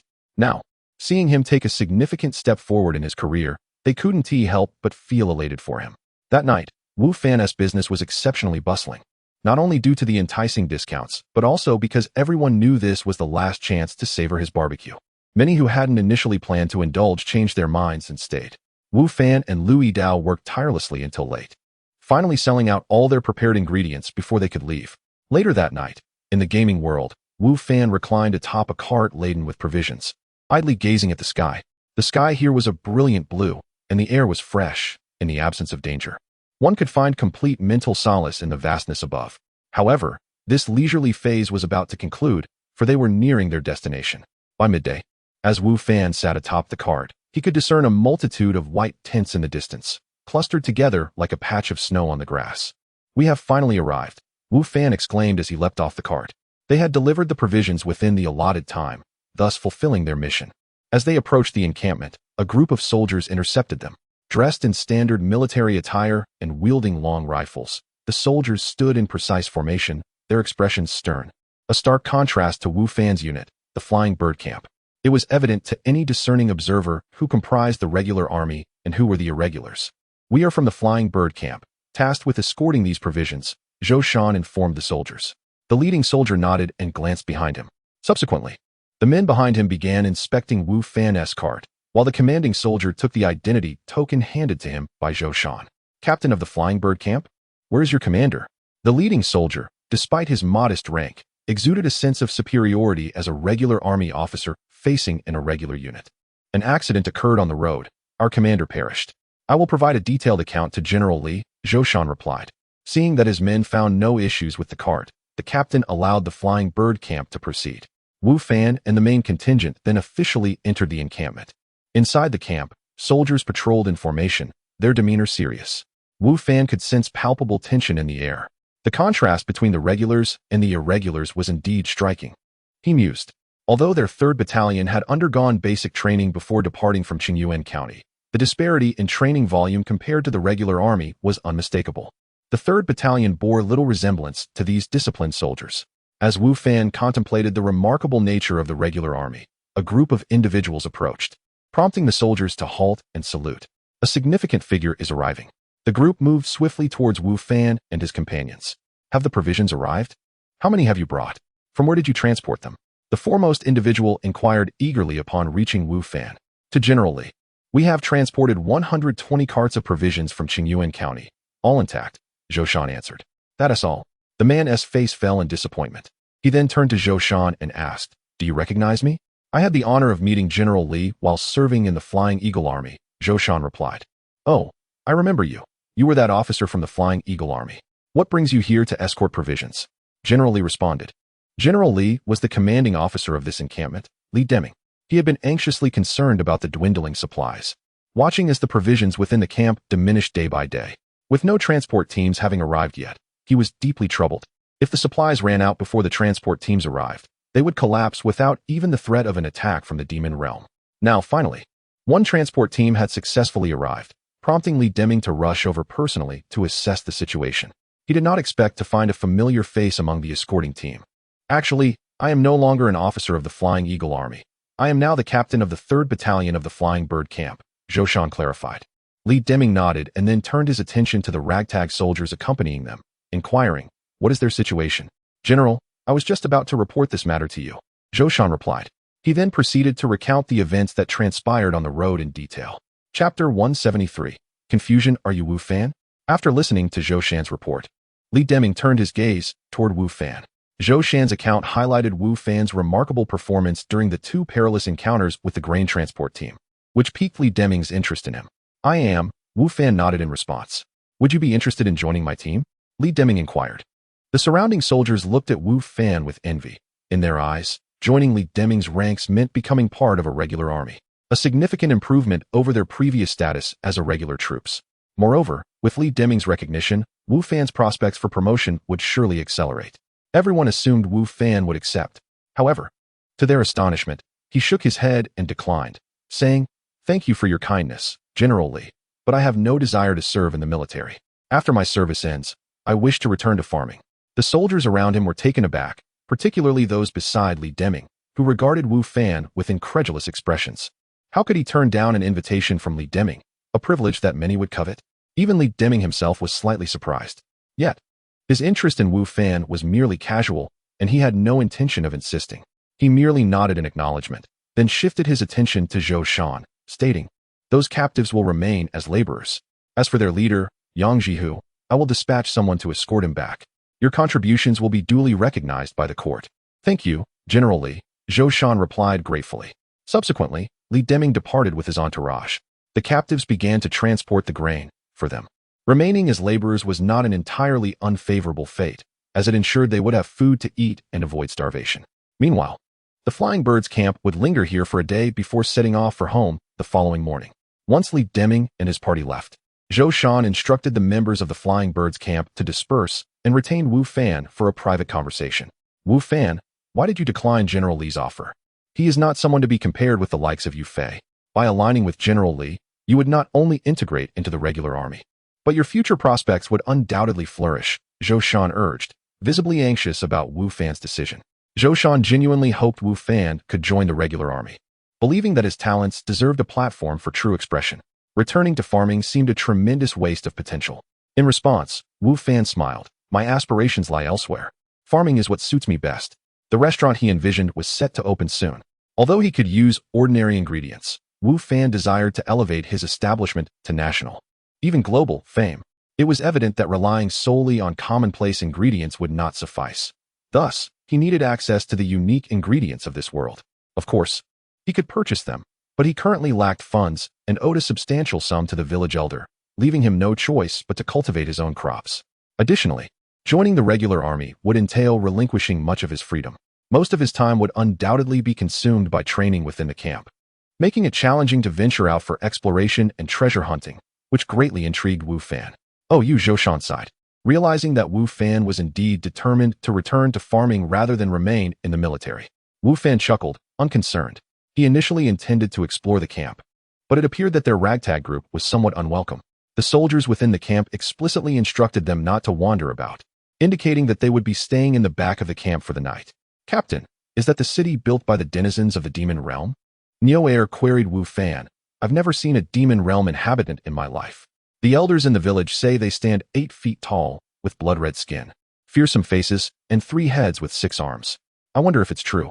At that moment, the group stood within their encampment, gazing at the distant city, the stronghold of the demon realm's inhabitants and the target of the recent assaults from several nations in the human realm. "If you're curious, you can go take a look," Zheng Xiaolu suggested to Neo. Neo recoiled, stating, "Not a chance." Clearly, he harbored fears based on the tales he'd heard about the inhabitants of the demon realm. In truth, Wu Fan was equally intrigued by them. If beasts tainted by demonic energy could become so ferocious, what manner of beings would those who grew up in such an environment be? Would they be even more savage? As twilight descended, Wu Fan returned to his tent and subsequently re-entered reality, while the camp gradually quieted as most people retired for the night. However, Li Deming remained awake, his tent aglow with light. "Have the other grain transport teams reported in yet?" Li Deming inquired of his aide, his face appearing dim under the illumination. "Aside from the team from Qingyuan County, none of the others have arrived, nor have we received any updates," the aide replied. "By our calculations, they should have arrived by now. Some teams ought to have reached here even earlier than the one from Qingyuan." This was also a source of confusion for Li Deming. Qingyuan County was certainly not the nearest stronghold, yet while they had arrived, the teams closer to them were still unaccounted for, an anomaly that raised concerns. "With the grain from Qingyuan combined with our reserves, how long can we sustain ourselves?" Li Deming asked. "At most, 3 days, the aide responded. 3 days, Li Deming murmured. "Perhaps we should prepare for alternative contingencies." "General, do you mean?" "I can't shake the feeling that this grain transport situation is far from straightforward," Li Deming remarked. "I hope my suspicions are unfounded. Otherwise, heads may roll." The aide felt a chill run down his spine, sensing the palpable aura of wrath emanating from Li Deming. It was clear that he was incensed. The following morning, during their workout, Lu Yanin proactively inquired about Wu Fan's experiences from the previous night. "You plan to open a restaurant?" Lu Yanin's voice remained as frosty as ever. "Indeed," Wu Fan affirmed, sensing that his words from last night had already spread throughout the campus, and Lu Yanin must have heard them from somewhere. "Where will it be located?" "Opposite Kailman," Wu Fan replied. As a renowned establishment in Jiangzhou, Kailman was well known, and Wu Fan was confident that Liu Yanin was aware of it. Sure enough, upon hearing his words, Liu Yanin nodded in acknowledgement and fell silent. Chapter 174. Immediate retreat. Are you opening a restaurant? This same question was posed once more from Tang Yufei's lips. Wu Fan nodded and replied, yes, it will be opening in a few days. Where will it be? Tang Yufei inquired directly. Opposite Kailman, Wu Fan responded. That location? Tang Yufei mused for a moment. It is indeed a decent spot, but most of the business there is likely snatched up by Kailman. Teacher, you seem quite confident about opening your restaurant there. Or do you intend to cater to a mid-range clientele? My target demographic is similar to that of Kailman. Wu Fan said with a smile, I have great confidence in my restaurant. Oh right, how could I forget? Your culinary skills are exceptional. I must come and taste your dishes once you open, Tang Yufei remarked. As she was leaving, Tang Yufei reminded Wu Fan not to forget about her birthday banquet. After departing from the school, Wu Fan headed straight to the restaurant, assuming the role of overseer. After all, he had invested over 20 million in this venture, and he could not afford to be indifferent. He spent the entire day there, watching as his restaurant transformed gradually. In the game world, as soon as Wu Fan entered, he was taken aback by the cacophony outside. The dawn had just broken, yet the sounds of shouting, hoofbeats, and hurried footsteps filled the air, creating a chaotic atmosphere. Something has gone awry. Wu Fan quickly realized that a significant event had transpired and hurried out of his tent. Indeed, outside, people were scurrying about as the entire flying bird camp resembled boiling water, teeming with activity. What is happening? Wu Fan grasped the arm of a visibly anxious individual and inquired. Captain Zhou has ordered everyone to assemble, the person replied, recognizing Wu Fan as a formidable figure within their camp. The troops ahead are attacking the city established by the denizens of the demon realm. And what does that have to do with us? Wu Fan asked.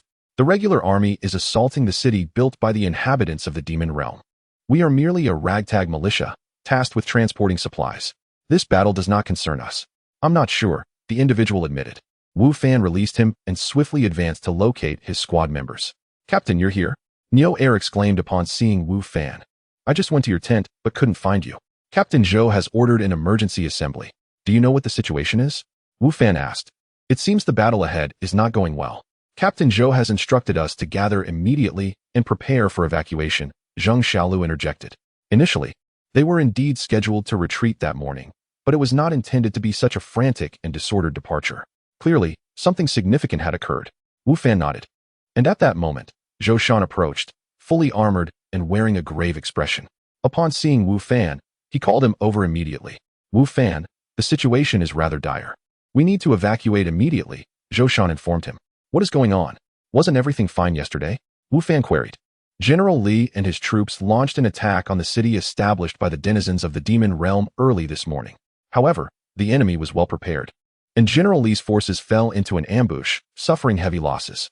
They are currently in retreat, and reports from the front indicate that the inhabitants of the demon realm are not holding their positions. They are pursuing us. Thus, this area is no longer safe. And we must leave at once, Zhou Shan explained. Wu Fan nodded, saying, understood. Nevertheless, he harbored some doubts. He could not comprehend why Li Deming and his troops would initiate an attack so early, especially since both sides had been at a stalemate. In fact, the denizens of the demon realm had been under pressure. How had the tides turned so suddenly? However, these concerns were not his to ponder, nor did anyone provide clarification. His immediate task was to assist Zhou Shan in organizing the flying bird camp and to vacate the premises promptly.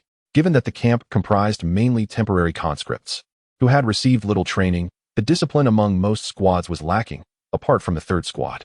Gathering everyone took considerable time. Initially, both Zhou Shan and Wu Fan believed that despite the front line's defeat, they could hold out for a while longer against the denizens of the demon realm. As the regular troops were still formidable, and Li Deming was capable, they thought they had ample time to organize their forces. However, they did not anticipate that the situation at the front was even more perilous than they imagined.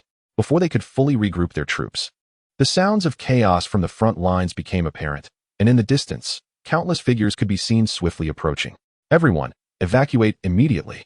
Upon witnessing this scene, Zhou Shan disregarded the disarray within the ranks and issued the retreat command. If the regular army could not withstand the onslaught from the denizens of the demon realm, they, as a disorganized militia, stood no chance. Should the fleeing soldiers and the enemy collide, they would likely perish in the ensuing chaos. The members of the flying bird camp, upon observing the situation, were spurred into action. Even without Zhou Shan's command, they yearned to flee. Once the order was given, they turned and dashed for safety.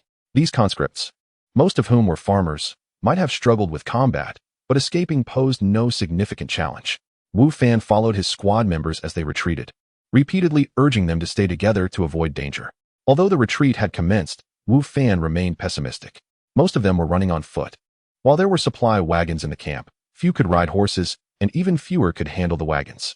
Observing the enemy's pursuit, it was evident that those at the forefront were mounted. Thus, it seemed inevitable that they would soon be overtaken. The timing of their retreat was far too late. Yet, it was unfair to blame Zhou Shan. No one had anticipated that the regular army would falter so swiftly and severely, failing to delay or obstruct the enemy's advance effectively. This was not only unexpected for Zhou Shan, but also for General Li Deming, who had not foreseen such a dire turn of events. Chapter 175, Defeat Last Night. As Li Deming was preparing to rest, his adjutant hurriedly returned to his tent, bearing exceedingly dismal news. Aside from the grain convoy from Qingyuan County, all other supply teams had encountered insurmountable difficulties en route. These convoys faced various calamities. Some were besieged by hordes of beasts tainted by demonic energy. Others fell prey to the ambushes of insurgent forces, while some were waylaid by bandits and robbers. In short, every single supply convoy was plagued by misfortune, with some entire teams meeting total annihilation, resulting in both food and personnel losses. This left Li Deming in a state of shock, mingled with a sense of bewilderment. If only one convoy had faced such misfortune, it would be easily explicable as an isolated incident. However, the simultaneous troubles besetting all the supply teams, including even the one that had successfully arrived from Qingyuan County, led Li Deming to suspect that there might be a sinister plot behind these occurrences. Nonetheless, now was not the time to ponder conspiracies. He needed to make a decisive choice, whether to continue to hold their ground or to retreat. Even with the grain support from Qingyuan County, their sustenance would not last much longer. At most, they could endure for 3 days before their supplies were depleted, leading to starvation and inevitable chaos, such as desertions and deaths. Thus, Li Deming was compelled to act swiftly. After consultations with several generals, Li Deming resolved to launch one final assault on the stronghold established by the denizens of the demon realm. If they could capture that fortress, all would be manageable, and every problem would be resolved. Conversely, if they found themselves unable to breach the stronghold as before, they would retreat immediately, leaving before their provisions ran out. To ensure the success of this offensive, Li Deming even pinned letters to the armies stationed in the other 3 directions, hoping for a coordinated assault to seize the stronghold.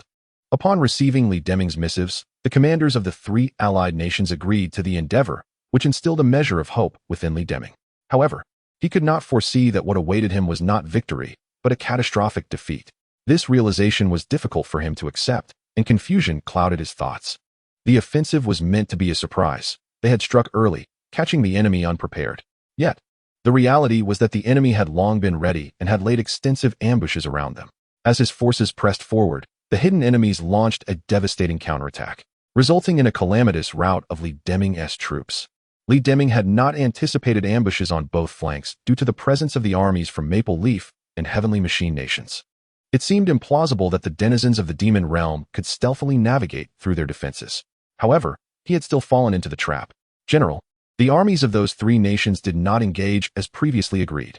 His adjutant reported breathlessly during their retreat. Those scoundrels! Li Deming seethed, grinding his teeth in fury. Although there had been occasional conflicts among the 4 nations, particularly in recent years, their stance had always been unified against the threat posed by the demon realm. This was the realm of humanity, and no matter how many demons appeared, they must be expelled. Thus, Li Deming had hoped for a united front to assault the stronghold. Even if they could not capture it entirely, they could at least inflict severe damage on the demon forces. Yet, he had never anticipated that they would betray him simultaneously. Considering the earlier ambushes from 2 fronts, Li Deming had ample reason to suspect that the armies of Maple Leaf and Heavenly Machine had colluded with the demon forces, leading to the current dire situation. If it were merely the reluctance of those 3 nations to cooperate, Li Deming could have accepted it. However, their provision of assistance to the demon armies, resulting in significant casualties on his side, was infuriating. It could be said that while the direct perpetrators of their catastrophic defeat were the demon armies, the armies of the other 3 nations were undoubtedly complicit. However, this was not the time for cursing those traitors. The demon army was in hot pursuit, and he needed to devise a strategy to extricate the remaining troops from danger and shake off their relentless pursuers. Li Deming turned to one of his generals and commanded, "You will lead a portion of the troops to hold the rear. The captives in the camp are also under your command. In their flight, the captives would have little strength to manage themselves, rather than allowing them to escape and incite further rebellion. It was prudent to utilize them as cannon fodder to delay the enemy's advance. In fact, had the Skybird Battalion not already departed, Li Deming might have considered leaving them behind as well. After all, in the face of regular troops, irregular forces held little stature. He would not hesitate to sacrifice the Skybird Battalion if it meant facilitating the escape of more regular soldiers. However, the Skybird Battalion had already moved ahead, making it impractical to halt them now. With the general tasked to hold off the enemy, Li Deming led the bulk of his forces in a rapid retreat, aware that their supplies would not last long following this failed offensive. Meanwhile, Wu Fan and his comrades were also fleeing amidst the chaos of the battlefield, which was teeming with soldiers. As the regular troops closed in, the disorder intensified, and Wu Fan's group became separated in the turmoil. Driving the cart himself, Wu Fan guided his team members, as he was the sole one capable of maneuvering the vehicle. Though riding and driving differ, his recent training in horsemanship proved invaluable. With deft control, he navigated the cart through the throng of people, advancing with the agility of a fish in water. Chapter 176. The pursuers arrive after running for approximately half a day. Wu Fan finally halted the cart to allow the horses a moment of respite. The horses, tasked with transporting provisions, exhibited average speed and stamina and had clearly begun to tire. Everyone, disembark and take a break, Wu Fan instructed those aboard the cart. Xiao Lu, take up a watch. Neo Air, procure some grass to feed the horses. Wang Bing, scout the surroundings and ascertain our current location. Wu Fan promptly assigned tasks to his team members. In the midst of their frantic escape, not only had he lost contact with the main force, but he had also become disoriented, unsure of their whereabouts. Sitting on the cart, he contemplated the implications of their situation. Wu Fan lacked intimate knowledge of the frontline specifics. Neither he nor Zhou Shan was privy to extensive details. However, it was certain that the Imperial Army had suffered a devastating defeat. Wu Fan pondered the repercussions of such a catastrophic loss. Initially, their military service was set for 3 months, during which they were to make continuous trips to supply the troops stationed on the wild plains. Yet, with the army's dismal defeat and subsequent retreat, it seemed unlikely that they would need to continue delivering provisions to the wild plains. Nonetheless, this scenario was not absolute. Should the court refuse to accept this defeat and dispatch troops anew to confront the beings of the demon realm, Wu Fan and his companions might still be tasked with transporting supplies. Conversely, if the court opted not to send reinforcements to the wild plains in the immediate future, it was plausible that their military service could conclude prematurely. The duration of service was not fixed. It could be extended or shortened based on the prevailing circumstances, making an early termination of their duties a possibility. Reflecting on this, Wu Fan found himself hoping that the court would refrain from hastily deploying troops to the wild plains, as such a decision might allow him to return to the hidden village and tend to his crops. Yet, he sensed that the likelihood of this was slim. Following the army's dismal defeat, it was probable that both the Emperor and General Li felt a profound discontent, compelling them to seek vengeance against the demon realm. At that moment, Wang Bing, who had been tasked with surveying the area, returned. Captain, this is not the route we took earlier. We appear to be southwest of the wild plains, while Qingyuan County lies to the southeast, he reported. Wang Bing, a member of Wu Fan's team, was of similar age to Neo Air and came from a poor background, often foraging for wild vegetables in the mountains. His keen sense of direction enabled him to discern their location based on the surrounding environment, rendering him a living compass. So, we've taken a wrong turn? Wu Fan inquired, already suspecting as much upon noticing the unfamiliar terrain. At the time, his sole focus had been evading their pursuers, leaving little room for contemplation about their specific destination. Wang Bing nodded in affirmation. Not to worry, we can simply adjust our course. With no pursuers behind us, we need not panic, Wu Fan reassured them. However, as soon as he spoke, Zheng Xiao Lu hurried back, visibly flustered. Captain, we have trouble. A cavalry unit is approaching from behind. He exclaimed. Cavalry? Did you discern their allegiance? Are they ours, or from the demon realm? Wu Fan queried urgently. I couldn't see clearly, but they aren't wearing our uniforms. They must be from the demon realm, Zheng Xiaolu replied. A collective gasp escaped the group, their faces paling at the news. Even Wu Fan furrowed his brow in concern. With only one road available, flanked by mountains, if they continued forward, their horses' speed would likely not suffice to evade the pursuing cavalry. Abandoning the cart to ascend the mountains posed its own risks. Not only was the terrain perilous, but they also had no knowledge of where the mountains led, complicating their return to the county even further. Moreover, it was probable that the enemy would track their trail, heightening their peril. Considering their precarious situation, Wu Fan surveyed their surroundings and commanded Xiao Lu and Wang Bing, "Use the ropes meant for binding provisions to set up snares along the roadside. The rest of you, ready your weapons and prepare for battle. Let us confront these demon beings and see if they truly possess the might of 3 heads and 6 arms." Understood. Although anxiety gripped their hearts, the team accepted Wu Fan's orders without dissent, swiftly preparing for combat. They understood that escape was unlikely. Only by confronting the enemy could they hope for survival. If time had permitted, Wu Fan would have desired to set traps as he had previously done against the formidable striped tiger. However, the enemy was closing in, and time was of the essence.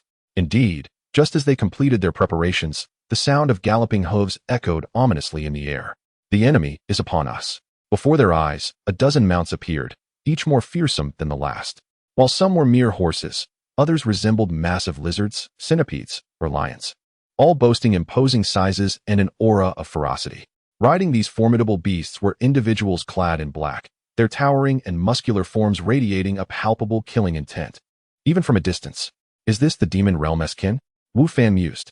Though these beings were more robust than ordinary humans, they did not exhibit the exaggerated features Niu had described. The demon beings seemed to have spotted Wu Fan and his companions, and instead of slowing their advance, they accelerated, intent on overwhelming Wu Fan's group in one decisive charge. They dismissed Wu Fan's defensive posture, confident that a single onslaught would scatter them like ants. With the enemy's identity now confirmed, Wu Fan wasted no time. He unleashed an arrow, its sharp whistle slicing through the air towards the approaching assailants. Chapter 177. Duel with the minor leader. Wu Fan's arrows flew swiftly and accurately, striking the first adversary squarely in the forehead, causing him to collapse instantly. Without pausing, Wu Fan unleashed a barrage of arrows, and within a short span, he had felled 4 foes from the demon realm. His intermediate archery skills bore fruit under such circumstances. However, the ferocity of these demon warriors exceeded Wu Fan's expectations, aside from the first foe who succumbed to a fatal shot. The others sustained injuries, yet continued their relentless assault towards Wu Fan and his companions. Upon realizing that arrows could indeed harm these demons, Niu and the others felt a significant sense of relief. It turned out that these demon beings were not as terrifying as the legend suggested. They could be killed just like any other creature. At that moment, the demons charged towards Wu Fan's group. Xiao Lu and Wang Bing swiftly set up a tripwire, toppling 2 of the demons' steeds, sending their riders sprawling. "Kill!"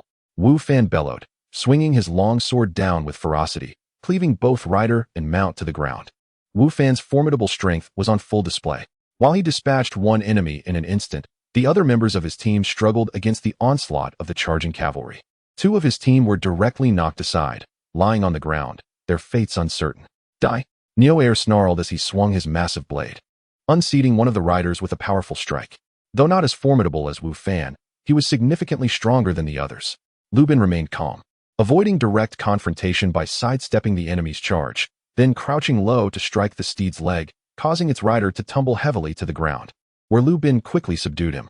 Nevertheless, the demon warriors were exceptionally fierce. Only Wu Fan, Niu and Lu Bin managed to gain the upper hand. The rest of the team found themselves at a disadvantage. Fortunately, Wu Fan's prowess was remarkable, despite his limited repertoire of techniques, relying mainly on straightforward strikes. His strength and agility provided him a considerable advantage. After dispatching one foe, he promptly moved to assist his nearby allies. Wu Fan's performance caught the attention of the demon team's leader, a towering figure exuding raw power.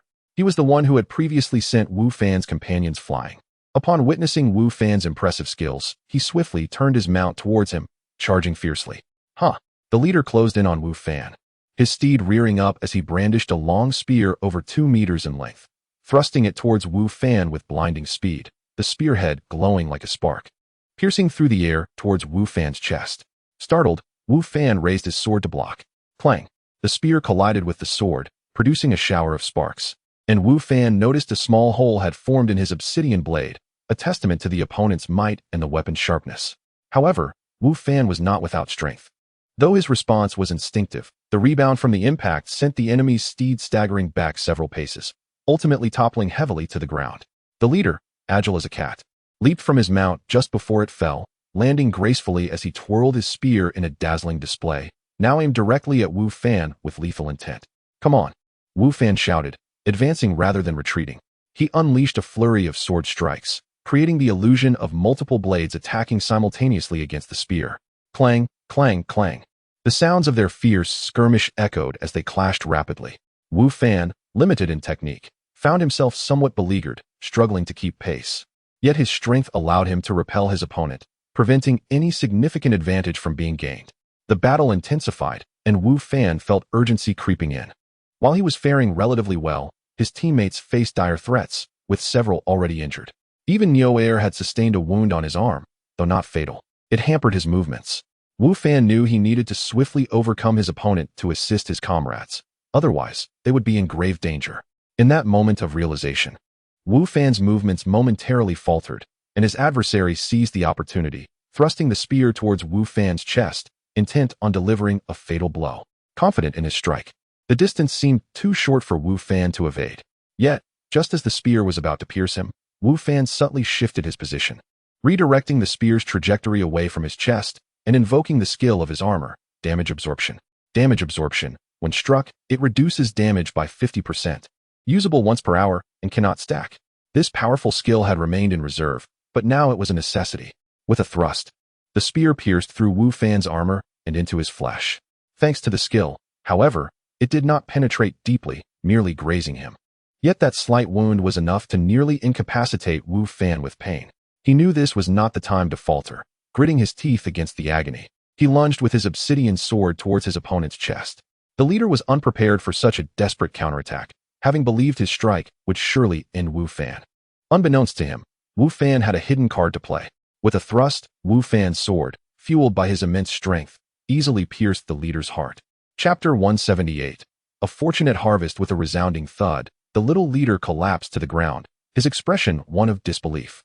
Wu Fan grimaced in pain as he extracted the long spear from his body, casting it aside without a moment's rest, and charged at the remaining warriors from the demon realm. With Wu Fan's presence, Niuer and the others immediately felt the weight of their predicament lesson.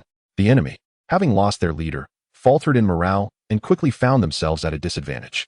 However, these warriors from the demon realm were truly ferocious. Even in the face of dire circumstances, not a single one chose to flee. Their faces bore no trace of panic, and they continued to launch relentless attacks against Wu Fan and his companions, resembling nothing more than merciless machines driven solely by the urge to kill. Their unwavering ferocity, unwilling to yield an inch, sent a shiver down the spines of Niuer and his comrades, despite their apparent upper hand. With a final clash, the last of the demon realm soldiers fell, and the small battlefield gradually returned to silence. Bah, they truly were like monsters, Niuer spat, glancing at the lifeless bodies with lingering trepidation. The others shared similar sentiments. Although victorious, a sense of dread lingered in their hearts. This was their first encounter with the denizens of the demon realm, having only heard tales of their savage ferocity and bloodlust. Today, they had witnessed it firsthand. These adversaries were indeed terrifying, possessing immense strength, formidable defenses, and an utter disregard for death. They thrived on bloodshed, and had Wu Fan not been among them, their entire force could have been obliterated. Wu Fan, too, was struck by the combat prowess of these demon soldiers. If this was merely a band of ordinary troops, what horrors lay in the elite units of the demon realm? Previously, Wu Fan had been confident in his impressive equipment, believing he could easily defeat foes several levels above him. Yet, after facing these adversaries, he realized his strength was still woefully inadequate. A mere squad leader had matched him in skill. If a higher-tier opponent were to confront him, he would surely be the one to fall. An unsettling chill coursed through Wu Fan as he acknowledged the long journey ahead and the substantial room for improvement that lay before him. Applying some medicinal ointment to his wounds, Wu Fan entrusted the remaining supplies to Xiao Lu, instructing him to tend to the injuries of their comrades. Apart from Xiao Lu, who had deftly avoided injury through agility and strategy, everyone else bore wounds, with 3 members gravely injured and 2 still unconscious. Although they had emerged victorious, the cost had been steep, yet no lives had been lost, a small mercy in an otherwise grim outcome. As the team began to treat their injuries, Wu Fan set about clearing the battlefield, first examining the body of the little leader, which yielded unexpected rewards. Summoning token, bronze level can summon 5 demon realm warriors to fight for you. Duration 5 minutes, cooldown 2 hours. Demon blood spear, silver level attack 40, agility 5, strength 15. The little leader had left behind 2 valuable legacies. The attributes of the demon blood spear even surpassed those of Wu Fan's Blackstone longsword. Though Wu Fan valued the latter's life-draining ability more, enhancing his sustainability in battle, the summoning token, if utilized wisely, could also prove advantageous in critical moments. Moreover, the spoils of war extended beyond these items. Several weapons were salvaged from the fallen demon realm fighters. While they were of basic quality and not to Wu Fan's liking, they could fetch a decent price, especially given the scarcity of weapons among the ranks of the Flying Bird camp. Beyond weapons, the most significant acquisition lay in the mounts. Mounts held considerable value, whether for personal use or sale, although a few had perished in the fray. Gazing at the mounts, Wu Fan recalled the mount token in his backpack. Seizing a moment when no one was watching, he surreptitiously collected the body of one deceased mount and used his token to transform it into its previous form. Having completed his tasks, Wu Fan addressed the group, stating, "This place is unsafe. The enemy may pursue us at any moment. We must depart swiftly, and the severely injured require immediate return to the city for treatment. The medicinal ointment can only address superficial wounds. The 3 critically injured cannot be treated at our current level and must be taken back to receive proper care." The others nodded in agreement. They placed the severely injured on a cart, while the rest chose their mounts. Wu Fan declared, "This horse belongs to me." Gesturing to the one he had transformed, "The rest are yours to select as you wish." This announcement brought joy to Nyo Air and the others. Mounts were typically reserved for captains within the Flying Bird camp, yet they now had the privilege to choose freely. After gathering their things, they resumed their journey, with Wang Bing leading on her mount as a navigator, and Xiao Lu formally assuming the role of scout, surveying the surroundings for safety. Meanwhile, Wu Fan continued as the groom for his newly summoned steed, which trotted faithfully alongside him, its obedient demeanor eliciting admiration from Nyo Air and the others. Wu Fan discovered that his summoned horse was not only capable of altering its appearance at will, but also possessed an uncanny affinity for understanding his intentions, executing them with unwavering loyalty. This left Wu Fan exceedingly pleased with the mount token. Following this battle, Wu Fan's squad exhibited a newfound air of discipline and professionalism. It was not merely their equipment that conveyed this impression, but rather the aura they exuded, suggesting they were far from a ragtag band. Given the presence of injured comrades on the cart, Wu Fan was cautious not to hasten their pace too much, lest the condition of the 3 severely injured worsen. Consequently, their progress slowed once more. Chapter 179. The vehicle. Upon returning to reality, Wu Fan gently touched the area near his chest, and indeed, the wound had entirely vanished. The healing function of this ring proved to be remarkably powerful, Wu Fan mused. Any injuries sustained in the gaming realm could be completely restored with just a single return to reality. Such rapid recovery was unparalleled by any divine elixir. In the following days, Wu Fan busied himself with the affairs of the restaurant. The renovation was progressing smoothly and was nearing completion. Chen Bingyao and the others he had previously recruited had reported for duty. Since the restaurant had yet to officially open, Wu Fan instructed Chen Bingyao to conduct some basic training for the staff. Having served as a floor manager before, she was well versed in training employees. As for the kitchen, Lu Yidao had been appointed as the head chef, and he had successfully invited all other ordinary cooks. Wu Fan offered a generous salary, and coupled with Lu Yidao's invitation, very few chefs declined the opportunity. In the gaming world, Wu Fan was on the move. While evacuating the Wild Plains, Zhou Shan had mentioned that everyone would return to Qingyuan County, as the members of the Flying Bird camp were farmers from the surrounding villages. Thus, they would ultimately return to Qingyuan County. The journey went relatively smoothly. They encountered a few magical beasts, which they swiftly defeated. However, they had not encountered any individuals from the demon realm again, and Wu Fan was unaware of the current situation in the Wild Plains. Of course, he and his companions were not overly concerned, as they were merely ordinary foot soldiers. Matters in the Wild Plains were best left to the court and the commanding generals of the army. "Mr. Wu, my birthday banquet is tonight. You haven't forgotten, have you?" After finishing his workout, Tang Yufei approached him. Lu Yin'er merely cast a fleeting glance at Tang Yufei before departing. "I haven't forgotten. You remind me every day. Even if I had amnesia, I would remember," Wu Fan replied helplessly. For the past few days, Tang Yufei had consistently reminded him of her birthday banquet, making Wu Fan think of it every time he saw her. "I was afraid you might use the excuse of forgetting," Tang Yufei said with a smile. Glancing at the recently departed Lu Yin'er, "Why would I need an excuse?" Wu Fan retorted. Since he had already promised Tang Yufei, he certainly would not back out. Naturally, it is because someone disapproved. "Who?" Wu Fan inquired, puzzled. "It's nothing. I'll take my leave now," Tang Yufei said as she turned to leave, leaving Wu Fan in a state of confusion. After leaving the school, Wu Fan contacted Wang Ziming. Wu Fan, what prompted you to reach out today? Wang Ziming chuckled over the phone. Brother Wang, I have a favor to ask, Wu Fan said somewhat sheepishly. Sure, Wang Ziming replied without hesitation, not even inquiring about the nature of the request. Wu Fan explained, I have a car that I acquired through special means, and it lacks any documentation. I was wondering if you could help me get a license plate. Wu Fan had intended to purchase a car, but with the riding token now in his possession, he preferred not to spend money. After all, a vehicle transformed by the token would surely be superior to one bought with money, as the riding token allowed for the creation of any style of mount, easily switching according to his mood. Special means? Wang Ziming paused slightly, as if understanding something, and replied, no problem. Just bring the car over, and I'll have someone assist you. Wu Fan realized Wang Ziming might have misunderstood, but he chose not to clarify, as the matter was indeed difficult to explain. Thank you, Wu Fan expressed his gratitude, knowing that with his current abilities, he could not resolve the licensing issue on his own, or else he wouldn't have sought Wang Ziming's help. Don't be so polite with me, Wang Ziming said. After hanging up, Wu Fan pondered what kind of vehicle he should conjure. Although the riding token allowed for any car design, he typically preferred to drive one style. It would not be practical to constantly ask Wang Ziming for license plates, so he needed to choose a vehicle he would use most frequently. A van, an ordinary sedan, or a supercar. Initially, Wu Fan considered opting for a standard private car, but after some thought, he changed his mind and decided on a supercar. With a net worth of several million, driving a mundane vehicle would sometimes seem inappropriate. Furthermore, since he had the means to indulge, why should he deprive himself? Thus, Wu Fan ultimately chose a supercar. Once the type was determined, he scoured the internet for various supercar designs. Subsequently, he found a secluded spot, took out the riding token, closed his eyes, and envisioned the car he desired.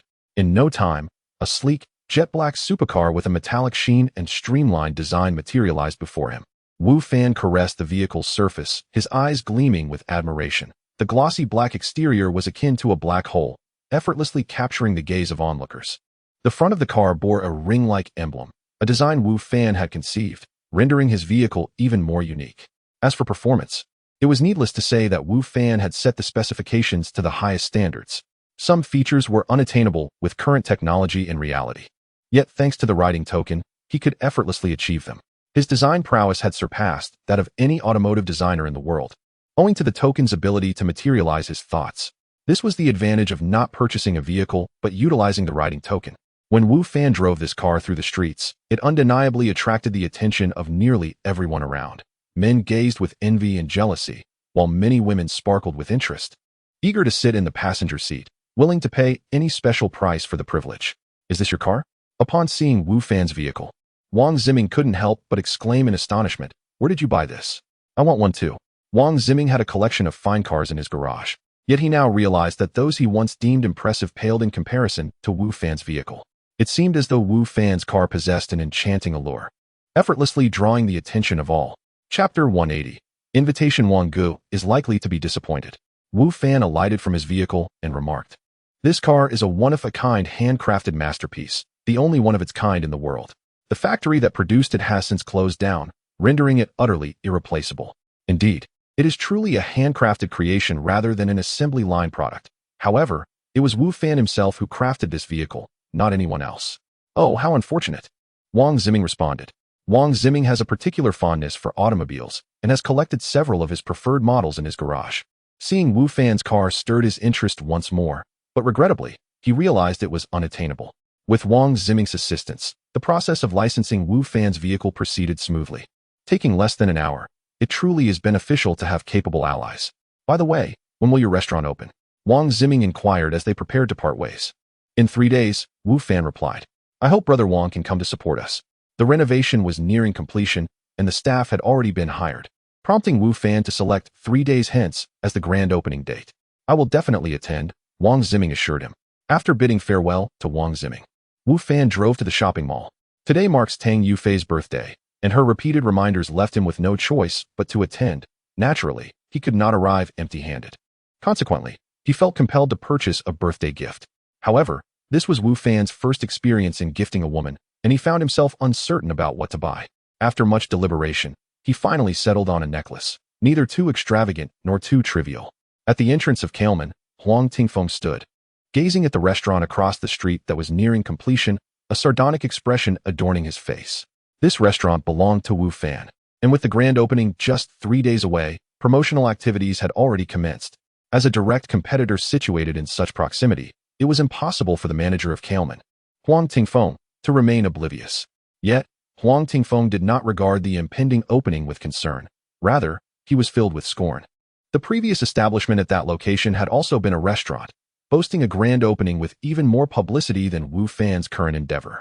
What was the outcome?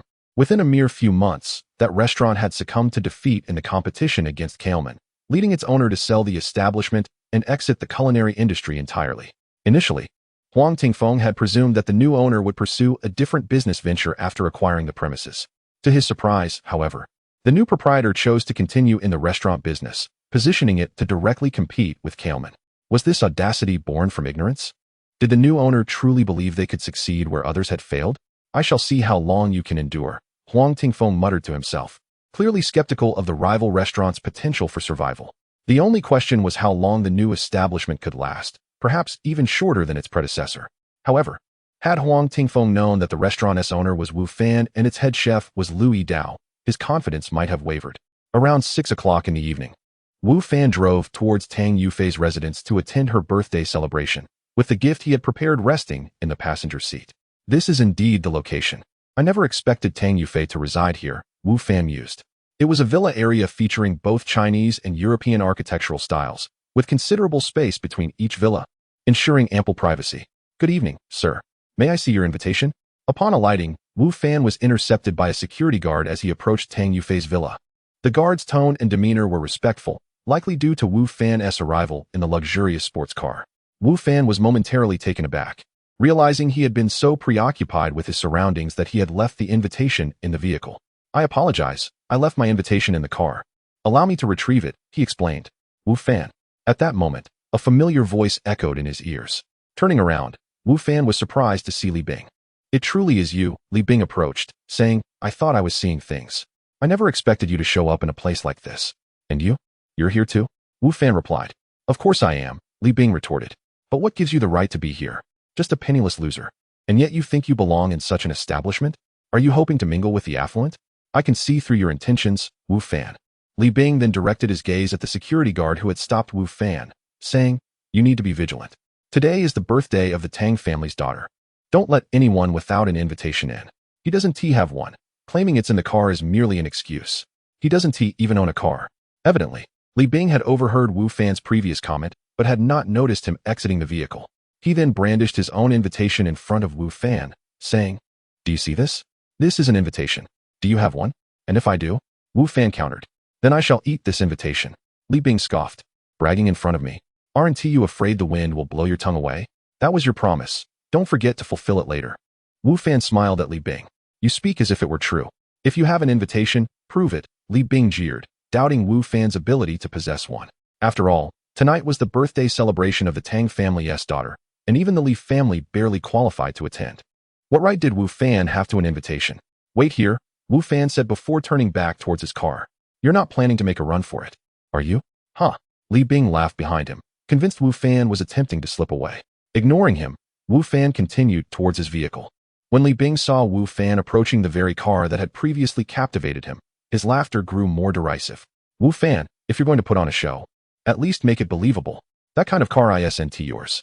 Choose a regular vehicle, and perhaps people might believe you. Oh wait, there are no ordinary cars here tonight. Your act is about to fall apart. However, the next moment, an unexpected occurrence left Li Bing's expression frozen in disbelief. Chapter 181. Please begin your performance. The car door swung open. To everyone's astonishment, Wu Fan had indeed opened that exquisite vehicle. Not only did Wu Fan possess a car, but it was also a remarkably fine one. The expression on Li Bing's face was quite the spectacle.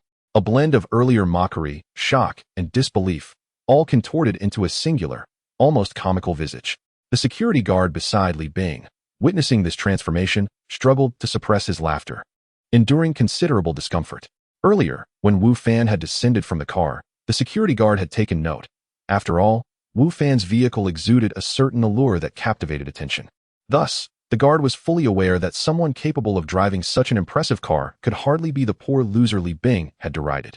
Consequently, when Li Bing had mocked Wu Fan, the guard had felt a pang of confusion, recognizing their acquaintance, yet wondering why Li Bing remained oblivious to Wu Fan's true circumstances. Now, observing Li Bing's bewilderment, the guard realized that while they may have known each other, Li Bing clearly lacked insight into Wu Fan's reality, attempting to belittle him only to be met with a stunning rebuttal. At this moment, Li Bing was wholly preoccupied with a singular thought. How could that car possibly belong to Wu Fan? It was unfathomable. As he had approached, Li Bing had noticed the car, and though he could not identify its make, he recognized it as a luxury vehicle, undoubtedly worth more than his own sports car. He had fantasized about the sheer pleasure of driving such an automobile. Yet, Li Bing could scarcely comprehend that the very car he coveted belonged to Wu Fan. When had Wu Fan acquired such a splendid vehicle? He distinctly remembered that not long ago, during an office gathering, Wu Fan had no car and had to awkwardly hail a taxi at the school gate. Had it not been for Gung Yafei's timely assistance, Li Bing doubted Wu Fan would have arrived before their meal concluded. But now, how little time had passed since then. Wu Fan had inexplicably purchased a car, and an exceptionally luxurious one at that. How could this be? While Li Bing grappled with disbelief at Wu Fan's newfound affluence, Wu Fan approached him, invitation card in hand. Wu Fan mimicked Li Bing's earlier gesture, waving the card before him. "Mr. Li, I have brought my invitation. Do you recall your earlier remarks?" Wu Fan stated matter-of-factly. Li Bing was rendered momentarily speechless. He remembered his own words well, but at the time, he had never contemplated that Wu Fan would possess an invitation. "If you don't recall, allow me to refresh your memory," Wu Fan continued. "You just said that if I had an invitation, you would eat yours. Now, here it is. Please commence your performance." Li Bing's face flushed a deep crimson. Initially, he had hoped to brush the incident aside as if it had never occurred, but now, Wu Fan had reiterated his earlier taunt, clearly intent on not letting him off the hook. "What's that?" Wu Fan pressed. "Are you pondering how to consume it? As a moderately skilled amateur chef, I can offer you a suggestion. Instead of frying or boiling it, gnawing on it directly would provide the most flavor, preserving its essence and chewiness, ensuring an extraordinary culinary experience." The security guard, who had been stifling laughter, could no longer contain himself and burst out laughing. Realizing his breach of decorum, he quickly attempted to regain composure, though his reddened face betrayed his struggle. Li Bing's countenance darkened to a deep shade of embarrassment, his earlier discomfort compounded by the guard's laughter. He wished for nothing more than to vanish into a hole, utterly humiliated by being mocked by a mere security guard. "Wu Fan, do not overstep your bounds." Li Bing glared at him. "Overstep?" Wu Fan's expression hardened as he retorted, "It seems you were the one seeking trouble. Why is it permissible for you to spout nonsense while I am not allowed to respond? Must your double standards be so glaring? You." Li Bing's face darkened, resembling the bottom of a pot, as he pointed an accusatory finger at Wu Fan. "I refuse to engage with someone like you." With that, he hurriedly attempted to retreat indoors, clearly unwilling to remain in a position to be ridiculed by Wu Fan. "Wait." The security guard intercepted Li Bing's path. "You, a mere security guard, dare to obstruct me?" Li Bing fumed. Having already been mocked by this guard, Li Bing's anger flared further at the audacity of the interruption. "Sir, may I see your invitation?" The guard inquired formally. Though Li Bing had previously produced the invitation, he had neglected to show it to the guard. "Are you blind? Can you not see this enormous invitation?" Li Bing snapped. "Sir, I must verify it," the guard insisted. Take it," Li Bing exclaimed, hurling the invitation at him. "You deserve to be a security guard your entire life." Unfazed, the guard examined the invitation meticulously before returning it to Li Bing. "You may enter, guest." "Humph. Go ahead and keep blocking me," Li Bing retorted, still seething from Wu Fan's earlier humiliation. "Mr. Li, are you planning to stay and perform the act of consuming your invitation? I await your demonstration with bated breath," Wu Fan called out. Li Bing jumped at Wu Fan's words, abandoning his thoughts of retaliating against the guard and striding directly into the villa. It was simply not worth enduring Wu Fan's ridicule over a security guard. "Hey, don't leave, Mr. Li. As a teacher, how can you be so untrustworthy? What if your students discovered this? Would you still have the gall to call yourself a teacher? If I were in your shoes, I would surely consume that invitation," Wu Fan shouted from behind. Wu Fan's remarks only propelled Li Bing to quicken his pace. With a smile, Wu Fan handed his invitation to the guard, who casually glanced at it before responding, "You may enter, guest." The guard's demeanor and tone contrasted starkly with his treatment of Li Bing. Wu Fan nodded appreciatively and proceeded into the villa. Chapter 182. The banquet begins. As Wu Fan stepped into the villa, he found the hall already bustling with guests. Clusters of people, each with a glass in hand, engaged in animated conversations, relishing this opportunity for social interaction and networking. Wu Fan's arrival went unnoticed. as he recognized no one except for a certain Li Bing. Unperturbed, he settled into a quiet corner, patiently awaiting the formal commencement of the birthday celebration. After an unspecified duration, as boredom began to creep in, a familiar voice broke through the din. Wu Fan? He looked up to see Wang Ziming approaching, a drink in hand, his expression a mix of surprise and delight. You're here too? Why didn't you mention it earlier? Wang Ziming inquired, clearly taken aback. Although he held Wu Fan in high regard, he understood that Wu Fan's current accomplishments were unlikely to capture the attention of the Tang family, a prominent clan. Hence his absence from the guest list seemed plausible. I didn't hear you say you would attend today, Wu Fan replied with a smile. Tang Yufei is my student. She extended the invitation. Ah, I see. Wang Ziming nodded, though his mind was still rife with questions. Why had Tang Yufei invited only Wu Fan among her many teachers? Was there some hidden connection between them? As for Li Bing and Geng Yufei, their attendance was attributed to familial ties. Shall I introduce you to some people tonight? Wang Ziming offered. Those present were certainly not of ordinary standing, and Wu Fan, preparing to open a restaurant targeting the mid to high-end clientele of Jiangzhou, would benefit from expanding his network among such individuals. Wang Ziming's intent to assist Wu Fan was clear. Wu Fan, understanding the implication, expressed his gratitude. I appreciate it. Brother Wang, there's no need for such formality between us, Wang Ziming replied amicably. Subsequently, he guided Wu Fan around the gathering, introducing him to various attendees. Meanwhile, not far off, Li Bing had been observing Wu Fan. His astonishment grew as he witnessed Wang Ziming's enthusiastic approach towards Wu Fan. When had their relationship blossomed to such a degree? Just a while ago, they were strangers at the Carolman. Now, they seemed like old friends. What merit did Wu Fan possess that allowed him to engage with someone of Wang Ziming's stature? The more Li Bing pondered, the more vexed he became. The man he once scorned, now flaunting a luxurious vehicle and enjoying a close rapport with Wang Ziming, was difficult for him to accept. Suddenly, Li Bing noticed a small box where Wu Fan had previously sat. Certain that it had slipped from Wu Fan's possession, he felt a surge of jealousy as he approached it. Upon inspection, he identified it as a jewelry box, and opening it revealed a necklace. This must be the birthday gift Wu Fan prepared for Miss Tang, he scoffed. What a paltry offering for such an occasion. He considered placing the box back, but hesitated, an idea forming in his mind. Instead, he set it on the floor, giving it a swift kick so it slid beneath the sofa, out of sight. I'll enjoy watching you present such a laughable gift, he thought, delighting in the prospect of Wu Fan's impending embarrassment. Unbeknownst to Wu Fan, the gift he had selected for Tang Yufei had been hidden away by Li Bing. Following his tour with Wang Ziming, he returned to his previous seat. The individuals I introduced to you earlier are potential patrons for your restaurant. Make sure to keep in touch with them, Wang Ziming advised as he took a seat beside Wu Fan. I will, Wu Fan nodded in acknowledgement. He had discerned that while the others had been courteous, their friendliness was merely a reflection of Wang Ziming's presence. They likely did not regard him seriously, given his prior obscurity and the fact that his restaurant had yet to open. Shortly after, Wang Ziming excused himself, leaving Wu Fan to sit alone once more, a state he found rather peaceful. During this interlude, Geng Yufei approached him, equally surprised by his presence, though her demeanor lacked the mockery exhibited by Li Bing. She merely found it curious. As time passed, the hall grew increasingly crowded. Ladies and gentlemen, at 8 o'clock, a middle-aged man, resembling Tang Yufei, stepped onto the elegantly adorned stage, a smile illuminating his face. Thank you for taking the time out of your busy schedules to join us for my daughter's birthday celebration. We hope you enjoy the festivities this evening. Applause erupted from the audience. Tang Yufei descended gracefully from the upper floor, instantly captivating the attention of all present, many gazing at her in awe. Dressed in a resplendent red evening gown, she exuded both elegance and beauty, overshadowing even the most stunning guests. Tang Yufei's smile was one of poise and grace, distinct from the alluring charm Wu Fan was accustomed to. Yet, this refined demeanor only amplified her allure. She approached the stage, offering a respectful bow and delivering a brief expression of gratitude, marking the official start of the festivities. I wonder who Miss Tang will dance with for her second dance. A young man beside Wu Fan commented eagerly, watching her twirl with her father. If given the choice, I'd gladly sacrifice a year of my life for that chance.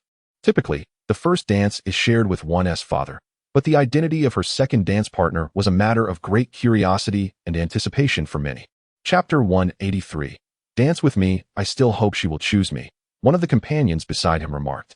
However, with so many individuals present who possess superior qualities compared to us, how could she possibly choose us? The earlier speaker surveyed the surroundings and, feeling somewhat disheartened, responded, Indeed, The elite of Jiangzhou gathered here tonight are quite numerous. It is only natural, for the Tang family is one of the 5 prominent families of Jiangzhou, and it is only fitting to pay respects on the occasion of the most favored child of the younger generation's birthday. Yes, the Jiang, Wang Lu, and Zhao families have all sent representatives, and they are none other than influential figures, the earlier individual noted. Moreover, the companion added, lowering his voice slightly as if to convey a secret, I have heard that the Tang family has also extended invitations to the Xintian sect, although it remains uncertain whether anyone from there will attend. The Xintian sect? The previous speaker exclaimed in astonishment. Is that true? The Xintian sect is one of the most prestigious sects in the Jiangzhou region. How could the Tang family possibly invite them? It is said that the Tang family has been frequenting the Xintian sect in recent years, likely seeking to establish a connection. This is quite normal. Which of the prominent families does not wish to form alliances with such sects? Does your family not desire that? Without the support of these sects, a family may prosper for a time, but sustaining itself for a millennium is an entirely different matter. That is indeed true. Though most individuals from those sects are generally disinterested in worldly affairs, forging connections with them is no simple task. The Tang family, being one of the 5 notable families of Jiangzhou, must have some leverage, right? Who knows? If the Tang family is unable to do so, then our families stand even less of a chance. Indeed, I sincerely hope that someone from a sect might take an interest in me. That way, both I and my family would rise to prominence. Dream on. Wu Fan quietly listened to the conversation between the two, acquiring a wealth of information about the 5 prominent families of Jiangzhou and the sections. However, with this newfound knowledge came an increase in his own bewilderment. The Xintian sect? What kind of entity is that? Even with the Tang family's significant standing in Jiangzhou, they are unable to establish a connection with them? Previously, when Wu Fan employed identification techniques on Kong Hailin and Fei Yun, he learned that they practiced unique martial arts, which were not merely ordinary combat skills. He had speculated that there existed individuals capable of cultivation in this world, yet such matters were typically beyond the comprehension of ordinary people. Therefore, although Wu Fan harbored curiosity about the affairs of that realm, his understanding remained limited. Now, for the first time, he had heard of the existence of sects, a notion that seemed to be common knowledge within this social circle. However, approaching those sects was evidently a formidable challenge. While the group engaged in casual chatter on stage, Tang Yufei had already completed her first dance with her father. Instantly, the young men in the audience looked upon Tang Yufei with fervent gazes, including the 2 beside Wu Fan. Now, for the second dance, the young lady is free to choose her partner, Tang Yufei's father announced.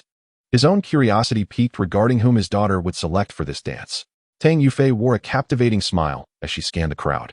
Whenever her gaze fell in a particular direction, those individuals would become visibly excited, eagerly anticipating her invitation. Wu Fan, however, held no particular thoughts on the matter. He was merely present due to Tang Yufei's repeated invitations and had not considered dancing.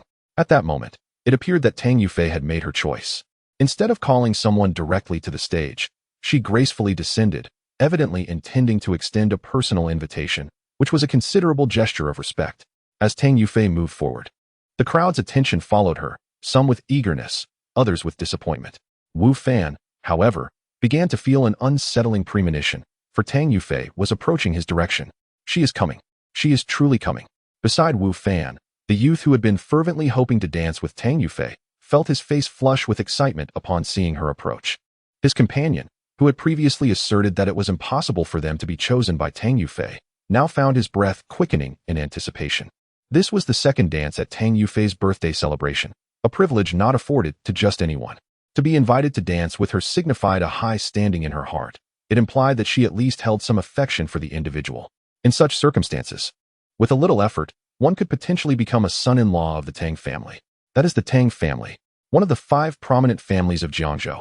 Moreover, Tang Yufei enjoys a lofty status within the Tang family, being the most favored among the younger generation. Whoever is fortunate enough to marry her would undoubtedly gain the support of the Tang family, opening doors to a boundless future.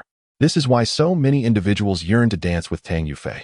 Even Li Bing, who had long harbored intentions towards Gung Yufei, now fervently hoped that Tang Yufei would invite him to dance. Even at the risk of causing a misunderstanding with Gung Yufei, he would not hesitate to accept.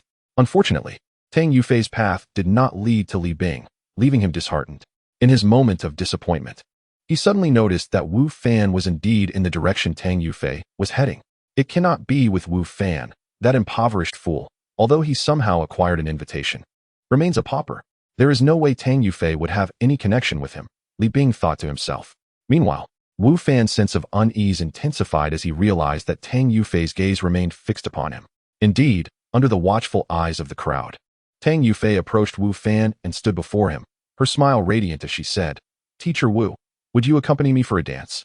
A gasp resonated throughout the venue, both due to Tang Yufei's address and her choice. Rather than selecting a scion from one of the prominent families, it was noteworthy that Tang Yufei had chosen someone relatively unknown. Moreover, this youth appeared to be a teacher. Instantly, the attention of the crowd shifted to Wu Fan, speculating about his true identity. To be personally invited by Tang Yufei for the second dance, it suggested that Wu Fan must possess an extraordinary background. Some who had been introduced to Wu Fan through Wang Ziming were somewhat aware of his circumstances, yet even they were curious whether Wu Fan harbored any other undisclosed identities. Otherwise, how could he garner both Wang Ziming's esteem and Tang Yufei's invitation? Chapter 184. Who is this person? Previously, when Wang Ziming introduced Wu Fan to others, although they appeared enthusiastic on the surface, they did not truly regard Wu Fan with any seriousness. Their display of warmth was merely out of respect for Wang Ziming. However, the current situation was markedly different. At her birthday celebration, Tang Yufei had invited Wu Fan to dance the second waltz. And if anyone still considered Wu Fan to be of an ordinary status, it would indeed be a farce. How could an inconsequential individual garner such attention from the younger generations of both the Wang and Tang families? Why choose me? Wu Fan asked Tang Yufei with a wry smile, acutely aware of the shock, confusion, and palpable disappointment etched on the faces of those nearby. While others assumed Wu Fan must be elated to receive such an honor, in truth, he preferred to remain quietly in the background until the festivities concluded. "I am willing," Tang Yufei replied, her smile brightening at the sight of Wu Fan's. "Mr. Wu, you wouldn't want to keep everyone waiting, would you?" she jested, casting a glance around. Wu Fan noted that all eyes were indeed fixed upon them, eagerly anticipating the unfolding events.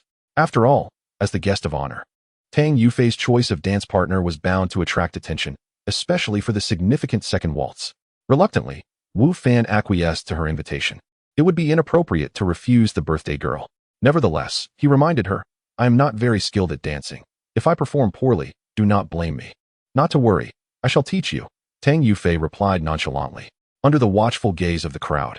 The two ascended the stage and began to dance as the music played softly. Wu Fan's previous dancing skills had indeed been mediocre, having only danced a couple of times during his university days. However, thanks to the enhancements he received in the gaming world with each level up, his body had undergone remarkable transformations, steadily approaching perfection, resulting in improved coordination. Additionally, with his commendable intelligence, it took him less than a minute to master the dance moves. "Mr. Wu, you're dancing quite well. Are you sure you weren't just being modest?" Tang Yufei whispered playfully in his ear. To the onlookers, their movements appeared intimately affectionate. Wu Fan's arms encircled Tang Yufei's waist, holding her delicate hand, while she leaned gently against his shoulder, sharing soft whispers. The sight was reminiscent of a couple deeply engrossed in their own world.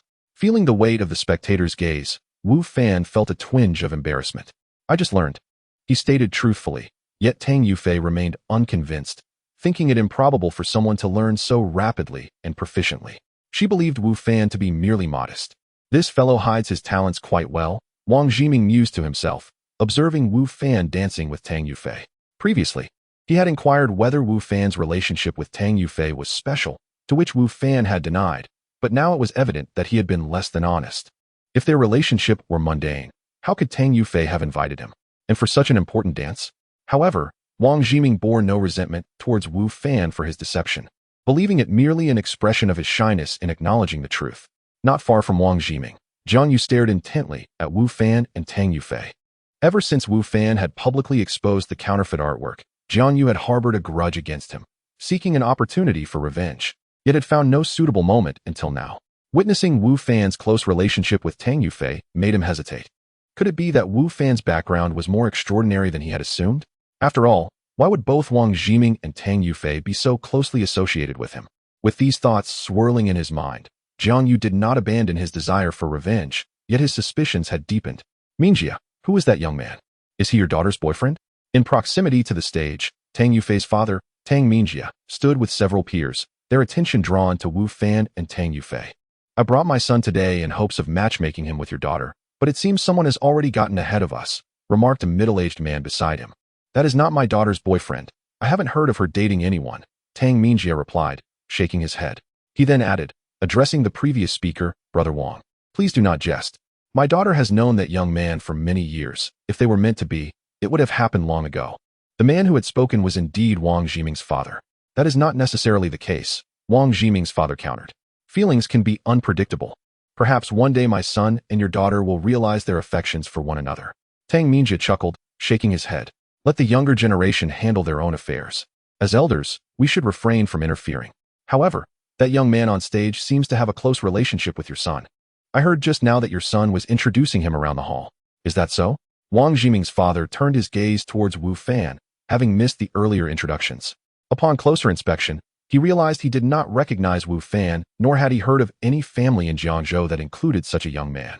Wu Fan, amid the spectators' scrutiny and feeling somewhat embarrassed, completed his dance with Tang Yufei. He believed his awkward journey was finally at an end.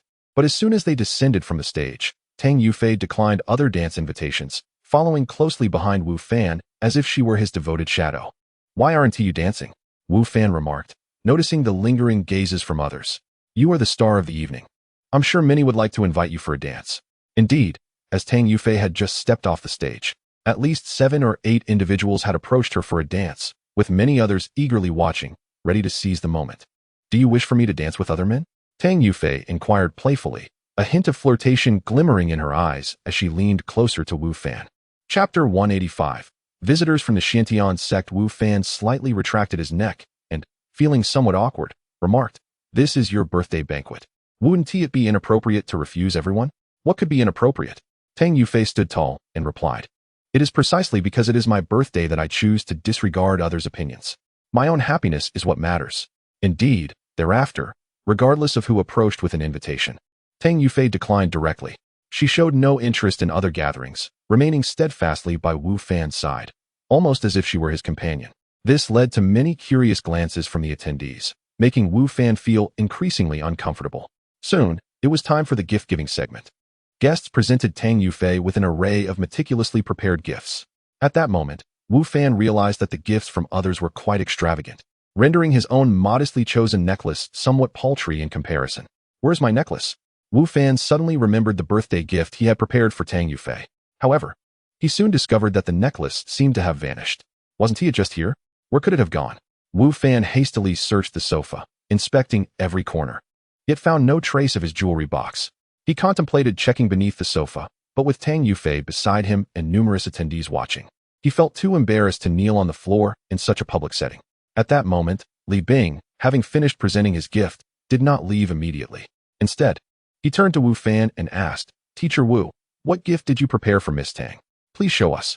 Tang Yufei also looked at Wu Fan. Her eyes filled with anticipation. Wu Fan felt a wave of embarrassment and replied, I seem to have misplaced my gift. Teacher Wu, that's rather amusing. Li Bing remarked with a sarcastic tone. Are you implying that your gift was stolen? All the attendees here are of high status. Such an accusation is rather inappropriate. If you haven't prepared a gift, simply admit it. This excuse could lead to misunderstandings. Li Bing intentionally raised his voice while addressing Wu Fan, drawing the attention of many nearby. There must be some misunderstanding. Wang Ziming intervened, attempting to defend Wu Fan while subtly signaling Li Bing to cease his remarks. Perhaps Teacher Wu simply forgot it somewhere. Upon noticing Wang Ziming's warning gaze, Li Bing felt a mix of trepidation and jealousy. Wang Ziming's defense of Wu Fan made it clear that he regarded Wu Fan's standing far above his own. Why is that? Li Bing pondered, feeling indignant. His own circumstances were ostensibly superior to Wu Fan's, and he had known Wang Ziming longer. Yet, Wang Ziming seemed to favor Wu Fan while disregarding him. At that moment, Jiang Yu approached, glancing at Wu Fan with a mocking expression. If you haven't prepared a gift, refrain from clinging to your pride. Implying that others have taken your belongings is quite distasteful, you know? What do you two mean by that? Before Wu Fan could respond, Tang Yufei could no longer contain herself. Teacher Wu was invited by me. His presence is the best gift I could ask for. As for you two, feel free to leave. With that, Tang Yufei tossed Jiang Yu's and Li Bing's gifts back at them, stating, Take your gifts with you. I have no interest in what you have brought. No one anticipated Tang Yufei would defend Wu Fan so fiercely. Her reaction left Jiang Yu, Li Bing, and many onlookers momentarily stunned. What is the nature of their relationship? Wang Ziming mused, glancing between Wu Fan and Tang Yufei. secretly doubting that their connection was merely that of a typical teacher and student. It seemed many others shared this sentiment as well. As the atmosphere grew tense, with Jiang Yu and Li Bing feeling cornered, Tang Yufei's father approached, wishing to mediate. While Li Bing was inconsequential, his family not being particularly prominent in Jiangzhou, Jiang Yu was different. He represented one of the 5 major families in the region. Although Jiang Yu was merely a member of the younger generation, his presence bore the weight of his family's name, which deserved respect. Yufei, don't act like a child. You cannot speak to guests in such a manner. Tang Mingjie admonished his daughter. Yet, his tone was not harsh, revealing his affection for her. I did not speak incorrectly, Tang Yufei retorted. It is my birthday. If I dislike their gifts, is that not my prerogative? While birthday gifts are not always to one's liking, it is uncommon for the recipient to express such discontent as openly as Tang Yufei did. This left Li Bing and Jiang Yu feeling exceedingly awkward, as they resented both Tang Yufei and Wu Fan for the situation they found themselves in. Tang Mingjie was about to speak again when the villa's doors swung open, and 3 or 4 individuals entered. Upon seeing these newcomers, Tang Mingjie paused momentarily, then greeted them with evident joy. Many attendees recognized these individuals and displayed expressions of shock and envy, while those unfamiliar with them looked on in confusion. Time had passed since the banquet began, and it was nearing its conclusion, yet these individuals had only just arrived, an apparent breach of etiquette for the hosts. However, Tang Mingjie, far from being upset, welcomed them with delight, his expression one of astonishment and pleasure, leaving unacquainted guests puzzled. For those who recognized the newcomers, however, there was no such confusion. Tang Mingjie's reaction was anticipated. The arrivals were not ordinary individuals, but representatives from the Xintian sect. The Xintian sect, one of the most formidable sects in the Jiangzhou region, boasting numerous disciples and significant strength, holding immense influence throughout Jiangzhou. While ordinary people might not grasp this influence, the attendees were far from ordinary, fully aware of the weight the Xintian sect carried. Chapter 186. Elder Tianhe, please do come in. Your presence truly illuminates this humble abode, Tang Mingjie said with fervent enthusiasm, his face beaming with a radiant smile. Days in advance, he had sent an invitation to the Xintian sect, eagerly hoping they would grace the occasion with their attendance. For the Tang family, such a visit would be a matter of great prestige, especially considering that the Xintian sect had not attended any banquets hosted by other families in Jiangzhou prior to this. However, upon receiving the invitation, the Xintian sect had neither confirmed nor denied their attendance. Tang Mingjie refrained from probing further, merely harboring hopes in his heart that they would send representatives. Yet, as the banquet commenced and no one from the Xintian sect had arrived, he had almost resigned himself to the belief that they would not show. To his surprise, they arrived at that moment. Better late than never. On the matter of their tardiness, Tang Mingjie was unperturbed. Their mere presence was a significant honor for the Tang family. Furthermore, among the guests was an elder, albeit an outer sect elder responsible for worldly affairs, which still demonstrated a degree of sincerity. Apologies for the delay. A few matters held us up. The elder at the forefront remarked, his demeanor slightly haughty. Not at all. Your presence is an honor, Elder Tianhe. Whenever you arrive is perfectly timely, Tang Mingjie replied, leading Elder Tianhe and his companions inside. The other guests along the way expressed their utmost respect for the newcomers. The focus of attention shifted from Tang Yufei and Wu Fan to the recently arrived guests, instantly making them the stars of the evening, prompting even Tang Yufei's grandfather to descend from the upper floor. I heard today is the birthday of the Tang family's young lady. We have come to extend our congratulations, the elder, identified as Elder Tianhe, announced. Yufei, come here at once. Tang Mingjie called for his daughter. Tang Yufei approached and respectfully greeted. Greetings, Elder Tianhe. Indeed, Elder Tianhe nodded and, from within his robes, produced a small booklet, presenting it to Tang Yufei. I came in haste and had no time to prepare a proper gift. This is a foundational cultivation technique of the yellow grade. Though it may not be the highest tier, with diligent practice, it will not only strengthen the body but also deter even a dozen strong men from approaching. How enviable. Elder Tianhe's words ignited a wave of envy among the guests in the hall, their eyes fixated on the small booklet in his hands. If they were not in the presence of the Tang family and surrounded by onlookers, many would likely have rushed to seize it. This was indeed a cultivation technique. While it was merely of yellow grade, such knowledge was not accessible to ordinary individuals. Even among the wealthy guests present, very few possessed a cultivation technique, and the Tang family had none, which ranked them lowest among the 5 prominent families. Thus, they had been diligently fostering their relationship with the Xintian sect in hopes of garnering their support. Now, their efforts bore fruit as the Xintian sect, seizing the occasion of Yu Fei's birthday, presented such a significant gift, evidently a token of appreciation for the Tang family's previous endeavors. Tang Yufei's grandfather understood the immense value of this gift. While many wealthy individuals were present, few had access to a cultivation technique, and their family had long suffered from lacking one. In that moment, he felt justified in the considerable financial and material investments made to cultivate their relationship with the Xiantian sect. Tang Yufei herself was equally thrilled. As the favored child of the Tang family, she was acutely aware of her family's status among Jiangzhou's elite. The appearance of this cultivation manual validated their persistent efforts, demonstrating that their endeavors had finally yielded commendable results. "Thank you, Elder Tianhe," Tang Yufei expressed as she accepted the small booklet. Indeed, Elder Tianhe's expression remained proud, yet none in attendance perceived any impropriety in his demeanor. As an outer sect elder of the Xiantian sect, he was entitled to such airs. Tang Yufei joyfully perused the booklet in her hands, while envious glances from those around her conveyed their longing to glimpse its contents. However, the Tang family members, though eager, dare not approach too closely. Except for one individual. "Tang Yufei, I too possess a small booklet I wish to present to you," Wu Fan declared as he approached her. An abrupt silence enveloped the gathering as incredulous gazes turned toward Wu Fan, followed by stifled laughter. Even Elder Tianhe, with his lofty demeanor, found himself intrigued by Wu Fan's proclamation. What does he mean? Does he intend to bestow a gift akin to that of the Xiantian sect? Or does he merely lack understanding of what a cultivation technique truly entails? Many pondered, considering Wu Fan's background. The latter seemed all too probable. Wu Fan, sensing the mocking expressions directed at him, felt a twinge of uncertainty. His original birthday gift for Tang Yufei had vanished, and although she appeared unconcerned, he felt a pang of guilt. After all, she had invited him a week in advance to her birthday celebration and had reminded him daily. Yet he arrived empty-handed. With his original necklace lost, he was left to ponder alternative gifts, reluctant to venture out for a last-minute purchase. Just then, as he struggled to devise a suitable present, the Xiantian sect arrived, presenting a small booklet to Tang Yufei for her birthday. Upon seeing that booklet, Wu Fan's eyes lit up, because he too possessed one.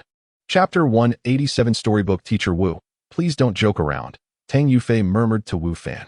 "I'm just glad you could come, even without a gift." "I'm very happy." Tang Yufei found it hard to believe that Wu Fan possessed any cultivation techniques. She was well aware of his circumstances and had seen videos of his previous fights with others. Although the Tang family had never practiced any cultivation methods, she had a considerable understanding of such things and possessed keen insight. From the videos, it was evident to her that Wu Fan was merely an ordinary person with slightly more strength. He did not possess any particular skills. Wu Fan himself could not practice any techniques. So how could he possibly present one as a birthday gift? It was clearly impossible. Perhaps, given Wu Fan's background, he was entirely unaware of the cultivation realm, and thus, he had no understanding of the booklet in his possession, which might just be something entirely different. Under different circumstances, or at another time, if Wu Fan had produced this item, it would not have been an issue. However, now that Elder Tianhe had just presented a cultivation manual, Wu Fan claiming he had one too led others to easily assume he was also holding a manual. The truth was, he had nothing of the sort. Yet, Wu Fan did not seize the opportunity to leave, but instead said, "I'm not joking. I truly have a booklet like that. The birthday gift I prepared for you has gone missing, and I was unsure what to give you. Seeing as you seem to like such booklets, I'll give you mine." Naturally, who wouldn't he appreciate such a booklet? The onlookers silently criticized Wu Fan's words. The question remained, could he genuinely possess one? None of them had such a booklet. How could an ordinary person like him? "Miss Tang, since he insists on giving it, you shouldn't refuse. After all, it is a token of his sincerity," Jiang Yu remarked with a mocking smile. Perhaps he thought that Elder Tianhe had gifted a storybook, and thus, he was also preparing to give a storybook. Li Bing took the opportunity to ridicule him as well. These two had previously been humiliated in front of Tang Yufei because of Wu Fan, and they harbored resentment towards both of them. Now, seeing Wu Fan cluelessly attempting to present a booklet, they would not miss this chance to mock him. Tang Yufei shot a fierce glare at Jiang Yu and Li Bing. These two were relishing the chaos. However, with Wu Fan's insistence and so many witnesses present, Tang Yufei felt compelled to accept it, saying, "Thank you." This booklet was evidently in a much more dilapidated state compared to the one Elder Tianhe had given, while the latter, though not ostentatious, was clean and tidy. Wu Fan's looked more like a hastily copied manuscript, with numerous creases and even some mud stains. To use such an item as a birthday gift was indeed a stroke of audacity on Wu Fan's part. The crowd held nothing but disdain for him. After receiving the booklet, Tang Yufei intended to set it aside, not planning to examine it at that moment. In her eyes, it could not possibly be a cultivation technique, and opening it publicly would only embarrass Wu Fan. However, despite Jiang Yue's earlier glare from Tang Yufei, he showed no intent to relent, as they, the Jiang family, were one of the 5 prominent families in Jiangzhou, and he feared neither her nor Wu Fan. Miss Tang, since he presented it so earnestly, shouldn't you open it to see? It might even be better than the one Elder Tianhe gave, Jiang Yu boomed. I'll take my time to look at it later, Tang Yufei replied curtly.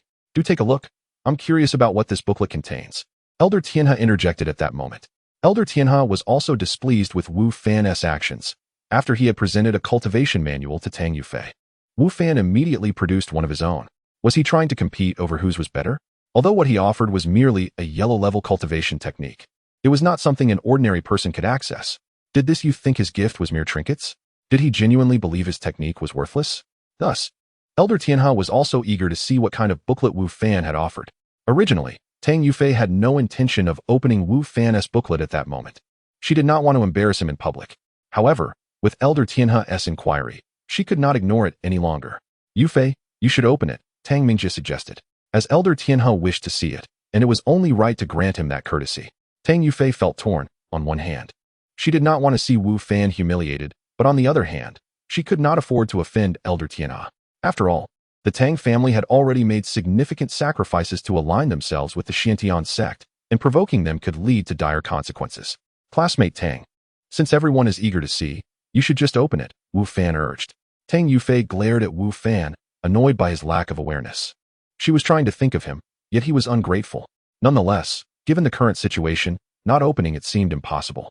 Thus, under the scrutiny of the crowd, Tang Yufei opened the booklet Wu Fan had gifted her. Upon seeing its contents, she was taken aback. Initially, like everyone else, she believed Wu Fan could not possibly present a cultivation manual. It might indeed just be a storybook. However, after glimpsing the contents, though she had not yet examined them closely, she could ascertain one thing. This was certainly not a storybook, and it contained several techniques and illustrations, detailed to a remarkable degree. Could this truly be a cultivation manual? Tang Yufei thought in astonishment. Miss Tang, are you captivated by the stories inside? Why not share them with us to brighten our spirits? Jiang Yu suggested. However, Tang Yufei ignored him. She was indeed engrossed in the contents of the booklet, eager to explore them in detail, but it was certainly not a mere story.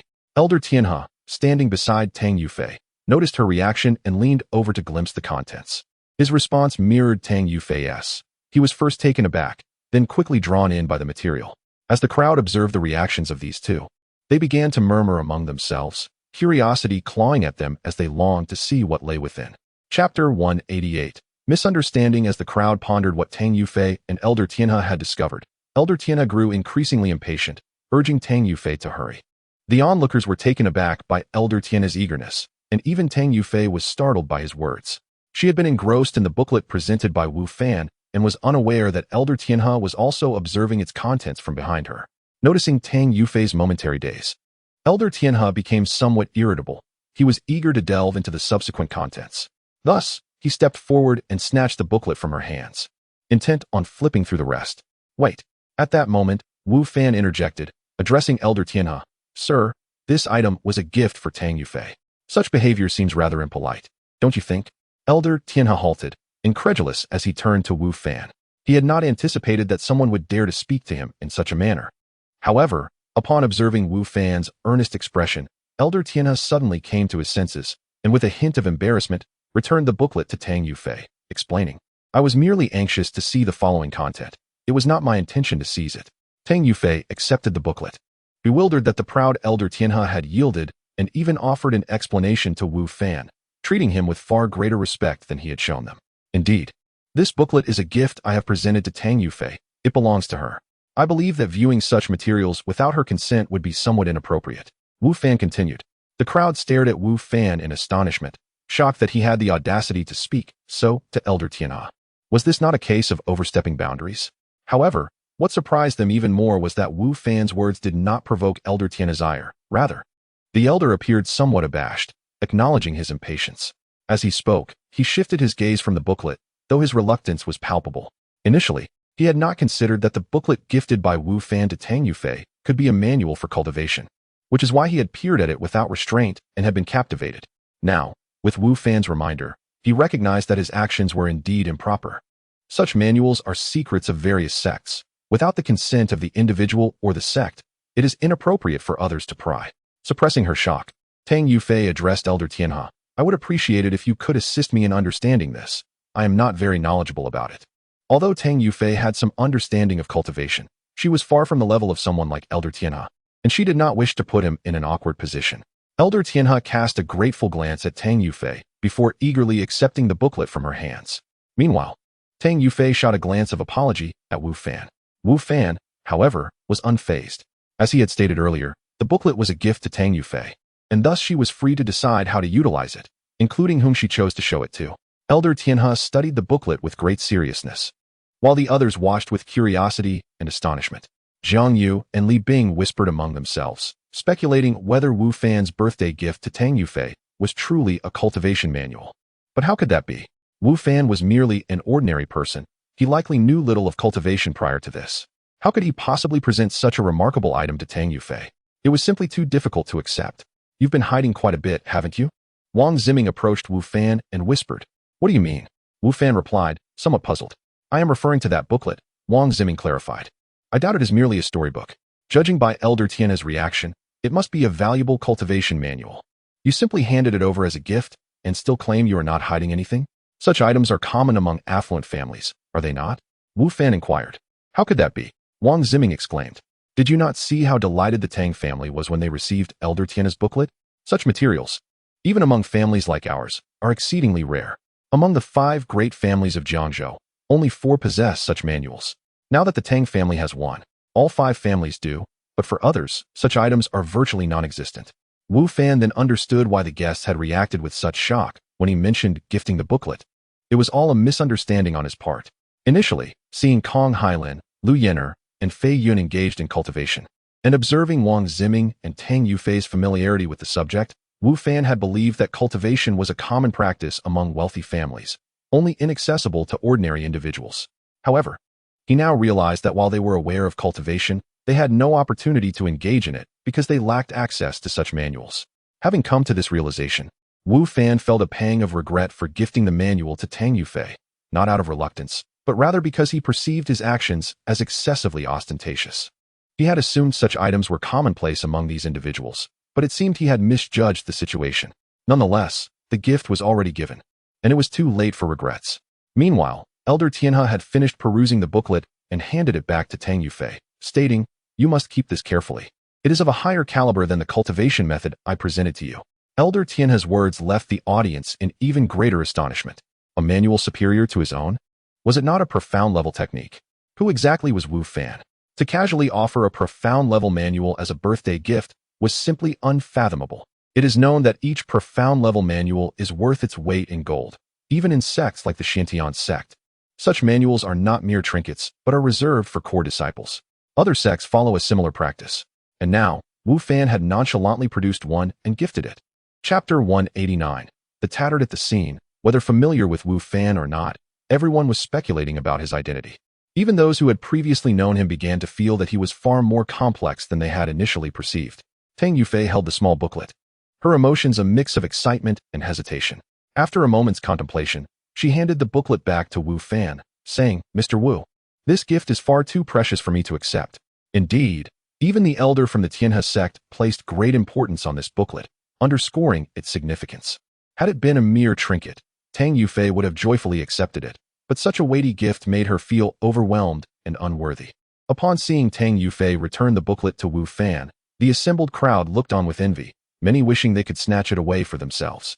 At this moment, Tang Mingjie could no longer maintain his composure. He hurriedly stepped forward and said, Yufei, this is a gift from your teacher, a token of his heartfelt regard. How can you possibly refuse? Had it been an ordinary gift, even one valued in the hundreds of thousands or millions, Tang Yufei might have declined without much thought. However, this training manual was different. Such a treasure could not be purchased, and the envy on the faces of those present was palpable. Seeing his daughter attempt to reject the gift, Tang Mingjie set aside his pride and insisted on stopping her. Classmate Tang, your father speaks wisely. This is a birthday gift from your teacher. How could one give away and then retrieve a gift? Wu Fan interjected with a smile. Although he felt a twinge of regret for presenting such a rare training manual, it was more about his desire to avoid drawing excessive attention than reluctance to part with it. Now that it had been given, and others were aware of its existence, there was no need to reclaim it. Moreover, Wu Fan had observed the intense desire in the crowd for the manual. Reclaiming it would only invite trouble, as he did not believe everyone present was of honorable intent.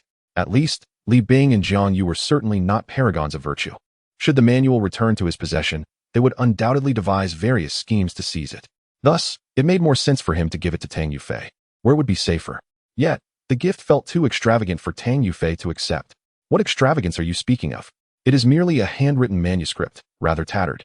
And you should consider it a fortunate find, Wu Fan remarked. The training manual was indeed his handwritten copy, containing the techniques of the dominant blade technique that Zhou Shan had once taught him. Zhou Shan, not being a master, required Wu Fan to meticulously record the teachings, as he could not learn them in a single hearing. Now that Wu Fan had mastered the dominant blade technique, the booklet had lost its value to him. When he initially pondered what to gift Tang Yufei, he remembered the booklet in his backpack, which had become a mere burden occupying space. Wu Fan's casual dismissal of the manual as tattered stirred murmurs of disbelief among the audience. Such a tattered item was something they would covet. Yufei, since your teacher has expressed such generosity, do not refuse and risk hurting his feelings, Tang Mingjie urged. Tang Yufei glanced at Wu Fan and, seeing that he genuinely did not regard the booklet with high esteem, finally replied, "Thank you, Mr. Wu. This is the best birthday gift I have ever received." No one present could refute her statement, as they shared the same sentiment. Although others had presented her with valuable gifts to win her favor, none could compare to the significance of this booklet. The gathering continued, but the focus had shifted from the Tianhe elder and others to Wu Fan, who had made such a grand gesture. In fact, Wu Fan himself had been unaware of the high regard in which the elder held the dominant blade technique, believing it merely an ordinary skill. Could it be that the game world he had visited surpassed the real world in terms of skill levels? This thought echoed a previous experience when he had assumed Lu Yidao, a chef, would possess exceptional culinary skills to be the head chef at Kailman, only to discover that he had lost to Wu Fan, who was still at a higher culinary level. Now, a skill that seemed average in description was receiving such acclaim, further deepening Wu Fan's understanding of the disparities between real-world abilities and those in the game world, where what was considered mediocre could become highly coveted. Originally intending to leave after presenting his gift, the Tianhe elder changed his mind and chose to stay, opting not to engage with the Tang family, but rather to converse with Wu Fan. A person capable of bestowing a mysterious level skill was undoubtedly no ordinary individual. His influence must be considerable, possibly even surpassing that of their own sect. The elder was keen not to miss the opportunity to forge a connection. The Tang family did not express anger at the elder's actions, though they too wished to converse with Wu Fan or the Tianhe elder. It was evident that the two were esteemed guests of the Tang family, and it would be improper to intrude. This left Tang Yufei feeling somewhat discontented. She had invited Wu Fan not merely for the gift but for companionship, yet he was now monopolized by the elder.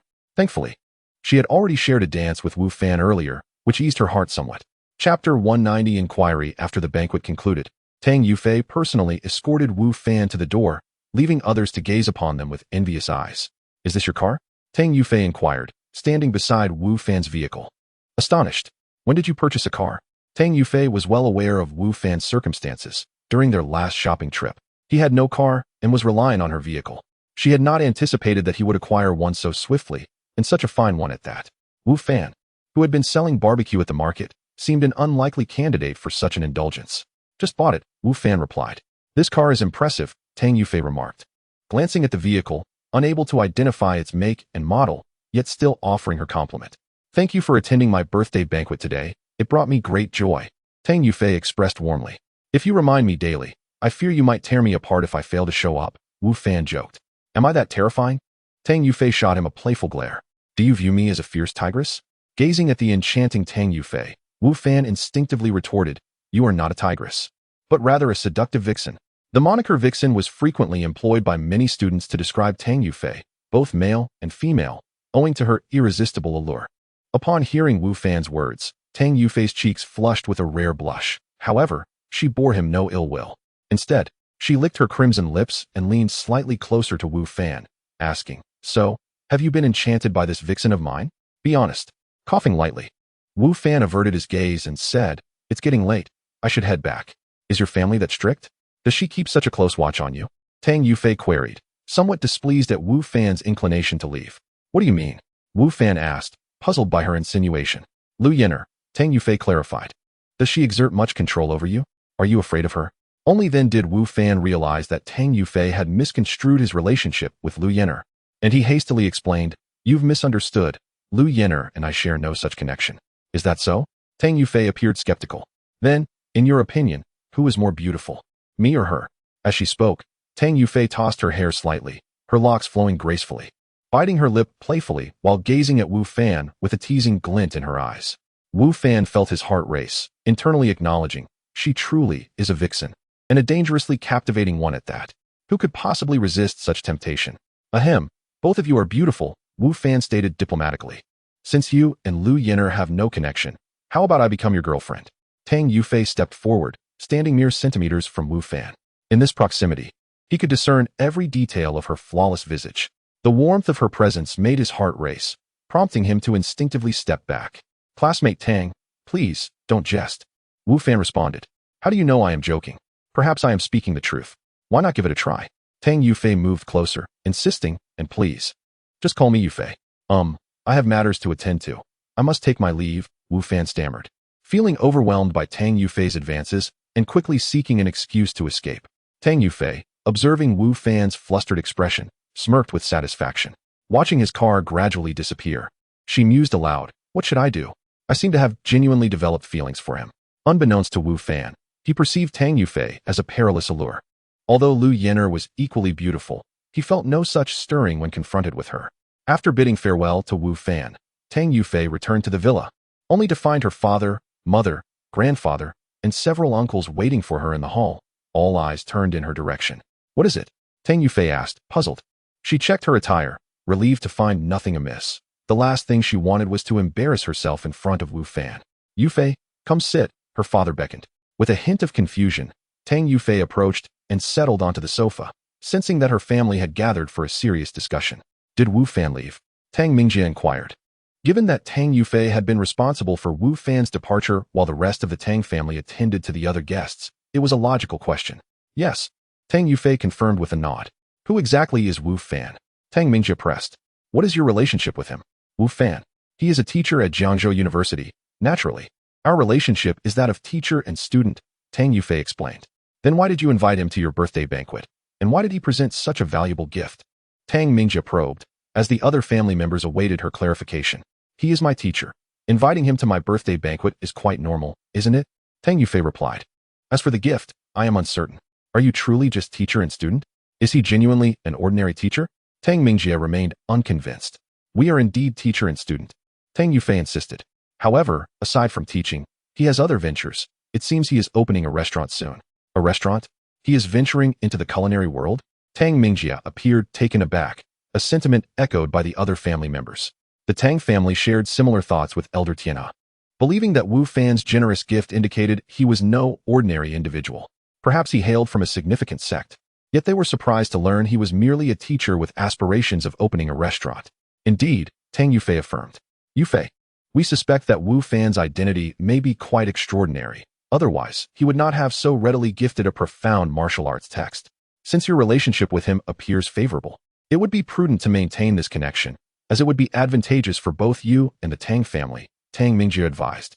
At that moment, Tang Yufei's grandfather interjected. Yufei, you are no longer a child. Are you dating anyone at school? No, the individuals at school are all self-important. I find them unappealing, Tang Yufei replied. Those who could gain admission to Jiangzhou University were undoubtedly intelligent, particularly in their studies. Many had pursued Tang Yufei, yet she had not taken a liking to anyone and remained single to this day.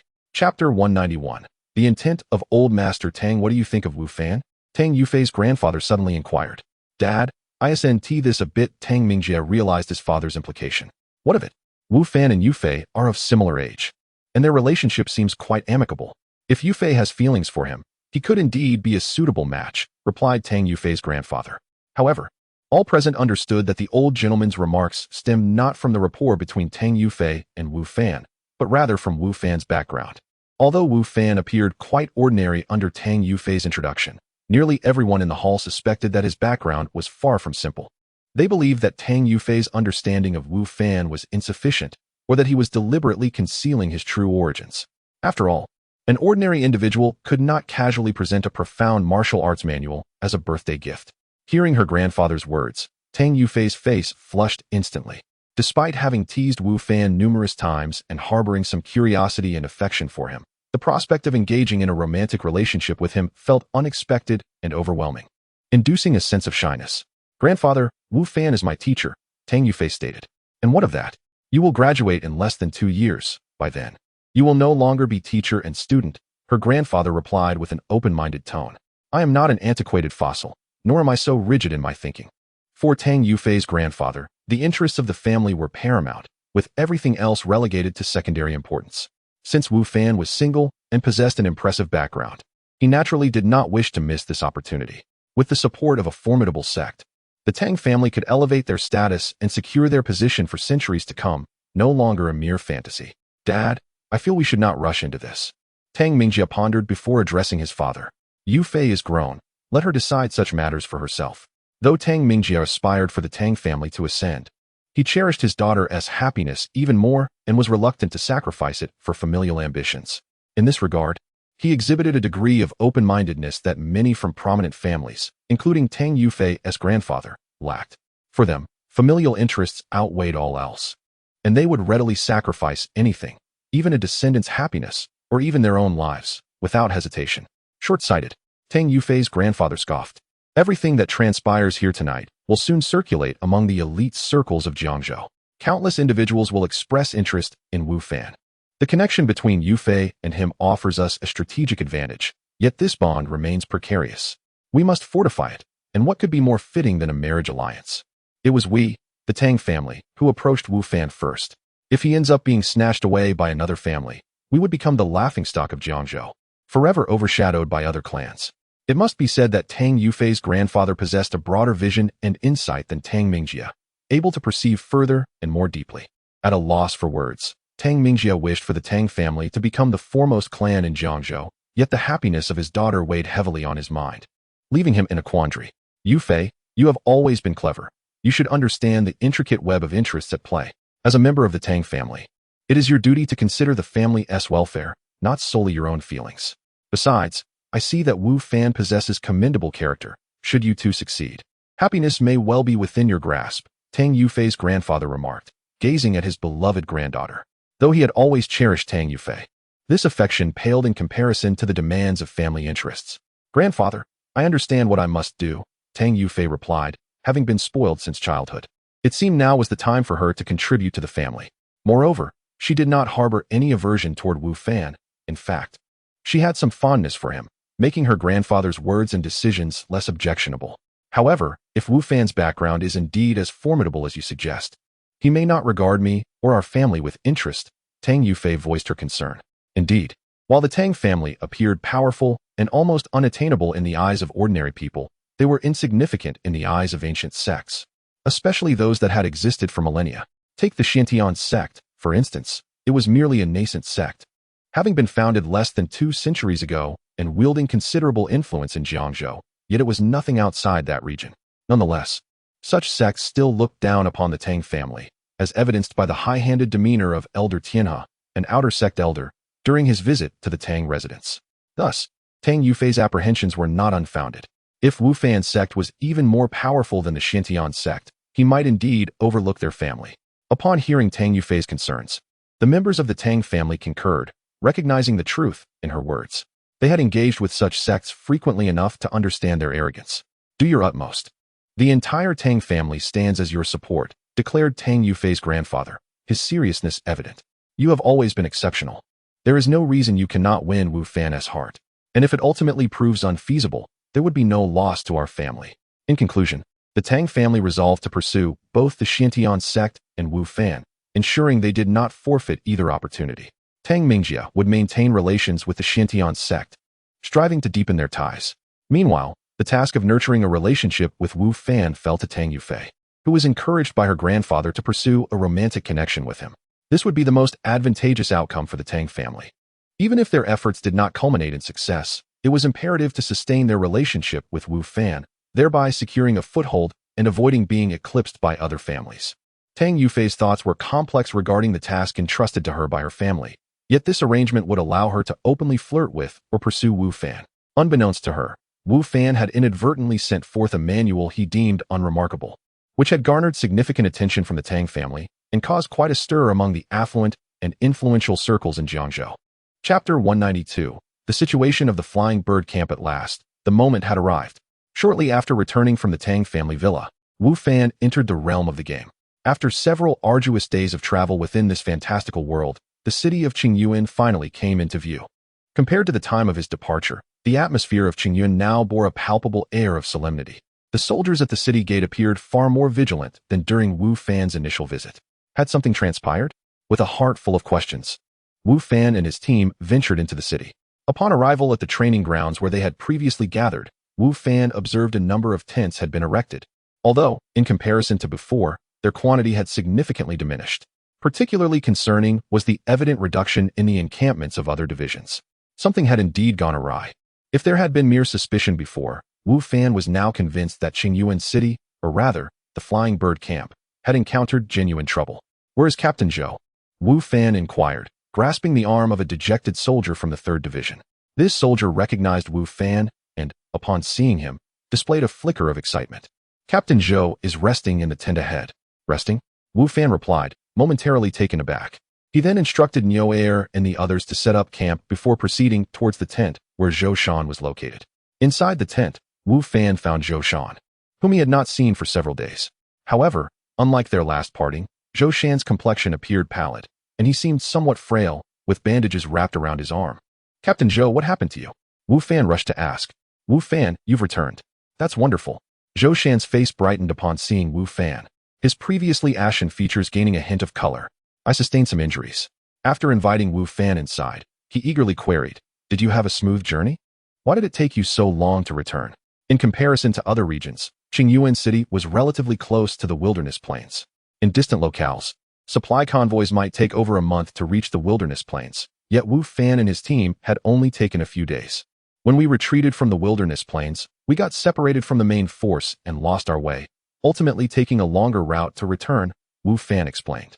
"Along the way, we encountered pursuers from the demon realm, and several team members were injured." "You too encountered pursuers from the demon realm?" Zhou Shan exclaimed in astonishment. "Indeed," Wu Fan replied, glancing at Zhou Shan's injuries. "Captain, did your team also face the pursuers?" "Yes," Zhou Shan nodded, a shadow of fear crossing his face. "After we retreated from the wilderness plains, we initially led the way. However, since most of our team members were inexperienced horse riders and could not manage the wagons, we were overtaken by the pursuers. Fortunately, we were accompanied by regular troops descending from the wilderness plains who helped us fend off some of the attacks. Nevertheless, even with their assistance, the Flying Bird Camp suffered significant losses. The 3rd Division fared somewhat better, yet we still endured casualties amounting to 1/5 of our forces. The situation in other divisions was far worse. Some divisions now have lost almost half their personnel." Upon hearing Zhou Shan's account, Wu Fan grasped the gravity of the situation. He was well aware of the ferocity of the demon realm's denizens, having previously encountered their brutality. It was easy to imagine the disastrous consequences for a ragtag group like the Flying Bird Camp when confronted by such a ruthless army. Had it not been for the regular troops accompanying them, the entire Flying Bird Camp might have faced annihilation. While the 3rd Division's combat capability might not be significantly stronger than others, their discipline was notably superior, resulting in the lowest casualty rates. Even so, suffering a loss of 1/5 of their forces was undeniably a heavy blow. No wonder Wu Fan had observed the marked reduction in the number of tents across various division encampments. The reality was indeed grim. Recalling the initial joy upon their arrival at Qingyuan City, where soldiers mingled merrily, Wu Fan felt a pang of sorrow at the current desolation. What of General Li's forces? How are they faring? What about the situation in the wilderness plains? Wu Fan inquired.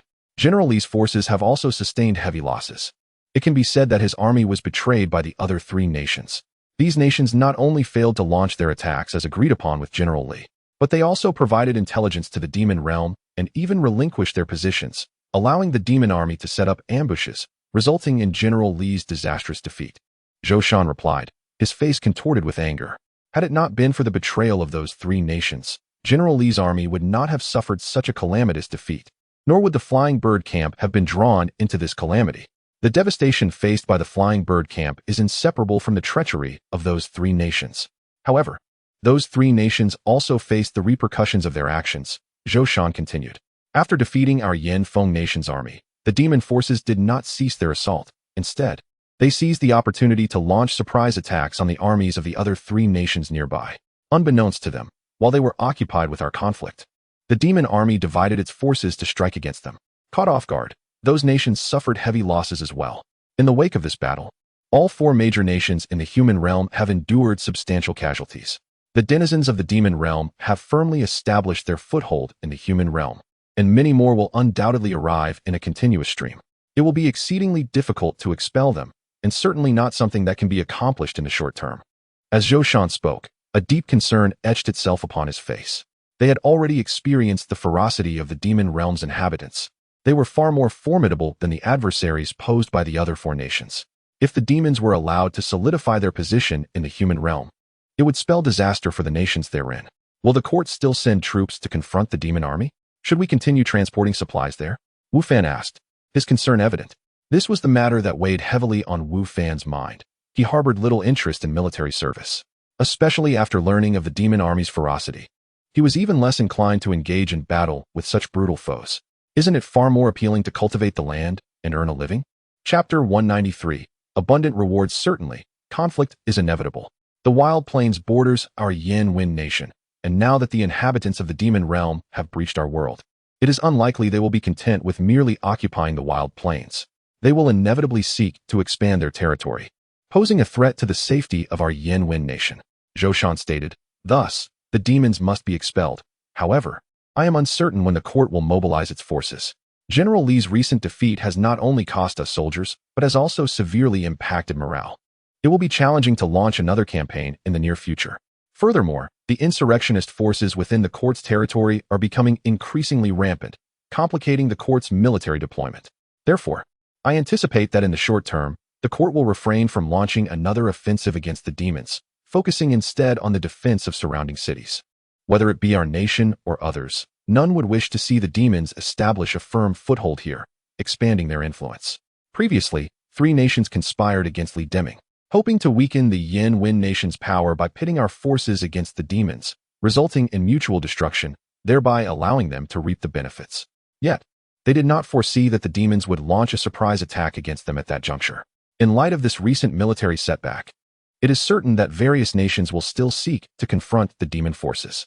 However, each nation will require time to recover from the ramifications of this defeat, coupled with internal issues, making it difficult for any nation to mobilize troops in the immediate future.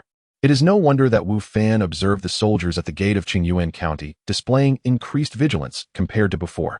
The distance to the wild plains is not great, merely a few days' journey, and an attack from the demon army is indeed plausible. What shall we do with the flying bird camp? Wu Fan inquired. Will we remain stationed here indefinitely? If the court does not take the initiative to attack the demon forces, then the flying bird camp need not supply provisions to the wild plains. I cannot say, Zhou Shan replied. We can only wait here temporarily for the court's military. Very well, Wu Fan conceded, recognizing that such matters were beyond the purview of lower-ranking soldiers. However, Wu Fan did not have to wait long. By midday, the court's orders arrived. All previously summoned conscripts were to be dismissed early and return home. Each village was to form militia units to contend with the increasingly rampant insurgent forces and the potential dangers posed by the demon army. The flying bird camp is disbanded. Wu Fan received the news he had longed for, and his joy was boundless. His 3-month conscription had ended prematurely. He could return to the hidden village to tend to his fields and pursue his adventures once more. In addition to this matter, there was yet another source of joy for Wu Fan. The notorious Yang Ji-hu, whom they had captured on their journey, had been previously escorted back by Li Deming. Now, the court's rewards for Wu Fan and Zhou Shan had been announced. Zhou Shan was reassigned to the Flying Xiong Army, reinstated to the rank of captain, while Wu Fan, who had personally apprehended Yang Ji-hu, received a bounty of remarkable magnitude. Wu Fan was awarded the title of Baron, along with the privilege to form a personal guard of no more than 10 men. He was granted a residence within Qingyuan County, a steed, 500 gold coins, and 10 bolts of silk. The multitude of rewards far exceeded Wu Fan and Zhou Shan's expectations. Initially, Wu Fan had merely hoped for a modest sum of gold as a reward, and the prospect of being exempted from military service would have been an unexpected delight. Yet, the actual rewards surpassed his wildest imaginings. Among these accolades, the The most significant was undoubtedly the title of baron, albeit the lowest rank of nobility. Such titles are not easily bestowed. Even high-ranking generals and officials within the court often struggle to attain them. Yet, here was Wu Fan, having captured the leader of an insurgent faction, rewarded handsomely by the court. This left Wu Fan both elated and perplexed.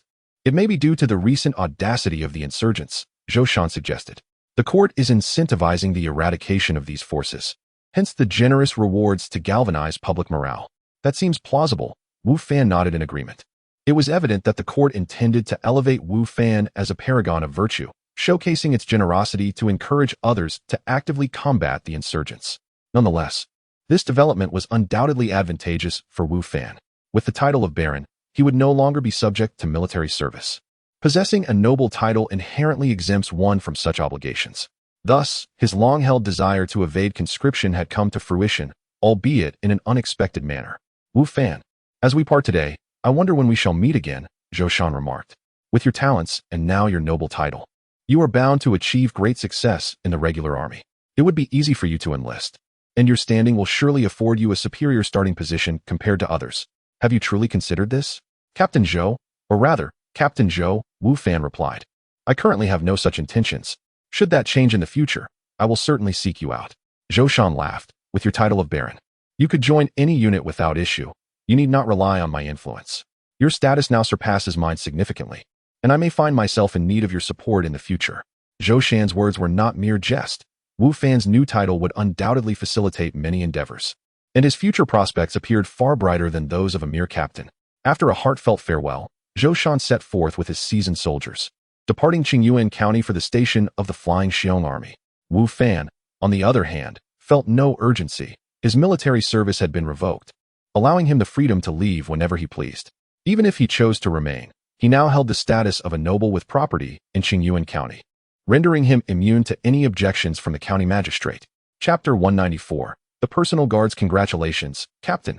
As Wu Fan parted ways with Zhou Shan, Niu Air and others approached him, offering their heartfelt congratulations.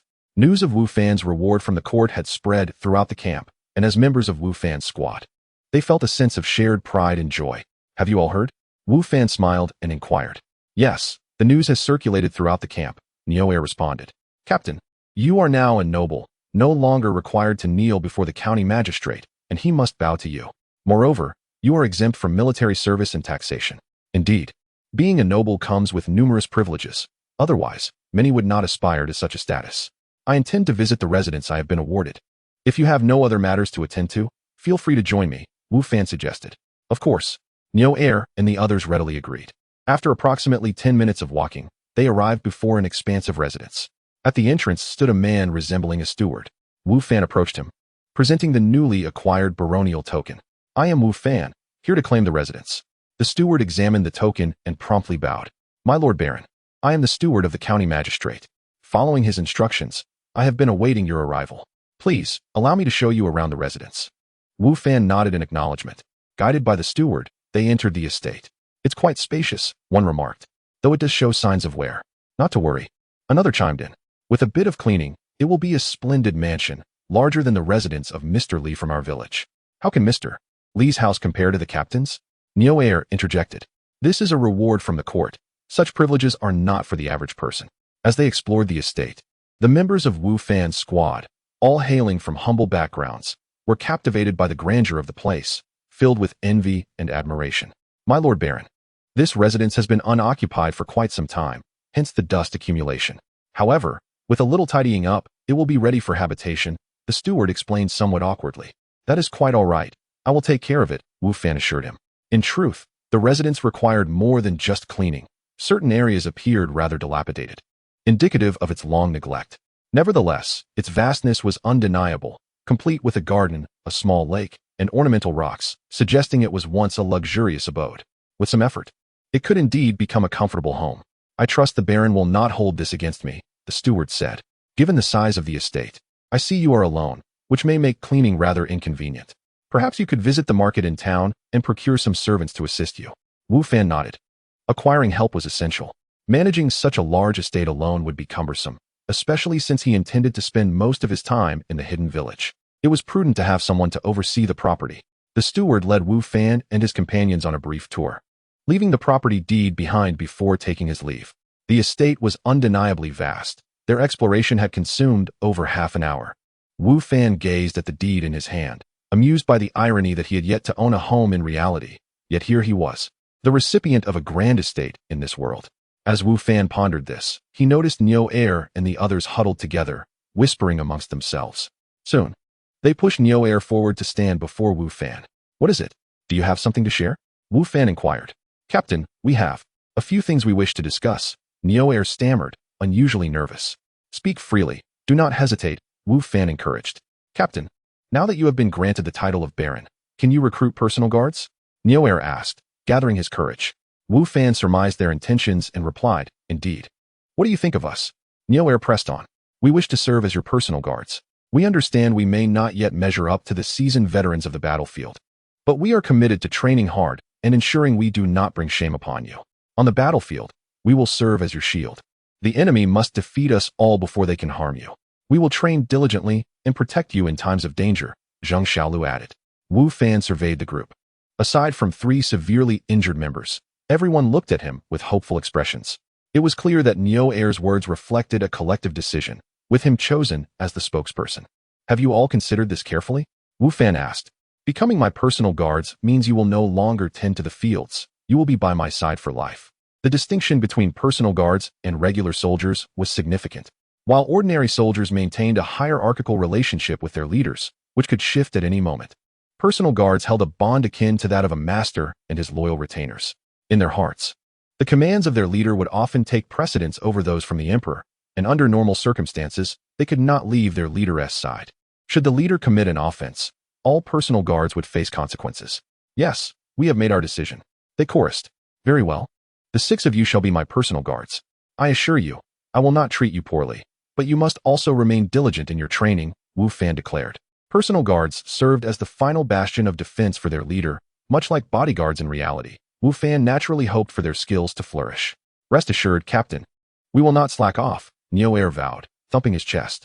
Wu Fan had a good understanding of his squad members. Otherwise, he would not have agreed to their commitment. By the way, how are the other 3 faring? Wu Fan inquired. After returning to Qingyuan County, he had met with Zhou Shan while the others went for treatment. Thus, he was unaware of the condition of the 3 severely injured members. Chapter 195. Care Wu Fan's words rendered the scene momentarily silent, the expressions of several individuals darkening. What is it? Is the situation that dire? Wu Fan inquired. The 3 of them are unharmed physically, but they will never set foot on the battlefield again. Moreover, it's uncertain whether they will be able to return to farming once they go back, Zheng Xiaolu replied. It was evident that the trio bore severe injuries. Although their lives had been spared, they were now disabled and unable to fight. Wu Fan furrowed his brow, taken aback by the gravity of their condition. In this society, a household, particularly one not affluent, could be utterly devastated by the presence of a disability. If that individual were the family's primary breadwinner, the repercussions could be catastrophic, potentially leading to the family's inability to survive. Captain, you should talk to them later. I fear they might despair, Wang Bing suggested to Wu Fan. This was not mere hyperbole. Upon realizing they had become burdens to their already struggling families, it was conceivable, perhaps even likely, that they might contemplate ending their lives to alleviate the strain. Very well, I shall go and see them, Wu Fan stated. Xiaolu, you shall accompany me. We will also procure some provisions from the market. The rest of you, please tidy up here. This evening, we shall gather and share a meal. Understood, the group replied in unison. Wu Fan then departed with Xiaolu. How did you come to serve as my personal guards? Wu Fan asked Zheng Xiaolu during their walk. Although Niu Air had previously mentioned his desire to become Wu Fan's personal guard, Wu Fan had dismissed it as mere jest, as serving another in such a capacity merely elevated one's status slightly above that of the servants. He believed few would willingly accept such a subservient role. Indeed, he himself could not fathom it. Yet, Wu Fan overlooked the fact that they were not in a peaceful modern world, but rather in an alternate reality, where many were preoccupied not with leisure, but with the struggle for survival. It's quite simple, Zheng Xiaolu explained. By serving as your guards, we need not return home to toil in the fields, thereby sparing our families from additional burdens. We receive rations, and as personal guards to a baron, we are exempt from military service and taxes. The benefits are manifold. Countless individuals would vie for the opportunity to serve as your guards. If those in the camp learned of our new roles, they would undoubtedly envy us. Wu Fan then recognized that he was not of this era and could not fully grasp the mindset of its people. To him, the notion of sacrificing dignity was unfathomable. Yet in the face of mortality, dignity became inconsequential. Soon, they arrived at the tent housing the three severely injured comrades, whose faces were pallid and dim. Wu Fan understood that their ashen countenance was not solely due to their physical wounds, but also stemmed from their anxiety about the future. Do not entertain such despairing thoughts. The situation is not as bleak as you perceive, Wu Fan reassured them. Captain, my leg is ruined. I am now a cripple. In this state, returning to farming will be nearly impossible. Had I known this would happen, I would have preferred to die. It would spare my family from further hardship, and the government might have provided some compensation, one of the men lamented. The other two wore expressions of utter hopelessness, believing that death would have been preferable, as it would not burden their already impoverished families. Enough of this nonsense. Wu Fan interjected sternly. As long as there is life, there is hope. I happen to have a residence. If you are willing, you may come to live with me, and I will provide for you. These three individuals were, after all, members of Wu Fan's squad, and having spent time together, he had developed a bond with them. He could not bear the thought of them resorting to despair. What are you waiting for? Hurry and thank the captain, Zheng Xiaolu urged the stunned trio. The captain has been bestowed the title of baron and awarded a grand estate. We, as his personal guards, will be his household retainers, and we shall continue to be with him. Thank you, captain. Thank you. The three, upon Zheng Xiaolu's prompting, expressed their heartfelt gratitude to Wu Fan, their faces alight with excitement. They even attempted to rise from their beds to kneel before him in reverence. In their current predicament, they could no longer farm, and it was unlikely that wealthier households would take them in. Wu Fan's generous offer provided them with a lifeline, allowing them to avoid becoming burdens to their families. With some frugality, they might even contribute to their households, effectively saving their families from ruin. How could they not be moved by such kindness? However, they, along with Zheng Xiaolu, misunderstood Wu Fan's intentions. He had not meant for them to become household servants. He simply wished to care for them. To Wu Fan, being a servant implied a subservient status, one he found distasteful. Yet, witnessing their overwhelming joy, it was clear they did not mind the prospect of being retainers. In fact, they seemed exhilarated by the notion, as it affirmed their utility and worth. Consequently, Wu Fan refrained from further explanation, recognizing that allowing them to support themselves and their families through their labor might not be a negative outcome. The stigma of being a servant was largely dependent on one's perspective. After addressing the needs of the three men, Wu Fan and Zheng Xiaolu proceeded to the market. The location of this market had been relayed to Wu Fan by the steward. This market was unique. It did not trade in food, clothing, or other commodities. Its sole product was human beings. Here congregated a multitude eager to sell their children or themselves, with some even sitting with straw protruding from their heads, signifying their willingness to be sold. Though Wu Fan had prepared himself mentally for what he would encounter, nothing could have fully prepared him for the shock of witnessing such a blatant display of human trafficking. Having been raised in a peaceful environment, he had never before encountered such a stark reality of people being sold. Even when he first arrived in this world, he had only seen the serene landscape of the hermit village. This market, however, was an entirely different realm, resembling a world apart. Here were those driven to desperation by life's harshness, individuals who, in their dire circumstances, had resorted to selling their own children to ensure their families could continue to exist. Chapter 196. Kind-hearted deeds. Wu Fan gazed in astonishment at the unfolding scene, while Zheng Xiaolu appeared unfazed, as if accustomed to such sights. Captain, how many maids and servants should we purchase? Zheng Xiaolu inquired, snapping Wu Fan back to reality, though his mind remained awash with shock at the spectacle before him. Let us buy 20 of each, Wu Fan mused, contemplating the logistics of managing his grand residence with 40 new servants. Upon learning that Wu Fan and Zheng Xiaolu intended to acquire servants, a throng of people swiftly converged upon them. My young son is well behaved and only requires 2 gold coins, one parent pleaded. Please, kind sir, buy my daughter. Though she is but 12, she is capable of all household tasks, another implored. My daughter only needs 1 meal a day, another chimed in. Buy me, good sir. I am strong and can perform any labor. The fervent enthusiasm with which these individuals promoted their children was disconcerting to Wu Fan. It seemed as though they were not merely selling their kin, but rather offering mundane commodities. Perhaps in their hearts, they believed their offspring, or even themselves, were worth less than common goods. Step back. Do not crowd my master, Zheng Xiaolu hastily interjected, creating a buffer between the clamoring crowd and Wu Fan. The onlookers, perhaps fearful of inciting Wu Fan's displeasure, complied and retreated a few paces, their eyes filled with a desperate yearning as they gazed at him. Faced with a sea of pleading eyes, Wu Fan found himself at a loss for whom to choose. Xiaolu, you select, he said to Zheng Xiaolu, who, sensing Wu Fan's discomfort, did not refuse. The surrounding individuals turned their hopeful gazes toward Zheng Xiaolu, as if his decision to choose them would bestow upon them a great blessing. Unable to bear the sight any longer, Wu Fan excused himself and wandered away. The reality of the world around him was starkly different from what Neo Air and the others had previously described. As he surveyed the vast marketplace, rife with the sale of children, he pondered the profound impact the rebel forces had on the imperial court. The claims of stability in the empire seemed increasingly hollow in light of such destitution, where families resorted to selling their children to survive. The plight of these individuals illuminated the reasons behind the frequent uprisings. When survival hinged upon rebellion, it became a path of necessity. Moreover, the majority of rebel factions were unlikely to show mercy to the common folk. In their struggle for existence, they would ruthlessly plunder the scant resources of others, perpetuating a vicious cycle of despair and conflict. The arrival of denizens from the demon realm would only exacerbate the already dire conditions, leading to further suffering and rebellion, thus plunging the empire of Yanfeng into deeper turmoil. Wu Fan suddenly recognized the impending chaos.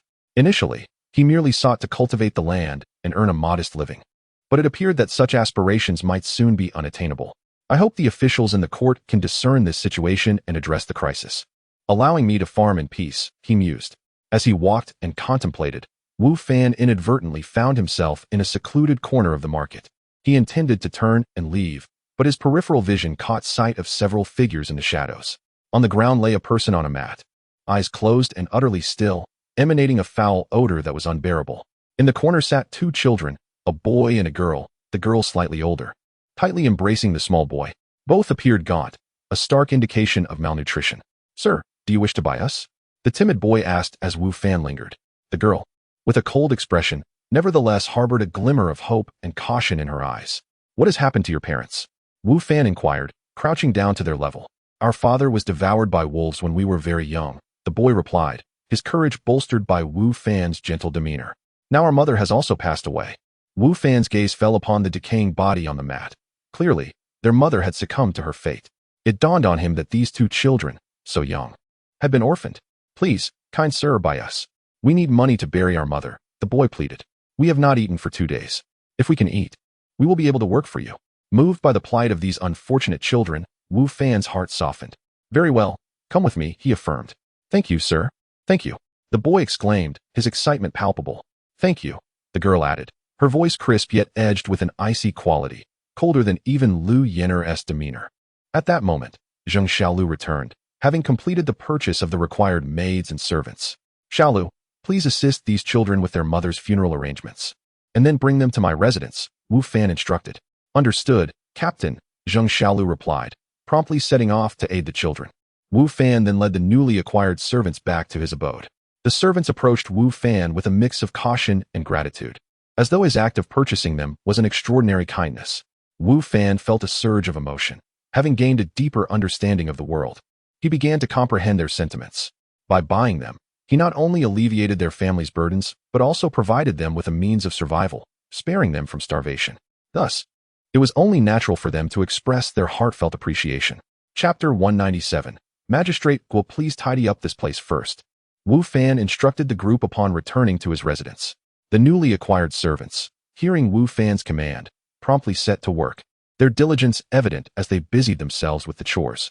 Coming from humble beginnings, they were no strangers to such tasks. Moreover, this was their new master's first order. And with him observing, none dared to slack off. The consequence of failure could mean expulsion, leaving them to face starvation on the streets. "Captain, are these all your newly purchased servants?" Neo Air, covered in dust, approached and inquired. "Indeed," Wu Fan replied with a nod. "I leave this place in their hands. You few should head to the camp and bring back those 3 brothers. I have promised to let them stay here to help guard the residence. Additionally, procure some food for our evening celebration." "Understood," Neo Air responded, his face alight with joy. "Captain, you truly are a benevolent person." With that, he and a few others departed with the money Wu Fan had given them.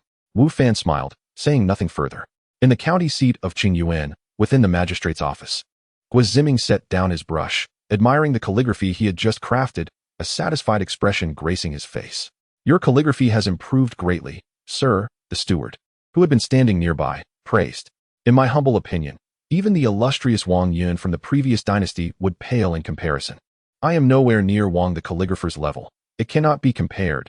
Guiziming waved his hand dismissively, though his self-satisfaction was unmistakable. "You are too modest, sir," the steward replied. "Enough of this," Guiziming interjected. "Did you deliver the property deed to that Wu fellow?" "Yes, sir," the steward confirmed. "His name is Wu Fan." "Right." "Wu Fan," Guiziming said, a hint of indignation in his tone. "I cannot fathom why the court would elevate such a common soldier to the rank of baron. Is this not an affront to nobility? What does he know? A few characters? A couple of poems? He is merely a rustic with no understanding of refinement. By mere fortune, he has slain a rebel and received such lavish rewards, even a title." Guiziming's tone dripped with disdain. As an educated man who had endured a decade of rigorous study and years of travel to finally be appointed county magistrate at the age of 40, he held a deep-seated contempt for soldiers, viewing them as uncivilized brutes unfit for positions of authority. In his mind, they were only suited for the battlefield, lacking the intellect to grasp national affairs. Granting them power would only spell disaster for the nation, as they were prone to violence and devoid of reason. Now, the court had bestowed a title upon a mere soldier, a notion he found utterly unacceptable. The elevation of a soldier to baron, even of the lowest rank, represented the very aspiration he had pursued tirelessly for years, only to have it conferred upon someone he deemed unworthy. His heart was not at ease. Consequently, Guiziming's impression of Wu Fan had soured even further. Thus, when he was tasked with preparing a residence as a reward for Wu Fan, he chose a dilapidated house that had remained abandoned for years. This residence had belonged to a former owner who had fallen into disgrace, leading to the annihilation of his family. The local gentry deemed the house inauspicious, which explained its long-standing vacancy. Guiziming took the opportunity to assign it to Wu Fan. After all, the edict merely specified that a property be granted, without stipulating which one. Had a scholar received such a title, Guiziming would undoubtedly have sought to ingratiate himself, offering gifts or servants to facilitate their settling in. However, regarding Wu Fan, he harbored no such intentions. Associating with him would only diminish his own status, something he found beneath him. "Shall we create some troubles for him?" the steward inquired. Guiziming pondered for a moment before responding. "For now, let us refrain. It is best to ignore them, treating them as if they do not exist. These soldiers are dim-witted. Reasoning with them is futile. If they overstep, we will ensure they understand who truly governs Qingyuan County." "Understood, sir. I shall act accordingly," the steward affirmed. Guiziming had little desire to engage with Wu Fan, believing he was not worth associating with, yet he recognized the importance of avoiding conflict. Mutual indifference was the ideal approach. Of course, should Wu Fan dare to challenge his authority in Qingyuan, Guiziming would not hesitate to retaliate. It must be noted that strength lies in numbers. Wu Fan's residence, expansive in size, demanded considerable cleaning. Yet, under the diligent efforts of 40 servants, the task was completed in less than half a day. The residence was transformed, ready for habitation, with only minor repairs required, which could be addressed gradually. As evening approached, Xiao Lu returned with the siblings, while Niuer and his companions brought the 3 injured men back, having also procured ample food and essentials for the household. Moreover, Niuer had taken the initiative to purchase a plaque inscribed with Wu residence, which he promptly hung at the entrance, granting the estate an air of grandeur. With everyone gathered, Wu Fan's home became lively. While the others enjoyed their first meal together, Wu Fan retreated to his room, instructing everyone not to disturb him. In truth, he sought solace in reality. The others, understanding the hierarchy, thought nothing of it. It was perfectly normal for the master to dine apart from his servants, and they adhered to the decorum of not intruding upon their master's privacy. Chapter 198. Kong Hailin's Revenge in the Realm of the Game. Wu Fan was bestowed with titles and acquired luxurious mansions, basking in a continuous stream of good news. However, upon returning to reality, he found himself still residing in a rented apartment and received an unpleasant tidbit from Wang Ziming. "Wu Fan, Kong Hailin has returned. I plan to meet him for lunch today to try and mediate your relationship," Wang Ziming informed him over the phone. "Thank you, Brother Wang," Wu Fan replied. Yet, he harbored little hope for Wang Ziming's endeavor. Although his interactions with Kong Hailin had been limited, he understood well enough that Kong was not the type to easily relent. As expected, later that afternoon, Wu Fan received a message from Wang Ziming. Kong Hailin was unwilling to let the matter rest. He intended to make Wu Fan pay a price. "Be cautious, Wu Fan. I noticed that Kong Hailin's entourage appears to be larger and more formidable than before," Wang Ziming warned him. "I will be careful," Wu Fan assured him. Kong Hailin's reaction fell squarely within Wu Fan's expectations. Initially, he had anticipated swift retribution following his incapacitation of Fei Yun.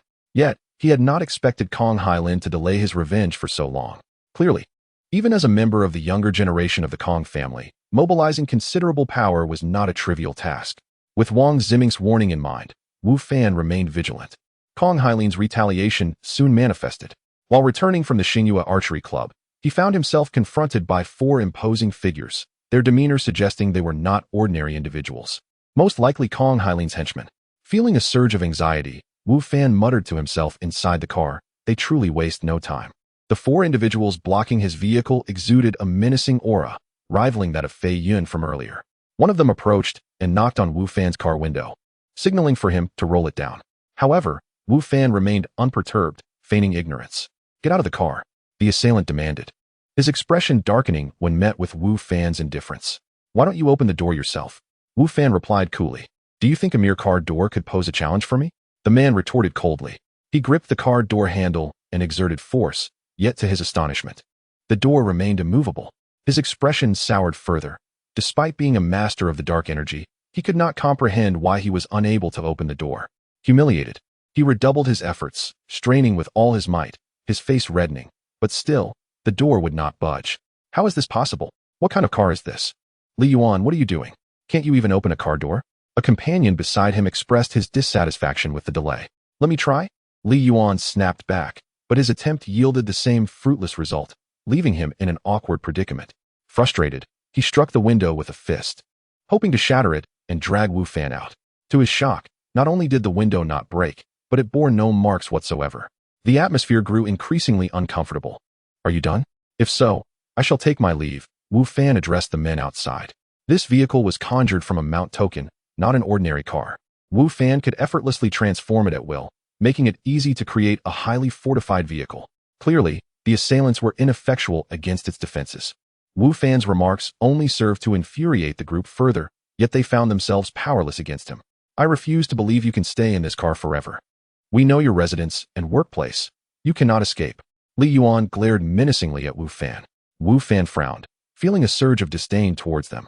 Yet, he acknowledged the truth in their words. If Wang Ziming could uncover his information, Kong Hailin would undoubtedly have no trouble doing the same. It was hardly surprising that they were aware of his home and work. With that thought, Wu Fan decided to open the car door and step out. "You're coming out voluntarily?" Li Yuan sneered. "Speak, how do you wish to die?" "Die?" It appeared Kong Hailin's animosity towards him had deepened. Previously, they merely sought to incapacitate him, but now they aimed for his life. "Did Kong Hailin send you?" Wu Fan inquired, seeking a definitive answer. "Indeed." The assailants confirmed without hesitation, perhaps dismissing the need for denial. "Enough chatter, let us complete our task and leave," one of them urged, impatience evident in his tone. They viewed the 4 of them confronting Wu Fan as an overreaction. Despite the peculiarities of his vehicle, they considered Wu Fan merely a physically strong, ordinary man. They believed eliminating him would pose no significant challenge. This belief stemmed from Fei Yun's account. Although he had been injured by Wu Fan, he remained unconvinced, asserting that Wu Fan's strength was merely a factor of luck and that his true capabilities were not formidable. In some respects, Fei Yun was not entirely mistaken. Wu Fan, at level 4, was indeed no match for a dark energy master without any enhancements. However, Wu Fan was far from ordinary. He possessed equipment and treasures acquired from the game realm. The 4 men sent by Kong Hailin were eager to conclude this matter. Since Wu Fan had voluntarily stepped forward, they saw no reason to waste further time. The closest assailant stepped forward, raising a fist aimed squarely at Wu Fan's head. Wu Fan noted that the man's fist seemed to be enveloped in a metallic sheen, exuding a fierce and menacing energy, as if it intended to obliterate his skull. Retreating slightly, Wu Fan had already fully armed himself before exiting the vehicle. With his heightened agility and preparedness, evading this strike was well within his capabilities. "Do you think you can outnumber me?" Wu Fan remarked, gazing at the group, before retrieving a token from his backpack. "I too have allies."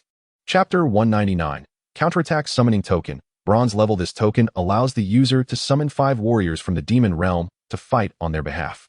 Each summoning lasts for 5 minutes, with a cooldown period of 2 hours. This token was the spoils of war obtained by Wu Fan after defeating a minor demon leader. He had yet to utilize it, and this moment presented an ideal opportunity for experimentation. Upon activating the token, 5 figures materialized beside Wu Fan. The sudden appearance of these individuals startled Kong Hailin's guards, who, despite their formidable strength, failed to discern the source of these new arrivals. Could they be masters? The four guards felt a twinge of caution, not linking the emergence of the five figures to the token in Wu Fan's possession. Wu Fan, however, furrowed his brow upon seeing the five. They were dismally unimpressive. He had harbored expectations for the demon warriors, having previously engaged with them and recognized their formidable prowess. Yet, these summoned warriors appeared woefully inadequate compared to those he had encountered before. Their ragged attire resembled that of beggars, and they were devoid of weapons, standing there with vacant expressions, akin to lifeless wooden statues. Were these truly the ferocious warriors of the demon realm, or merely five fools? Instinctively, Wu Fan took a step back, inching closer to the car door, ready to flee at a moment's notice.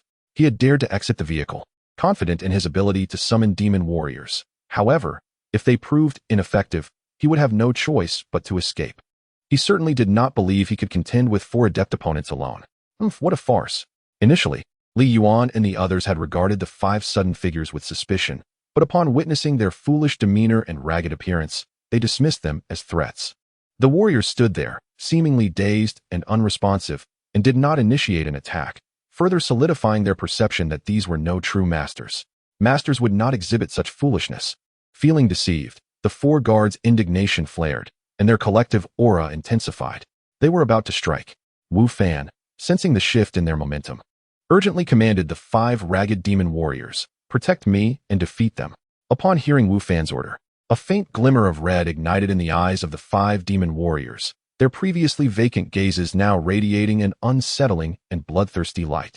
However, the four adept masters remained oblivious to this change, their anger propelling them to attack.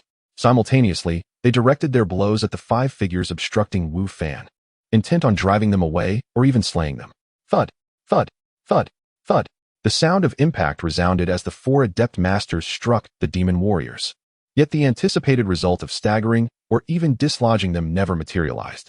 It was as though their fists had struck for impenetrable walls, causing them not only to fail in their assault, but also to feel the painful recoil reverberate through their bones. Surprised, the four glanced at their targets, only to discover that the once vacant stares of the demon warriors now bore a chilling, bloodthirsty intensity. In that moment of bewilderment, the five demon warriors launched their counterattack. Their fists aimed squarely at the chests of the four assailants, their strength formidable. Thud! 5 simultaneous impacts echoed, accompanied by the sickening sound of bones fracturing. The 4 adept masters were involuntarily hurled backward, some even spitting blood midair. Despite both sides employing punches, the outcomes diverged dramatically. The 4 masters' strikes had inflicted no harm upon the demon warriors, who appeared entirely unfazed, perhaps impervious to pain. Conversely, the demon warriors' blows left the 4 masters grievously injured, particularly one who suffered at the hands of 2 demon warriors simultaneously, gravely wounded and bleeding, likely to endure a significant decline in strength even if he survived, requiring months of recovery. The simplicity of a single punch yielded terrifying results. Wu Fan was left astounded, while the 4 adept masters were engulfed in horror. Were these not fools? How could they possess such incredible strength? A mere punch had injured them, rendering the adept masters seemingly insignificant in comparison. More alarmingly, they felt utterly unable to gauge the warriors' true power. They appeared as mere mortals, perhaps even less than that. For a typical person would not exhibit such vacant and lifeless eyes. Their eyes, however, glowed a sinister crimson. While the 4 stood in shock, the 5 demon warriors did not pause their assault. They charged at the 4 masters. Though demon warriors were not renowned for their speed, they moved swiftly enough. And with the 4 already injured, one severely, evading the onslaught was impossible. As the battle commenced, the demon warriors swiftly gained the upper hand. They were inherently not weak. And with the 4 masters already wounded, it was unsurprising that they found themselves at a disadvantage in a 3-to-5 confrontation. Thud! One demon warrior struck another adept master squarely on the forehead, causing him to freeze momentarily, his eyes widening in shock before he slumped lifelessly to the ground. He was dead.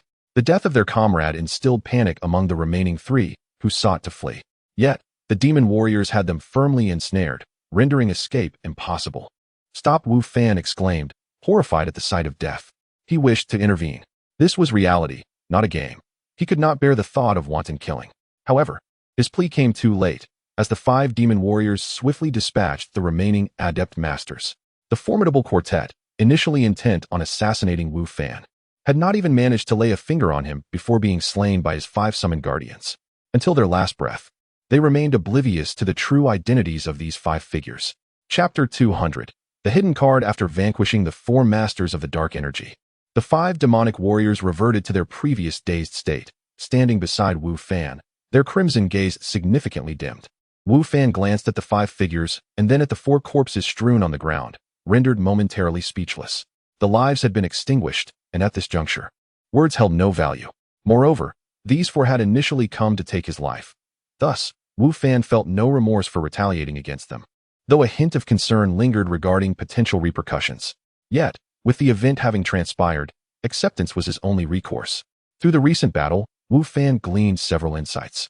Firstly, these 5 ragged demonic warriors, resembling beggars, possessed strength that belied their disheveled appearance.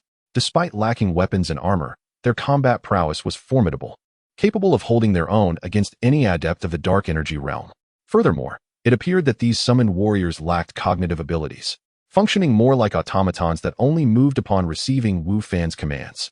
During combat, however, they transformed into ferocious beings akin to denizens of a savage dimension. Nevertheless, the unwavering obedience of these demonic warriors to Wu Fan's directives rendered him with 5 formidable allies.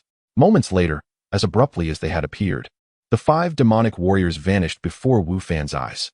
Although their presence was brief, their combat efficacy was indisputable. Wu Fan mused. And this is merely a bronze-level summoning token. Does this imply the existence of higher-tier tokens capable of summoning a greater number of more powerful demonic warriors? The more he pondered, the more he believed in this possibility.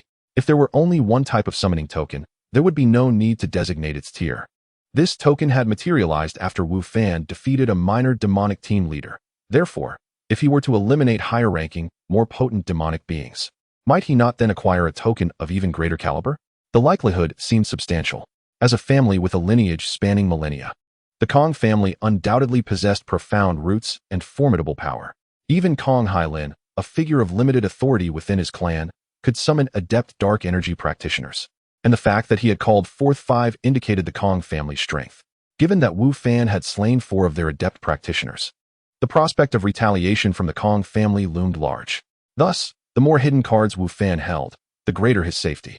Consequently, Wu Fan's urgency for a higher-tier summoning token became palpable. Yet, he recognized that haste was unwarranted. He had only narrowly triumphed over the demonic team leader. Should he encounter a more powerful demonic warrior, the tables could easily turn, and he might find himself on the losing end. My own strength is still lacking, Wu Fan reflected. With this realization, he resolved that upon returning to the game world, he would depart from Qingyuan County, seeking to eliminate monsters and level up. Only by elevating his own rank and strength could he ensure his safety. Wu Fan cast one last glance at the cooling corpses before departing in his vehicle. The location where the 4 dark energy masters had chosen to ambush Wu Fan was rather secluded, devoid of passers-by, likely to avoid drawing attention to their actions. After all, the world of practitioners and ordinary individuals existed as 2 disparate realms, where practitioners rarely allowed their actions to be witnessed by the uninitiated. This choice, however, inadvertently benefited Wu Fan, as no one witnessed the demise of the 4 masters at the hands of his demonic warriors, allowing him to depart unencumbered. Of course, Wu Fan was aware that while such occurrences could be concealed from most, they would not escape the notice of Kong Hailin himself. After all, the individuals he had dispatched were under his command, and their failure to report would undoubtedly raise suspicions towards him. Perhaps I should inquire about Wang Ziming's whereabouts and eliminate Kong Hailin as well, thereby mitigating future troubles, Wu Fan contemplated as he drove. However, he soon abandoned this notion. Primarily, he was not a bloodthirsty individual. Although Kong Hailin had expressed intentions to kill him, the act of eliminating him was not beyond reason. Yet, Kong Hailin was distinct from the others he had just dispatched. While the Kong family might overlook the loss of a few henchmen, the assassination of one of their own, particularly a member of the younger generation, would not be so easily dismissed. If Kong Hailin were killed, the family would perceive it as an affront, inevitably seeking retribution against Wu Fan. If Wu Fan were presently more powerful, he would not hesitate to act decisively, believing himself justified. However, given his current weakness, relying on the power of tokens to combat several adept practitioners, he recognized that the hidden strength of the Kong family would undoubtedly encompass more than mere dark energy masters. Should the Kong family seek vengeance, Wu Fan knew he would be ill-equipped to withstand it. Thus, He relinquished the thought of eliminating Kong Hailin at this time.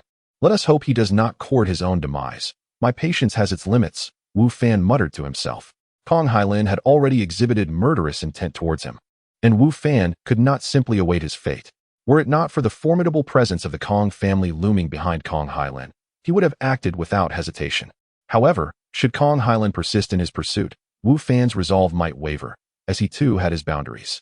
At this moment, Kong Hailin remained oblivious to the fate of those he had dispatched to kill Wu Fan. He sat in a hotel room, a glass of wine in hand, gazing out from the floor-to-ceiling windows at the breathtaking views of Jiangzhou, his mind preoccupied with the luncheon he had shared with Wang Ziming earlier that day. Kong Hailin had only arrived in Jiangzhou that morning after a brief return to the capital, for the injury of a dark energy master was no trivial matter. Furthermore, he sought to rally additional adept practitioners, necessitating his personal involvement. Given his current standing within the Kong family, mobilizing 4 adept practitioners was no simple task, which had consumed considerable time and led to his late return to Jiangzhou. Chapter 201. Scared away upon returning to Jiangzhou, Kong Hailin felt a sense of gratitude when Wang Ziming invited him to dinner, believing that Wang was a commendable individual, capable and worthy of continued association. However, during the meal, Wang Ziming's words seemed to covertly defend that detestable teacher, which incited Kong Hailin's displeasure, causing his demeanor to grow cold. Yet, Wang Ziming appeared oblivious, continuing to advocate for Wu Fan as if he were assuming the role of a mediator. Kong Hailin, naturally discontent, recalled the last encounter where he had dispatched Fei Yun to teach Wu Fan a lesson, only to have Fei Yun return suffering a significant defeat, leading to Kong Hailin himself receiving a reprimand. This time, he had exerted considerable effort to borrow 4 adept masters in the dark energy phase, intent not merely on punishing Wu Fan, but on eliminating him entirely. Thus, Wang Ziming's mediation had no effect, instead fostering Kong Hailin's growing dissatisfaction with him. Shortly after parting ways with Wang Ziming, an impatient Kong Hailin dispatched the 4 masters to assassinate Wu Fan, unwilling to delay any further. Wu Fan, I shall see to it that you meet your demise this time, he thought, savoring a sip of red wine, his expression one of smug confidence. However, as time elapsed, his initial confidence morphed into apprehension. Why has there been no word yet? Kong Hailin mused. In his estimation, no matter Wu Fan's prowess, he could not possibly contend with 4 masters of the dark energy phase. Originally, he believed 2 would suffice to deal with Wu Fan, but he had summoned 4 for absolute assurance. Yet, the protracted silence was becoming increasingly illogical. After waiting in vain, and with no response to his calls, Kong Hailin found himself restless. Go investigate the situation, he instructed one of his subordinates. Half an hour later, the subordinate returned with distressing news, a revelation that left Kong Hailin in disbelief. What? They are all dead? How could this happen? Who killed them? Kong Hailin's eyes widened, shock evident on his face as he questioned the subordinate. They all perished. The identity of the assailant remains unknown. However, the scene indicates that the attacker was exceptionally formidable. Their arms and internal organs were shattered. The manner of death was gruesome, the subordinate reported. Though this subordinate was at the pinnacle of the bright energy phase, inferior to the 4 masters, his strength was still significant.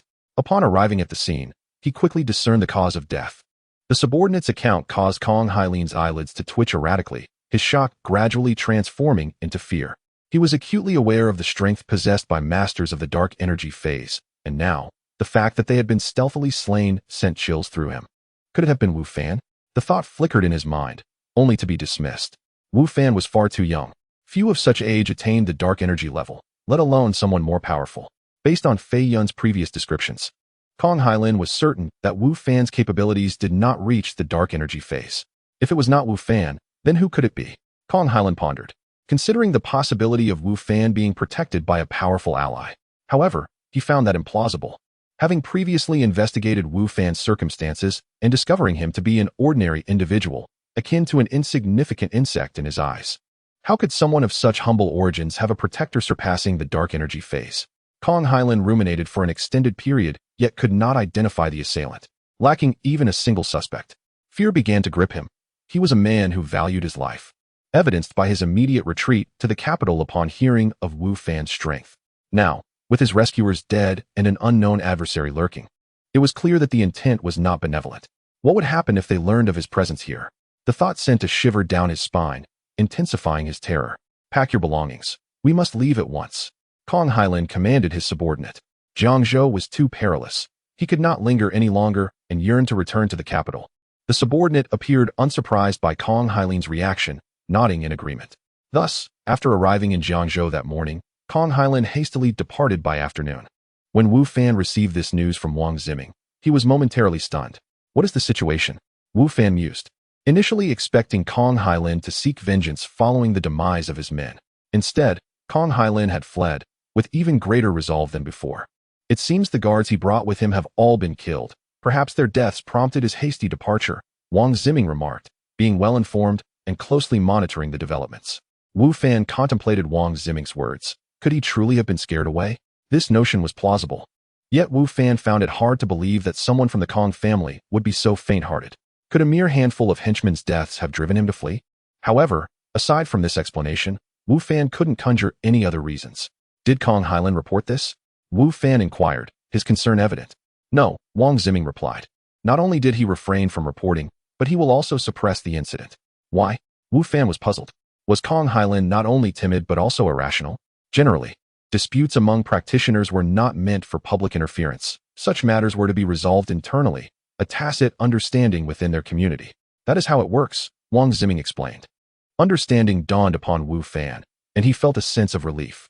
This unwritten rule is indeed beneficial. Chapter 202. The return. Knowing that this matter would not pose any immediate troubles, Wu Fan felt relieved. Although he was aware that with Kong Hailin's temperament, it was highly unlikely that he would let this matter go easily. That was a concern for another day. For now, he believed that he would not encounter significant difficulties. Given some time, Wu Fan had confidence that his abilities far exceeded what was currently visible. When the time came, even if Kong Hailin sought revenge, Wu Fan was certain he could handle it. If you dare to come to Jiangzhou and lay a hand on me again, next time, you might not find it so easy to escape, Wu Fan muttered to himself. In the dead of night, within the realm of the game. When Wu Fan returned to this place, the dawn was just beginning to break. As he opened the door, he noticed that the courtyard was bustling with activity. The servants he had acquired the previous day were already hard at work, some sweeping the floor, others tending to the garden, while a few were clearing weeds by the lake. It was a scene of industriousness. Sir, a passing maid saw Wu Fan and immediately bowed respectfully. Being addressed in such a manner was somewhat disconcerting for Wu Fan, but he merely nodded in acknowledgement. Sir, you are up. At that moment, Sun Liang hobbled over, limping slightly. I have arranged for them to do some cleaning. Although we managed to wash most of it yesterday, this house has been unoccupied for quite some time, and there is still much to be done. It will likely take 2 to 3 days. Sun Liang, a member of Wu Fan's team, was one of the 3 severely injured. His right leg had been broken during the battle with the denizens of the demon realm, leaving him with a disability. Wu Fan nodded and said, You can manage this. There is no need to rush. Your leg has not fully healed, and you should rest more. Sun Liang glanced at his leg, a self-deprecating smile crossing his face as he replied, This leg will never fully recover. There is no need for me to continue lying in bed. Clearly, the loss of his leg had been a significant blow to him, and if it weren't for Wu Fan's hospitality, he doubted he would have had the courage to carry on. Do not be so despondent. Wu Fan patted his shoulder, smiling as he added, I still need you to guard and manage this estate. Rest assured, we will take good care of your estate and ensure you have no worries, Sun Liang promised. Indeed. Wu Fan nodded. He then gathered his team members and addressed them. I plan to return to the hidden village. Niu Air, Xiao Lu, Wang Bing, LV Bin, Yin Ming, Zhao Qing, you 6 will accompany me. Sun Liang, Tang San, Zhou Guang, you 3 will stay here to look after the estate. Any objections? No. The group replied in unison. Good. Niu Air, you 6 prepare yourselves. I will step out for a moment, and upon my return, we shall set off, Wu Fan instructed. As he stepped outside, Wu Fan intended to dispose of the monster materials in his backpack. Previously, while returning to Qingyuan County, they had encountered several monsters, slaying many and acquiring a significant amount of materials. Additionally, on their way to the wild plains, he had obtained the corpse of a red-eyed wolf king. All of this was valuable. Although the court had rewarded him with some gold coins, expenses for servants, food, and other necessities were mounting, and Wu Fan's funds were dwindling. He needed to replenish his gold. The shop he chose was the same general store as before, compared to others in the city. This one was relatively fair. The clerk even remembered Wu Fan, and their transaction proceeded smoothly. In the future, I may frequently handle materials from beasts or monsters here. I wonder how much you can accept, Wu Fan inquired as he prepared to leave. Wu Fan was determined to earn as much as possible upon returning to the hidden village. especially since he owed the old village chief a considerable sum and needed to support Neo Heir and the many others in the estate. The funds required would be substantial. Although some in the hidden village also accepted these materials, their capacity was limited. Wu Fan intended to sell large quantities over the long term, necessitating a different location. This general store seemed to be an excellent choice. Bring as many materials as you have. We will take whatever you can offer, the clerk assured him. Wu Fan nodded, feeling reassured by the clerk's words. Naturally, he would not always handle this alone. He would likely have others assist him in the future. Upon returning to the estate, Neo Heir and the others were ready. After leaving some gold coins with Sun Liang and the others as a reserve, Wu Fan prepared to depart. However, as he and Neo Heir were about to leave, they noticed two figures trailing behind them, a boy and a girl, both quite young. The boy was clever, and the girl was delicate. They seemed somewhat familiar. Wu Fan observed the pair and took a moment to recall that they were the siblings he had purchased the previous day. Yesterday, they had appeared disheveled and covered in grime, but now they were clean. Although they still looked malnourished, they were far more presentable than the day before. Particularly striking were their eyes, one pair vibrant and lively, the other calm and composed, unlike the vacant stares of the other servants. "What do you want?" Wu Fan asked as he turned to them. "Sir, please allow us to follow you," the young boy implored, his eyes filled with hope. "You surely need someone to run errands and attend to your needs." "Sir, let them accompany you," Sun Liang interjected. "As a noble now, it would be inconvenient not to have someone to assist you in daily matters." Indeed, Neo Heir and the others chimed in. Wu Fan pondered for a moment. Given that he would likely visit the county infrequently, having someone to relay messages would indeed be beneficial, and it would also allow him to dispatch the materials he collected there. "Very well, you two may accompany us," Wu Fan agreed. Thus, their party expanded from 7 to 9. Although the journey back would present encounters with beasts and monsters, Wu Fan's group was still formidable. Aside from the siblings, the others were armed, and they had 4 mounts. Even if they faced any threats, they would manage without issue. As Wu Fan departed Qingyuan County, the news quickly reached County Magistrate Gua. However, he chose to remain silent, having resolved not to engage with Wu Fan further. Wu Fan, too, did not bid farewell to Magistrate Gua, perhaps feeling that there was no need or possibility for further interaction. After all, his primary focus was on earning money, and he scarcely regarded his noble status. In truth, being a noble could afford Wu Fan numerous advantages, yet he remained oblivious to this fact. Chapter 203. Return to the village due to the presence of mounts. Wu Fan and his companions traveled at a brisk pace. Previously, when Wu Fan journeyed from the hidden village to Qingyuan County, it took him over a day. However, this time, the return trip to the hidden village from Qingyuan County took merely half a day. Upon their arrival at the hidden village, the atmosphere instantly transformed into one of vibrancy.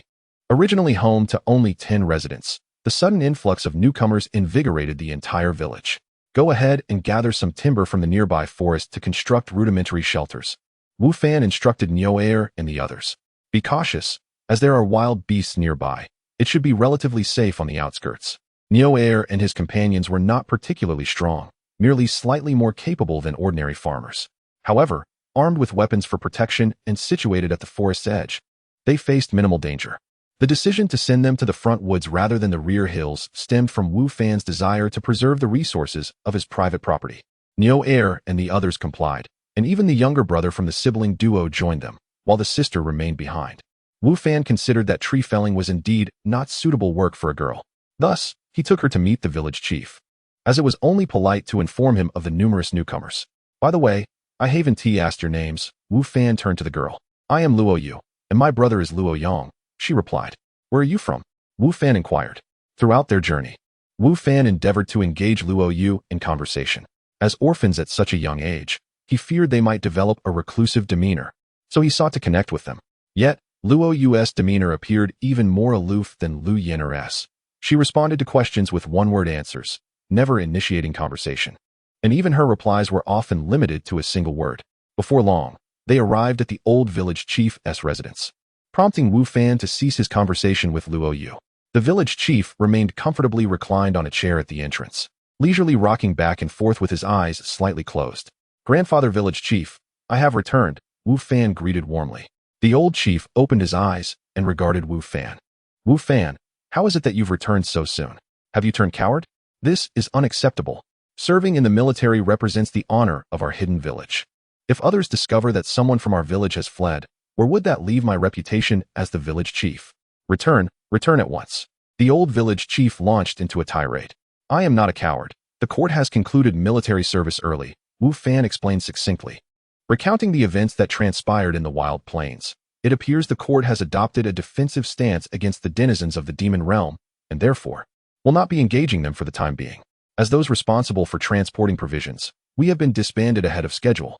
Ah, that makes sense. I knew you could not possibly be a coward, chuckled the old chief. Wu Fan shot him a disapproving glare. The village chief, slightly embarrassed, then turned his attention to Luo Yu beside Wu Fan and asked, Who is this? Your little wife? What? This is my servant, Wu Fan clarified. By the way, I have brought back some people. They are my personal guards and may need to stay in the village. Is that acceptable? The old chief feigned hesitation. What do you mean, Wu Fan interjected. I have yet to address the matter of your deceit. You promised me 3 months of military service. Yet it turned out to be a lifetime commitment. After attending once, I must return every year. The old chief's expression turned awkward once again, as he had indeed downplayed certain aspects to persuade Wu Fan to enlist. Now that you are a baron, you need not serve anymore. That was achieved through my own merits. It has nothing to do with you, Wu Fan replied. Ultimately, you still deceived me. Very well, let your companions settle down. The old chief conceded. Now that's more like it, Wu Fan expressed his satisfaction. However, since you have those personal guards, let our militia be formed from you and your guards. A sly smile spread across the old chief's face. Oh, I see you have long harbored such intentions while pretending to resist allowing them to stay, Wu Fan remarked in realization. You mentioned earlier that the court has mandated each village to form its own militia to guard against treason. I suspect this order will soon reach us. You are well aware of the local situation. Where are the young men? Would you have us old folks join the militia? The old chief stated. Were you merely acting? Wu Fan inquired. I was merely concerned that you would refuse, the old chief replied. If you wish for my agreement, then the weapons and armor for my men must be provided by the village, Wu Fan asserted. While Niu Air and the others possessed weapons, they were crafted by Wu Fan himself and could not compare to those made by Master Sunday. Given the opportunity to negotiate, he was not inclined to let it slip away. Agreed, the old chief replied without hesitation. The militia is essential for the village's safety, and providing them with superior arms and armor will better ensure that protection. With matters settled, Wu Fan rejoined Niu Air and the others, seeking out a clear area within the village to commence the construction of simple shelters. As they were merely erecting basic wooden huts, the task did not consume much time, and before nightfall, everyone had completed their respective dwellings. Upon entering his own wooden hut, Wu Fan transmitted himself back to reality. The following day in the game world, as Wu Fan stepped out of his hut, he was pleasantly surprised to find Niu Air and the others lined up neatly, jogging around the hidden village. True to their earlier discussions, having accepted them as personal guards, they were resolute in their training endeavors. To Wu Fan's astonishment, Luo Yu and Luo Yang had also joined in. As servants of the Wu household, they were not required to train. Their sole responsibility was to care for Wu Fan. However, it was unexpected that they voluntarily participated in the morning exercise, especially Luo Yu, for whom such exertion was particularly challenging given her gender. Once the morning practice concluded, Wu Fan gathered everyone together and announced, starting today, I will teach you a set of combat techniques from the military known as the Tyrant Blade Technique. You must practice diligently. Then, addressing Luo Yu, he added, you need not participate in the training. Chapter 204. Grueling training. Having accepted Niu Air and his companions as his personal guards, Wu Fan was naturally inclined to train them diligently. The Ba Dao swordsmanship was the sole technique at his disposal, and he was determined to impart it to Niu Air and the others. In addition to this, Wu Fan also planned to teach them swordplay, aiming to cultivate them into versatile talents and enhance their capabilities. As for Luo Yu, Wu Fan believed that this blade technique was ill-suited for a girl, and he had no intention of allowing her to train alongside the personal guard. However, his words met with Luo Yu's firm resistance. Why can't I? She replied coldly. I want to join your personal guard. Absolutely not. What a ridiculous notion. Wu Fan swiftly rejected her. I am not jesting. I am serious, Luo Yu insisted. This is not appropriate for a girl, Wu Fan countered. You should refrain from meddling. Little girl, this sort of training in combat is a man's affair. Just take care of the adults. Niu Air chimed in with a chuckle.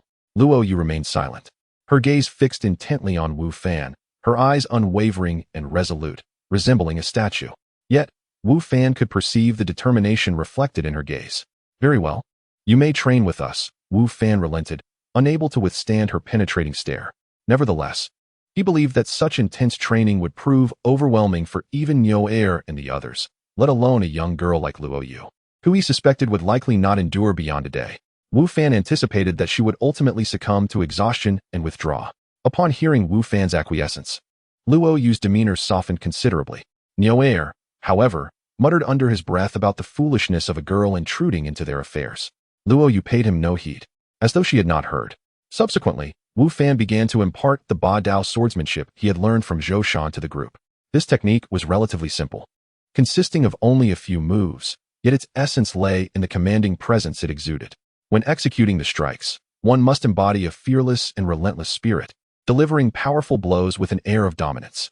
After instructing them, Wu Fan instructed each individual to practice the same moves repeatedly until they had etched the techniques into their muscle memory. Each strike required substantial effort, resulting in a vigorous exertion that left Niuer and the others drenched in sweat and trembling after less than half an hour of practice. However, Wu Fan did not permit them to rest. He urged them to persist. In moments like these, the ability to endure was a breakthrough for the self, fostering an increase in their stamina. By the end of the half-day training session, everyone was panting heavily, their faces pale, their hands too fatigued to lift even a bowl. To Wu Fan's surprise, Luo Yu had managed to keep up, her complexion paler than the rest, and although he feared she might faint at any moment, she did not utter a word of surrender, persevering until the very end. "Everyone, come and eat," Wu Fan called out. "Master, even if there were a feast before me, I lack the strength to rise," Niuer groaned from the ground. "Indeed, I am too exhausted even to lift a bowl," Zheng Xiaolu agreed. "Is that so?" Wu Fan replied with a slight smile, then opened the 2 wooden barrels he had brought. A rich aroma wafted from the barrels, instantly revitalizing the weary group, who scrambled to their feet. "What is that delightful scent? It seems to be the aroma of meat. I can smell it distinctly. This fragrance is simply divine," they exclaimed, saliva pooling at their mouths, realizing the source of the delectable scent emanated from Wu Fan's barrels. They rushed towards him eagerly. "Real meat soup. Wow, this soup smells incredible. It's so rich," Niuer exclaimed in delight. "Isn't it splendid?" Wu Fan inquired. Yes, yes. They all nodded vigorously. "Bowls over there. Help yourselves. The soup contains meat, so don't hold back. Eat as much as you wish. The other barrel holds rice. Your training has been strenuous, and you need proper nourishment to keep up. So, consume as much as you can," Wu Fan instructed. Though the group did not fully grasp Wu Fan's notion of nourishment, they understood that today they would feast, indulging in hearty portions of meat and soup, and judging by Wu Fan's words, this would become a daily occurrence. In an instant, the arduous training of the morning seemed trivial. No matter the fatigue, the promise of such a sumptuous meal would enable them to persevere. Wu Fan watched with amusement as they eagerly ladled soup, then proceeded to serve portions to Luo Yu and Luo Yang, who, being young and previously appearing malnourished, were now too fatigued to rise after their morning exertions. "Thank you, Master," Luo Yang expressed his gratitude as he received the soup from Wu Fan. In truth, Luo Yang had been salivating at the aroma of the meat soup, yet, as a servant rather than a personal guard, he felt unworthy of such treatment and was too exhausted to rise.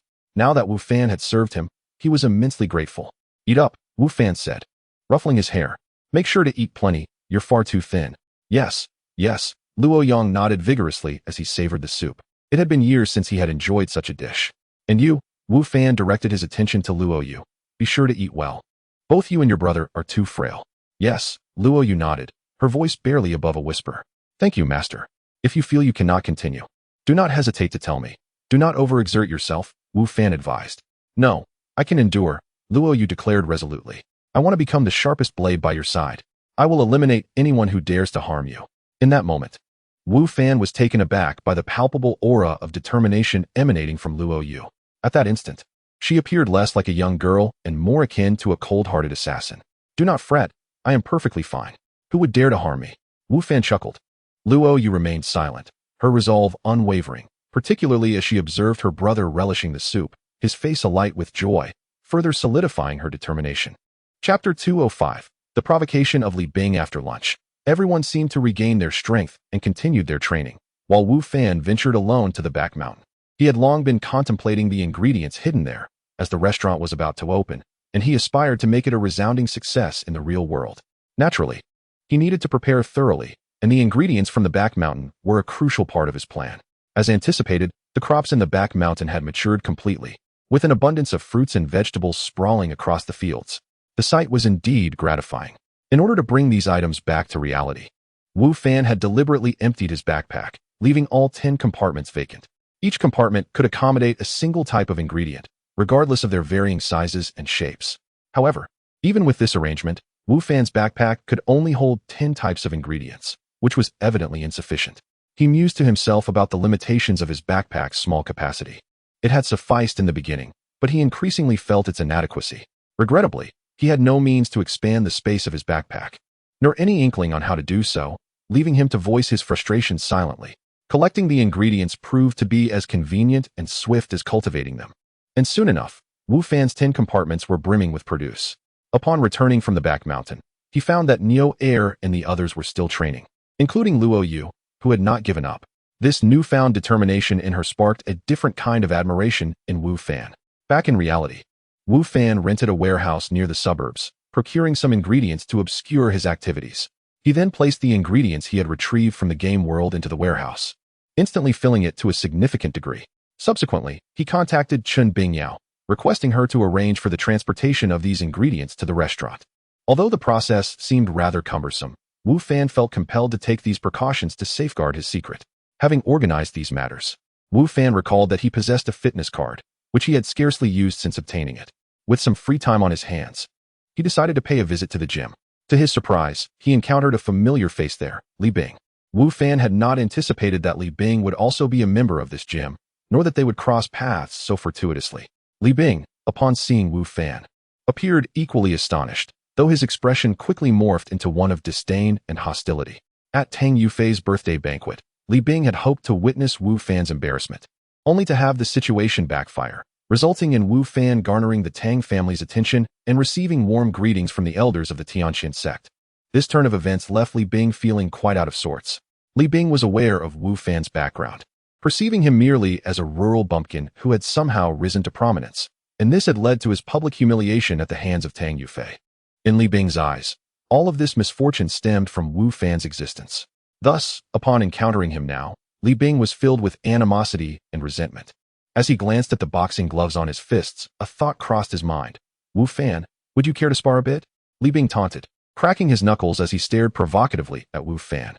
Although Wu Fan had previously showcased a martial art technique at Tang Yufei's banquet, Li Bing was skeptical of its authenticity, convinced that a poor wretch like Wu Fan could not possibly possess such skills. Therefore, he dismissed the notion that Wu Fan could be formidable. On the contrary, Li Bing frequently trained, particularly in boxing, and viewed this encounter as a perfect opportunity to demonstrate his prowess. However, Wu Fan, upon hearing Li Bing's challenge, responded without hesitation, not interested. With that, he turned to the treadmill, intending to engage in a different activity. Yet, Li Bing was unwilling to relent. Observing Wu Fan's back, he swiftly closed the distance, launching a straight punch aimed at the back of Wu Fan's head. He had longed to teach Wu Fan a lesson, and this was finally his chance. Even if he were to injure Wu Fan, Li Bing felt confident in his ability to manage the aftermath. Just as Li Bing's fist was about to connect, Wu Fan instinctively sidestepped, narrowly evading the powerful strike. He then turned to face Li Bing, his expression darkening as he inquired, "What do you want?" Having engaged in numerous battles in another realm, Wu Fan was no stranger to danger, having faced beasts and even the vicious denizens of the demon realm. Thus, he was attuned to the sense of impending peril. Meanwhile, Li Bing mistakenly attributed Wu Fan's ability to dodge his attack to mere luck. "Put on the gloves. Let's practice," Li Bing taunted Wu Fan. "Are you truly willing to play?" Wu Fan retorted. "Of course," Li Bing shot back. "We can play, but if I happen to injure you, I won't take responsibility," Wu Fan warned. "That's exactly what I wanted to say. Witnesses are present. If anyone gets hurt, they can't blame the other," Li Bing said, eager to accept Wu Fan's terms, as he had intended to punish Wu Fan severely. Wu Fan nodded, slowly donning the boxing gloves he retrieved from the side. Initially, he had no desire to engage with Li Bing, but the latter's persistent provocations provided Wu Fan with the perfect opportunity to teach him a lesson. Finding an open space in the gym, as there was no designated fighting ring, the two positioned themselves opposite each other, drawing the attention of those around them. "Come on," Li Bing beckoned, taunting Wu Fan with a gesture. "Why don't you attack first? Otherwise, I fear you won't even get a chance to strike," Wu Fan calmly suggested. "Arrogant," Li Bing scoffed, charging toward Wu Fan, arms poised for an attack, aiming directly for Wu Fan's face. Wu Fan remained steadfast, and just as Li Bing's punch was about to land, he deftly deflected Li Bing's arms aside. Though the motion seemed effortless, Li Bing's arms were involuntarily diverted. In that moment, Wu Fan retaliated with a punch aimed straight at Li Bing's face. Li Bing's heart raced with panic as he desperately attempted to shield himself with his forearms, but when Wu Fan's fist collided with his own, he truly comprehended the magnitude of Wu Fan's strength. Chapter 206. Zhao Yanan's call. With a resounding clash, Wu Fan's fist collided forcefully with Li Bing's. Initially, Li Bing believed that his strength would be sufficient to withstand Wu Fan's onslaught. However, he clearly overestimated his own power and underestimated Wu Fan's. Upon impact, he realized he could not fend off Wu Fan's blow. In an ironic twist, Li Bing's own fist struck his face, resulting in an immediate bruise around his right eye, which began to swell rapidly. Yet Wu Fan's assault did not cease there. As Li Bing's fist slightly retreated, Wu Fan unleashed another strike, this time landing a blow to Li Bing's left eye, causing it to swell in symmetry with the right, resembling a national treasure. Without a hint of mercy, Wu Fan delivered another straight punch to Li Bing's chest, prompting Li Bing's eyes to bulge as he felt a crushing blow to his heart. His heartbeat seemingly suspended for several seconds, leaving him breathless and seeing stars. With a sickening crack, Wu Fan's fist struck Li Bing once more, the sound of breaking bones echoing clearly to Li Bing and those around him. Li Bing let out a piercing scream that sent shivers down the spines of onlookers, leaving their teeth on edge. After this brutal attack, Li Bing could no longer maintain his footing and was propelled backward several meters, crashing heavily to the ground. He could only writhe in agony, unable to rise. In truth, had Wu Fan desired, he could have easily incapacitated Li Bing with his initial strike, for his strength far surpassed that of Li Bing, even without his full gear. Standing impassively, Wu Fan gazed down at the writhing Li Bing and remarked, "I told you, once I make my move, you will have no chance to retaliate." The surrounding spectators, who had previously dismissed Wu Fan's words as mere bravado, now recognized the truth in his statement after witnessing his prowess firsthand. Though it may have sounded arrogant, Wu Fan had proven his point. Li Bing was incapable of even a defensive maneuver against him. At this moment, Li Bing had no energy left to counter Wu Fan's assertions. He lay there, gravely injured, unable even to muster the strength to stand. Consumed by his own cries of pain, you all heard him clearly. He himself admitted that he cannot blame me for his injuries. Wu Fan addressed the crowd. They instinctively nodded in agreement. Satisfied, Wu Fan turned to leave. However, before he could take more than a few steps, someone called out to him. "Wait." Wu Fan turned to face the speaker and inquired, "Are you stepping in for him?" "No," the man replied, shaking his head. "I am Peng Yuanguang, the manager here. A friend of mine is organizing a boxing match, and I wondered if you would be interested in participating, Mr. Wu." "A boxing match? Not interested," Wu Fan replied. He truly had no enthusiasm for such matters. His focus was on the restaurant and the upgrades in another world. If not for Li Bing's incessant provocations, Wu Fan would have had no inclination to engage. "Mr. Wu, please don't be so hasty in your refusal," Peng Yuanguang urged. "This boxing match features numerous competitors from around the globe, not just domestically. The victor stands to gain a substantial prize." "Still not interested," Wu Fan reiterated. "You should seek someone else." With that, he turned to depart, dismissing the manager entirely. Had it been earlier, when Wu Fan was in need of money, he might have considered it, but now, with ample funds and the imminent opening of his restaurant, believed to be a lucrative venture, he had little interest in the boxing match. Peng Yuanguang attempted to persuade Wu Fan further, but the latter's resolute demeanor left no room for negotiation, ultimately compelling the manager to relent. After spending approximately 2 hours in the gym, Wu Fan found that others were avoiding him.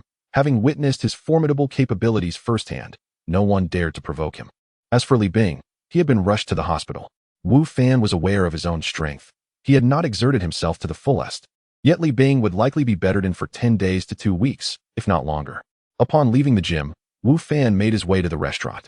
Preparations for the grand opening were complete, and it was set to commence the following day. Wu Fan felt a sense of anticipation. After all, he had invested considerable resources, and its success was pivotal for his future endeavors. While he was busy ensuring everything was in order at the restaurant, an unexpected call came through. "Boss Zhao?" Wu Fan answered, slightly taken aback. "What can I do for you? Are you ready to settle the payment?" On the other end was Zhao Yanan, the individual with whom Wu Fan had previously conducted business involving Rosewood. However, after Wu Fan's question, a heavy silence lingered. Sensing something was amiss, Wu Fan probed, "Boss Zhao, has something happened? Mr. Wu, when might you be able to come by?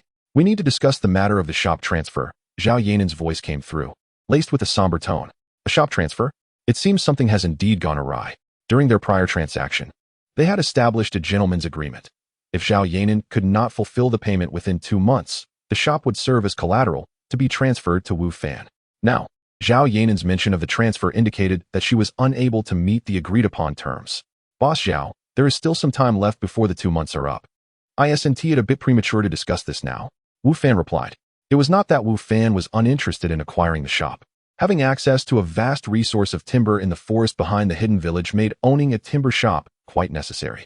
However, Wu Fan could see that Zhao Yanan held a deep attachment to the shop, and he did not wish to deprive her of something she cherished. It's not too early. I can no longer afford to pay you. Zhao Yanan's tone was heavy, tinged with despair. The recent batch of furniture encountered issues, and I am out of funds. Chapter 207. The fire under Wu Fan's persistent inquiries. Zhao Yanan recounted the events that transpired.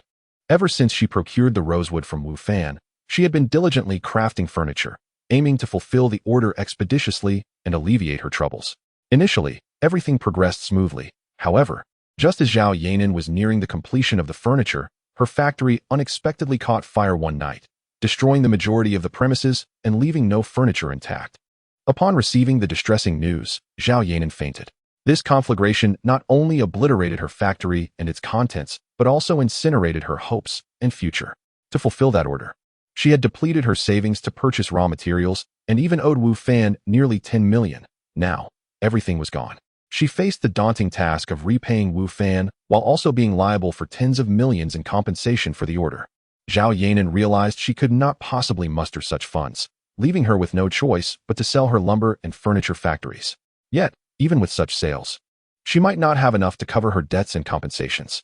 I see, Wu Fan remarked. How could the furniture factory catch fire at such a time? I do not know, Zhao Yanan replied. Both the lumber and furniture factories strictly prohibit smoking or open flames. I have always been cautious, yet somehow a fire broke out. And even the surveillance cameras were destroyed, leaving us in the dark about the cause. This situation is rather suspicious, Wu Fan mused, sensing that this incident might not have been mere coincidence. However, since Zhao Yanan was unaware of the specifics, he felt equally in the dark. I have some free time now. I will head over shortly. All right, I will wait for you at the store. Zhao Yanan's voice grew heavier, as she believed Wu Fan was eager to purchase her shop. Nonetheless, she bore no ill will towards him. He had initially offered her assistance, and if blame were to be assigned, it lay with her own carelessness. Soon, Wu Fan arrived at Zhao Yanan's store, which appeared desolate. Apart from Zhao Yanan, only the assistant who had been present during Wu Fan's initial visit remained. The others were conspicuously absent. You've arrived? Zhao Yanan greeted him with a subdued acknowledgement, a stark contrast to the warmth of their previous encounters. Wu Fan understood her current emotional state and held no resentment. Where are the others? I noticed their absence. He inquired. I have dismissed them, Zhao Yanan replied, indicating her serious intent to sell the store. It seemed that apart from selling the shop, she had no other viable options. Do you not find this fire rather peculiar? Wu Fan questioned. Of course, Zhao Yanan admitted. I lack evidence. It is merely speculation. But the timing of the fire feels too coincidental. Given your emphasis on fire safety, it is indeed perplexing that such an incident occurred. I have considered the possibility of arson, Zhao Yanan continued. However, without evidence, it remains merely a conjecture. The security guard on duty that night reported having fallen asleep, and with the surveillance cameras damaged, we cannot ascertain what transpired. Zhao Yanan was not foolish. The occurrence of a fire at such a critical juncture naturally raised her suspicions of foul play. Yet, lacking proof, she was left to accept the unfortunate outcome. Wu Fan, recognizing her predicament, asked, Do you truly intend to sell the store? While Wu Fan had a desire to purchase the shop, he did not wish to take advantage of her misfortune. With sufficient funds at his disposal, he could easily start anew elsewhere. He sensed Zhao Yanan's emotional attachment to the place and hoped she might reconsider. Do I possess any other options? Zhao Yanan replied. This was our prior agreement, was it not? She regarded Wu Fan with a hint of coldness in her gaze. Wu Fan was momentarily taken aback before asking, Are you insinuating that I am somehow implicated in this fire to seize your store? Zhao Yanan merely stared at him, her silence indicating that she held such doubts. After all, Wu Fan had previously mentioned using the store as collateral if he could not pay for the goods. Wu Fan chuckled ruefully. I swear. I had no part in this. While I do wish to acquire the lumber and furniture factories, I would never resort to such underhanded tactics. I do not necessarily need to buy from you. Once you fulfill the order and I receive the payment, I could purchase from another factory. Even if you were to use this store as collateral, it would only cover a fraction of what I am owed. Why complicate matters further? Upon hearing Wu Fan's reasoning, Zhao Yanan reflected and found it plausible. Wu Fan was not like the neighboring boss Lu, and there was no necessity for him to acquire her store. He could procure other factories with the funds he had provided. Thus, the completion of her order was inconsequential to him. Realizing this, Zhao Yanan's expression softened with regret. I apologize, I should not have doubted you. It is perfectly understandable. Wu Fan replied, recognizing the gravity of her situation. The fire had ravaged her factory, jeopardizing her order and potentially leading to her family's bankruptcy, making her suspicion of anyone connected to her misfortune completely reasonable. Currently, I cannot repay you. Please have someone assess the situation here. If you are interested in the furniture factory, I could sell it to you. Although it has suffered some damage, there are still usable parts, Zhao Yanan offered. Just as Wu Fan was about to respond, Boss Lu, uninvited, entered the shop. Dear niece, I heard about the fire at your furniture factory, and that it has left considerable damage. Oh, how careless you have been. The factory is filled with wood, which is highly flammable, Lu feigned concern. However, Zhao Yanan's expression turned to one of disdain. This is my affair. You need not feign concern. Please leave. My dear niece, I am only trying to help, Lu insisted, seemingly oblivious to their previous altercation. With your furniture destroyed, you cannot complete the order. Why not sell this place to me? While it may not cover the compensation, it could mitigate some losses. Lu continued, of course, the price would be lower than my previous offer. Chapter 208. Congratulations. You got it right. Boss Lu had long been aware of the fire at Zhao Yanan's furniture factory. However, he chose to wait until today to pay her a visit. His intention was to instill a sense of despair regarding her future, thereby enabling him to negotiate a lower price and secure the deal with greater assurance. He understood that Zhao Yanan was in dire need of funds, and the timing could not have been more opportune. As the deadline for the order approached, Zhao Yanan's anxiety and desperation grew. Although the proceeds from selling to herself would fall short of covering the compensation for the order, it was still preferable to the alternative of having her assets seized and auctioned. Thus, Boss Lu was confident he could acquire the property from Zhao Yanan, despite her unfavorable impression of him. After all, who would turn away from money? Reflecting on this thought, Boss Lu suddenly recognized the young man beside Zhao Yanan as someone familiar and recalled Wu Fan's identity. Boss Wu, have you come to collect your debts? Look at the situation. When I advised you to sell the timber to me, you refused and insisted on selling it to my niece instead. Now, it seems the payment is elusive and you must be regretting your decision, Boss Lu said with a sense of schadenfreude. This is a classic case of not heeding the counsel of elders and suffering the consequences. Young man, you still have much to learn about the business world, added Boss Li, reveling in his own triumph. I am indeed eager to learn, but it is essential to choose the right mentors. I cannot possibly learn from someone as duplicitous and treacherous as you, Wu Fan retorted, his tone laced with sarcasm. Boss Lu's expression darkened as he grasped the underlying implications of Wu Fan's words, recognizing that the remarks were directed at him. Humph, sharp-tongued and destined to lose money, he scoffed. Let me be clear, you will not receive your payment.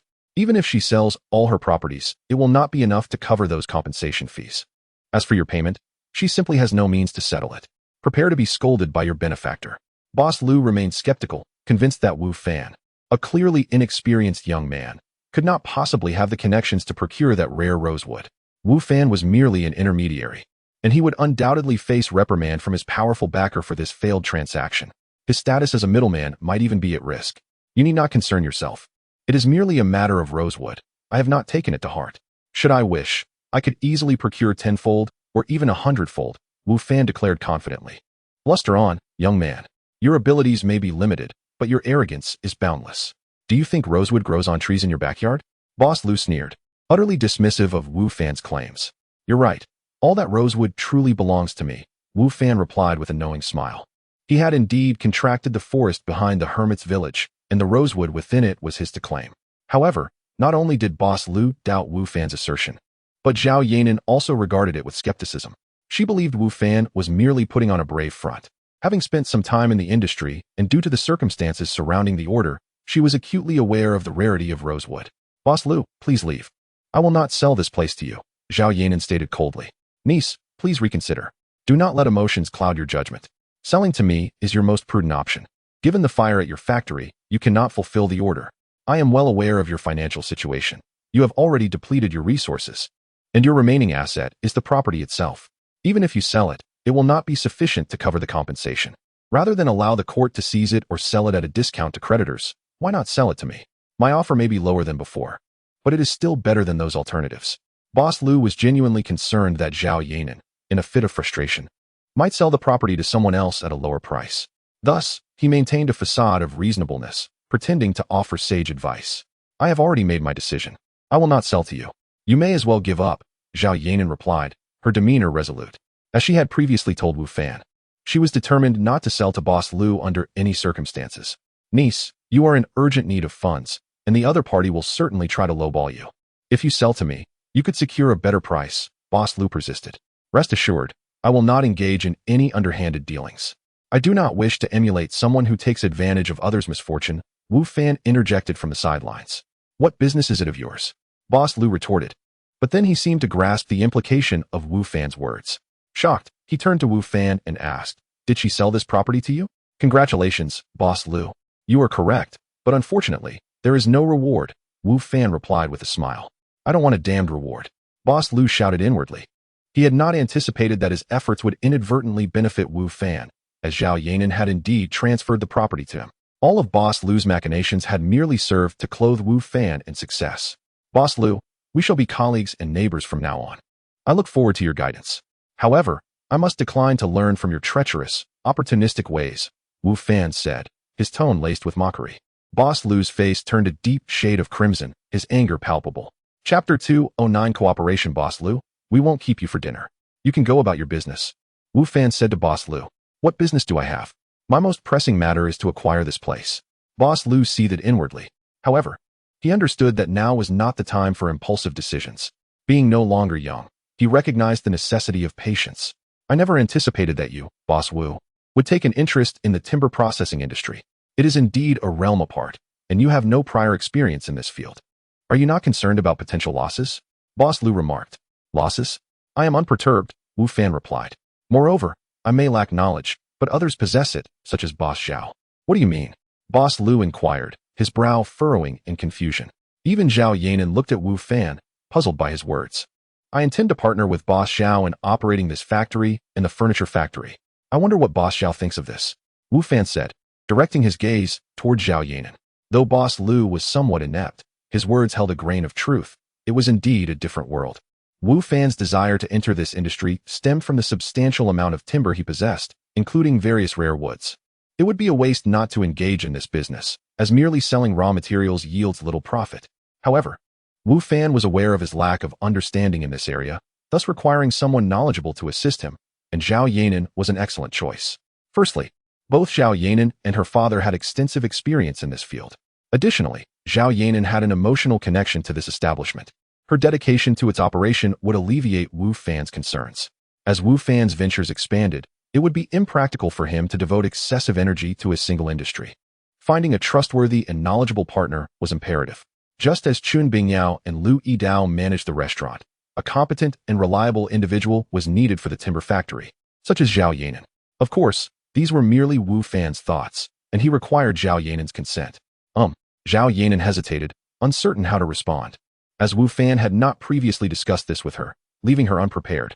As long as you agree, I can assist you in fulfilling that order, Wu Fan proposed enticingly. Really? Zhao Yanan exclaimed, her face lighting up with surprise. That order weighed heavily on her, a daunting mountain that left her breathless. If she failed to fulfill it, her family could lose everything: the factory, their house, their car, risking homelessness. This was precisely why Zhao Yanan despised Boss Lu and refused to sell to him. Everything was tied to him. If Wu Fan could help her complete the order, the burden on Zhao Yanan would be lifted, and her family's fate would not be so dire. Thus, her excitement upon hearing Wu Fan's words was understandable. Indeed, Wu Fan confirmed. That troublesome order requires not only rosewood but also several other precious timbers, with the material costs alone exceeding 20 million. If I assist Zhao Yanan in fulfilling this order, I would effectively be investing that amount, as all the timber would need to be procured anew. However, Wu Fan did not actually need to spend over 20 million, for the necessary timber was readily available on the mountainside behind the hidden village. He merely needed to harvest it. Very well, if you help me complete this order, I will agree to work for you, Zhao Yanan said without hesitation. After deducting the factory's expenses, consider it a loan from you, and I will repay you gradually. Zhao Yanan had not expected Wu Fan to assist her in completing the order for free, as the investment was substantial. They were not particularly close, and she felt immense gratitude for his willingness to help, without expecting anything extravagant in return. Agreed, Wu Fan replied. Additionally, I will allocate 10% of the factory's shares to you. You may accept or decline. I want it, Zhao Yanan declared without a moment's hesitation. While this would reduce the factory's sale price, it meant that the Zhao family would retain a stake in it, which was undoubtedly a positive outcome for Zhao Yanan. Given that she already owed Wu Fan a considerable amount, she was unconcerned about accumulating a bit more debt. Then it's settled. We can sign the contract immediately, and I will expedite the delivery of the timber you require, Wu Fan stated. By granting Zhao Yanan shares, Wu Fan hoped she would be more invested in the business. Sacrificing some profits for peace of mind was a worthwhile trade, and Zhao Yanan's dedication would ultimately benefit Wu Fan's financial interests. Thus, it was a mutually advantageous arrangement. Excellent. Zhao Yanan seemed to regain her vitality, no longer the despondent figure she had been moments before. Boss Liu, observing the entire exchange, was utterly dumbfounded. He could not fathom how the situation had evolved in this manner. How had these two formed an alliance? How had they reached an agreement that determined the fate of the establishment? Niece, Boss Liu seemed to contemplate making another effort. However, Zhao Yanan did not grant him the opportunity to speak. Why are you still here? Xiao Fan, show him the door. Xiao Fan, the young man Wu Fan had first encountered during his initial visit, and the only employee at the factory, promptly pushed Boss Liu outside without hesitation. Don't push me. I can leave on my own. Boss Liu realized that his plans had unraveled, seething with resentment.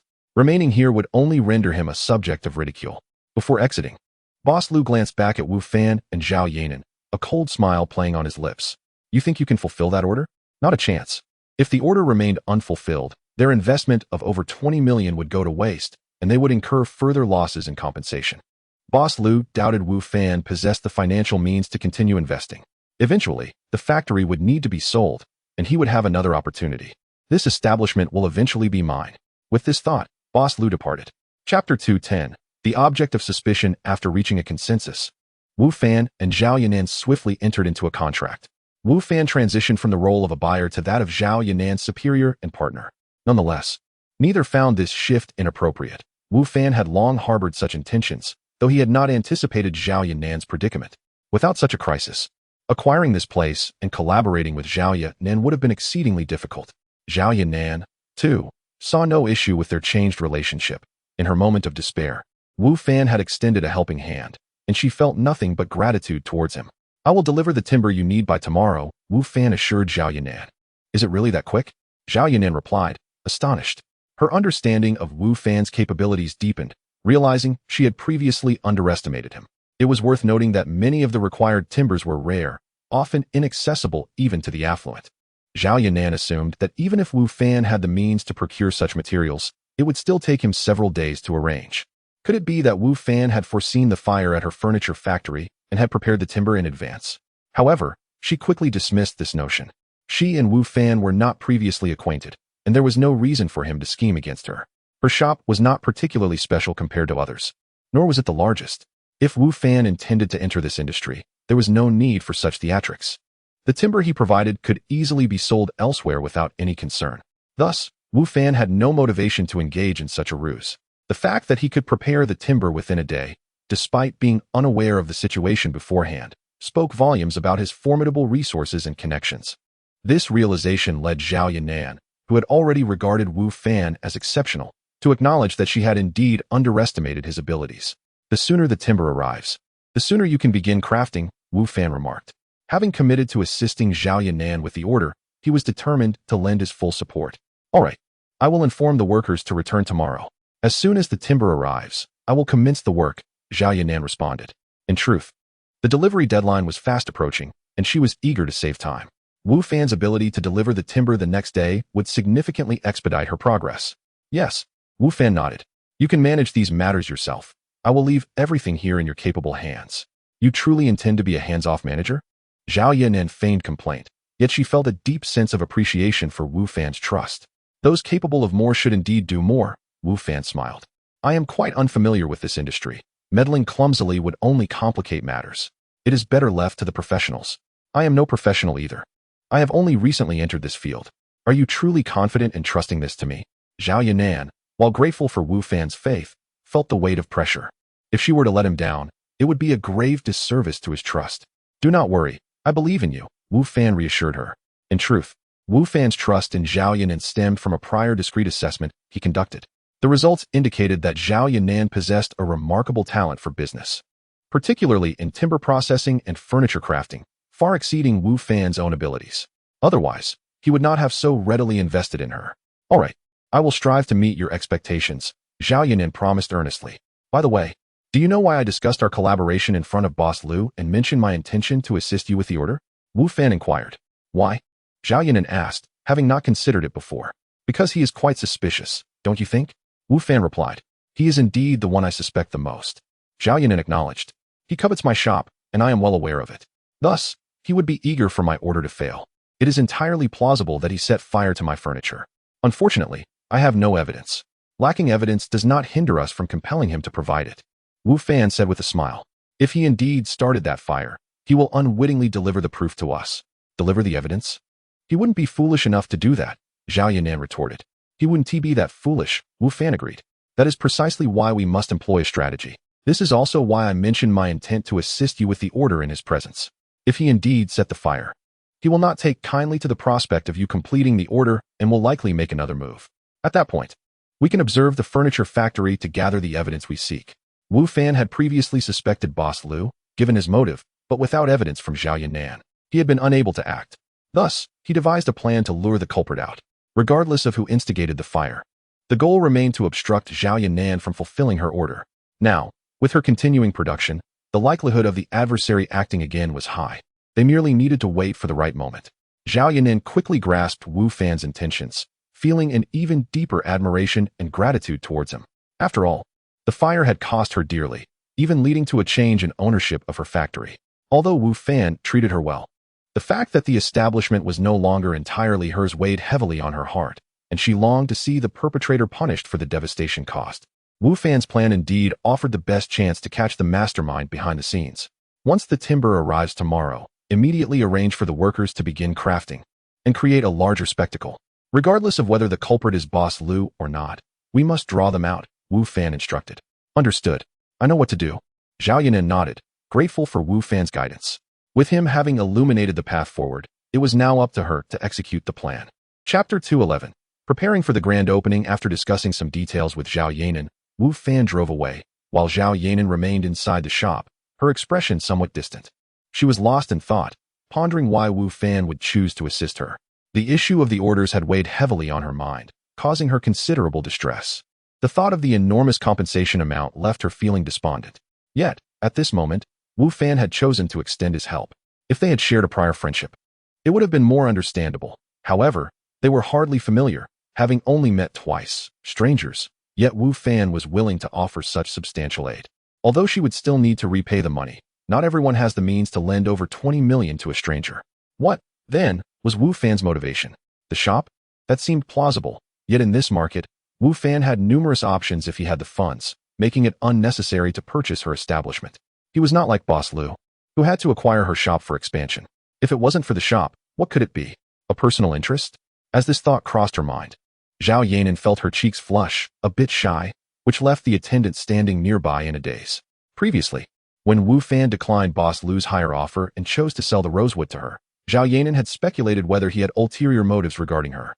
This was not mere vanity. She had always been considered a beauty, attracting numerous suitors since her school days, and even after graduating, admirers continued to pursue her. In this market, she had her admirers, and she was confident in her appearance and demeanor. However, after their last meeting, Wu Fan had not reached out to her, which had dispelled her earlier thoughts. Yet today's events rekindled such speculations. Could it be that he was helping her out of genuine interest? Moreover, he had proactively proposed a partnership and offered her shares. Zhao Yanan mused over this, increasingly convinced of its likelihood, which left her feeling somewhat conflicted. It must be said that Wu Fan's conditions were quite appealing, young, affluent, and not lacking in looks. His repeated acts of assistance had indeed fostered a favorable impression of him in Zhao Yanan's heart. However, since Wu Fan had not made his intentions clear, she felt embarrassed to take the initiative, leaving her to indulge in wild imaginings. Unbeknownst to Wu Fan, his actions had led Zhao Yanan to such elaborate conclusions. He had intended to enter this line of work from the outset, and today's events were merely serendipitous. Even without these circumstances, he planned to acquire a shop once his restaurant was established. Today's happenings merely expedited his plans. Thus, his motivations were not specifically tied to Zhao Yanan. Although she was indeed quite beautiful, holding her own against the likes of Liu Yener and Tang Yufei. Later that evening, within the gaming world, the sun had just begun to rise, while the training grounds where Niu Air and others were practicing resounded with their training efforts. Niu Air and his companions had commenced a new day of training, with Luo Yu still among them. Wu Fan, occupied with his own tasks, did not join them. Yet the group trained with great enthusiasm regardless of his presence. Wu Fan's task for the day was to cut down trees, having promised Zhao Yanan. He could not go back on his word. His lumberjack skills allowed him to fell trees at an impressive speed. Yet he estimated that he would need to spend the entire day in the forest behind the mountain, as Zhao Yanan required a considerable quantity of timber. The trees in that forest remained lush and plentiful, tall and sturdy. Wu Fan began to identify and fell the trees needed, using his appraisal skills to select the right ones for Zhao Yanan's requirements. However, it wasn't long before he felt a sudden pain in his head. Instinctively, he looked up and spotted a familiar little figure, Shuyan Cat. This little creature perched on a nearby tree, grinning widely, its eyes squinting with delight as it observed Wu Fan. Upon noticing his gaze, it excitedly jumped up and down on the branch. "You have quite the keen nose, don't you? I've just arrived, and here you are." Wu Fan chuckled. The little creature seemed to beam with pride, its joy palpable. "I have some tasks to complete, but I will play with you once I'm done," Wu Fan assured it. His workload was quite substantial, leaving him little time for distractions. The small creature appeared to understand, obediently nodding before settling on the branch to watch Wu Fan work, nibbling on some wild fruit it had found. "You're quite the sensible one," Wu Fan praised, then resumed his task. Wu Fan spent the entire day in the forest, and just before sunset, he successfully completed the cutting of the timber needed by Zhao Yanan. Despite his robust physique and stamina, such labor left him thoroughly exhausted. Throughout his work, the little creature remained by his side, and occasionally, Wu Fan would exchange a few words with it. Once his tasks were finished, the creature leapt from the branch and landed on Wu Fan's shoulder. Startled at first, Wu Fan quickly realized the little one meant no harm. Instead, it affectionately licked his cheek, leaving a pleasant tingling sensation. "Were you getting bored? All right, let us play for a bit," Wu Fan said, stroking its soft, white fur. It eagerly nodded in response. With the remaining time, Wu Fan dedicated himself to playing with the little creature, not even returning to the village, instead being transported back to reality right there on the mountain. The little one stared blankly at the spot where Wu Fan had vanished, a mixture of confusion and reluctance on its face. After a while, it turned and departed. Back in reality, Wu Fan immediately busied himself, for today marked the grand opening of his restaurant, and he wanted everything to go smoothly. "Is everything prepared?" Upon arriving at the restaurant, he discovered that Chun Bingyao and Louis Dao had already arrived, with Chun Bingyao overseeing the final checks. "Everything is ready," she confirmed. "Boss, should we have some sort of ceremony?" "A ceremony? I don't think that's necessary," Wu Fan replied. "I've only invited a friend, so there's no need for any formalities. We can just set off some firecrackers and open for business." Wu Fan had only invited Wang Ziming, so he didn't see the need for any ceremonial proceedings. They could simply commence their operations. Chapter 212. A desolate scene. Although Wu Fan had spent a considerable amount of time in Jiangzhou, he had scarcely cultivated any connections. His misfortunes had hindered him from securing a stable job, and his acquaintance with Wang Ziming was largely a product of happenstance. Therefore, Wu Fan did not anticipate a grand opening for his restaurant. A modest ceremony would suffice for its formal commencement. "Boss, our restaurant targets a mid to high-end clientele. Without connections in this demographic, penetrating the market will prove quite challenging," Chun Bingyao remarked to Wu Fan. "It's all right. I have faith in Chef Lu's culinary skills," Wu Fan replied nonchalantly. In truth, apart from Chef Lu's prowess, the quality of the ingredients was paramount. Without superior ingredients, distinguishing his restaurant from others of its kind would be arduous, as the chefs at those establishments were unlikely to be inferior to Louis Dao. Chun Bingyao, evidently well-versed in the landscape of upscale dining, was not entirely convinced by Wu Fan's optimism. However, as the restaurant's manager, she was committed to its success. "Boss, I've invited a few friends to support the opening," Chun Bingyao announced. "Excellent. The more, the merrier," Wu Fan responded, appreciating the potential for a lively inaugural day. As time progressed, the restaurant was meticulously arranged, and all employees were in position, awaiting the official opening to commence their duties. Huang Tingfeng, the manager of Kailaman, approached Wu Fan's establishment with an air of superiority and restraint. He intended to extend his congratulations on the opening, feeling it necessary to acknowledge a fellow restaurateur, especially given the lack of patrons at Wu Fan's venue. As the dinner hour approached, patrons began to arrive at Kailaman, while Wu Fan's restaurant remained devoid of guests. Huang Tingfeng, acutely aware of the challenges faced by a high-end restaurant lacking connections in Jiangzhou's upper echelons, pondered the viability of Wu Fan's venture under such circumstances. However, upon reaching the entrance of the new restaurant, he was taken aback by the sight of a familiar and detested figure, Wu Fan. Wu Fan, what are you doing here? Huang Tingfeng inquired, astonished. Had the owner of this new establishment invited him? Manager Huang. Wu Fan was equally surprised to see Huang Tingfeng and promptly replied, I am the owner here. Naturally, I must attend the opening today. You are the owner? Huang Tingfeng exclaimed in disbelief. Despite having followed the restaurant's developments, he was unaware that Wu Fan was behind it. How could a man he perceived as a mere impoverished teacher afford such an investment? Is there something wrong with that? Wu Fan asked, raising an eyebrow. Where did you acquire such funds? Huang Tingfeng pressed, unable to contain his curiosity. Do I need to report my finances to you? Wu Fan retorted, frowning. Huang Tingfeng momentarily faltered, realizing his question was inappropriate, but quickly regained his composure. Now understanding that Wu Fan was the owner, he felt no obligation to be courteous. Cough, cough. Mr. Wu, I've come to congratulate you on your new establishment. However, it appears rather desolate. Did you not invite anyone to liven things up? Huang Tingfeng feigned concern. There's no need for that, Wu Fan replied dismissively. Is it truly unnecessary? Or is it that you couldn't invite anyone? Huang Tingfeng continued, a smirk playing on his lips. As neighbors, I could call some people to show their support. It would be rather dreary for a new opening to lack attendees. Just as Huang Tingfeng finished his remark, a familiar vehicle pulled into the parking lot. A well-known figure emerged from it. Brother Wang, you've arrived. Welcome. Wu Fan greeted Wang Ziming with a broad smile. Huang Tingfeng stood frozen, bewildered. Why had Wang Ziming come? When had their relationship grown so amicable that he would attend to support Wu Fan? It seems a bit quiet here, Wang Ziming observed, glancing at the entrance. Upon noticing Huang Tingfeng, he hesitated, likely surprised to see him there. Manager Huang has come to congratulate as well? Wang Ziming inquired. Yes, indeed. Huang Tingfeng forced a smile. Wang Ziming nodded, then disregarded Huang Tingfeng, leaving the latter feeling increasingly awkward. You know my situation.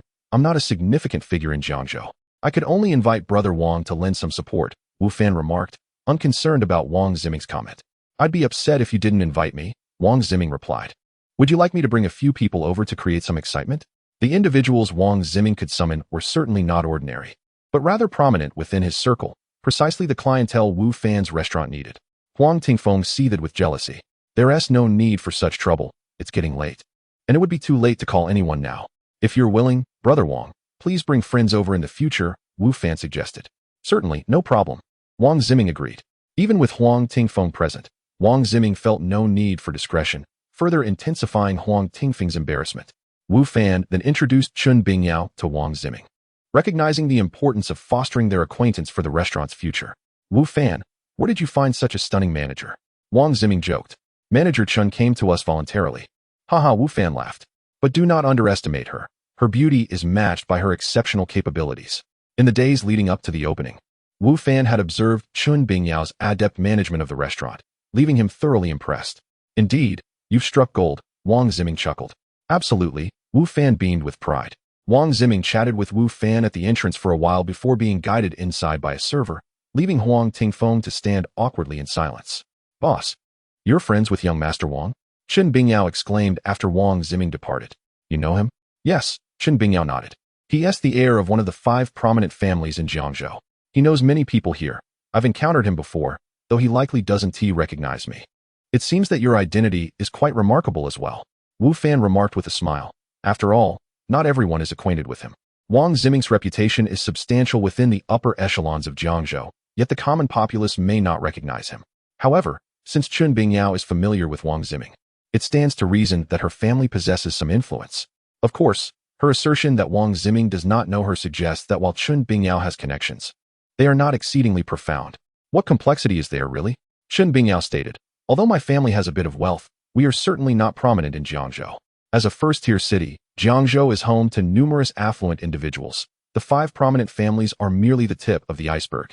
Families like the Li family, to which Li Bing belongs, comprise a greater tier of wealth, thereby rendering the average wealthy individual relatively insignificant in Jiangzhou.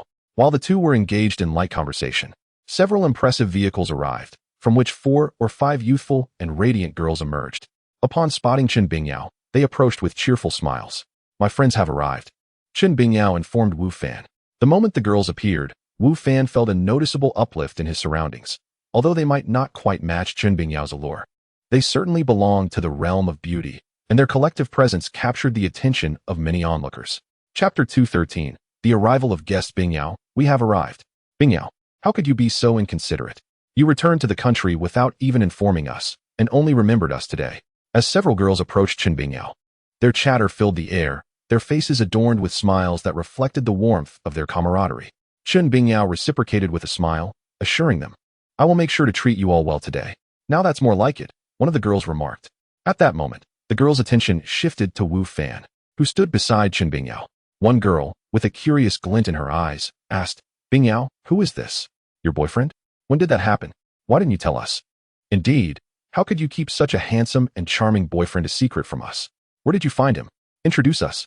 The girl's focus immediately turned to Wu Fan, while the unfortunate Huang Tingfeng was once again overlooked. Wu Fan was dressed in a stylish outfit that, although not immediately identifiable as a particular brand, possessed an air of sophistication that did not resemble the restaurant's uniforms. Thus, the girls did not perceive him as a mere employee.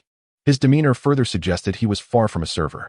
As her friend's teasing remarks made Chen Bingyao blush, she quickly interjected, Please don't joke around. This is my boss, Wu Fan. Hello, Wu Fan greeted them with a gentle smile. Thank you for coming to support us today. You're the owner here? You look so young. One girl exclaimed. Do you have a girlfriend? What do you think of us? Rather than feeling awkward, the girls boldly jested with Wu Fan. Sensing the tension, Chen Bingyao hurriedly intervened, addressing Wu Fan, Boss, please don't be upset. They just enjoy joking around, and there's no malice intended. Am I really that petty? Wu Fan chuckled. Relieved by his response, Chen Bingyao felt a weight lift off her shoulders. She certainly did not wish to jeopardize her new job over personal matters, and now regretted inviting her friends, given their audacity in teasing him so brazenly. Just then, another sports car pulled up in front of Wu Fan's restaurant. Wearing sunglasses and a fitted skirt, Geng Yifei approached him. Teacher Geng, what brings you here? Wu Fan greeted her warmly. Wu Fan had not spent much time in the school office and had not informed his colleagues about the restaurant's opening, so he was pleasantly surprised by Geng Yifei's visit. Are you not happy to see me? She teased. Wu Laoshi, you've been rather inconsiderate, not inviting me to your restaurant's opening. Do you think so little of me? Not at all. I simply feared you might be too busy, Wu Fan replied hastily. That was my oversight. Good to know, Geng Yifei responded. If I hadn't overheard Wang Xiao mentioning it, I wouldn't have known about it at all. And as for today's meal, it's on me. I insist on treating you, Wu Fan countered. That's more like it, Geng Yifei said, satisfied. Oh, Manager Huang, you're here too? Geng Yifei noticed Huang Tingfeng nearby. As a frequent patron of Kailaman, she was well acquainted with him. Yes, Huang Tingfeng managed a stiff smile. With Geng Yifei's presence at Wu Fan's new opening, Huang Tingfeng felt the sting of losing yet another customer. Ignoring Huang Tingfeng, Geng Yifei turned her attention back to Wu Fan. Meanwhile, Chen Bingyao's friends continued their conversation with her. Bingyao, what is your boss's background? Is he from a wealthy family? I'm not sure, Chen Bingyao shook her head. But I heard him mention that he isn't from Jiangzhou. His family is from a rural area, not a wealthy background, and he doesn't have connections in Jiangzhou. Is it believable that someone who isn't from a rich family could open such a large restaurant at such a young age in this location? Do you really believe that? Honestly, I don't know, Chen Bingyao admitted. Indeed, Chen Bingyao was also curious about Wu Fan's identity. As her friends pointed out, if he weren't from a wealthy background, how could he afford to open such a restaurant? Yet, Wu Fan had claimed he had no connections in Jiangzhou, leaving Chen Bingyao perplexed. However, since Wu Fan was her boss, she felt it was inappropriate to pry further. After exchanging pleasantries with Geng Yifei, Wu Fan prepared to enter the restaurant with her, believing no one else would arrive. Yet before he could take a few steps, another familiar sports car pulled up. Dressed in a flowing red gown, Tang Yufei approached with a captivating grace. Wu boss, congratulations. Wishing you great success on your opening day. Tang Yufei beamed, her smile radiating allure. In this setting, Tang Yufei did not refer to Wu Fan as teacher. You came too? Wu Fan allowed Geng Yifei to enter first before stepping forward to greet Tang Yufei. Of course, I mentioned I would come, she said. Tang Yufei had indeed mentioned her plans, but Wu Fan had assumed she was merely being polite. Your restaurant looks impressive, she remarked, glancing around. Has Lu Yenner come? Who? Wu Fan asked, puzzled. Lu Yenner, who else? Tang Yufei replied, casting a glance at Chen Bingyao, whose beauty rivaled her own. Could it be that you found a new sweetheart? Hardly. I don't even have an old flame, Wu Fan replied. Yenner hasn't arrived. Nor did she mention coming. Have you discussed the restaurant with her? Tang Yufei inquired. I have, Wu Fan confirmed. Then she will definitely come, Tang Yufei asserted confidently. Why do you say that? Wu Fan questioned. Are you truly unaware, or are you just pretending? Tang Yufei narrowed her eyes playfully. I genuinely don't know, Wu Fan insisted. Just as Tang Yufei was about to respond, a striking red Ferrari pulled up beside Wu Fan's restaurant, identical to hers in make and color, but differing in model. Tang Yufei observed the person stepping out of the car and remarked to Wu Fan, Look, she has arrived. Emerging from the vehicle was Lu Yenner, her white attire complementing her ethereal aura, akin to a lotus flower blooming on a snowy peak, serene and regal. Lu Yenner approached Wu Fan and simply stated, Congratulations. Her words were few, yet she remained reserved, not sparing a glance at Tang Yufei beside him. Chapter 214. An unexpected arrival. Ah, you have arrived? Welcome, welcome. Wu Fan exclaimed eagerly. Indeed, Lu Yenner nodded, surveying the surroundings. It feels a bit desolate.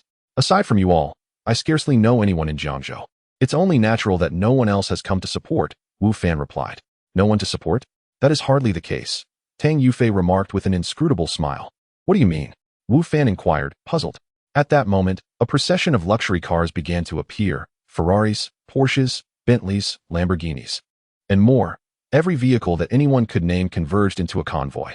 This sudden arrival of dozens of luxury cars captivated the attention of all passers-by, who stood transfixed as if under a spell, their gazes drawn to the magnificent spectacle, their eyes alight with awe and envy. For many on the street, this was their first encounter with such grandeur. Each car in the convoy was worth over $1 million, and typically, even one car would draw attention, let alone this astonishing fleet. As the crowd looked on in astonishment, the luxury cars sequentially parked in front of Wu Fan's restaurant, instantly filling the previously empty lot. Wu Fan was equally astonished by the scene. Are they all here for my restaurant? How about that? I told you it was not so certain, Tang Yufei replied triumphantly. Did you orchestrate all this? Wu Fan asked. I lack such influence, Tang Yufei responded. These individuals are the affluent second generation of Jiangzhou. I merely disseminated the news of your restaurant's grand opening today, and they came. Is it truly that simple? How could I possibly command such attention? Wu Fan questioned. You do possess that charm, Tang Yufei laughed. Wu Fan found this hard to comprehend, yet Tang Yufei remained unfazed. During her previous birthday celebration, Wu Fan had gifted her a tome of profound martial arts, astonishing both her and Elder Tianhe, while leaving an impression on all present. The elite families might not have sought to curry favor with Wu Fan, but the lesser families and less powerful tycoons would certainly have their perceptions altered. They were aware of the existence of cultivation, but found it elusive. Wu Fan's ability to effortlessly present a volume of advanced techniques indicated an extraordinary background. If they could forge a connection with Wu Fan, akin to how the 5 major families allied with nearby sects, they too might be granted a few tomes of martial arts, potentially transforming their fortunes over the years. Thus, when news spread that Wu Fan's restaurant was opening, it was no surprise that many came to congratulate and support him. Boss Wu, congratulations. Wishing you a prosperous opening. Boss Wu, may your business thrive and wealth flow in. The guests who arrived by car approached Wu Fan to offer their well wishes. He responded graciously, still bewildered by their presence, yet he could not neglect his guests. Chen Bingyao quickly arranged for the distinguished guests to be welcomed inside, her smile brighter than before. Previously, when Wu Fan mentioned his lack of connections in Jiangzhou, Chen Bingyao had thought achieving their goals here would be challenging. However, her perspective had completely shifted. With these attendees supporting them, their restaurant was already ahead of many others in its early stages, and future growth, especially in Jiangzhou, would undoubtedly yield impressive results. Contemplating this, Chen Bingyao gazed at Wu Fan with curiosity. What was the true identity of this young boss? Merely opening a restaurant managed to attract so many affluent heirs and heiresses. Such treatment was not afforded to just anyone. It was a privilege typically reserved for the likes of the 5 major families. Yet, Wu Fan was clearly not one of them. Who, then, could he be? Bingyao, what is your boss's background? It's rather astonishing, one of her friends remarked. Indeed, our cars are decent, but next to theirs, they seem like mere scraps, another chimed in. You just claimed he had no connections in Jiangzhou. Is this not an exaggeration of connections? Chen Bingyao's friends stood in awe at the scene before them. Moments ago, they had jested with Wu Fan, but now they regarded him with newfound respect. The mere fact that he could draw such esteemed individuals spoke volumes about his exceptional nature. They had assumed Wu Fan was akin to them, thus they felt emboldened to joke, but now, they felt a sense of trepidation. Many of the guests were familiar faces from the affluent circles of Jiangzhou, further amplifying their astonishment. I truly do not know, Chen Bingyao admitted, shaking her head. You should go inside. I may not be able to attend to you all anymore. Understood. We shall let you be, her friends replied. Initially, with few guests, Chen Bingyao could chat with them, but now, with an influx of patrons, her role as the manager required her attention. They understood this necessity. Meanwhile, Wu Fan personally escorted Lu Yener and Tang Yufei into the restaurant, leaving Huang Tingfeng alone, bewildered in the wind. What on earth was happening? He was merely a teacher. Why did so many people come to support the opening of his restaurant? Furthermore, these individuals were all prominent figures in Jiangzhou's elite circles. As the manager of Kailman, he recognized many of them. They were regular patrons of Kailman, yet now they flocked here instead. Their attendance today signified their regard for Wu Fan, and it was likely they would prefer this new establishment over Kailman in the future. Huang Tingfeng, who had come to observe, now felt a chill of despair. It dawned upon him that Kailman might be facing its decline. He gazed at the sign above Wu Fan's restaurant, Jiezhongjie, and found it exceedingly glaring. Chapter 215. A one-man show. Why did you choose such an unusual name for your restaurant? Inquisitively, Tang Yufei posed the question to Wu Fan, with Lu Yener also casting a curious glance in his direction. Is it really that strange? I think it's quite nice, Wu Fan replied, gazing contemplatively at his right hand, where only he knew a ring resided.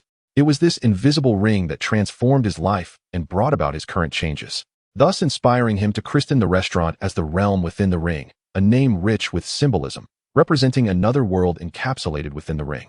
Regardless, I find it rather odd, Tang Yufei remarked, but a peculiar name does make a more lasting impression. Lu Yener rarely concurred with Tang Yufei, but this time she nodded in agreement. By the way, with so many people here on the opening day, how are you prepared? Tang Yufei continued. Those who just arrived have discerning palates. They've dined at countless upscale restaurants, and if the flavors of your dishes fall short, they notice immediately.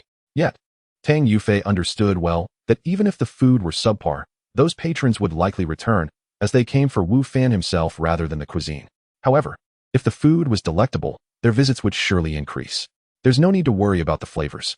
Have you forgotten? The previous head chef of Kellerman was my apprentice, and now he is the chef here. How could the dishes possibly be lacking? Wu Fan assured her. Many were aware that Lu Yidao had been the head chef at Kellerman, and both Tang Yufei and Lu Yener had previously visited Wu Fan's barbecue stall. Thus they recognized Lu Yidao's credentials. Oh, I nearly forgot about that. Tang Yufei laughed. Speaking of Kellerman, I saw their manager loitering at your restaurant's entrance, looking utterly dejected. It seems today's events dealt him quite a blow. Wu Fan chuckled as well, fully comprehending Huang Tingfeng's current state of mind. Clearly, Huang had come to witness a spectacle, only to encounter a scene that was rather disheartening instead. It could be said that Wu Fan's restaurant had made a promising start, and whether he could retain these patrons and achieve a true opening success hinged on today's meal. Therefore, this meal could not afford to be anything less than exceptional. With this thought in mind, Wu Fan addressed Tang Yufei and Lu Yener. You both head to the private room. I'll check on the kitchen. You're going to cook?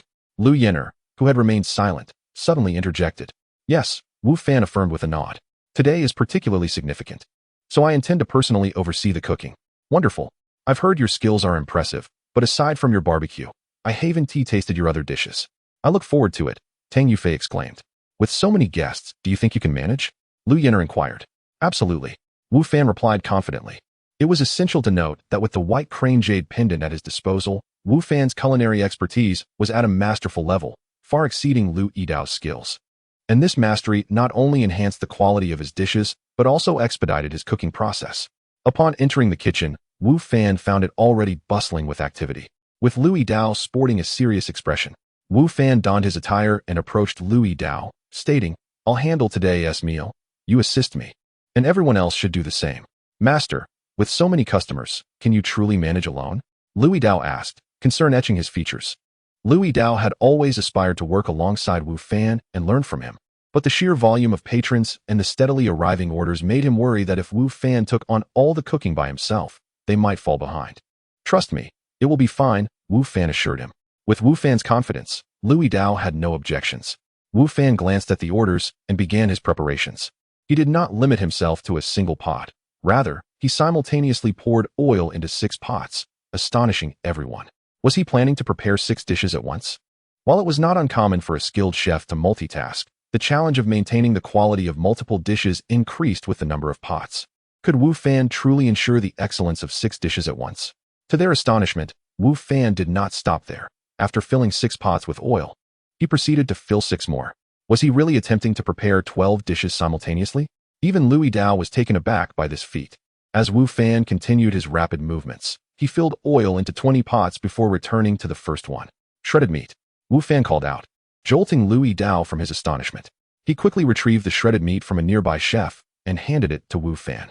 Wu Fan accepted the meat and placed it into the pot, instructing, for this dish, the meat should be added when the oil reaches 7/10 heat. Louis Dao recognized this as a lesson in culinary skills from Wu Fan and listened intently, while the other chefs also perked up to absorb Wu Fan's teachings.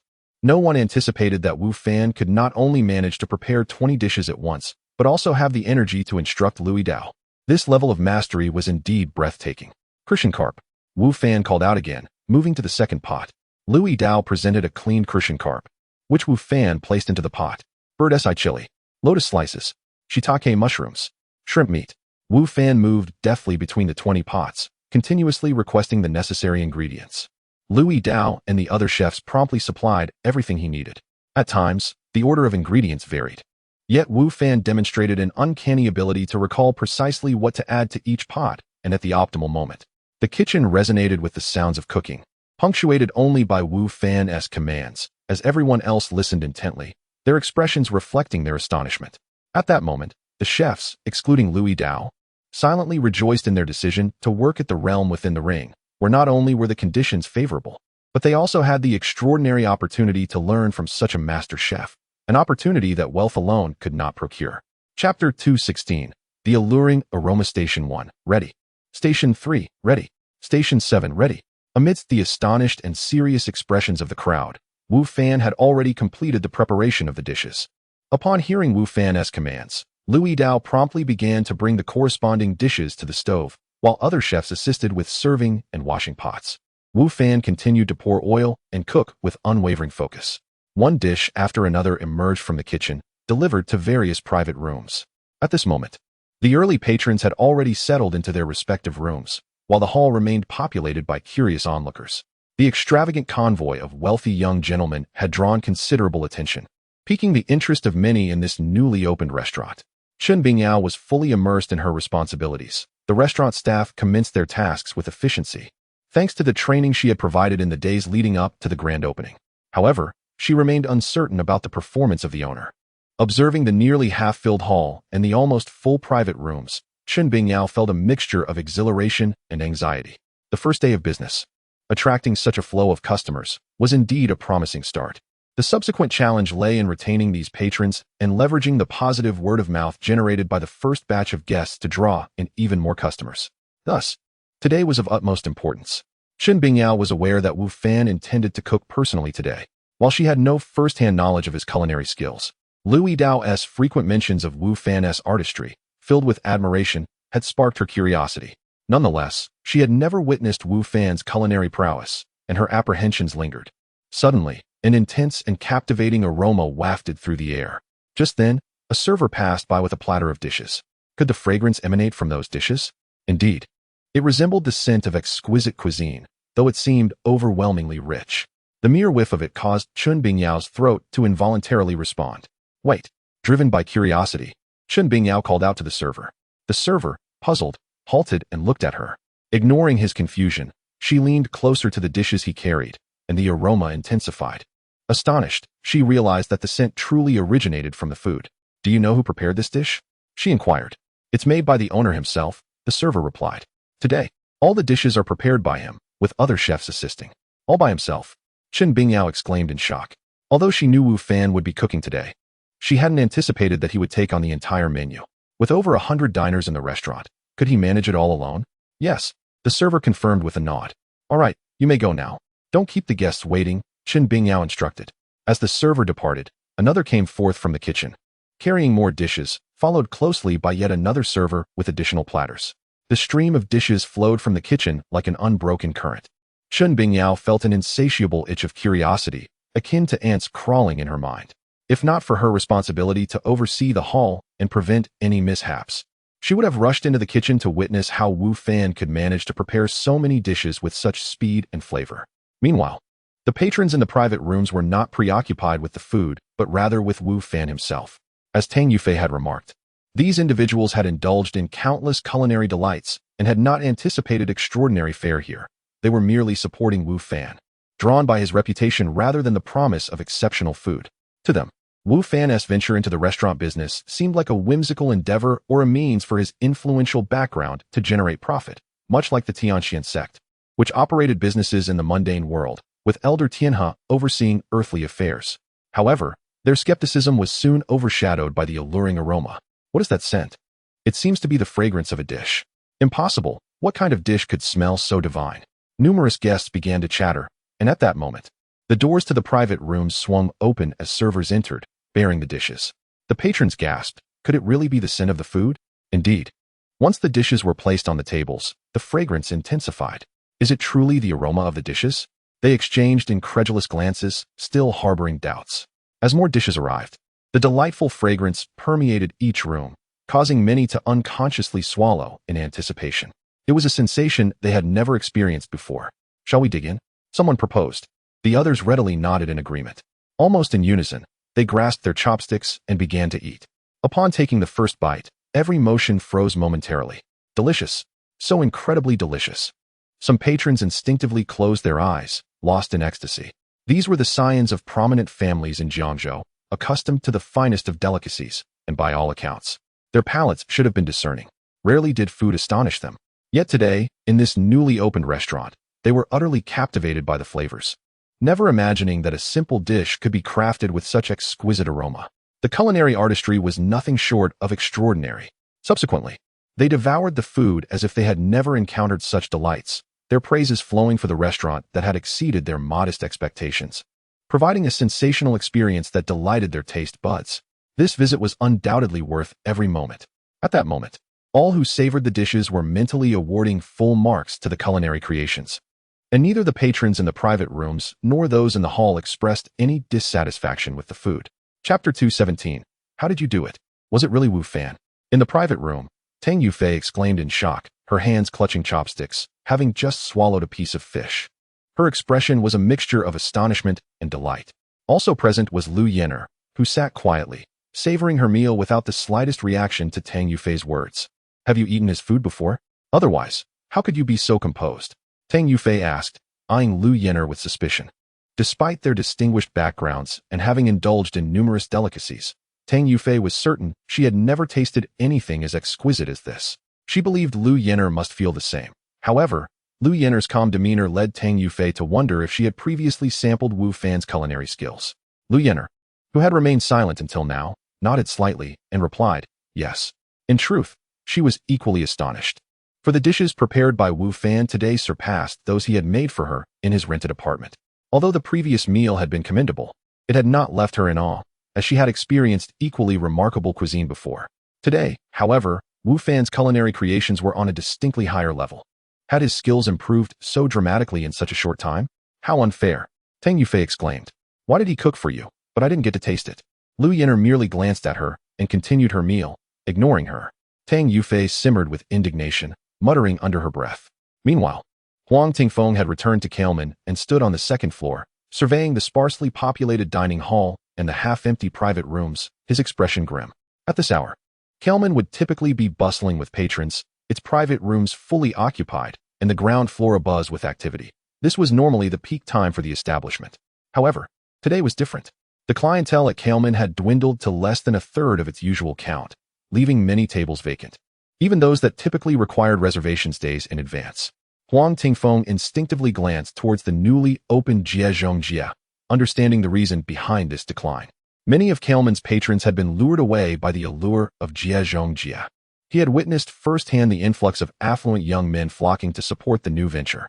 The clientele of both establishments was remarkably similar. Thus, a surge in one led to a stark decrease in the other. Damn it! How could that impoverished teacher know so many wealthy youths? What on earth is happening? Huang Tingfeng still found it hard to accept the scene he had witnessed at Jiezhongjia. What had begun as a plan to witness a spectacle had turned into a disconcerting revelation. The luxurious cars and the throngs of guests were undeniably real. Many who should have been at Kailman had instead opted for Jiezhongjia. Huang Tingfeng realized that with the fervor surrounding Jiezhongjia, it was destined for immediate success.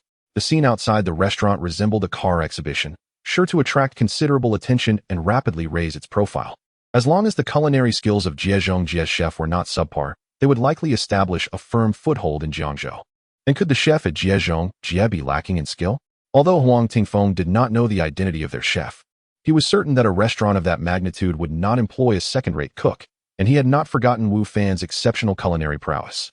Thus, Huang Tingfeng acutely recognized that a formidable rival had emerged. A restaurant he had previously dismissed as unlikely to last more than a few months had suddenly transformed into a significant competitor, leaving him feeling disoriented and anxious. I must alert the kitchen and have the chefs swiftly create new dishes. We cannot afford to be outdone by Jiezhongjie, Huang Tingfeng resolved. At that moment, Wu Fan was engrossed in his work in the restaurant kitchen.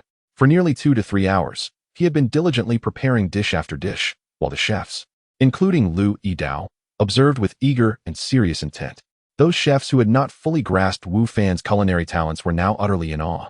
They witnessed him skillfully cooking 20 dishes simultaneously, an accomplishment far beyond their abilities. Although they had not tasted the dishes, the enticing aromas wafting from them were a clear indication of their superior quality. Maintaining such a high standard while preparing numerous dishes left the chefs with nothing but admiration for Wu Fan. All right, the final dish is ready, Wu Fan announced as he finished preparing the soup and set down his ladle. All the orders had been completed, and he could finally take a breather. Applause erupted from the chefs in the kitchen, who clapped in unison, filled with reverence for Wu Fan. Master, you are truly remarkable, Lu Yidao said, gazing at Wu Fan with admiration. He felt fortunate to have found such an exceptional mentor. Just a small feat, Wu Fan replied with a smile. Have you remembered everything I just taught you? Absolutely, Lu Yidao nodded eagerly. Good, Wu Fan said. In the coming days, I will continue to teach you. You will be responsible for this kitchen moving forward. Rest assured, Master, I will study diligently, Lu Yidao replied earnestly. Aware that Wu Fan would not remain in the kitchen forever and that he must take charge. Clean up here. I will step out for a moment.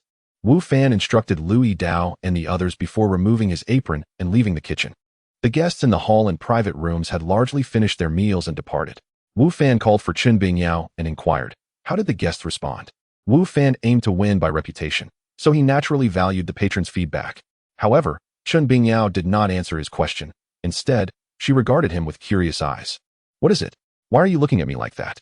It feels strange, Wu Fan remarked. Boss, how did you accomplish this? Chen Bingyao asked. Chapter 218. Revenue. What on earth is the secret behind this? Wu Fan pondered aloud, perplexed. How can one person manage to prepare so many dishes, and yet have them taste so exquisite? At this point, Chen Bingyao appeared quite animated. Boss, do you know? Every guest who has just left praised our dishes to the skies. They claim they have never tasted anything so delicious. Even those in the private rooms were singing our praises.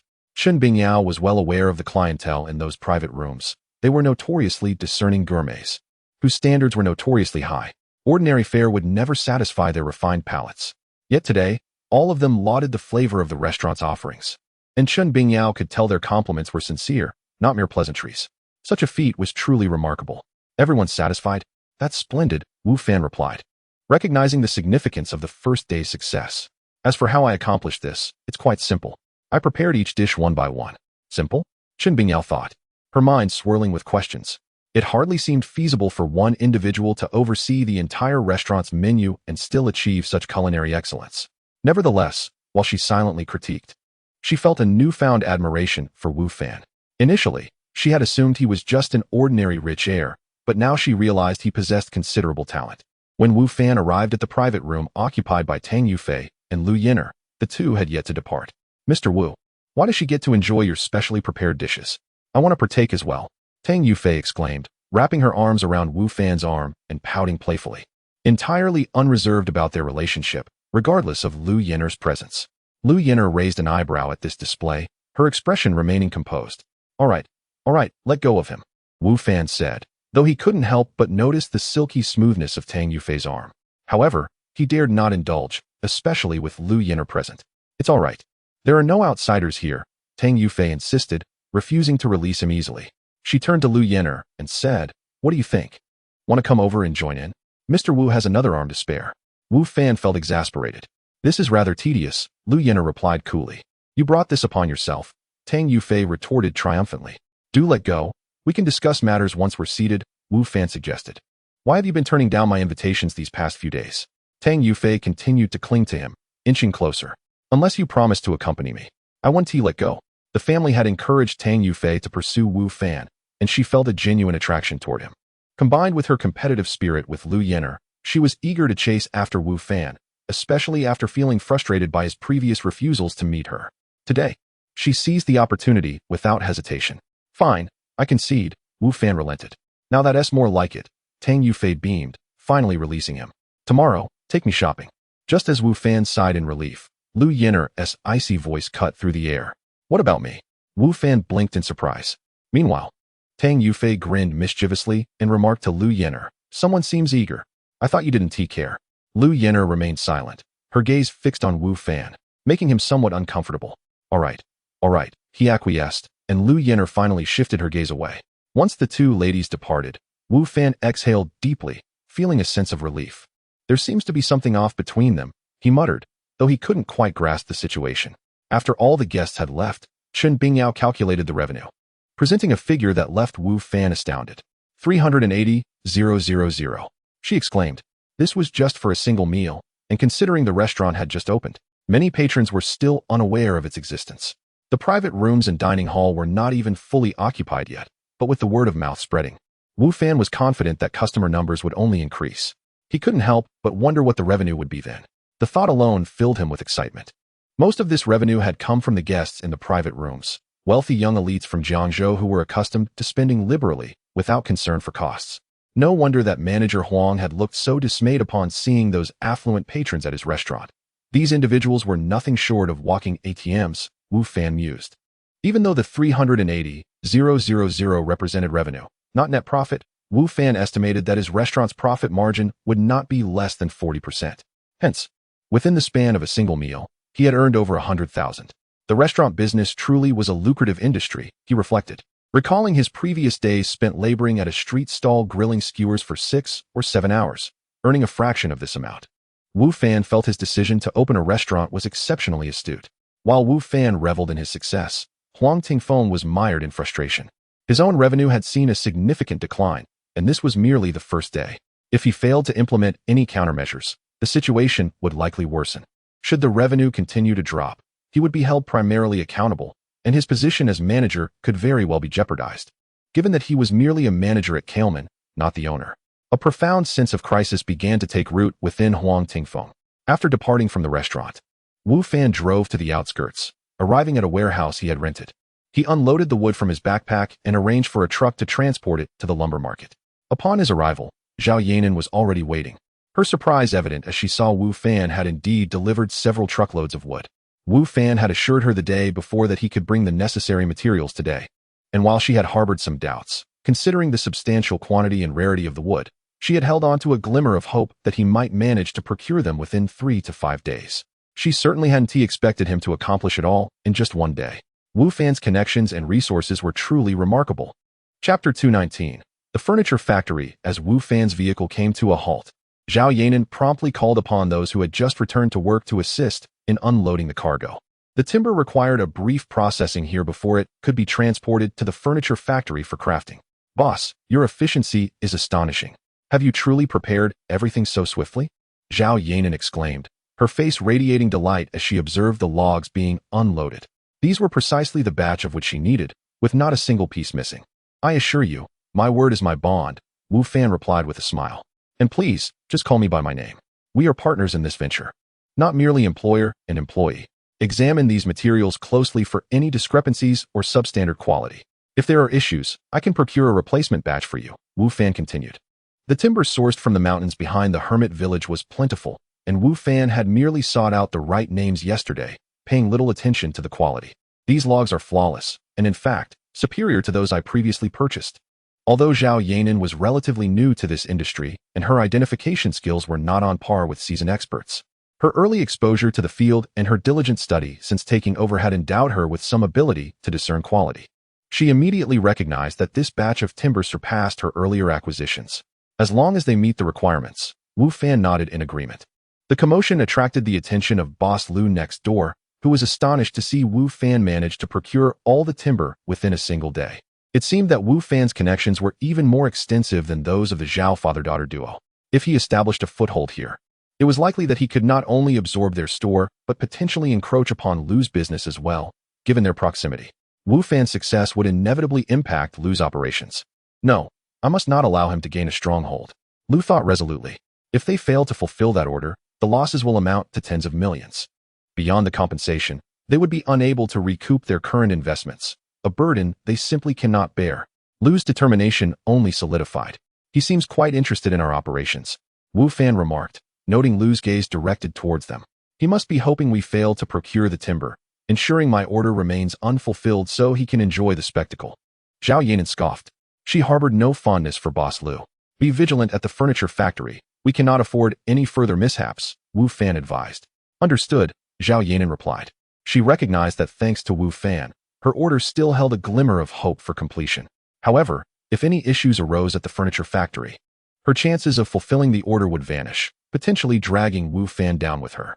Despite Zhao Yanan's assurances, Wu Fan remained somewhat apprehensive. While her capabilities were commendable, her experience paled in comparison to cunning veterans like Lu. Moreover, in this game of shadows, where Zhao Yanan was visible and Lu concealed, she might not be able to guard against every threat. With this in mind, Wu Fan said, since there's nothing pressing here, why don't you take me to the furniture factory? Of course, Zhao Yanan readily agreed. Yesterday, Zhao Yanan had sold both the timber processing plant and the furniture manufacturing factory to Wu Fan, making the latter essentially his property now. Thus, she had no reservations about his desire to visit. The journey to the furniture factory was brief. Inside, workers were clearing debris, and Wu Fan noticed remnants of fire damage, a clear indication of the severity of the previous blaze. All the workers have been summoned back, and to expedite the orders, I've even hired additional staff. Once the timber is processed, we can commence work immediately, Zhao Yanan explained. Now that you are the owner here, if you feel there are too many people, we can consider downsizing. I had already planned to let some go after the orders were fulfilled. Downsize? Wu Fan shook his head. No. We shall not only retain the current workforce, but expand it. I intend to enlarge the scale of this furniture factory. The present number of workers is insufficient. Wu Fan's access to abundant timber resources and his training in furniture crafting under the village elder made expansion not just feasible, but essential. Expansion? Zhao Yanan was momentarily taken aback. Wu Fan, you may not be aware, but the furniture crafting industry has faced intense competition in recent years. The trend now leans towards well-known factories offering bespoke services, which demand a high level of skill from craftsmen. While our artisans are not lacking, they certainly lag behind those elite masters. Maintaining our current scale is already challenging. I fear that any expansion could lead to adverse consequences. Zhao Yanan, unfamiliar with Wu Fan's capabilities, misinterpreted his enthusiasm for recklessness, worrying that he was overly eager to make a mark in a field he had just entered. We can also provide bespoke services, Wu Fan asserted. As for the artisan skills, that is where I come in. I can teach them. You? Zhao Yanan regarded Wu Fan with skepticism, unable to believe his claim. Do you doubt me? Wu Fan chuckled. Perhaps you are unaware, but I am indeed a master of furniture crafting, and creating custom pieces poses no challenge for me. Wu Fan's expertise in furniture crafting was advanced, and with the enhancement provided by the Baihe Jade pendant, he could indeed claim mastery without exaggeration. However, Zhao Yanan remained unconvinced. She understood that true masters of the craft were often those who had dedicated decades to their trade, each one a rare gem. A factory fortunate enough to have such a talent would surely never incur losses. Yet such individuals were exceedingly scarce. A master craftsman in their 20s? Zhao Yanan had never encountered one, nor even heard of their existence. Could Wu Fan truly be one? Is that so? Zhao Yanan doubted. What's the matter? Do you not believe me? Wu Fan noticed her skepticism and smiled. Once the timber arrives, I shall demonstrate my skills for you. Chapter 220. A long-awaited task. Zhao Yanan was initially skeptical. However, upon witnessing Wu Fan's unwavering confidence, her doubts began to waver. Could it be that Wu Fan truly possesses the skills to craft furniture? This notion seemed rather absurd to her. In her mind, Wu Fan resembled a privileged heir. Would such an individual truly take the time to learn the art of furniture making? Clearly not. Nevertheless, the arrival of the lumber was imminent, and this uncertainty would soon be resolved. As evening descended, Wu Fan returned to his restaurant and entered the kitchen. During this period, he intended to diligently teach Lu Yidao the culinary arts. Only through this mentorship could Lu Yidao genuinely assume the role of head chef. For Wu Fan's ambition was to elevate his restaurant to become the most renowned establishment in the nation, perhaps even the world. Lu Yidao, although not yet at the level of a senior chef, was perceived as quite competent by others, Yet in Wu Fan's eyes, he fell short. The evening clientele had noticeably increased compared to lunchtime, particularly in the private dining areas. Those who had dined there earlier were effusive in their praise. And many returned in the evening, bringing along friends, resulting in a bustling business that surpassed the midday rush. It was evident that the restaurant's reputation was beginning to spread, which was precisely what Wu Fan had hoped to witness. After several hours of frenetic activity in the restaurant, where one individual managed the orders of all patrons, even Wu Fan found himself somewhat exhausted. Upon returning home and lying in bed, he felt an overwhelming reluctance to move. However, despite his fatigue, he knew he must venture into the gaming world, for it was the foundation of his development. Strangely, the sensation of fatigue dissipated entirely upon entering the game world. The weight of exhaustion vanished, leaving him invigorated and refreshed. It seemed that both transitioning from the game world to reality and vice versa involved a purification process that alleviated fatigue and healed injuries. One must admit, the mere ability to eliminate fatigue and mend wounds through this transition, even without the possibility of bringing game items back to reality, was indeed enticing. At this moment, Wu Fan found himself near the back mountain. With no immediate need for lumber, he did not rush to chop wood. He contemplated that once the lumber mill expanded and became operational, it would be necessary to hire some lumberjacks. While he could fell trees at a reasonable pace, the volume of lumber required would soon overwhelm him, and he had other responsibilities that demanded his attention. He could not afford to squander all his time on such labor. Upon returning to the village, Wu Fan was summoned by the elderly village chief, who bore a serious expression. "Grandpa Village Chief, what troubles you? Is there something amiss?" Wu Fan inquired. "The news from the wild plains has reached us. You were right. Those denizens of the demon realm have established a foothold there. Those wretched beings have unleashed a surge of demonic energy into our world, exacerbating the already volatile beasts. The number of these creatures has significantly increased, and they are growing restless around our village. Just last night, a beast infiltrated the village. Had I not discovered it in time, our villagers and livestock would have suffered greatly. Wu Fan, I have high hopes for you. Only you can bring peace to our village. Go forth. Lead your militia to eradicate the beasts and ensure our safety," the village chief implored fervently. "Ding. The village chief has issued a task to you. Eliminate 500 beasts in the forest before the hidden village to protect its safety. Will you accept?" This familiar voice heralded a long-awaited task. "I accept," Wu Fan responded without hesitation. It had been quite some time since he had triggered a task, and he could not afford to let this opportunity slip by. However, the sheer number of beasts to be slain was daunting. 500. Since entering this game world, he had probably slain fewer than 500 beasts combined, and now he was tasked with eliminating such a multitude. The challenge was indeed substantial. Fortunately, this was a team mission, allowing him to enlist the aid of his militia. The beasts slain by others would also count toward the task. Moreover, there was no explicit time constraint for this mission. "Excellent. I knew I could count on you. I eagerly await your triumphant return," the village chief said, stroking his beard with satisfaction. "Grandpa Village Chief, with such a hefty task, will there be no reward upon completion?" Wu Fan asked, a hint of concern in his voice. The village chief appeared momentarily taken aback. Then his expression shifted to one of indignation. "As a member of the hidden village and the captain of the militia, is it not your duty to ensure the safety of our villagers? What more reward could you possibly desire?" Wu Fan mused silently, realizing he had been cleverly coerced into performing labor without compensation. "Grandpa Village Chief, perhaps you should assign this task to someone else. My capabilities are limited, and I may not succeed. The militia has just been formed and lacks combat effectiveness. To send them into battle against the beasts would be perilous. As their captain, I must consider their safety. Therefore, we will not accept this task. You may seek someone else," Wu Fan declared, turning to leave. "Do not take this lightly." The village chief called after him. "How can you lack any spirit of sacrifice? It is not a matter of lack of spirit. It is simply that our strength is insufficient to accomplish the task you have laid before us," Wu Fan replied. "Thus, to avoid delaying your important matters, I suggest you find someone else promptly. The longer you wait, the more danger our villagers and livestock face. I have encountered many of those beasts, and they are indeed ferocious. Should they swarm into the village, the consequences would be unimaginable, likely turning this place into a living hell." As he spoke, Wu Fan feigned a look of regret.